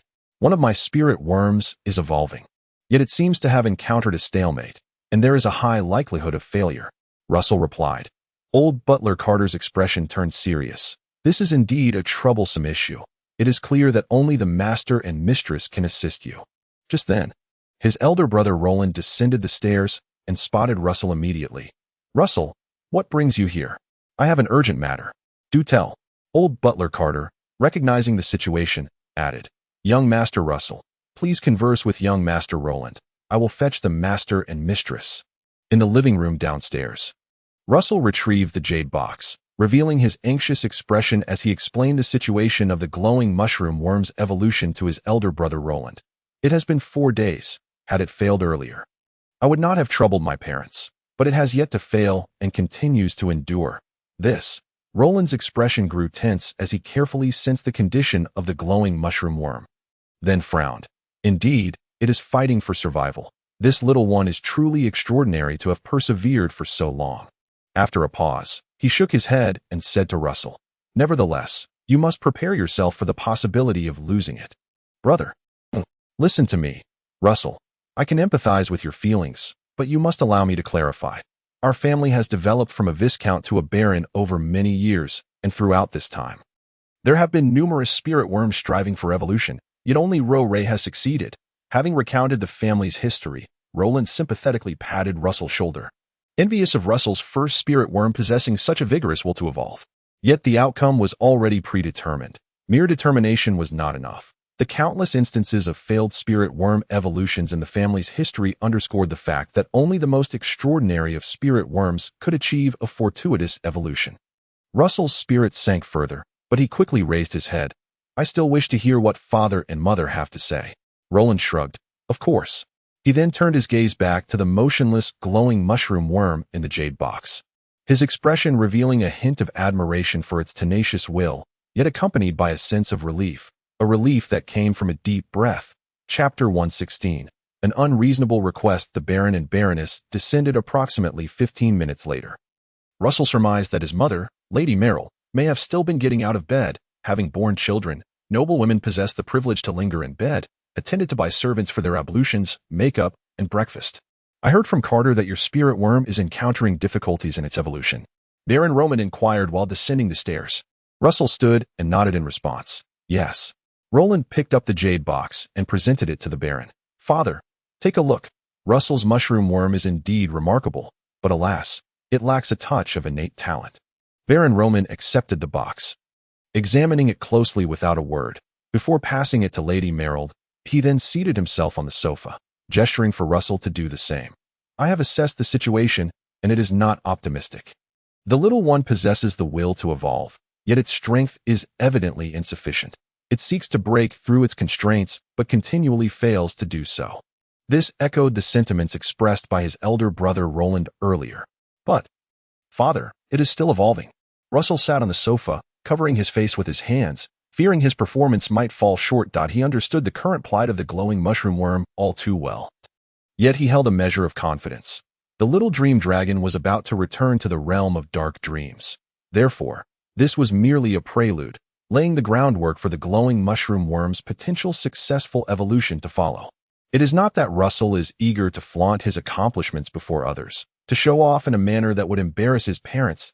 If only he could allow his father, mother, and elder brother Roland to witness the evolution of the luminescent mushroom insect with their own eyes. It would significantly alleviate their doubts about him. After all, Russell's previous streak of fortune had been so extraordinary that it bordered on the inexplicable. Despite the presence of the little dream dragon, no one was aware of its existence. However, Russell's intermittent discoveries of a spirit bug or his capture of a phantom beast would inevitably attract the attention of the observant, coupled with Lord Ross's persistent hostility toward Russell. Should anyone connect the dots between the two, it would not be long before they began to investigate his secrets. If the little dream dragon were to be exposed, or if his identity as a traverser were to be unveiled, it would surely lead to an awkward situation. Thus, if he could successfully evolve the luminescent mushroom insect into a mushroom bird before his parents and brother at the luminous fortress, all would be resolved.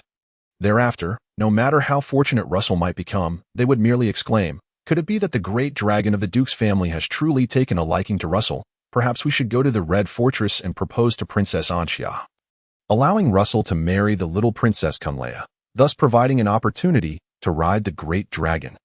They would not ponder whether Russell harbored any secrets. As the saying goes, the most perilous place is often the safest. What better way to keep a secret than to display it right under the noses of the Baron and Baroness?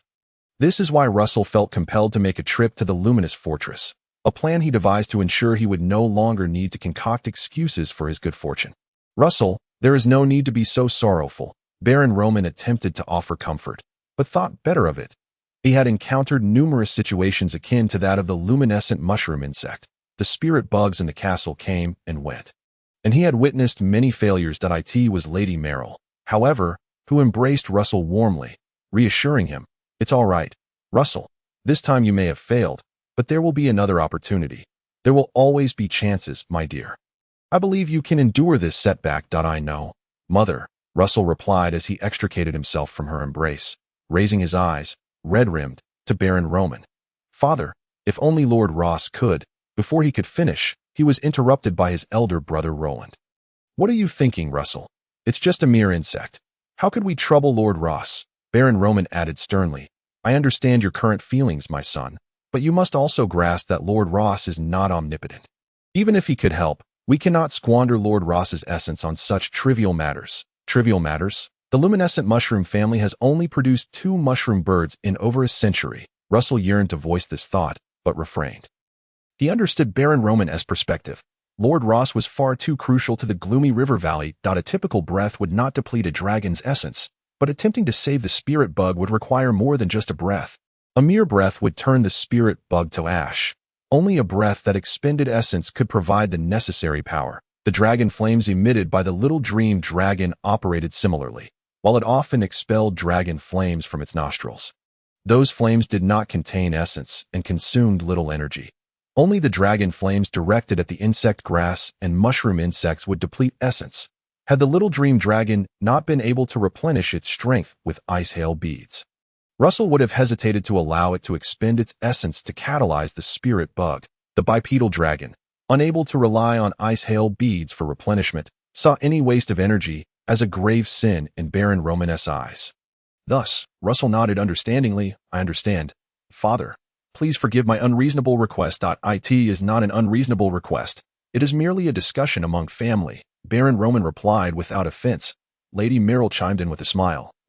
"Moreover, Lord Ross has not heard of it. If he has heard, then he has spoken on it. Now, Russell, cheer up. Stay overnight at the Luminous Fortress, and allow your elder brother to take you out for a bit of fresh air." "I shall stay, Mother, but I do not intend to go out. I wish to be with the luminescent mushroom insect, to see it through its final journey." "Take heart, Russell," Roland said, standing up and patting Russell on the shoulder. "Father and Mother, the guests at the porcelain factory are still waiting for my order. I must take my leave and may not return for lunch." He then turned to Russell and added, "Let us share a drink together tonight." Once Roland departed, the Baron and Baroness ascended the stairs. Unnoticed until now, Rolla suddenly peeked in, curiously observing the luminescent mushroom insect within the jade box, asking, "Russell, is it going to die?" "Not at all," Russell replied nonchalantly. "But Father said, I have faith in it today. As long as its will to survive is sufficiently strong, it will surely overcome this challenging phase," Russell declared, clenching his fist. Rolla seemed to grasp something and ceased her inquiries, saying, "All right, I will pray to the shadow flame dragon and send it my blessings." "Thank you, Rolla," Russell said, reaching out to ruffle her braid. Rolla immediately protested, "Don't mess up my hair, you scoundrel, Russell," from noon until nightfall. Russell remained at the Luminous Fortress, tending to the luminescent mushroom insect in the jade box while searching for materials in the Baroness' study. He would take any good books he found, as the Baron and Roland were not fond of reading. Having just finished dinner, Russell took a bath and climbed into bed. He intended to contact the little dream dragon as soon as possible while the luminescent mushroom insect was still holding on to assist in its evolution. However, the more he thought about it, the harder it was to fall asleep, tossing and turning for an entire hour before finally dozing off. In an instant, the dark dreamscape descended, accompanied by a GA sound. The little dream dragon flitted over with its tiny wings. Russell waved his cartoonishly small arms, enthusiastically greeting, "Shuigao, I've missed you terribly, GA." The little dream dragon furrowed its brow, a sudden wave of unease washing over it, sensing that something unfortunate was about to occur. Chapter 117, The Mushroom Bird Rashi National Disgrace, Territorial Concessions and Reparations. decency in tatters. Misfortune befalls the family. In the castle's spirit bug room, amidst Russell's lamentations, the little dream dragon, having successfully extorted a substantial amount of ice hail beads, finally opened its mouth and located the evolving luminescent mushroom insect among dozens of spirit bugs, exhaling a second breath of dragon flames. The dragon flame from 4 nights prior had ignited the magical light emanating from the luminescent mushroom insect, allowing the green light to break through the white light's confines. With this second breath of dragon flames, the green light surged forth, ultimately engulfing the last vestiges of white light. The once flickering glow gradually stabilized, transforming into a vibrant green radiance that distinctly outlined the form of a mushroom insect. However, in the next moment, this clear image suddenly erupted, as the mushroom insect appeared to morph into a green light bulb, emitting an exceptionally bright glow that overshadowed all surrounding spirit bugs, even surpassing the magical light of the mushroom bird Rory and the little spirit ties. Did it evolve? Russell yearned to witness the metamorphosis of the luminescent mushroom insect into a mushroom bird, yet the little dream dragon yawned, lethargically calling out, "Gah," and then everything plunged into darkness when consciousness resurfaced. It was not the following morning at 7:30, but rather deep in the dead of night. The window outside remained shrouded in darkness. "Master Russell, wake up quickly." The voice of old butler Carter rang out from outside the door, accompanied by a series of knocks. "What is it?" Russell replied groggily, as it was still too early to rise. "Come in and speak." Old butler Carter entered, a radiant smile adorning his face. "Wonderful news, Master Russell. The shadow flame dragon has responded to the luminescent mushroom family's earnest hopes. It is on its way. It is on its way." "What?" Russell's eyes widened. In truth, his memory of the events in the dark dreamscape was becoming clearer. And upon hearing old butler Carter's words, he realized that the luminescent mushroom insect had successfully evolved, even though he had sensed this success was imminent during his dream. Knowing it had truly come to pass filled him with overwhelming excitement. From this moment forth, he would possess a little spirit, a luminescent mushroom bird. "Your luminescent mushroom insect has evolved into a mushroom bird, Master Russell." Old butler Carter exclaimed with laughter. "I think you should get out of bed and go to the spirit bug room. Both Lord and Lady have already made their way there." "Really? That is fantastic." Russell quickly leapt out of bed, slipped on his slippers, and hurried toward the spirit bug room. He initially contemplated putting on an act of astonishment, but decided against it, prioritizing seeing his mushroom bird. The master and servant hurried up the stairs together. Theoretically, one spirit bug could influence 150 acres of magical herbs. A single little spirit could exert 10 times that influence, potentially affecting 1,500 acres. While the little spirit's impact might seem merely a cumulative effect of 10 spirit bugs, in reality, it was just the tip of the iceberg, the magical herbs influenced by a little spirit. In terms of both yield and quality, were in no way comparable to those affected by a mushroom insect. More importantly, the little spirit's influence could lead to a significant probability of producing new spirit bugs within the magical herb fields. Perhaps the odds were not particularly high, but they were stable, which was why the nobility could consistently harvest spirit bugs if they were to rely solely on chance to gather spirit bugs as one would in the wild. The nobility would inevitably face famine. Additionally, there was a crucial point. Compared to the short lifespan of spirit bugs, which lasted 10 to 20 years, little spirits boasted a minimum lifespan of 50 years. With many even living to 100 throughout the years of a little spirit's life, it would continuously produce spirit bugs. To acquire a small sprite is tantamount to obtaining dozens, if not hundreds, of sprite bugs, the value of which is immeasurable. That if fortune favors one, it is even possible that before the sprite's lifespan comes to an end, it might give birth to new offspring. In just a few steps, one finds oneself in the sprite chamber. "Father, mother." Russell greeted the Baron and Baroness, who had arrived ahead of him, before his gaze fell upon 2 similarly sized mushroom birds. One was named Lore, and the other, unsurprisingly, was his newly born mushroom bird, Chirp. Upon Russell's arrival, the newborn mushroom bird quickly flapped its wings and alighted on Russell's shoulder, affectionately nuzzling against his neck. Through a telepathic connection, Russell could distinctly sense its joy of rebirth, as well as its gratitude and dependence on him. Despite everything occurring within a dim dreamscape, much like the silver wolf dog Kevin, it too could keenly perceive that Russell was aiding its evolution. "Little one." Russell tilted his head and playfully tapped the beak of the mushroom bird, finding it hard to imagine how a mushroom bug could evolve into a bird. Yet, Such is the wonder of magical creatures. Observing the mushroom bird perched upon their son's shoulder, the Baron and Baroness exchanged glances, each seeing countless unsaid words reflected in the other's eyes. Ultimately, it was Lady Merrill who took a step forward and embraced Russell, saying, "I am truly proud of you, Russell." "Thank you, Mother." Russell inhaled deeply. "How did my mushroom bird succeed in its evolution?" Carter came by for his night watch and was astonished to discover 2 mushroom birds within the sprite chamber, which startled us awake.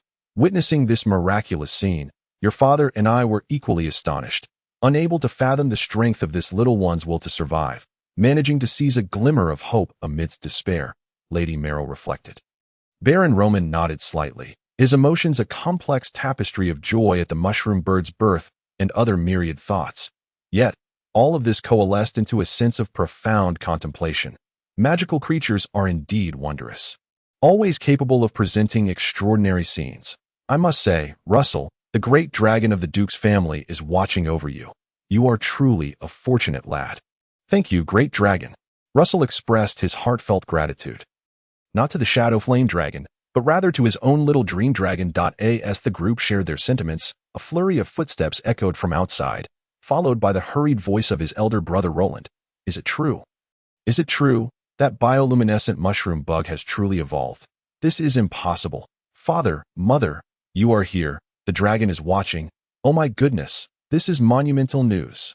Upon seeing the mushroom bird on Russell's shoulder, Roland was utterly astonished, even more so than Russell himself. However, he quickly enveloped Russell in a tight embrace, exclaiming, "Good lad, I almost envy your good fortune. I hardly know how to express it. I am simply overjoyed," Russell replied with a smile.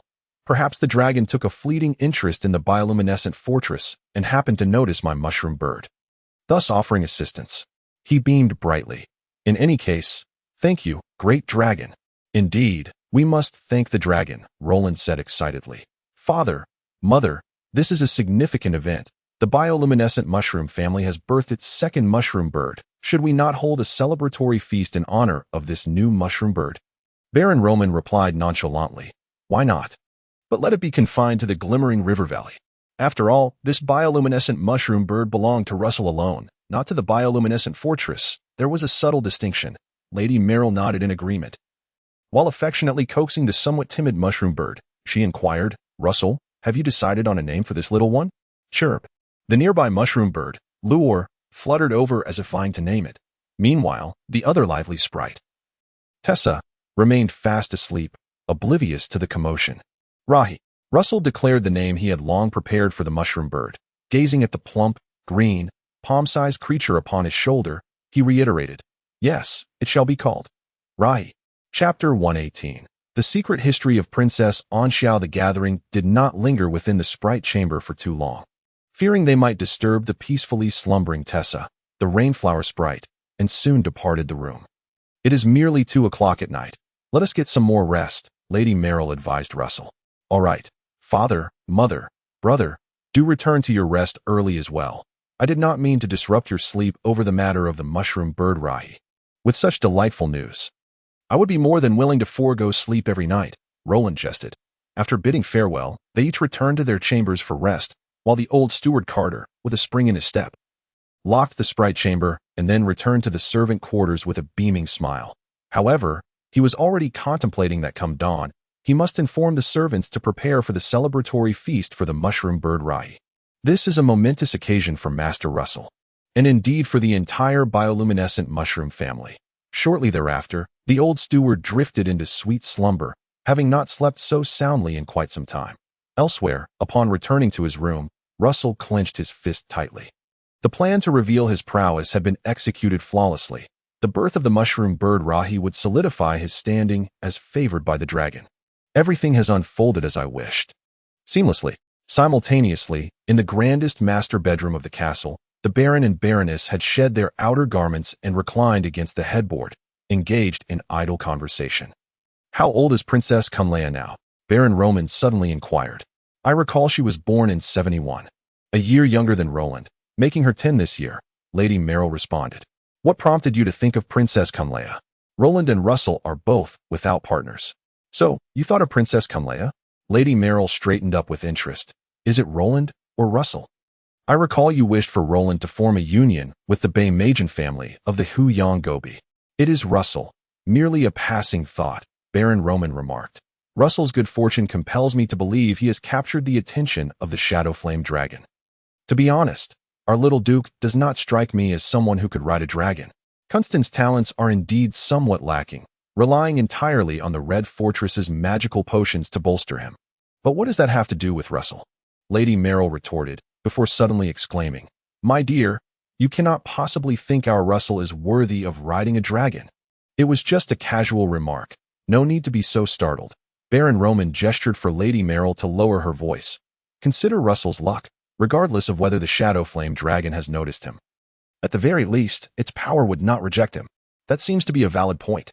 Thus, if Russell were to marry Princess Conleia, and Constance still could not ride a dragon, the Red Fortress, in order to maintain stability in the kingdom, would likely allow Russell to give it a try, wouldn't it? If it succeeded, wouldn't that mean the bioluminescent mushroom family produced a dragon knight? Baron Roman grew increasingly animated. As men are inherently drawn to the idea of riding dragons, their thoughts consumed by the notion both day and night. He had long since abandoned the hope of riding a dragon himself, having failed to conquer even Lord Ross, let alone a dragon. Yet, Russell's fortune sparked a flicker of imagination within him. Lady Merrill chuckled. You truly dare to dream. While I agree that Russell is outstanding and handsome enough to be a match for Princess Conleia, I doubt Princess Anxia would allow her daughter to marry beneath her station. She sighed deeply. How much hardship did she endure before marrying into the Red Fortress? She surely wouldn't want Princess Conleia to suffer as she did. She will certainly seek a union with a prince to stabilize the Red Fortress's position. Is it considered suffering for a princess to marry into our family? Wasn't Princess Anxia's suffering self-inflicted, due to her disregard for propriety and eloping? Had it not been for Marquis Contro's foolishness, would the old Duke have ever wished to ally with such a kingdom princess? Upon finishing, Baron Roman added, had it not been for Princess Anxia's past, how could rumors have circulated about the old Earl and Princess Anxia? All right, you have a point. That is enough, Lady Merrill nudged the Baron. Then sighed once more. The world may scorn Princess Anxia's past, but to me, she was simply pursuing her own happiness. Did she find it? Baron Roman scoffed. At least she tried. This is the short-sightedness of you women, back then. Your father sought to unite us, yet you complained I was not handsome enough. Now, I live more happily than anyone else. Baron Roman said, running his hand through his increasingly thinning hair, pride radiating from him. Lady Merrill rolled her eyes, weary of further discussion. Let us sleep, my less-than-handsome Baron. Not less than handsome, merely understated. That is the survival strategy of the bioluminescent mushroom family. Fortunately, Russell did not inherit that trait, otherwise, the Duke's dragon would likely not have taken notice of him. What kind of statement is that? The following day, the bioluminescent fortress was abuzz with joy. The servants busied themselves, their faces adorned with cheerful smiles. Master had rewarded each servant with a prize to celebrate the birth of the second mushroom bird in the family. Invitations for the celebratory feast were sent forth at dawn, carried by the castle's knights, to various locales within the glimmering river valley. Every lord and noble was included in the invitation list.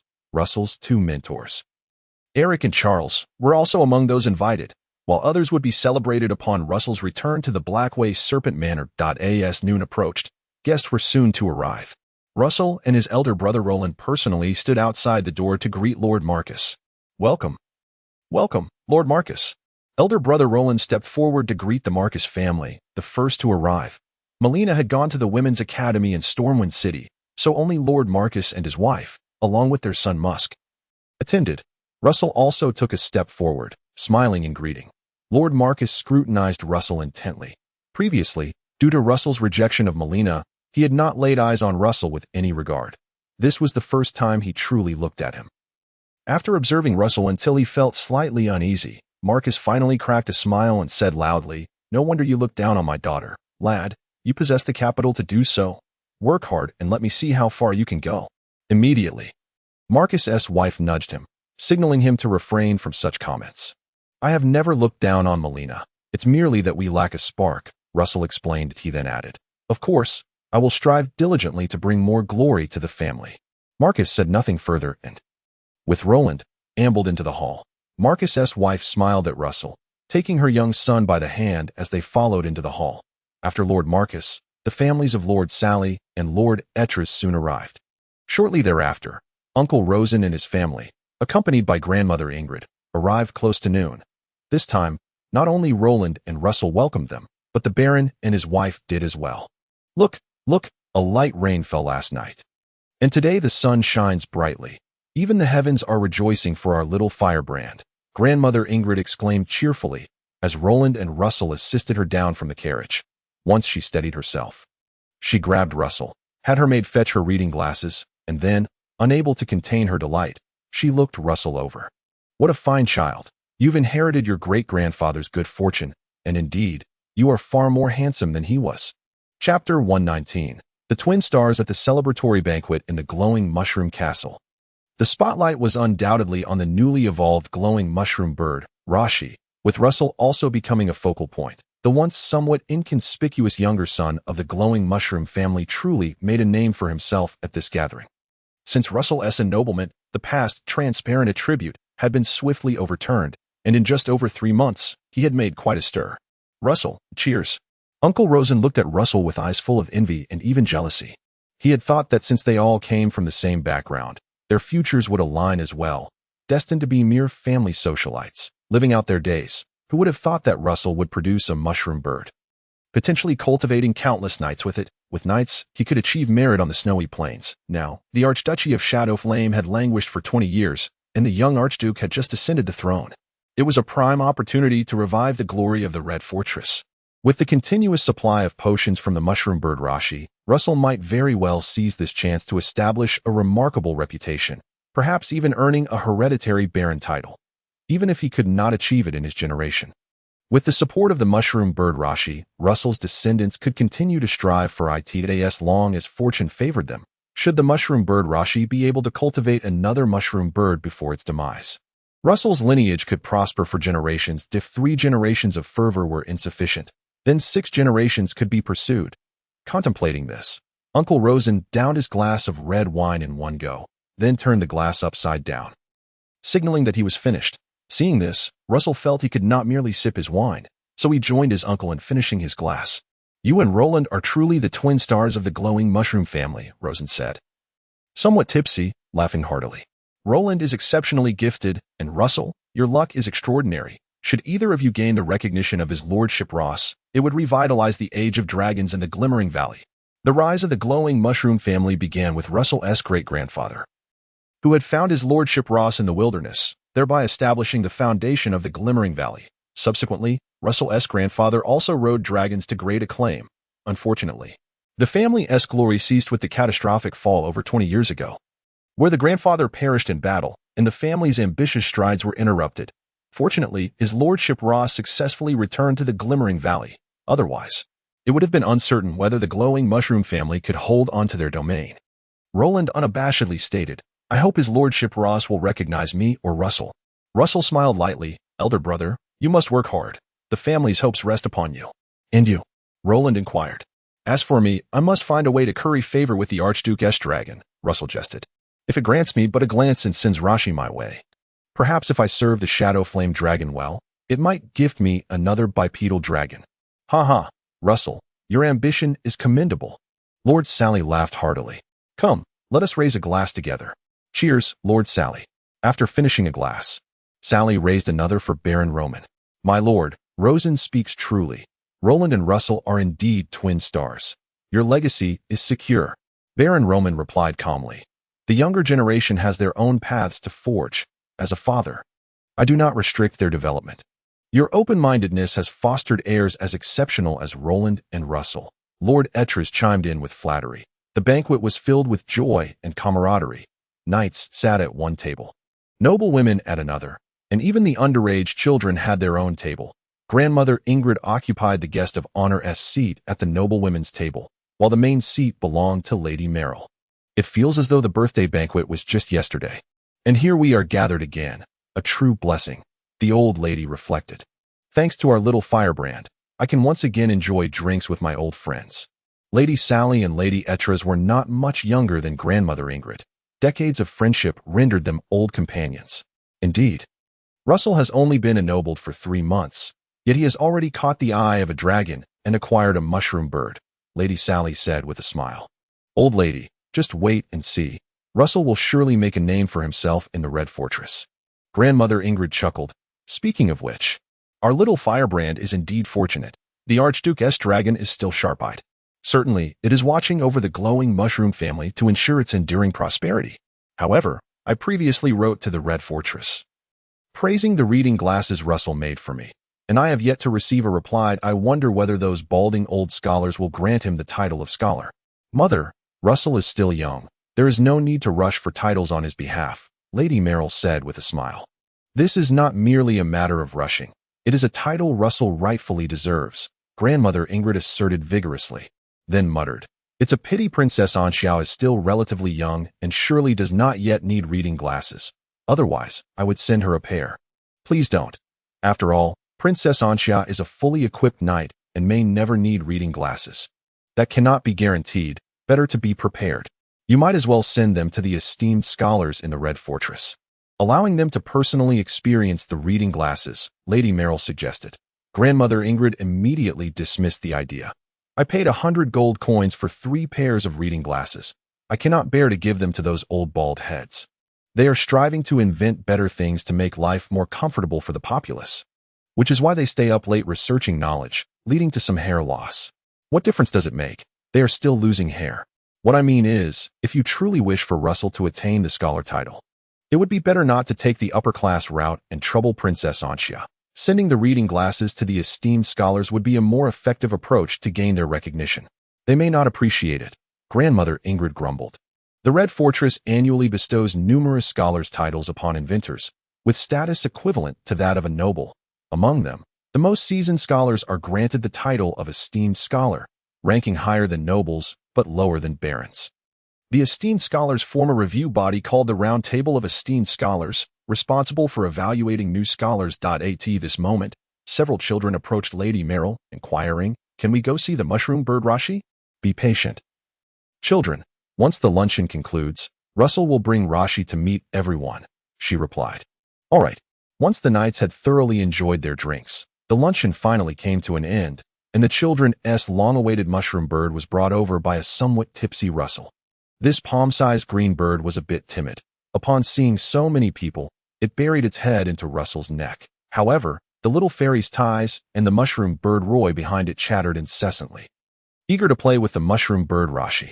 Beautiful. No matter how many times I have seen fairies and mushroom birds, I am still genuinely amazed by their beauty, Lord Sally remarked, stroking his mustache. Marvelous creatures. Wondrous beings birthed by the earth. Indeed, Lord Etches echoed in admiration. I treasure my few bugs dearly, how much more so for a mushroom bird. Charles, Russell's family tutor, added a comical touch to the festivities, exclaiming, I feel as though I am not gazing at a mushroom bird, but rather at a vast field of potions, with bundles of magical elixirs. Laughter erupted from the crowd, though beneath the smiles lay an abyss of envy, all of which Russell observed keenly. Tilting his head, he held the mushroom bird, Rosie, in his hand, locking eyes with her small gaze. In the reflection of those tiny eyes, he seemed to see not himself, but a mighty dragon poised to take flight. Chapter 120.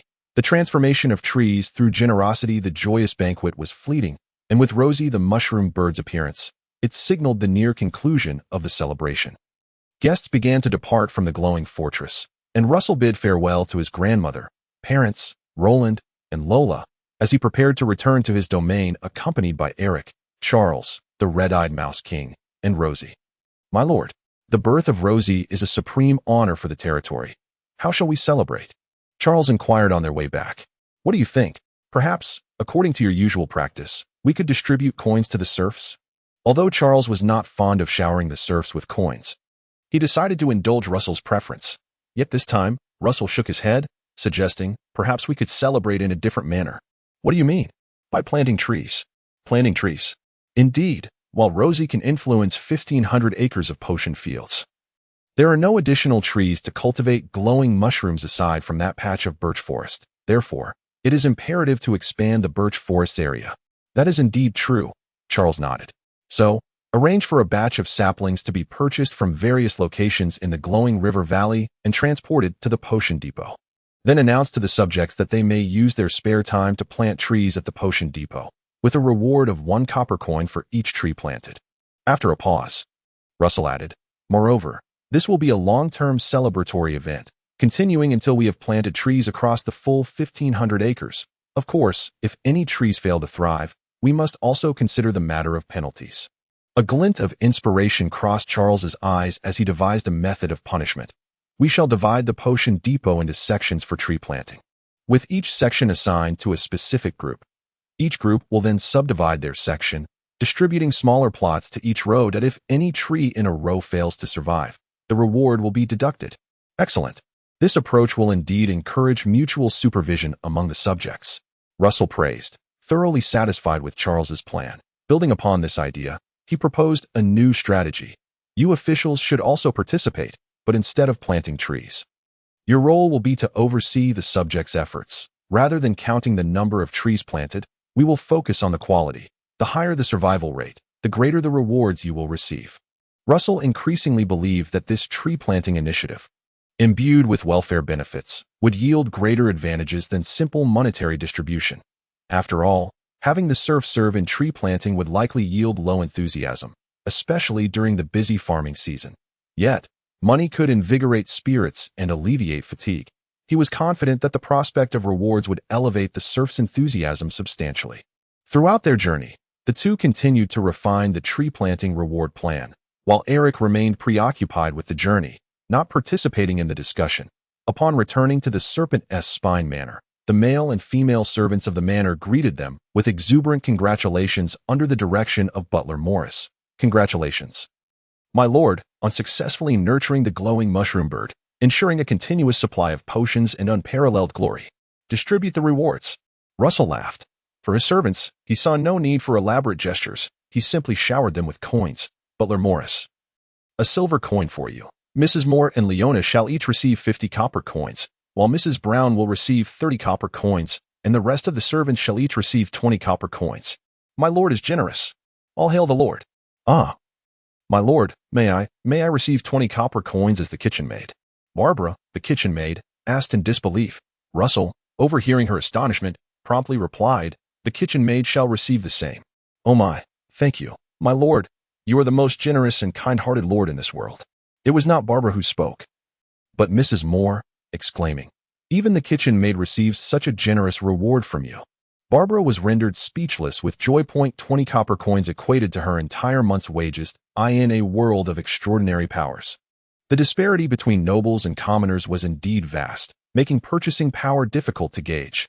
Yet, in the local bakery, one could purchase enough black bread for a family of 3 for a day with just 1.5 copper coins. Illustrating the purchasing power of copper coins, amidst the cheers and flattery from the servants, Russell entered his manor. Charles had already taken his leave before entering, eager to summon all officials for an evening feast. Eric planned to return home briefly to bring back the golden wolfhound, Kevin, before joining the castle for dinner. Kevin had an enormous appetite and required supplementary nourishment from raised magical beast meat. He could not sustain himself without Russell's assistance. Chirp chirp. The glowing mushroom bird took flight from Russell's shoulder, seemingly recalling this as its former home, thus overcoming its timidness and joyfully flitting about the manor, peering at each servant. It particularly favored Butler Morris, who had often fed it with fine flour during its time as a mushroom caterpillar. "My lord, Rosie is truly beautiful," Butler Morris said, his voice thick with emotion as he watched the mushroom bird flutter around him, trembling with excitement. "Indeed, a splendid and wondrous creature. Praise the dragon." Morris clasped his hands beneath his chin in a gesture of reverence. "Fervently praying, your devoted servant, Morris, expresses gratitude for all you have done for this household and for watching over my lord." Everyone believed that Rosie the mushroom bird was a result of the attention from the shadow flame dragon. Russell smiled at this notion. Ascending to the second floor, Morris opened the fairy room, and Rosie immediately perched on a shelf, curiously observing her former companions, the 6 other fairy caterpillars, the glowing mushroom caterpillar, bloodtooth fungus caterpillar, rainlong flower caterpillar, dill caterpillar, birch caterpillar, and dandelion caterpillar. She had entered a new life stage, gaining intelligence, yet those former friends remained languid caterpillars that a vast gulf now separated them. "Chirp chirp," Rosie softly called out. As if hearing her call, or perhaps sensing a familiar yet powerful aura, the 6 fairy caterpillars crawled toward Rosie, lifting their heads to gaze at her with eyes the size of sesame seeds. Their 2 rows of tiny feet beneath their bodies waved excitedly, as though greeting Rosie. She cheerfully chirped, chirp, chirp. Her voice was clear and melodious, a world apart from the shrill, grating chirp of the red-eyed Mouse King. Rosie, you can play here, Russell said. Chirp, chirp. Closing the door to the fairy room, Russell turned to Morris and instructed, later, find someone to cut a small door, about the size of a palm, on the doorframe, allowing Rosie to come and go freely into the fairy room. Certainly, my lord, I shall seek out the carpenter from the manor to create the small door, Morris replied gleefully. The birth of Rosie filled him with hope for the future of the manor, rejuvenating him as if he had regained 10 years of youth. Like many stewards who remain unmarried for life in castles, Morris had channeled all his emotions into the manor. Each of Russell's advancements and every bit of honor he garnered brought him delight and contentment.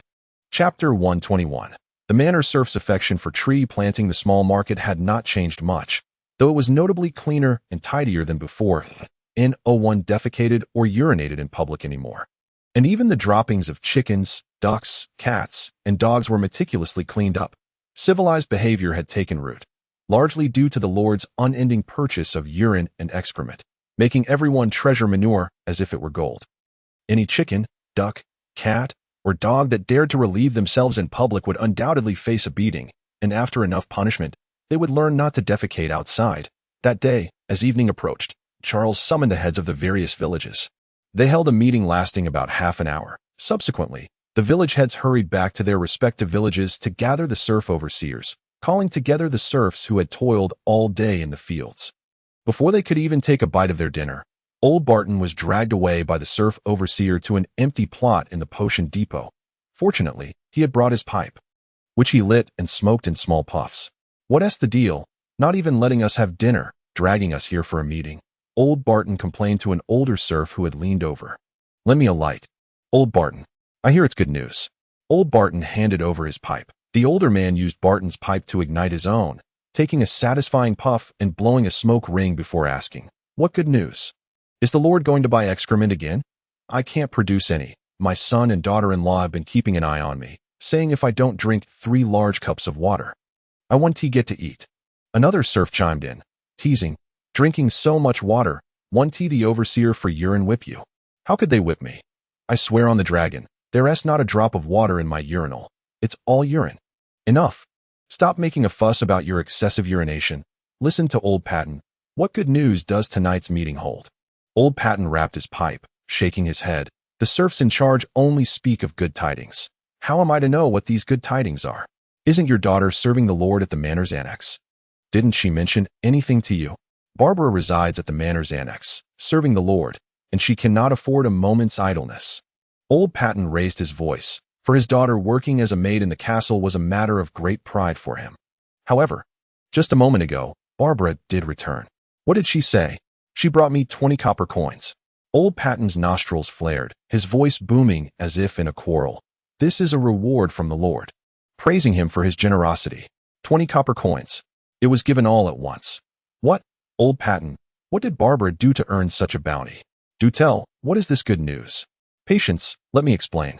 Watching the envious gazes of those around him, Old Patton felt that his most astute decision in life was sending Barbara to the castle to serve, even if it meant being the lowest of kitchen maids. Initially, when Barbara followed the Lord back to the manor, he was quite upset, believing she had foolishly abandoned her position in the castle to return to the countryside as a maid. Little did he know the Lord was so generous and benevolent, casually bestowing 20 copper coins as a reward. Taking a puff from his pipe and releasing a smoke ring, Old Patton was just about to continue boasting about his daughter when suddenly, in the center of the clearing, a serf overseer struck a gong.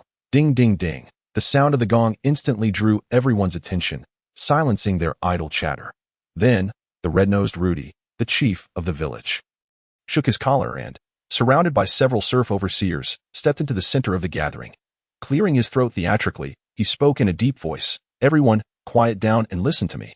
The spotlight was abruptly stolen from Old Patton, who cursed under his breath yet dared not voice any complaints, swallowing back his unquenched desire to boast. This red-nosed Rudy was not merely a chief, he was also an official of the manor, a technical officer responsible for the cultivation of magical herbs, a favored subordinate of the Lord, whose status was too lofty to offend lightly.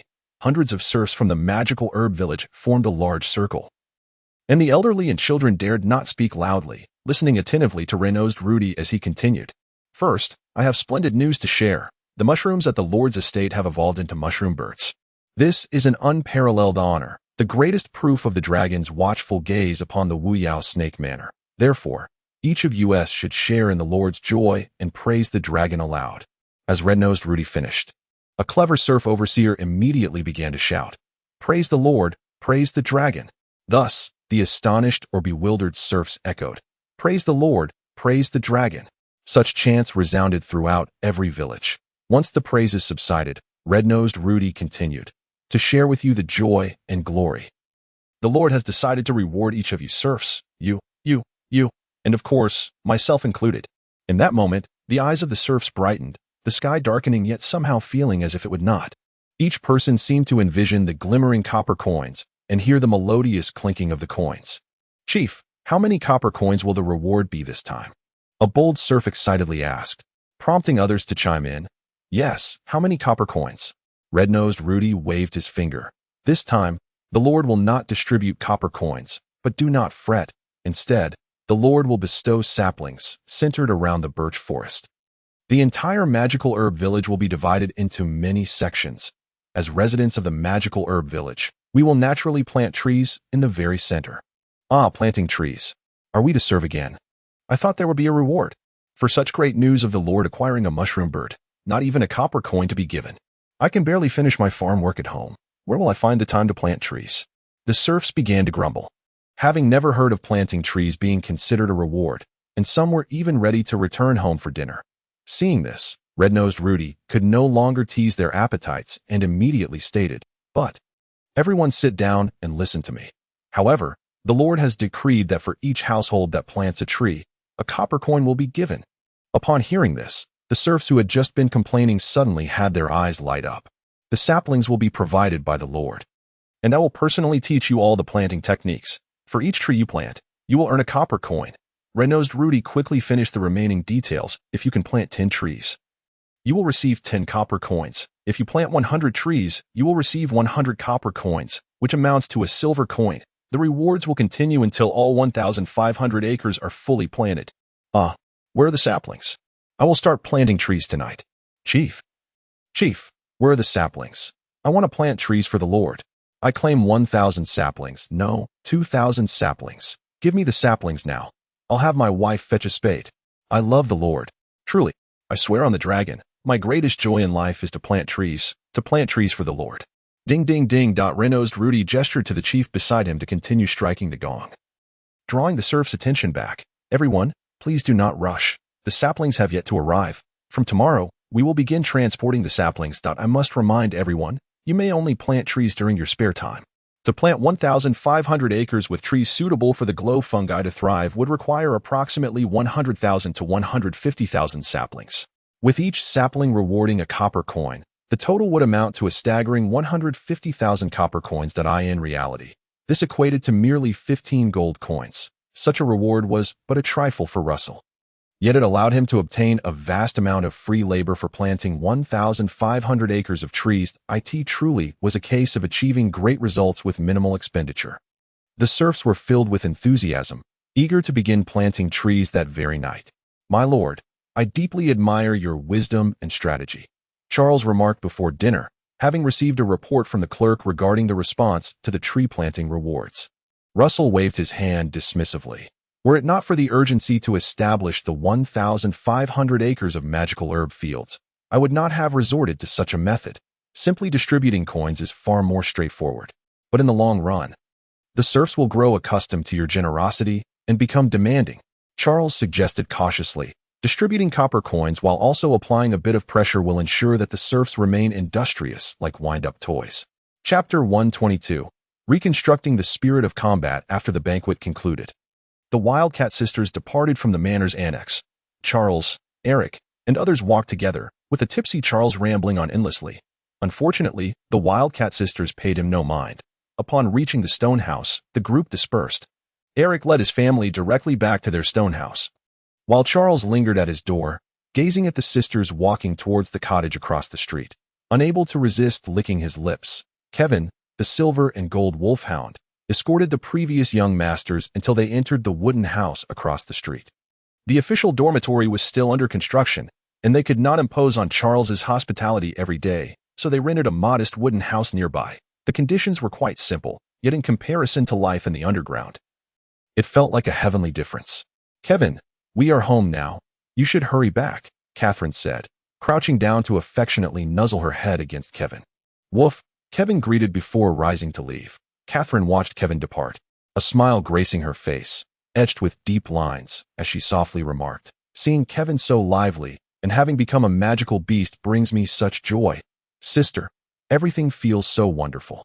"Indeed," Katie replied, lighting an oil lamp, illuminating the dressing mirror beside her bed, instantly reflecting her slender, tall figure. Her previously somewhat aged face had become rounder due to recent sunlight exposure and ample food, seemingly shedding 2 or 3 years, returning to the age that her body ought to embody. "Do you think, sister, that we are not dreaming?" Catherine leaned against the doorframe, gazing at the luminous moonlight above. "Do not be foolish, Catherine," Katie replied, twisting her body in front of the mirror. Satisfied with her increasingly improved condition, we are truly living under the sun, following a lord with immense potential. Having consumed copious amounts of wine during the banquet, her cheeks were now flushed, making her appear particularly alluring at least. Katie believed she looked quite enticing. Beauty and ugliness are merely matters of perspective. Only self-confidence is truly captivating. Indeed, our Lord has boundless prospects. It is hard to imagine that we, mere ants living in the underground, could garner the attention of a dragon, following such a handsome lord. Catherine's eyes sparkled. Understanding her sister well, Katie knew Catherine's thoughts. "Be practical, Catherine. The Lord is a dragon in the clouds, while you and I are merely wild horses in the fields. Do not fantasize about unattainable things. It's wild cats. Wild cats, wild cats. How many times must I say it? Sister, we are the Wildcat sisters, not some wild horses or dogs. Why are you so concerned about such matters? Why shouldn't I be concerned? Dogs only wag their tails at humans. Horses can only be ridden for a lifetime, but cats do not. Cats can scratch." Catherine, in a huff, slammed the door and declared, "If we are to act, let us be like thorny roses. Kevin is quite well. I have a fondness for Kevin. Kevin is not a wild dog. Kevin is family. Now he belongs to Lord Eric's family," Katie stated, revealing a harsh truth. "Kevin is no longer the same as he once was. But I will always regard him as family," Catherine replied, sighing again. "If only Lord Eric had not married and had children, I would gladly marry him, and then we would never have to part from Kevin, always together. You are truly sentimental, daydreaming about this and that. Perhaps you should fantasize about Charles instead. He might be willing to divorce for your sake." Catherine rolled her eyes. "He is far too noisy. I would rather marry John." John, being Russell's knightly squire, held various positions, including that of escort officer and leader of the irrigation guard, and he was currently single. "How many people have you fantasized about?" Katie questioned as she removed her clothes and wiped her body with water. Speaking earnestly, from now on, do not entertain fantasies about adults. That is a desecration. You must not have much contact with Eric or Charles, lest you disrupt their families. John would suffice. Don't just criticize me. What about you? Who are you thinking of? I think of no one. I shall never marry in this lifetime. Do you understand? Katie finished wiping her body and, without dressing, sat cross-legged on the bed to begin her training. Catherine could not help but feel admiration. "Sister, are you truly going to retrain in combat energy?" "Indeed. Having already strayed onto the path of the rogue, there is no turning back. Sister, what you are doing is futile. You cannot become a knight. Who can predict the future?" Katie softly replied, "Before meeting an adult. I thought we sisters would rot in the cave, but in the blink of an eye, we have attained the life we have longed for. This is proof. But there are no buts. Whether for you, for the adult, or for myself, I must retrain in combat energy." Katie's heart was perpetually lacking in security, and only through combat energy could she fill that void. Catherine sighed deeply, wishing to join in the training. Yet after wiping her body, she ultimately gave up. She had never been as diligent as her sister, and of course, she was not as beautiful as her sister either. As dusk fell upon the potion village, it became a scene of lively activity, with serfs filling the open spaces. Families, young and old, began laboring before darkness fully enveloped the land, tirelessly planting trees until the moonlight shone brightly overhead. While planting, they exclaimed loudly. Praise the Lord, 1 copper coin. When the clock struck 9 and some refused to return home, the village chief and the overseers would start to usher people away, compelling everyone to rest. Reluctantly, the serfs hurried home under the moonlight. Fortunately, before the dispersal, the chief personally settled the rewards for the tree planting, leading to a joyful tally of the evening's gains. Ha ha! Today my family planted 17 trees. If only we had enough saplings. We could have planted at least 20 more? Ha ha ha! We earned 17 copper coins this night. We must put in more effort. The entire manor is planting trees, and with 1,500 acres, it won't last long. Some serfs began to worry. Indeed, while 150,000 trees may seem plentiful, when distributed among nearly 4,000 people, each could only plant 30 or 40 trees at most. The Lord is truly benevolent and generous. Elder Hans, the court elder, strolled along the field on his little donkey. His entire family, son, daughter-in-law, daughter, and son-in-law, was busy planting trees, but as the court elder, Hans did not need to plant. He merely had to oversee the serfs in their task, ensuring timely distribution of rewards and proper planting of saplings. Moreover, he would later need to count the survival rate of the saplings. Should the rate fall below standard, not only would he forfeit his rewards, but he would also have to hold the serfs accountable, punishing those who carelessly let the trees perish. Of course, the survival rate set by Russell was not high, as long as the serfs diligently planted under the current climate conditions. Success was virtually guaranteed. It is precisely due to the Lord's generosity and kindness that the dragon watches over us, allowing the mushrooms in the Lord's household to evolve into mushroom birds, mused Elder Hans as he ambled along with Madame Sharbai, the village chief of the Bean Village. You speak truly, Madame Sharbai. Are you heading back? Yes, you all should return and rest soon. Elder Hans waved his hand. Madame Sharbai replied with a smile. Indeed, I must return. My husband has mobility issues, and he struggles even to go to the bathroom without anyone home. A nearby overseer chuckled. We can't let the vegetable lord go alone. If he misfires, it will cost us copper coins. Chapter 123. The resilient brick. The serfs of the Snake Waste Manor had become utterly enamored with the act of planting trees. Witnessing the potion village nearly overflowing with saplings, Russell, while pleased, was inspired by further thoughts. Charles, my lord, how may I serve you? There is much wasteland within the manor, and over the years, there has not been enough manpower to cultivate it. I intend to plant trees, various kinds of trees, Russell declared. The Snake Waste Manor primarily consisted of grassland, with only a solitary birch grove. With a population nearing 4,000, it was insufficient to cultivate nearly 20,000 hectares of expansive land, resulting in much being left as wasteland. The wasteland was overgrown with weeds, which had once provided a splendid habitat for the snakes, but with most of them removed by Baron Roman and many serfs raising livestock in the area. The snakes had nearly vanished over time. The nutrients provided by the weeds were far inferior to the quality forage such as alfalfa, rendering the wasteland unnecessary for grazing. Charles concurred with Russell's plan. My lord, I shall gather the village chiefs and arrange for the tree planting. Let us employ the method used in the potion village, but reduce the reward from 1 copper coin per tree to 1 copper coin for every 10 trees. Let this task be seen as a long-term endeavor, allowing the serfs to plant trees whenever they have the leisure. Charles flatteringly remarked, My lord, you are exceedingly generous. To be a serf on your land is an immense fortune for the 4,000 of us in the Snake Waste Manor. Russell smiled in return. My generosity is extended to all, Charles. Should you wish to earn some extra coins, you may also plant trees privately. Ha. If I find the time, I might just plant some in the wasteland myself. Not only you, I intend to plant a few trees as well.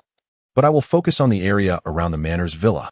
Russell planned to take action himself to beautify the surroundings of the manor's villa, especially since he was preparing to renovate it. The house needed repair, and naturally, the surrounding environment required attention as well. Thus, after completing his nightly morning training and refreshing himself with a bath and a change of clothes, Russell set out, accompanied by butler Morris, his personal attendant Ram, and the former estate steward, now court elder Hans, to stroll around the villa's vicinity. The villa was situated at the northernmost point of the Snake Waste Manor. Crossing the small bridge over the glimmering river from the Charcoal Ash Avenue led directly to the slope where the villa was located. Much of the soil being sown with zoysia grass. Known for its softness and beauty, zoysia grass is an excellent choice for lawns and also serves as quality forage, much favored by warhorses.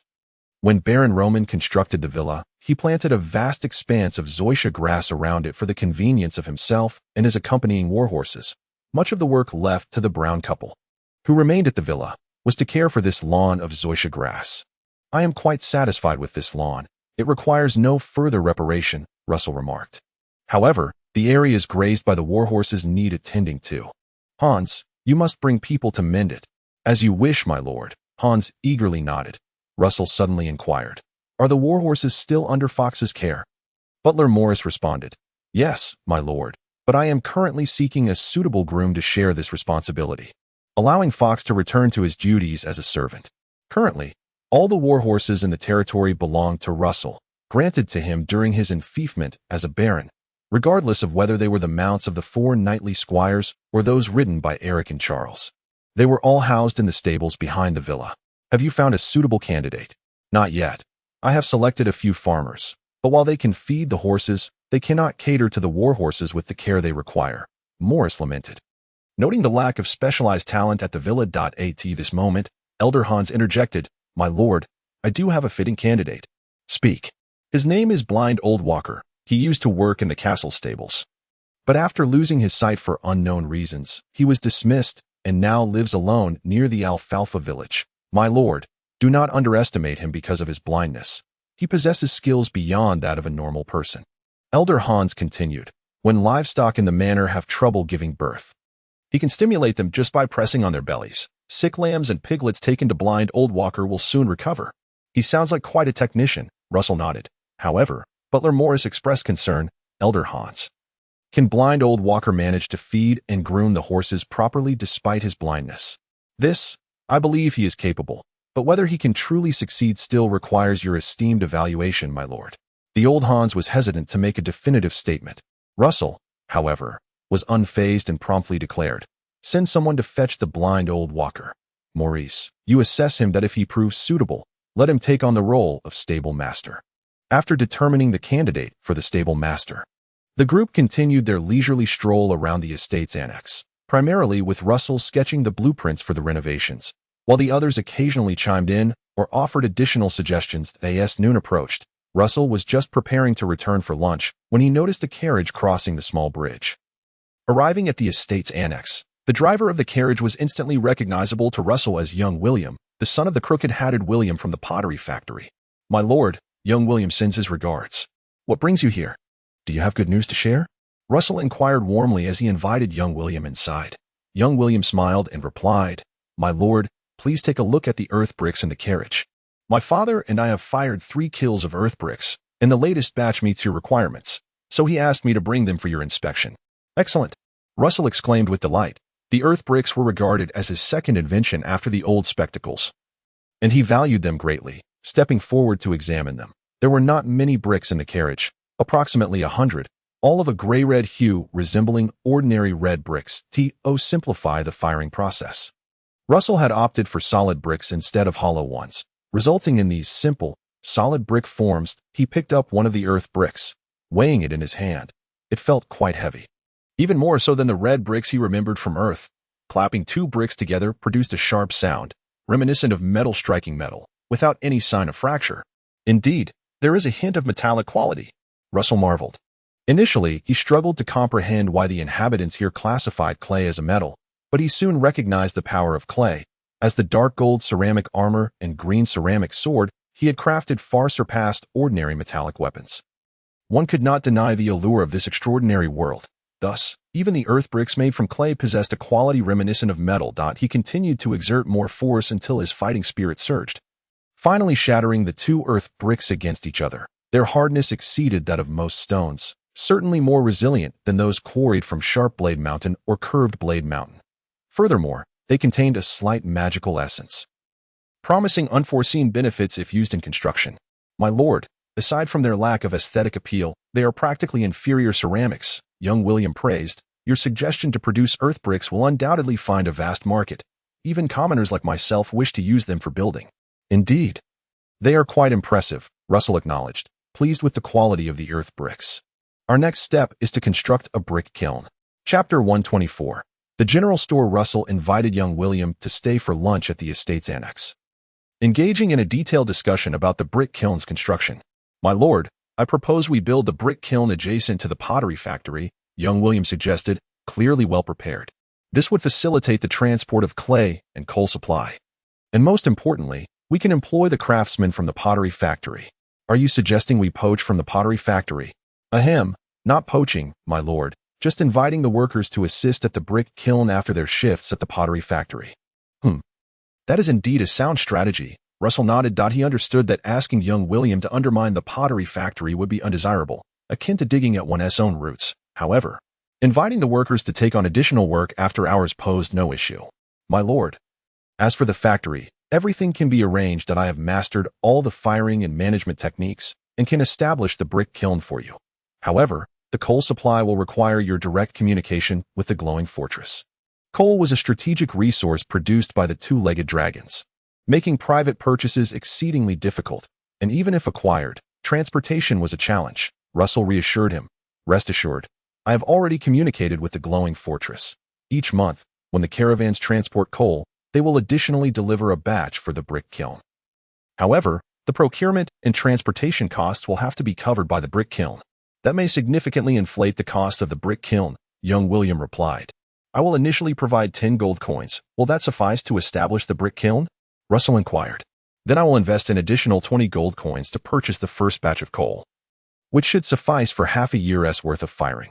Currently, it was the warm season, the power of the snow demon waning and trade routes bustling with activity, especially as the warm season progressed into the scorching summer. The snow demon would retreat to distant lands, and the snow goblins would likewise hide away at this time. Trade routes could accommodate the massive thunder beasts as draft animals. Replacing horses with thunder beasts allowed a single beast to haul over 10 tons of goods, surpassing the capabilities of trucks on Earth. However, thunder beasts were rare. The glowing fortress only kept 20 to each time a thunder beast was deployed for transport. Lord Marcus had to lead the charge. As one of the two mythical beasts he had contracted was a steel thunder beast evolved from a thunder beast, capable of carrying hundreds of tons. Thus, aside from their speed, thunder beasts outclassed horse-drawn carts in every other aspect. That is ample. My lord, young William exclaimed joyfully. Having anticipated Russell would be reluctant to invest, perhaps offering just a few gold coins, he was pleasantly surprised by Russell's generous commitment of 30 gold coins to be honest. Relying solely on the brick kiln to produce earth bricks might take years to recoup the initial investment. However, he had heard that the second son of the glowing mushroom family had caught the attention of a dragon and cultivated a mushroom bird. This implied that Russell would have an endless supply of gold coins. Thus, young William was more than willing to accept such a lavish investment from Russell. You can count on me, my lord. I will expedite the preparations for the brick kiln. Yes, I hope to have the brick kiln completed within half a month, followed by another half month to fire the first batch of earth bricks, which I will then transport to my territory for my own use, Russell instructed. He needed the bricks for constructing residences, dormitories for the small market, public offices, courtrooms, and so forth, necessitating a substantial quantity of earth bricks. Young William silently assessed the logistics and nodded earnestly. No problem, my lord. As they were parting, young William suddenly posed a question. My lord, once the brick kiln is built, should we give it a name? The porcelain factory and pottery factory in the glowing valley had no names, simply because they were unique facilities that only the glowing mushroom family could establish, thus requiring no additional designation.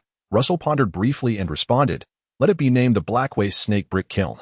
Compared to the monopolistic nature of the porcelain and pottery factories, the brick kiln posed almost no technical barriers, making it likely that the glowing fortress would eventually establish additional brick kilns. Hence, he preferred to decide on a name in advance. Understood, my lord.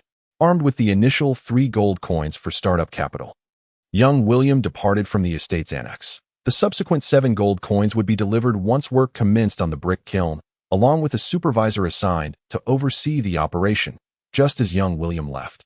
Another carriage arrived at the Blackwaste Snake Estate, but instead of heading to the annex, it went directly to the small market by evening. As mealtime approached, Charles arrived at the estate's annex accompanied by the owner of the carriage. My lord, allow me to introduce this gentleman, the toothless miller, a freeman from the town. He wishes to open a general store in the small market. As Charles spoke, he sniffed the air, discerning the delightful aromas wafting from the kitchen. The toothless miller removed his hat and bowed to Russell. "Greetings, young Master Russell." "Hello, toothless miller," Russell nodded, taking a moment to appraise the man, who wore a bright satin shirt, suggesting a rather comfortable background. However, Russell was curious. "Toothless miller, why do you wish to open a general store here? It is considerably quieter than in town." "To be honest, I have long been considering opening a shop outside the town. I simply lacked a suitable location," Toothless Miller replied. "However, with your arrival at the Blackway Snake Estate, I believe this is the perfect place." "Oh, why is that?" "To be frank, it was only after hearing that you had acquired a mushroom bird that I felt this location was ideal for a store. Under your governance, the Blackway Snake Estate is bound to flourish, and this area is precisely lacking a general store." Russell nodded, comprehending Toothless Miller's reasoning that a mushroom bird signified 1,500 acres of magical herb fields, which in turn implied a significant number of serfs would soon prosper. This would likely attract even more serfs to settle in the Blackway Snake Estate. With people and wealth, naturally, the future of the Blackway Snake Estate would have the commercial foundation needed to entice Toothless Miller. "Very well. Toothless Miller, I grant you permission to open a general store in the small market, but there will be no tax concessions," Russell stated calmly. Initially, he had considered offering incentives to attract businesses, but now that he had the mushroom bird, small merchants would undoubtedly come flocking, eliminating the need for any concessions. Toothless Miller smiled awkwardly. "Young Master Russell, given that I am operating on a small scale, there may not be much initial foot traffic. If you could extend even a slight concession, I believe I could establish myself more firmly." Russell waved his hand. He directly commanded, "I will keep you here for dinner to savor the culinary delights of my establishment. As for the matter of opening a shop, you may discuss that with Charles later." Russell was reluctant to personally involve himself in such petty negotiations, deeming it beneath his dignity to squabble over a few coins. Charles immediately interjected, "The Lord has already consented to your request to open a shop here. It is only fitting that we celebrate with a drink. We can deliberate on other matters tomorrow." "Pray, do indulge, Hoya Miller. Mrs. Moore is an extraordinarily creative chef, and you shall experience a cuisine unlike any other." Chapter 125, The Commerce of Mountains and Rivers. Hoya Miller praised the dishes prepared by Mrs. Moore incessantly. This was not mere flattery to appease Russell's taste. He genuinely found the secret scallion and ginger fresh fish soup, secret sweet and sour pork tenderloin, and special braised chicken rice, all bearing the appellations of secret, to be delicious. "This is exquisite. Lord Russell, your cook, Mrs. Moore, must truly be a remarkable gourmet." Hoya Miller feasted with unabashed delight, his toothless grin revealing a hint of his age, yet this did not diminish his overwhelming sense of satisfaction. Russell was quite pleased with Hoya Miller's endorsement. Truth be told, while he had ascribed such flamboyant titles to these novel dishes, few could genuinely appreciate them. Every locale has its own palate, and considering that the dragon's dream continent is an otherworldly realm, it is indeed challenging to find common culinary ground with Russell. It was a rare pleasure to encounter someone who so sincerely adored these foods. Dinner concluded, and Hoya Miller took his leave. Russell subtly gestured to Charles. "Perhaps offer some tax incentives. From our brief interaction, it seems Hoya Miller is quite a decent fellow." Charles nodded. "As you wish." In the following 2 days, Hoya Miller's grocery store swiftly emerged in the small market. Leasing a modest residence, hanging a sign, and displaying a modest array of goods, thus commencing sales to the entire Wuyao Snake Manor.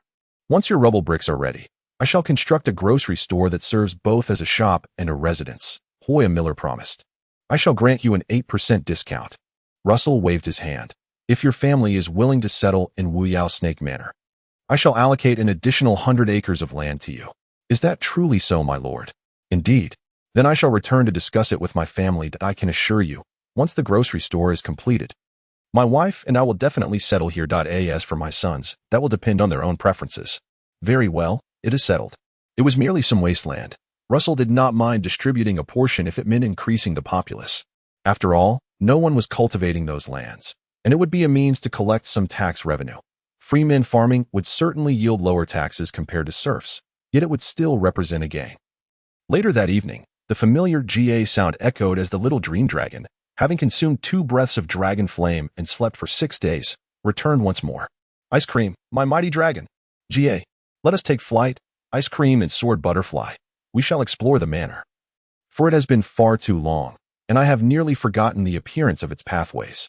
Russell mounted the little dream dragon, and around them, sparkles of magical light burst forth as they soared through the air. Even at a speed of merely 15 kilometers per hour, the flow of time in the dim dreamscape was languid. Thus, Russell managed to visit numerous locales within the manor. Regrettably, he did not uncover any new magical lights. He had already scoured this land for treasures, and it would be challenging to find anything new in the near future. As night passed. On the following day, a messenger knight from the fluorescent fortress arrived, none other than the familiar Raphael, young Master Russell. The Baron has decreed that all lordly peers are to gather at the fluorescent fortress for a business conference at noon today. Have a cup of milk tea, Sir Raphael, rest a while, and then we shall depart. Russell instructed his attendants to take Raphael for tea. He then began to arrange matters with Butler Morris and notify Knight Eric to prepare for the impending expedition to the snowfield. Another trip to the snowfield. Let us earn some coin, Russell mused. Recently, he had indeed expended quite a bit of money. Although Mushroom Bird Rosie would soon recoup those funds, it would still require some time that a journey to the snowfield would provide a timely recovery of his losses. However, he quickly recalled his promise to Ice Cream that all profits from this venture would serve as compensation for it. One must not be untrustworthy. Alas, I shall consider this a labor to nurture Ice Cream. Russell chuckled wryly, acknowledging this as a fortunate dilemma. I truly have no money left. At worst, I could ask my mother for a little. Pausing for a moment, he shook his head. No, it is not borrowing. It is financing. Lady Meryl's dowry was substantial, and she had not made much use of it in recent years. It could very well be invested with Russell, a guaranteed profit. Once Raphael finished his milk tea, Russell delegated the necessary tasks and, accompanied by the red-eyed Mouse King, set off towards the fluorescent fortress. Upon arrival, several lords greeted him warmly. Even Lord Marcus no longer met him with a frosty demeanor, since Russell acquired the Mushroom Bird Rosie. His status had undoubtedly undergone a significant transformation. Previously, his trajectory in the eyes of the lords was merely that of the next Rosen of the fluorescent mushroom, as they all were vassals of Baron Roman. With no one holding a superior claim, even though he was the second son of Baron Roman, one day the title would pass to his elder brother Roland. However, things were different now. Russell had a broader future ahead of him. Liberated from the confines of the Shadowlight Valley, even having the possibility to pursue the Grand Duke, choosing to become a direct vassal of the Grand Duke was encouraged for barons and counts, as it alleviated some pressure from their territories. Especially for a family's second son, there was encouragement to align closely with the Grand Duke, easing family burdens while expanding their lineage. Russell, your red-eyed Mouse King is quite impressive. Have you considered selling it for a handsome price?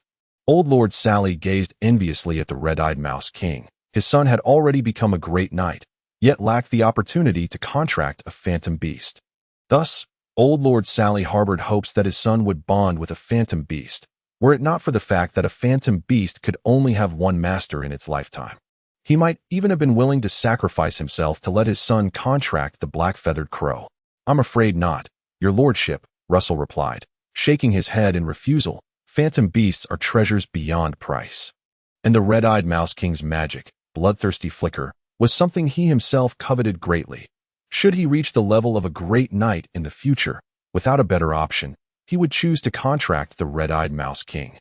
Delving deeper into the bloodthirsty flicker magic, ideally achieving a flicker across several kilometers. By then, if he encountered a snow giant in the snowfield, he would be confident in his escape, effectively granting him an extra life. What a pity, Old Lord Sally sighed in regret. Not pressing the matter further. If you change your mind, do not hesitate to seek me out. I would be willing to pay any price for it. Russell smiled without responding, since the red-eyed Mouse King was not for sale. He naturally did not wish for others to covet it either. Soon, everyone entered the castle's conference hall. This time, Lord Ross did not come to join the fray, and Russell did not suffer his disdain.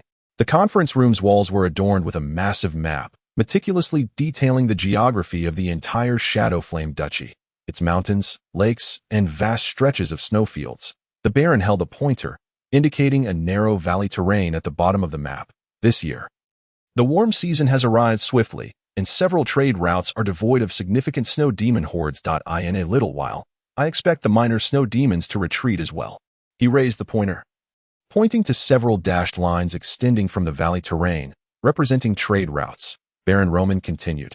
Our focus this time is to clear the mountain river trade route, reopening the path to the oasis, and promptly restoring the Thunder Beast cart. Chapter 126. A Day in Rosie's Life. The Oasis, a vast expanse of land surrounding a volcano that is perpetually shielded from the encroachment of ice and snow, is the foundation upon which the entire Shadowflame Duchy is built. The breadth of the oasis is ineffably vast. Much of its fertile land belongs to the Red Fortress and the Shadowflame family.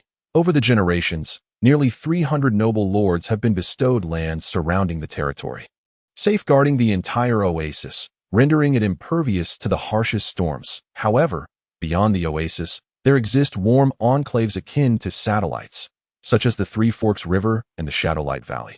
Unable to exert control over these, the Shadowflame family appointed 2 counts and 5 barons to govern these warm enclaves, acting as defensive bulwarks against the incursion of snow demons and snow ghosts into the oasis.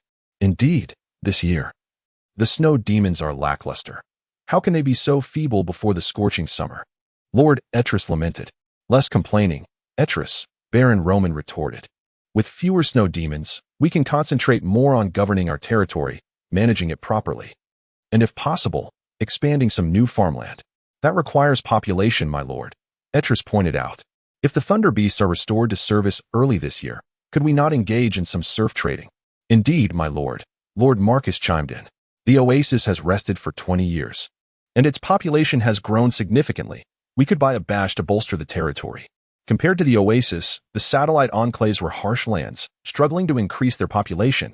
Naturally, thoughts of trading serfs in the oasis crossed his mind. Upon overhearing such a conversation, Russell immediately perked up his ears. Although the notion of serf trading inevitably reminded him of the abhorrent slave trade, he had never contemplated treating serfs as mere cattle.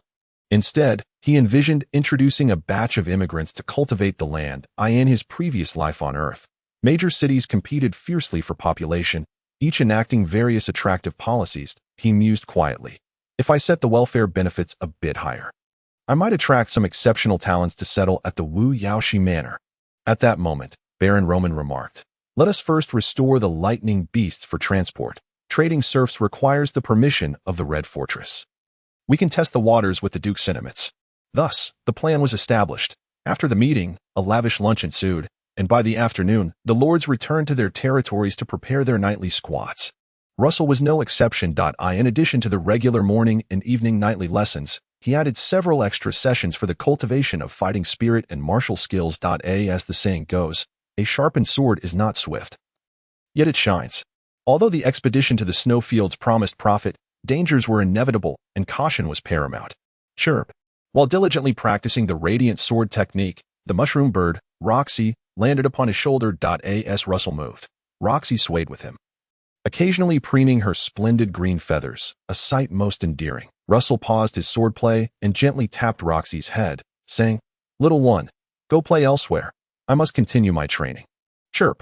Roxy, quite perceptive, obediently took off. However, instead of returning to the manor, she soared outward like a true bird, her speed akin to an arrow released from the bow. Blurring the eyes, in the blink of an eye, she flew from the manor to the potion depot. Eager to check on her cordyceps. On the trunk of the stoutest white birch tree, vibrant fluorescent cordyceps thrived. Despite lacking luminescence during the day, their lush green hue was striking. Chirp. Roxy adored her cordyceps, landing on the trunk and delicately pecking at a few blemished spots, removing the imperfections to ensure they grew even more splendid, just like her. Suddenly, a bee buzzed by. One of the bear bees from the apiary nestled in the white birch grove, searching for nectar. Yet, the grove clearly bore no flowers, leading the bear bee to depart in disappointment. Roxy, intrigued, followed the bear bee swiftly into the apiary, witnessing a flurry of bear bees busily entering and exiting. This brought Roxy immense joy, prompting her to dive straight into the swarm. If aware of her extraordinary nature, the bear bees remained undisturbed by her presence, diligently collecting pollen and constructing their hive. Ah! Exclaimed Ken, the beekeeper with a bushy beard. Upon spotting Roxy frolicking among the bees, he quickly called for his wife. Look at this beautiful little bird that has come. Ken, upon seeing it, immediately pulled his wife aside. What bird?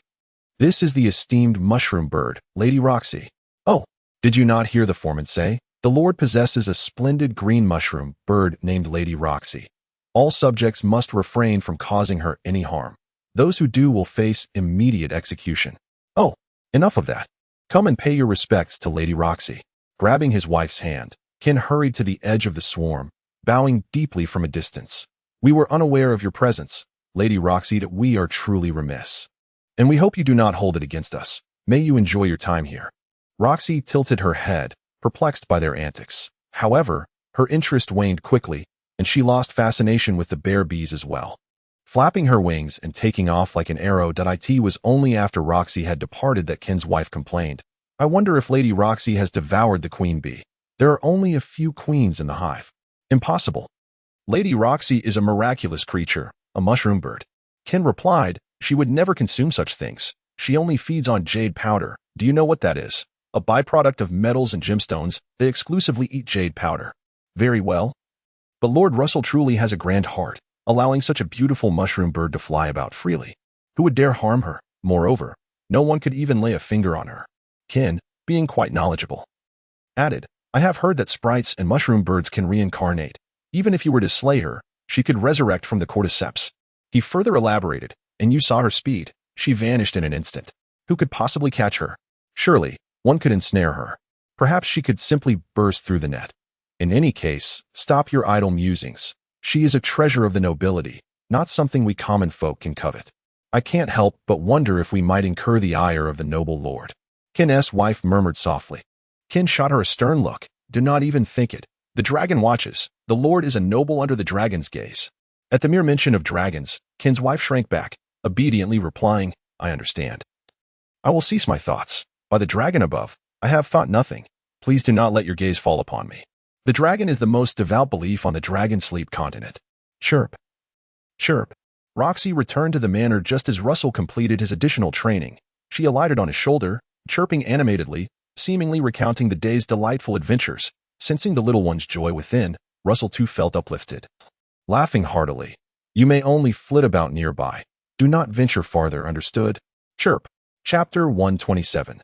The Sea of Flowers through the seasons. On August 13th of the year of the dragon, 5581, the knights of the glimmering river valley set forth once more, advancing towards the snowfields where the winds howled incessantly. Having gained experience from the previous expedition, Russell had acclimated to combat in the snow. Nevertheless, he had been assigned to a support unit, tasked with picking up the spoils during battle. This was Baron Roman's way of safeguarding him.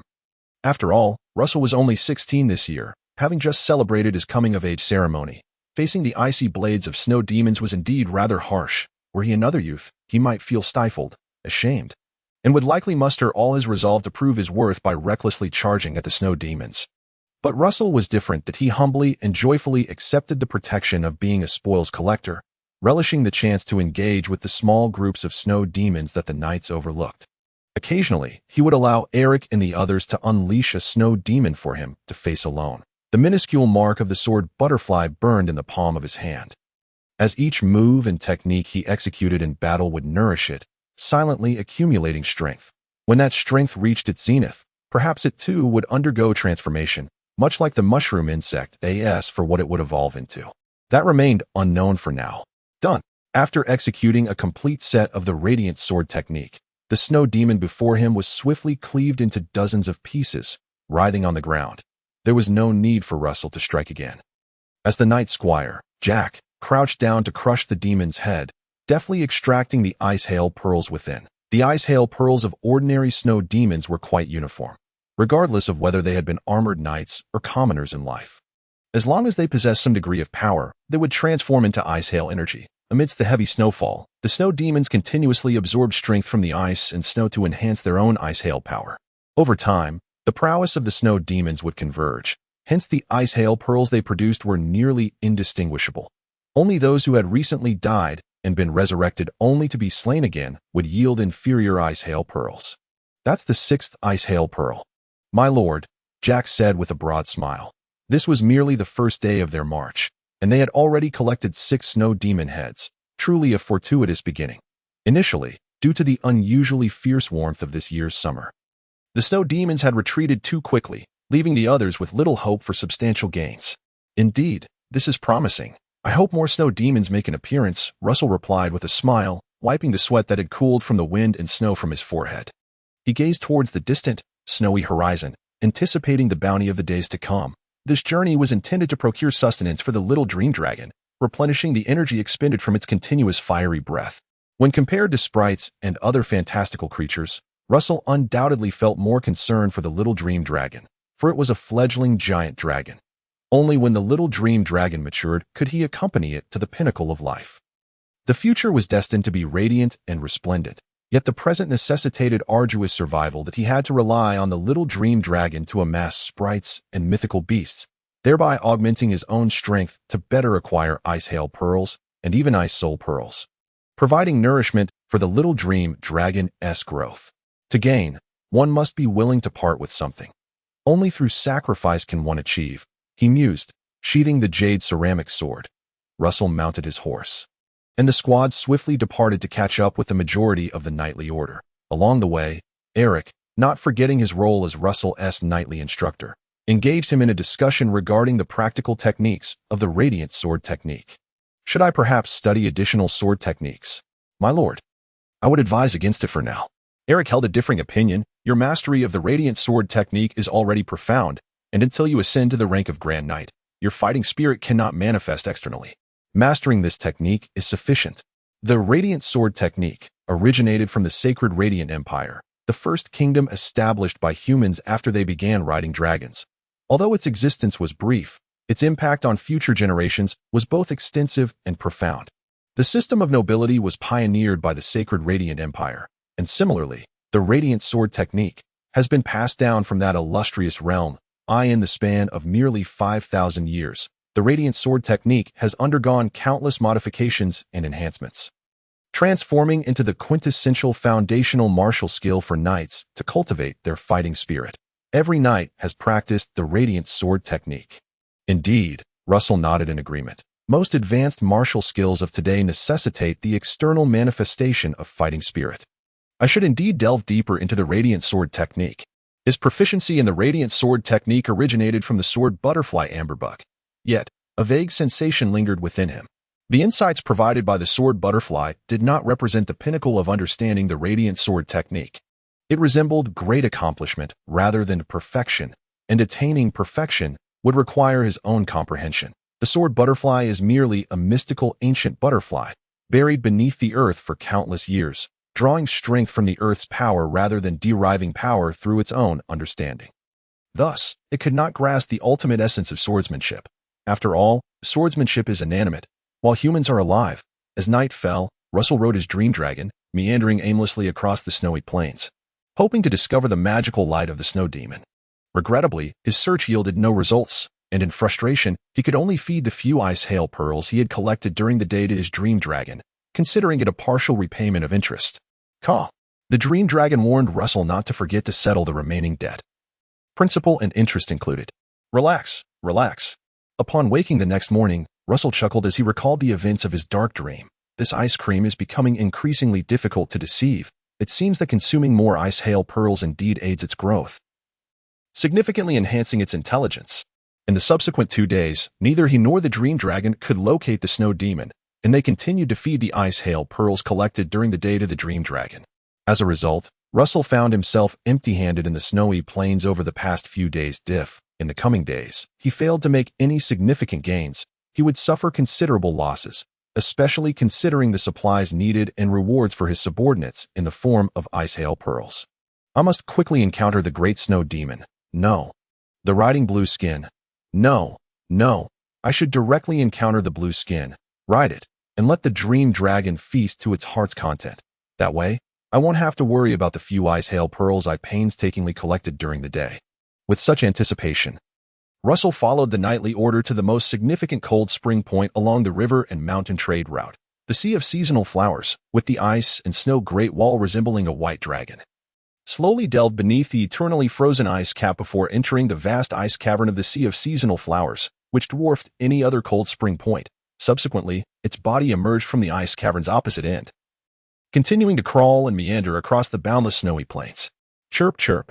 Lord Ross soared across the sky, lowering its head to observe the nightly order pouring into the Sea of Seasonal Flowers' cold spring point.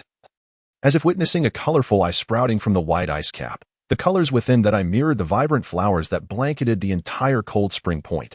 It is truly unimaginable that such a place, filled with blossoms, exists amidst the snow plains, Russell dismounted, handing the reins to a knightly attendant while curiously surveying the entire sea of seasonal flowers. Cold spring point. Ordinary cold spring points are merely melting ice caverns beneath the ice cap, where the residual warmth of the earth keeps the caverns at a temperature hovering around freezing. Only light from the sky can penetrate, rendering the cold spring point quite dim. However, this sea of seasonal flowers cold spring point had most of its ice cap melted, allowing sunlight to freely pierce through the wind and snow, maintaining a temperature of around 10 degrees Celsius, enabling the flowers to flourish. Even bees and other small insects buzzed among the blossoms. By order of the Baron, no one is permitted to trample upon any flower or blade of grass, including the prohibition on killing any insects. Enter the camping area in an orderly manner, and do not wander carelessly among the flower beds. The messenger knight raced throughout the sea of seasonal flowers cold spring point, loudly repeating Baron Roman's edicts. In the center of the sea of seasonal flowers, the flower bed was off limits to unauthorized personnel to prevent the fragile ecological balance from being disrupted by trampling. However, it was evident that Russell was not classified among the unauthorized individuals. While the nightly attendants busied themselves preparing meals, he leisurely strolled through the flower bed, admiring the rare beauty amidst the icy landscape. His elder brother Roland, not being among the unauthorized, accompanied Russell in exploring the flower bed, marveling at the kaleidoscope of blooms. These are all cold-resistant flowers, primarily tulips, which boast the most vivid colors, Roland casually remarked. During my time in the Glimmering Valley, I never cared for overly vibrant tulips, but seeing them here is utterly refreshing.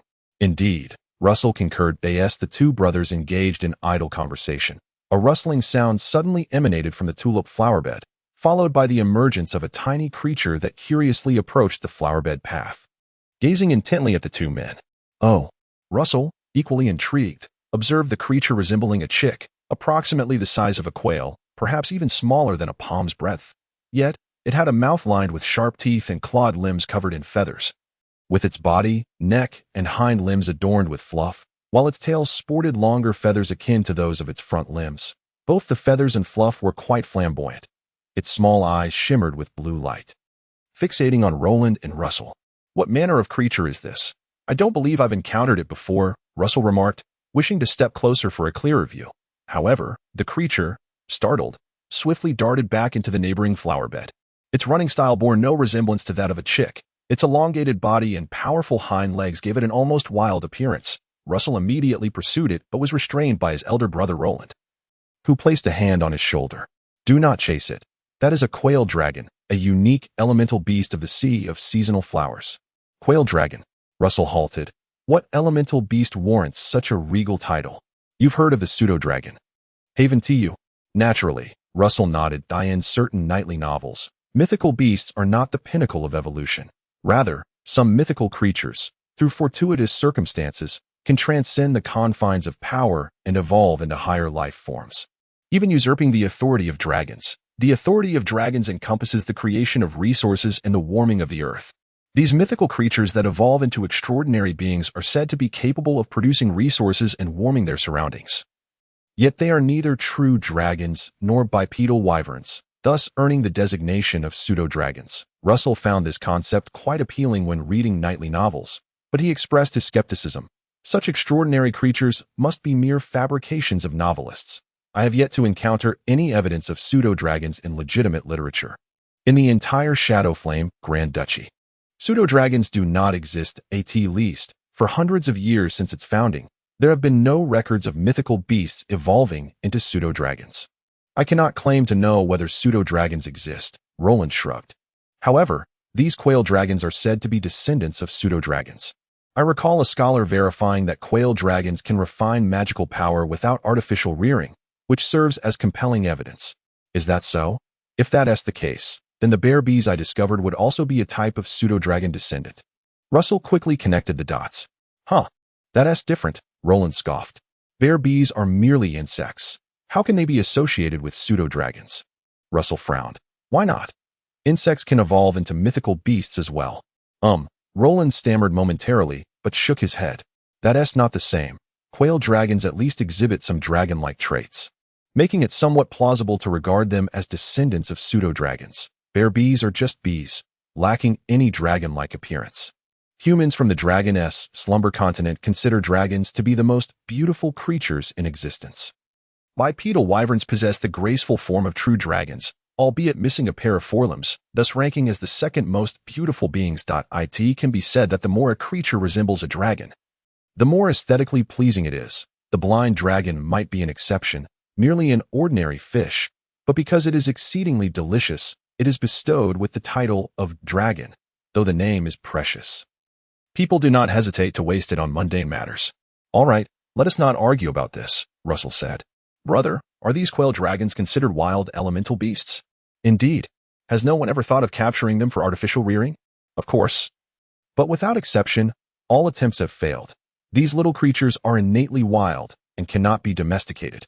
Moreover, quail dragons cannot survive anywhere other than the sea of seasonal flowers, including the volcanic oasis.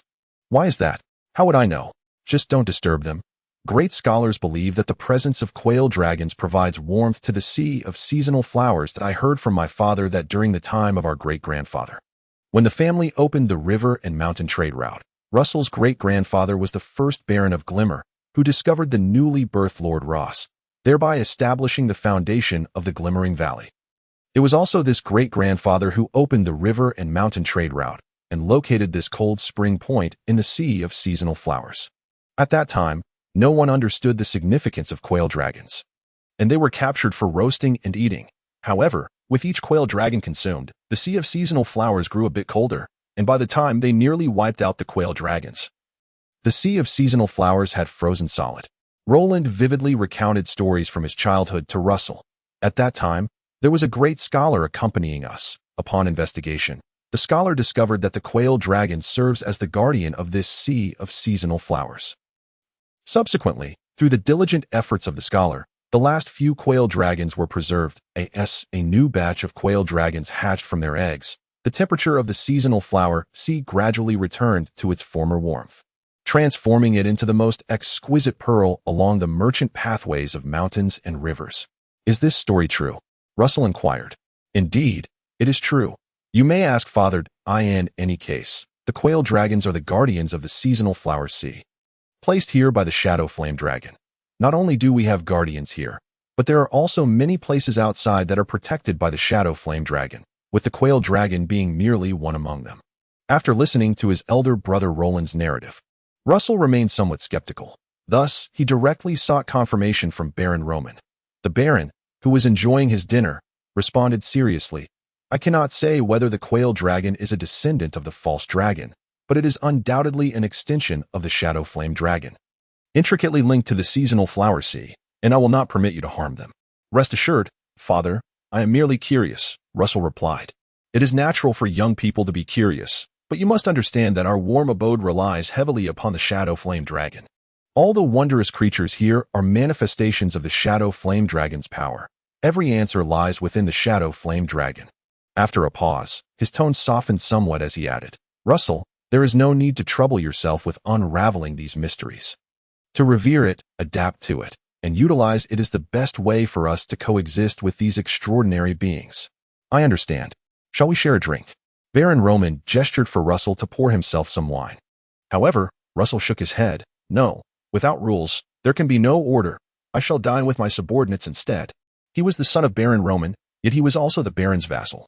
Chapter 129. The self-service feast of ice hail pearls. Is the quail dragon truly a descendant of the false dragon? If so, then why can't my bear bee also be a false honeybee dragon? But if that were the case, theoretically any elemental beast could be a descendant of the false dragon. TSK, could my black pig also be a descendant of the false dragon? The false pig dragon. Oh, my apologies, it is a descendant of the golden black pig. But who can guarantee that the golden black pig lacks the bloodline of the false dragon? Roland also mentioned that aside from the seasonal flower sea, there are many places with similar descendants of the false dragon, like the quail dragon. As Russell lay in his sleeping bag, he could hear the knights in the other tents shouting boisterously. The cold spring point had neither taverns nor brothels, so gambling became the sole pastime for the knights. Even his nightly retainers took turns going out to gamble. However, Eric did not enjoy such activities at that moment. He remained outside the tent, honing his elemental energy with Kevin, the silver wolf dog. For him, training was the most engaging endeavor. Chirp. The red-eyed mouse king also arrived in the snowy plains, having endured the frigid journey. And now, well-fed and content, it nestled in its specially crafted sleeping bag, dreaming while gnawing its teeth. Hearing this sound, Russell felt not annoyance, but rather a sense of comfort. He was nurturing the combat prowess of the red-eyed mouse king, while also cultivating a bond that would ensure its unwavering loyalty. This way, he would never have to worry about the potential betrayal of the red-eyed mouse king in the future. How marvelous, Russell mused, resting his hands behind his head, still contemplating the quail dragon. It cannot survive outside the seasonal flower sea. And once consumed, this place loses its warmth. Do scholars not study this? If they were scientists from Earth, the quail dragon would likely have been cultivated into a delicacy by now. Yet, the people here simply revered the quail dragon. Well, I cannot expect others to do so. I shall conduct my own research on the quail dragon. Conveniently, I have the little dream dragon, which I can use to study in my dreams. With these thoughts, Russell drifted off into slumber. Quack! The familiar sound, the little dream dragon, and the gracefully fluttering sword butterfly. Without further ado, Russell mounted the little dream dragon, instantly illuminating the magical light of the entire seasonal flower sea. In that moment, it truly felt as though the dark dreamscape had come to life. The magical lights of the knightly order intertwined with those of the illusory beasts, and even the magical light of Sir Ross was dazzlingly bright. Of course, these were not Russell's primary concern. He directly steered the little dream dragon toward the flower garden, declaring, "Let us capture some quail dragons and thoroughly investigate whether this elemental beast indeed possesses any lineage of the false dragon." Quack! The trio of Russell, the dragon, and the butterfly swiftly entered the flower garden. The cold spring point of the seasonal flower sea was vast, nearly rivaling the land area of the glowing fortress. Countless natural or artificial stone pillars supported the ice cap overhead, forming a massive cavern structure. Only in the area of the flower garden was the sky visible above. "Look, snow cone, those are the quail dragons." Russell pointed to the dim glimmers within the flower garden. The magical light of the quail dragons was faint and small, rendering their outlines indistinct. However, through the flickering of the magical light, it was evident that these quail dragons were moving about their nests. They were numerous, typically gathering in families, with about 10 quail dragons residing together. The entire flower garden housed around 30 nests. In total, the seasonal flower sea harbors approximately 300 to 400 quail dragons, subsisting on small insects and lizards. Russell counted the number of quail dragons, yet he could discern no particular traits from the magical light. They appeared to be ordinary elemental beasts, indistinguishable from bear bees, short-furred rabbits, long-legged ducks, brown dairy cows, or black pigs, differing only in domestication versus wildness. Snow cone, do you have any findings? Quack! The little dream dragon had no discoveries to report, even yawning out of boredom. All right, the dark dreamscape is not omnipotent. It cannot reveal any secrets. Let us go and seek our fortune on the snowy plains. The trio quickly turned and soared away from the cold spring point of the seasonal flower sea, venturing into the boundless snowy expanse.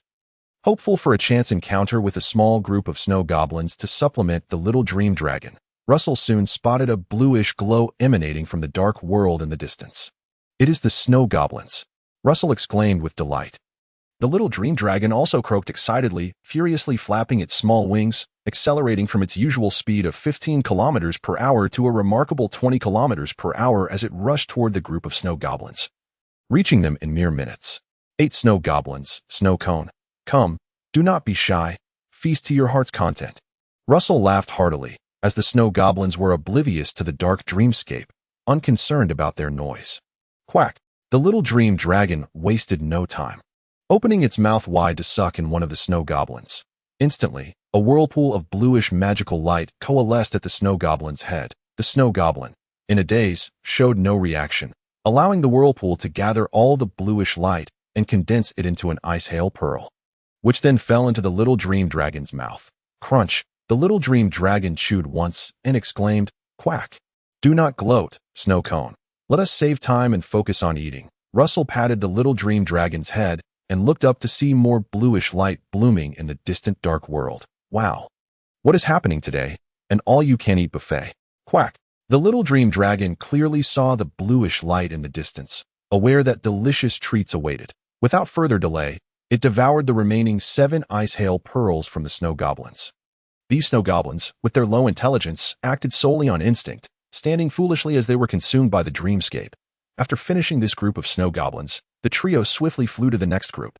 Before even starting to eat, Russell noticed something amiss. Several more bluish lights flickered in the dark world ahead. What is going on? An ice hail pearl buffet. Snow cone. Hurry up and finish eating so we can move on to the next table. Quack. The little dream dragon responded while munching eagerly. After finally finishing off this group of snow goblins, they hurriedly made their way to the next group. Just as they were about to approach the next group of snow goblins, Russell suddenly shouted, "Quick! Turn around and head that way. Do you see that deep blue light? It is a snow demon." Quack! Everything we just ate was vegetarian. Now we have some meat, a substantial dish. Russell exclaimed joyfully, tears of happiness streaming down his face. Today was truly a stroke of luck. Typically, even finding snow goblins was a challenge, yet tonight they had encountered a snow demon. However, as they drew closer to the snow demon, Russell signaled the little dream dragon to slow down and approach cautiously, occasionally calling out loudly to test if the snow demon could hear them. Safety first, snow cone. Quack. Patience is key. Splendid. This snow demon cannot hear us and likely does not sense the existence of the dark dreamscape. Let us continue forward, and should anything change, we will disperse immediately. The dark dreamscape cannot be opened or ended at will. It always concludes when the little dream dragon has had its fill of play. Yet, Russell had discovered a method to hasten the conclusion of the dark dreamscape. Nothing else. Xiao Minglong unleashed a breath of dragon fire, and it seemed that the shadowy dreamscape was nearing its conclusion. The only downside was that it would require a 3-day respite before it could be activated once more. Jiet, Xiao Minglong readily agreed. After a few tentative approaches, confirming that the snow demon showed no reaction, the trio of 1 person, 1 dragon, and 1 butterfly cautiously advanced. After considerable effort, they successfully reached the vicinity of the snow demon. This snow demon stood over 4 meters tall, resembling a slender bamboo stalk. Were it not for the deep blue aura of magical energy radiating from its form, shimmering in the dark realm, it would be challenging to perceive any combat prowess it possessed. It was simply too thin. Xiao Minglong tilted its head. Looking at Russell, the bond between the human and dragon had grown increasingly harmonious. Russell understood Xiao Minglong's intent and nodded in affirmation. All right, proceed. Jiet, Chapter 130. The gathering of dim light. The food was arduous to consume. This was Russell's conclusion from his observational perch. It wasn't that the taste was unpalatable, but rather that getting it into his mouth required considerable effort. He watched as Xiao Minglong faced the sluggishly moving snow demon, opened its jaws, and drew in a deep breath. In an instant, 2 whirlpools sprang forth at the head and abdomen of the slender bamboo snow demon, tugging at the deep blue luminescence that enveloped it, attempting to coalesce this magic into ice soul pearls. This particular snow demon was capable of forming 2 ice soul pearls, and while its combat ability was indeterminate, it was notably generous in the realm of magic. However, the next moment, the slender bamboo snow demon sensed the change within itself, and it began to roar silently in anger, its mouth agape, wildly swinging the ice crystal longsword it held, even cleaving a nearby snow goblin in half. It was desperately resisting Xiao Minglong's devouring. This seemed to bear fruit, as the whirlpool's gathering speed began to wane, even showing signs of dispersal. Keep it up, Russell urged softly, clenching his fist in encouragement. Xiao Minglong was also incensed. The round pupils of its dragon eyes swiftly constricted into elongated slits, and dragon fire spewed forth from its nostrils, akin to exhaling 2 puffs of secondhand smoke. In the shadowy dreamscape, everything was under its dominion. In the next heartbeat, it opened its jaws and exerted all its might to inhale once more. With this gulp, the slender bamboo snow demon could no longer struggle. The 2 whirlpools, which had been stagnating and on the verge of dispersing, began to whirl deeply, gathering the deep blue luminescence together. They formed 2 ethereal blue ice soul pearls, which then gently descended into Xiao Minglong's mouth. Crunch, crunch, like gnawing on bones, they were shattered and swallowed whole, followed by a comfortable belch. Gee, well done, ice cream. Russell clapped his hands, more exhilarated than when he hunted the snow demon himself. This was a venture of immense profit with no investment. An ice hail pearl could be exchanged for a gold coin, and a superior ice hail pearl could fetch over a dozen gold coins. The ice soul pearl was an invaluable treasure. If one wished, selling a single ice soul pearl could easily yield hundreds of gold coins. Thus, it could be said that Russell had earned several hundred gold coins that night.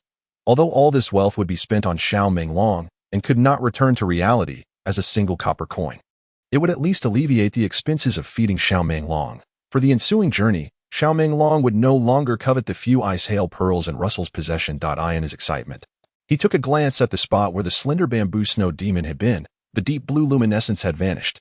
After the ice soul pearls coalesced, the slender bamboo snow demon had disappeared, and Russell surmised that it had likely shattered into a myriad of blue remnants. Just as he had witnessed the aftermath of a snow demon's demise during his previous cleansing of the Shuanghe trade route. Whether snow goblins or snow demons, they all dissipated into the wind upon death, leaving no trace to sully the environment. Of course, one could also say that aside from the ice hail and ice soul pearls, all remnants of their power would reintegrate into the cold wind, merging with the eternal snowfields. Yet, Xiao Menglong's call snapped Russell back from his reverie. He noted that after consuming 2 ice soul pearls, Xiao Menglong appeared somewhat overstuffed and would need to return to digest properly. He gently patted Xiao Menglong's neck. "All right, then we shall part ways here. Until tomorrow." Gah! Xiao Menglong's eyes sparkled with joy, having truly enjoyed the feast today. The sword butterfly danced gracefully, silently bidding farewell. Soon after, the shadowy dreamscape dissipated, and all returned to darkness. The following morning, the nightly order prepared for departure. In high spirits, Russell stood by the flower bed, observing a few quail-like dragons leisurely foraging for insects along the path.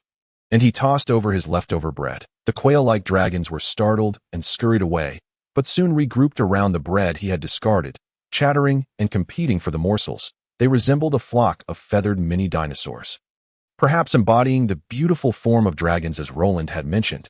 Pseudo-dragons. Shaking his head, Russell dismissed any further thoughts about these small creatures and swiftly returned to his nightly squad, joining the order as they exited the cold spring of the Four Seasons Flower Sea. Ascending the slope leading from the cave exit, they re-entered the icy, howling world of snow. Charge, hunt. The ensuing journey proceeded as smoothly as ever. Russell merely needed to pick up the occasional stray ice hail pearl. Regrettably, Xiao Menglong had indeed overeaten and did not make an appearance that evening. Only the M-shaped mark in the palm of Russell's hand would occasionally respond to his calls, igniting briefly to reassure him that Xiao Menglong was unharmed. In the days that followed, Xiao Menglong remained absent. Alas, how could this be? Breathing out a dragon fire requires a 3-day rest, and now after consuming some ice soul pearls, it also needs to recuperate. Young dragons are indeed challenging to manage, Russell lamented, pondering the countless ice hail pearls and even ice soul pearls he had missed over the past few nights. Time passed, and the nightly order had already traversed the entire Shanhua trade route, cutting through the icy wilderness, arriving at another cave. This is the Ceramic Cave, where the Shanhua trade route connects the volcanic oasis and the Valley of Dim Light. The trade in ceramics and pottery is bustling, with many individuals engaging in smuggling operations here. Roland, Russell's elder brother, rode alongside him, explaining the local customs. Russell was astonished. Does the family allow them to smuggle? Why not? The taxes on legitimate trade are exorbitant, and we at the Luminescent Fortress cannot bear it. Moreover, Roland lowered his voice. Our grandfather oversees the Elder Council, turning a blind eye to the smuggling in this area. For the past 2 decades, the Duchy of Shadowflame had been governed by the Elder Council, with Merlin Yujua serving as one of the 2 prominent earls, alternating in governance with the other earl, since they were all part of the same circle. It was only natural to extend some favors. After all, increased tax revenue would go to the Red Fortress and not into the hands of the esteemed elders. Only by reducing their own tax payments could the elders enjoy the benefits. Russell nodded in understanding and inquired. Now that the Duke has taken office, do you think our grandfather has also stepped down? Will the family continue to smuggle? Of course, but we must be cautious. Everything must be managed properly. Currently, Uncle Rosen is in charge, and you must observe and learn. In the future, this matter will need to be entrusted to you. Roland had already adopted a baronial perspective, arranging for Russell's future. He turned slightly, patted Russell's shoulder, and whispered, "Compared to Uncle Rosen, I trust you more." Russell squinted, nodding nonchalantly. "All right, brother." This was the duty of the family's second son. Of course, with a dragon at his side, the future remained unpredictable. The nightly order passed through the Ceramic Cave, where numerous ragged cave dwellers boldly approached to sell their wares. Beverages, food, tobacco, beetle nuts. There were even female cave dwellers, dressed in thin garments, enduring the cold as they posed enticingly by the roadside. A brief pause there could lead to a fleeting romance. Indeed, some knights from the order stepped away from their ranks, bravely coming forward to rescue these suffering women. But Russell's gaze lingered on the cave dwellers, lost in thought. Noticing this, Roland seemed to grasp Russell's sentiments. He chuckled teasingly. Are you also eager to rescue these distressed women? Haha, don't be hasty, Russell. We are approaching the gathering of dim light, which is a market established by our luminescent mushroom family that I'll introduce you to a few noble women. Chapter 131. The stubborn stone. The gathering of dim light resembled a quaint estate market. Not technically the territory of the luminescent mushroom family. In truth, it had once been a barren wasteland. However, with the opening of the Shanhua trade route, it gradually began to flourish with human activity. The luminescent mushroom family invested heavily, constructing the gathering of dim light as a supply and transit station for the trade route. But it could be said that, aside from the land being owned by the Duke, all the industries within it belonged to the luminescent mushroom family, effectively making it their enclave. Upon entering the gathering of dim light, the knightly order dispersed, knights clustering in small groups, flocking into taverns or brothels in search of merriment. Less affluent knights had already resolved their issues back in the ceramic cave. As expenses in the gathering of dim light tended to be higher, naturally, some sought more refined pursuits. Several lords had already purchased small estates here, maintaining one or two intimate companions, after being apart for over half a year. Their reunion was as fervent as that of newlyweds. Roland was no exception. He led Russell to knock on the door of a small estate, and upon the old servant opening it, a young woman rushed forth, leaping into Roland's embrace, followed by an extended, breathless kiss. When their lips finally parted, nearly breathless, the woman clung to Roland like a koala, while his hand mischievously slipped beneath her skirt. After a moment of exploration, he pointed to the nearby Russell, who was rolling his eyes in boredom, and said to the woman in his arms, "Bar, this is my brother Russell. What do you think? Quite handsome, I sentee. Not much worse than me. Ah, so you are Russell. I've often heard Roland speak of you." Madame Barr chuckled, covering her mouth, and remarked, "Both of you brothers are equally impressive, one robust and the other handsome, truly deserving of the illustrious lineage of the Ingguang mushroom family." "You flatter me," Russell replied, squinting his eyes and speaking with nonchalance. "I still fall far short compared to my elder brother." His innate talent indeed paled in comparison to Roland's, though it must be noted that Roland's looks were likewise less striking than his. Thus, Barter's assessment hit the mark. Roland was robust in talent, while Russell was handsome in appearance. After a brief pause, Russell continued, "Elder brother, you and Madame Barr. If you are busy, I shall take my leave and stroll through the market." "What is there to see at the market?" "It pales in comparison to Yoguang town," Roland said, pulling Russell into the courtyard. "You shall stay here tonight. I will ask Barr to summon a few of her friends over for a drink this evening." "Is that really necessary?" Russell, being a man of virtue, hesitated. "Stated it is rare for you to visit Yoguang market. How could I disregard you?" Roland insisted, leaving no room for refusal. "I could visit father instead." Hearing this, Roland could not help but roll his eyes. "There is no difference between my father's place and here. You will heed my words." Russell opened his mouth. Understanding the underlying implication in Roland's words, he wanted to feign surprise, yet found little to be astonished by. After all, even Roland, who needed to maintain a good reputation and seek a marriage alliance, dared to openly keep a mistress. It seemed such affairs had become commonplace. "No, thank you." Russell ultimately shook his head. "I will take my red-eyed mouse king to the market for a bit of merriment. You and Madame Barr enjoy yourselves." With that, he patted the red-eyed mouse king at his feet and turned to leave. Madame Barr curiously peered after him, asking, "If your brother leaves like this, should I still call my friends?" "Forget it. This fellow is still clinging to his high morals," Roland remarked with a somewhat displeased expression, yet soon his gaze drifted to Madame Barr's alluring figure, grinning as he said, "It is better he has left. Come, my dear, let us." He swept Madame Barr into his arms, and amidst her surprised exclamations, rushed into the room, leaving the stooped old servant shaking his head resignedly as he closed the courtyard gate. Russell walked the streets of Yoguang Market with his red-eyed mouse king. Many passers-by cast curious glances at the large rodent, akin to a hunting dog, Yet their interest was merely fleeting. Magical creatures, while rare, were not entirely uncommon, especially in a bustling trade hub like Yogwang Market, where beast riders frequently accompanied merchant caravans along the trade routes. The magical beasts of these riders varied greatly. Not only were rodent-like creatures seen, but even insect-like ones were a common sight, selling smoked mouse meat, authentic smoked mouse meat from the City of Fury. 5 red hounds, premium red hound pups. Look at the noses, ears, throats, paws, and tails. Each one is a vibrant red. Potato pies. Delicious and filling potato pies. Hey there, handsome knight. Come play with us. Essential for winter travel, lamb's wool coats. Now on a massive sale. Don't miss out. Although Yogwang Market was not as expansive as Yogwang Town, its liveliness was equally vibrant. With shopkeepers and vendors calling out their wares along the streets, and even heavily made-up women beckoning to passers-by from the corners. As they passed a barbecue stall, the red-eyed mouse king drooled at the sight.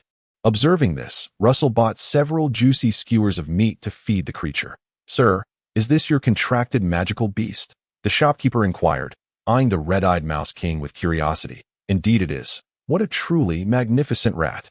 The shopkeeper struggled to find more flattering words, as the image of a rat hardly lent itself to positive descriptors. This was also why Russell considered the red-eyed mouse king merely a backup option for his contracted beast, while its bloodthirsty, flickering magic was formidable.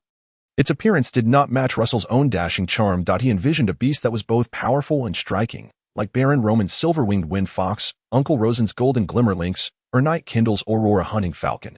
All magnificent and formidable creatures.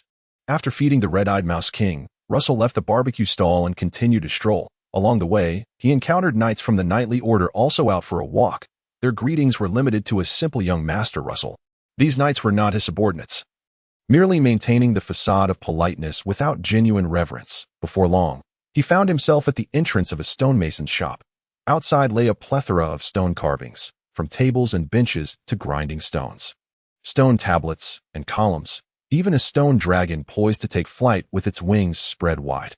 Russell held little interest in these, preparing to walk past when he suddenly felt a warmth in his palm. As if he had touched something hot, that he raised his hand to see the shaped mark representing the little dream dragon glowing intensely. Is this the little dream dragon attempting to convey a message to me? Russell pondered, perplexed, as he could not discern what information the mark intended to relay, given that he had no contract with the little dream dragon to establish a mental connection. He examined the mark while stepping forward. It flared even hotter. When he took a step back, the mark cooled slightly. That moment, Russell understood. Snow cone, you have discovered something and wish to alert me, correct? He lifted his gaze to the stonemason's sign, which bore the name Stubborn Stone, clearly indicating the shop's identity. Chapter 132. Thorn Amber Worm Chirp Chirp. The red-eyed mouse king curiously observed Russell as they rummaged through a pile of rough stones in the Stubborn Stone shop. It approached, nibbling at the rough stone, only to find it as unpalatable as ever. Having tussled with such stones during its time burrowing in the caves, it quickly lost interest. Instead, it lounged at the shop's entrance, grooming its increasingly glossy As for Russell. He continued to sift through the stones, not by personal choice, but guided by the mark on his palm to select the stone chosen by the little dream dragon. Though he knew not what the little dream dragon had found, he was certain that being singled out by a dream dragon was no trivial matter. Could it be an ice soul pearl lost within the stone? Russell mused as he searched. Previously, the mark had ignited whenever it sensed ice hail pearls or ice soul pearls held by the knights, particularly when he entered Baron Roman's tent, where the ice soul pearl made the little dream dragon salivate with desire. The mark burned with intensity during those times. If that were the case, it would indeed be a windfall. The more Russell contemplated, the more exhilarated he became, his search for stones becoming increasingly fervent. Finding ice hail pearls or ice soul pearls would be effortless for the little dream dragon, and there would be no need to covet others' treasures. This was not due to Russell's high moral standards. Rather, pilfering ice hail pearls or ice soul pearls from others could lead to unnecessary trouble, especially if it involved the little dream dragon. Perhaps if Baron Roman learned of the secret, it would not pose a significant problem, given their father-son relationship. However, if it reached the ears of the Shadow Flame family, it was hard to imagine how they would react. The Shadow Flame dragon, dwelling within the volcano, would certainly not permit another dragon to develop in its territory. After all, two tigers cannot coexist on the same mountain. Russell recalled hearing Baron Roman lament in private during his childhood. Never think of dragons as embodiments of justice. They are merely powerful creatures with a degree of intelligence, animals, at best. Dragons were thus. And so were wyverns. Russell also recalled his elder brother Roland recounting tales of old, mentioning that when their great-grandfather first tamed Lord Ross, the latter was still wild and caused much havoc in the territory. Only as the contract deepened did Lord Ross gradually come to understand humanity and become more docile. Hence, Russell must keep the little dream dragon's secret safe to prevent the shadow flame dragon from discovering it and swiftly eliminating the young dragon. After a thorough search, Russell finally felt an unusual stone, seemingly ordinary, yet resonating with the mark, which flared brilliantly before fading away. This is it. Russell received the signal from the little dream dragon. He swiftly lifted the stone, which was roughly the size of a basin, and called out to the shopkeeper, who was carving a grinding stone not far away. "I'll take this stone. 3 copper coins." The shopkeeper glanced at Russell before returning to his carving. In reality, the stone was worth only half a copper coin. The stone itself had little value, as there was a nearby stone mountain. Its worth lay solely in transportation costs. However, since he had entered the stonemason's shop, it was customary to add some value. Thus, the shopkeeper quoted 3 copper coins. Clink, clink, clink. Russell produced 3 copper coins, placing them on the table before departing with the stone. "Red-eyed, carry this," he instructed as he placed the stone on the back of the red-eyed mouse king. A weight that was negligible for the creature. Leaving the market, they headed towards a nearby dirt slope, where, sheltered by the surrounding grass, Russell rubbed his hands together, contemplating how to open the stone. In the hazy atmosphere, an exhilarating thrill akin to gambling with stones enveloped me. Just as I was about to draw the green ceramic sword to cleave through the rock, my gaze caught the idle red-eyed rodent nearby. I beckoned. "Come, take a bite." Chirp. The red-eyed rodent king shook its head in disdain, finding the stone bothersome to its teeth. "Just a nibble, Red-Eye. You are a phantasmal beast now. Surely shattering the stone is a trivial task for you." I gave the red-eyed rodent king a gentle pat on its backside. Reluctantly, it opened its mouth, its 2 front teeth resembling spades, swiftly gnawing a chunk out of the large stone. "Continue." Chirp. With a few swift bites, the great stone crumbled into a heap of debris, revealing amidst the rubble a strikingly vibrant orange-yellow translucent stone. It was merely the size of a meatball, irregularly round, and as the larger rock fractured, a faint aura of magical energy began to circulate and disperse from it. "This is also an amber." My eyes widened in astonishment. Compared to the fist-sized amber that once encased the sword butterfly, this piece was considerably smaller, yet its essence remained equally pure. Has my second amber insect arrived in such a manner? Were it not for the M-shaped mark of the little dream dragon, this amber insect might have remained entombed within the stone for eternity. Even if the stonemason carved the stone into an object, it would be challenging to reveal it, perhaps only countless years later. When the sculpture crumbled, could it see the light of day again? Wiping away the debris from the amber, I lifted it towards the sunlight to discern the creature sealed within it as the sunlight streamed through the amber. I could see something shriveled within, no larger than a fingernail. Could it be a seed? I pondered, uncertain of the plant from which this seed originated. I found it perplexing. Can there truly be a plant seed within amber? And can this seed even nurture into an amber insect? However, I soon found clarity. If plants can nurture spirit insects, why not amber? This insect differs from the others. Thus, I commenced the binding ritual, slicing my fingertip to extract 2 droplets of blood, which fell onto the amber stone. In an instant, the droplets seeped into the amber. Then, a new thought emerged in my mind, distinct from the breathing rhythm of the sword butterfly amber insect. It was calm and harmonious, almost resembling a state of unconscious chaos, unlike a typical insect. Simultaneously, I observed the shriveled seed within the amber swell visibly. With a crack, as the seed plumped, the amber rapidly crumbled into powder, slipping from my fingertips and vanishing into the air with a gentle breeze. Only the now plump seed remained, resting in the palm of my hand. There was little conscious connection, merely a vague, fragmented thought, imbued with the power of the contract, which drifted into my consciousness. This fragmented thought resembled a peculiar murmur, whispering, "Sprout, sprout." Then, astonishingly, the plump seed began to sprout, sending forth tiny roots that pierced into my palm, that I felt no pain as I curiously watched the seed take root, split open, and sprout, rapidly transforming into a diminutive thorn bush. The thorns were only the length of a finger, swaying in the wind as if beckoning to me.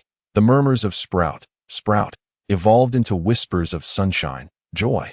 So, it is a thorn amber insect. A smile crept upon my lips as my thoughts flickered in the next moment. The tiny thorn bush transformed into a ray of light, merging into my palm. All that remained was the M-shaped mark glistening in my palm, alongside the minuscule sword butterfly mark dancing gracefully. Meanwhile, at the corner of the M-shaped mark, a thorn mark emerged, slightly smaller than the sword butterfly mark, swaying like a delicate tendril in the breeze. Chapter 133. The 5-meter-long whip, the sword butterfly mark encircled the M-shaped mark, while the thorn mark grew upon it. The marvel of the amber insects lies in their ability to resonate with dragons. Gazing at the undulating thorn mark, I beamed with delight that I then focused my mind, embarking on a journey to explore the wonders of the thorn amber insect. Previously, whether it was the spirit insect, mushroom insect, or sword butterfly amber insect, all mimicked animal forms, yet this thorn amber insect remains in its plant form, with a life state and aura akin to that of a plant. The sword butterfly possesses an active consciousness, a truly magical butterfly. The mushroom insect, spirit insect, and others are also akin to insects, each with distinctive personalities and thoughts. However, the thorn amber insect exhibits no lively thought, merely simple, fragmented murmurs. Grow, grow, sunshine, sunshine, comfort, comfort. With just a casual perception of the thorn mark, I could sense these unembellished musings. Simultaneously, within these musings, insights were relayed back to me, enlightening me on the wondrous capabilities of the thorn amber insect. A thorn whip. The feedback was quite surprising. I had anticipated that amber insects would be akin to the sword butterfly, possessing insights related to combat techniques. To my astonishment, this thorn amber insect can effortlessly extend a thorny appendage, agile as a tendril. This realization left me somewhat disheartened. A thorn whip? What use is that? Disappointment aside, exploration must continue. I immediately communicated with the thorn amber insect, fond of its fragmented thoughts. Then, opening my palm, I directed it towards a nearby thicket. Whoosh! A red-green whip swiftly shot forth from my palm, racing like an arrow, penetrating nearly 5 meters into the underbrush. Hiss! I gasped in astonishment. By the heavens, this speed surpasses that of an arrow. An unprepared individual, even a knight, could easily fall victim to a strike. Moreover, I can control it, wielding it effortlessly. I waved my hand, and the 5-meter-long thorn whip danced through the thicket, swiftly flattening a wide swath of grass. Chirp! The red-eyed rodent king, startled while toying with the dogtail grass, jumped back, yet I found immense joy in the experience. Unlike a typical whip, this thorn whip was remarkably entertaining to wield, offering a delightful sense of control and responsiveness, striking precisely where I aimed, requiring minimal effort. Most importantly, it was robust. The slender green stem, adorned with subtly reddened fine thorns, swept through the grass, leaving a trail of destruction. Furthermore, it not only severed the underbrush, I found a nearby stone, casually swung the whip, and it shattered the stone upon impact, showing no signs of damage. With a flick of my thought, the 5-meter-long thorn whip contracted to a standard length of about 1.5 meters. Still retaining its finger-thick dimensions. I beckoned to the red-eyed rodent king. Come, Red-Eye, see if you can bite through it. The red-eyed rodent king looked perplexed. I chuckled. I want to see how sharp your teeth truly are. Chirp! The red-eyed rodent king, feeling challenged, immediately lunged at the thorn whip, sinking its teeth into it. Crunch! Its formidable incisors, capable of crushing stone, failed to sever the thorn whip at first, merely leaving a few millimeters of bite marks on the stem. The red-eyed rodent king, growing agitated, summoned its full power, and with a fierce bite, finally managed to snap the whip. Then displayed a triumphant grin, chattering at me in delight. Well done, I encouraged with a smile. Having gained a preliminary understanding of the whip's resilience, it took considerable effort for a phantasmal beast to sever it, suggesting it was stronger than typical metal weapons. Curiously, I flicked my wrist, and the severed portion of the thorn whip, along with the parts still anchored in my palm, vanished as if they had never existed. Only the thorn mark on my palm's M-shaped imprint fluttered in the breeze. This whip, forged through my fighting energy, will continuously regenerate as long as my energy endures. Isn't that cool, Red-Eye? I waved my hand once more, and another thorn whip shot forth. The red-eyed rodent king, incensed, lunged to bite at the new whip. I quickly stopped it. Hold on, you're not biting the whip. You're attempting to bite my fighting energy.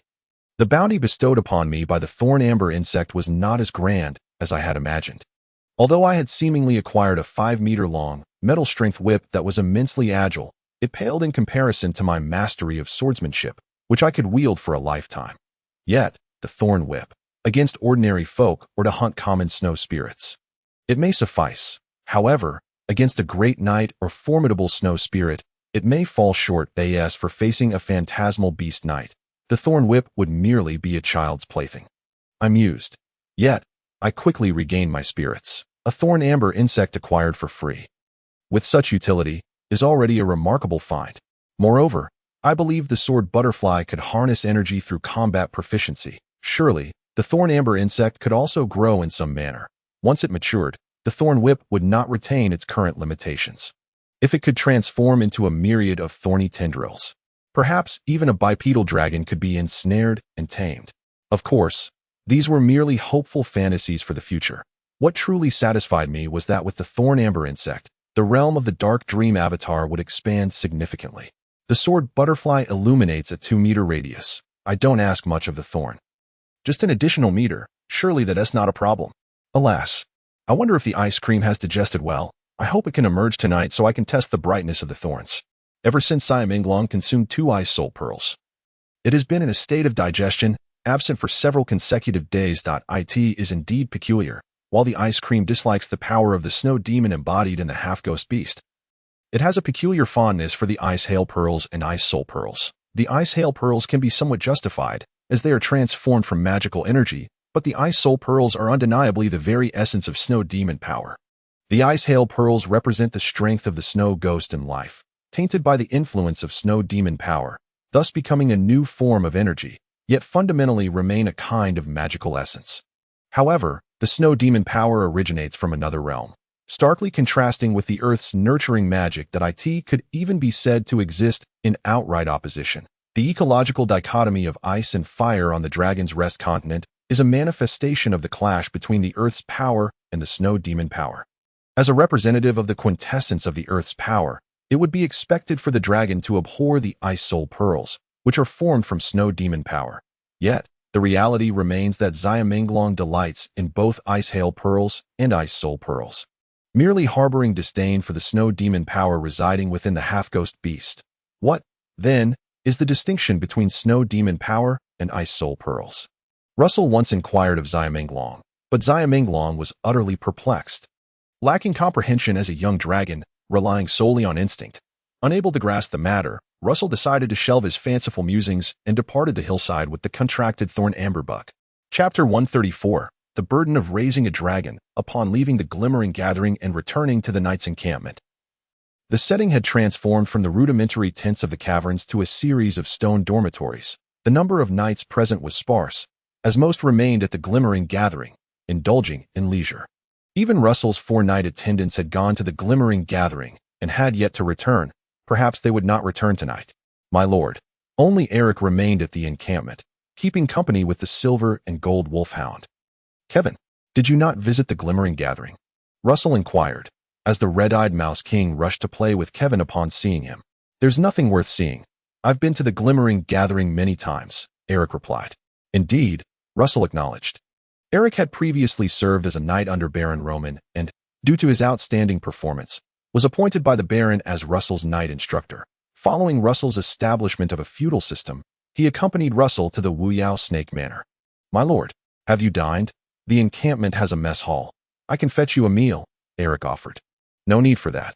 I noticed a tavern at the glimmering gathering that offers delivery service. Have someone order dinner from the Greenleaf Tavern, Russell instructed. Understood. The dinner from the Greenleaf Tavern, costing a few silver coins, proved to be far less satisfactory than anticipated, although there was an abundance of meat and vegetables. The taste left much to be desired. Fortunately, having subsisted on pancakes and meatballs for a week in the snowy plains, Russell was not particularly picky, and he and Eric devoured the meal with great gusto. Finishing every last morsel, Kevin and the red-eyed mouse also received a separate dinner, indulging greedily. Dining in a warm place is so much more comfortable, Russell remarked, patting his belly with a lack of decorum. While camping at Cold Spring Point, he always worried about a potential ambush by the snow ghosts. But here, such concerns were absent. Eric responded with a murmured comment. The cooking here pales in comparison to Mrs. Moore's. The Green Leaf Tavern relies solely on quantity. Have you grown to appreciate Mrs. Moore's culinary skills? Russell queried. I have always thought so, Eric replied. Russell's eyes brightened. How does it compare to Mrs. Grammer's at Glimmering Fortress? Eric responded quietly. Mrs. Grammer's cooking is superior. Why is that? Mrs. Moore tends to prepare some audacious dishes. Do you not find these bold attempts to be rather appetizing? Russell attempted to persuade Eric, asserting that the dishes he had encouraged Mrs. Moore to try were indeed quite delicious. However, Eric simply stated, I do not favor unconventional food. The fare is already plentiful enough. Why seek to experiment with more variety? I could happily eat bread for a lifetime. That suffices. Very well. Let us end our conversation for tonight. Rest early, Eric, Russell said, lazily waving his hand. The dormitory of the encampment regained some semblance of liveliness. Most knights did not spend the night outside but returned here, gathering in small groups to gamble. Only a few knights were willing to spend money on lodgings in the glimmering gathering, embracing women and falling into deep slumber. The next day, as the knightly order prepared to depart, Baron Roman, along with his brother Roland and several noble lords, finally returned. Russell could easily discern the fatigue etched in Baron Roman's dark circles from the previous night's exertions, even while issuing commands. Baron Roman stifled a yawn. Kindle, have you contacted the clerks at the glimmering gathering? I have already made contact, my lord. The captain of the patrol knights, Kindle, replied solemnly. The clerks will promptly issue a safety announcement for the Mountain River trade route, restoring the Thunder Beast cart services and enhancing the trade share of the territory. This task was originally meant for his brother, Roland, but since Roland had also toiled through the night, it fell to Kindle. Very well. Let us set forth on our return. Baron Roman gestured southward. This time, expand the reconnaissance range. We shall clear out the snow ghosts once more, removing all small bands of snow ghosts within a 50-mile radius of the trade route. Yes, my lord, the knights responded in unison. Thunderous hooves, nearly 300 knights rode in unison, their steeds pounding upon the ground, creating a muffled rumble that startled countless birds and small creatures from the roadside. As they traversed through the porcelain caverns, they soon re-entered the vast snowy plains. The wind howled and snow swirled. Russell rolled the hem of his dark golden ceramic armor's cloak and braved the biting cold. Advancing alongside the knightly order to eradicate the snow ghosts within a 50-mile radius of the trade route, Lord Sally and Captain Kindle would need to remain on the front lines, as they had contracted flying phantom beasts to soar above. Of course, the main force of scouts consisted of Lord Ross, whose bipedal dragon was nearly invincible in the snowy plains, provided it did not encounter terrifying foes like the snow giants. Identifying the enemy, rallying the troops, and initiating a charge became second nature to Russell, who had seamlessly adapted to combat in the snowy plains, behaving like a true knight, integrating himself into the ranks of the order.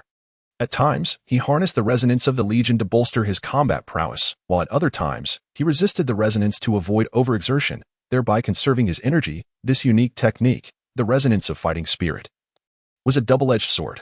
Many novice knights had suffered greatly due to it. Fortunately, Russell possessed a steady heart. Whenever he felt overwhelmed, he would promptly rein himself in. Safety first, that is always my mantra, he thought as he shook his jade ceramic sword to conclude the battle at hand. A slight smile gracing his lips. As he lifted his gaze to the distance, he observed several phantom beast knights encircling a snow demon. The brilliant glow of fighting spirit and the explosive power of magic intertwined to create a vividly beautiful tapestry, blossoming upon the wide expanse. Such high-level battles, he could now easily disregard, focusing solely on his own combat. With a swift motion, Knight Attendant Jack shattered the snow ghost's skull, retrieving the ice hail pearl within and stowing it away for safekeeping. A gust of wind swept through, scattering the already decayed remains of the snow ghost. Let us depart. Russell mounted his steed, leading the small knightly squad to swiftly tidy up the battlefield's remnants and rejoin the main force. Time in the snowy plains stretched long, and the frigid climate drove one to madness. Yet, even the longest of times must eventually conclude. A week later, the party once more traversed the entire Mountain River trade route, successfully eradicating all snow ghosts within a 50-mile radius, ensuring that the trade route would remain free of substantial snow ghost disturbances for a considerable duration. We're back. Haha, it feels as though we've been reborn. The warm sunshine is truly delightful. Every return home feels like returning to my mother's embrace. Although the harvest was somewhat lacking, the safety of our lives is the greatest victory.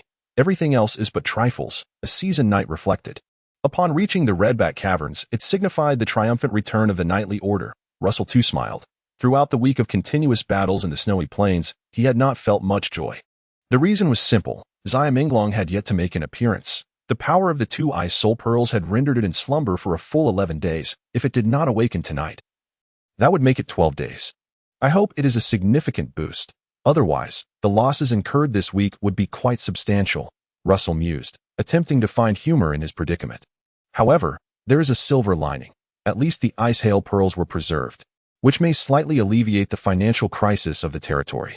For superior ice hail pearls and 61 ordinary ice hail pearls, that was the bounty of Russell's expedition. Yet, he would need to allocate a portion of this to reward his subordinates.